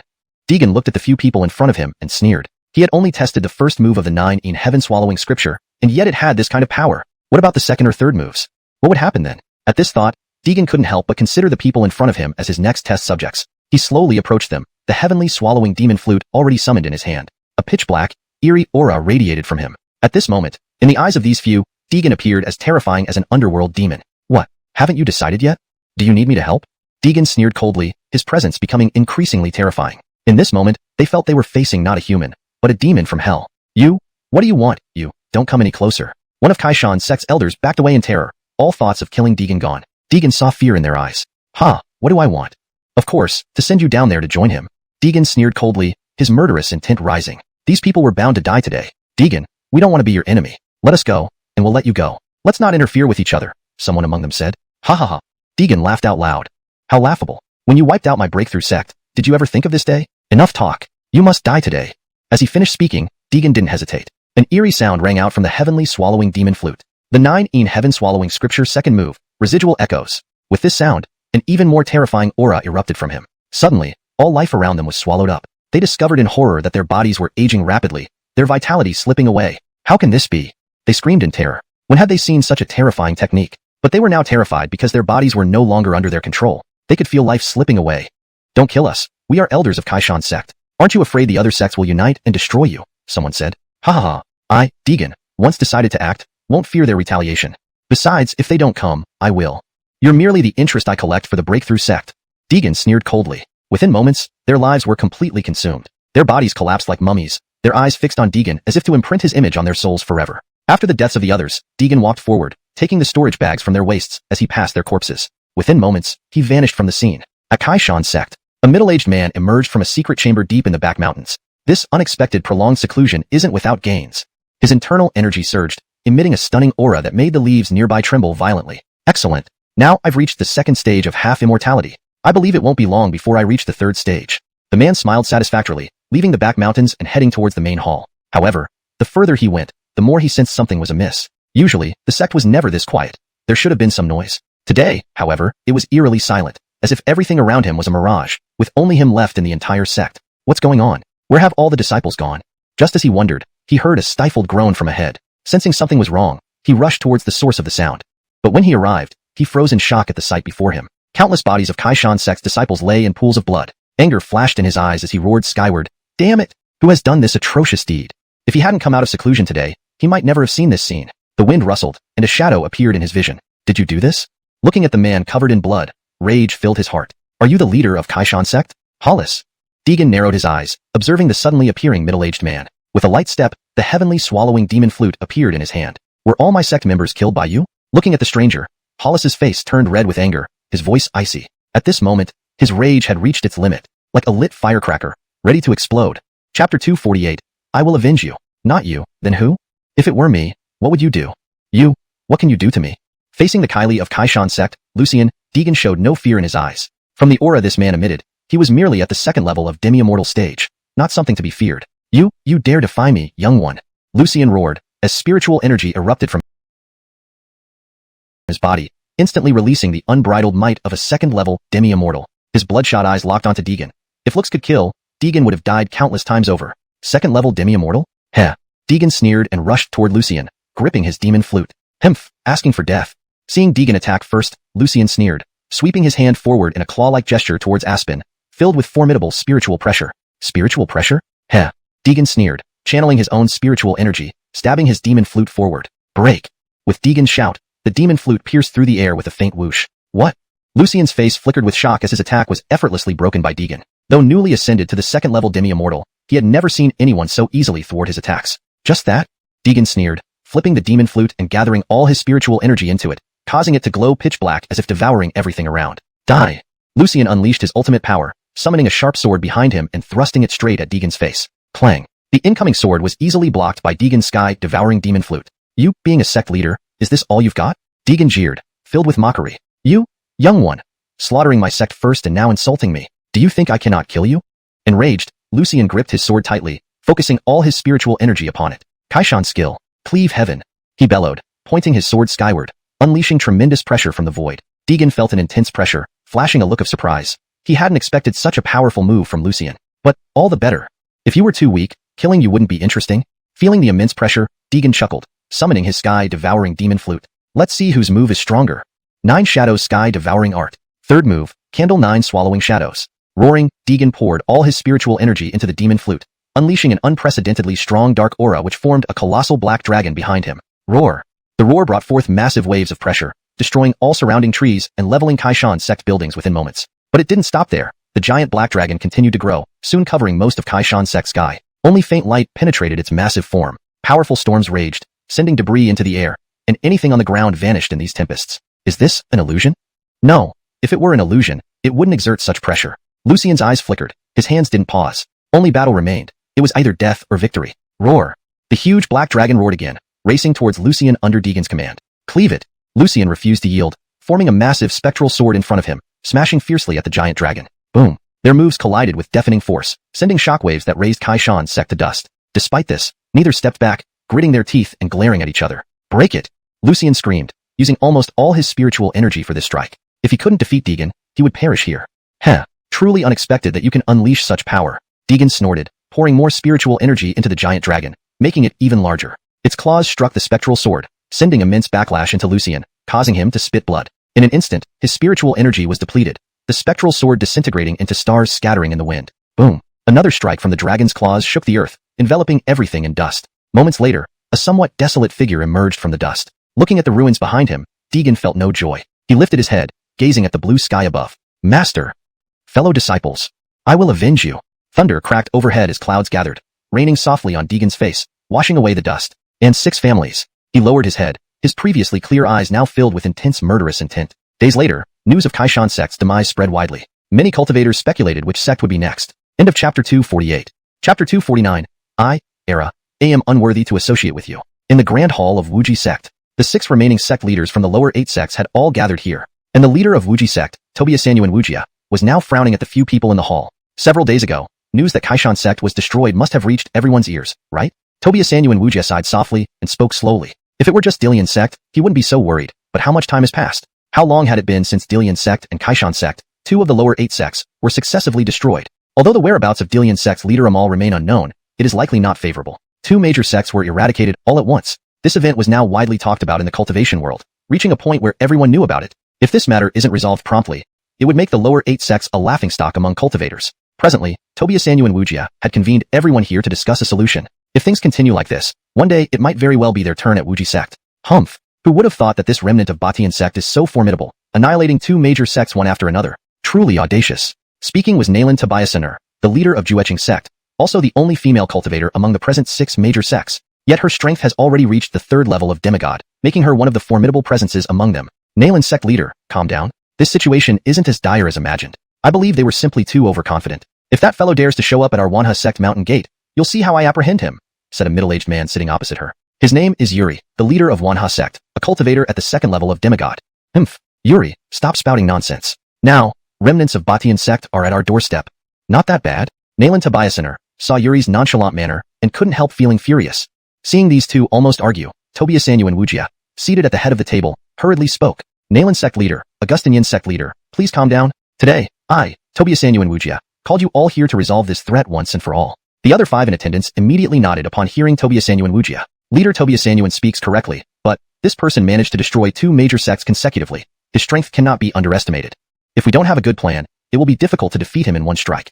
If he escapes by chance, catching him again will be hard. An elderly man in the southwest corner spoke hoarsely. He is the Taoist master of Jile Dao, Dwight, also a powerful figure at the second level of demigod. Master Go, don't worry, hear me out. Seeing Dwight ask, Tobiasanyu and Wujia smiled slightly and stood up. Everyone, based on my understanding, this individual's name is Deegan, who was once an inner disciple of Batian sect. His current strength may rival any of us, except for Delian sect's leader Amal, whose whereabouts are still unknown. The rest of the disciples, including elders, have all been exterminated. The same fate befell Kaishan sect. We must not underestimate him. Moreover, according to current intelligence, this Deegan seems to reside within the ruins of Batian sect. By his side should be a first-level demigod female cultivator. I believe if we unite the forces of our 6 remaining sects, we can take him down all at once. Certainly, he can be thoroughly destroyed, ensuring no future trouble. Upon hearing this, the other 4 nodded. Only a long-haired man showed disdain on his face. Seeing Tobiasanyu and Wujia mobilize such a significant force against the Batian sect remnant, he sneered, Leader Tobiasanyu and everyone else, isn't this just a remnant of Batian sect? How strong can he be? To me, Delian sect and Kaishan sect's destruction was their own doing. Their strength wasn't great, ranking at the bottom among the lower 8 sections. It's reasonable they've been destroyed by someone named Deegan. But I, Era, am not those 2 idiots who let a stray dog destroy their sects, becoming a laughingstock in the cultivation world. Dermodelman, wait until I hang this fellow's head on top of my Chongfeng sect's mountain gate to show you. Farewell. Having said that, Era got up to leave. Tobiasanyu and Wujia tried to stop him, but Era was already gone. Alas, fear Cultivating sect will suffer a similar fate. Such arrogance. It won't be long before news of Cultivating sect's demise reaches them. Knowing he couldn't convince Era otherwise, Tobiasanyu and Wujia didn't try. If Bailey insisted on courting death, there was nothing he could do. Leader Tobiasanyu, perhaps we should let Era try. If he succeeds, everyone wins, and we can apologize to him. If he fails, our 5 remaining sects can unite and eliminate the threat, suggested Blood Demon Kylie, who hadn't spoken till now, analyzing the situation until Era left. Blood Demon Kylie makes sense. Our Wanha sect agrees. Let Era try. If he succeeds, what a win. Seeing Yuri agree, others also nodded. Tobiasanyu and Wujia had no more words, reluctantly agreeing to proceed step by step. Just hope Era doesn't disappoint. At Wuji sect's mountain gate, Era just walked down. Truly incompetent lot. I, Era, am unworthy to associate with you. Just wait and see how I handle this. I'll sever his head and hang it atop my sect's mountain. Then, let's see what you others have to say. Ha ha ha ha. Thinking of this, Era laughed heartily to the sky, then turned into a shadow, speeding away into the distance. He planned to return to the sect quickly, gather all disciples, and mobilize over 1,000 cultivators from Chongfeng sect to capture this individual. Meanwhile, inside Batian sect, Deegan sat meditating. Unbeknownst to him, danger loomed. As he exhaled deeply, his eyes opened, flashing with golden light. Good. The 9-in heaven-swallowing technique can be used for both offense and cultivation. Indeed powerful. Feeling the abundant spiritual energy in his body, Deegan was satisfied. If this pace continued, he wouldn't take long to advance to the 4th level of demigod. Then, his strength would significantly increase. Let the remaining 6 sects enjoy their final moments. When I succeed in breaking through, I'll take care of all 6 sects at once. Deegan spoke with a hint of malice, his eyes showing a sharp chill. Dayton. Just as he planned to continue meditating, Karis's call came from outside the door. What is it, Aaliyah? Giving up on continuing his cultivation, Deegan slowly stood and opened the door to greet her. Dayton, Brother Eric asked me to fetch you. Hearing this, Deegan paused for a moment, then nodded lightly at Karis. All right, I'll go over. Since returning, he had been busy dealing with the lower 8 sections. Had it not been for Karis's reminder, he might have forgotten about Chavi and the others. Quickly retrieving 2 fine wines from his room's secret compartment, he headed towards the adjacent courtyard. Chapter 250. Am I a demon? Then I shall become one. Knock, knock, knock. Deegan soon arrived at the side courtyard and knocked on the door where Chavi and the others were staying. Footsteps could be heard from inside. As the door opened, Anna's profile appeared. Brother Shushu is here. Please come in. Deegan nodded slightly with a smile, then walked in holding 2 jars of fine wine. Upon entering, he saw Chavi sitting alone, drinking silently. Adolfo, elder brother. What's this? Deegan, noticing his state, asked immediately. But to his surprise, Chavi not only ignored him but drank even faster. This left Deegan perplexed, as nothing had upset Chavi recently. Why was he being so cold? Seeing Deegan unsure whether to stand or sit, Anna spoke up. Second brother. Brother Shushu is here. Just get straight to the point. Hearing this, Chavi finally looked up at Deegan, his eyes filled with displeasure. Brother Shushu, I know you have unavenged grievances and have been busy these days, but he took a deep breath and drank deeply from the wine jar on the table. Adolfo, elder brother, just say it outright. Deegan's expression became serious, no longer jesting. Chavi looked at Deegan and said, Brother Shushu, if it weren't for you, I wouldn't have escaped the secret realm of primal chaos. Now, when you go for revenge, why didn't you take Darien and me along? Is it because you don't consider us brothers? Facing Chavi's accusations, Deegan's face froze. He hadn't considered this before. He hesitated, making the room awkwardly silent. After some time, Deegan slowly said, Daryl, brother Adolfo, it's not that I don't consider you brothers, but I want to ask all of you to hold out for Potion sect. Recently, those 8th Gate people might attack our sect. Pausing here, Deegan glanced at Chavi, whose reaction changed drastically upon hearing this. Brother Shushu, rest assured, as long as I'm here, those outsiders won't break in. Many thanks, Daryl, brother Adolfo.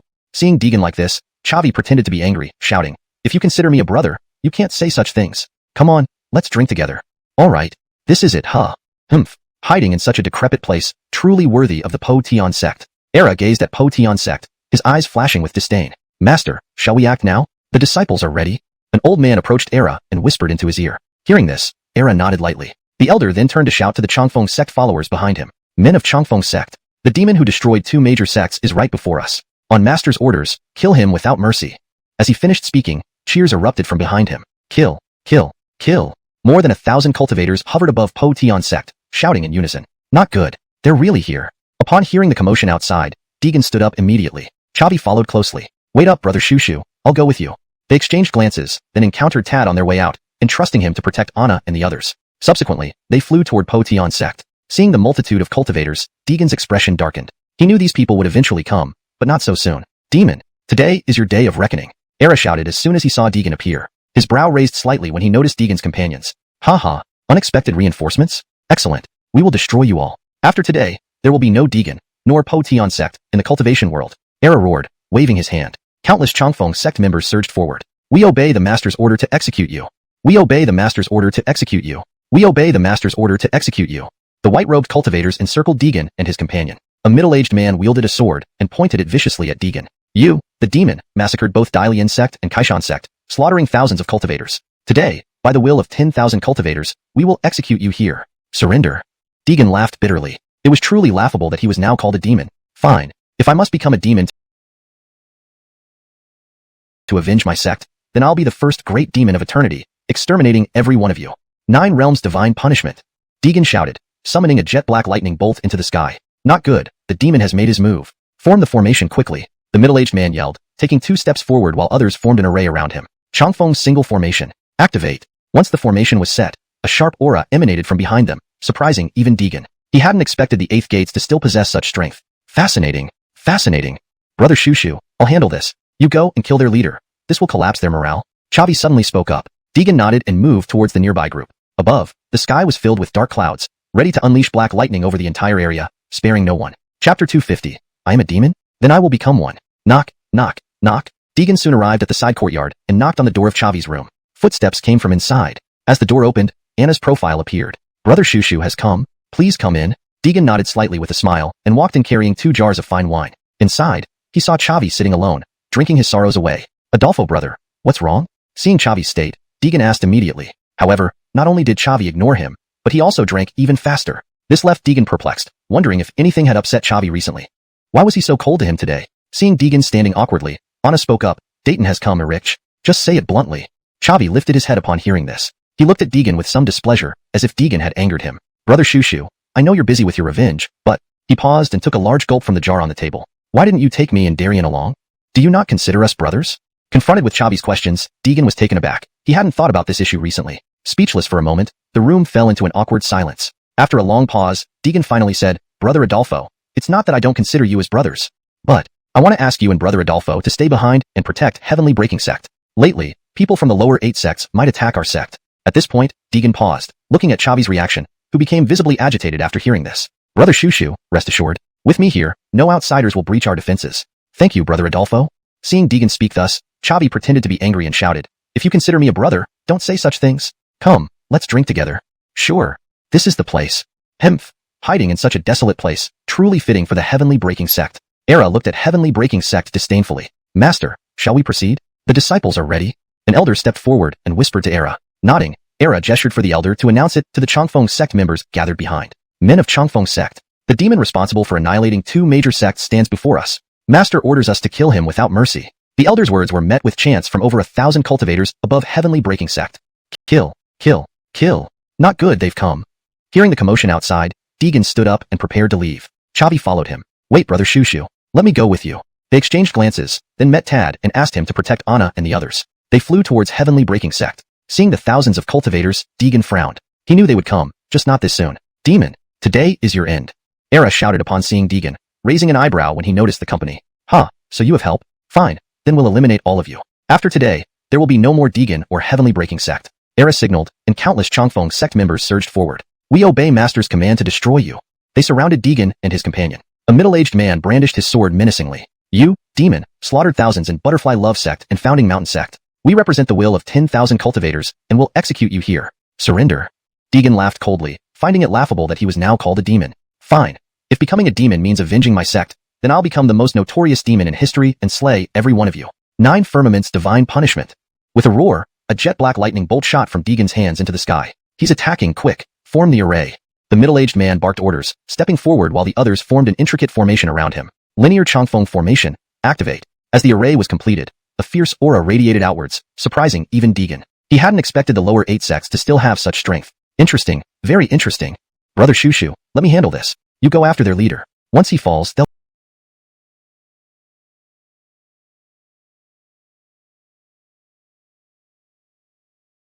crumble. Chavi suggested. Deegan nodded and dashed towards the nearby group. Above, dark clouds filled the sky, ready to unleash lightning at his command, sparing no one in the area. Chapter 251. Kenneth truly is extremely foolish. The middle-aged man leading the group saw Deegan dart past them and immediately wanted to chase after him, but alas, the formation was already activated, and they couldn't keep up with Deegan's speed. In an instant, Deegan had slipped away right before their eyes. Damn it, Deegan, you coward. The Cultivating sect members tried to give chase, but were blocked by a figure stepping in front of them. Hey, your opponent is me. Chavi smiled faintly as he looked at the formation formed by the group in front of him. Without another word, he raised his fist and charged forward. Courting death. The leading middle-aged man shouted upon seeing Chavi's move, activating the formation and launching his attack. In the blink of an eye, they collided. However, the Kalbi array formation was easily shattered on the first contact. Cultivating sect cultivators were sent flying by an immense force. Only the leading middle-aged man managed to forcibly halt his flight by surging his inner spirit energy, though he sustained considerable injuries even then. Cough, cough. Spitting out a mouthful of blood, he half knelt on the ground, glaring at Chavi with red eyes. You, who are you? Why do you oppose our Cultivating sect? Don't you fear the retribution from our sect? Chavi said nothing more, only walking slowly towards the man before drawing his sword with a swift motion. Thud. The sound of a heavy object hitting the ground resounded as the Cultivating sect members were all slaughtered. This scene did not go unnoticed by other disciples of the Cultivating sect watching from a distance. They were instantly enraged and clamored for battle. Master, let me fight. Master, let me go. I can slay him. Master, issue your order. We cannot let our comrades die in vain here. At this moment, Kenneth's face turned green with anger, wishing he could tear Chavi limb from limb. But before he could give orders, Deegan appeared right in front of him. Hovering midair, a massive thundercloud loomed above him, as if awaiting his command to unleash countless lightning bolts. Cultivating sect? Very well. You're the first ones who dared to come knocking. Deegan stared at the hundreds of Cultivating sect cultivators before him, his eyes showing no fear as he slowly moved forward through the air. The Cultivating sect cultivators, feeling the immense pressure emanating from him, started to panic. You're at the 3rd stage half-immortal level? How is that possible? Kenneth, upon seeing Deegan, was startled by the overwhelming aura emanating from him. His surprise quickly faded, and he immediately flew into the sky, glaring fiercely at Deegan. Deegan, today, you will die. I said, not even Buddha can save you. Deegan chuckled. This truly was one of the funniest jokes he had ever heard. Haha, show me your strength rather than just spouting empty threats. Divine punishment. Fall. Deegan lightly called out, lowering his right hand. Instantly, countless black lightning bolts enveloped in dark clouds struck down. Each bolt was as thick as a water vat. Kenneth was greatly alarmed by this, hastily channeling all his spirit energy to form a giant barrier above their heads. However, each lightning strike caused him to bend slightly further. Soon, he was hunched over under the barrage. Ah, hold it. Seeing Kenneth struggling, the others immediately raised their hands, releasing their inner spirit energy into the barrier. Master, we will aid you. Master, break. With the support from his followers, Kenneth successfully withstood the lightning barrage until the last powerful strike failed to shatter their protective barrier. Deegan couldn't help but show a hint of surprise. He hadn't expected the opposition to withstand this attack. Deegan, now, it's my turn, Kenneth roared, summoning a spear behind him. With a flash of cold light followed by a dragon-like thrust, he shot towards Deegan in an instant, the sharp tip aimed directly at his face. Shocked, Deegan swiftly dodged. But the attacks didn't stop. Kenneth relentlessly pressed forward with his spear. Swish. The second spear thrust was even faster than the first. Deegan was caught off guard, receiving a gash on his arm. Haha, you're not so great after all. Watch me take you down.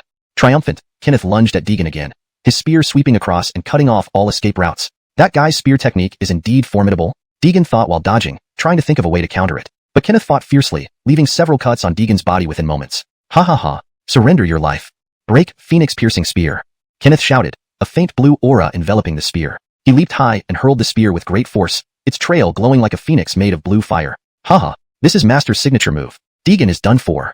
One disciple of the Cultivating sect exclaimed proudly, certain that Deegan would be slain next. Swoosh. A sharp whistling broke the air as the blazing phoenix sped toward Deegan. Not daring to take this lightly, Deegan used the mysterious shadow technique to enhance his movements to their utmost limit. He then summoned the swallowing heaven demon flute, holding it and immediately playing. A ghostly sound wave resonated from the flute, accompanied by a piercing melody. The second movement of the 9-in swallowing heaven technique, echoes resounding.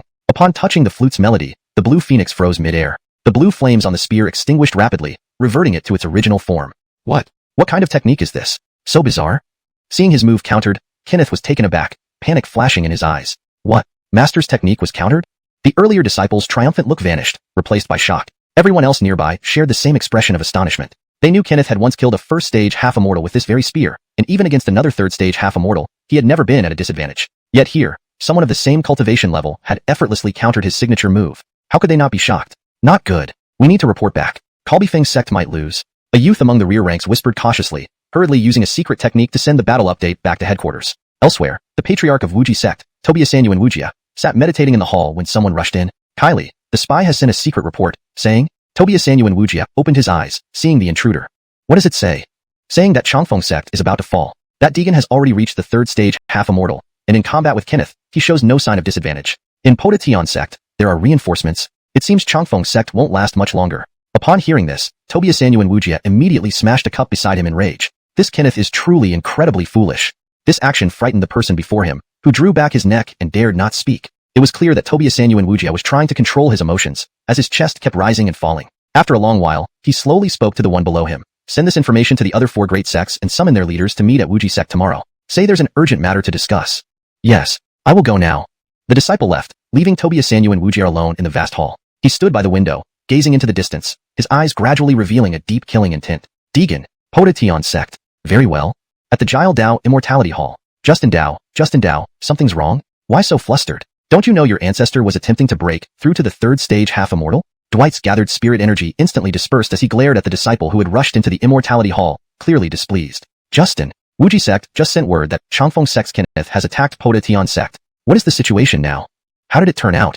Hearing that Kenneth led people to attack Podatian sect, Dwight stood up excitedly. If Kenneth managed to kill Deegan on the spot, they wouldn't have to live in constant fear any longer. But if Kenneth failed, things would not bode well. Seeing how anxious his ancestor was, the disciple did not delay and quickly relayed all the information from Wuji sect. What? This Kenneth is indeed so stupid. How hateful. He had thought Kenneth could bring the cultivators of Changfeng sect to deal a heavy blow to Deegan, but the outcome was far from satisfactory. I never imagined that Deegan's strength would match Kenneth's, or even slightly surpass it. This complicates matters. Moreover, according to the spy's reports, there was another strong cultivator supporting Deegan. A first-stage half-immortal from Changfeng sect, leading a group of disciples in the Cultivating formation, was easily broken by this person, indicating strength at least equal to Deegan. Thus, Podatian sect had at least 2 third-stage half-immortals, plus an unknown female cultivator within. To gain any advantage, at least 2 great sects would need to unite. To completely exterminate them, at least 3 third-stage half-immortals would be required. Reply to Wuji sect that I will arrive on time tomorrow. The other major sects also received similar messages, each face grave and serious. In the Heartless Valley, a beautiful woman walked out from the valley bottom. Passing through the valley path, she overheard 2 sect disciples discussing something. Initially planning to rebuke them, she suddenly heard a familiar name and froze, her gaze dazed. That Deegan of Podatian sect is really so formidable? Even Kenneth of Changfeng sect can't handle him. Yes, I just heard that too. It seems Changfeng sect will follow the fate of Dalian sect and Kaishan sect. Turning around, the 2 female cultivators saw the beautiful woman standing before them and immediately knelt down. Greetings, sacred maiden. Greetings, sacred maiden. Their voices snapped her out of her reverie, and she harshly reprimanded them. Discussing such matters privately is strictly forbidden within the sect. Considering it's your first offense, I will forgive you this once, but should it happen again, there will be severe punishment. The 2 women hurriedly bowed low. Thank you, sacred maiden. Leave now. Yes. Once the 2 cultivators were gone, the beautiful woman's eyes misted over. Brother Shushu, is it really you? Little Jean, what are you thinking about? Suddenly, a voice called out from behind her, interrupting her thoughts. Little Jean greets Martha Warner. Zaylee approached her side and gently pulled her up, saying slightly reproachfully, Little Jean, I've told you many times. You are the sacred maiden chosen by Master and his youngest disciple. There's no need for such formality between us. And besides, given our positions, it should be me bowing to you, sacred maiden. Both women smiled at each other, then walked hand in hand into the valley. Along the way, Bridget appeared somewhat melancholy, seemingly lost in thought. Noticing this, Zaylee asked curiously, "What's wrong, little Jeanne? You look rather unhappy. Could it be you miss someone?" Bridget blushed and pouted. "Oh dear, Martha Warner, you're teasing me again. If you keep this up, I'll be angry." Mumbling, her expression was somewhat displeased. Seeing this, Zaylee quickly shook her arm playfully, saying, "Hee hee, sister was just trying to cheer you up with a joke. Come, let's go get some osmanthus cake." The translation aims to maintain coherence with previous content while ensuring natural, fluent English and adherence to character names. Chapter 252, Battle Until Death. "You, how could you possibly?" Era stared at Deegan in front of him, his heart shaken. In just a few dozen rounds, he had been defeated. This world, nothing is impossible. Deegan spoke slowly, a hint of coldness flashing in his eyes. Looking at the destroyed Tianzong behind him, a bit of his regret seemed to be alleviated. But this was not enough. The clan's vengeance had yet to be fully avenged, and it would likely take some time. Cough cough. "You all must go. I can't handle him. While I can still hold on for a while, flee quickly." Era endured his intense pain, urging the people behind him. "Master, we are willing to share your fate with you." "Yes, Master, we vow to follow you to death." "Master." Era almost couldn't believe his ears. Looking at these familiar faces behind him, his eyes were filled with a haze of emotion. "Good, then let's fight until the end. Everyone, today is the peak battle of our Changfeng sect. We will fight until death. Fight until death. Fight until death." Deegan frowned slightly, watching the people who were willing to die, hesitating for a moment. But he knew that even if he let them go, the people of Xiaobeiman wouldn't leave him alone. Perhaps, they hadn't done anything wrong, but their stances were different. Deegan slowly raised his head, took a deep breath, and shouted at Era, "Your disciples are very good. Unfortunately, I cannot spare you, nor should I." "Ha ha ha ha. Ha ha ha ha. No need for unnecessary words. I, Era, came here to kill you. Why would you pity us? No need to pretend to be kind-hearted. Today, though I, Era, may die, I have no regrets. I command all Changfeng sect disciples. Kill. Kill." At Era's order, the crowd surged forward like waves, countless swords and spells rushing towards him. Deegan's expression turned grave. Facing the joint attack of hundreds of cultivators, even he did not dare to be careless. He instantly opened up his inner spirit power, pushing his combat power to its peak. Watching the hundreds of cultivators charging at him, he did not ask Chavi behind him for help. Instead, he utilized his agility to weave around the attackers. Every Changfeng sect disciple Deegan touched was blasted apart on the spot, turning into a pool of blood mist, but still, none of them showed any sign of retreating. One had to admit, even Deegan admired them somewhat. Unfortunately, only two choices lay before him today. Either kill them, or be killed by them. Pooh! A mouthful of old blood spewed out as Deegan's body shivered. There are too many. It seems there's no choice but to use it. Even after killing nearly 100, it was only a small part. Still over 500 Changfeng sect disciples of varying cultivation levels attacked him. "Everyone, hold on. He can't last much longer. Come on, let's bring this demon down together." Behind the crowd of disciples, Era saw an opportunity and immediately shouted, adjusting his state to its peak, then rushed towards Deegan first with his spear, aiming to avenge himself. "Brother Shushu, be careful." Chavi shouted loudly from behind, wanting to come to his aid but was stopped by Deegan raising his hand. "Brother Shushu, you." Deegan didn't turn around. His eyes locked onto his opponent. "Big brother Adolfo, this is my feud with Xiaobeiman. Let me settle it myself." "But your body is already..." Chavi sensed Deegan was reaching his limit. If they continued fighting, he might run out of spirit power and die. "Big brother Adolfo, please do me a favor. The revenge for Piaotian sect. I want to take it personally.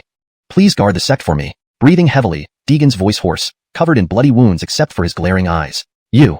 Alright, I understand." Seeing Deegan's determination, Chavi gave up persuading him. Although they hadn't spent much time together, he understood Deegan's stubborn nature. Once he made up his mind, nothing could change it. "Master, if my spirit power runs out, please guard my body." "You idiot. Understood, go all out." Zen shook his head helplessly but had to agree when his disciple asked. Nine swallowing heaven technique. Fourth form. Eternal lamentation. Deegan held the swallowing heaven flute to his lips, channeling his spirit power into the flute. Instantly, demonic sounds materialized into numerous skeletons spreading everywhere. "Ah, my head hurts. What is this? Help, so painful." Countless Changfeng sect disciples fell victim to the demonic sound, and within seconds, over 100 cultivators died from bleeding from all 7 orifices. Even Era couldn't bear it. Yet, the demonic sound continued even as Deegan's spirit power was nearly depleted, still forcefully driving it. Gradually, the flute music weakened and finally faded away, leaving no one standing beside Chavi. "It's over." Deegan struggled to open his heavy eyelids, surveying the ground covered with Changfeng sect corpses, including Era sprawled in a pool of blood. Finally, suddenly, a wave of exhaustion hit him. He blacked out and fainted on the spot. "Brother Shushu?" Chavi rushed over, supporting him. Why did you insist on doing this?" Chavi was puzzled, wondering why Deegan's resolve was so strong. If they had joined forces, he wouldn't have suffered such severe injuries. Hearing Chavi's cries, a figure flew out from the Piaotian sect. In a flash, it reached Chavi's side. Looking at Deegan lying lifelessly in Chavi's arms, tears welled up in her eyes. "Brother Shushu, why?" "Sister Aaliyah, please carry Brother Shushu inside." I'll patrol the area. It won't be peaceful in the coming days. Chavi indicated for Karis to carry Deegan inside, while he patrolled the surroundings and erected a spirit barrier. With his current strength, this barrier could withstand several 5th-tier semi-sages attacking simultaneously for quite a while. Chapter 253, fallen into a deep sleep. Having confirmed that everything was in order, Chavi returned to the Skybreaker sect with peace of mind. Unbeknownst to him, not far away on a mountain ridge, a pair of bloodshot eyes was fixated on this place. This Kenneth, really? In the main hall of the Limitless sect, Tobias Sanyu and Wujia's face turned dark upon receiving news of the complete annihilation of the Chongfeng sect. I knew it would end up like this. If only he had listened to my advice back then, how could he have met such a fate? Tobias Sanyu and Wujia sighed repeatedly, feeling extremely depressed. Master, after this battle, Deegan must be gravely injured. If we gather the other sects and strike now, perhaps. Tobias Chongfeng bowed slightly, revealing his thoughts entirely. After exhausting efforts by Kenneth, Deegan was undoubtedly heavily wounded. If they attack now, they could take advantage of his weakened state. Daryl Chongfeng speaks wisely. Upon hearing his suggestion, Tobias Sanyu and Wujia nodded vigorously. This was the perfect opportunity to launch an assault. If they missed it, who knew when another chance would come? Quickly inform the other sects to assemble at the foot of Skybreaker sect at midnight tonight. At that time, we will launch the final attack. We must ensure Deegan is exterminated. We cannot give him any chance to catch his breath. Flanking Tobias Yuan, Tobias Chongfeng bowed slightly. Yes, master. I will arrange it immediately. After Tobias Chongfeng left, Tobias Sanyu and Wujia, seated in his golden chair, revealed a glint of intense malice in his eyes. As long as Deegan lived, the lower 8 sects would never have a moment's peace. Instead of living in constant fear, it was better to press their advantage and annihilate him completely to prevent future trouble. Deegan, by the end of tonight, you will surely be dead. From then on, there will no longer be a Skybreaker sect. Ha ha ha ha ha ha ha. Tobias Sanyu and Wujia's boisterous laughter echoed outside the hall, resonating across the mountain peaks. Is this the sea of consciousness? Have I fallen into a deep sleep again? Deegan looked around at the familiar scene and couldn't help but speak out. You were indeed impulsive just now. Before Deegan could call out, Ander appeared before him. Master, this is my regret, one I wish to resolve personally. Ander wanted to say more but held it back. So be it. Since this is your decision, I won't interfere too much. But have you considered what will happen if the lower 8 sects cultivators attack while you're unconscious from your injuries? How will you handle it? Do you plan on relying on Chavi and the others for help? Hearing this, Deegan froze, his gaze blank. He wasn't stupid. He immediately understood Ander's implications. Master, do you mean the lower 8 sects will launch a full-scale attack tonight? Humph, not too slow after all. Deegan's expression tightened. Master, can you help me leave here? Ander gave him a side glance. What? Now you're asking for my help? Why didn't you think about this before? Deegan's breathing quickened. He knew if the lower 8 sects launched another offensive tonight, the outcome would be disastrous. It was already a stroke of luck that they managed to wipe out the Chongfeng sect today. If the remaining sects joined forces, not only would his life be at risk, but so would Chavi and the others. Master, please, help me this one time. Ander watched as Deegan knelt before him, shaking his head and sighing deeply. Alas, very well. This time, I will aid you. Deegan immediately thanked him by kowtowing. Ander pointed to the blood demon's body, still floating in his sea of consciousness. Remember this thing? Looking in the direction Ander pointed, Deegan felt bewildered but nodded slowly. Yes, it's the blood demon that tried to erode my body initially. As he spoke, a thought popped into Deegan's mind. Master, are you suggesting that? Ander stroked his beard and laughed. Clever boy, very clever. With your current state, your internal energy is extremely depleted and needs substantial replenishment to fill your dantian. In your current predicament, absorbing spirit stones from the outside is impossible. The only option now is the blood demon's shell, which can serve as a source of energy. However, Ander paused meaningfully, looking deeply into Deegan's eyes, hinting at something. Master, are you saying if I absorb the blood demon's body, I can recover my internal energy quickly? That's correct. Nodding lightly, Ander agreed that Deegan's reasoning was sound. But absorbing the blood demon wouldn't be easy. But, might the blood demon attempt to erode my consciousness while I absorb its essence? Deegan voiced his concerns, causing Ander to pause, then nod approvingly. Very astute. You're only partly right. While the blood demon is currently dormant, it hasn't been fully eradicated. Attempting to absorb its energy risks a counterattack. In severe cases, it might wake the blood demon, leading to the erosion of your consciousness once more. Deegan nodded. If this option wasn't viable, did that mean death awaited him? Before he could ponder further, Ander spoke again. However, the 9-in swallowing heaven technique you practice can suppress all demonic and monstrous entities. With the assistance of the swallowing heaven flute, the blood demon can't harm you. You can absorb as much energy from it as you need. I see. Thank you, master. Ander smiled with satisfaction, gesturing for Deegan to act swiftly. Any delay might render the effort futile. Deegan hesitated no longer. Chapter 254. Slay the devil, restore peace. Deegan slowly walked up to the blood demon, looking at the other himself before him. He could clearly see the rise and fall of the blood demon's chest, a clear sign that it was still alive. Don't hesitate, the blood demon might wake up at any moment. Hurry. Zen saw Deegan still in a daze and hurriedly reminded him. The latter nodded slightly, took a deep breath, summoned the swallowing heaven flute, and placed it gently to his lips. A series of demonic sounds emitted from the flute, completely enveloping the blood demon in front of him. Strands of energy were being peeled off from the blood demon's body by the demonic sound, slowly returning into Deegan's body. As time stretched on, the blood demon's expression became increasingly grim, and its originally almost motionless body started to twitch, as if disturbed by the demonic sound. Don't stop. The blood demon's consciousness is starting to awaken. Increase the speed of the demonic sound transmission. Not daring to be overconfident, Deegan immediately increased the frequency of his playing. Instantly, the cycle of the demonic sound sped up several times, and at the same time, the blood demon abruptly opened its eyes. Seeing Deegan before it, it let out an angry roar. Roar. Seeming to have sensed that the other was siphoning its life energy, the blood demon instantly turned uncontrollably violent. It struggled to stand and lashed out at Deegan, but unfortunately, it was surrounded by the demonic sound from the swallowing heaven flute, completely restraining its limbs, preventing it from getting anywhere near Deegan. Seeing that the blood demon couldn't break free for the moment, Deegan immediately accelerated the absorption speed. Roar. The blood demon cried out in pain, sensing its internal energy draining away unimaginably fast. It realized that if this continued, it would be entirely consumed by this human. By then, it would cease to exist from this world. The blood demon struggled fiercely, gathering all remaining strength within its body, attempting to break through Deegan's restraint. This isn't good, speed up you son. This blood demon is going berserk. Hearing this, Deegan furrowed his brows and stepped back 2 paces, pushing the 9 in swallowing heaven technique to its limits. Instantly, the demonic sound emanating from the flute darkened with a hint of black. Devour soul. A void-like large hand suddenly appeared above the blood demon's head, instantly sucking away a substantial amount of its life energy. The blood demon screamed in agony, compressing the limited life energy inside its body to the extreme, and the next second, a huge sonic boom erupted. Bang! It sent Deegan flying directly backward. Cough, cough. Damn it. With so little life energy left, how can it still be so powerful? A flicker of shock flashed across Deegan's eyes. The power of this blood demon far exceeded his imagination. No wonder it managed to deal with the Earth immortal Azrael back then. Even after absorbing most of its life energy, it remained incredibly resilient. Roar, roar.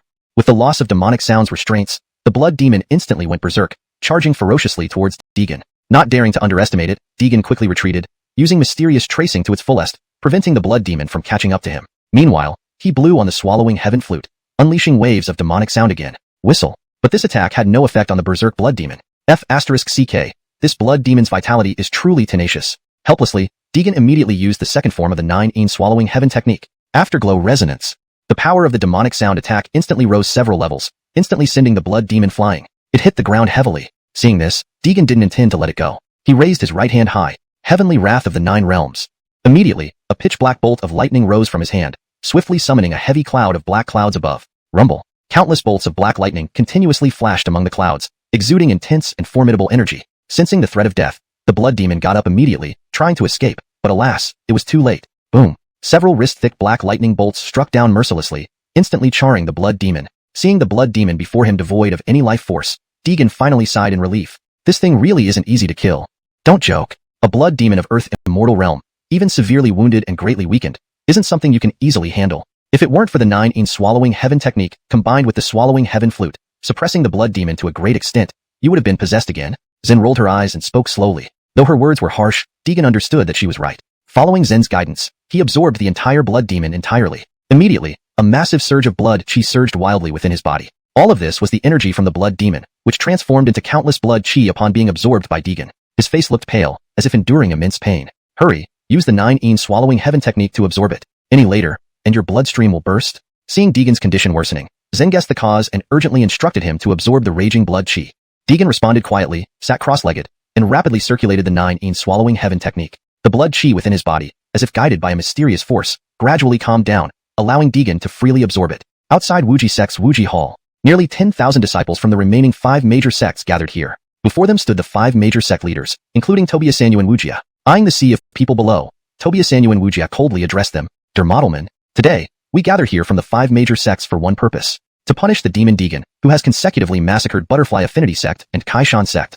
Now, even the disciples of Changfeng Sect have all fallen under his hands. For these 3 sects' tragic fates, I, Tobias Sanyu and Wujia, feel profound grief. So today, I hereby, as the Kylie of Wuji Sect, call for a united front. Let us join forces to slay this demon. After Tobias Sanyu and Wujia's speech, nearly 10,000 disciples outside the Wuji Hall grew agitated and passionate, raising their arms and shouting together. Slay the demon, restore peace. Slay the demon, restore peace. Slay the demon. Chapter 255. The United Armies of the 5 Sects. Tap, tap. The sound of hurried footsteps approached, and in the next second, Chavi barged into Deegan's room. He anxiously asked while looking at the still unconscious Deegan. Aaliyah sister, how is brother Shushu now? Karis shook her head slightly. She had not left this place since Deegan fell asleep, fearing that he might wake up alone. Alright, I see.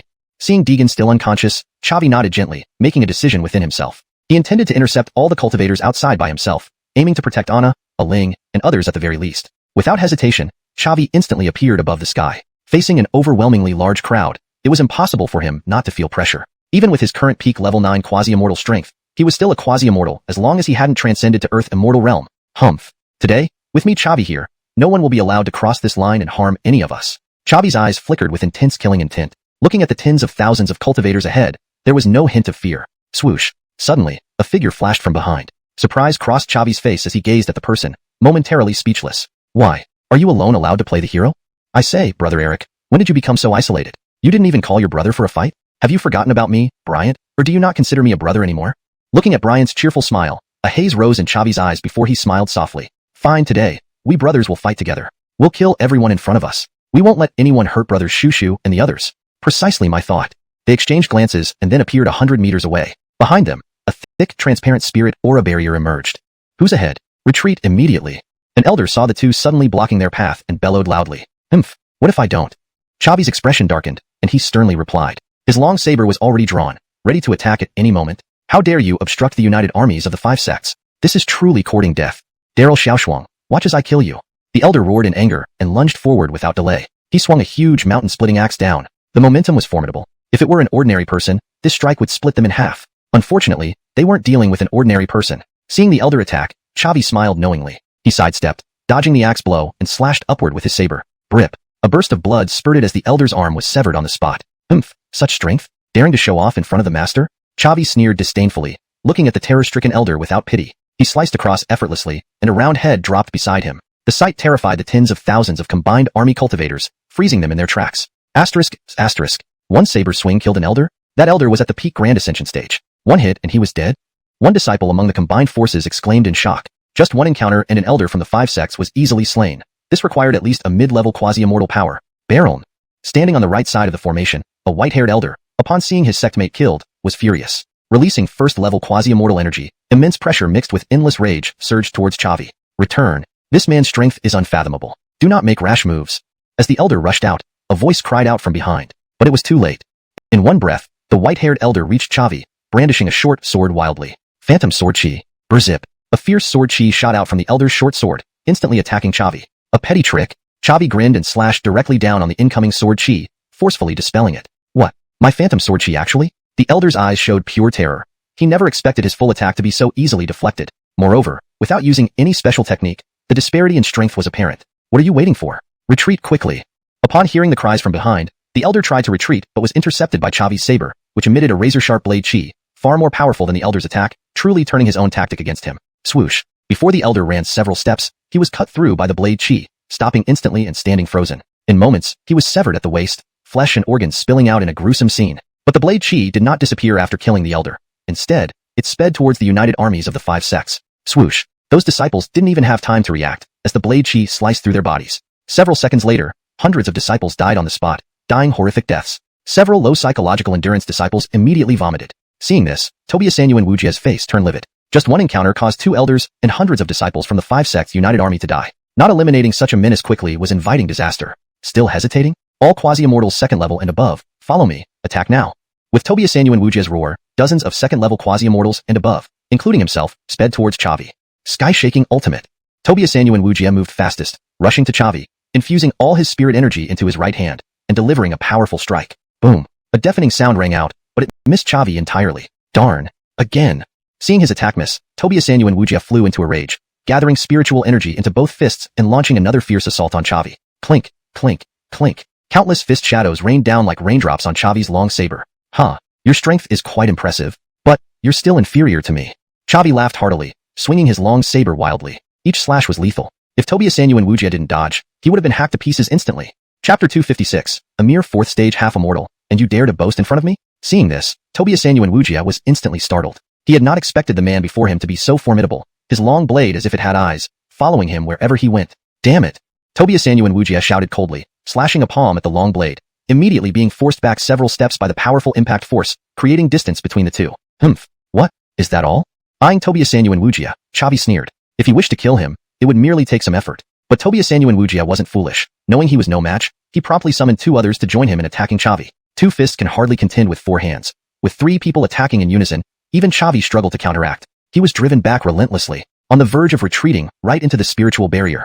As for the other side, Tad alone held off the rest, despite the strongest trio from the United Five Sects engaging Chavi. At present, there were nearly 22nd stage, half-immortal cultivators entangled with him. Tad was starting to falter now. Though his strength far surpassed theirs, the numbers gap was too great. Even though he could repel one with a single palm, whenever he tried to pursue, several arms would extend out, blocking his path. Unable to seriously wound any of them, his internal spirit energy was being rapidly consumed. If he didn't devise a plan soon, danger loomed. Die!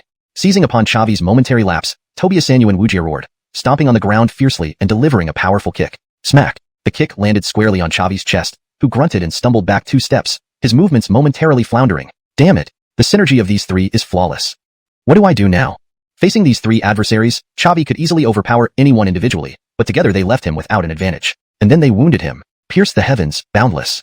Seeing Chavi at a disadvantage, Tobiasanyu and Wujia attacked further while pressing his advantage. A formidable pressure ensued, leaving Chavi stunned. Dermotting hit by this punch would cause more than just a slight injury. He needed to evade now. As he attempted to sidestep, the other 2 struck simultaneously, forming a triangle that trapped Chavi in the middle. Just when it seemed he would be struck by all 3 at once, a figure suddenly lunged out from behind him, sending the other 2 flying. As for Tobiasanyu and Wujia, he was grabbed by the neck and held firmly in a single hand. Shoo, brother? Chavi couldn't believe his eyes. Deegan had awakened, and from the aura emanating from him, it seemed he had advanced another stage. Dermot away. Deegan, ignoring Chavi, held Tobiasanyu and Wujia by the neck and advanced toward the United Five Sects forces. Those previously trying to subdue Tad also halted, turning their attention to Deegan. Tad promptly withdrew to Chavi's side. Darien, are you alright? Tad shook his head lightly. I'm fine. Did brother Shushu advance again? Looking towards Deegan, Tad realized his aura had become much more formidable. It must have been more than just a small advancement. Recall that Deegan had undergone the trials of 4 lightning tribulations, his blood energy and spirit energy content originally superior to most cultivators. Now, his aura suggested he had likely ascended through 2 minor stages, reaching 5th stage, half-immortal cultivation. With a swift movement, Deegan threw Tobiasanyu and Wujia into the crowd, many disciples dying on the spot from the impact. Tobiasanyu and Wujia was in no better shape, at least 3 ribs broken, now badly injured. Confronting those few more times might very well cost him his life. Surveying the thousands of 5 sect disciples before him, a murderous glint appeared in Deegan's eyes. He turned to look at Chavi and Tad behind him, speaking slowly. Brother Adolfo, Brother Han, you've worked hard. Leave the rest to me. Deegan gazed at everyone, a sinister smile curving his lips. You, all die today. Having absorbed Blood Demon's life energy, Deegan's current cultivation was 5th stage half-immortal, his physical blood energy increasing manifold. Himph! You demonic fiend, don't be so brazen. Today, the 5 major sects gather here. We shall erase you from existence.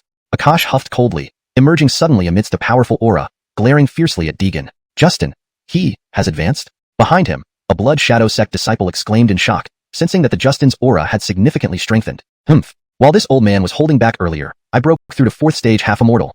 Akash roared, charging forward. Deegan's lips curled into a grin, eyeing Akash rushing at him, his gaze filled with a bloodthirsty excitement. Just a mere 4th stage half-immortal, daring to defy me in front of me? You're quite brave. Deegan held nothing back. His sole intention was to slay everyone before him. Spirit energy surged within him, unleashing the full power of a 5th stage half-immortal. Halfway through his charge, Akash froze in shock. What? You actually advanced to 5th stage half-immortal? Clearly, he thought Deegan remained at 3rd stage. Thus, upon breaking through himself, he launched the attack, only to find Deegan had also broken through. A surprise indeed. Yet the arrow was already on the string. Even if Akash wanted to retreat, it was too late. Deegan closed in swiftly. His right hand was enveloped in pitch-black lightning, emitting electric crackles, burning the air around him with a faint, burnt smell. Zap, zap, zap. In a flash, Deegan appeared right before him. Crap! Realizing escape was futile, Akash didn't dare hesitate, employing his strongest technique, Blood Shadow Technique, Blood Fury Unbound. Chapter 257, each with their own scheme. Instantly, countless blood energy forces surged from Akash's body. In an instant, the surroundings were dyed completely red. Haha, what if you're now at the 5th level of half-immortal? When my complete Blood Shadow art is fully activated, killing you will be as easy as squashing an ant. Unknown where his confidence stemmed from, Akash uttered such a presumptuous statement. This is the Blood Shadow art. The great Justin's Blood Shadow art. A disciple behind him exclaimed in shock. In their Blood Shadow sect, there had always been a legend that anyone who could master the Blood Shadow art would be able to control their internal blood and chi freely, using their own blood energy to create arbitrary attack methods. Not only that, if one's mastery was even greater, they could also utilize others' blood and chi. This is the Blood Shadow art? This Akash is truly remarkable. I didn't expect him to break through to the 4th level of half-immortal in such a short time, and even master the Blood Shadow art completely. Nalan Tobiaser stood watching the scene, her expression filled with astonishment. Although she was already at the 3rd level of half-immortal, she wouldn't dare to guarantee victory against Akash with his Blood Shadow art fully activated. Humph. It's just the Blood Shadow art. My Horatio clan's 5 animals heart method isn't weak either. Horatio seemed to sense Nalan Tobiaser's gaze on him, and suddenly appeared beside her, showing off. TCH. Boring. However, Nalan Tobiaser ignored him and walked away, turning aside. Hey. Horatio attempted to stop her, but seeing Nalan Tobiaser ignoring him, he could only huff to cover his embarrassment before looking back at the two people ahead. At this moment, Akasha's entire body was covered in blood energy, the stench carried by the wind. Looking at the old man in front of her, Deegan's eyes flickered with disdain. Forget the blood shadow art. Even if it were the blood demon in his prime, she was unafraid. Let's give it a try then. Deegan smiled sinisterly, her figure flashing. The next second, she appeared right behind him, aiming a punch at the back of his head. Smack. What? Just as her fist was about to strike, it was blocked by a sudden surge of blood energy. Just as Deegan was startled, the blood energy transformed into countless tentacles, nearly entangling her if not for her quick reflexes. Interesting. Blood energy turned into a physical form. No wonder he dares to be so arrogant. Deegan understood why he was being so cocky. Being able to materialize internal blood energy into offensive or defensive means indeed showed some substance, but just some. 9. Swallow Heaven Art.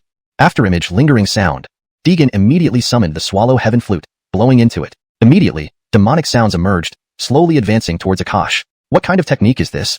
When Akash saw Deegan pull out a pitch-black flute, he couldn't help but pause, but quickly realized that countless black spiritual energies appeared before him, relentlessly approaching him. It must be Deegan's move. Coldly, Akash shouted, "Humph! Petty tricks. Watch how your great ancestor handles you." He instantly maximized his internal blood and chi force, causing the surrounding blood energy to expand even more intensely. The continuously surging blood waves collided with the demonic sounds. Instantly, layers of airwaves rushed out in all directions. The nearby cultivators from the 5 sects were pushed back several steps by these airwaves, some sustaining minor injuries. Just the clash of techniques produces such powerful waves. If we were in the center, we'd likely be shattered to pieces. A cultivator from the 5 sects remarked, staring at the fighting duo with shocked eyes. Yes, this is the battle between half-immortal experts. Another disciple watched the two fighters, mouth agape, yearning for strength. If he could be as strong as them, it would be wonderful. Akash can only temporarily suppress this devil. If we want to completely eliminate it, looks like I have to take action. Watching the evenly matched fight from afar, Tobias Sanyu and Wujia thought to himself. Then, he slowly retreated a few steps, disappearing from everyone's sight. On the other side, Dwight from the Blissful Tao led his disciples to the very rear of the 5 sects formation. Though part of the joint operation of the 5 sects, each harbored ulterior motives. Especially Dwight, who watched the front line closely, ready to act once Deegan showed any sign of disadvantage. He planned to lead his people in overpowering the remaining 4 sects disciples and seize their resources. If Deegan gained the upper hand, he would sue for peace and preserve lives and wealth. Justin Taoist, should we not take action yet? Beside him, a disciple asked. Dwight gave him a stern look, making the disciple shrink back, stepping away nervously. After a long while, he finally said calmly, "No rush, let them fight a bit more." The mantis catches the cicada, the oriole waits behind. His eyes flashed with a cold smile. On the other side, as Akash battled Deegan, Nalan Tobiaser quietly moved her sect's forces to one side, creating a noticeable gap from the other 2 sects. "Leader, what are you doing?" Zayli noticed something amiss and questioned. "Silence." Nalan Tobiaser's sharp reprimand made the other afraid to speak further. Only after her sect's disciples quietly withdrew under the cover of night did Nalan Tobiaser's expression slightly soften. "Warner, lead 100 disciples to guard towards the Chonglu Dao direction. Don't get too close. Maintain distance, understood?" Realizing what was happening, Zayli responded softly. "Yes, master."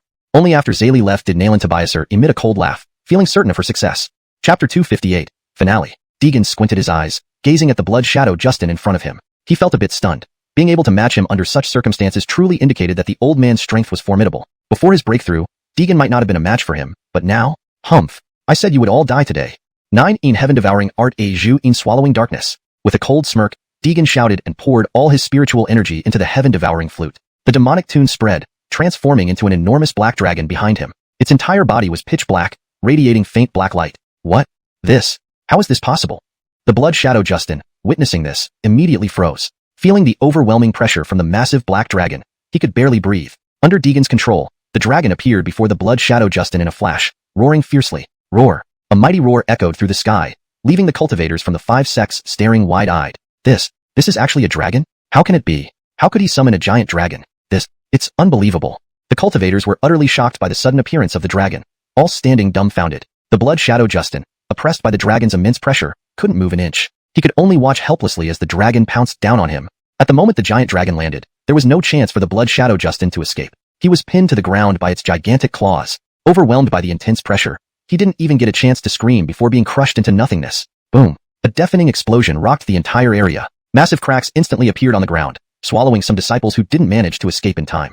Almost instantly, what started as a nearly 10,000 strong force was reduced to just 2,000 or 3,000. This was due to the extreme bliss sect and the heartless sect moving their disciples away from the center beforehand. Otherwise, casualties would have doubled. Brother Shushu, when did he become so powerful? Chavi and another companion also stood speechless. With this one move, Deegan had obliterated more than half of the enemy forces. Although most of them were just high-ranking cultivators or weaker, the sheer number was staggering. If they were to do this, it would be impossible to wipe out so many cultivators in one move, even with their strongest attacks. I said, "You will all die today." Deegan chuckled coldly, not holding back, and directed the dragon towards the scattered disciples of the 5 sects. The giant dragon rampaged mercilessly through the crowd, countless cultivators dying under its claws. In a matter of moments, carnage reigned as bodies and limbs littered the ground. Has he gone mad? Damn it, he's giving us no way out. Zayli, seeing the horrific scene, felt despair creeping into her heart. Looking at her master nearby, she was at a loss. Quick, don't just stand there. Run. Nail and Tobiasaner yelled urgently, leading a group of sect disciples away. Wanna run? We can't stay here.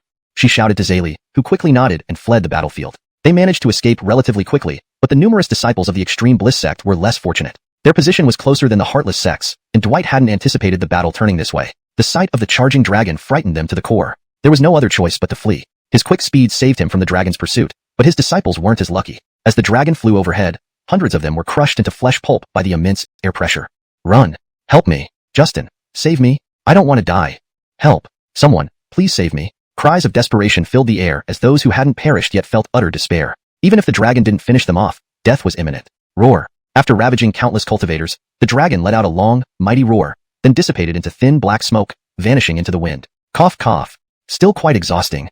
Deegan staggered slightly, nearly falling over. Forming the dragon had consumed much of his spiritual energy. If he persisted longer, he risked depleting all of it. Suddenly, while adjusting his breath to replenish his energy, a sound sliced through the air from behind. Instinctively, Deegan ducked as a sword whizzed past his head. Seeing the faint cold glow from the blade, Deegan focused on the attacker. Tobias and Wuji? You're still alive? It was indeed Tobias and Wuji. During the chaos caused by the dragon, he had stealthily circled around to Deegan's rear, planning to kill him with a surprise attack. But he was detected. Humph. Deegan, I must admit, you have impressive skills. Today, the united forces of the 5 great sects gathered here, but failed to harm you in any way. Tobias and Wuji observed calmly, resting his sword behind his back. Humph. From the moment you suppressed the heaven-breaking sect, your fate was sealed. Deegan sneered, quietly extracting several mid-grade spirit stones from his storage to absorb their energy. While this replenishment was minimal compared to his losses, something was better than nothing. Ha ha ha. Do you think I would show up without preparation? Tobias and Wuji laughed, and clapped his hands lightly. 4 shadowy figures suddenly emerged behind him. This? Deegan's eyes widened upon recognizing the 4 shadows. Is it spirit binding and dermaternal summoning? This edit ensures the term is translated into English, maintaining fluency and conveying the meaning accurately. The term, spirit binding and dermaternal summoning, is used to represent the fictional martial art or technique described, ensuring consistency in terminology and style. Where did this guy learn such a technique? At this point, Zen, who had been dormant within Deegan, spoke up. Clearly, he recognized these shadows. Juling Xinjiang? Master, what is it? Deegan asked, cautiously watching the shadows. A long-lost cultivation technique that turns deceased cultivators into puppets. From the 4 puppets behind him, their strength is at least 7th rank, demi-immortal. If there was only 1, maybe manageable, but 4, disciple, you may not be a match. Hearing Zen's words, Deegan couldn't help but feel a jolt of shock. So potent. Tobias and Wuji had hidden his cards deeply. He deliberately waited until the 5 sects suffered heavy losses before revealing himself. He must have been waiting for this day for a long time. Attack him. Kill him. At Tobias and Wuji's command, the 4 shadows surged toward Deegan without hesitation. Swoosh. A pitch-black short blade sliced through the air. If Deegan hadn't dodged fast enough, it would have severed his neck. Too fast. Deegan's eyes narrowed as he watched the 4 black shadows flashing towards him incessantly. For a moment, he felt helpless, as if an intangible killing intent had locked onto him. Damn it. Could it be? I'll die here today? No. Impossible. There's still a chance. A flicker of despair briefly crossed Deegan's eyes, but was quickly replaced by clarity. His expression turned grim. He knew that if he gave up now, all hope would be lost. Therefore, Deegan decided to take a desperate risk. 9. In heaven-devouring art, spirit burst ashes. He drained all his spiritual energy, retrieving the heaven-devouring flute and placing it to his lips, then blew furiously. Who? Whoa. Immediately, demonic sounds spread out, enveloping everything with immense pressure, sealing off the entire space. God damn it. You're crazy. With your current strength, using the 5th form will kill you. Zen saw what Deegan was doing and immediately started cursing furiously. But Deegan had made up his mind. Tobias and Wuji must die, even if it meant dying together. Whoosh. Ignoring Zen's protests, he accelerated the flute's melody instead. Roar. The 4 black shadows were instantly immobilized by the demonic sound. Tobias and Wuji began to panic when he saw his technique being restrained. He took hesitant steps backward. Destroy. With a roar, Deegan unleashed a powerful force, burning the spirits into ashes in an instant. Cough cough. Deegan was also nearing his limit. Using the 5th form had drained the little remaining spiritual energy he had, turning the demonic sounds into black flames that incinerated the 4 black shadows. His body swayed on the verge of collapse, nearly falling over as his spiritual energy was almost completely depleted. Deegan, you can't fall yet. Watching Tobias and Wuji fleeing into the distance, Deegan once again raised the heaven-devouring flute and slowly blew. Who? Demonic sound waves shot toward Tobias and Wuji. Swish. A piercing sound approached, freezing Tobias and Wuji. He slowly reached for his neck and found a gash, spurting blood. I don't want to die. Struggling to speak, Tobias Nwuji finally collapsed, his pupils dilating, his life fading away. Cough, cough. My fellow disciples, the great vengeance is avenged. Shoo, did I keep my word? In that moment, Deegan saw Augustin Wang and his fellow disciples' faces. They seemed to say thank you. Thud. Deegan slowly fell down, and the two people behind him rushed over. Brother Shushu? Brother Shushu? Chavi called out repeatedly, but Deegan didn't respond, weakly reaching up before his hand fell limp. In his dream, Deegan wandered aimlessly in an endless void. He could only see a ray of light ahead. Is that the exit? As he approached, faint voices became audible. Heart rate too low. Hurry, get the defibrillator. It's not working. He's still breathing. He's still breathing. Beep. An alarm sounded, freezing everyone in place. The young man on the operating table seemed hopeless. Dr. Chun sighed. We've done our best. Go tell the family, injuries too severe to save. A nurse nodded and walked out to the waiting area. Nurse, how's Chowsy? Did you save him? Outside the operating room, a middle-aged couple anxiously grabbed the nurse. The nurse shook her head. I'm sorry. We tried our best. Their faces fell, despair creeping into their hearts. Cover him? The chief surgeon sighed. It wasn't the first time, but he still felt disappointed. Deegan paused as the light faded away. It was just visible. Why is it gone now? A voice echoed in his ear. Disciple, this is my final gift to you. Master? Master! Deegan shouted, searching desperately in the void for Zen. Suddenly, a strong suction wrapped around him. Next, he felt intense pain and a sharp smell. Where am I? Seeing familiar medical equipment, confusion flashed through Deegan's mind. A nurse preparing to cover him suddenly screamed when she saw his eyes open. Doctor, he's awake. End of story.